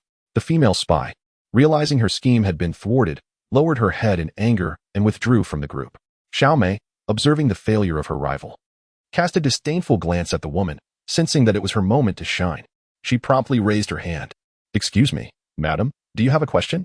We all know that many merchants resort to gimmicks to entice customers, and many promotions are mere deceptions. How can you prove that your lottery is legitimate?" "Quite simple. Hongfei, please bring over our lottery box." "Of course," Yu Hongfei responded, retrieving the lottery box. "Ladies and gentlemen, within our lottery box are 100 red envelopes, 13 of which contain prizes, while the remainder express our gratitude for your patronage. Behold, this is the third prize. And this one too is simply a token of appreciation. Ah, what luck I have today, for I have drawn the grand prize." He continued, "I shall not open each envelope for your inspection, but rest assured, only the first 100 customers will have a chance to draw. Once the envelopes are exhausted, the event concludes. Furthermore, should we not draw a grand prize by the end of the evening, we will open the box for all to see. If the grand prize is absent, every customer who purchases jewelry today will receive 10 times the value of their purchases. Our lottery box will remain here for your oversight. Now, dear lady, do you have any further inquiries?" With these words, the crowd erupted in applause, while Xiaomei's face flushed slightly, prompting her to retreat from view. As she exited, the spies who had not yet spoken cast scornful glances in her direction. However, as they exchanged looks, none dared to step forward, fearing the embarrassment of being proven wrong. Many in attendance, reassured by the transparency of the lottery, began to believe Wang Bin's claims, with some already reaching for their wallets. "Excuse me, sir, is there a minimum purchase requirement for the lottery?" a cautious shopper inquired. "There is no limit on the amount. Anyone who purchases goods from us can participate in the lottery. However, regardless of the quantity purchased, each individual is permitted only one entry." Upon hearing this announcement, many began to select their items, and the atmosphere quickly became electrifying. "Waiter, please hand me that. Waiter, I want this one, and this one. Excuse me. I wish to enter the lottery. I too wish to enter. Everyone, please quiet down. We will draw the lottery in the order of payment numbers. Kindly check your receipts. We invite customer number 0001 to draw. I am number 00001. Please make way." The holder of the ticket numbered 00001 was a middle-aged woman, who, with great determination, squeezed through the crowd. Under the eager gaze of the onlookers, she reached into the lottery box and retrieved an envelope, which she handed to the attendant, Zhao Li. In the presence of everyone, Zhao Li opened the envelope and, with a bright smile, exclaimed, "Congratulations, dear lady. You have won our second prize, allowing you to select a piece of jewelry valued at no more than 100,000. What? I truly won the second prize. Indeed. Please present your identification, and we shall record your personal information here. Then you may choose a piece of jewelry worth up to 100,000 from our store. All right, here you go." The woman, upon hearing this, excitedly handed her ID to Zhao Li for registration. "How much did you spend on the jewelry?" "Not much, just a little over 300. "What? You spent just over 300 and won a prize worth 100,000? Your luck is astonishing." Chapter 141. a flourishing business upon hearing that this elderly lady had spent merely over 300 to acquire a pendant, only to win a second prize worth a staggering 100,000. The crowd's composure unraveled. One after another, they rushed to purchase items and make payments. The scene teetered on the brink of chaos, prompting Wang Bin to swiftly summon 2 security guards to organize the crowd for payments and drawings. Yu Hongfei and Li Xingping hurried over to assist in restoring order, and after a considerable time, tranquility was finally re-established in the store. Wang Bin wiped the sweat from his brow and approached Li Zhenghua and Li Rumin with a wry smile. "Fourth brother, you truly have a knack for this. You've transformed the store's business into a thriving enterprise so rapidly. Aren't you worried about incurring losses?" "Not at all. As long as our reputation spreads, we'll recoup our investments in no time. Those 2 earlier must have been sent by other shops to cause trouble, right?" "Indeed, I owe them my gratitude. Without their interference, our business wouldn't have gained such momentum. Fourth brother, second sister has great faith in you. You possess the talent for commerce. Second sister, please, no need for flattery. Little Bin, I'm relieved to see your store operating smoothly. You all seem quite busy. Rumen and I shall take our leave for now. Do visit us for tea when you find the time." "Certainly, master, second sister. Allow me to see you off." "No need. You have customers to attend to. Go on." "Understood, master, second sister. Take care." Wang Bin personally escorted Master Li Zhenghua and Li Rumin to the store's entrance. Only after watching them walk away did he return to the shop. Although the spy Xiao Mei had departed, 3 individuals remained on the scene.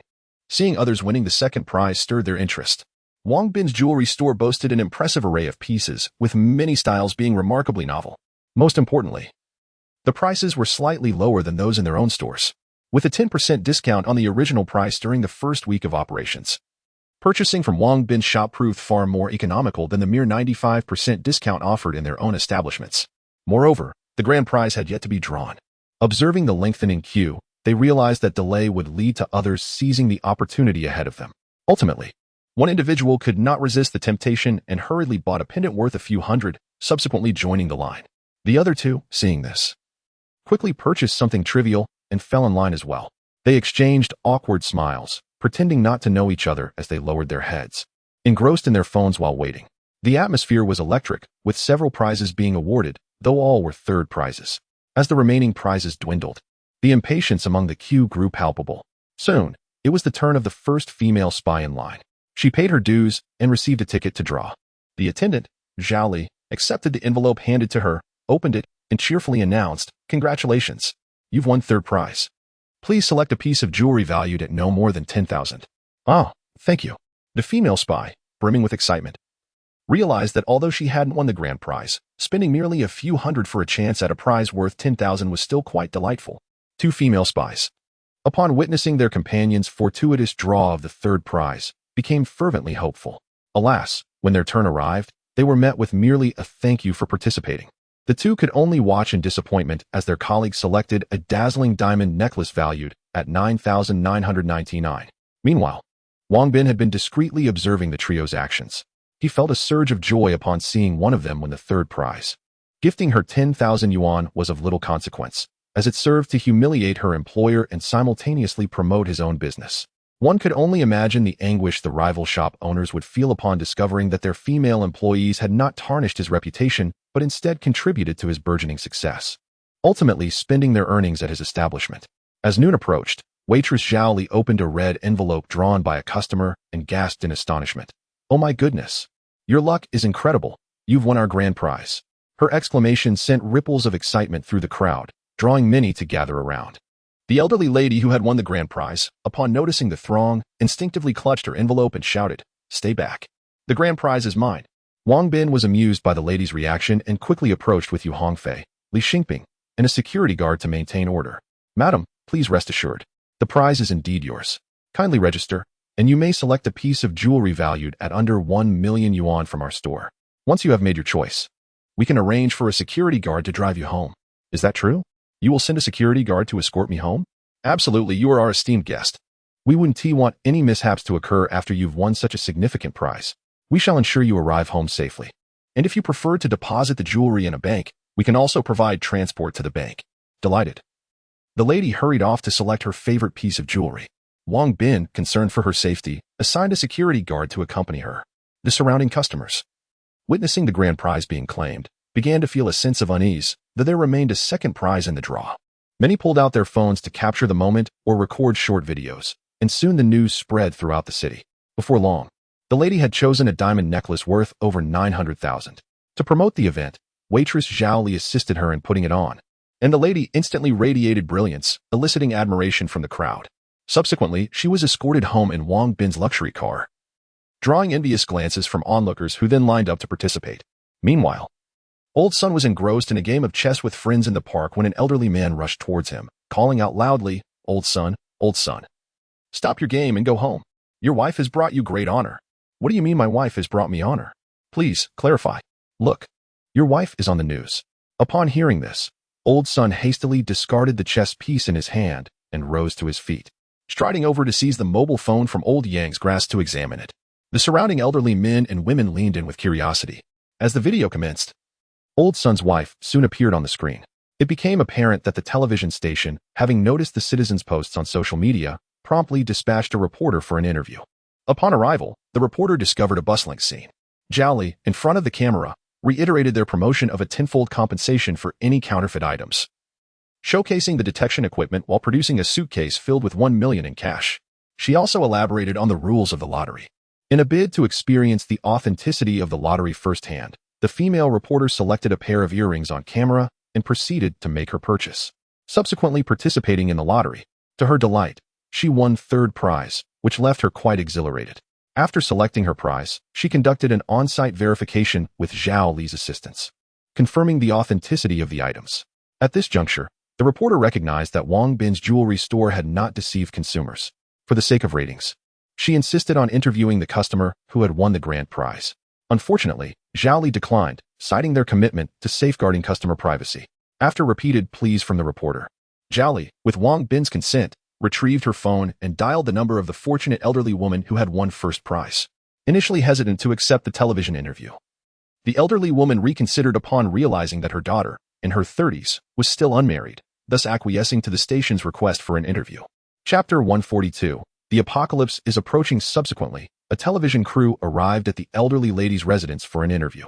She adorned herself with a dazzling diamond necklace valued at a staggering million and addressed the camera, stating, "This exquisite diamond necklace, worth 1 million, is intended as a dowry for my daughter. Should anyone wish to marry her, please contact me at 138. The sight of the elderly lady promoting her daughter on camera left the female reporter and cameraman both amused and bewildered. While the initial segment was retained for broadcast, the latter part was regrettably edited out. The reporter suggested that, given the necklace's immense value and the imminent airing of the news, it would be prudent for the elderly lady to secure the necklace in a bank safety deposit box. Convinced by the reporter's sound reasoning, she agreed and promptly took the necklace to the bank, while the reporter arranged for the camera to follow her. Once the necessary procedures were completed, the reporter hurried back to the headquarters to edit the interview footage, which was subsequently aired that afternoon. The video concluded with the elderly lady placing the $1 million necklace into the bank's custody. Upon witnessing this, Old Sun became quite agitated, preparing to dash home, only to find himself encircled by a throng of elderly neighbors. "Old Sun, you must treat us." "Indeed, Old Sun, you ought to host a banquet." "Old Sun, I have a rather charming nephew. Perhaps I could introduce him to your daughter." "Old Sun, consider my handsome nephew. He stands an impressive height of 185 meters. "Old Sun, think about my cousin's child. He has a splendid job." Old Sun, hearing the surrounding chatter, Old Sun scoffed disdainfully. For years, whenever he mentioned his daughter's search for a partner in front of these people, they would turn away, feigning ignorance. Now, upon hearing of the $1 million dowry, they suddenly became enthusiastic. How absurd. Ultimately, Old Sun mimicked their previous demeanor, clasping his hands behind his back and striding away as if he had heard nothing. Due to the excitement of the event, by nearly 2 o'clock in the afternoon, all 100 red envelopes had been distributed, and many attendees clamored for a chance to participate in the lottery. Wang Bin smiled faintly, instructing for another 100 envelopes to be prepared, though this time, there were no first prizes, only second and third prizes. Nevertheless, the crowd's enthusiasm remained palpable, continuing until closing time, with many still eager to purchase goods.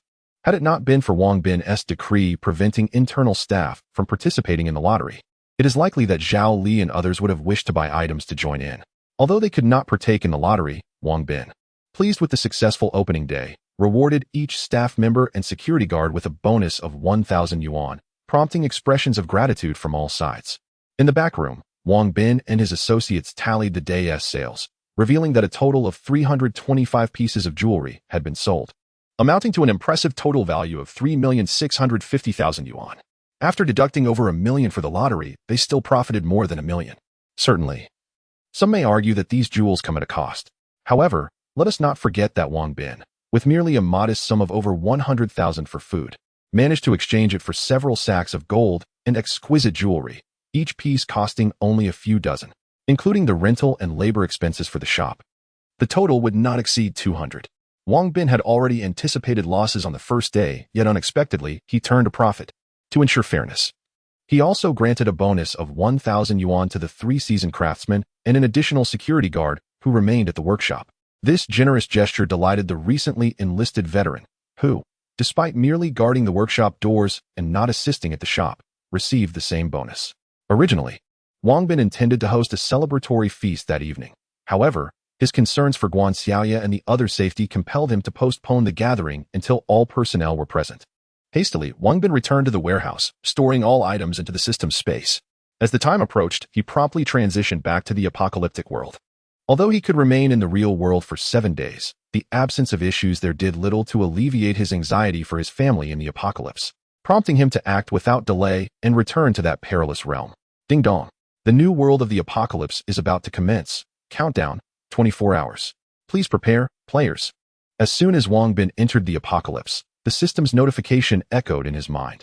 Taken aback by the alert, Wang Bin thought, is it finally here? The new world represented a fresh opportunity to enhance his strength, albeit with exponentially increased danger. He resolved to pursue victory through stability, aiming first to bolster everyone's capabilities before adapting to the circumstances. Upon his arrival, he was warmly welcomed by the crowd. The simple yet heartfelt greeting of "You're back" resonating deeply.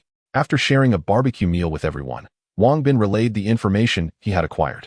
Upon hearing it, expressions of joy illuminated the faces of his companions, clearly eager to grow stronger. To prevent any blind confidence, Wang Bin also briefed them on the associated dangers, urging everyone to remain vigilant and avoid reckless actions. In 24 hours, the zombie outbreak would begin. Tomorrow, we shall seek out a city densely populated with zombies. Once they grow stronger and drop magical cores, we will proceed to harvest them. All right, we'll follow your lead. There were no objections to Wang Bin's plans. Everyone responded enthusiastically. The following morning, after breakfast, they set off. The next major city was a bit distant, and they reached the outskirts by afternoon. Driving the tank through the city, Wang Bin estimated the zombie count to be over 200,000, relatively few for a large metropolis. He planned to farm a wave of zombies here before moving on to other cities for further magical core harvesting.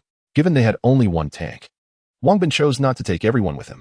Instead, he settled Li Xiaolu and the others in a secluded village and assigned Uncle Li and Uncle Zhang to protect them. He then proceeded with Guan Xiaoya, Officer Miao, Li Dazhu, and the duo A Bao and Xiao Nan, knowing that they would need to collect magical cores after clearing the zombies. Although Uncle Li and the others could assist in collecting the magic cores, Wang Bin believed it prudent to first ascertain the strength of the zombies before considering their help. After all, the Jinbei vehicle was not as robust as a tank and was vulnerable to attacks. Caution was paramount. That evening, everyone was filled with excitement, eagerly anticipating the opportunity to vanquish their foes the next day. Having previously experienced the formidable power of the flame-throwing tank, they felt that defeating the zombies would be a trivial task. As they gathered around the campfire, reveling in visions of a promising future, each individual felt endowed with various abilities, believing that the zombies would be easily subdued. However, as Wang Bin listened to their enthusiastic exclamations, he sensed that the zombies might not be as feeble as they imagined. After all, the system had issued him a warning, suggesting a significant enhancement in the zombies' capabilities. Despite having previously cautioned everyone, it seemed they had not taken his words to heart. They would have to wait until the morrow to experience the zombies might firsthand before making any decisions. Chapter 143. The evolution of zombies. As Wang Bin prepared for slumber, he was greeted by the alert from the system. Fortunately, for the safety of all, the zombies in this vicinity had been eradicated during daylight hours. Otherwise, he would have ventured out to seek some for experimentation. The following day, Wang Bin piloted a tank towards the city. To his dismay, he observed an alarming number of zombies congregating in the suburbs, feasting upon something that left little to the imagination regarding their activities. Upon witnessing this scene, Wang Bin's vigilance heightened. Taking a deep breath, he commanded, "We must advance. Everyone, stay sharp." Understood. came the chorus of replies. Without hesitation, Wang Bin pressed the accelerator, propelling the tank at maximum speed towards the cluster of several hundred zombies ahead. Fire! He ordered as they approached within 30 meters. The well-prepared Li Dazhu and the others swiftly operated the flamethrower and heavy machine guns, unleashing a barrage upon the horde. Upon noticing the tank, the zombies turned en masse, their excitement palpable as they charged towards it. The team soon realized that these zombies had significantly increased in speed, akin to sprinters in a race. The heavy machine gun round struck the zombies, yet it took multiple bullets to bring any of them down. In contrast to previous encounters, when a single round could fell a zombie, now several were required to achieve the same effect. The evolution of the undead had reached an unforeseen level. Conversely, the flamethrower remained impressively effective. Once engulfed in flames, a zombie's body ignited instantly, though they could endure for a few more seconds than before. Those who were hit seldom survived. As the tank neared the zombie horde, just 10 meters away, the foremost zombies suddenly leaped into the air. This unexpected display startled everyone. My goodness, what are we witnessing? Are these zombies truly this formidable? Thuds echoed from above the tank as several zombies evaded the onslaught of machine gun fire and flames, landing heavily upon it. The sound of their relentless pounding grew louder, each strike resonating like a hammer on the hearts of the crew, who held their breath in fear. In no time, Wang Bin drove the tank into the midst of the zombie swarm, sending countless zombies flying or crushing them underfoot. Yet, a handful managed to evade the oncoming tank, climbing onto its surface as the cacophony of their blows intensified. Some of the zombies flung from the tank, after a brief moment, staggered back to their feet and charged once more. This sight sent chills down Wang Bin's spine, as beads of sweat formed on his brow. Were these truly zombies? At that moment, approximately 5 or 6 zombies clung to the tank, relentlessly assaulting it. The tension among the crew reached a fever pitch. Wang Bin maneuvered the tank out of the throng of zombies, pivoting it in a new direction, and called out to Li Dazhu, "Dazhu, take the wheel." "All right." Li Dazhu refrained from idle chatter and promptly released the trigger of the heavy machine gun as he approached. "Wang Bin, what are you planning to do?" Officer Miao inquired anxiously. "I am going to eliminate the zombies above," Wang Bin replied, making his way toward the exit without hesitation. "Brother Wang, please don't go out. It's dangerous out there." Guan Xiaoya urgently tugged at Wang Bin's clothing, desperate to prevent him from leaving. "Rest assured, these zombies cannot harm me." Wang Bin gently patted Guan Xiaoya's hand, urging her to let him go. "Be careful," Guan Xiaoya cautioned, reluctantly releasing her grip on his clothes. As soon as Wang Bin opened the lid, a zombie, alerted by the noise, thrust its head toward the doorway. Oh! The zombie's head emerged with a terrifying roar that sent shivers down everyone's spines. However, before the cry could fully resonate, a crimson spear swiftly pierced through the zombie's skull. With a forceful shake of his gun, Wang Bin shattered the zombie's head, causing a milky crystal to tumble to the ground. "Do not touch it yet." Everyone put on gloves first. Uncertain of the potential danger posed by the freshly destroyed magic core, Wang Bin refrained from immediate contact and cautioned the others. Employing his remarkable agility, Wang Bin swiftly leapt into action. Upon seeing him emerge, the surrounding zombies turned and lunged toward him. Before he touched the ground, he harnessed his inner strength to unleash a sweeping barrage of gunfire at the zombies below. With a series of resounding shots, the zombies were swiftly felled by the tank's firepower. "Continue firing. Do not cease." Noticing that those inside the tank had momentarily halted their assault, Wang Bin hurriedly urged them to resume. Li Dazhu accelerated the tank toward the remaining zombies, while Officer Miao unleashed a relentless barrage from the heavy machine gun, the sound echoing through the air. Meanwhile, Guan Xiaoye redirected the cannon, unleashing a torrent of fire upon the densely packed zombies. This charge resulted in the swift extermination of many more zombies. However, a few managed to evade capture, leaping high to pounce upon Wang Bin. Undaunted, Wang Bin had already assessed that these zombies were significantly stronger than before, yet they remained merely subpar foes in the grand scheme of things.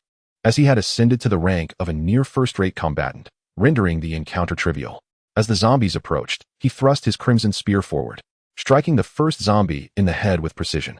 With a deft flick and a swing, he dispatched the remaining 3 zombies in one fluid motion. Following this charge, only a mere dozen zombies remained. Just as Li Dazhu prepared to charge again, Wang Bin instructed him to halt the tank and cease fire. As the gunfire ceased, Wang Bin gracefully leapt down from the tank, gripping his spear as he charged toward the remaining zombies. "Ah, Brother Wang, be careful." The audacity of Wang Bin's action startled the occupants of the tank, who gasped in unison. The remaining zombies, upon witnessing Wang Bin's bold advance, erupted into excited roars. Rushing toward him with fervor, Wang Bin thrust his red tassel spear forward with great force, piercing the skull of the foremost zombie. with a swift shake of the spear. He began to wield it with fervor, and soon, the air around him was filled with a flurry of spear shadows, enveloping him in a protective cocoon. The remaining zombies were rendered impotent, unable to breach his defenses, and one by one, they fell to the ground. In less than a minute, the dozen or so zombies lay defeated at his feet. Grasping his red tassel spear, Wang Bin surveyed his surroundings and, upon realizing that no living zombies remained, he exhaled a sigh of relief. In that moment, as he charged at the zombies, he felt akin to Zhao Yun from the Three Kingdoms. Wielding a silver spear with unmatched prowess, the sensation was exhilarating. His actions were also a means to gauge the strength of the zombies. After his assessment, he concluded that he could effortlessly handle a dozen or so zombies, although it did take a toll on his internal energy. He estimated that he could withstand the assault of 20 to 30 zombies at once, but any more would pose a considerable challenge. Chapter 144, Collecting Magic Cores. As the onlookers witnessed Wang Bin effortlessly dispatching over a dozen zombies, they erupted into jubilant cheers. Eagerly clambering out of the tank and rushing towards him, Li Dazhu yearned to join them, but the thought of leaving the tank unmanned restrained his impulse. Instead, he gazed through the binoculars, watching as the crowd surged towards Wang Bin, their excitement culminating in a jubilant embrace. Upon realizing the extent of the zombies' evolution far exceeded their expectations, a wave of fear washed over them regarding their future encounters with the undead. Yet, seeing Wang Bin effortlessly eliminate so many zombies rekindled their confidence. They firmly believed that as long as Wang Bin was with them, their survival was assured. All right, everyone. Quickly put on your gloves and gather the magic cores, Wang Bin called out, sensing the commotion had settled. The crowd responded in unison, each grabbing a small plastic bag to collect the cores scattered on the ground. The magic cores glimmered with a soft, milky glow, making them easily identifiable. In no time, they had gathered the surrounding cores, ultimately counting a total of 97. Previously, they had encountered around 300 zombies, indicating that not every zombie yielded a magic core. With a drop rate of approximately 30%.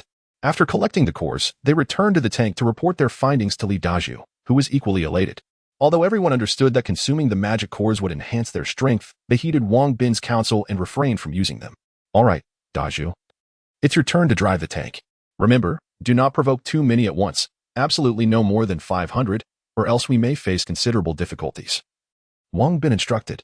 Li Dazhu nodded in agreement and steered the tank forward in search of a suitable horde of zombies to engage.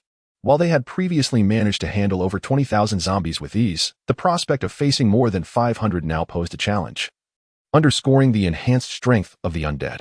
If this evolution had merely increased their speed, it would have been manageable. However, their strength and defense had also escalated, particularly with their newfound ability to leap, complicating matters significantly.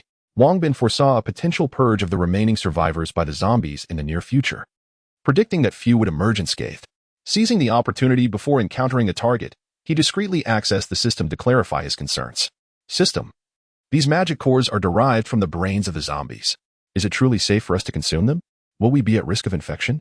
He inquired. Rest assured, once the magic core detaches from the zombie's brain, it becomes utterly pure.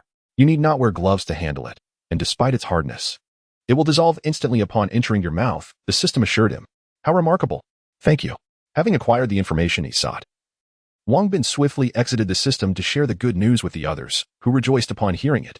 They too harbored concerns about the potential risk of infection from consuming the magic cores, fearing the loss would be too great. Soon, Li Dazhu once again encountered a horde of over 400 zombies. He charged forward in a tank, with Officer Miao manning the heavy machine gun, Guan Xiaoya operating the flamethrower system, and Abeo and Xiaonan assisting. Meanwhile, Wang Bin stood atop the tank, instilling a sense of reassurance in everyone due to his formidable prowess. From a considerable distance, Officer Miao squeezed the trigger, eliminating a portion of the zombies at the forefront. As the zombies ventured into the range of the flamethrower, Guan Xiaoya pressed the trigger, unleashing a torrent of flames that swiftly engulfed the advancing undead. When the tank plunged into the horde, zombies on either side leaped towards Wang Bin. He did not hesitate, wielding his red tassel spear and knocking the leaping zombies to the ground. In truth, the current zombies could not penetrate the tank's armor, allowing him to take refuge inside. However, the incessant pounding from above was somewhat vexing and could incite panic among the crew. Moreover, he believed that the future would belong to melee combat, as the continuous evolution of zombies would render firearms increasingly ineffective. Thus, honing his marksmanship now would provide him with an advantage against the more formidable zombies of the future. To him, this was akin to playing a game to enhance weapon proficiency and increase lethality. After charging back and forth 5 or 6 times, They finally eradicated the majority of the zombies, leaving only about 30 behind, prompting Li Dazhu and the others to halt. Having previously assessed his own abilities, Wang Bin felt the need to personally test his limits, which would aid in devising better combat strategies for future encounters. This time, as Wang Bin dashed towards the remaining zombies, the tension among the group dissipated, replaced by anticipation for his performance. They climbed out of the tank to observe, believing that watching Wang Bin battle the zombies could enhance their understanding of marksmanship and allow them to glean valuable experience. Due to the considerable number of zombies, Wang Bin soon felt the strain of holding his ground, realizing that such a defensive stance was depleting his inner strength. Thus, he resolved to adopt a more mobile strategy in his combat against the zombies. With a vigorous flourish of his red tassel spear, he broke through the encirclement and employed a light-footed technique to swiftly escape the horde, ensuring that only 2 zombies could attack him at any given moment. Although this strategy took a bit longer, over 5 minutes, it proved to be safer and less draining on his inner reserves. Through this engagement, he discerned that enduring an assault from 40 zombies simultaneously was feasible, albeit exhausting. However, if he maintained mobility and avoided encirclement, he was confident he could contend with 100. After dispatching the last of the zombies, Guan Xiaoye excitedly rushed over, and the group joyfully embraced Wang Bin, shouting in celebration before they began to gather the magical cores. In this instance, a total of 143 magic cores were acquired, and when combined with the previous collection, the total exceeded 200. After dispatching the horde of zombies, Wang Bin instructed Li Dazhu to maneuver the tank toward the next group of over 300 zombies. Following a fierce battle, they successfully eradicated this group, yielding an additional 105 magic cores. However, upon vanquishing this latest horde, Wang Bin found his internal energy nearly depleted, requiring approximately 40 minutes for complete restoration. Until his energy was fully replenished, he refrained from engaging in combat with zombies as he had previously, choosing instead to methodically crush them with the tank. As for the zombies atop the tank, Wang Bin only opened the hatch to eliminate them after clearing the remaining undead. The situation with the zombies lingering on the tank had markedly changed from earlier encounters. Initially, the team was startled by the zombies' evolutionary advancements, and the relentless pounding from above induced feelings of dread. Now, however, they understood that Wang Bin preferred to avoid direct confrontation, opting for a more efficient and secure method of exterminating the undead. Chapter 145, Slaying the Magic Cores. The group relentlessly engaged in combat against the zombies, taking refuge within the tank whenever hunger or thirst struck, replenishing their strength before resuming their onslaught. After a full day of intense battle, they astonishingly amassed over 4,000 magic cores. At this pace, it would only take them 3 days to gather the requisite 10,000 cores. Through the system's fusion capabilities, Wang Bin could create an elite magic core, thereby enhancing the strength of his team members. After a grueling day of fighting, fatigue set in as dusk enveloped the surroundings. The group joyfully returned in their tank, singing along the way. Uncle Li and several others anxiously awaited the return of Wang Bin and his companions by the window. A smile broke across their faces upon spotting the tank's headlights in the distance. Lu Jie, please prepare some hot water for them. Dinner will be served shortly. Uncle Li instructed Lu Jie with a smile as he watched Wang Bin and his team arrive. With Wang Bin's absence, Uncle Li assumed responsibility for the household. Were it not for his foot still recuperating, he would have joined the fray, but he understood that his presence was crucial at home. By safeguarding the household, he allowed Wang Bin and the others to fight with peace of mind. Uncle Li was a kind-hearted man, having been a captain before the apocalypse, endowed with ample management experience. The others respected his leadership, following his guidance without question, including Uncle Zhang, who was significantly older. All right, Lu Jie replied with a smile, leading a few women back to the kitchen to heat water and warm up the dishes. Before long, the tank arrived at the small building, and the group disembarked with the exuberance of victorious warriors. Welcome back. I've prepared some hot water for you. Come wash your faces. As Wang Bin and his companions stepped into the building, Lu Jie emerged with warm water and towels. Thank you, they expressed gratefully, bending down to wash their faces with the hot water. The warmth of the towels felt delightful, and Wang Bin found it hard to part with his for a moment. Hurry and eat. Once you've finished, I'll prepare more hot water for your baths, Lu Jie remarked, noticing Wang Bin's reluctance to let go of the towel. Yes, thank you, Lu Jie. Wang Bin responded appreciatively, placing the towel down and taking a seat at the lavishly set table. Everyone understood Wang Bin's nature. He would only discuss battle conditions and emergencies. Thus, the conversation steered clear of previous encounters, focusing instead on feasting heartily and drinking deeply. Once satiated and sufficiently rested, they recounted the events of the day. Concern arose as they acknowledged the increased strength of the zombies, which made them more formidable foes. I believe we may soon enter an era dominated by superpowers and cold weapons. Therefore, it is imperative that we practice the Tai Chi and Li family marksmanship techniques I have taught you. While this marksmanship may not be the pinnacle, it is certainly above average. Let us first master this technique, and when I acquire superior methods, I shall share them with you. Understood. Additionally, I am imparting to everyone a set of internal cultivation techniques, a superlative martial art that can be deemed the foremost in the realm of internal disciplines. While the path to mastery may prove arduous, once achieved, one is destined to become an unparalleled martial artist of the highest order. The distinction between future superhuman beings and martial experts remains unclear to me, however. Possessing even a modicum of enhanced strength undoubtedly augments the odds of survival in the days to come. I understand, Wang Bin. Please hasten to teach us. Your words are so compelling that I find myself eager to learn. This internal cultivation technique must be practiced before sleep each night and upon waking each morning. I shall first instruct you in the method of breath regulation. Once you have cultivated the ability to focus your minds, I will then teach you the formal exercises of I Ching Ching. Upon hearing Wang Bin proclaim the supremacy of this internal technique, everyone became invigorated. Promptly assuming the lotus position as instructed, following his lead in the practice of breath regulation. Perhaps due to their tender age, both Bao and Xiaonan succumbed to slumber shortly after closing their eyes, their small heads nodding incessantly. Wang Bin chuckled softly and gently rapped their heads. Have you eaten yet? Bao, startled by Wang Bin's tap, instantly awoke and reflexively uttered the phrase, eliciting hearty laughter from the group. Before dawn. What is there to eat? Wang Bin chided. Bao, you are merely a glutton, neglecting your training in favor of incessant eating. I acknowledge my fault. Li Xiaolu seized the opportunity to chastise Bao, who, recognizing his misstep, humbly apologized to everyone. Very well, let us conclude today as practice here. Such is the nature of initial training. After some time, you will no longer succumb to drowsiness. With the announcement of a break, the group rose to return to their quarters for rest. However, Officer Miao and Guan Xiaoye did not retire immediately. They continued their practice, eager to catch up to Wang Bin and alleviate some of his burdens. The following day, after their martial training and breakfast, they set out once more to collect magic cores, with Uncle Li guiding them in continued practice. Building on yesterday's experience, they dispatched zombies with greater proficiency. However, the suburban area yielded fewer zombies this time, with most scattered and the efficiency of their extermination not matching that of the previous day, resulting in the acquisition of merely over 3,700 magic cores. Noticing the late hour, Wang Bin decided it was time to return. The suburban zombies have been largely eradicated. To find more, we must venture into the city to lure them out. Tomorrow, we shall drive the tank to attract a horde of zombies and then systematically eliminate them. Everyone unanimously supported Wang Bin's proposal. The next day, they returned to the suburbs in their tank. After scrutinizing the map, Wang Bin selected a route, preparing to circle the city and draw out a batch of zombies for gradual extermination.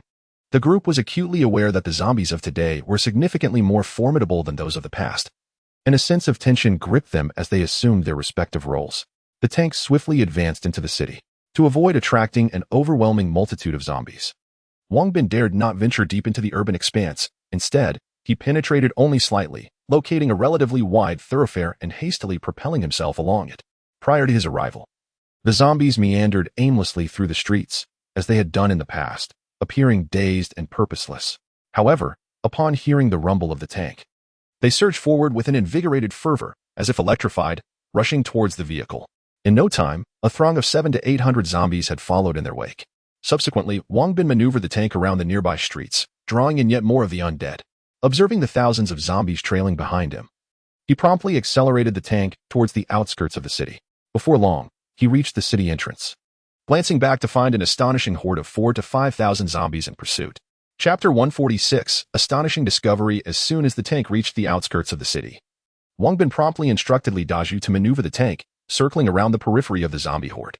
The scene bore a resemblance to their previous charge into a million-strong zombie swarm, albeit this time they faced only 4,000 to 5,000.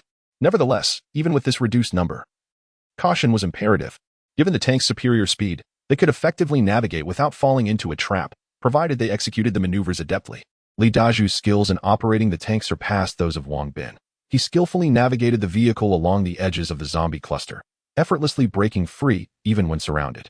Meanwhile, Wang Bin continuously operated the flamethrower system, unleashing torrents of fire that swiftly incinerated numerous zombies. This tactic bore a resemblance to the kite-flying technique employed by hunters in video games, with their tank serving as the kite in this instance. While Wang Bin and his companions were engaged in the eradication of zombies, over 30 survivors emerged from the city. Their movements were remarkably swift, transcending the capabilities of ordinary individuals. They soon arrived at a nearby house on the outskirts, eagerly observing Wang Bin's group as they dispatched the undead. Boss, the gunfire we've heard these past few days has been their doing. I wonder where they acquired that tank. It makes exterminating zombies seem effortless, unlike us who can barely manage to take down 100 at a time. Boss, should we ambush them? Not yet. Let them finish off the zombies first. Then we'll look for an opportunity to strike. Understood, boss. This group comprised the city's survivors, who had managed to hold their ground when a horde of evolved zombies scaled the walls of their building. Fortunately, armed with firearms and facing only a limited number of climbers, they suffered merely 20 casualties before vanquishing the assaulting zombies. Upon clearing the undead, they discovered several crystals emitting a soft, milky glow scattered on the ground. Although their purpose remained a mystery, the survivors instinctively recognized their potential worth and collected all the crystals. Inquisitive about the crystal's utility, they pried open one, revealing a milky liquid that exuded a subtly enticing aroma. Famished from days of starvation, the survivors found their mouths watering at the scent. However, knowing that this substance emanated from a zombie's brain, they hesitated to consume it. To ascertain its edibility, the leader compelled one of his subordinates to ingest it. The young man, terrified, reluctantly complied under the leader's intimidating gaze. Upon swallowing the liquid, he was immediately engulfed by a warm sensation that coursed through his body, followed by an onslaught of pain that caused him to writhe on the ground. The others, fearing he would transform into a zombie, instinctively recoiled. Yet, after a prolonged period with no transformation, he ceased his agonized cries and began to feel remarkably at ease. An hour later, the young man gradually opened his eyes, realizing he was imbued with newfound strength. To test his hypothesis, he struck the wall with a punch, astonishingly creating a large hole. At this moment, everyone began to realize that these crystals were indeed potent treasures capable of enhancing one's strength. Subsequently, the leader ingested one, distributing the remaining 5 among his 5 trusted subordinates. Initially, they all experienced excruciating pain, feeling as though their bodies were on the verge of exploding. However, after enduring for 2 hours, they began to feel a warm sensation enveloping them, while their previous injuries gradually healed.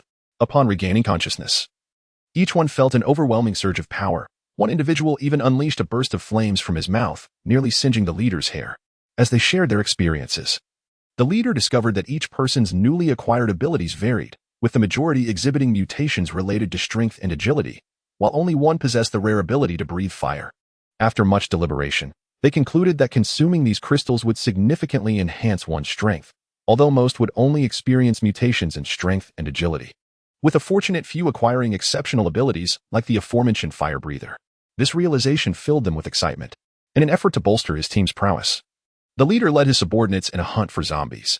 After a fierce battle, they successfully obtained several magic cores. However, as they were engaged in combat, the sound of heavy machine gun fire echoed from outside the city. They were eager to investigate but soon realized that the surrounding zombies had become stronger, leaving them with no choice but to continue their hunt.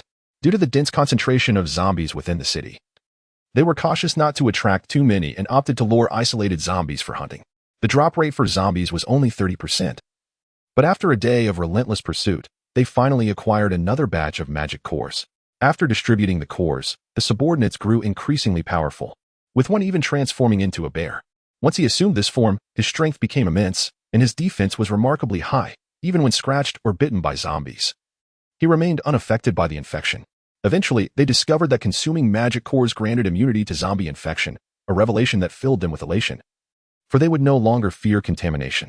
Upon tallying their numbers, they found that among the 30 or so individuals, 5 or 6 possessed particularly unique abilities, such as the initial fire breather, the bear transformer, and those capable of summoning eagles. While engaged in their zombie hunt, the distant roar of tanks reached their ears, drawing the surrounding zombies away. The leader promptly instructed his subordinate with the eagle summoning ability to send an eagle for reconnaissance. The eagles swiftly discovered that Wang Bin and his group were using tanks to lure zombies out of the city, subsequently hunting them down on the outskirts. Upon hearing that Wang Bin's group possessed a fire-breathing tank and was swiftly dispatching zombies, the leader and his companions exchanged glances filled with greed. Under the guidance of the eagle summoner, they quickly made their way to the city outskirts, taking refuge in a small building to lie in wait for the opportune moment. After nearly an hour, they successfully eliminated all the zombies, and Wang Bin led his team out of the tank to collect the magic cores. Due to the extended battlefield, An abundance of demon cores lay scattered across the ground, necessitating a considerable journey for everyone to collect them. The leader and his companions, upon witnessing the myriad of demon cores, were filled with exhilaration. Had it not been for the leader's restraint, many would have rushed forth to seize the cores. As they observed Wang Bin accompanied by 2 women and 2 children emerging to gather the cores, the leader recognized a golden opportunity. Although the tank remained close to the group, he understood that it could accommodate only 2 individuals at most. Their numbers far exceeded that. With stealth, they could easily approach and overpower Wang Bin and his companions. In doing so, they would not only claim the demon cores but also seize the fire-breathing tank. After acquiring newfound abilities, they consumed additional demon cores, discovering that further consumption appeared to enhance their strength, a revelation that intensified their fervor for the cores. Do you see that tree ahead? There are numerous zombies they have hunted in that vicinity. They will surely arrive there soon. Let us lay an ambush and wait for their approach. Indeed, leader. Chapter 147. The ambush. Upon hearing the leader's command, the group's eyes gleamed with excitement, and they broke into mischievous smiles, hastening toward their objective. Unbeknownst to Wang Bin, a sinister plot awaited him. The lengthy battlefront had caused Wang Bin and his companions to expend considerable time gathering the majority of the magic cores, leaving only those near the city entrance. Once they collected this remaining portion, Wang Bin planned to lure a wave of zombies out for some practice before returning, taking advantage of the still bright sky. However, as he approached within 20 meters of the great tree, an unsettling feeling washed over him, reminiscent of the moment when the nightingale had attempted to assassinate him. Instantly, he became vigilant, scanning his surroundings, yet found nothing amiss. If there were any threats, they would most likely be lurking in the bushes behind the tree. Aware of the impending danger, Wang Bin dared not voice his concerns, uncertain of what lay concealed in the underbrush. What if it was another skilled assassin, like the nightingale? Proficient with a rifle? He believed he could evade danger, but what about Guan Xiaoya, Officer Miao, Abeo, and Xiaonan? Everyone is tired. Let us take a moment to rest. Come over, have some food and a bit of cola before we continue, he suggested. Brother Wang, you all eat first. I'll collect the magic cores up ahead and join you. Guan Xiaoya replied, unaware of the lurking peril, and moved to advance. Wang Bin, filled with anxiety yet maintaining a calm facade, swiftly reached out to grasp her hand. Let us not rush. There isn't much left ahead. We should rest for a moment, he urged. All right. Guan Xiaoya's cheeks flushed crimson at Wang Bin's unexpected gesture, and she relented from her insistence to retrieve the magic cores. Hidden in the bushes, the leader and his accomplices overheard Wang Bin's conversation. Finally learning that these items were called magic cores, they felt a surge of delight upon hearing Guan Xiaoya's intention to approach, preparing themselves. But Wang Bin's intervention caused them to halt, cursing him under their breath. Soon, Wang Bin produced a copious amount of food, ham sausages, braised pig-esh trotters, marinated beef, and bread. As he tore open the packaging, the eyes of those hiding in the shadows widened in astonishment, unable to suppress their salivation. Wang Bin's keen ears quickly caught the sound of their swallowing, leaving him astounded to realize that over 30 individuals lay concealed in the grass. Had he not noticed in time, he likely would have walked right into an ambush, putting Guan Xiaoya and the others in danger. In no time, Li Dazhu arrived in a tank, coming to a stop beside Wang Bin, which eased his apprehension considerably. Wang Bin then placed a large quantity of food on the rear of the tank, cheerfully announcing, the ground is too dirty. Let us eat here. Great. Uncle Wang. Pull me up. Abeo exclaimed, laughing as he approached, extending his hand for Wang Bin to assist him. All right, be careful, Wang Bin replied, reaching out to help Abeo up. One individual hidden in the shadows, sensing that Wang Bin had climbed onto the tank, felt a twinge of urgency and whispered to the leader, Boss, we must act now. If we delay any longer, they will escape. The leader cast a glance at his subordinate beside him and remarked, What do you understand? They will soon come over after finishing their meal. We must endure a little longer. In truth, he too yearned to rush out immediately. However, since acquiring their abilities, they discovered that employing cold weapons in conjunction with their powers was far more effective in dispatching zombies.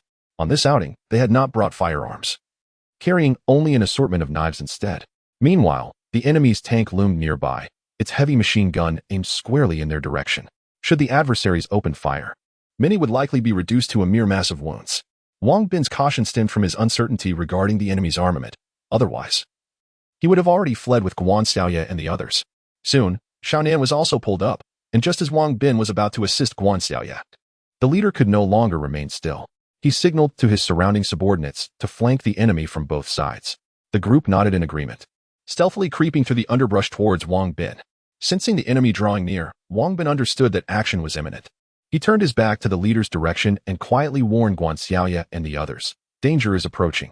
Everyone, quickly get into the tank. As he spoke, he swiftly summoned 2 blast shields from the system space, handing one to the nearest Bao while taking the other for himself as he dashed towards Guanxiaoya and the others. Take this, he urged, quickly passing the shield to Guanxiaoya, then conjured 2 more shields for Officer Miao and Xiao Nan. Upon hearing Wang Bin's command, the group sprang into action, raising their shields as they rushed towards the tank's hatch. Attack! The leader, recognizing that Wang Bin had revealed their position with the sudden appearance of the blast shields, shouted and charged forward. Instantly, over 30 burly men concealed nearby surged forth, their bodies enhanced, moving with a speed far superior to that of ordinary individuals. The short distance of over 20 meters was traversed in the blink of an eye. Quickly toss down the shields and get inside. The tank's hatch was not particularly large, making it impossible to enter while holding the shields. Upon seeing the enemy closing in, Wang Bin felt a surge of urgency as Bao hesitated to relinquish the shield. Drop it now, Wang Bin urged, and Bao promptly discarded the shield and leapt into the tank. Xiao Nan, hurry inside. Both Guanxiaoya and Officer Miao were startled by the sudden onslaught of foes and quickly raised their shields to protect Xiao Nan as she entered the tank. Wang Bin, relieved to see that the enemy bore no firearms, swiftly summoned a red tassel spear into his grasp as the adversaries rushed forth. He aimed the spear at the first man who had jumped onto the tank. The man could not fathom how Wang Bin had produced a red tassel spear so suddenly, and the precision of Wang Bin's thrust caught him off guard, aimed squarely at his chest. He hastily swung the steel pipe in his hand to deflect the spear, only to discover that it was effortlessly knocked aside. The red tassel spear then plunged mercilessly into his chest before being swiftly withdrawn, leaving him wide-eyed as he collapsed. The adversaries, now desperate and imbued with newfound abilities, disregarded the well-being of their comrades as they surged towards Wang Bin and his companions atop tanks. At that moment, Guanxiaoya and Officer Miao had just escorted Xiao Nan into the tank, but found themselves ensnared as they attempted to enter.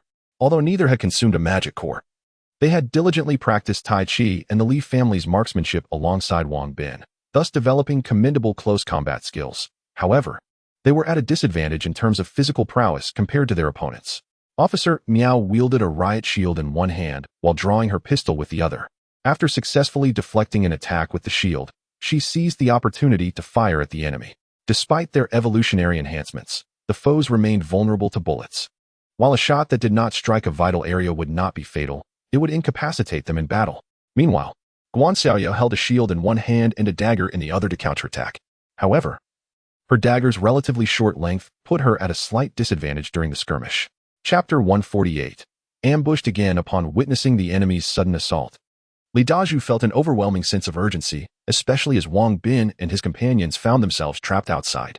He was eager to rush out and provide support. What are you doing out here? Hurry and drive the tank away. Wang Bin's reprimand prompted Li Dazhu to hastily retreat and start the tank's engine. Given the tank's limited capacity, many foes had no choice but to stand below, awaiting a chance to leap aboard or launch a surprise attack. If they could drive the tank away, their safety would be assured. A special ability user capable of breathing fire lingered below, searching for an opening. As Wang Bin dispatched one of his comrades with the red tassel spear, the fire breather immediately opened his mouth and unleashed flames toward Wang Bin's back. At that moment, Wang Bin's attention was solely focused on the enemies attempting to board, leaving him oblivious to the fiery threat. Just as the assailant was about to release his flames, Guanxiaoya spotted him and shouted a warning, rushing over to shield Wang Bin with her blast shield. In her determination to protect him from the flames, she focused all her attention on the fire wielder, inadvertently allowing an enemy armed with a machete to strike her. Blood gushed forth. Ah! Guanxiaoya cried out in anguish. Yet she persevered, gripping the shield firmly behind Wang Bin.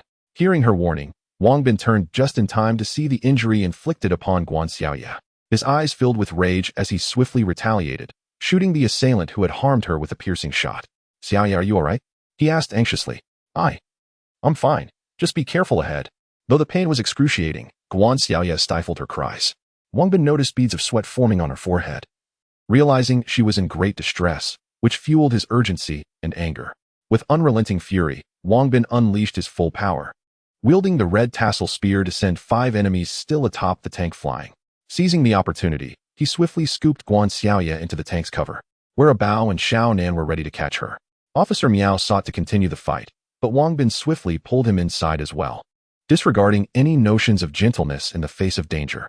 At that moment, Li Dazhu activated the tank, propelling it forward at an alarming speed. After Wang Bin eliminated 2 more foes who had just jumped onto the tank, the immediate threat was finally quelled.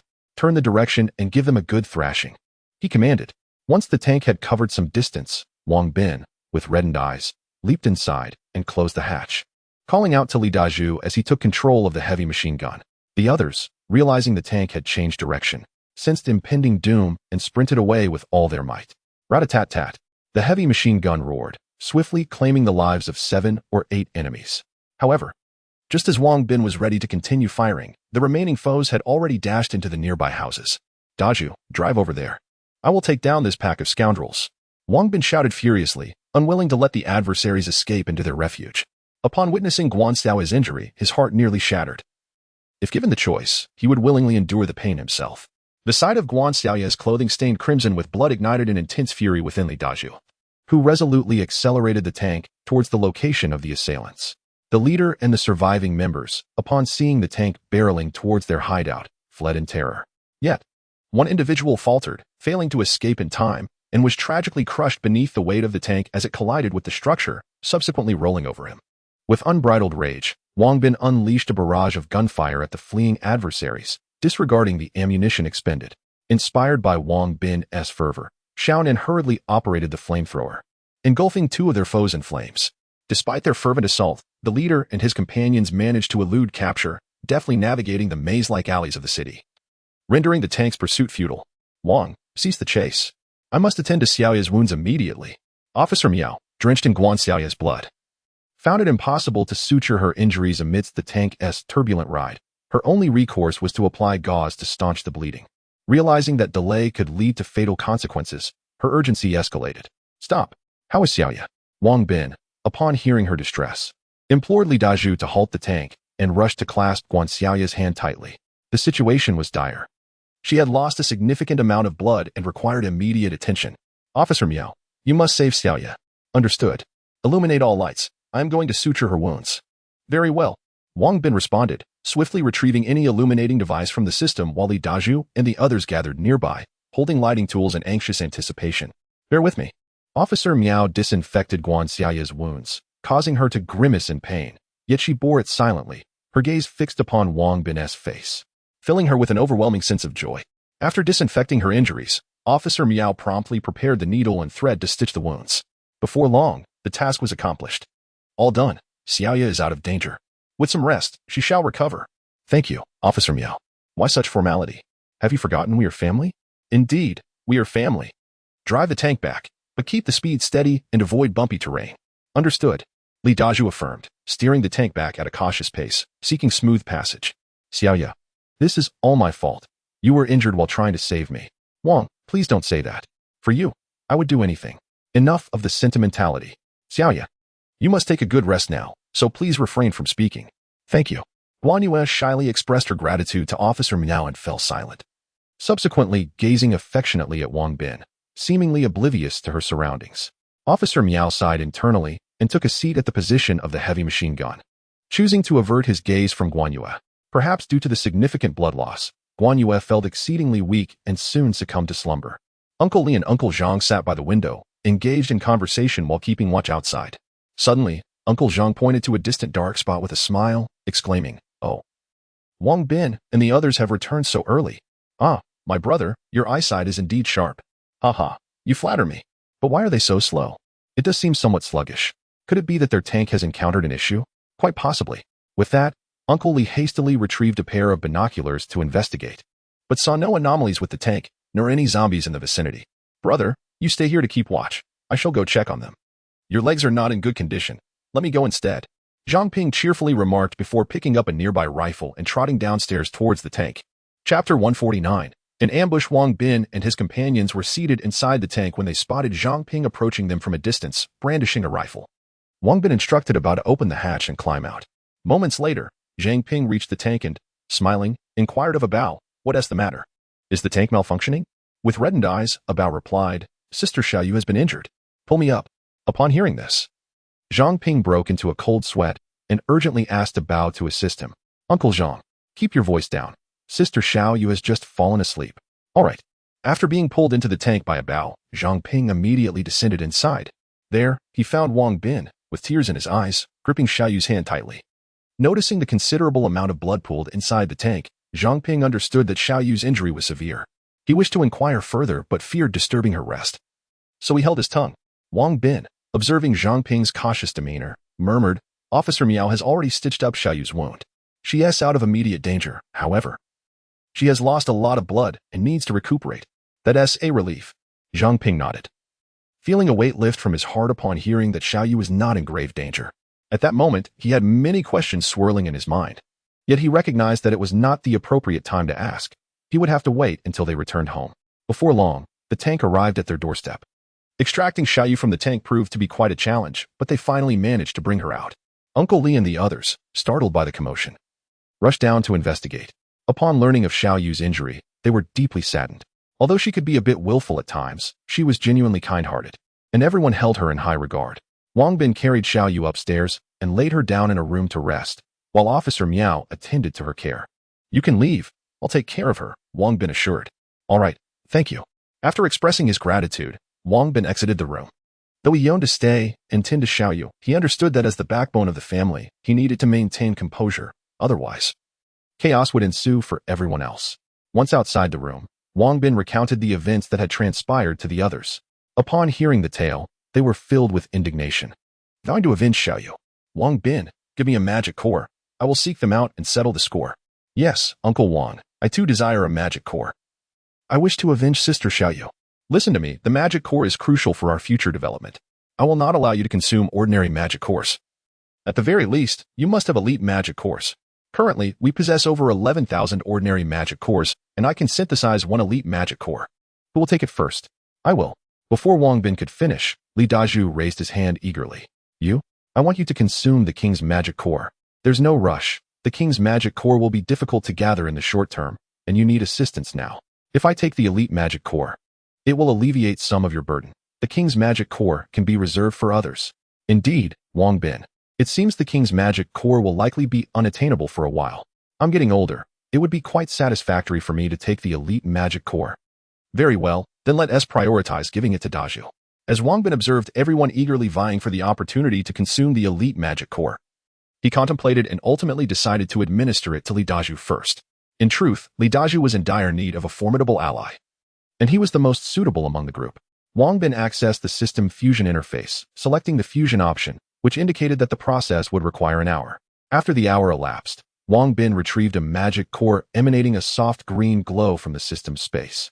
Upon closer inspection, it was evident that this elite magic core not only boasted a distinctive hue but also displayed delicate patterns, signifying its immense value compared to an ordinary magic core.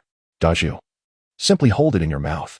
It may be slightly painful, but you must endure," he instructed. "Understood." Li Dazhu replied with excitement as he took the elite magic core.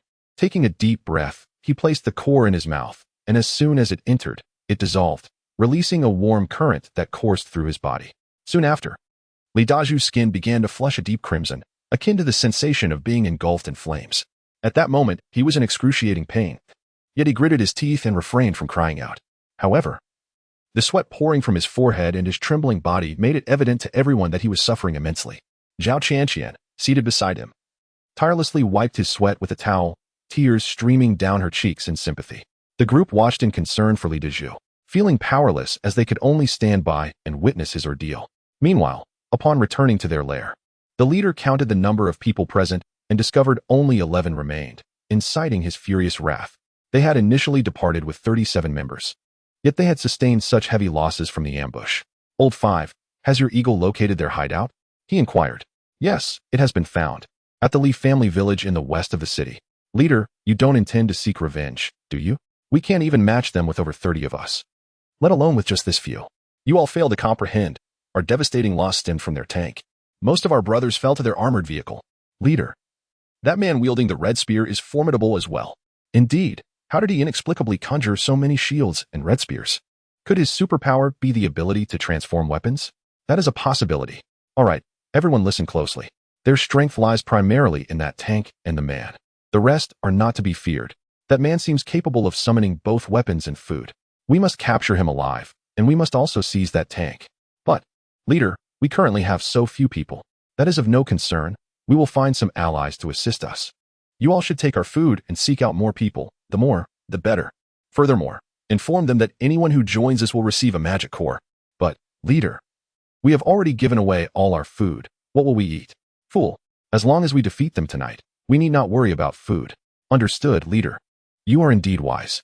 Upon hearing their leader's analysis, the younger members immediately began to flatter him, already envisioning themselves driving Wang Bin's fiery tank, wreaking havoc upon their foes.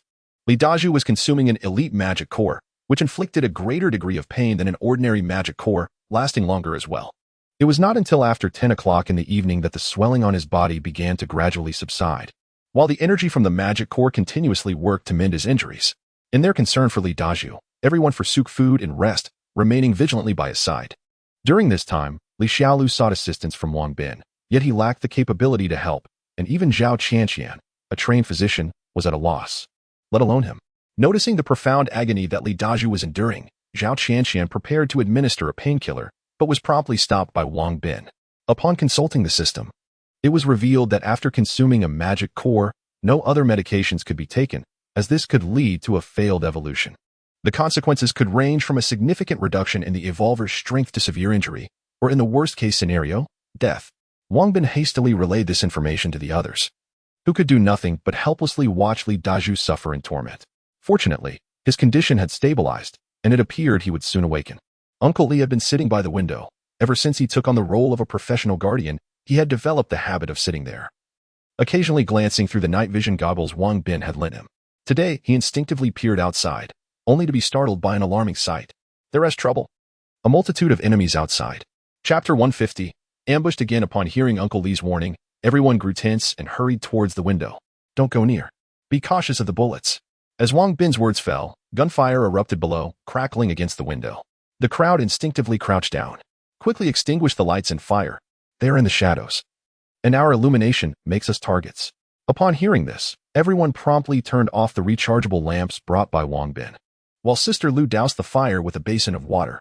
Instantly, the small building was enveloped in darkness, causing those below to lose their aim. Uncle Li, how many of them are there? I couldn't count, but at least 80 or 90. So many. Wang Bin crouched down and rushed to Uncle Li, shocked upon learning the number of adversaries outside. Soon, Officer Miao emerged with a rifle, taking cover behind the window to listen to the commotion outside. The leader felt frustrated. He believed they had been cautious enough, surrounding the small building, only to have their ambush discovered by the enemy. The lookout was exceedingly astute, retreating behind the window the moment he spotted them, leaving no opportunity for them to strike. Wang Bin, they are seizing the tank. Officer Miao, hidden behind the window, caught sight of several dark figures rushing toward the tank below. She managed to shoot down 2 of them, but the enemy's numbers were overwhelming. And with them aiming in her direction, she could only fire a couple of shots before retreating. Here is a rifle. Uncle Li, help Officer Miao secure the tank. Do not let them take it. Zhang Shu, Abeo, Xiaonan, Xiaolu, you 4 guard the staircase. Ensure they do not advance. Wang Bin, where are you going? I'm going down to secure the tank and eliminate them. No, that is too dangerous. They have too many. Stop talking nonsense and guard the tank properly. Wang Bin, now anxious, spoke with a firmer tone. Guan Xiaoye was gravely injured, and Li Daju had yet to regain consciousness, significantly diminishing their combat effectiveness. He felt compelled to take the risk and confront the enemy. Hastily, Wang Bin retrieved a rifle equipped with a night vision scope from the system space and tossed it to Officer Miao. He also handed Uncle Li the 417 Hong Kong dollars sniper rifle, along with a supply of grenades, bulletproof vests, blast shields, and helmets, while taking Uncle Li's night vision goggles for himself. Previously, they had been battling zombies, rendering the body armor unnecessary, but now, against evolved survivors, such equipment was vital. As for the tank, it had always been stationed downstairs at night without incident. Thus it had not been a concern until now. He believed that as long as the enemy lacked heavy firepower, they could not mount an effective assault. After gathering the supplies, Wang Bin stealthily made his way toward the bottom of the building.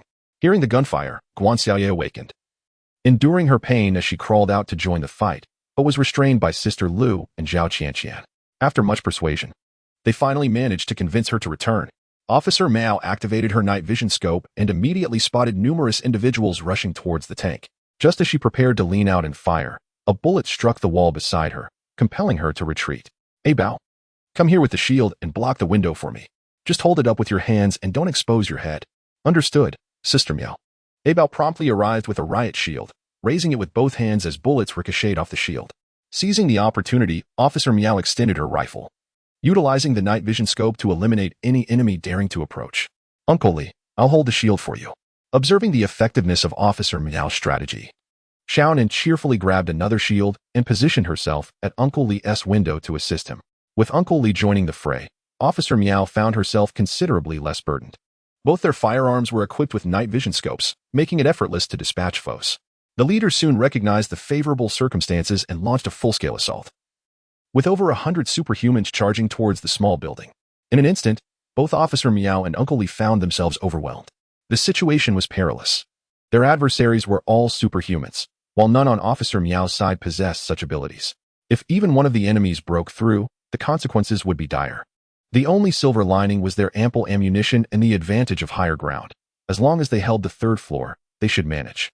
Wang Bin descended to the first floor, seizing an opportunity to sprint towards the tank. With a mere touch, he stored it within his system space. The reason he did not attempt to operate the tank was straightforward. He had no time to enter it. Facing such a multitude, all armed and comprised of superhumans, climbing aboard would surely result in him being overwhelmed by concentrated fire. As a few attempted to ascend the tank, it vanished, startling them. Where did the tank go? Be cautious. One of them has the ability to summon weapons quite formidable. It's that kid, kill him. But be careful not to kill him. Our boss wants him alive.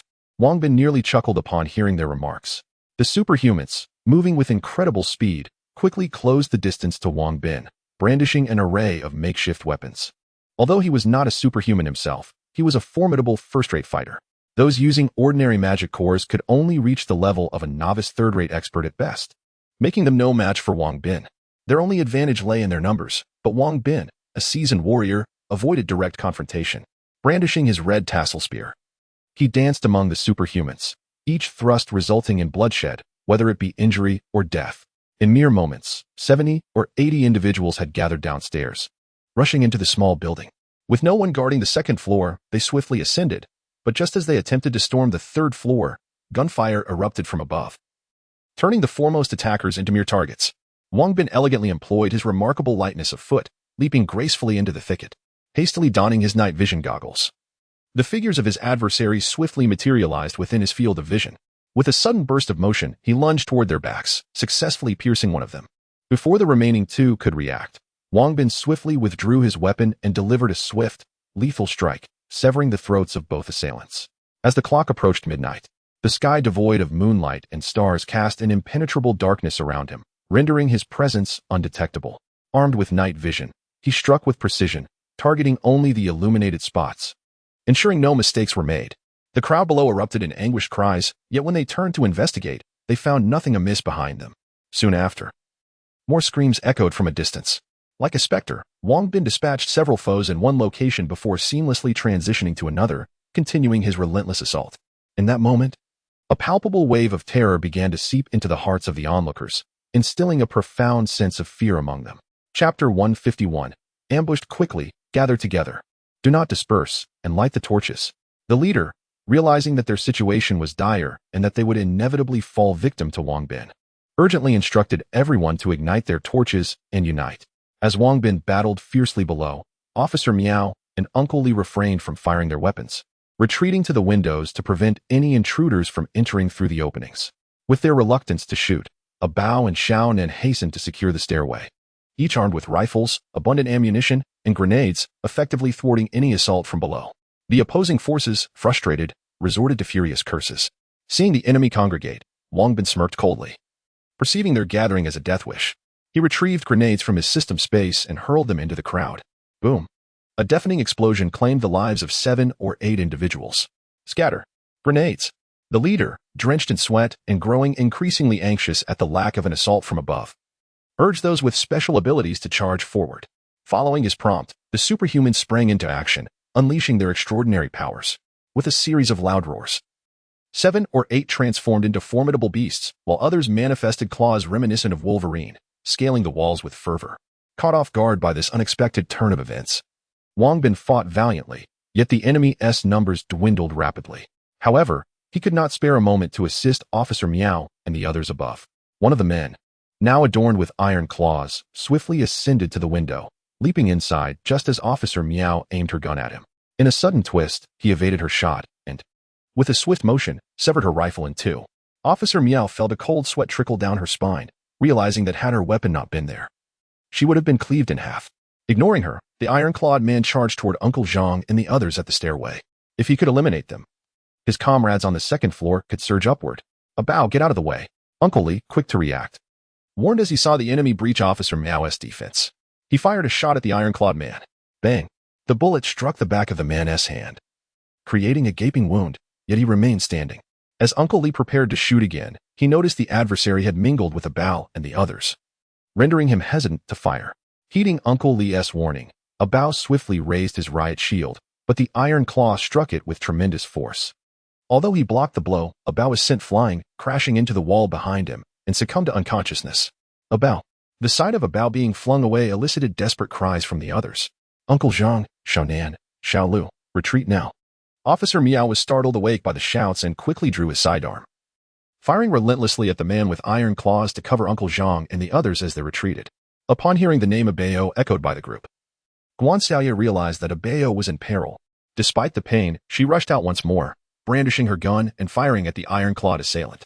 The man soon succumbed to the barrage of gunfire, but not before he had bought time for his allies, as the superhumans on the second floor surged upward. Although the first few attackers fell to gunfire, numerous others pressed on, one of whom transformed into a bear and charged toward Officer Miao. Swatting him aside with a powerful paw, Officer Miao was sent crashing into the room where Li Dazhu was, startling Zhao Qian, who was anxiously gripping Li Dazhu's hand, her eyes wide with terror. Upon seeing Officer Miao tumble in, she gasped and rushed to assess his injuries. The bear man, noticing two beautiful women in the room, grinned wickedly and lunged inside, seizing Zhao Qian by her collar and lifting her off the ground. "Ah, let me go, Dazhu, save me," Zhao Qian cried in desperation. The bear man, thrilled by her cries, contemplated tearing her clothes apart when Li Dazhu, seemingly hearing her distress, abruptly opened his eyes. As soon as Li Dazhu awoke, a formidable aura radiated from him. "Release her," he bellowed upon witnessing the bear holding his wife aloft. Infuriated, he tore his shirt, transforming into a larger bear and charging at the bear man. The bear man felt a pang of dread at the sight of Li Dazhu's transformation. He had felt impressive as a 2-meter black bear, but standing before Li Dazhu, who towered over 3 meters, he felt like a mere miniature bear. Li Dazhu seized Zhao Qian and, with a powerful kick, sent the bear man flying, crashing into the wall and creating a gaping hole. "Are you all right, my love?" Zhao Qian was startled by Li Dazhu's sudden transformation into a giant bear, but her heart warmed at his gentle words, and a smile blossomed on her face. "I'm fine. You must go save everyone." "Yes, my dear," he affirmed, setting Zhao Qian down and rushing toward the door. However, his massive size rendered the narrow entrance impassable, prompting him to punch through the wall, clearing a path. As Li Dazhu stormed into the living room, he startled those outside, sending them flying with his powerful punches and kicks. Officer Miao, witnessing Li Dazhu's transformation into a giant bear while cautiously cradling Zhao Qian, felt as if she were witnessing a scene from Beauty and the Beast. A smile crossed her lips, but the motion aggravated her wounds, causing her to cough violently. Zhao Qian hurried over to check on Officer Miao's injuries.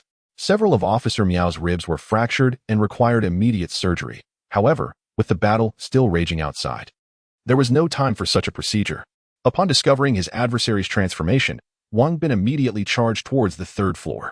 However, as soon as he made his move, the leader swiftly brought his men to obstruct him. After expending some time dealing with these individuals, he finally ascended.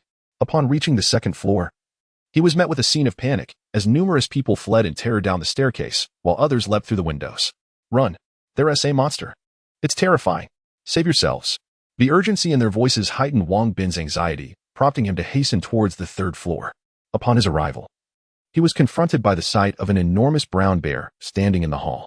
The sheer size of the beast startled him, causing a cold sweat to break out on his back. Despite the terrifying presence of the colossal bear, he could not retreat, as Uncle Li and others were still present. With a fierce shout, he grasped his red tassel spear and lunged at the bear. "Wang Bin, it's me." Just as his spear was about to strike, the bear seized the weapon, and he heard the voice of Li Dazhu. Chapter 152. Ambushed, is that you, Li Dazhu? "Indeed, it is I. What has transformed you into such a colossal bear?" "This is my extraordinary ability. Impressive, isn't it? Do not be so smug. Abao, what has happened to you?" As Wang Bin jested with Li Dazhu, he suddenly noticed Abao lying on the ground, prompting him to rush over in alarm.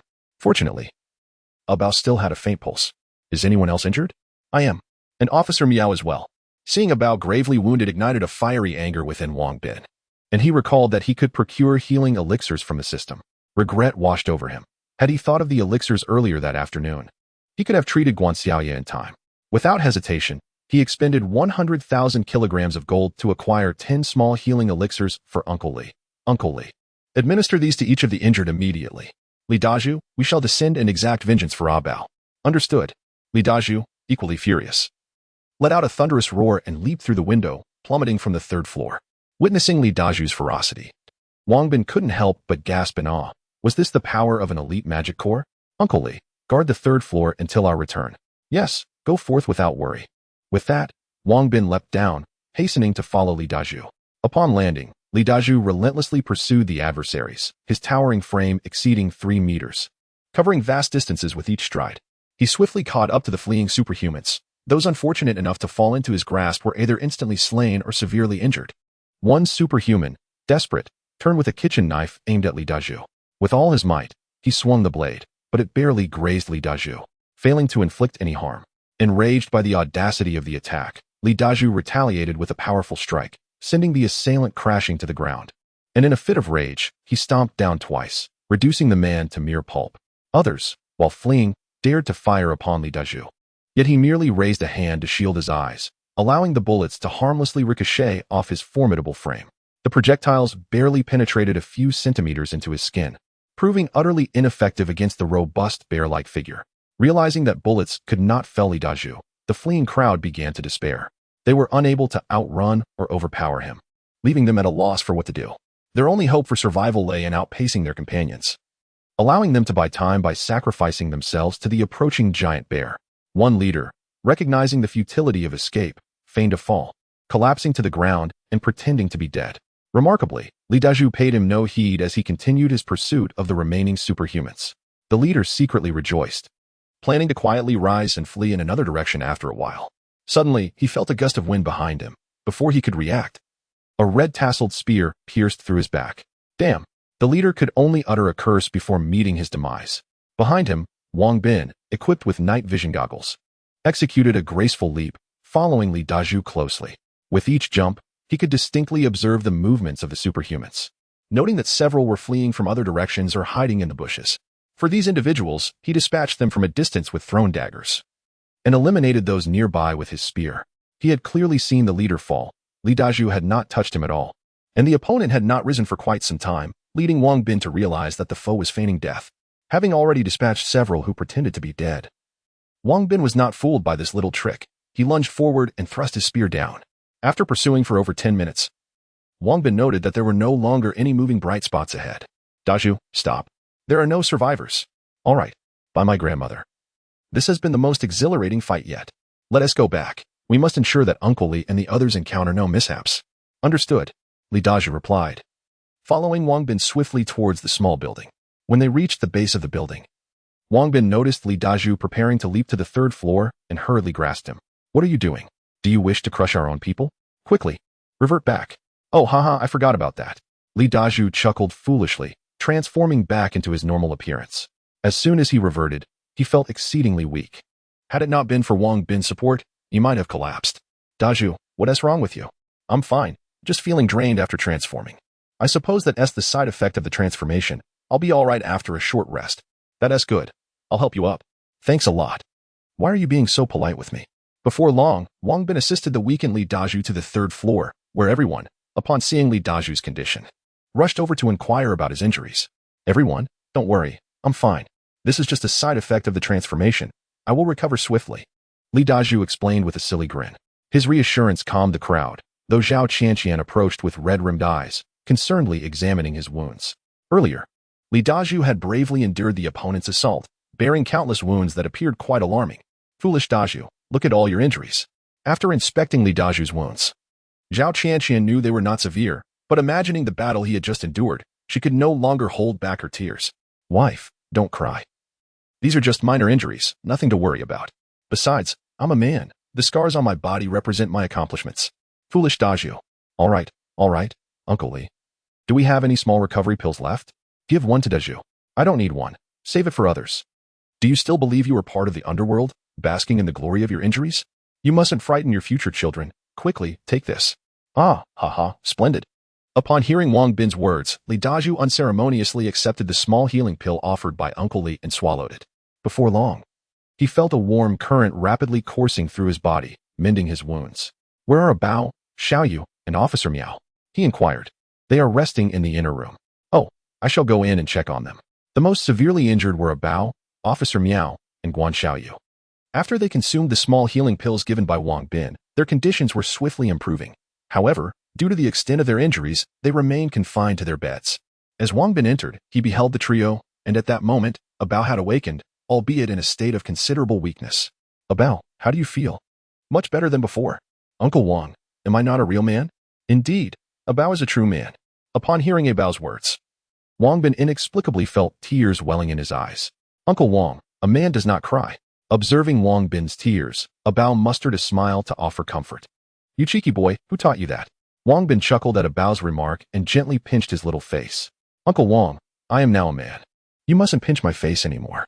Bao protested with a hint of dissatisfaction. Very well, I shall refrain from doing so in the future. Wang Bin replied with a smile. Chapter 153. The abilities of the Great Bear. After comforting Bao, Wang Bin approached Officer Miao and Guan Xiaoya. Upon his entrance, both women greeted him with warm smiles, showing no signs of displeasure as he first attended to Bao. They silently observed the exchange and eventually found amusement in the dialogue between Wang Bin and Bao. As Wang Bin approached them, a palpable tension filled the air. Both women eagerly anticipated his words. Yet, he spoke not a single phrase, instead extending his hands to clasp their soft palms tightly.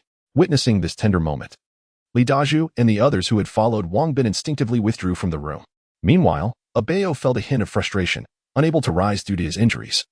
He pondered briefly before deciding to feign sleep. Wang Bin did not linger in the room for long, as the recent attack necessitated his attention to numerous urgent matters. During the confrontation, he had recognized the leader as the assailant who had ambushed them earlier that day, thus eliminating the need for speculation about the identity of their attacker. Originally, Wang Bin had intended to enter the city after Li Daju consumed the elite magic core to seek out their adversary. However, they unexpectedly delivered themselves right to his doorstep. The upper floor had been meticulously cleared by Uncle Li and his team, with no survivors among the superpowered individuals. Their bodies disposed of without ceremony. The pressing matter at hand was to glean from Li Daju the sensations experienced after consuming the magic core, as well as the nature of his newfound abilities, laying a solid foundation for others who would follow suit. Li Daju recounted his experience of consuming the magic core. A wave of warmth enveloped him, subsequently radiating energy that transformed his body. The process of transformation was excruciating, akin to the brink of death. Yet he persevered with unwavering resolve. Upon completion of the transformation, that same warmth restored his body, signifying the end of his evolution. Li Daju then conducted a test. Even without transforming, he was able to punch a hole through the wall. According to his assessment, in his untransformed state, his strength was approximately quadrupled compared to his pre-evolution self, while in his transformed state, it surged to around 20 times. His speed, even without transformation, allowed him to keep pace with superpowered individuals adept in agility who had consumed ordinary magic cores. The speed he attained in transformation was nothing short of astonishing. Particularly remarkable was his defense. Bullets merely penetrated a few centimeters, causing only superficial harm. Having absorbed Li Daju's account, Wang Bin gained a comprehensive understanding of the elite magic core. That will be all for today. Everyone should return to rest. I will stand watch tonight. No, Wang Bin. You have already exerted yourself today. Allow me to take the vigil, one of them protested. Indeed, Wang Bin, I shall keep watch alongside Uncle Li. You all should rest well. Uncle Li, Uncle Zhang, I am concerned that some who are not fully deceased may revive in the night and launch another ambush. It is safer for me to keep watch tonight. You all should return to rest. Very well, just be cautious. Understood. Both Uncle Li and Uncle Zhang understood that if those superhumans were to launch a surprise attack, only Wang Bin and Li Daju would be capable of defending against it. They were, in truth, no match for their adversaries. Should they fall victim to an ambush, it was likely that others would be implicated as well. Consequently, they decided to relinquish their post and entrusted the watch to Wang Bin for the night. As everyone retreated to their quarters for rest, Wang Bin extinguished the lights and settled into a meditative posture amidst the severely damaged living room, practicing his I Jing Jing. He possessed an acute sensitivity to any murderous intent within a 20-meter radius, thus he felt no fear of an ambush. At the break of dawn, Uncle Li and Uncle Zhang rose early, urging Wang Bin to return to his room for some rest, to which he acquiesced. Wang Bin awoke after only 2 hours of sleep, finding that the others were still downstairs practicing their marksmanship, while Sister Lu was preparing breakfast. He greeted everyone, and, upon noticing the corpses of the superhumans surrounding him, an idea struck him. Could there be magic cores within the brains of these superhumans? With this thought in mind, Wang Bin summoned his red feather spear and thrust it into the skull of one of the fallen. As he channeled his internal energy, the head exploded. Witnessing Wang Bin's actions, the others paused in confusion, questioning, "Wang Bin, what are you doing?" "Nothing much," he replied. "I was merely curious whether their heads would yield magic cores. It appears I was mistaken." "Ah, you are quite clever to ponder such things. All right, Dazhu. Let us engage in a friendly contest. I wish to ascertain your current strength." "Sure." After successfully evolving, Li Dazhu brimmed with confidence and readily accepted, eager to gauge the gap between his abilities and Wang Bin's. As the onlookers cleared a space for the duel, Li Dazhu roared and charged at Wang Bin with a clenched fist. Wang Bin observed that Li Dazhu's speed had notably increased. To measure Li Dazhu's strength, he did not evade but instead summoned his internal power to retaliate with a punch of his own. The impact was thunderous, sending Li Dazhu hurtling backward while Wang Bin remained steadfast. The spectators were left in awe. Li Dazhu, having consumed an elite magic core, was a formidable superhuman, while Wang Bin had yet to partake in such enhancements. At that moment, a singular thought echoed in their minds. Wang Bin was astonishingly powerful. "Dazhu, are you all right?" "Yes." "Let's go again. Transform." "All right." Aware that without transforming he stood no chance against Wang Bin, Li Dazhu wasted no time and bellowed as he morphed into a towering bear over 3 meters high. "Wang Bin, you'd best be cautious. My strength is greatly amplified in this form." "Understood. Come at me." Wang Bin, sensing the overwhelming presence of the transformed Li Dazhu, prepared himself. This time, Li Dazhu's speed was remarkable, and he swiftly closed the distance to Wang Bin, raising his paw to strike. Wang Bin, unwilling to absorb the blow, employed his agile technique to leap behind Li Dazhu, delivering a flying kick aimed at his rear. Suddenly, Wang Bin darted behind Li Dazhu, prompting exclamations of astonishment from Uncle Li and the others, who had not anticipated the extent of Wang Bin's prowess. Zhao Qian, witnessing Wang Bin's swift maneuver to position himself behind her man, instinctively covered her face in fear, barely daring to look. Although Wang Bin's speed was remarkable, Li Dazhu, transformed, possessed keen perception. Sensing a gust of wind approaching his back, he immediately recognized Wang Bin's presence behind him. With a swift turn and a powerful strike of his right palm, he successfully intercepted Wang Bin's kick. Wang Bin was taken aback. He had not expected Li Dazhu's reflexes to be so rapid. It was noteworthy that only his master, Li Jinghua, could detect his position after he executed the one reed crossing the river technique. However, Wang Bin discerned a significant difference. Li Dazhu's perception was considerably inferior to that of his master. While the latter could sense his landing point the moment he moved, Li Dazhu required the initiation of an attack to ascertain his location. Nonetheless, Li Dazhu's speed had already reached a level comparable to his own, which was quite formidable, given that his agility attribute had soared to 126 points. Currently, Li Dazhu had merely completed his evolution, with the potential for 10 further enhancements, suggesting that it would not be long before Li Dazhu surpassed him in speed with just a few more upgrades. Chapter 154. The proper technique for harvesting magic cores. After assessing Li Dazhu's reactions, Wang Bin proceeded to evaluate his strength. Following several intense exchanges, Wang Bin gained a direct understanding of Li Dazhu's power. Transformed, Li Dazhu surpassed him in strength, and his defenses were nothing short of extraordinary. Wang Bin realized that without employing inner strength, his punches felt akin to mere tickles against Li Dazhu's formidable physique. From a purely attribute-based perspective, Li Dazhu's overall prowess eclipsed that of Wang Bin. However, Wang Bin's mastery of various martial arts provided him an edge in practical combat. For raw strength alone could never triumph over one well-versed in martial techniques. After their match, anticipation grew among the group regarding their future consumption of elite magic cores. Yet they recognized Wang Bin's exceptional capabilities. Without any magic core, he had managed to overpower the transformed Li Dazhu. This battle left Li Dazhu thoroughly convinced of Wang Bin's superiority, awakening him to the significance of martial arts. In the days to come, he resolved to dedicate himself to training, unwilling to be merely a brute relying on sheer force. Following lunch, Wang Bin convened with the team to discuss their plans. He decided to remain in their current location to harvest more magic cores, aiming to strengthen his comrades before embarking towards the gathering point in Fuzhou. Everyone unanimously supported Wang Bin's proposal, fully aware that the rules of their world had shifted. Once, possessing food and firearms deemed one a leader, but now, the effectiveness of firearms waned, contingent upon who wielded the superior magic cores and acquired greater superhuman abilities. Last night provided a prime example, as Li Dazhu, empowered by an elite magic core, effortlessly pursued and overwhelmed dozens of opponents who had consumed only ordinary cores. Thus, to survive and avoid being subjugated, it was imperative to become a superhuman swiftly. After a brief respite, Wang Bin resolved to relocate before continuing their quest for magic cores in the city. The area they occupied was rife with the corpses of recently vanquished superhumans, and the sweltering heat would soon render the bodies putrid and odorous. Furthermore, their current hideout had potentially been compromised, as last night's skirmish left some enemies at large, who might seek vengeance or launch a surprise attack. To conserve fuel, Wang Bin opted against summoning the tank this time, instead calling forth a van. The tank's noise would betray their presence, and they sought a concealed refuge, preferring not to attract attention.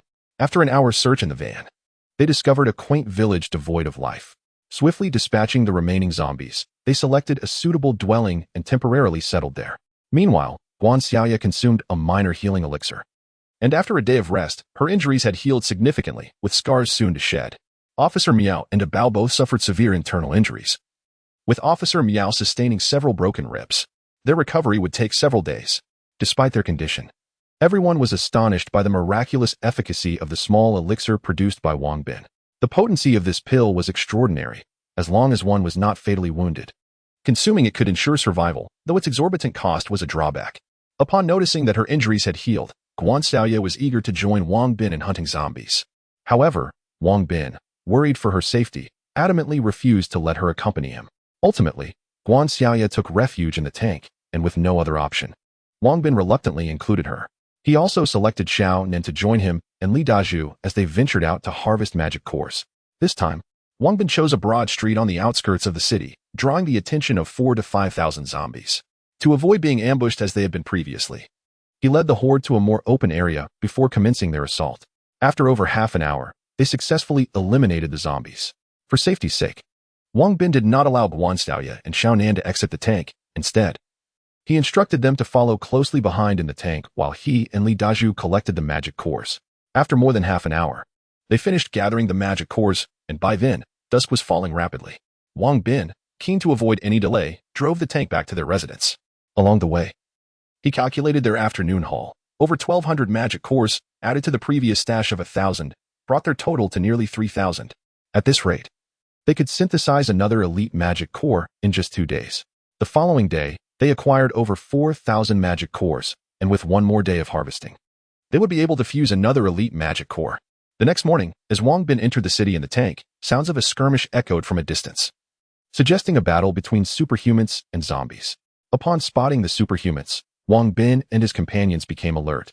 Recalling the encounter with over 100 superhumans that had attacked them 2 days prior, Wang Bin chose not to advance further. Instead, he maneuvered the tank into a narrow alley, luring nearly 1,000 zombies into the confined space before unleashing flames upon them. The constricted terrain facilitated the rapid extermination of the zombies, and within a mere 10 minutes, all had been incinerated. Previously, for safety reasons, he had always lured zombies to open plains outside the city, as this method proved less effective for harvesting magic cores. However, Wang Bin reasoned that, given their success in eliminating numerous superhumans, the city likely harbored few remaining threats. Even if some superhumans remained, it was unlikely they would dare to confront him after learning of his victories. Thus, he decided to test the efficacy of this new method within the city. The tactic of enticing zombies into the alley proved highly effective and posed minimal danger. Unlike the open streets, where one had to be vigilant against zombies from all directions, the alley allowed for focused attacks. Additionally, the narrow confines made it easy to eliminate the densely packed zombies, and even those attempting to scale the walls were manageable, as the zombies all approached from a singular direction, merely requiring a rotation of the turret to unleash fire. After vanquishing the zombies, Wang Bin instructed Guan Xiaoya and Zhao Nen to take refuge inside the tank while he and Li Dazhu ventured forth to collect the magical nuclei. At present, Li Dazhu had consumed an elite magical nucleus, rendering him impervious to the ambushes of both zombies and other superhumans. Wang Bin, however, did not gather any nuclei. Instead, he leapt onto the rooftop and retrieved his binoculars to survey the site of the earlier skirmish. The battle raged on below, where 2 robust youths, seemingly endowed with extraordinary powers, were engaged in combat. They had the ability to transform into hulking figures akin to the Hulk, their bodies swelling several times in size, with their skin encased in a rocky exterior. These two were formidable, yet they faced an overwhelming horde of zombies. One of them had already sustained injuries. While an incessant tide of zombies continued to converge upon them, they appeared to be attempting a breakout, but the sheer number of zombies surrounding them was daunting. The lightly injured individual might manage to escape, but the severely wounded companion was in no position to break free. If this continued, it would not be long before their endurance waned. After deliberation, Wang Bin resolved to assist the two. Having observed one of them courageously absorbing numerous attacks to shield his injured comrade, it was evident that he understood the dire situation they faced. Yet he steadfastly refused to abandon his partner. In this apocalyptic world, such selflessness was a rarity. Chapter 155. The second elite magic core de Zhao, cease collecting. Let us assist those two. With that, Wang Bin leapt onto the tank, calling out to Li Dezhou, who was still busily gathering magic cores. Before promptly entering the vehicle, Li Dezhou, perplexed by Wang Bin's decision to abandon the plentiful magic cores in favor of aiding other superhumans, hesitated momentarily but swiftly followed suit and climbed into the tank. Understanding the confusion of Li Dezhou and his companions, Wang Bin offered a warm smile and provided an explanation.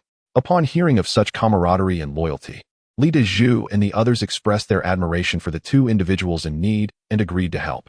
This time, it was Li Dezhou who maneuvered the tank, while Wang Bin operated the flamethrower system. In no time, they approached the vicinity of the two individuals.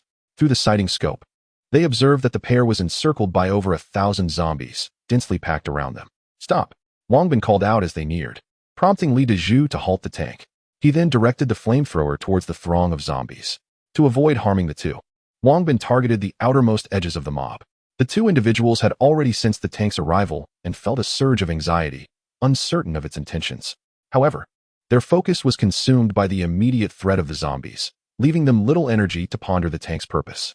The tank eventually came to a stop 20 meters from the horde, unleashing a long stream of fire. Upon witnessing the flames, the two feared for their lives. To their astonishment, however, the flames did not advance towards them. Instead, they engulfed the outermost zombies, swiftly incinerating dozens. The commotion from the tank attracted the zombies on the periphery, who began to charge towards it. Retreat, fire. Wang Bin urged Li Dezhou to reverse.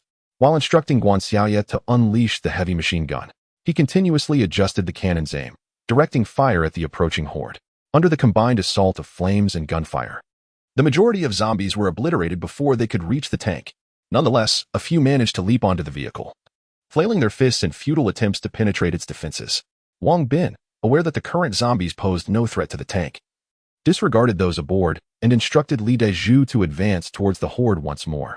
Upon reaching a distance of approximately 20 meters, they halted again, employing a strategic method to eliminate the pursuing zombies. After several such maneuvers, most of the horde had been dispatched, allowing the two individuals to finally clear their immediate surroundings. Now battered and weary, the pair approached the tank, clasped their fists in gratitude, and expressed their thanks. They then retrieved nearly 100 magic cores from their backpacks, displaying them before casting them onto the ground as they departed. The ground was now strewn with magic cores, yet they showed no desire to linger over their gains, a gesture that earned Wang Bin's deep respect.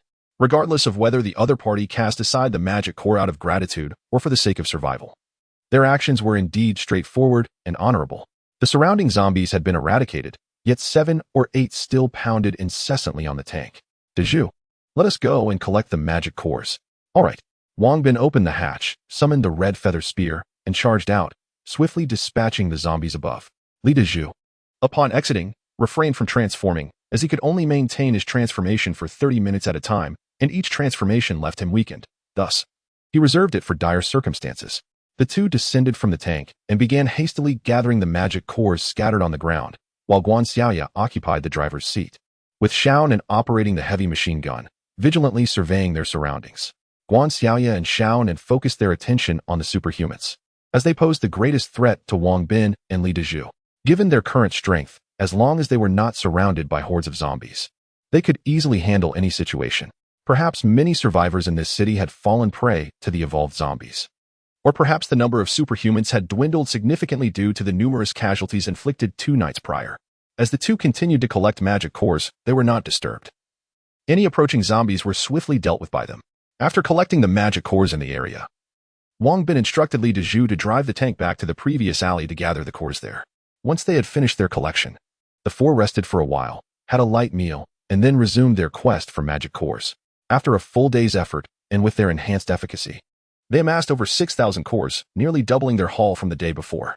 When they finally gathered 10,000 cores, Wang Bin chose to fuse them. By the time they returned to their dwelling, an elite magic core had appeared in the system space. After dinner, Wang Bin convened everyone to discuss who should consume the newly acquired elite magic core. Guan Xiaoye, who had spent the past few days merely observing Wang Bin, and Li Dezhu from the confines of the tank, felt a deep yearning to assist. She raised her hand, expressing her desire to partake in the elite magic core. Officer Miao also raised her hand. Having realized the significance of becoming a superhuman after sustaining considerable injuries, she wished to contribute as well. However, according to Wang Bin's plan, Li Dezhu, Officer Miao, and Guan Xiaoye were all slated to consume the king's magic core. Li Dezhu's choice to consume the elite magic core had been a matter of necessity at the time, and fortuitously, it was this decision that likely saved many lives that fateful night. Seeing both Guan Xiaoye and Officer Miao eager to consume the elite magic core left Wang Bin in a quandary. Perhaps I should take it instead, said Uncle Li. As everyone turned to him, he chuckled and elaborated. Xiaoye and Xiaoyan should stick to the original plan and consume the king's magic core. A team's strength requires powerful superhumans to thrive. While their importance may not be evident now, it will become crucial as more formidable superhumans emerge. I understand that both of you wish to contribute to the collective effort. However, for the sake of everyone's future, it would be prudent for you to exercise patience. Allow us to bear the burden for the time being. The reason I advocate for my consumption is to provide Wang Bin and Zhao with peace of mind while they are away, ensuring the safety of all in my presence. When the next opportunity arises, we can administer it to those who are preparing for battle outside. Furthermore, based on Zhao's previous descriptions, the process of evolution is exceedingly painful. I believe that a Bao, Xiao Nan, and Xiao Lu would suffice with the elite magic core. I fear that a higher grade core might be beyond their physical capacity to endure. Indeed, Uncle Li presents a compelling argument. Thus, in accordance with his counsel, let us first allocate this elite magic core to him. Upon hearing Uncle Li's analysis, Wang Bin swiftly seized the moment, making an immediate decision to grant the core to him without allowing for further discussion. Everyone concurred with Uncle Li's reasoning and raised no objections, resulting in the allocation of the elite magic core to him. Chapter 156. Uncle Li's shadowless kick. That evening, Uncle Li consumed the elite magic core. Even though he had mentally prepared himself, the agony that ensued compelled him to cry out in pain. Observing Uncle Li's torment, everyone felt a deep concern. Yet they could do nothing but silently monitor his condition. It was not until dawn that Uncle Li successfully underwent his evolution. Congratulations, Uncle Li, on your successful evolution. Uncle Li, do share your feelings. What abilities have you acquired? Upon seeing Uncle Li awaken, everyone began to inquire eagerly. After a moment of contemplation, Uncle Li replied, I feel as though my legs have healed, and they seem even stronger than before. Upon hearing this, everyone turned their gaze to Uncle Li's feet. But after a brief examination, they found no apparent difference. Uncle Li, I don't notice any changes. Perhaps you could demonstrate for us? Very well. But it's a bit cramped here. Let us step outside. Absolutely, outside it is. With Uncle Li's suggestion, everyone recalled the transformation of Li Dezhu, and they chuckled, imagining the possibility of the house collapsing under the spectacle. As they ventured outside, Uncle Li flexed his legs, and the group observed that he no longer limped. He walked with ease, and it appeared as if he was gliding, far more agile than before. Arriving at a secluded area, he suddenly lifted his right foot and executed a swift kick, which resonated through the air with a crisp crack. Wow, Uncle Li, that was incredible. Your kick was so swift, I could hardly discern your movement. Haha, there's even more to behold. Seeing his legs not only healed but also enhanced, Uncle Li felt an overwhelming joy, reminiscent of his youthful days. Approaching a large tree in the courtyard, he took a moment to gather himself, then bellowed with vigor as he swiftly raised his right foot and kicked toward the tree. Aside from Wang Bin and Li Dezhu, no one could clearly see how Uncle Li executed the kick. The others merely witnessed a flurry of foot shadows followed by the sound of cracking wood. Moments later, the tree groaned and toppled over with a resounding crash, demolishing several nearby structures. Wow, Uncle Li, your legs are astonishing. Could it be that you possess the legendary shadowless kick of Foshan? Haha, I feel as though my legs are forged from iron. Not only do they exhibit great speed and power, but they are also incredibly sturdy. Wang Bin, why don't we have a spar? I wish to gauge my current prowess. Certainly. Now, Uncle Li felt as though he were a young man in his 20s, in prime physical condition, eager to discover the extent of his newfound strength. Wang Bin, too, did not hold back, and they began to train vigorously in the arena. During their match, Wang Bin realized that Uncle Li's speed was indeed remarkable. When it came to foot speed alone, he surpassed even Li Dezhu. However, Uncle Li's shortcomings are quite evident. His upper body strength is lacking, as if all his abilities are concentrated in his legs. Wang Bin exchanged a few blows with Uncle Li's feet using his palms, and his hands felt slightly numb. Furthermore, Uncle Li had not studied any leg techniques, relying instead on outdated moves and instinct during battle, which led to his swift defeat at the hands of Wang Bin. Should Uncle Li confront the transformed Li Dazhu, given their current strengths, Li Dazhu would undoubtedly overpower Uncle Li.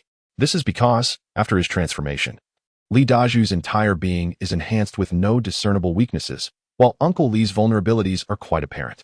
Upon concluding the battle with Uncle Li, Wang Bin noted an important issue. Not only does Uncle Li require a suitable technique, but Li Dazhu does as well.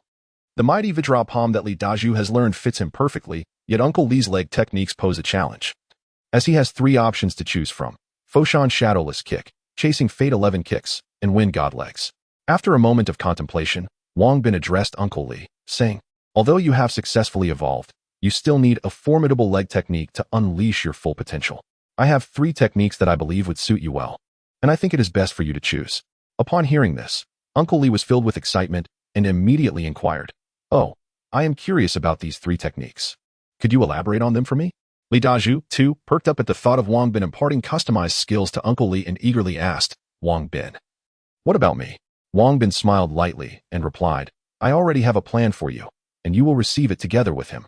Li Dazhu was overjoyed and expressed his gratitude profusely. "Let me first introduce the technique ranked lowest among the 3, the Foshan Shadowless Kick. Its defining feature is its astonishing speed. The kicks are relentless, increasing in velocity until they appear as mere shadows. Next, I will discuss the technique ranked in the middle, the Chasing Fate 11 Kicks, an ancient constabulary's ultimate skill comprising 11 moves: Chasing Shadow, Chasing Sun, Chasing Lightning, Chasing Wind, Chasing Waves, Chasing Hatred, Chasing Dreams, Chasing Regrets, Chasing Spirits, and Chasing Departures. Each move is exceptionally fierce. The final technique, known as the Wind God Legs, is the most powerful of the 3. Featuring 6 forms: Capturing Wind and Shadow, Strong Grass in the Wind, Raging Storms, Lightning Speed, Wind Sweeping Through Ruins, and Divine Wind's Fury, each more formidable than the last. In addition to these 3 techniques, there exists another leg technique currently ranked first, called Heavenly Ruin Legs. However, due to its extreme and sinister nature, I believe it would not be suitable for you, so I shall refrain from discussing it. After listening to Wang Bin's introduction, Uncle Li did not respond immediately, instead taking time to ponder. After a while, he finally spoke. "Wang Bin, do these 3 techniques require any complementary skills?" "Indeed," Wang Bin affirmed, "especially the latter 2 techniques, which necessitate a proficient lightness skill to fully harness their power. In that case, I will choose the Foshan Shadowless Kick, as I am quite advanced in years and likely would not master all of them in a short period. Well, I shall convey to you the art of Foshan Shadowless Kick. Additionally, when time permits, you might also practice one reed crossing the river, an exceptionally formidable lightness skill. Once you have mastered these 2 techniques, should you desire to learn other leg attacks, I shall gladly instruct you." "Thank you. Wang Bin, has Uncle Li been settled? You shall learn Great Strength Diamond Palm along with the I Jin Jing that I previously taught you. Is the Great Strength Diamond Palm powerful?" "Indeed, it is quite formidable. The very technique I employed in our earlier duel. This martial art embodies sheer rigidity and masculinity, perfectly complementing your transformation abilities." "Very well. I shall focus on learning the Great Strength Diamond Palm. Within the system, martial arts can be imparted to others, yet cannot be directly learned. The individual must first learn it before passing it on." After expending 10,000 kilograms of gold within the system, Wang Bin acquired the Foshan Shadowless Kick. Upon mastering this technique, he gained an enhancement of 2 points to his strength attribute and 3 points to his agility attribute, as the zombies become increasingly difficult to vanquish. His progress in various martial arts has slowed considerably, making it quite challenging to level up.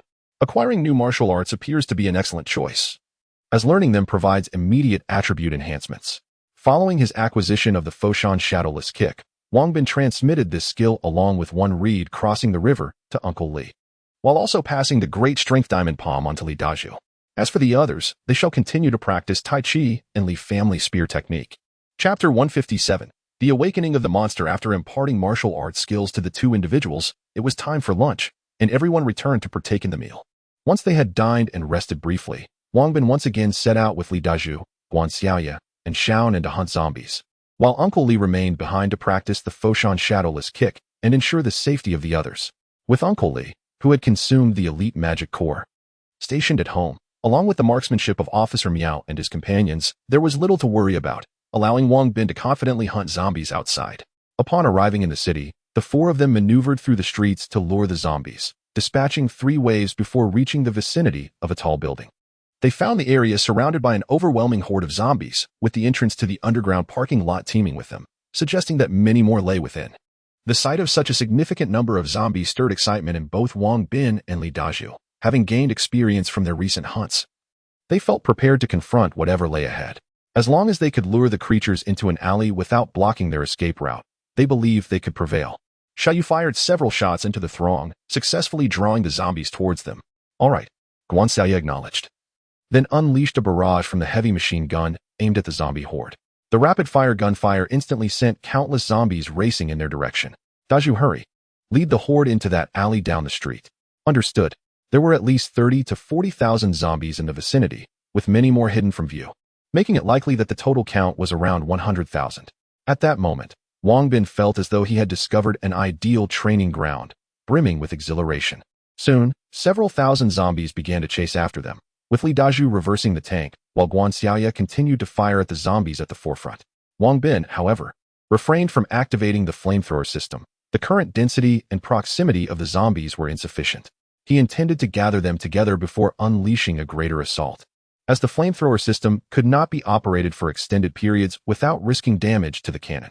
As the throng of zombies followed the tank into the alley, Wang Bin quickly activated the flamethrower system and directed it towards the pursuing horde, instantly igniting countless zombies. The creatures writhed in agony, emitting anguished cries. After more than 10 minutes, once all the zombies had been eliminated, the ground was littered with numerous ordinary magic cores. Wang Bin and Li Dazhu joyfully rushed out to collect the cores. While slaying the zombies was relatively easy, retrieving the cores was another matter entirely. Many of the zombies lay piled together, necessitating the removal of the bodies atop them in order to access the precious cores. While Wang Bin and the others were engaged in collecting the magic cores, a pair of eyes suddenly snapped open in the underground parking lot of the building, fixating intently on the direction of Wang Bin and his companions. The moment those eyes opened, the surrounding zombies sensed an overwhelming pressure and trembled in fear, too terrified to gaze upon the pair of glowing white eyes. Soon, the cacophony of the zombies outside ceased, and those haunting eyes gradually closed once more. After a brief moment, the oppressive aura dissipated, allowing the surrounding zombies to revert to their previous state. The extermination of this horde of zombies took merely over 10 minutes. Yet the retrieval of the magic cores consumed a considerable half-hour.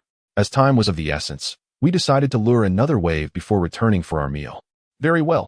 The enthusiasm among the group was palpable, and with a collective agreement, we resumed our tank to entice the zombies lurking near the building. Before long, we successfully lured another swarm of zombies into a narrow alleyway, activating the flamethrower system to eliminate them once again. At that moment, as Wang Bin and his companions dispatched the throng, a pair of chilling eyes in the underground parking lot flickered open once more. The surrounding zombies trembled in fear, parting to grant passage to their ominous master. However, after just a few steps, the mournful wails of the horde abruptly ceased, with the sounds of lamentation vanished. It appeared this enigmatic creature had lost interest, seizing a nearby zombie to feast upon. The unfortunate victim dared not resist, while the other zombies, though frightened, lacked the courage to retaliate or flee. After a while, the mysterious entity seemed to have had its fill, returning to its previous resting place, and tranquility enveloped the underground parking lot once again. Due to our discovery of a substantial horde, we saved considerable time on luring, thereby increasing our efficiency in slaying zombies. Today's haul was quite bountiful, netting approximately 7,000 magic cores. With just one more day, we would gather enough for an elite magic core. As we finished collecting the cores, twilight approached, prompting Wang Bin to instruct Li Dazhu to drive the tank back. Upon their return, the news of Wang Bin and his team's discovery of an excellent farming ground for magic cores brought joy to everyone. After some discussion, it was decided that the next elite magic core would be administered to Xiaonan. Having recuperated over the past 2 days, Officer Miao and Bao were nearly restored to full health. At their current recovery rate, they would be completely healed by tomorrow, having spent so many days in bed. Both were eager to join the hunt for zombies. After dinner, Wang Bin resumed teaching martial arts to Li Dazhu and Li Shuo. The sight of the trio engrossed in their training stirred envy among the others, who eagerly anticipated their own ascension to superpowered beings, aspiring to contribute to the collective. The following morning, the group refrained from rushing into battle against the undead, dedicating an hour to honing their martial skills before venturing out to hunt zombies. Observing that their health had nearly returned, Officer Miao and Abao sought to accompany the expedition. However, Wang Bin declined their request, insisting they remain inactive until fully healed. Thus, they continued their training at home alongside Li Shu. By midday, Wang Bin and his 3 companions returned to the previously targeted building. Following yesterday's engagements, the number of zombies outside had diminished significantly, yet there remained a formidable presence of approximately 20,000. Adhering to our prior strategy, we maneuvered the tank to lure another group of zombies back, leading them into the alleyway to commence our magic core farming once more. As half of the zombies were dispatched, a furious howl echoed from a distance, its volume immense, resonating clearly even within the confines of the tank where Wang Bin and his companions sought refuge. "This is bad. Don't kill anymore. We must flee." The chilling cry instilled a sense of dread in the 4, compelling them to contemplate escape, for they understood that formidable zombies lurked nearby. Upon hearing Wang Bin's command, Li Dazhu offered no reply, swiftly maneuvering the tank to crash through the adjacent wall and pivoting to hasten towards the outskirts of the city. Just as the howls ceased, a monstrous figure over 4 meters tall emerged from the underground parking garage of a nearby building. This creature, cloaked in a glossy, obsidian hue, resembled a bodybuilder drenched in olive oil. Its physique was remarkably robust, muscles distinctly defined, devoid of any hair, with eyes radiating a chilling luminescence. In its grasp, it dragged a jet-black iron chain exceeding 10 meters in length, exuding an aura of terror. The moment the creature exited the parking structure, a multitude of zombies poured forth from the surrounding buildings, trailing in the wake of the monster towards Wang Bin and his group. The presence of low-lying structures impeded the tank's progress, significantly slowing its advance, while the zombies that had previously been overlooked hastened to close the distance. Chapter 158. The monster is closing in. As Wang Bin observed the advancing zombies, he swiftly redirected the cannon to discharge upon the creatures behind them. The ground was strewn with magic cores, yet no one dared to pause and collect them, for the furious howls from behind grew ever closer. Although they remained unaware of the true nature of the beast pursuing them, they sensed its terrifying presence. The monstrous roars reverberated throughout the city, drawing the attention of every zombie, who began to rush towards the source of the commotion. Among the city's remaining survivors, many had consumed magic cores to become superhumans, and in a bid to augment their powers, they too engaged in the hunt for zombies. However, their average capabilities allowed them to attract only a few at a time, rendering their efforts to eliminate the undead rather ineffective. The monstrous howl startled them, and as they witnessed the horde of zombies erupting around them, panic set in. They feared the undead were charging directly at them. It was only upon realizing that the zombies were sprinting towards a singular direction that they collectively exhaled in relief. What manner of creature is this? They could only speculate, certain it was something horrifying. Surely, someone had provoked such a formidable beast. Should we venture closer to investigate? If you wish to meet your end, by all means, approach. Just hearing the creature's roar sends chills down my spine. I cannot fathom facing it. Indeed, everyone, hasten to gather the magic cores and find a place to conceal ourselves. Yes, quickly collect the magic cores. Upon hearing the monster's furious howls, the majority of superhumans in the city chose to retreat, although a small faction, driven by confidence in their abilities or sheer curiosity, stealthily pursued the source of the sound. Among them were the twins saved by Wang Bin 2 days prior, who cautiously trailed the swarm of zombies, eager to uncover the identity of the beast. Through the tank's scope, Wang Bin soon spotted a bald-headed monster several hundred meters behind them. The sight of the creature sent a chill racing down his spine. It was terrifyingly formidable, especially those eyes. One glance instilled an icy dread throughout his body. Towering over 4 meters, the creature's form flickered in and out of view, its speed seemingly surpassing that of their tank. Zhao, the monster is gaining on us. Accelerate. Increase the tank's speed to its maximum. Upon hearing Wang Bin's urgent command, Li Dazhu quickly maneuvered the tank onto the main street, allowing for a surge in speed. Guan Xiaoye and Qian turned their heads to peer through the tank's scope, catching sight of the monster behind them. As they had yet to consume any magic cores, one glance was enough to send tremors coursing through their bodies. Once the tank reached the street, it rapidly accelerated to its utmost velocity, leaving the zombies trailing far behind. However, as the beast emerged onto the thoroughfare, its speed increased remarkably, closing the gap between them. With each stride it took, the earth trembled beneath its weight. Hurry! We are being caught up. As the creature drew ever closer, Wang Bin began to feel a sense of urgency. As the distance narrowed to approximately 20 meters, Wang Bin immediately squeezed the trigger, unleashing a jet of flame. The creature, taken by surprise, felt the searing heat on its arm and let out a piercing howl of agony. However, it quickly reacted, twisting aside to evade the fire and leaping over the flames in one bound. In midair, the monster swung the iron chain in its grasp and hurled it towards the tank. Watch out! With a thunderous crash, the dark chain struck the tank, causing a deafening roar that reverberated through the air. The 4 occupants inside were jolted, their ears ringing from the impact, as the tank began to roll uncontrollably before colliding with a nearby building, finally coming to a halt. While Wang Bin and Li Dazhu fared somewhat better, Guan Xiaoya and Zhao Nan lost consciousness entirely. As soon as the tank came to a standstill, Wang Bin promptly opened the hatch and, cradling Guan Xiaoya, dashed out. Li Dazhu followed suit, carrying Zhao Nan in his arms. The creature crashed heavily onto the ground, leaving cracks in the asphalt. Without granting Wang Bin and the others a moment to recover, it charged at them immediately upon landing. Transform. Wang Bin had no time to elaborate. He swiftly scooped up Zhao Nan and sprinted forward. Li Dazhu understood the command without hesitation, bellowing as he transformed into a towering bear over 3 meters tall. While everyone had previously found Li Dazhu's bear form terrifying, next to the 4-meter-tall monster, he now appeared as a diminutive bear cub. With a fierce roar, Li Dazhu swiped a paw at the creature, which retaliated with a punch. The resulting impact echoed loudly, sending Li Dazhu staggering back over 10 meters before he regained his footing, while the monster only retreated a few steps. Li Dazhu's right hand throbbed with pain, feeling almost alien to him. "Are you alright, Dazhu?" Wang Bin asked anxiously, witnessing Li Dazhu's struggle. "I'm fine, just get them to safety," Li Dazhu urged, disregarding his own safety as he charged back into the fray to buy Wang Bin time to save the others. "Dazhu, don't force it.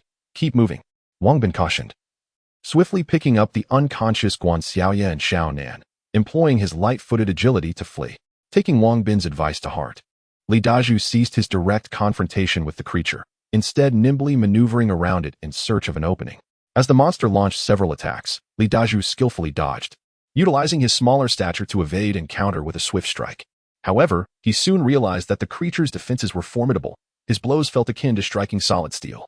Infuriated by Li Dazhu's tactics, the monster brandished its iron chain once more. Caught too close, Li Dazhu had no chance to evade and was struck, sent hurtling back into the interior of a building. Witnessing Li Dazhu being flung away, Wang Bin gasped in alarm, hastily placing Guan Xiaoya and Zhao Nan down.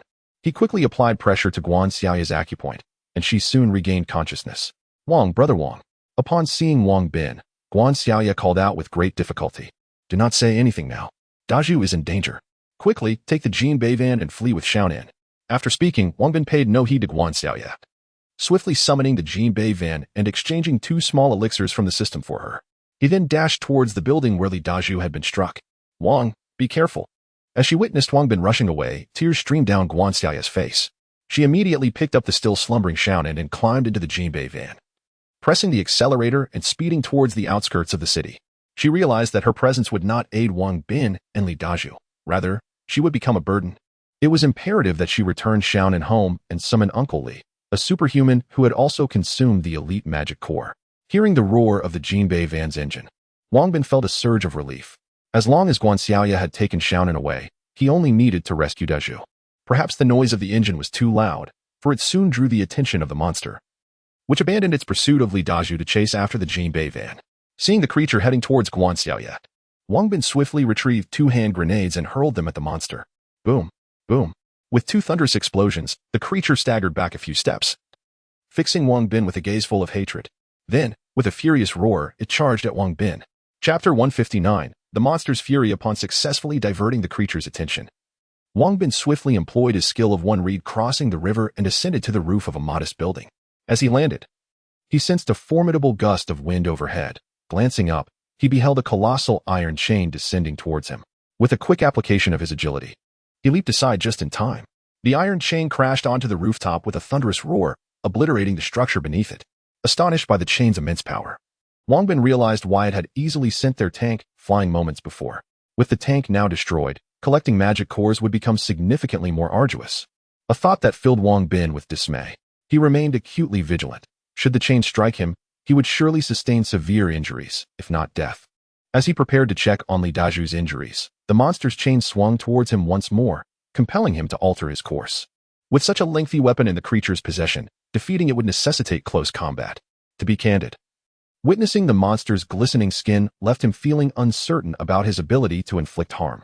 Nevertheless, Wang Bin charged towards the beast. For remaining at a distance would only render him a passive target, an approach utterly contrary to his nature. Even if he could not prevail, he resolved to engage for the sake of gathering intelligence for future encounters and to buy time for Li Daju's recovery. The monster, perceiving Wang Bin not only retreating but advancing towards it, felt its dignity affronted and became even more enraged. It swung the iron chain menacingly in Wang Bin's direction. Anticipating the creature's attack, Wang Bin swiftly dodged the chain's descent, employing his nimbleness once more. With a resounding crash, the chain struck the asphalt road, leaving a crater in its wake, debris and sparks soaring into the air. Seizing the opportunity, Wang Bin brandished his red tassel spear and lunged at the creature. The monster retreated a step, then swung its chain, dodging Wang Bin's thrust while launching a counterattack. Observing the chain sweeping towards him, Wang Bin leapt into the air, narrowly evading the strike aimed at his previous position. Upon landing, he propelled himself forward like a rocket, charging towards the beast while thrusting his spear with fervor. Just as the spear was about to pierce the monster, it deftly swiped its left hand, striking the spearhead with precision. In a startling crack, the red tassel spear shattered into two segments. Wang Bin was taken aback. He hastily landed and rolled away from the monster's feet. And in the instant he regained his footing, another red tassel spear materialized in his grasp, which he thrust vigorously towards the monster's thigh. With a sickening squelch, the spear penetrated the zombie's thigh, but only a few centimeters before it became lodged and could advance no further. So solid. Recognizing the futility of his assault, Wang Bin swiftly withdrew the spear and propelled himself to the opposite side, aiming once more for the creature's other thigh. With a sudden thud, the monster's thigh was pierced once more, but alas, it was as ineffective as before, the blade merely sinking a few centimeters into its tough hide. Infuriated after being struck twice by Wang Bin, the creature spun in circles, intent on eliminating him. However, Wang Bin's agility kept him always behind the beast, evading its wrath. After sustaining a few more strikes, the monster realized that if this continued, its demise would be inevitable. In a sudden burst of instinct, it leaped into the air, landing directly above Wang Bin. Caught off guard by the monster's cunning, Wang Bin barely had time to look up before a massive foot descended upon him. Cursing under his breath, he rolled to the side just in time to evade the lethal blow. Unlike the heroes from Marvel, he was not invulnerable. A hit from the monster would surely turn him into mere pulp. Just as he contemplated rising, he noticed the creature's other foot was already on its way to crush him, forcing him to roll once more. Wang Bin quickly recognized the monster's intelligence. While it attempted to stomp him, it skillfully maneuvered to prevent him from escaping to its rear. Rolling beside a dilapidated car, he barely managed to evade another strike, hoping to escape the creature's relentless assault. At that moment, Li Daju finally regained his composure. Approaching the crumbling wall, he spotted the monster pursuing Wang Bin. Fury surged within him as he leaped down, charging toward the beast. With an aerial sidekick, he struck the monster squarely in the back. The force of his kick sent the creature flying over 10 meters, tumbling before finally coming to a halt. "Daju, are you all right?" Wang Bin exclaimed, elated to see his ally back in action. "I'm fine," Li Daju replied, pride swelling within him, relishing the satisfaction of avenging the earlier blow from the monster's chain. "Take this." Though Daju claimed to be unscathed, Wang Bin noticed a particularly swollen area on his body, clearly the result of the monster's earlier attack. After receiving the elixir, Li Daju wasted no time swallowing it whole. "Wang Bin, are you okay?" "Don't worry, it can't touch me." "Be careful, the monster is coming back." As the two conversed, the creature rose and charged towards them with alarming speed. "I'll draw its fire. You find an opening." "Understood." Wang Bin agreed with Li Daju's strategy. Standing over 3 meters tall, Li Daju was indeed more suited to attract the monster's attention, allowing Wang Bin to exploit his speed for a surprise attack. As the monster drew nearer, it swung the chain it held with ferocity. Having suffered from the monster's chains before, Li Daju swiftly dodged, simultaneously giving the beast a defiant gesture, not caring whether it understood his mocking. The creature, appearing to possess a combination attack, swung the chain again after missing its initial strike, aiming to sweep Li Daju off his feet. Li Daju was taken aback, hastily rolling on the ground as a chain swept past him with a whoosh, mere half a meter above. The chain missed its target, but the creature, with a flick of its hand, altered its trajectory, bringing the chain crashing down towards Li Daju from above. Once more, in a state of alarm, Li Daju rolled away just in time to evade this strike. Before he could regain his footing, the creature flicked the chain again, sending it soaring towards the sky before descending with great force, aiming once more at Li Daju. At this moment, a wave of frustration washed over him. He realized that the monster offered him no opportunity to rise. It became clear to him why Wang Bin had been incessantly rolling on the ground earlier. This creature was remarkably cunning and adept at wielding the chain. As the monster relentlessly assaulted Li Dazhu, Wang Bin finally seized an opportunity, swiftly approaching the creature's rear. He leaped into the air, aiming to stab at the monster's neck. Initially, he had aimed for its head, but alas, he could only jump so high, and thus he settled for the neck instead. Chapter 160. The might of the monster. With a sharp thrust, Wang Bin's red tassel spear pierced deeply into the creature's neck, sinking in over 10 centimeters. A revelation struck him. Was this the monster's weakness? Observing the spear's swift penetration, Wang Bin's eyes sparkled with hope. Understanding the creature's vulnerability would facilitate their victory. As he withdrew the spear, the monster erupted with a torrent of viscous green liquid, prompting Wang Bin to swiftly evade.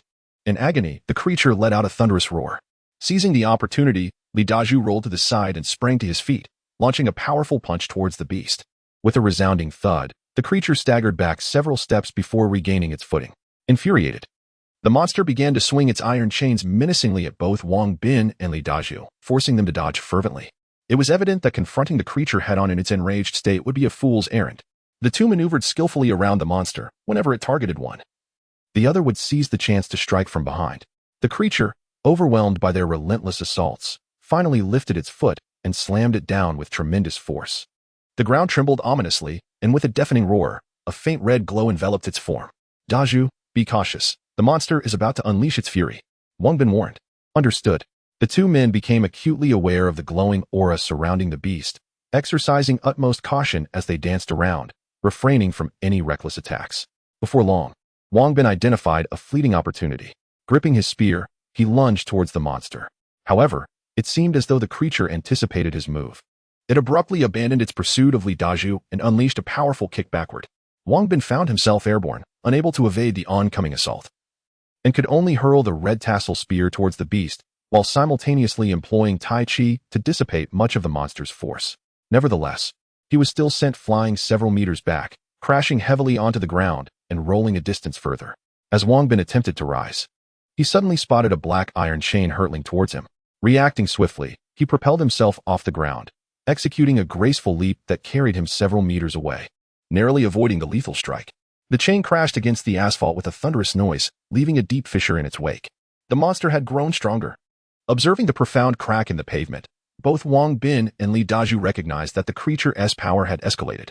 Wang Bin could distinctly sense that the earlier opening had been a deliberate feint. The monster seemed to have gained cunning, and all of this was tied to the crimson glow emanating from its body. Could this be the creature's enhancement? Wang Bin surmised that the red light was indeed significant, though he remained uncertain of its duration. Now, the monster had escalated to a level beyond what Wang Bin and Li Dazhu could contend with. Compounding their peril, a horde of several thousand zombies, previously in pursuit, was now closing in on them. Run! Wang Bin shouted to Li Dazhu as he spotted the advancing throng of undead. It appeared the monster was aware of their intent to flee, violently swinging its chains to block their escape route. With the horde drawing nearer, panic set in. Dazhu, you go ahead. No, Wang Bin, you go first. I'll cover you. Both refused to retreat, which left them in a state of distress. Wang Bin believed that with his agility, escaping would be a simple task, while Li Dazhu thought that in his transformed state, he would find it even easier to flee.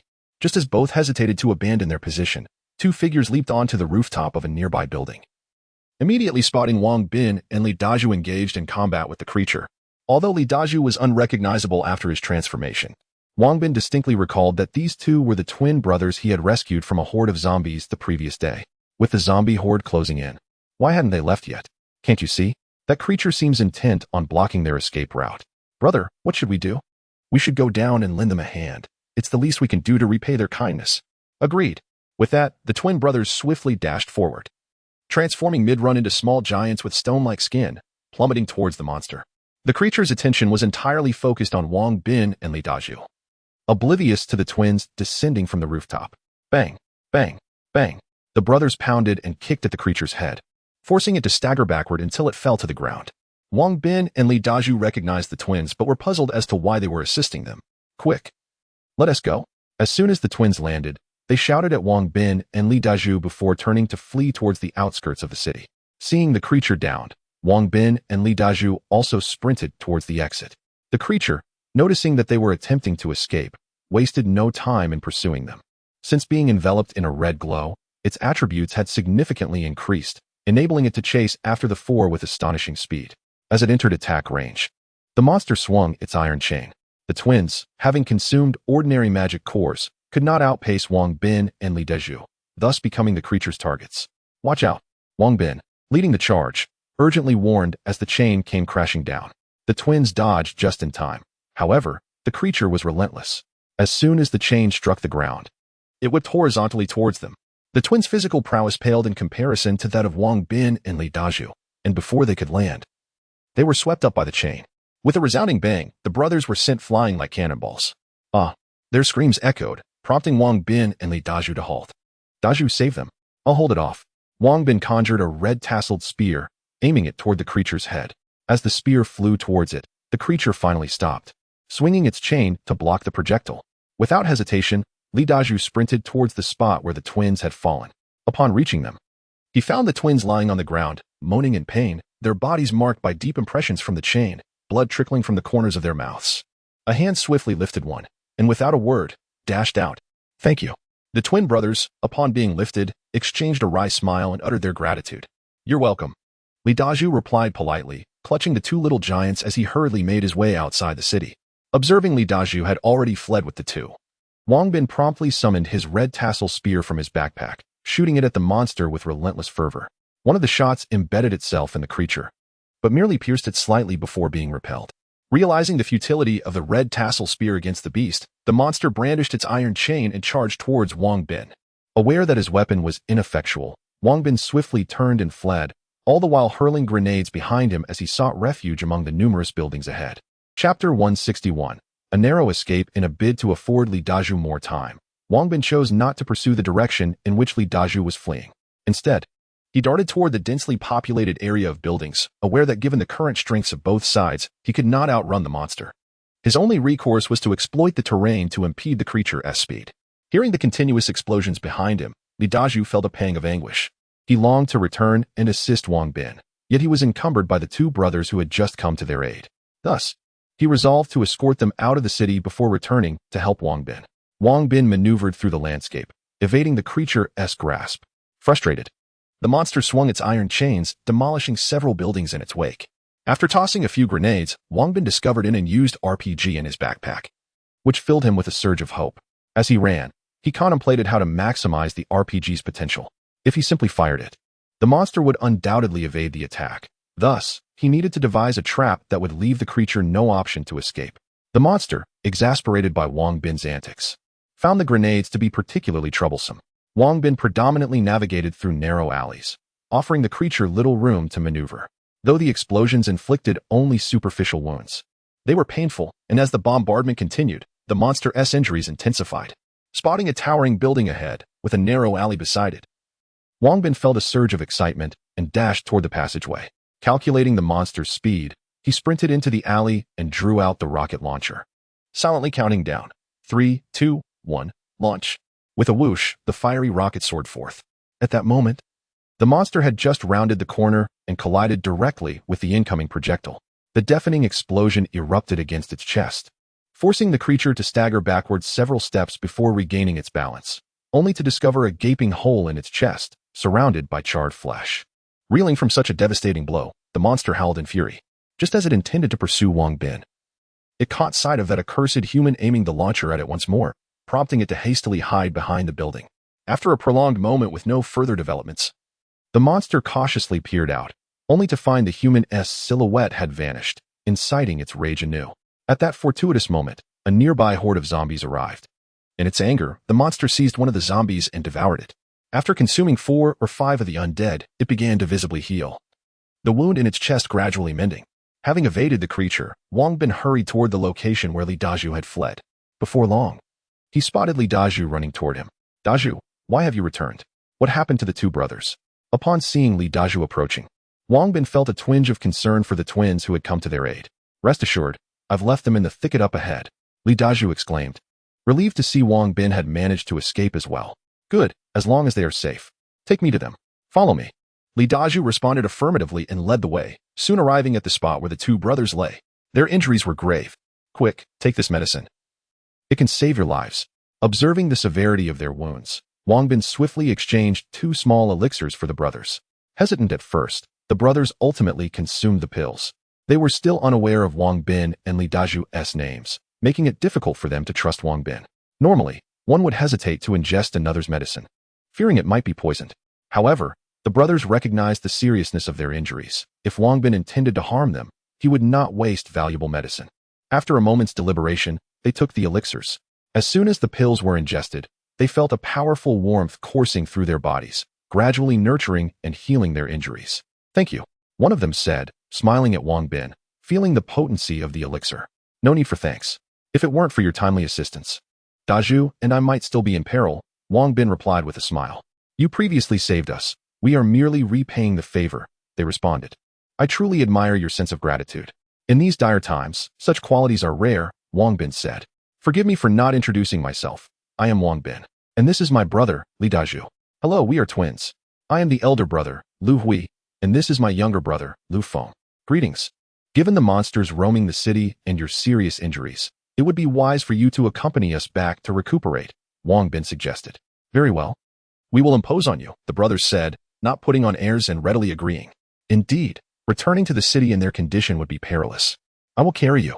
Noticing the brothers had regained some strength, Li Daju cheerfully offered to carry them on his back, following Wang Bin toward their encampment. Given the severity of their injuries, he refrained from running, concerned about jostling them. "Our vehicle has arrived." After walking a short distance, Wang Bin spotted a dark shape approaching swiftly. Through his binoculars, he discerned it was Officer Miao driving a van, accompanied by Guan Xiaoye and Uncle Li, evidently having returned to fetch reinforcements. "Let us rest here until they bring the vehicle closer," Wang Bin suggested, instructing Li Daju to set the Lu brothers down at the roadside. Before long, the vehicle arrived. And before it had even come to a complete stop, Guan Xiaoye and Uncle Li jumped out, rushing toward Wang Bin and Li Daju. "Brother Wang, Daju, are you both unharmed?" "Wang Bin, Daju, are you all right?" "Wait, aren't they the two we rescued 2 days ago? How did they end up here?" "They are injured. Let us lift them into the vehicle and discuss as we go," Wang Bin instructed. "Understood." Everyone agreed, working together to assist the brothers into the van. In the vehicle, Wang Bin briefly recounted the events that had just transpired. Upon hearing that the Lu brothers, Lu Hui and Lu Feng, had voluntarily come to the aid of Wang Bin and Li Daju, they expressed their heartfelt gratitude. The Lu brothers, witnessing the amiable nature of Wang Bin and his companions, formed a favorable impression of them. Soon, the vehicle arrived at the station, and everyone assisted the brothers into the small building. As they entered, they were met with a multitude of people who, without inquiring about their identities, promptly approached to offer assistance upon seeing their injuries. No sooner had the two settled onto the bed than a lovely female doctor arrived to attend to their wounds. The kindness shown to them by Wang Bin and his companions nearly brought the brothers to tears. "How is Xiao Nan?" Wang Bin inquired after ensuring the brothers were comfortably settled. "He has taken your medicine and is no longer in serious condition. With some rest, he will recover soon," Zhao Qian replied. "That is reassuring. During this time, I would greatly appreciate your help in looking after them while I check on Xiao Nan," Wang Bin said with a smile. "He has just fallen asleep. It would be best not to disturb him for now." "All right." Chapter 162. The Summoning Type Supernatural. Subsequently, everyone gathered together to recount the events of the day in great detail, leaving all in a state of profound fear. "What level do you suppose this creature belongs to?" Officer Miao inquired with evident concern. "I estimate it to be an elite zombie," Wang Bin pondered aloud. "Is that so? An elite zombie? I had assumed it was a zombie king," exclaimed Li Daju in surprise. "That is my belief. If this creature were indeed a zombie king, it would likely be accompanied by numerous elite zombies. Yet, it is surrounded solely by ordinary evolved zombies. Furthermore, prior to the creature emitting that crimson glow, Daju was able to inflict damage upon it. Its attack and defense capabilities, however, are several levels beyond our own, making it exceedingly difficult to contend with. The red luminescence it emits, I suspect, is a manifestation of its enhanced abilities, having presumably leveled up multiple times. Each type of supernatural ability has 10 tiers. Daju has only just evolved to become an elite supernatural being and is capable of wounding it, so I surmise this creature's level cannot be excessively high. Indeed. I concur with Wang Bin's analysis. This creature must be an elite zombie. I agree. What are you all talking about? Elite zombies, zombie kings, elite supernatural beings. I cannot comprehend your discourse. As Wang Bin and the others engaged in conversation, Lu Hui and Lu Feng listened nearby, their expressions turning bewildered upon hearing Wang Bin's extensive jargon. They hastily interjected with inquiries. Wang Bin smiled faintly and proceeded to elucidate the classifications of zombies. the grading of magic cores, and the subsequent levels of supernatural abilities that humans could attain upon consuming them. Upon hearing this, the two brothers felt a tinge of dissatisfaction upon learning they were merely ordinary supernatural beings, yet they resigned themselves to their fate, recognizing the insurmountable nature of their situation. Upon discovering that Li Dazhu and Uncle Li were elite supernatural beings, they gazed at them with admiration. No wonder Dazhu is so massive after his transformation. He surpasses both of us. Lu Hui remarked. There is no need for you to belittle yourselves. Your supernatural abilities are superior to those of the majority. Wang Bin responded with a gentle smile. Why do you say that? The brothers' interest was piqued, and they curiously inquired. Even among abilities of the same tier, there exist distinctions of upper, middle, and lower grades. Lower grade abilities can only enhance physicality, while middle grade abilities not only strengthen the body but also allow for transformation. Upper grade abilities, being quite rare, can manifest extraordinary powers such as fire breathing or other supernatural controls. Alas, I find myself only classified as a lower grade elite supernatural being. Uncle Li could not help but sigh after Wang Bin's explanation, lamenting the perceived waste of an elite magic core that might have benefited another. Uncle Li, there is no need to feel disheartened. If your grade does not match others, then strive to elevate your level swiftly. As long as your level rises, you can still overpower upper-grade elite supernatural beings, especially with the martial arts I will provide you, Wang Bin reassured him, noticing the hint of discontent in Uncle Li's heart. Indeed, just like you, Wang Bin. Uncle Li, reminded by Wang Bin, immediately recalled his prowess as a supernatural being, noting that his strength surpassed even that of Li Dazhu, who was an elite supernatural being of the middle grade. Upon seeing Uncle Li smile, Wang Bin couldn't help but grin as well. He believed that as long as everyone had confidence, there was nothing they could not achieve. Wang Bin, what kind of superpower do you possess? Lu Feng inquired with curiosity. I am a summoner, Wang Bin replied, a faint smile gracing his lips after a moment of contemplation.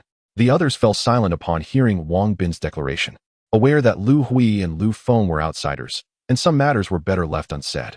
Summoner? What can you summon? Lu Feng pressed on, intrigued. Food and weapons. Wang Bin replied with a smile. Upon hearing this, the group silently praised Wang Bin with such a claim. No one would doubt him when he produced food in the future. Summoning food? Lu Hui and Lu Feng's mouths watered at the thought, their eyes sparkling with anticipation as they gazed at Wang Bin. Although the idea of summoning food might seem trivial in a post-apocalyptic world, weapons and sustenance were of utmost importance, and Wang Bin's ability to summon such items was indeed remarkable. Observing the brothers' expressions, everyone chuckled. Wang Bin smiled faintly, extended his hand, and theatrically chanted a word, and suddenly, 2 bottles of beer appeared in his grasp. Ah! Lu Hui and Lu Feng exclaimed in astonishment upon seeing the 2 bottles of beer. Their hearts raced as they stared at the beer, having nearly forgotten its taste. Here. Give it a try, Wang Bin said with a gentle smile as he offered the bottles to the 2. Really? Is it really for us? They stammered. Take it. I can summon more after you finish. Ah, okay. With Wang Bin's assurance, the brothers accepted the beer without hesitation, twisting off the caps and drinking eagerly. Delicious. Thank you. Oh no, I drank too much. Lu Hui exclaimed after gulping down half a bottle, suddenly aware of the amused gazes from the others. Flushing. He hurriedly passed the beer bottle to Li Dazhu beside him. You drink it. We have plenty here. Li Dazhu declined the offer with a smile. To quell Lu Hui and Lu Feng's doubts, Wang Bin conjured an array of snacks to share with everyone. The brothers were utterly astonished by the sudden appearance of so much food. This superpower was astonishing, and with such an ability, one could thrive in the apocalypse with ease. Wang Bin then summoned an abundance of fresh beef, lamb, and vegetables, cheerfully telling Lu Jie, Sister Lu, we shall have hot pot tonight. Certainly. Lu Jie replied with a gentle smile, accepting the ingredients and heading to the kitchen to prepare the hot pot. At the mention of hot pot, the brothers couldn't help but swallow hard. It was a well-known truth that anyone who had ever enjoyed hot pot would salivate at the mere mention of it, especially after years of survival in the harsh realities of the apocalypse. Seeing the brothers' expressions reminded everyone of their own past, and they couldn't help but laugh.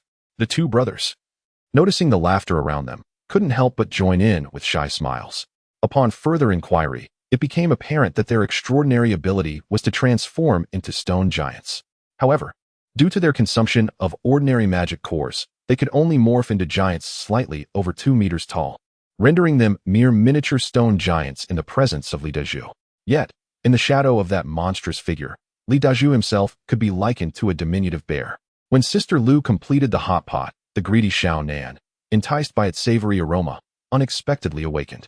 Upon seeing him stir, The group promptly asked Zhao Qian to examine his condition, and they were delighted to learn that his injuries had significantly improved. This hot pot occasion brought forth tears of joy from the Liu brothers, Liu Hui and Liu Feng, as they savored a long-awaited feast after many years. With an abundance of delectable ingredients to indulge in, and most importantly, it was filling. By the time they finished, both brothers had their bellies round and full. Having consumed a substantial portion of the hot pot, the others did not mind, for they too had endured many years of hunger. And the sight of such a sumptuous spread kindled a desire to feast to their heart's content. With Wang Bin present, there was no fear of going hungry. They could simply order more dishes as needed. Chapter 163. Trouble approaches. After enjoying a hot pot meal, the group sipped tea while discussing their next course of action. It was evident that, given their current strength, they were utterly incapable of confronting the elite zombie monsters. Therefore, their only viable option was to continue farming magic cores to bolster their abilities. Originally, they had planned to fuse an elite magic core that day.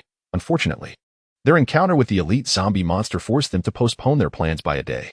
What was even more infuriating was that their flame-throwing tank had been destroyed by the elite zombie monster. Without the tank, the efficiency of farming magic cores would significantly diminish. Although the system's marketplace offered flame-throwing tanks for sale, their exorbitant price rendered them unaffordable for Wang Bin. Most critically, he had recently depleted his resources purchasing minor elixirs, each costing 10,000 kilograms of gold. He had previously amassed 320,000 kilograms of gold, which was now utterly exhausted, leaving him unable to acquire a flame-throwing tank. However, Wang Bin had another idea. Without the tank, they could opt for individual flamethrowers. With this thought in mind, he hurriedly accessed the system. Each individual flamethrower required 40,000 kilograms of gold. After contemplation, he decided to purchase 2 units. While their power and endurance were inferior to the tank, they were still considerably more effective than relying solely on their fists. The announcement of Wang Bin's acquisition of 2 individual flamethrowers brought immense joy to the group. This development rekindled their hopes for magic core farming. The following morning, after an hour of martial arts training, Wang Bin and Li Dazhu set out to farm magic cores. Others wished to join, but Wang Bin declined. Aware of the elite zombie monsters lurking in the city, which posed a significant risk, he had contemplated enlisting the help of Liu Hui and Liu Feng, but regrettably, both brothers were still recuperating and would require a few days of rest before they could accompany them. Uncle Li stayed behind primarily to care for everyone and to keep a watchful eye on Liu Hui and Liu Feng, as they had only known each other for a day. Despite their amiable interactions the previous day, some matters could only be truly understood over time, which justified Uncle Li's decision to remain. Wang Bin and Li Dazhu arrived at the outskirts of the city in their van, parked it in the system space, and then proceeded to walk purposefully toward the city center. Following the events of the previous day, both were cautious and refrained from provoking the elite zombie monsters, instead opting to lure zombies from the fringes. Their speed was remarkable, each attracting approximately 100 zombies before they regrouped. They then activated their flamethrowers, swiftly annihilating the 200 zombies. Although their efficiency did not match that of the flame-throwing tank, their high mobility allowed them to withdraw at any sign of danger. However, their unabashed farming of magic cores soon incited jealousy among several superpowered individuals, who quickly convened with the intent of seizing their flamethrowers and magic cores. Just as Wang Bin and Li Dazhu finished dispatching a wave of zombies and were about to collect the magic cores, 7 superpowered individuals emerged from nearby, encircling them. "Surrender your flamethrowers and the magic cores you possess," commanded the leader, a burly man. Wang Bin cast a casual glance at the group and replied coolly, "Dazhu, this is your responsibility." "Understood." Li Dazhu, filled with exhilaration, swiftly discarded his flamethrower and leapt towards the nearest superhuman. He felt little inclination to transform when confronting such adversaries. Meanwhile, Wang Bin paid no heed to the skirmish between Li Dazhu and the others, engrossed in collecting the magic cores scattered on the ground.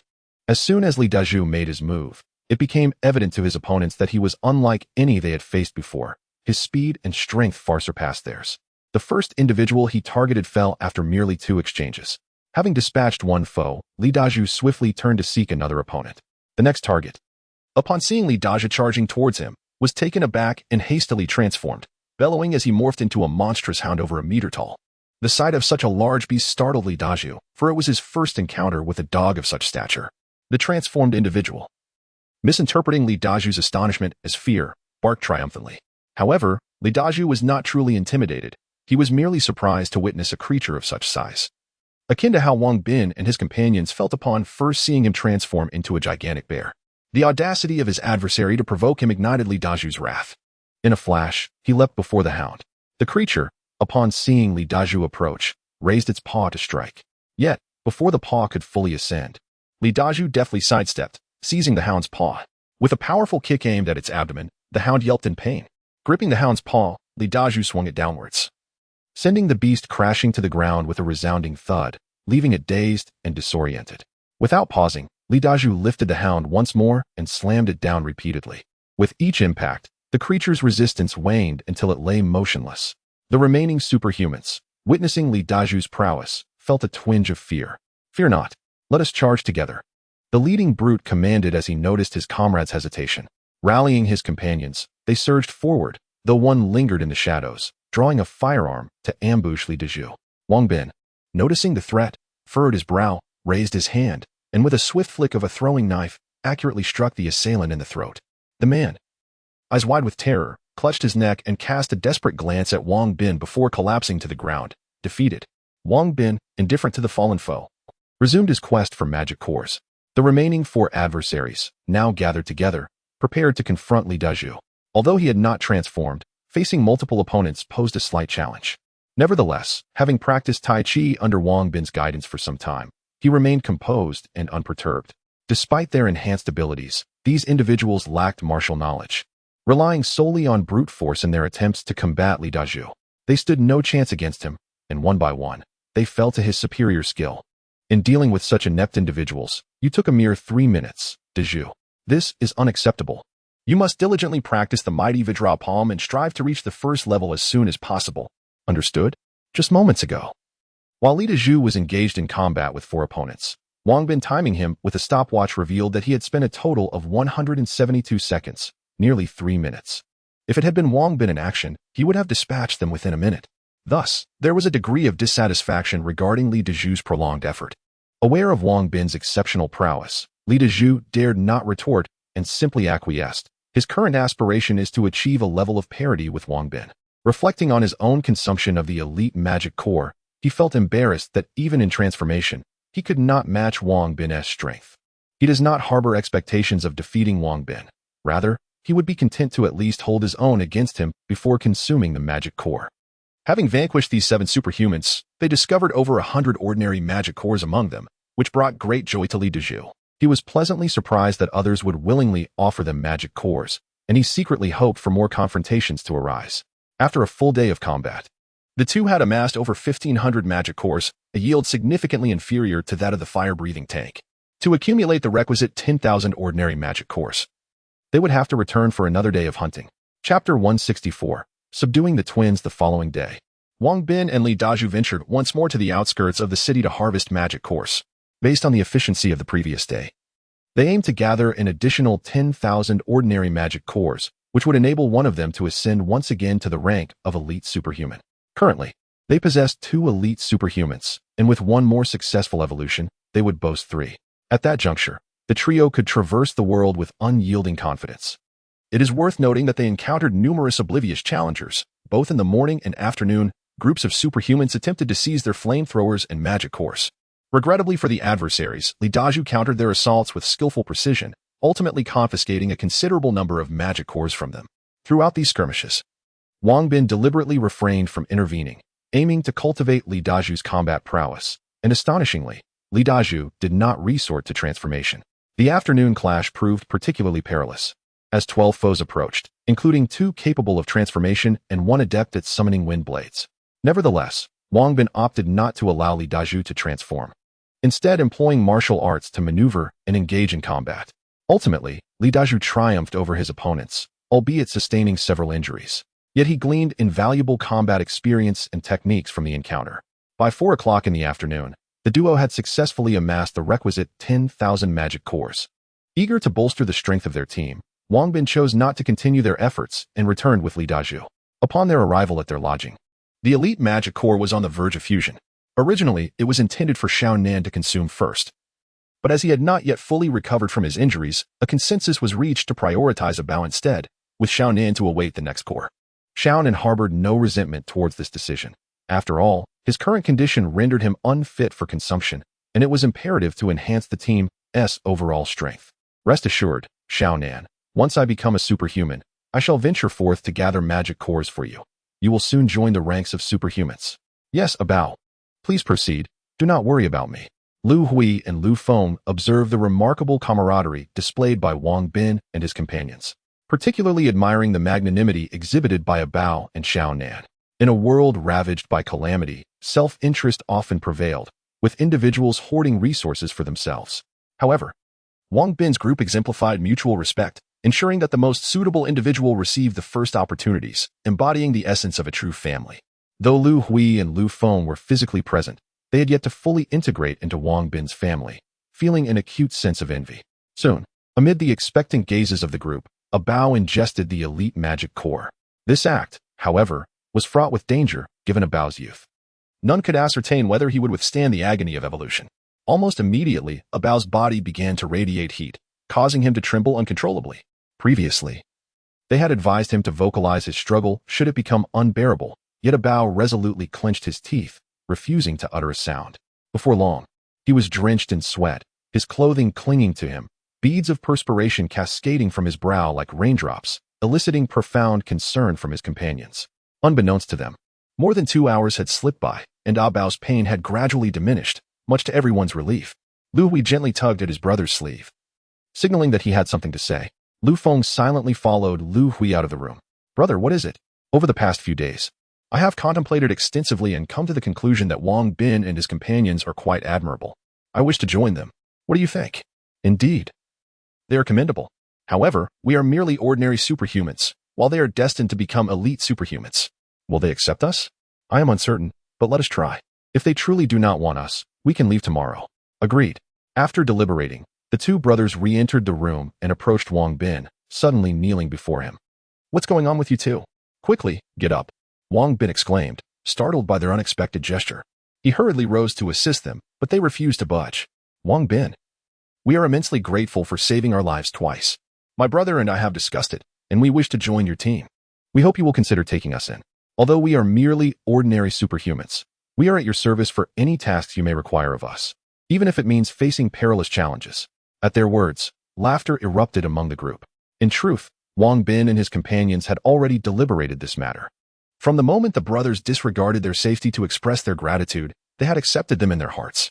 Moreover, after spending a couple of days together, it was clear that the brothers were not of ill character. Even if they hadn't voiced their intentions, Wang Bin would have sought an opportunity to extend an invitation. Ah, is that the case? Then you may rise, for I accept your request.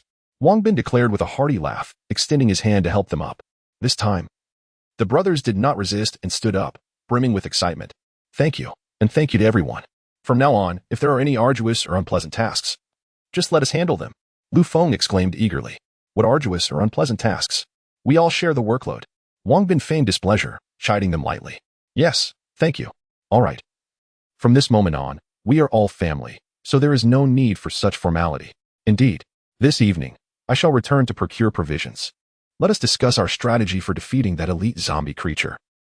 Brother Wang, do you truly intend to confront that elite zombie creature? Guan Xiaoya inquired, her voice tinged with concern. She had witnessed the beast's formidable nature, and, based on Wang Bin's accounts, it appeared they were not its match. The sentiments of the group mirrored Guan Xiaoya's apprehension. All eyes turned towards Wang Bin with worry. Based on my observations, this elite zombie continues to level up. If we allow it to grow stronger, it will become increasingly difficult for us to overcome it. Therefore, if we wish to vanquish it, we must act swiftly. Furthermore, the absence of the flame-throwing tank has significantly diminished our efficiency in farming magical cores. If we manage to vanquish this elite zombie creature, we are guaranteed to obtain at least one elite magical core. Moreover, this zombie is not invincible. We are indeed capable of inflicting harm upon it. For instance, I have penetrated its neck with my gun and blasted a gaping hole in its chest with a rocket. Notably, this elite zombie is also susceptible to fire, which renders our strategy against it rather manageable. Wang Bin, what course of action do you propose? I have devised a plan that requires your cooperation during this interval. By the time I return, we shall execute it. I believe there is a reasonable chance of success, and even if it fails, I am confident we can make our escape. Very well, we shall follow your lead. Subsequently, Wang Bin elaborated on his plan in detail, and upon hearing it, everyone concurred that this approach was indeed viable. As the time for our return approached, a Bao remained unresponsive, which left Wang Bin feeling a tinge of regret. Once a Bao awakens, ensure that he familiarizes himself with his abilities. At the very least, take him on hunts to slay some zombies for practical experience. Additionally, during my absence, it is imperative that you refrain from entering the city. Should you encounter an elite zombie or be targeted by rogue survivors, I will be unable to assist you. It is advisable to practice in the nearby town instead. Understood. You may rest assured, we will handle matters here.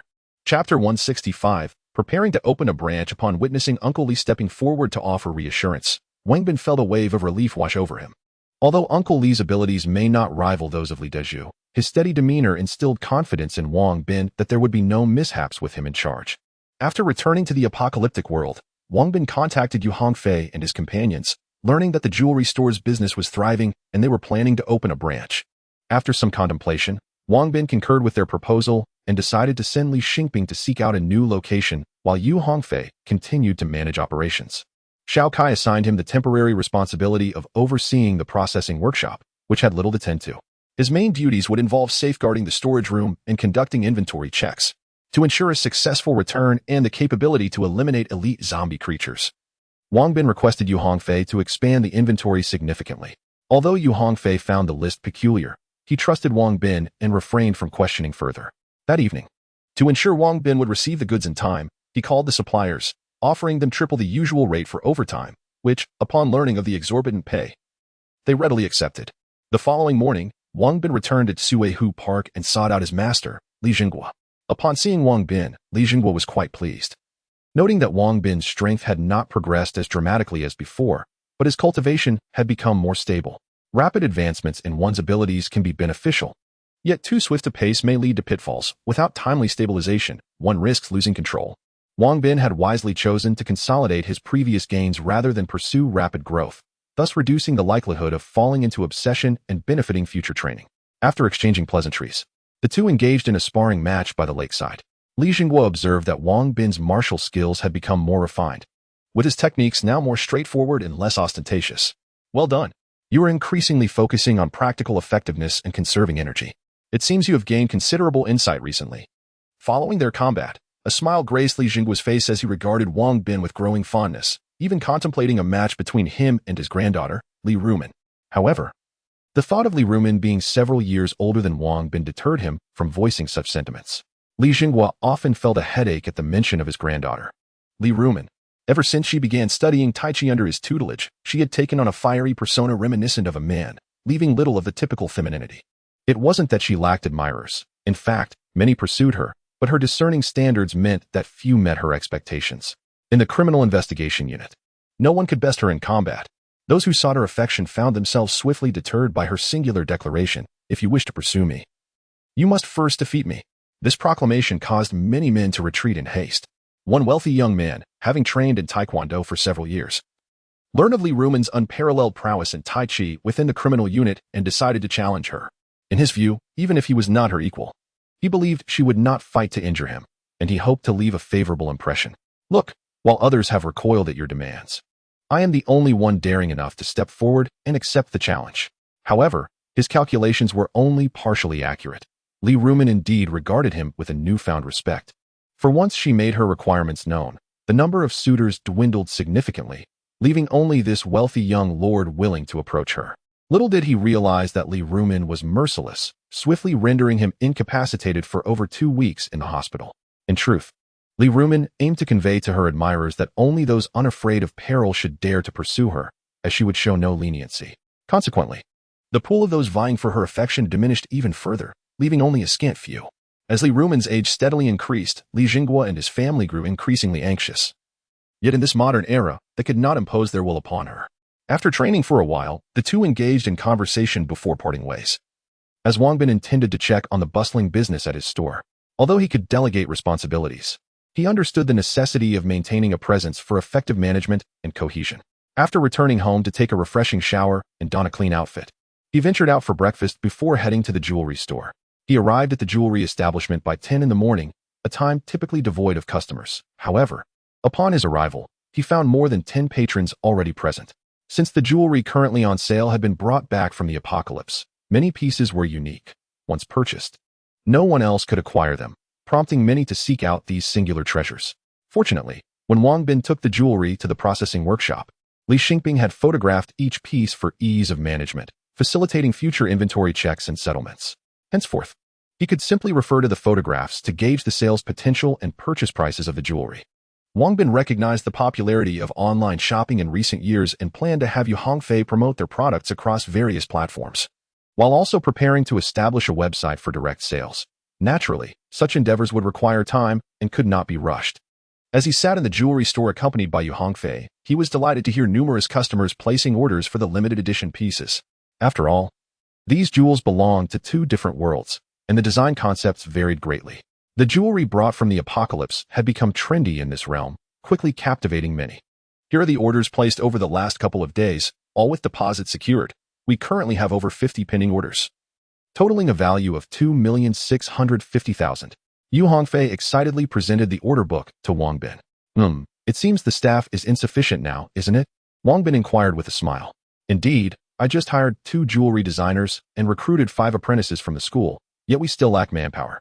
I plan to recruit another batch. Yu Hongfei replied cheerfully. Good, just manage this aspect well. As long as the materials are sufficient, the key is to ensure you can sell. No problem. Yesterday our prized treasure was purchased by a wealthy lady. Have you brought our new flagship treasure? He brought in items valued at approximately 200 million. I will take them over for cleaning and polishing, and then let Xiao Kai deliver them to you. Excellent. This time I intend to promote our new flagship product vigorously, striving to establish our brand on a national scale. Good, confidence is key. You oversee things here. I will head to the processing workshop to check in and also deliver a batch of goods. All right. Wang Bin bid farewell to Yu Hongfei and drove to the workshop. Recently, the other 3 veterans had completed their discharge procedures and reported in, leaving only 2 at the jewelry store while the other 4 remained at the workshop, as it served as their storeroom housing a substantial collection of precious jewelry, making security paramount.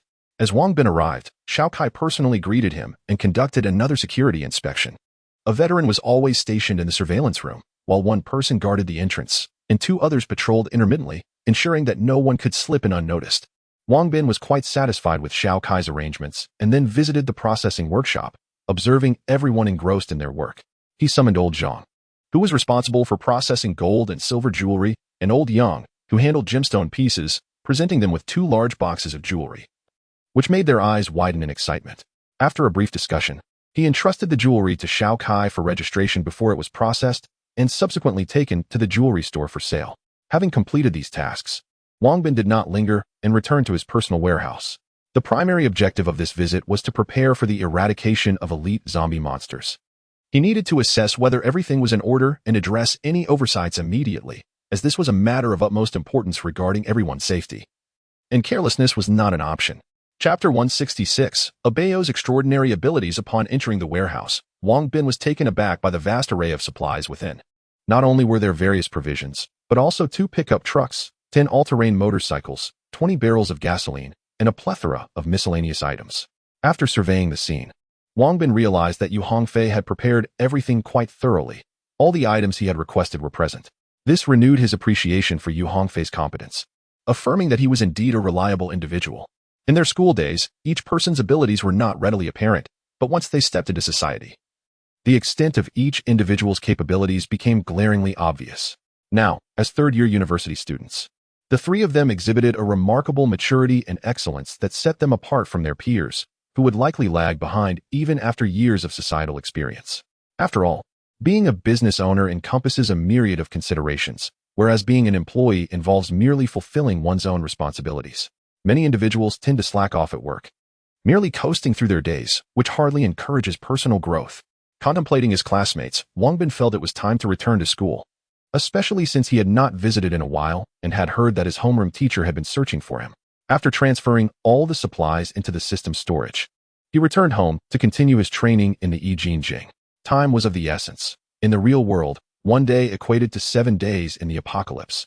For every hour he spent training here, Li Dazhu and the others could potentially train for 7 hours in the wasteland. If this trend continued, they would soon catch up to him. Their advancement would signify an enhancement in the team's overall strength, and with each level gained in martial arts, he would receive a corresponding 10% experience boost, which would also benefit him. However, as the cornerstone of the group, he was determined not to be surpassed. Maintaining absolute strength was essential for effectively leading everyone. When the time came, Wang Bin returned to the apocalypse once more. Upon his arrival, the group stood up, brimming with excitement. Wang Bin, you're back. Brother Wang, you've returned. Uncle Wang, I'm quite formidable now. Oh, Abeo, it seems your evolution is rather impressive. Yes, I am now an elite superhuman of high caliber. Oh, what is your special power? I can summon vines, as I belong to the wood element superhumans. Vine summoning? Hurry. Let's go below so you can demonstrate your powers. Alright. Wang Bin was overjoyed to learn that Abeo had evolved into a high-caliber elite superhuman. He eagerly scooped Abeo up and leapt out of the window. As Abeo transformed into a high-grade superhuman, the others watched with envy, particularly Li Daju, Xiaonan, and Li Xiaolu. Previously, Li Daju had ranked just behind Wang Bin, but with Abeo's new status as a high-grade superhuman, it was likely that his own standing would diminish. Certainly, at present, Abeo's strength still pales in comparison to Li Daju's capabilities. However, as everyone matures, Abeo's advantages will increasingly manifest.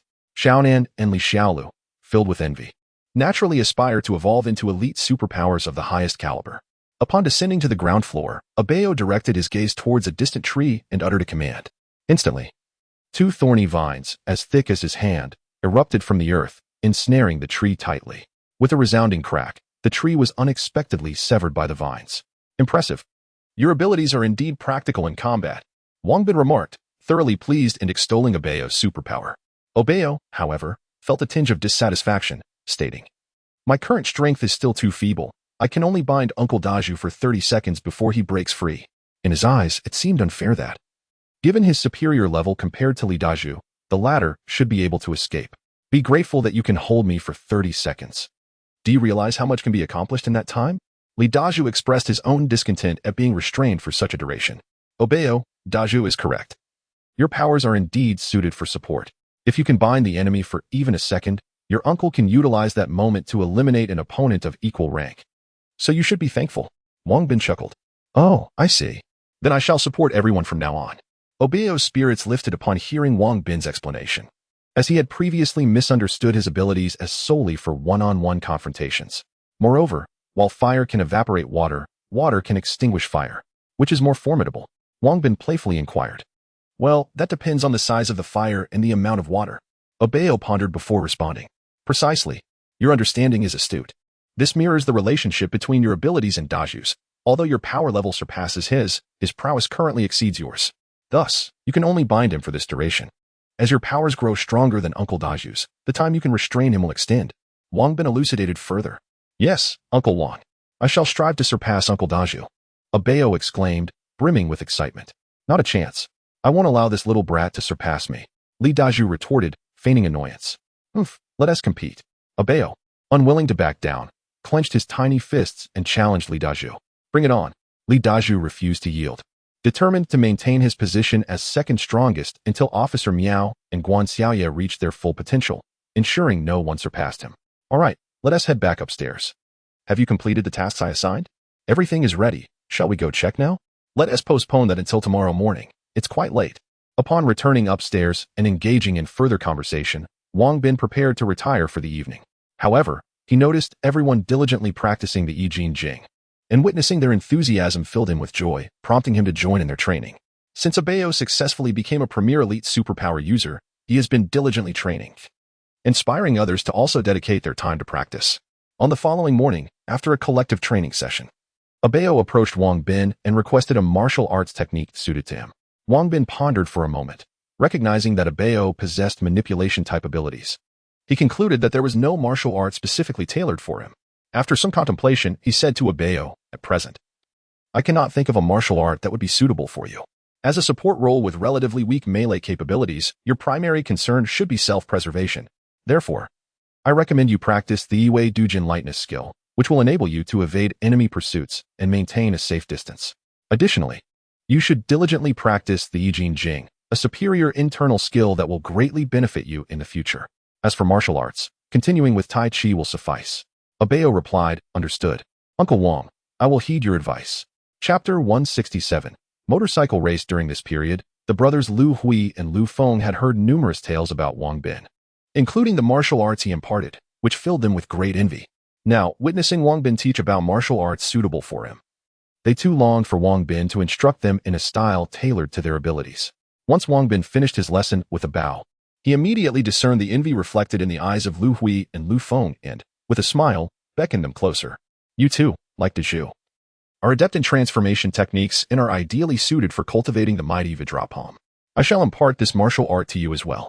Furthermore, when you have the time, I encourage you to study the Yi Jin Jing and the Yi Wei Du Jiang lightness technique alongside everyone else. These will greatly benefit your future endeavors. Upon hearing this, both Lu Hui and Lu Feng were overwhelmed with excitement and clasped their fists in salute to Wang Bin. Li Dezhu recognized that both were indeed well-suited for the mighty Vidrapalm, but without Wang Bin's approval, he refrained from teaching them privately. Thus, he advised them to wait for Wang Bin's return for personal instruction, although Lu Hui and Lu Feng envied Li Dezhu and were eager to learn his martial arts. They respected his words and instead practiced Tai Chi and Li's spear techniques, as these were standard offerings from Wang Bin. Upon hearing Wang Bin's promise of personal instruction, their excitement was palpable. Wang Bin dedicated an hour to teaching the two brothers, and by the time he concluded, it was time for lunch.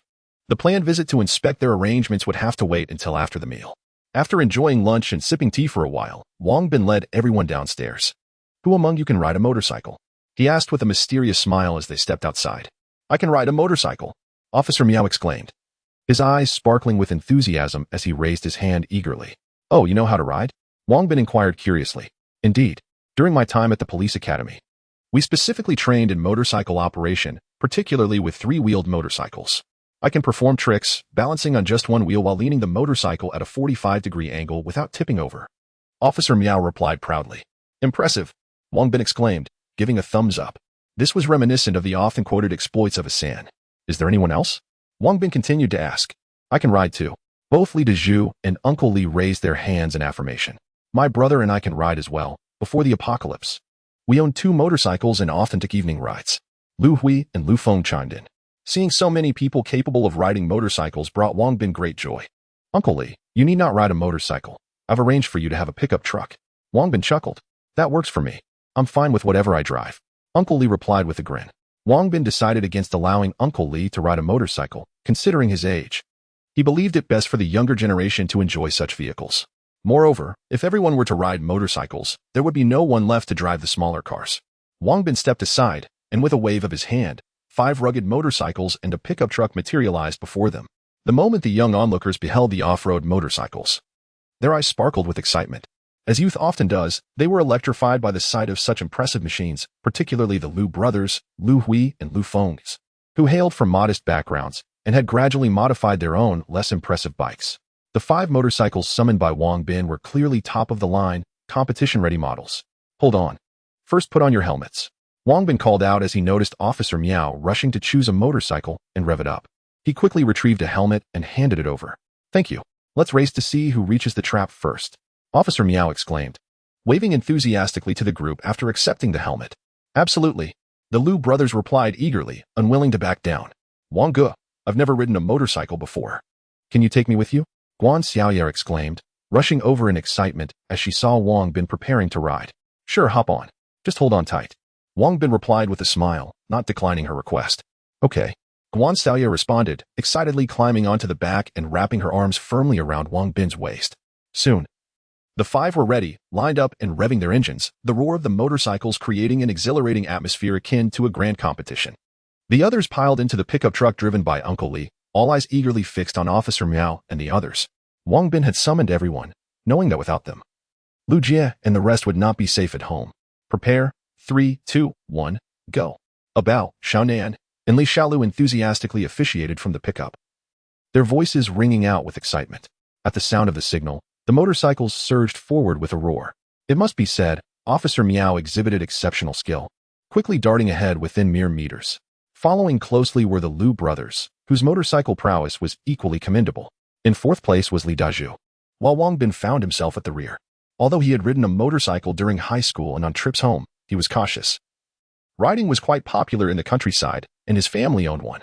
He could ride, yet he refrained from reckless speed like some of the daring youths. Thus his skills were merely average, especially as he had to consider the safety of Guan Xiaoye seated behind him. Despite being in last place, Guan Xiaoye was thrilled, clinging tightly to Wang Bin and cheering exuberantly. However, Abao and his companions couldn't help but chuckle at Wang Bin's position, finally witnessing him not leading the pack. Uncle Wang, keep it up, they shouted. You're in last place now. Xiaoye, you're too heavy. Uncle Wang's motorcycle can't keep up, they teased. prompting Guanxiao to clench her fists and gesture playfully at them. Her figure was indeed quite slender, especially since the onset of the apocalypse had made it difficult for anyone to maintain a fuller physique.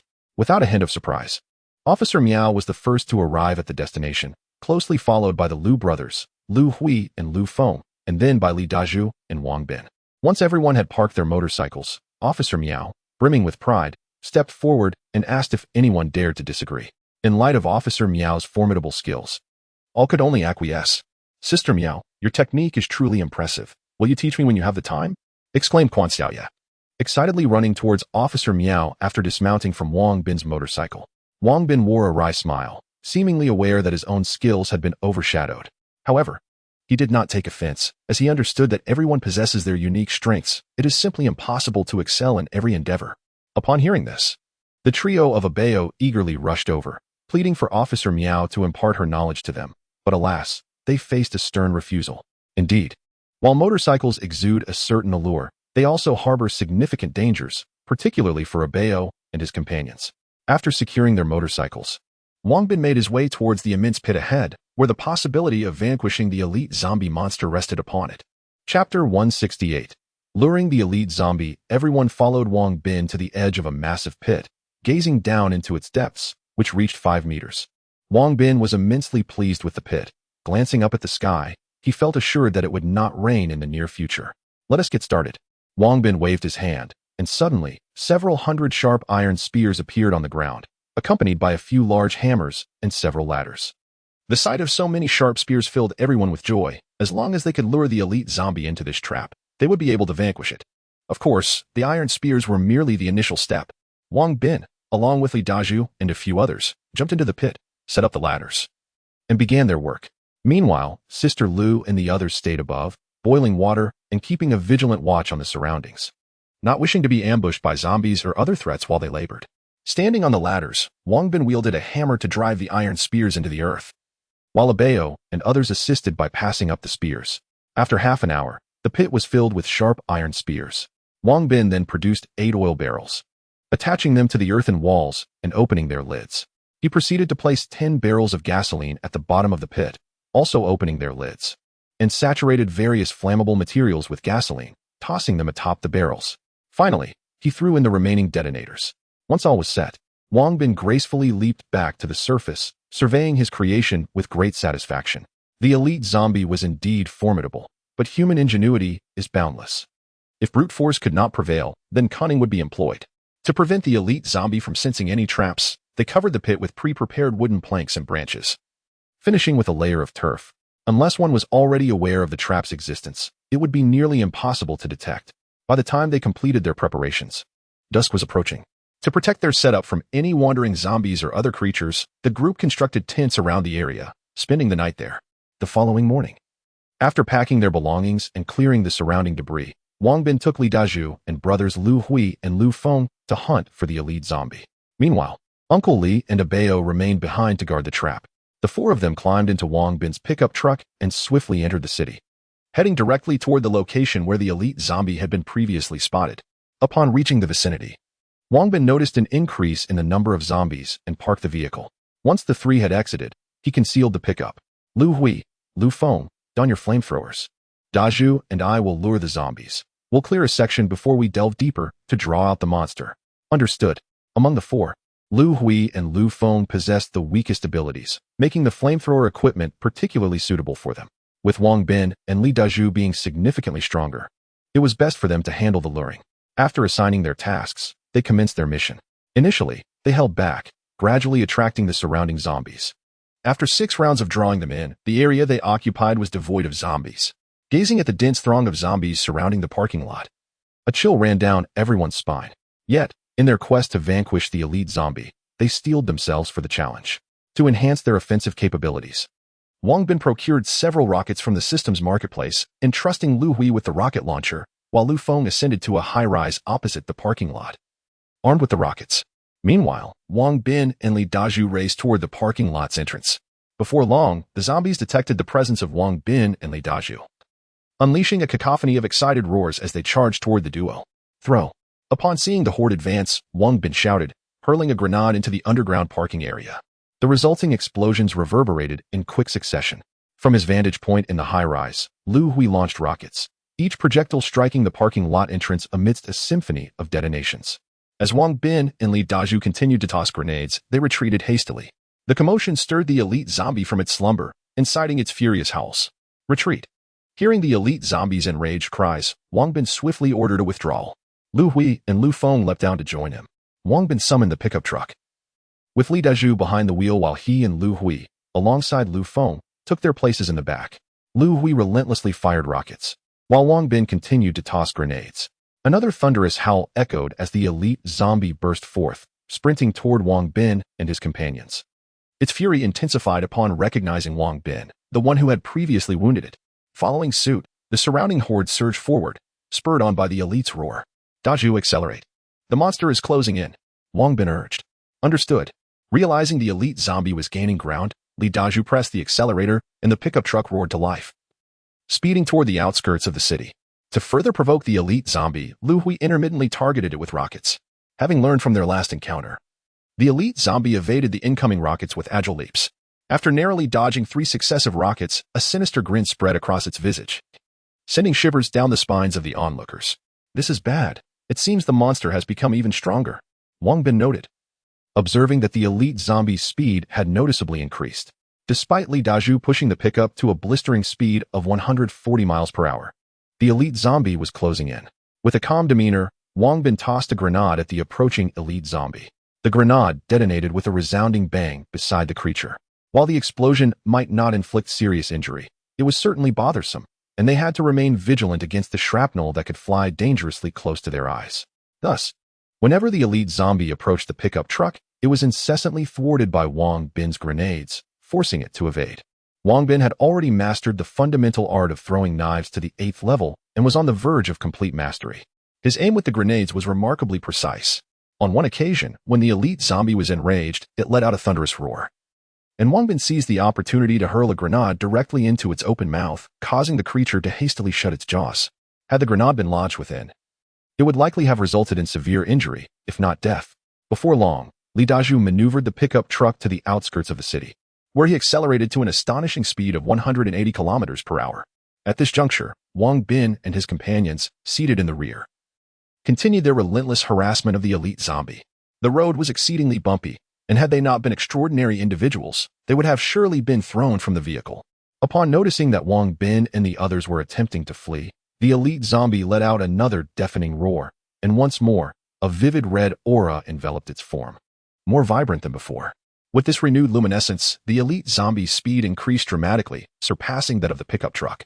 Wang Bin and his companions clung tightly to the vehicle's handles, on the verge of nausea from the tumultuous ride. Had it not been for the relentless pursuit of the elite zombie behind them, they might have leapt from the vehicle at the first opportunity.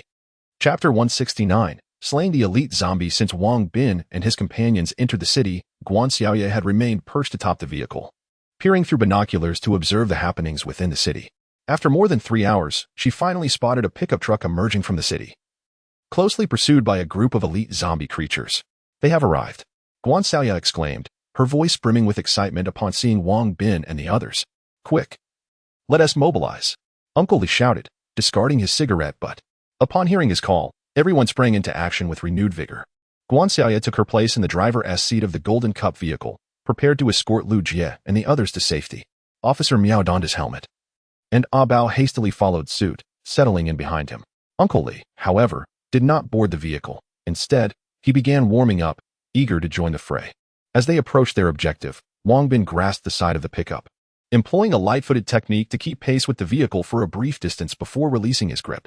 Had he leapt directly from such a height and speed, he would have sustained severe injuries. By running alongside the pickup for a moment, he mitigated that risk. Li Dazhu did not halt or slow down but maneuvered in a circle, stopping near the trap. As soon as the pickup came to a halt, Lu Hui and Lu Feng, the 2 brothers, immediately succumbed to nausea. Officer Miao calculated the time and, deeming it sufficient, revved his motorcycle and sped toward the trap with a bow. While Wang Bin sprinted toward the trap, he hurled grenades at the elite zombie creatures trailing behind.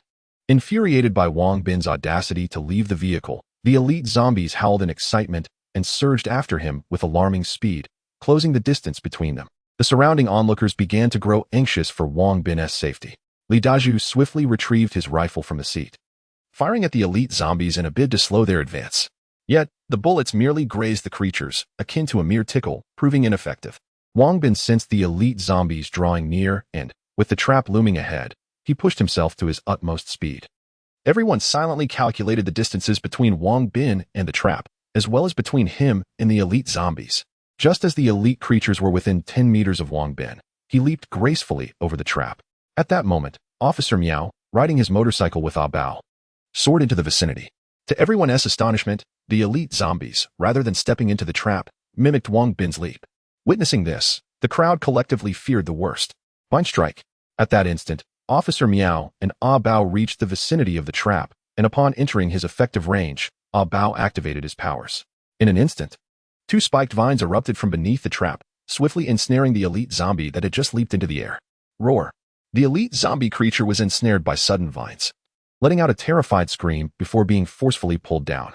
With a resounding crash, the elite zombie plummeted into the pit. Upon its descent, it was pierced by the sharp iron stakes within, eliciting a series of anguished cries. Abeo, unleashing his superpower, swiftly produced a lit gasoline bottle and hurled it into the pit. Boom, boom, boom.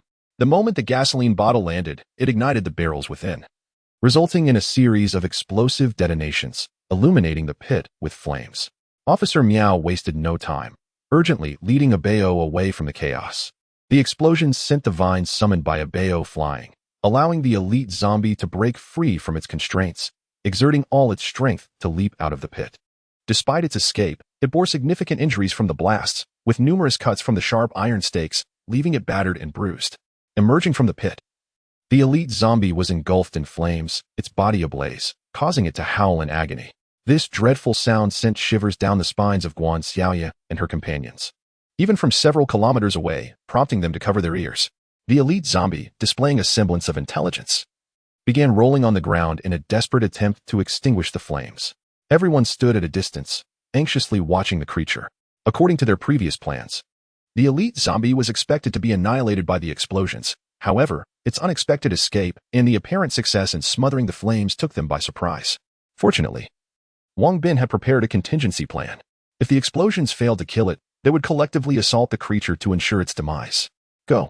Wang Bin shouted as he noticed the flames on the elite zombie were nearly extinguished. He summoned a red tassel spear and charged up the hill.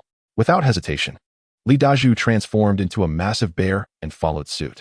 Lu Hui and Lu Feng, still slightly disoriented from motion sickness, transformed and joined the fray. Uncle Li, not wanting to lag behind, sprinted forward. Officer Miao, alongside Abeo, maneuvered their motorcycle swiftly, circling the elite zombie from a distance of over 10 meters. Vines attack. Abeo shouted excitedly as 2 more vines emerged from the ground, wrapping tightly around the elite zombie. At that moment, Wang Bin leaped in front of the creature, raising his red tassel spear to strike at its head. Crack. The spear penetrated only about 10 centimeters before snapping. Surprised by the hardness of the elite zombie skull, Wang Bin realized he lacked a suitable weapon. Otherwise, he could have dispatched the creature in that instant. Wang Bin, step aside. Let me handle this. Li Dazhu, following closely behind, leaped high and called out. Wang Bin, sensing Li Dazhu's approach, quickly employed his light-footed agility to evade the impending strike. As soon as he dodged, Li Dazhu descended from the heights, delivering a fierce punch to the elite zombie creature's head. With a resounding thud, the creature's skull caved in significantly. After landing, Li Dazhu crouched down and relentlessly pounded the creature's head, akin to striking a punching bag. Following closely behind were the brothers Lu Hui and Lu Feng, who, regardless of whether the elite zombie was still alive, joined in the fray, hammering away at its skull alongside Li Dazhu.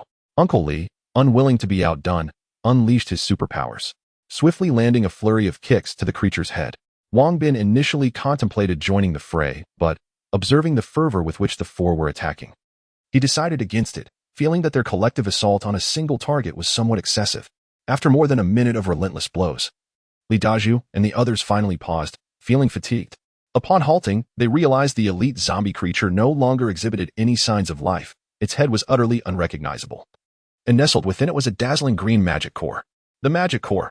Li Dazhu exclaimed in excitement, swiftly extracting it from the creature's head. Wow! The others gasped in awe at the sight of the magic core. Chapter 170. Xiaonan's evolution. Lu Hui and Lu Feng had never encountered an elite magic core before. Upon their first sighting of the glowing green core, They could not help but express their astonishment. Observing this elite magic core, they finally understood why Li Dazhu and his companions were so formidable.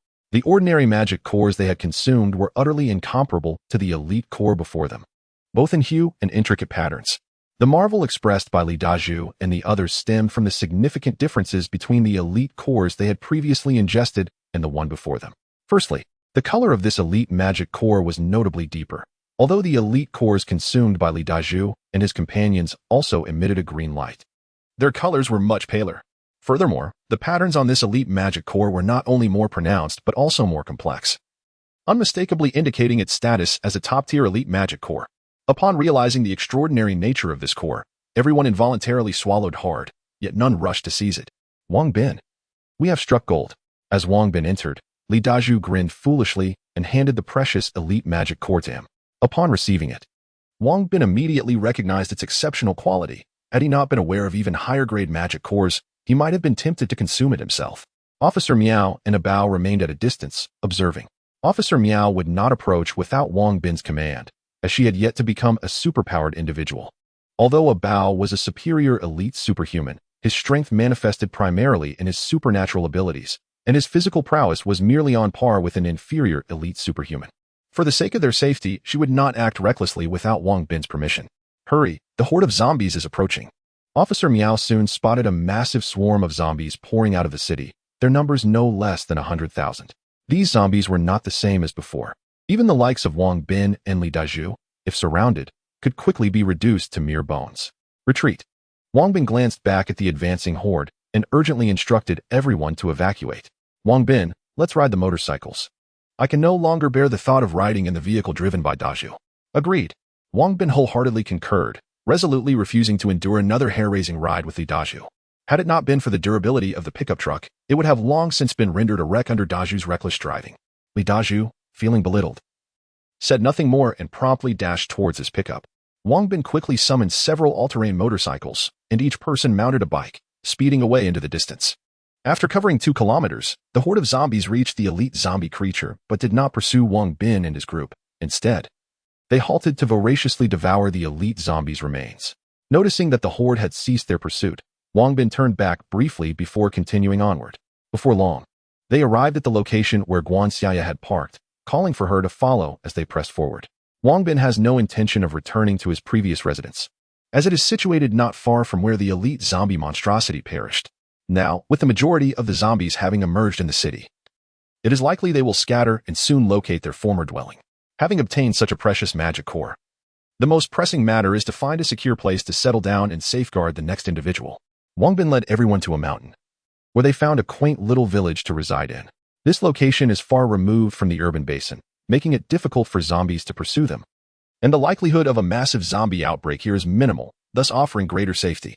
After clearing the village of zombies, they selected a well-situated house to inhabit. Upon entering, they immediately surrounded Wang Bin, eager to behold the coveted elite magic core. During their journey, Guan Xiaoya and the others had learned of the discovery of this precious elite magic core and had cheered joyfully along the way. Without further ado, Wang Bin retrieved the elite magic core from his system space and handed it to Guan Xiaoya. The sight of the elite magic core caused everyone to swallow hard. Its beauty and allure were simply irresistible. They took turns admiring it, and eventually the elite magic core returned to Wang Bin's hands. As everyone was curious about how he intended to distribute it, Xiaonan, this elite magic core is yours, Wang Bin declared, directly passing the precious item to Xiaonan. Ah, Uncle Wang, I cannot accept this. This elite magic core is far too precious.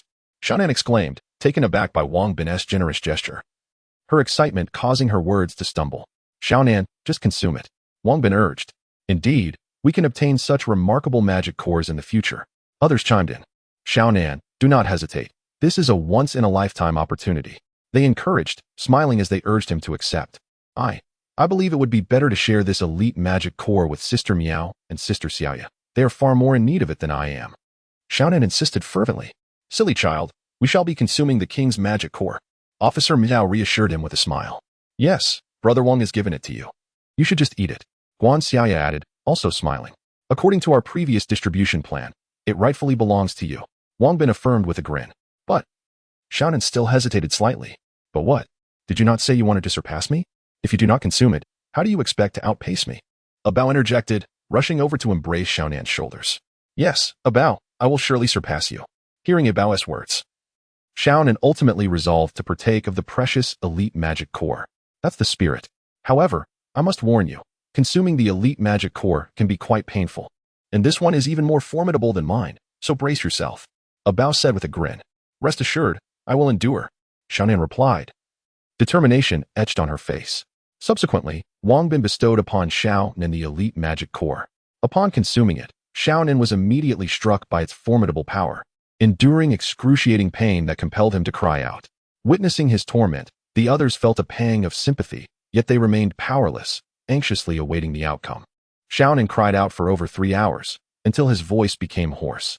Following this ordeal was a prolonged period of anticipation. Xiaonan remained in a deep slumber for 6 hours, finally awakening just as dawn approached. Throughout the night, his companions had not closed their eyes, silently vigil beside him. When Xiaonan finally stirred, their excitement erupted in joyous exclamations, as they sensed an imposing aura emanating from him. Without Xiaonan uttering a word, they understood that he had undoubtedly achieved a successful evolution, appearing remarkably formidable. Xiaonan, how do you feel now? One asked. I feel well. Just a bit fatigued. I wish to sleep a little longer, Xiaonan replied in a hoarse voice. Not just yet. You have exhausted your voice. First, take the herbal medicine I prepared for you before resting. Zhao Qian promptly interjected to prevent him from dozing off. Thank you, Sister Qian. Xiaonan expressed his gratitude. After consuming the concoction Zhao Qian had prepared, he soon fell into a deep sleep. Although they were all aware of the extraordinary abilities Xiaonan had acquired, they could do nothing but suppress their curiosity and wait for him to awaken before inquiring further. Chapter 171. The peculiar Xiaonan slumbered for an additional 4 hours, finally awakening just before noon. The moment he stirred, the others sensed the earlier aura of pressure and were promptly roused from their slumber, eager to inquire. Xiaonan, you are awake. How do you feel? Is there any discomfort? Pray tell, what extraordinary powers have you acquired? You seem quite impressive. Come, rise and engage in a duel with me. Let us see who is superior. Bao, you are no match for me.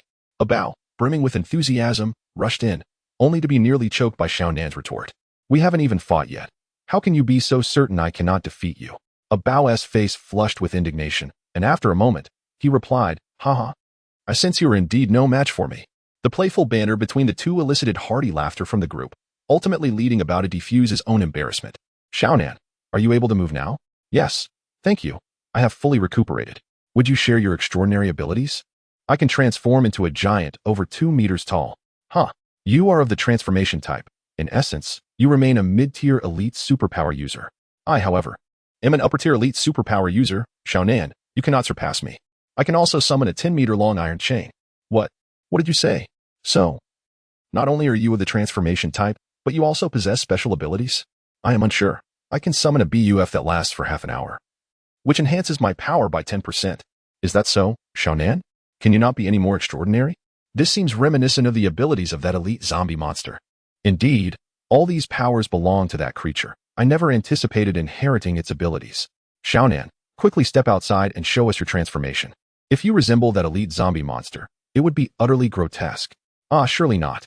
Upon hearing that he might transform into the appearance of the elite zombie monster, Xiaonan was taken aback and hurried outside. The others, witnessing this, burst into laughter and followed him out. As Xiaonan emerged, he immediately unleashed his superpower, instantly transforming into a giant over 2 meters tall. Bao, do I resemble that monster? Xiaonan, now transformed, anxiously inquired. Haha, Xiaonan. You truly do look like that creature. Finding a partner will be a challenge for you. Bao teased with a mischievous grin. Ah, I refuse to resemble that monster. Uncle Wang, please help me. Xiaonan exclaimed, on the verge of tears. Do not heed Bao's nonsense. You are still your original self, merely larger in stature.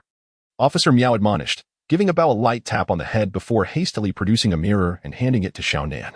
You scared me, you rascal Bao. One-on-one. Xiaonan took the mirror and, upon gazing at his reflection, realized he still bore his original visage, albeit with a more robust and towering physique. Oh dear. My stomach aches. I must use the restroom. Upon hearing this, Bao, hesitant to face Xiaonan alone, quickly made an excuse to retreat.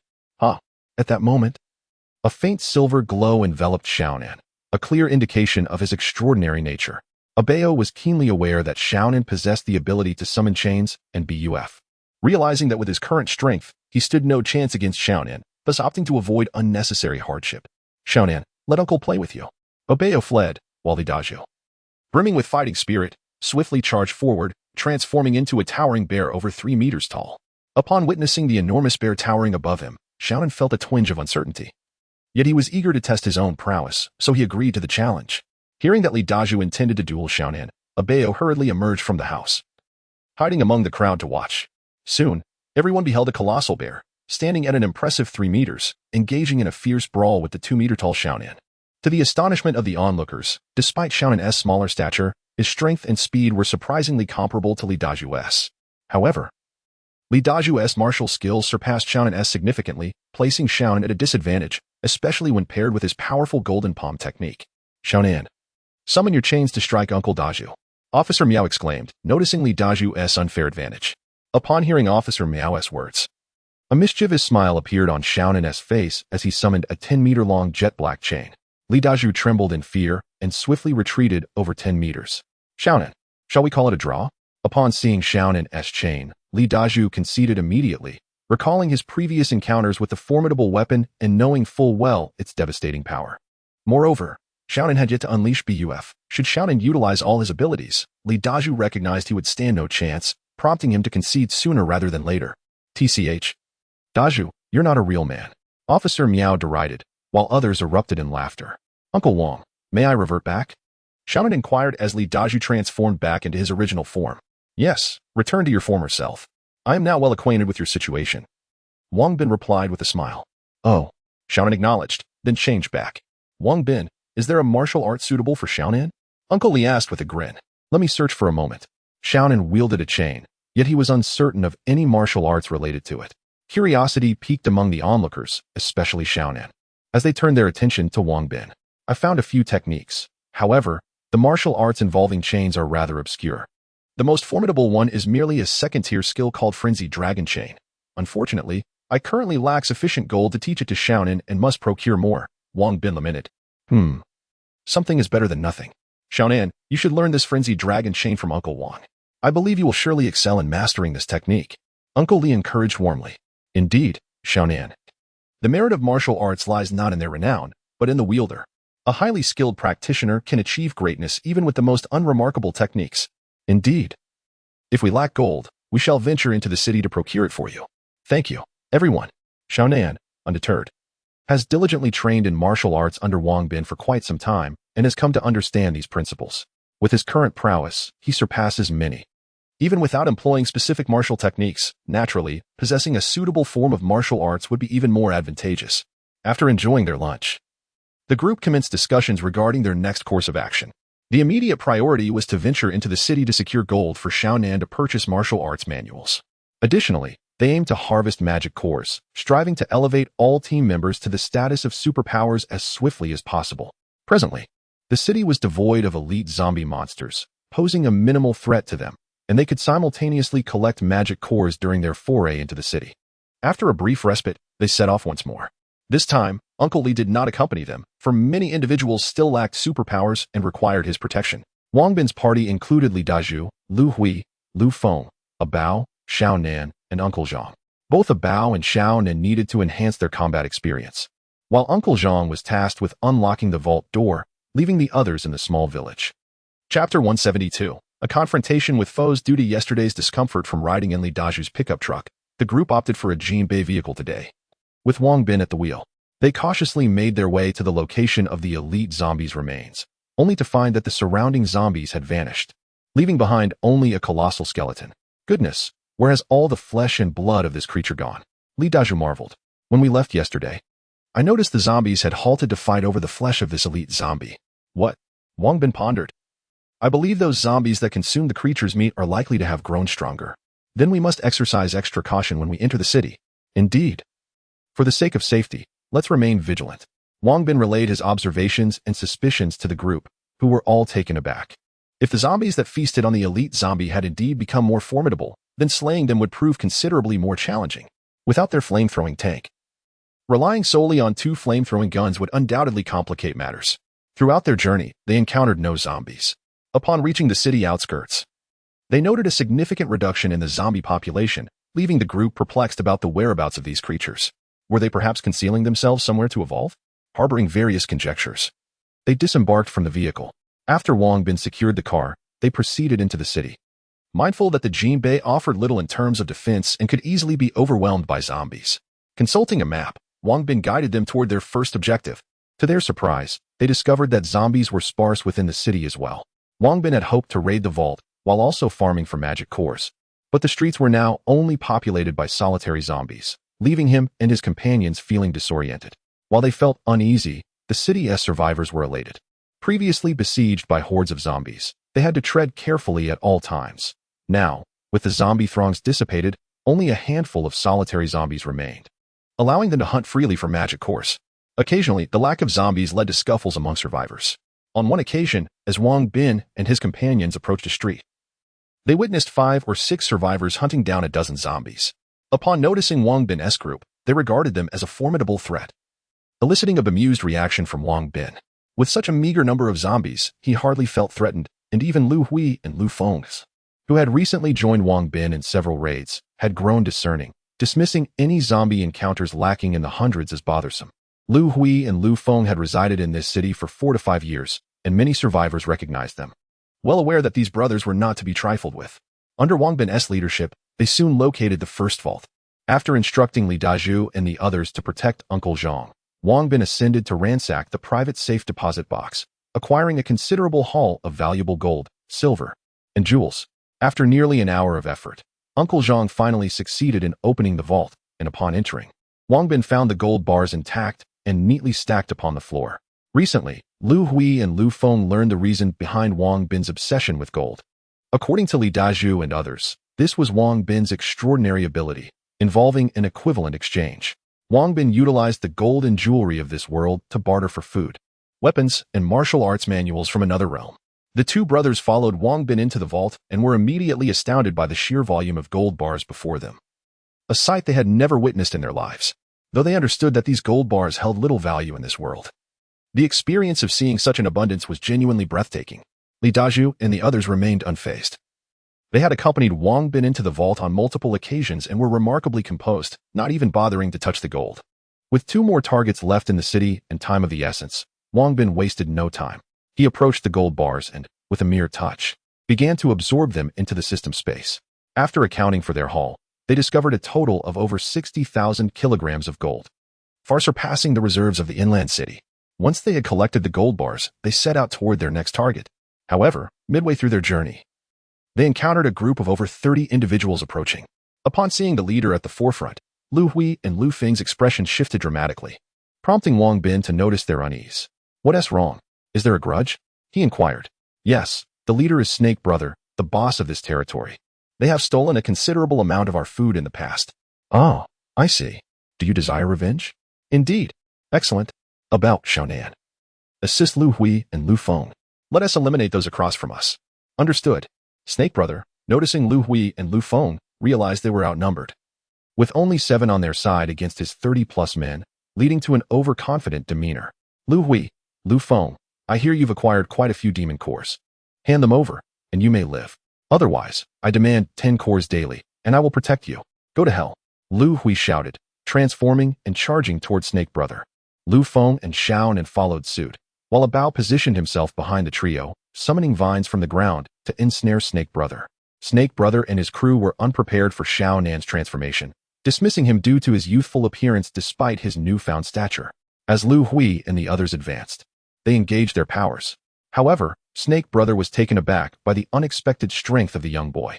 Just as he intended to strike, he was suddenly ensnared by the vines, which bore thorns that pierced his flesh, causing him immense pain.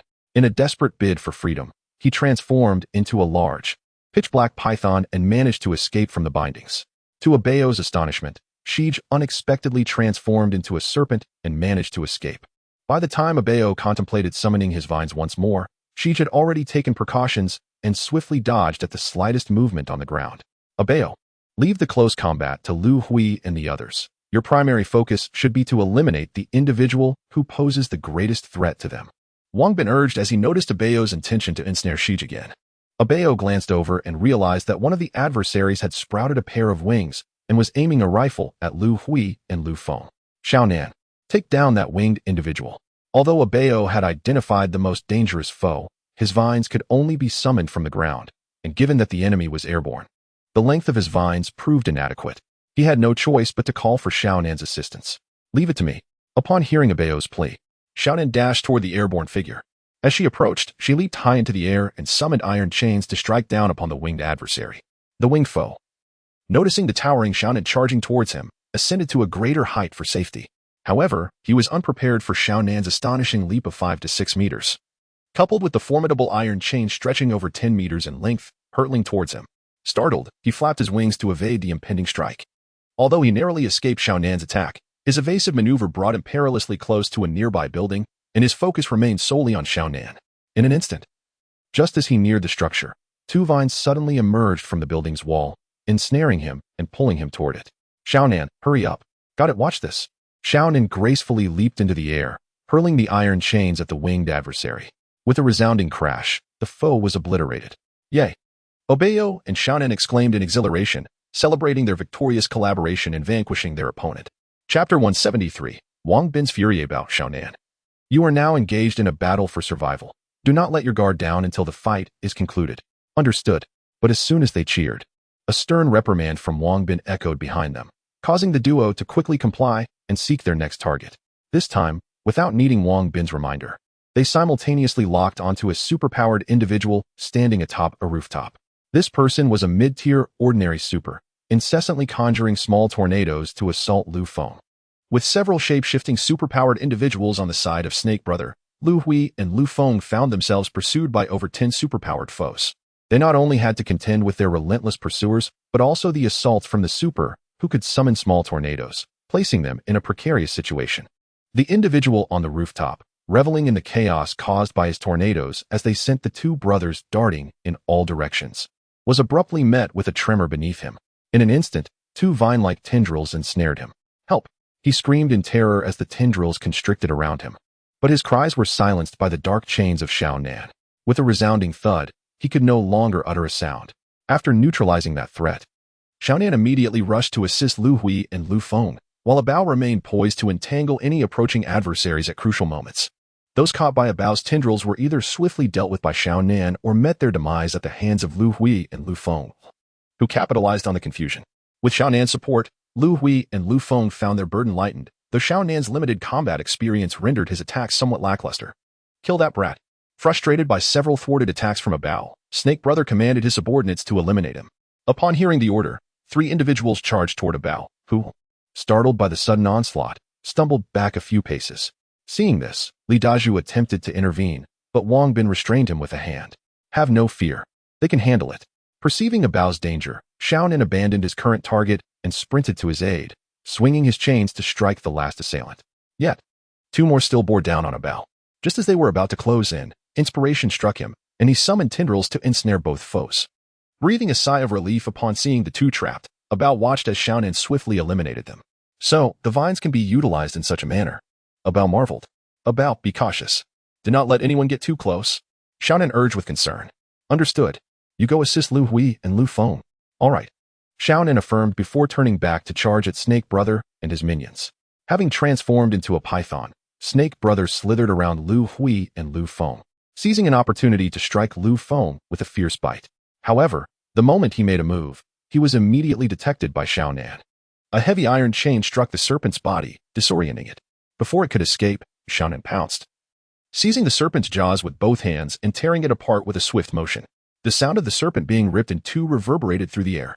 Witnessing Xiao Nan's ferocity, the others broke into a cold sweat. With the serpent's demise, the remaining individuals lost their resolve to fight and began to scatter in all directions. Seeing the opponents about to flee, Abeo promptly summoned tendrils to ensnare the feet of 2 individuals, while Lu Feng, who arrived shortly thereafter, dispatched them with a single punch each. Although Xiao Nan and the others endeavored to prevent the escape of their adversaries, several managed to evade capture. Do not pursue. Wang Bin called out as he noticed the 4 intent on chasing after the fleeing superhumans. They complied and approached Wang Bin with smiles, initially expecting praise for their efforts. Little did they know, Wang Bin shook his head in resignation and remarked, "Your combat efficiency is exceedingly low. You must enhance your training." With that, he led the way towards their next target, leaving Xiao Nan and the others momentarily stunned. Let us proceed to gather the gold bricks, but be mentally prepared. Upon our return, you shall endure rigorous training. Li Dajia chuckled as he patted Abao and Xiaonan on the shoulders, then followed closely behind Uncle Zhang. Observing the four's performance, Li Daju felt it was indeed wise to bring Xiaonan and Abao out for practical experience. Their combat experience was woefully inadequate. Should they encounter a formidable foe, they could easily sustain injuries or worse. Come on, keep up. Upon hearing Li Daju's encouragement, Abao felt reassured. As long as Wang Bin was willing to teach them, they would be fine. Soon, the four anxiously trailed behind, and before long, they arrived at the next vault. After nearly an hour of effort, they finally managed to open it. Wang Bin wasted no time. To save precious moments, he swiftly collected the gold bricks and exited. This time, he secured over 40,000 kilograms of gold, adding to the previous 50,000, bringing his total gold reserves close to 100,000 kilograms. Under Wang Bin's guidance, they proceeded to the final vault, where they obtained over 60,000 kilograms of gold, elevating his reserves to an impressive 160,000 kilograms. By the time they emerged from the city, night had fallen. Wang Bin summoned the armored vehicle, and once everyone was seated, he addressed them. Reflect carefully on this afternoon's encounters, and tomorrow, share with me your insights on your inadequacies. Understood. The atmosphere was tense as Lu Hui and the others dared not utter a word, nodding in agreement while contemplating their recent battle, pondering their shortcomings and strategizing for future encounters. Li Daju, seated in the passenger seat, remained silent. Yet he discreetly gave Wang Bin a thumbs up through the rearview mirror upon witnessing the four lost in deep thought. Seeing Li Daju's gesture, Wang Bin nearly succumbed to laughter, having crafted a stern facade with great deliberation to ensure that Xiaonan and the others fully grasped their deficiencies. In truth, Wang Bin was quite pleased with Xiaonan and Abao's performance in their first battle that afternoon. However, there were indeed numerous shortcomings in their approach. To facilitate their swift growth, he felt compelled to feign anger. After nearly an hour, the vehicle finally arrived at the quaint village. Officer Miao and her colleagues had been anxiously concerned for their safety, and upon seeing them return, they breathed a sigh of relief. Soon, the house was bustling with activity as Sister Lu and the others hurried to prepare warm water for Wang Bin and his companions to wash their faces, while some were busy heating up dishes. Yet, they noticed that Abao and the others entered the house with their heads bowed, leaving Officer Miao and her team perplexed. What is the matter, Abao? We upset Uncle Wang today. Oh, could you share with your sister what transpired? Today, we encountered a group in the city. Uncle Wang instructed Xiaonan and me to assist Lu Hui and Lu Feng in confronting their adversaries. But I failed to utilize my strengths promptly to neutralize the most threatening enemy. Abao quickly recounted the events, and upon hearing his narrative, Wang Bin felt a sense of contentment, realizing that their reflections during the journey were not in vain. Is that all? I thought it was something significant. It's natural for you to lack combat experience during your first engagement. You can rectify it moving forward, Officer Miao said with a smile. However, noticing Abao and the others still appeared dejected, she turned to Wang Bin and remarked, "They are still children. Take your time and don't always maintain such a stern demeanor." Upon hearing Officer Miao's words, Wang Bin nearly succumbed to laughter, quickly responding, "Indeed. Sister Miao is quite right. It's to be expected that during your initial encounter with other superpowered individuals, there will be areas where you fall short. Nevertheless, you also displayed commendable aspects, such as the synergy between Xiaonan and Abao, and Abao's quick thinking in separating and ensnaring the two assailants with vines when they attacked. On the way back, I observed your profound reflections. There is no need for further contemplation tonight. Wash up, eat, and tomorrow I will conduct a thorough training session with you." Understood. With Wang Bin's reassurances, Xiaonan and the others finally relaxed and hurried off to wash their faces and have dinner. Once they had departed, Officer Miao shot Wang Bin an exasperated glance. She had noticed how close he had come to laughing earlier, instantly recognizing his thoughts. Chapter 174. The Fire Dragon Spear. On the following morning, Lu Hui, Lu Feng, Abao, and Xiaonan obediently lined up, awaiting Wang Bin's training. Upon observing their demeanor, Wang Bin felt a sense of satisfaction and, with a smile gracing his face, stepped outside without a hint of displeasure. The sight of Wang Bin's smile brought a sigh of relief from the four. Your attitude is commendable. Maintain this disposition, and you shall grow swiftly. Now, I shall address each of your shortcomings and tailor the training accordingly. Lu Hui, Lu Feng, why do you insist on separating when facing multiple opponents? Do you not realize that doing so makes you more vulnerable? Go find Zhao and practice together, attacking him as a duo. In due time, we shall train you both together. What? Together? Startled by Wang Bin's instruction, they gasped. They believed that even in singular combat, they could only manage against the less skilled Abao Facing a multitude of stronger opponents seemed like an invitation for punishment. What's this? Do you not desire improvement? Yes. Lu Hui and Lu Feng responded hastily, rushing off to find Li Dezhu. Now, let us discuss about. Your ability to grasp new combat techniques during battle is commendable. However, it is still insufficient. What you must first do is shift your mindset. Is it impossible for a support role to eliminate foes? Why not utilize your vines to pierce through the enemy? Furthermore, you can ensnare an adversary with one vine while attacking with another. Why must you adhere strictly to defense? Thank you, Uncle Wang. Now, step aside and contemplate this. Seek out some trees to practice against as mock adversaries. Understood? Yes. Lastly, we turn to you, Xiaonan. Currently, your melee capabilities are the strongest among the group. Yet you fail to unleash your full potential. This is primarily due to your lack of combat experience and insufficient understanding of your abilities, as well as inadequate mastery of martial arts. During your free time, reflect on the additional capabilities your powers may offer. As for martial arts, I have exchanged a manual for you titled Furious Dragon Iron Chain. You should actively practice this skill, but also take time to learn Mighty Diamond Palm from Bijou. You cannot solely rely on transformation. Conserve your energy whenever possible. Understood. Now, let us commence your training in Furious Dragon Iron Chain. Pay close attention. Yes. Initially, Wang Bin had intended to depart for the next city that day. However, he decided to allow Xiaonan and Bao to familiarize themselves with their powers first, postponing their plans by a day. Throughout this day, everyone devoted themselves to their training with remarkable diligence, even braving the scorching afternoon sun instead of retreating indoors to play cards as they had in the past. Even Lu Jie and the others joined in the training. Abandoning household chores from the previous night, Wang Bin dedicated much of his time to guiding them, as many of his martial arts needed to be elevated through defeating zombies. However, this did not imply that merely slaying zombies would suffice to elevate martial arts levels. Elevating one's rank merely signifies the extent of one's potential prowess. Yet to fully unleash this might, mastery over the martial arts is imperative.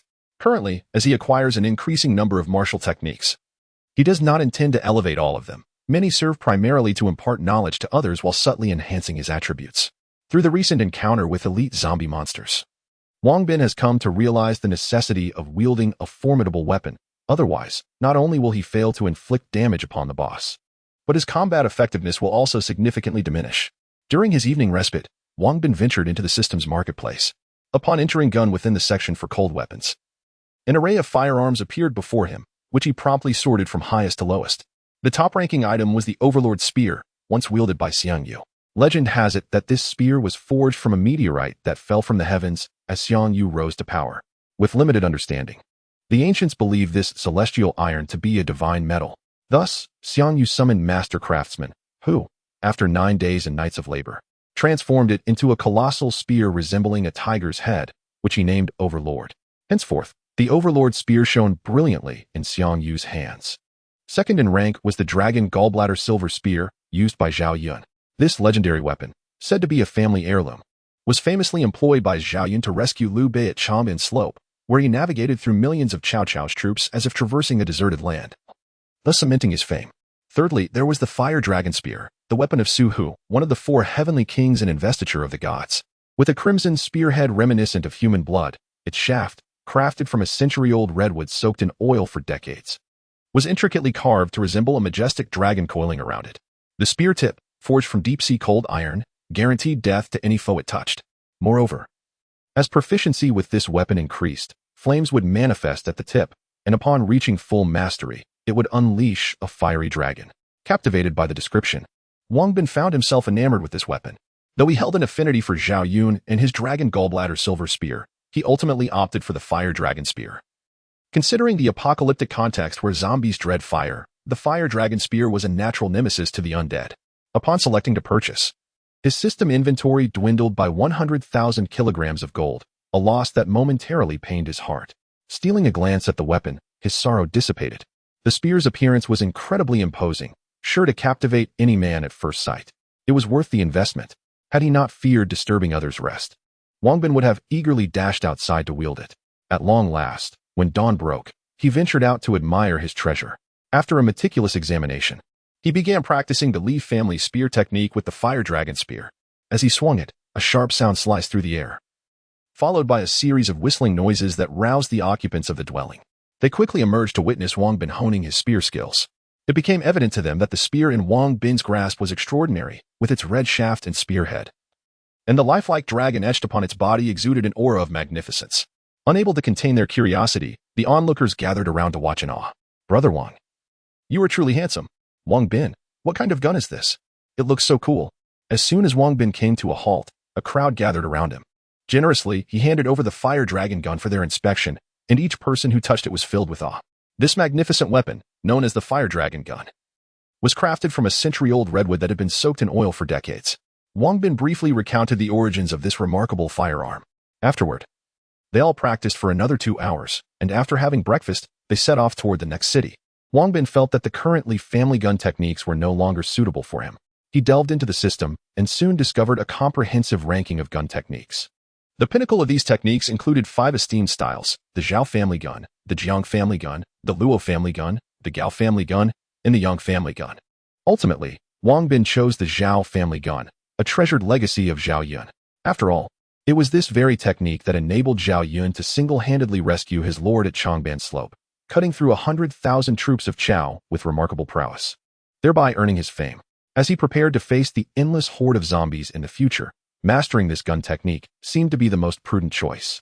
Chapter 175. The God of Death. Wang Bin. After spending 2 days journeying, Wang Bin arrived once more in a large city, entrusting Uncle Li with the protection of his companions. Accompanying him were Li Dazhu, Lu Hui, Lu Feng, Abao, Xiaonan, and Uncle Zhang. As they ventured into the city to seek out the treasury, the number of zombies in this city was still relatively low. Yet the presence of superpowered individuals exceeded that of the previous city, with many forming teams to hunt down the undead. However, due to the scarcity of zombies, competition was fierce among hunters, as everyone understood that to enhance their abilities, they needed to consume more magical cores. Despite the apparent presence of 2 children and an elderly man in Wang Bin's group, the formidable aura exuded by Li Dazhu deterred any potential provocations from others, provided they did not encroach upon their prey. Yet, upon reaching the location of the treasury, they found themselves encircled by a group of individuals. It turned out that the underground parking lot was teeming with thousands of zombies, and it had already been claimed by the city's largest gang, who were in the process of clearing the area. Wang Bin observed that there were over 100 superpowered individuals stationed outside, not to mention others engaged in exterminating zombies within the parking structure. It was evident that this gang boasted at least 300 members. "You must be newcomers. Do you not realize that this territory belongs to the Qinglong gang? If you wish to live, you would do well to leave promptly." As soon as Wang Bin and his companions approached, a robust man, flanked by more than 10 others, halted their advance. The gang members nearby, still occupied with their hunt, cast a glance at Wang Bin's group but quickly dismissed them, returning to their task. "We are not here to compete with you for zombies," Wang Bin replied calmly. "Then get lost," the burly man retorted rudely. "How dare you speak to us in such a manner?" Li Dazhu and the others, incensed by the man's rudeness, stepped forward defiantly. "Not fond of my words, are you? I have much worse to share if you're interested," the man sneered. "Head, clear them out swiftly, so we can continue hunting zombies," he barked. "I'll give you one last chance to leave. Otherwise, do not blame my axe for being unmerciful." With that, the man brandished his hefty axe, weighing a staggering 50 kilograms. "It appears negotiation is futile," Wang Bin sighed. "Oh, do you intend to fight us alone?" The man erupted into laughter, finding the notion absurd. His lackeys joined in, chuckling at the audacity. "Li Dazhu, retreat to the building behind. Leave this to me," Wang Bin said with a smile. "Understood, Wang Bin. Please be cautious." Aware of Wang Bin's prowess, they complied without further protest and withdrew. "Kid, you're quite the braggart. Do you really think you can take us all on by yourself? Are you out of your mind?" The man continued laughing, as if the situation were a grand jest. Once Wang Bin saw that Li Dazhu and the others had retreated to the building, he summoned the fire dragon gun. Having just acquired this formidable weapon, he had yet to fully experience its power, and he intended to offer the blood of his adversaries as a tribute to the gun. As the imposing firearm materialized in Wang Bin's grasp, the opposing gang members were taken aback, instinctively retreating several steps.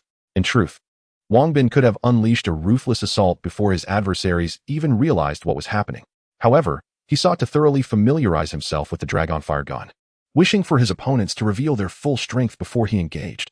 The burly man, upon catching sight of the magnificent weapon in Wang Bin's grasp, could not help but swallow hard. The gun was undeniably striking, and he was determined to possess it. Although his axe weighed an imposing 50 kilograms, appearing quite fearsome, it paled in comparison to Wang Bin's dragonfire gun, which made it seem like mere twigs and branches. This only intensified his desire to acquire Wang Bin's weapon. Let us get started. I hope you won't disappoint me, Wang Bin remarked nonchalantly. Kid, you're quite arrogant. You'll regret it soon enough. Those who provoke our Azure Dragon gang never meet a good end. The burly man bellowed. Enough with the chatter. If you don't make your move, I will. Wang Bin retorted, tightening his grip as he prepared to strike. Brothers, attack. The burly man shouted, charging forward with his axe raised high. How long do you think Uncle Wang will take to defeat these men? A Bao asked curiously. I estimate 3 minutes for 12 of them. Lu Feng replied with a grin. 3 minutes is excessive. I believe 2 minutes at most. Li Dazhu chimed in with a laugh. I concur, 2 minutes. Xiaonan added, joining in their mirth. Just as they speculated about Wang Bin's time to vanquish his foes, he observed 2 of the opponents suddenly transform and rush towards him, prompting him to act swiftly. With a flick of the dragonfire gun, he unleashed a shot that struck the foremost assailant, who had transformed, despite his enhanced resilience. Wang Bin's bullet pierced him as effortlessly as a knife through watermelon, embedding itself deep in his chest. After hitting his target, Wang Bin withdrew the dragonfire gun, shaking it to the sides, and the few who had charged at him were met with the same fate, blood gushing forth. The burly man, enraged, leaped at Wang Bin with his axe. Foolish, Wang Bin thought, noting the clumsiness of his opponent. Before the man could land, Wang Bin thrust the dragonfire gun forward, delivering a fatal blow that rendered him cold as ice. The remaining adversaries were left in shock, witnessing Wang Bin effortlessly dispatch their 2 strongest members, instilling fear within them. Wang Bin was relentless. He engaged without unnecessary dialogue, executing each movement with precision and purpose. With a swift kick, he sent the burly man sprawling, withdrawing the dragonfire gun and plunging into the fray with deadly intent. Come help us. The sight of Wang Bin's prowess sent the others scrambling to summon their nearby allies. However, by the time reinforcements arrived, Wang Bin had already dispatched over a dozen of them. Wow, is he truly that formidable? He resolved the battle in just 52 seconds.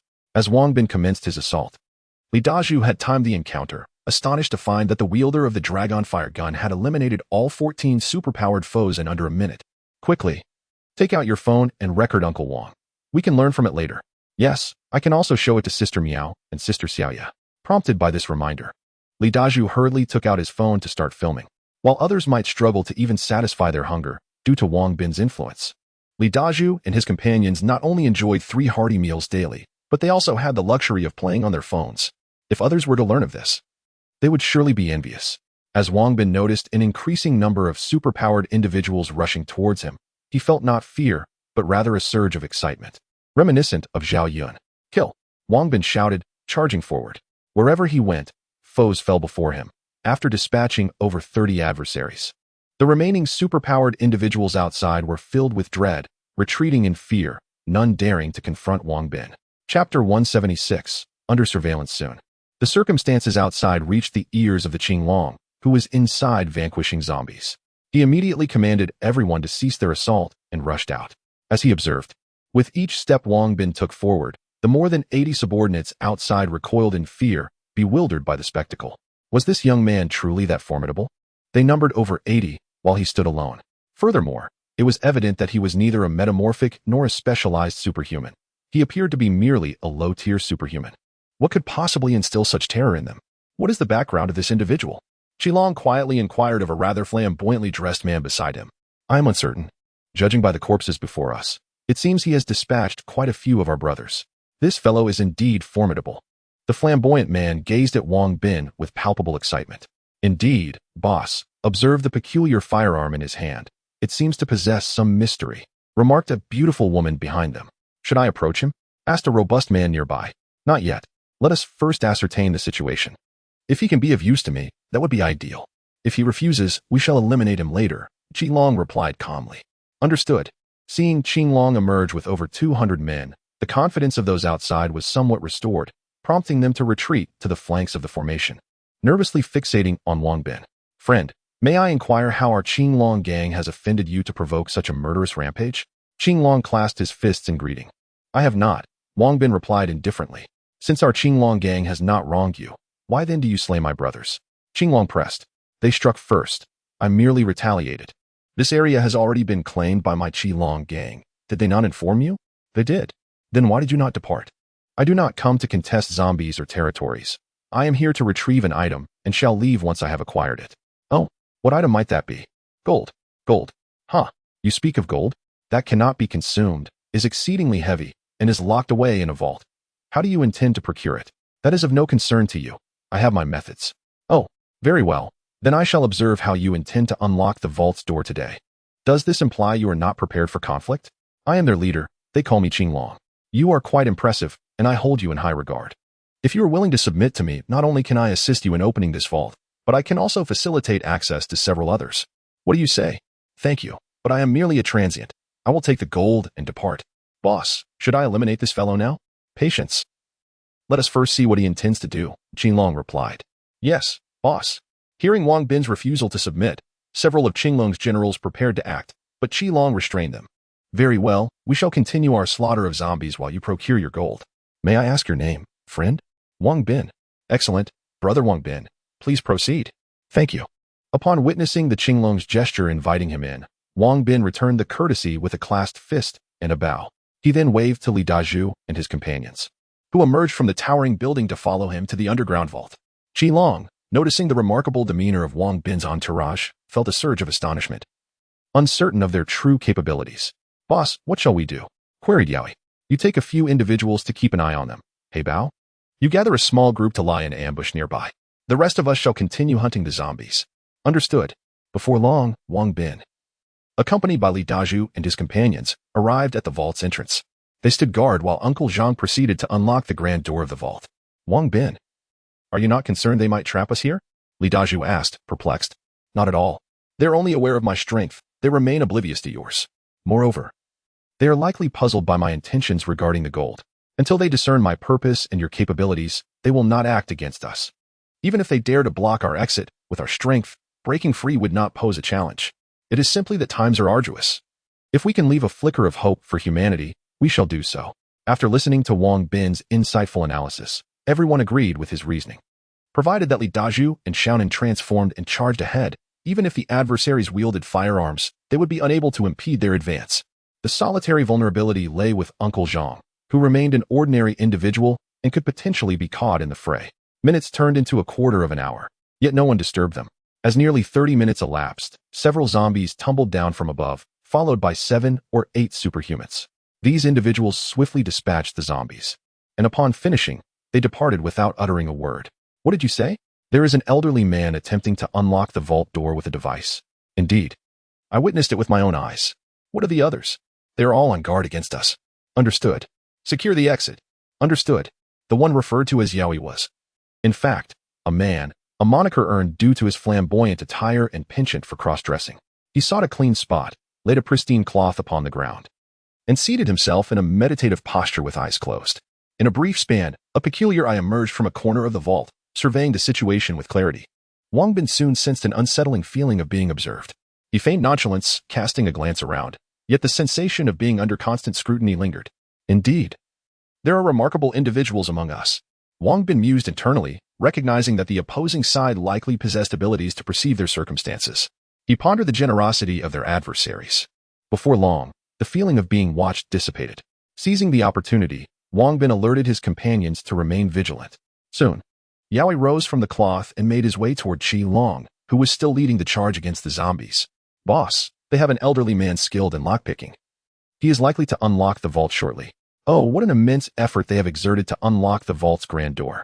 I wonder what significant treasures lie within. I share your sentiment. Perhaps you could utilize your extraordinary abilities to catch a glimpse of its contents? Alas, the metallic walls are far too sturdy for my powers to penetrate. Remain vigilant, and once they unveil the vault, do inform me promptly. We shall seize the treasures then. Understood. I shall proceed to monitor their actions closely. The enchanting figure acknowledged this, and, swaying her hips gracefully, returned to her previous position to resume her watch.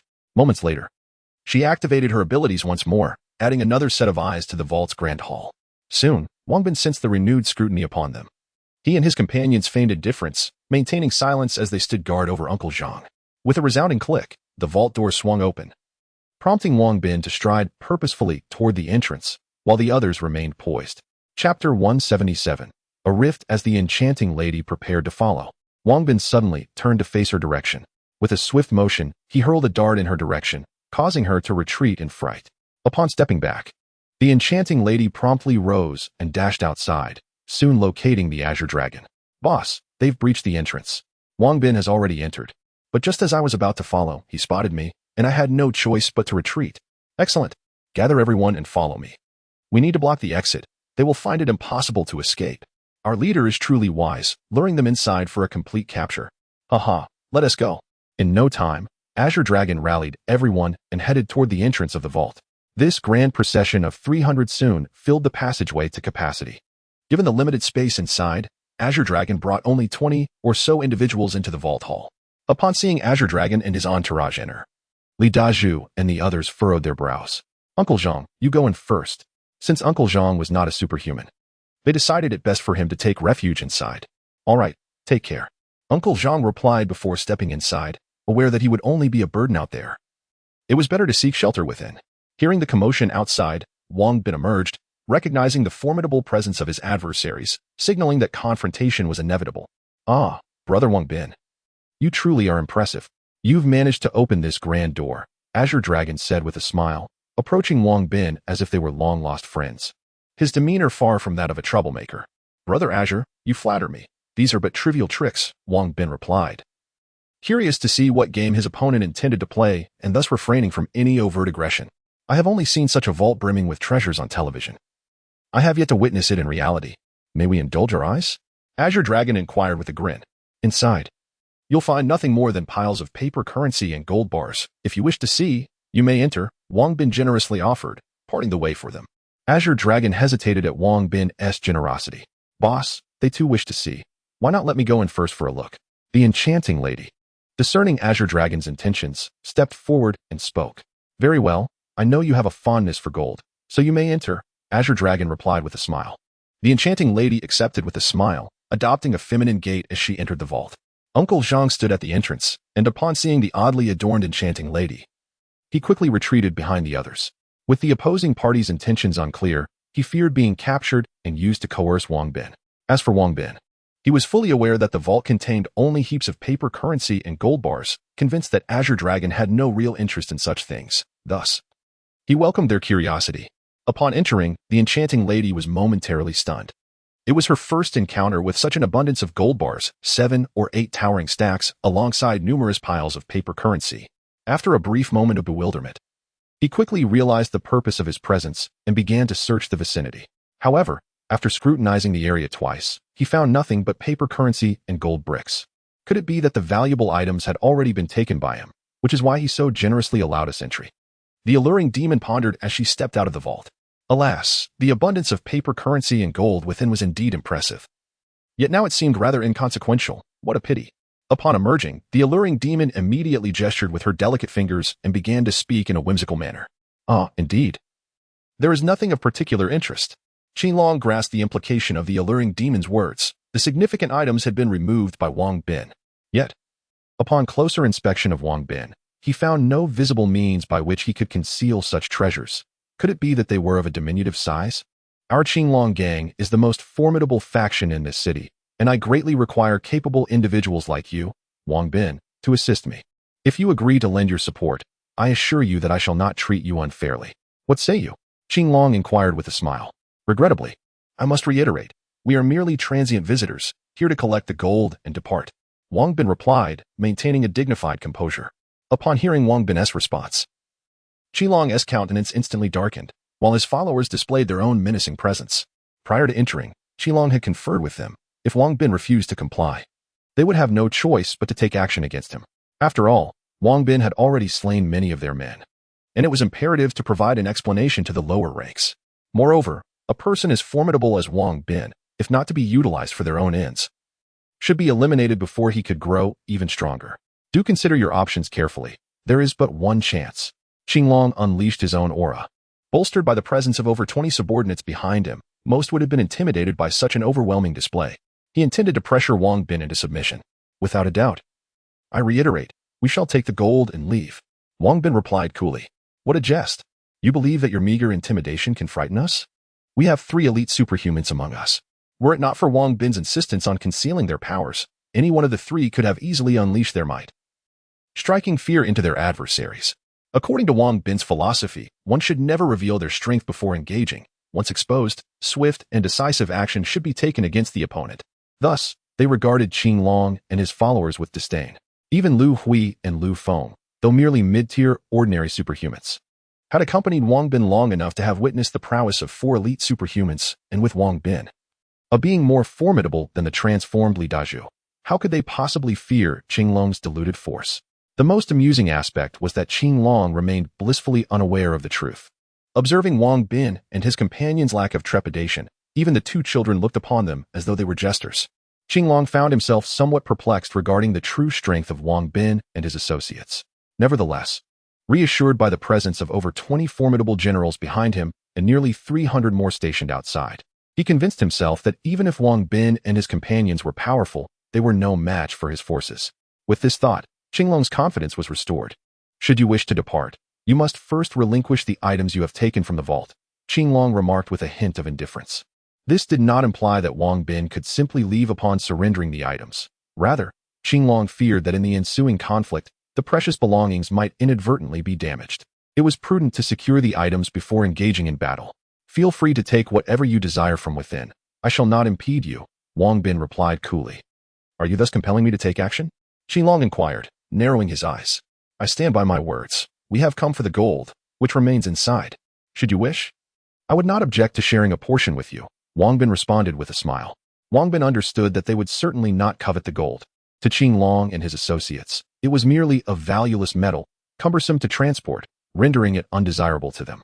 Chapter 178. Utter defeat, seeing Wang Bin repeatedly disregard him. Qinglong was enraged. He charged forward with his men towards Wang Bin and his companions. In an instant, more than 20 individuals behind Qinglong transformed and rushed towards Li Dazhu and his group. The man known as Yao Ji morphed into a colossal fox, its sharp claws swiping menacingly toward Li Dazhu. Without needing Wang Bin's command, Li Dazhu and his companions sprang into action the moment the enemy attacked. They wasted no time in transforming, and soon the hall was filled with 2 towering monsters. Li Dazhu and Qian and unleashed their most formidable abilities, leading the charge, followed closely by Lu Hui and Lu Feng, while a Bao stood guard at the vault's entrance to protect Uncle Zhang. Qinglong, noticing that Wang Bin had not transformed nor exhibited any extraordinary powers, felt a twinge of confusion. However, as a seasoned leader, he would never underestimate an opponent. Thus, he unleashed his strongest attack immediately. With a swift motion, he summoned a blue dragon, which let out a fierce roar and lunged toward Wang Bin. Wang Bin, witnessing Qinglong's formidable display, did not dare to underestimate it. He summoned the fire dragon spear and channeled his inner strength, thrusting it at Qinglong. A thunderous crash resonated as the fire dragon spear collided with the blue dragon, pushing Wang Bin back several steps, while the summoned dragon disintegrated into nothingness. Qinglong's heart sank as he saw his summoned dragon fall to Wang Bin's strike. Since acquiring this ability, he had never encountered a formidable adversary. And after consuming a significant amount of magic cores in recent days, he had elevated his level, far surpassing the strength of most superhumans. Yet, despite his newfound power, Wang Bin's seemingly unremarkable attack had obliterated his summon. The thought of a spear crossed Qinglong's mind, redirecting his focus to the weapon in Wang Bin's hand. Could it be an extraordinary artifact? How else could it so easily vanquish his summoned creature? Excitement surged through him. If he could seize Wang Bin's spear, his power would surely ascend to new heights. Before Qinglong could summon again, Wang Bin executed a swift maneuver, appearing beside him in the blink of an eye. Taken aback by Wang Bin's sudden proximity, Qinglong reacted quickly, retreating hastily. Wang Bin was determined not to let Qinglong escape easily, lunging the fire dragon spear toward Qinglong's chest. Should he connect, it would undoubtedly be fatal. Qinglong, displaying his ruthless nature, extended his left hand to block Wang Bin's spear. A scream erupted as the fire dragon spear pierced through Qinglong's left hand. What are you all doing up there? Hurry down and assist. Qinglong bellowed as he retreated, realizing that several of his 20-plus generals had already been slain, while the remainder were mostly injured and far from being able to contend with their opponents. Upon witnessing Li Dazhu's immense form, Qinglong finally comprehended that he was facing a group of monsters, and the only recourse left was to leverage their numbers to turn the tide. Upon the call of the Azure Dragon, his subordinates rushed down, startled to see their leader injured, and they promptly cleared a path for him. Everyone, advance. We must annihilate them. Azure Dragon shouted loudly as he retreated into the crowd. The sight of Li Dazhu's imposing figure startled these underlings. Yet they held a significant numerical advantage, and thus felt emboldened, brandishing their various weapons as they charged forward. Before they could descend upon him, Xiaonan's iron chains were hurled forth with a resounding crash, instantly toppling a multitude of adversaries, with the foremost among them meeting immediate death. Following Wang Bin's guidance, Bao gained a newfound understanding of his vines, skillfully maneuvering them to pierce through the bodies of over 10 individuals with the swiftness of threading a sugar-coated hawthorn. In such a confined space, evasion was an impossibility. Although the demoness lacked the raw power of Li Daju, she exhibited remarkable agility. After dodging his attack, she closed in, her claws slicing through the air to inflict several deep gashes upon Li Daju's thigh. While the wounds appeared severe, they were not overly consequential for him at this moment. Enraged, Li Daju pivoted and struck down at the demoness. She hurriedly evaded, her heart sinking as she realized her claws had not inflicted significant damage. Previously, this very move could sever steel. She had believed those strikes would have crippled Li Daju's leg, yet now they merely caused minor injuries. How formidable must his defenses be? Upon retreating, she noticed that not only had several of her skilled allies fallen, but even their leader, Azure Dragon, was gravely wounded. Aware that prolonging the conflict would lead to certain demise, she rushed to Azure Dragon's side, inquiring, "Boss, how are you holding up? My left arm may be incapacitated." Azure Dragon gritted through clenched teeth. The demoness felt a pang of dread. Could Wang Bin truly be that powerful?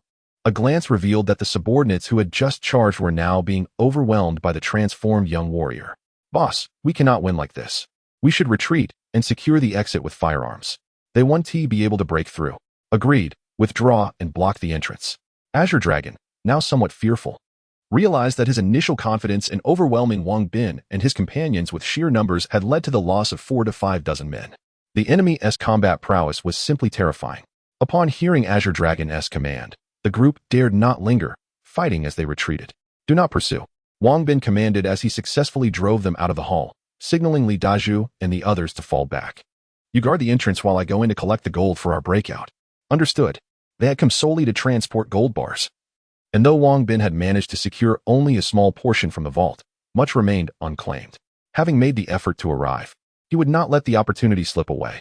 Wang Bin had contemplated the possibility of the adversaries blocking the exit, trapping them within.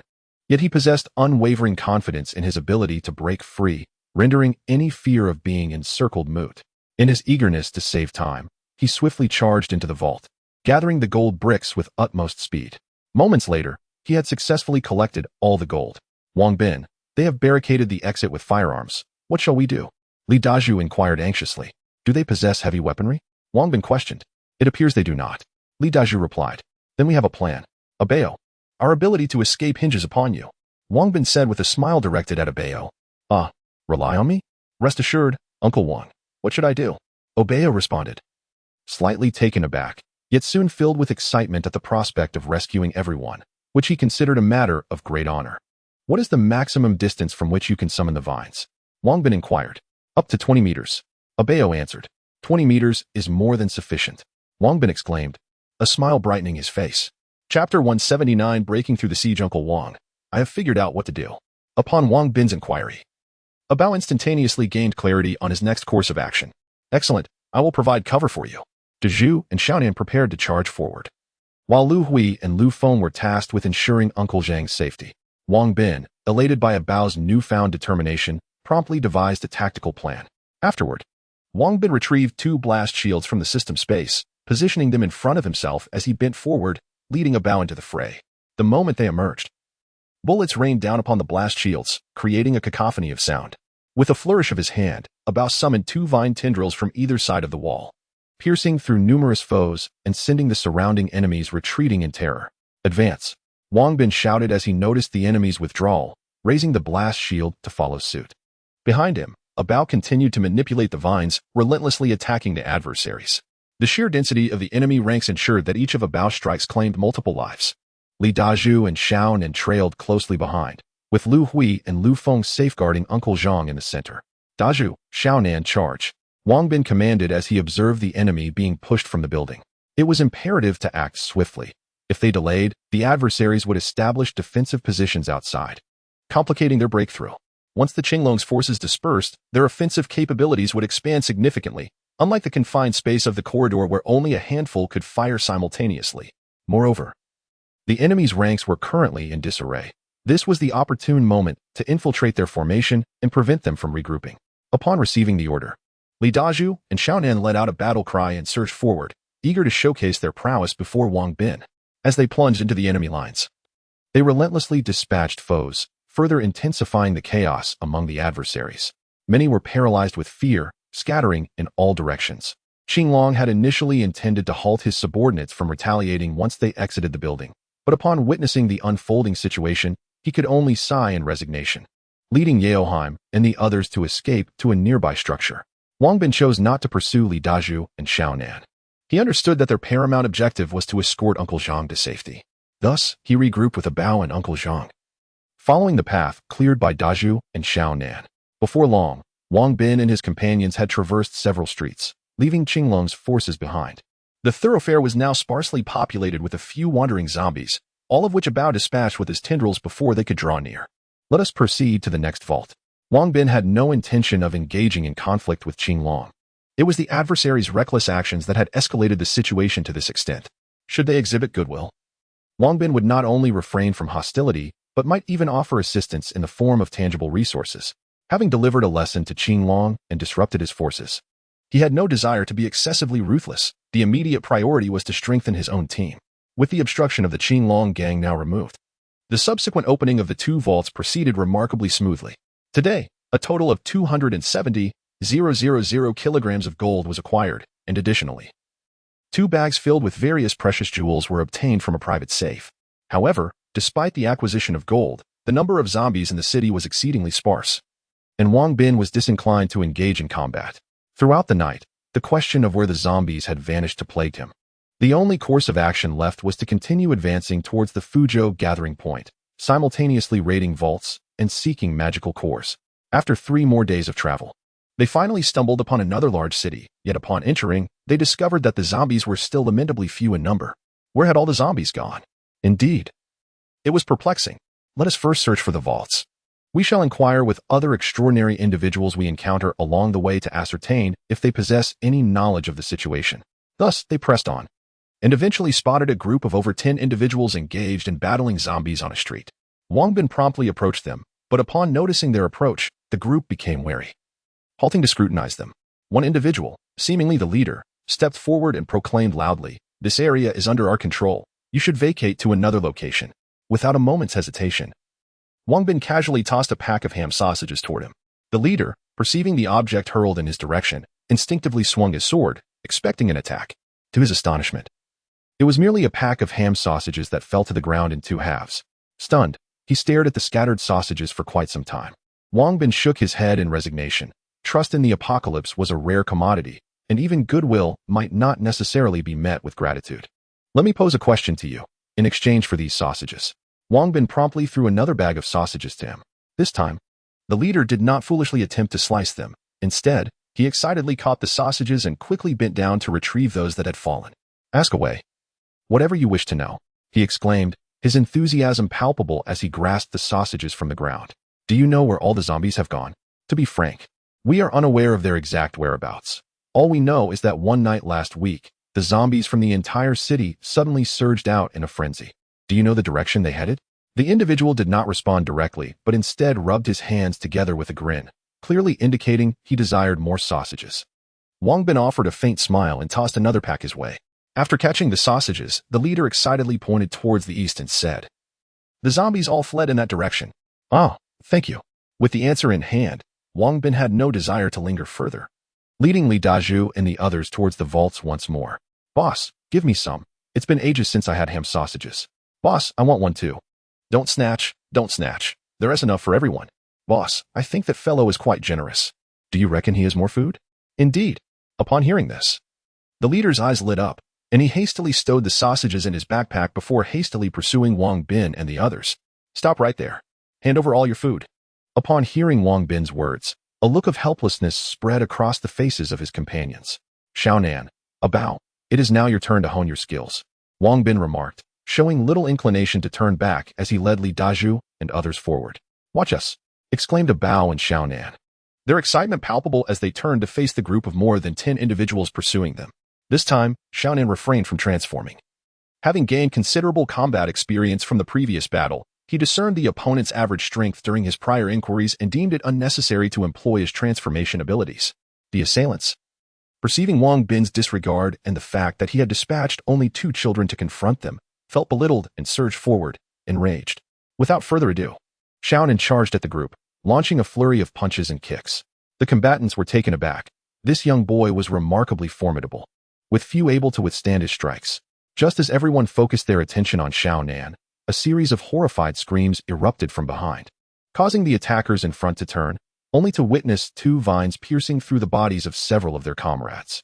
Within a minute, silence enveloped the rear. Chapter 180. Returning to school upon witnessing the swift resolution of the battle by Bao and Qian, everyone expressed their satisfaction with their progress. It is only through the collective growth of each individual that the team can become increasingly formidable. Subsequently, under Wang Bin's guidance, several vaults were opened, yielding an impressive 31,000 kilograms of gold and 2 sacks of precious jewels. With the previous accumulation, he now possessed a total of 62,000 kilograms of gold. As the time for Wang Bin's return to the real world approached, he instructed everyone to wait for him in a small village, suggesting they focus on practical training during his absence. Upon his return to reality, he first contacted Yu Hongfei and others to inquire about the situation at the store. Finding no issues, he indulged in a hot shower and a restful sleep. The following morning, after an hour of sparring with his master, he visited the store and the workshop. Upon learning that Wang Bin intended to return to school, Yu Hongfei and Li Xingping expressed keen interest, and they made plans to accompany him. Xiao Kai, aware of Wang Bin's experiences at school, was eager to bring along 2 veterans for support, but Wang Bin declined. As he had not placed much importance on school matters, his return was merely to provide an explanation. Moreover, with the workshop holding billions in gold and precious jewelry, his presence was essential for its management. Once the 3 reunited, they set off to school in their respective sports cars. During Wang Bin's absence, speculation about him had been rampant among their peers. Although students hesitated to discuss him in the class group chat, various versions of Wang Bin's story circulated privately, and today he intended to silence them all. For Wang Bin, academic credentials held little significance, yet the weight of public opinion was daunting. The incessant whispers behind his back were disheartening. As they arrived at school in their flashy vehicles, many students were drawn to observe, initially assuming yet another wealthy youth had come to court attention. However, shockwaves rippled through the crowd as Wang Bin and his companions emerged from the cars, instantly recognizable to all. Recently, news of Wang Bin had spread like wildfire throughout the campus, with many having seen his photograph on the school forum. Yu Hongfei and Li Xingping, closely associated with him, were also swept into the spotlight, becoming campus celebrities. Wow, isn't that Wang Bin? Indeed, that's him. Didn't they say he fled abroad after committing murder? What? I heard he went overseas to become a terrorist. I heard he comes from a rural family. How could he afford such an expensive car? Nonsense. I heard he became a mercenary abroad. Otherwise, how could he afford such an extravagant vehicle? Well, where can I sign up to be a mercenary? Ridiculous. I heard the 3 of them have become big bosses, making a fortune. The surrounding students buzzed with chatter. But Wang Bin paid them no mind, leading Yu Hongfei and Li Xingping to the homeroom teacheress office. The teacher had just finished lunch and was engaged in conversation with other educators, eventually steering the discussion toward Wang Bin. Teacher Li, it seems that Wang Bin has been absent for quite some time, and you are unable to reach him. I suggest that you report this directly to the administration and have him expelled. Indeed, individuals like him are detrimental to our school and should not be tolerated. As the conversation grew fervent, Wang Bin let out a cold chuckle and tapped on the half-open door. Ah, Wang Bin, what brings you here? Teacher Li was taken aback upon seeing him. She had initially prepared to confront him, but the imposing aura he exuded made her swallow her words. The shock he induced was profound. She remembered the last time she saw him. He was merely an inexperienced college student. Yet now he radiated a presence that surpassed many prominent businessmen. Not only had Wang been transformed significantly, but his companions, Yu Hongfei and Li Xingping, also appeared remarkably changed. They both exuded the air of successful individuals. While their presence may not have matched Wang Bin's formidable energy, it nonetheless conveyed a strong sense of confidence and reliability. The surrounding teachers, upon witnessing the trio, fell silent. After years of navigating the complexities of society, they possessed keen insight. At that moment, it was prudent to remain silent and simply listen. Teacher Li, I heard you've been looking for me. Now that I've concluded my business affairs, I came to see you. I brought along some local specialties as a token of appreciation for your hard work, Wang Bin said, handing over a large bag. Upon hearing about the local specialties, the nearby teachers scoffed. In this day and age, anything could be purchased with money. Did he really believe that such trifles mattered? No. The school has regulations against accepting gifts from students. Teacher Li declined repeatedly, echoing the sentiments of her colleagues. Local specialties? Do you think we're still living 15 years ago? They are hardly worth anything. Please, just accept it. Moreover, we three have come with a matter we would like your assistance with, Wang Bin continued with a smile. Upon hearing that they sought her help, Teacher Li's expression darkened. No wonder they had brought gifts. If you must bring a gift, could it not be something else? Please refrain from offering such local specialties. Wang Bin and his companions discerned Teacher Li's thoughts and, undeterred by her reluctance, continued speaking. We have opened a jewelry store on P Street, and business has been thriving. We are considering opening a branch. We believe our current success is a result of the nurturing we received from the school and from you, Teacher Li. Thus, we intend to donate 10 million yuan to the school as a token of our gratitude. We kindly request your assistance in contacting the principal. Would that be possible? 10 million. Yes, of course it is possible. Please sit down. Let me pour you some tea. I will contact the principal right away. Teacher Li's excitement was palpable. Her countenance transformed into a radiant smile, and her enthusiasm towards Wang Bin and his companions resembled that of a doting mother-in-law.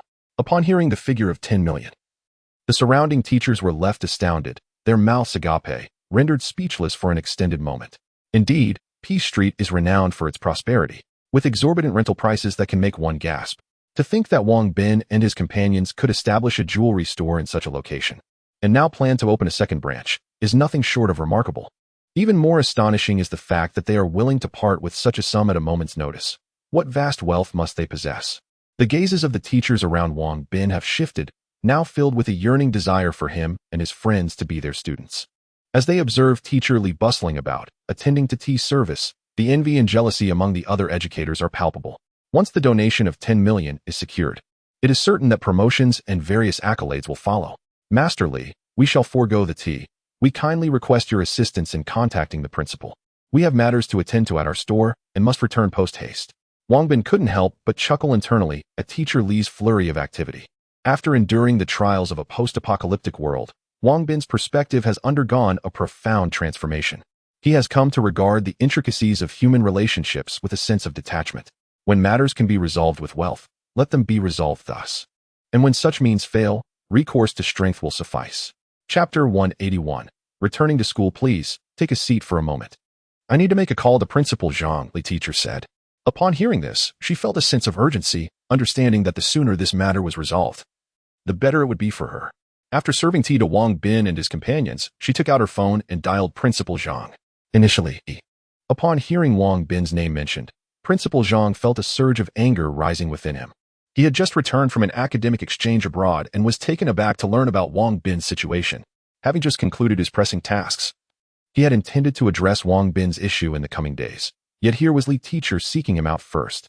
As Principal Zhang's reprimanding voice echoed through the phone, Li Teacher quickly moved the device away from her ear, unable to bear the intensity of his tone. She wished to explain, but Principal Zhang spoke so fluently that he did not afford her an opportunity to interject. Wang Bin and his companions sat nearby, with Wang Bin comprehending every word on the call, though he feigned ignorance. Yu Hongfei and Li Xingping could not discern the entire conversation, but occasionally caught snippets of unflattering remarks. Li Teacher felt a wave of embarrassment wash over her. Though she longed to clarify the situation, Principal Zhang's relentless speech left her with no chance to speak. She could only awkwardly smile at Wang Bin and his friends. After a considerable time, Principal Zhang finally paused, and Li Teacher seized the opportunity to elaborate. What? A donation of 10 million? Did you misstate that? Or did I misunderstand? You did not hear incorrectly. It is indeed 10 million. Ah, very well. Bring them to my office immediately. I wish to meet them in person. Understood, Principal Zhang. I will escort them over right away. Principal Zhang was taken aback, his mouth agape at the mention of 10 million, a substantial sum for the school. Though there had been donations in recent years, most had only ranged in the millions. Wang Bin and his companions had shattered previous donation records. And what made this even more remarkable was that they were still university students. With proper publicity, their reputation would undoubtedly soar. Once the teacher hung up, she led Wang Bin and his companions to the principal's office. As soon as they left, the other teachers in the office began to murmur amongst themselves, showering praises. One teacher, passing by Li Teacher's desk, caught sight of the contents of a bag and exclaimed in astonishment. My goodness! Li Teacher has truly raised 3 exemplary students this time. What is it? Come quickly and see what they have gifted Li Teacher. Curiosity piqued. The others rushed over to take a look, and gasps of awe filled the room.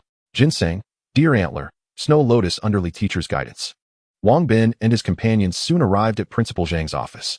Upon their entrance, Principal Zhang personally approached them, shaking their hands warmly before brewing them a pot of tea.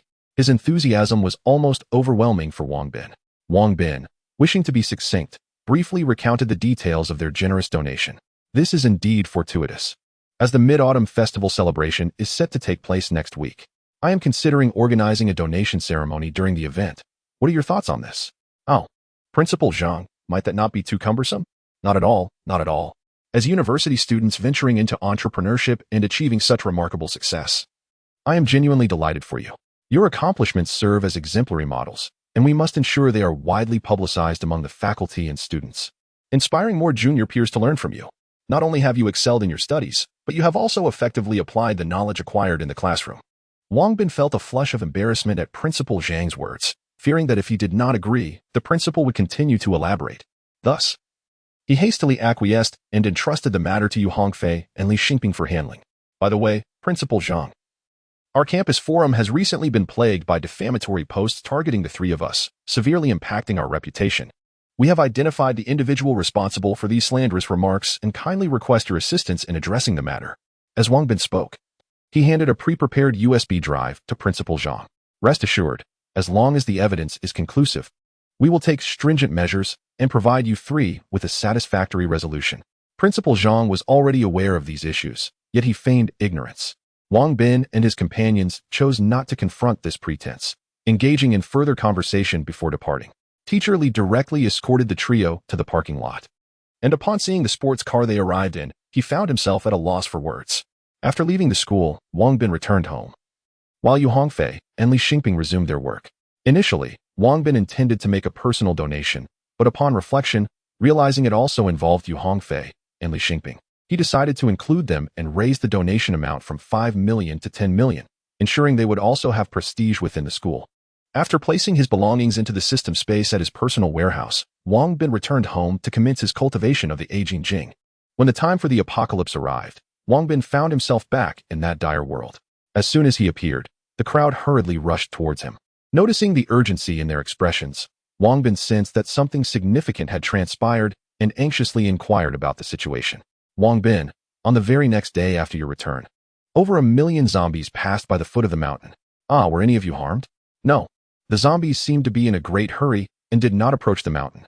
Moreover, we observed through binoculars that among these zombies, there were even a dozen elite zombies.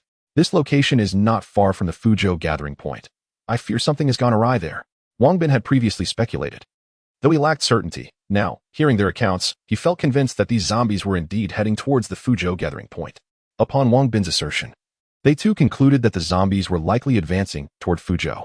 The sheer number of zombies, combined with so many elite zombie monsters, left them apprehensive about humanity's ability to withstand such an onslaught.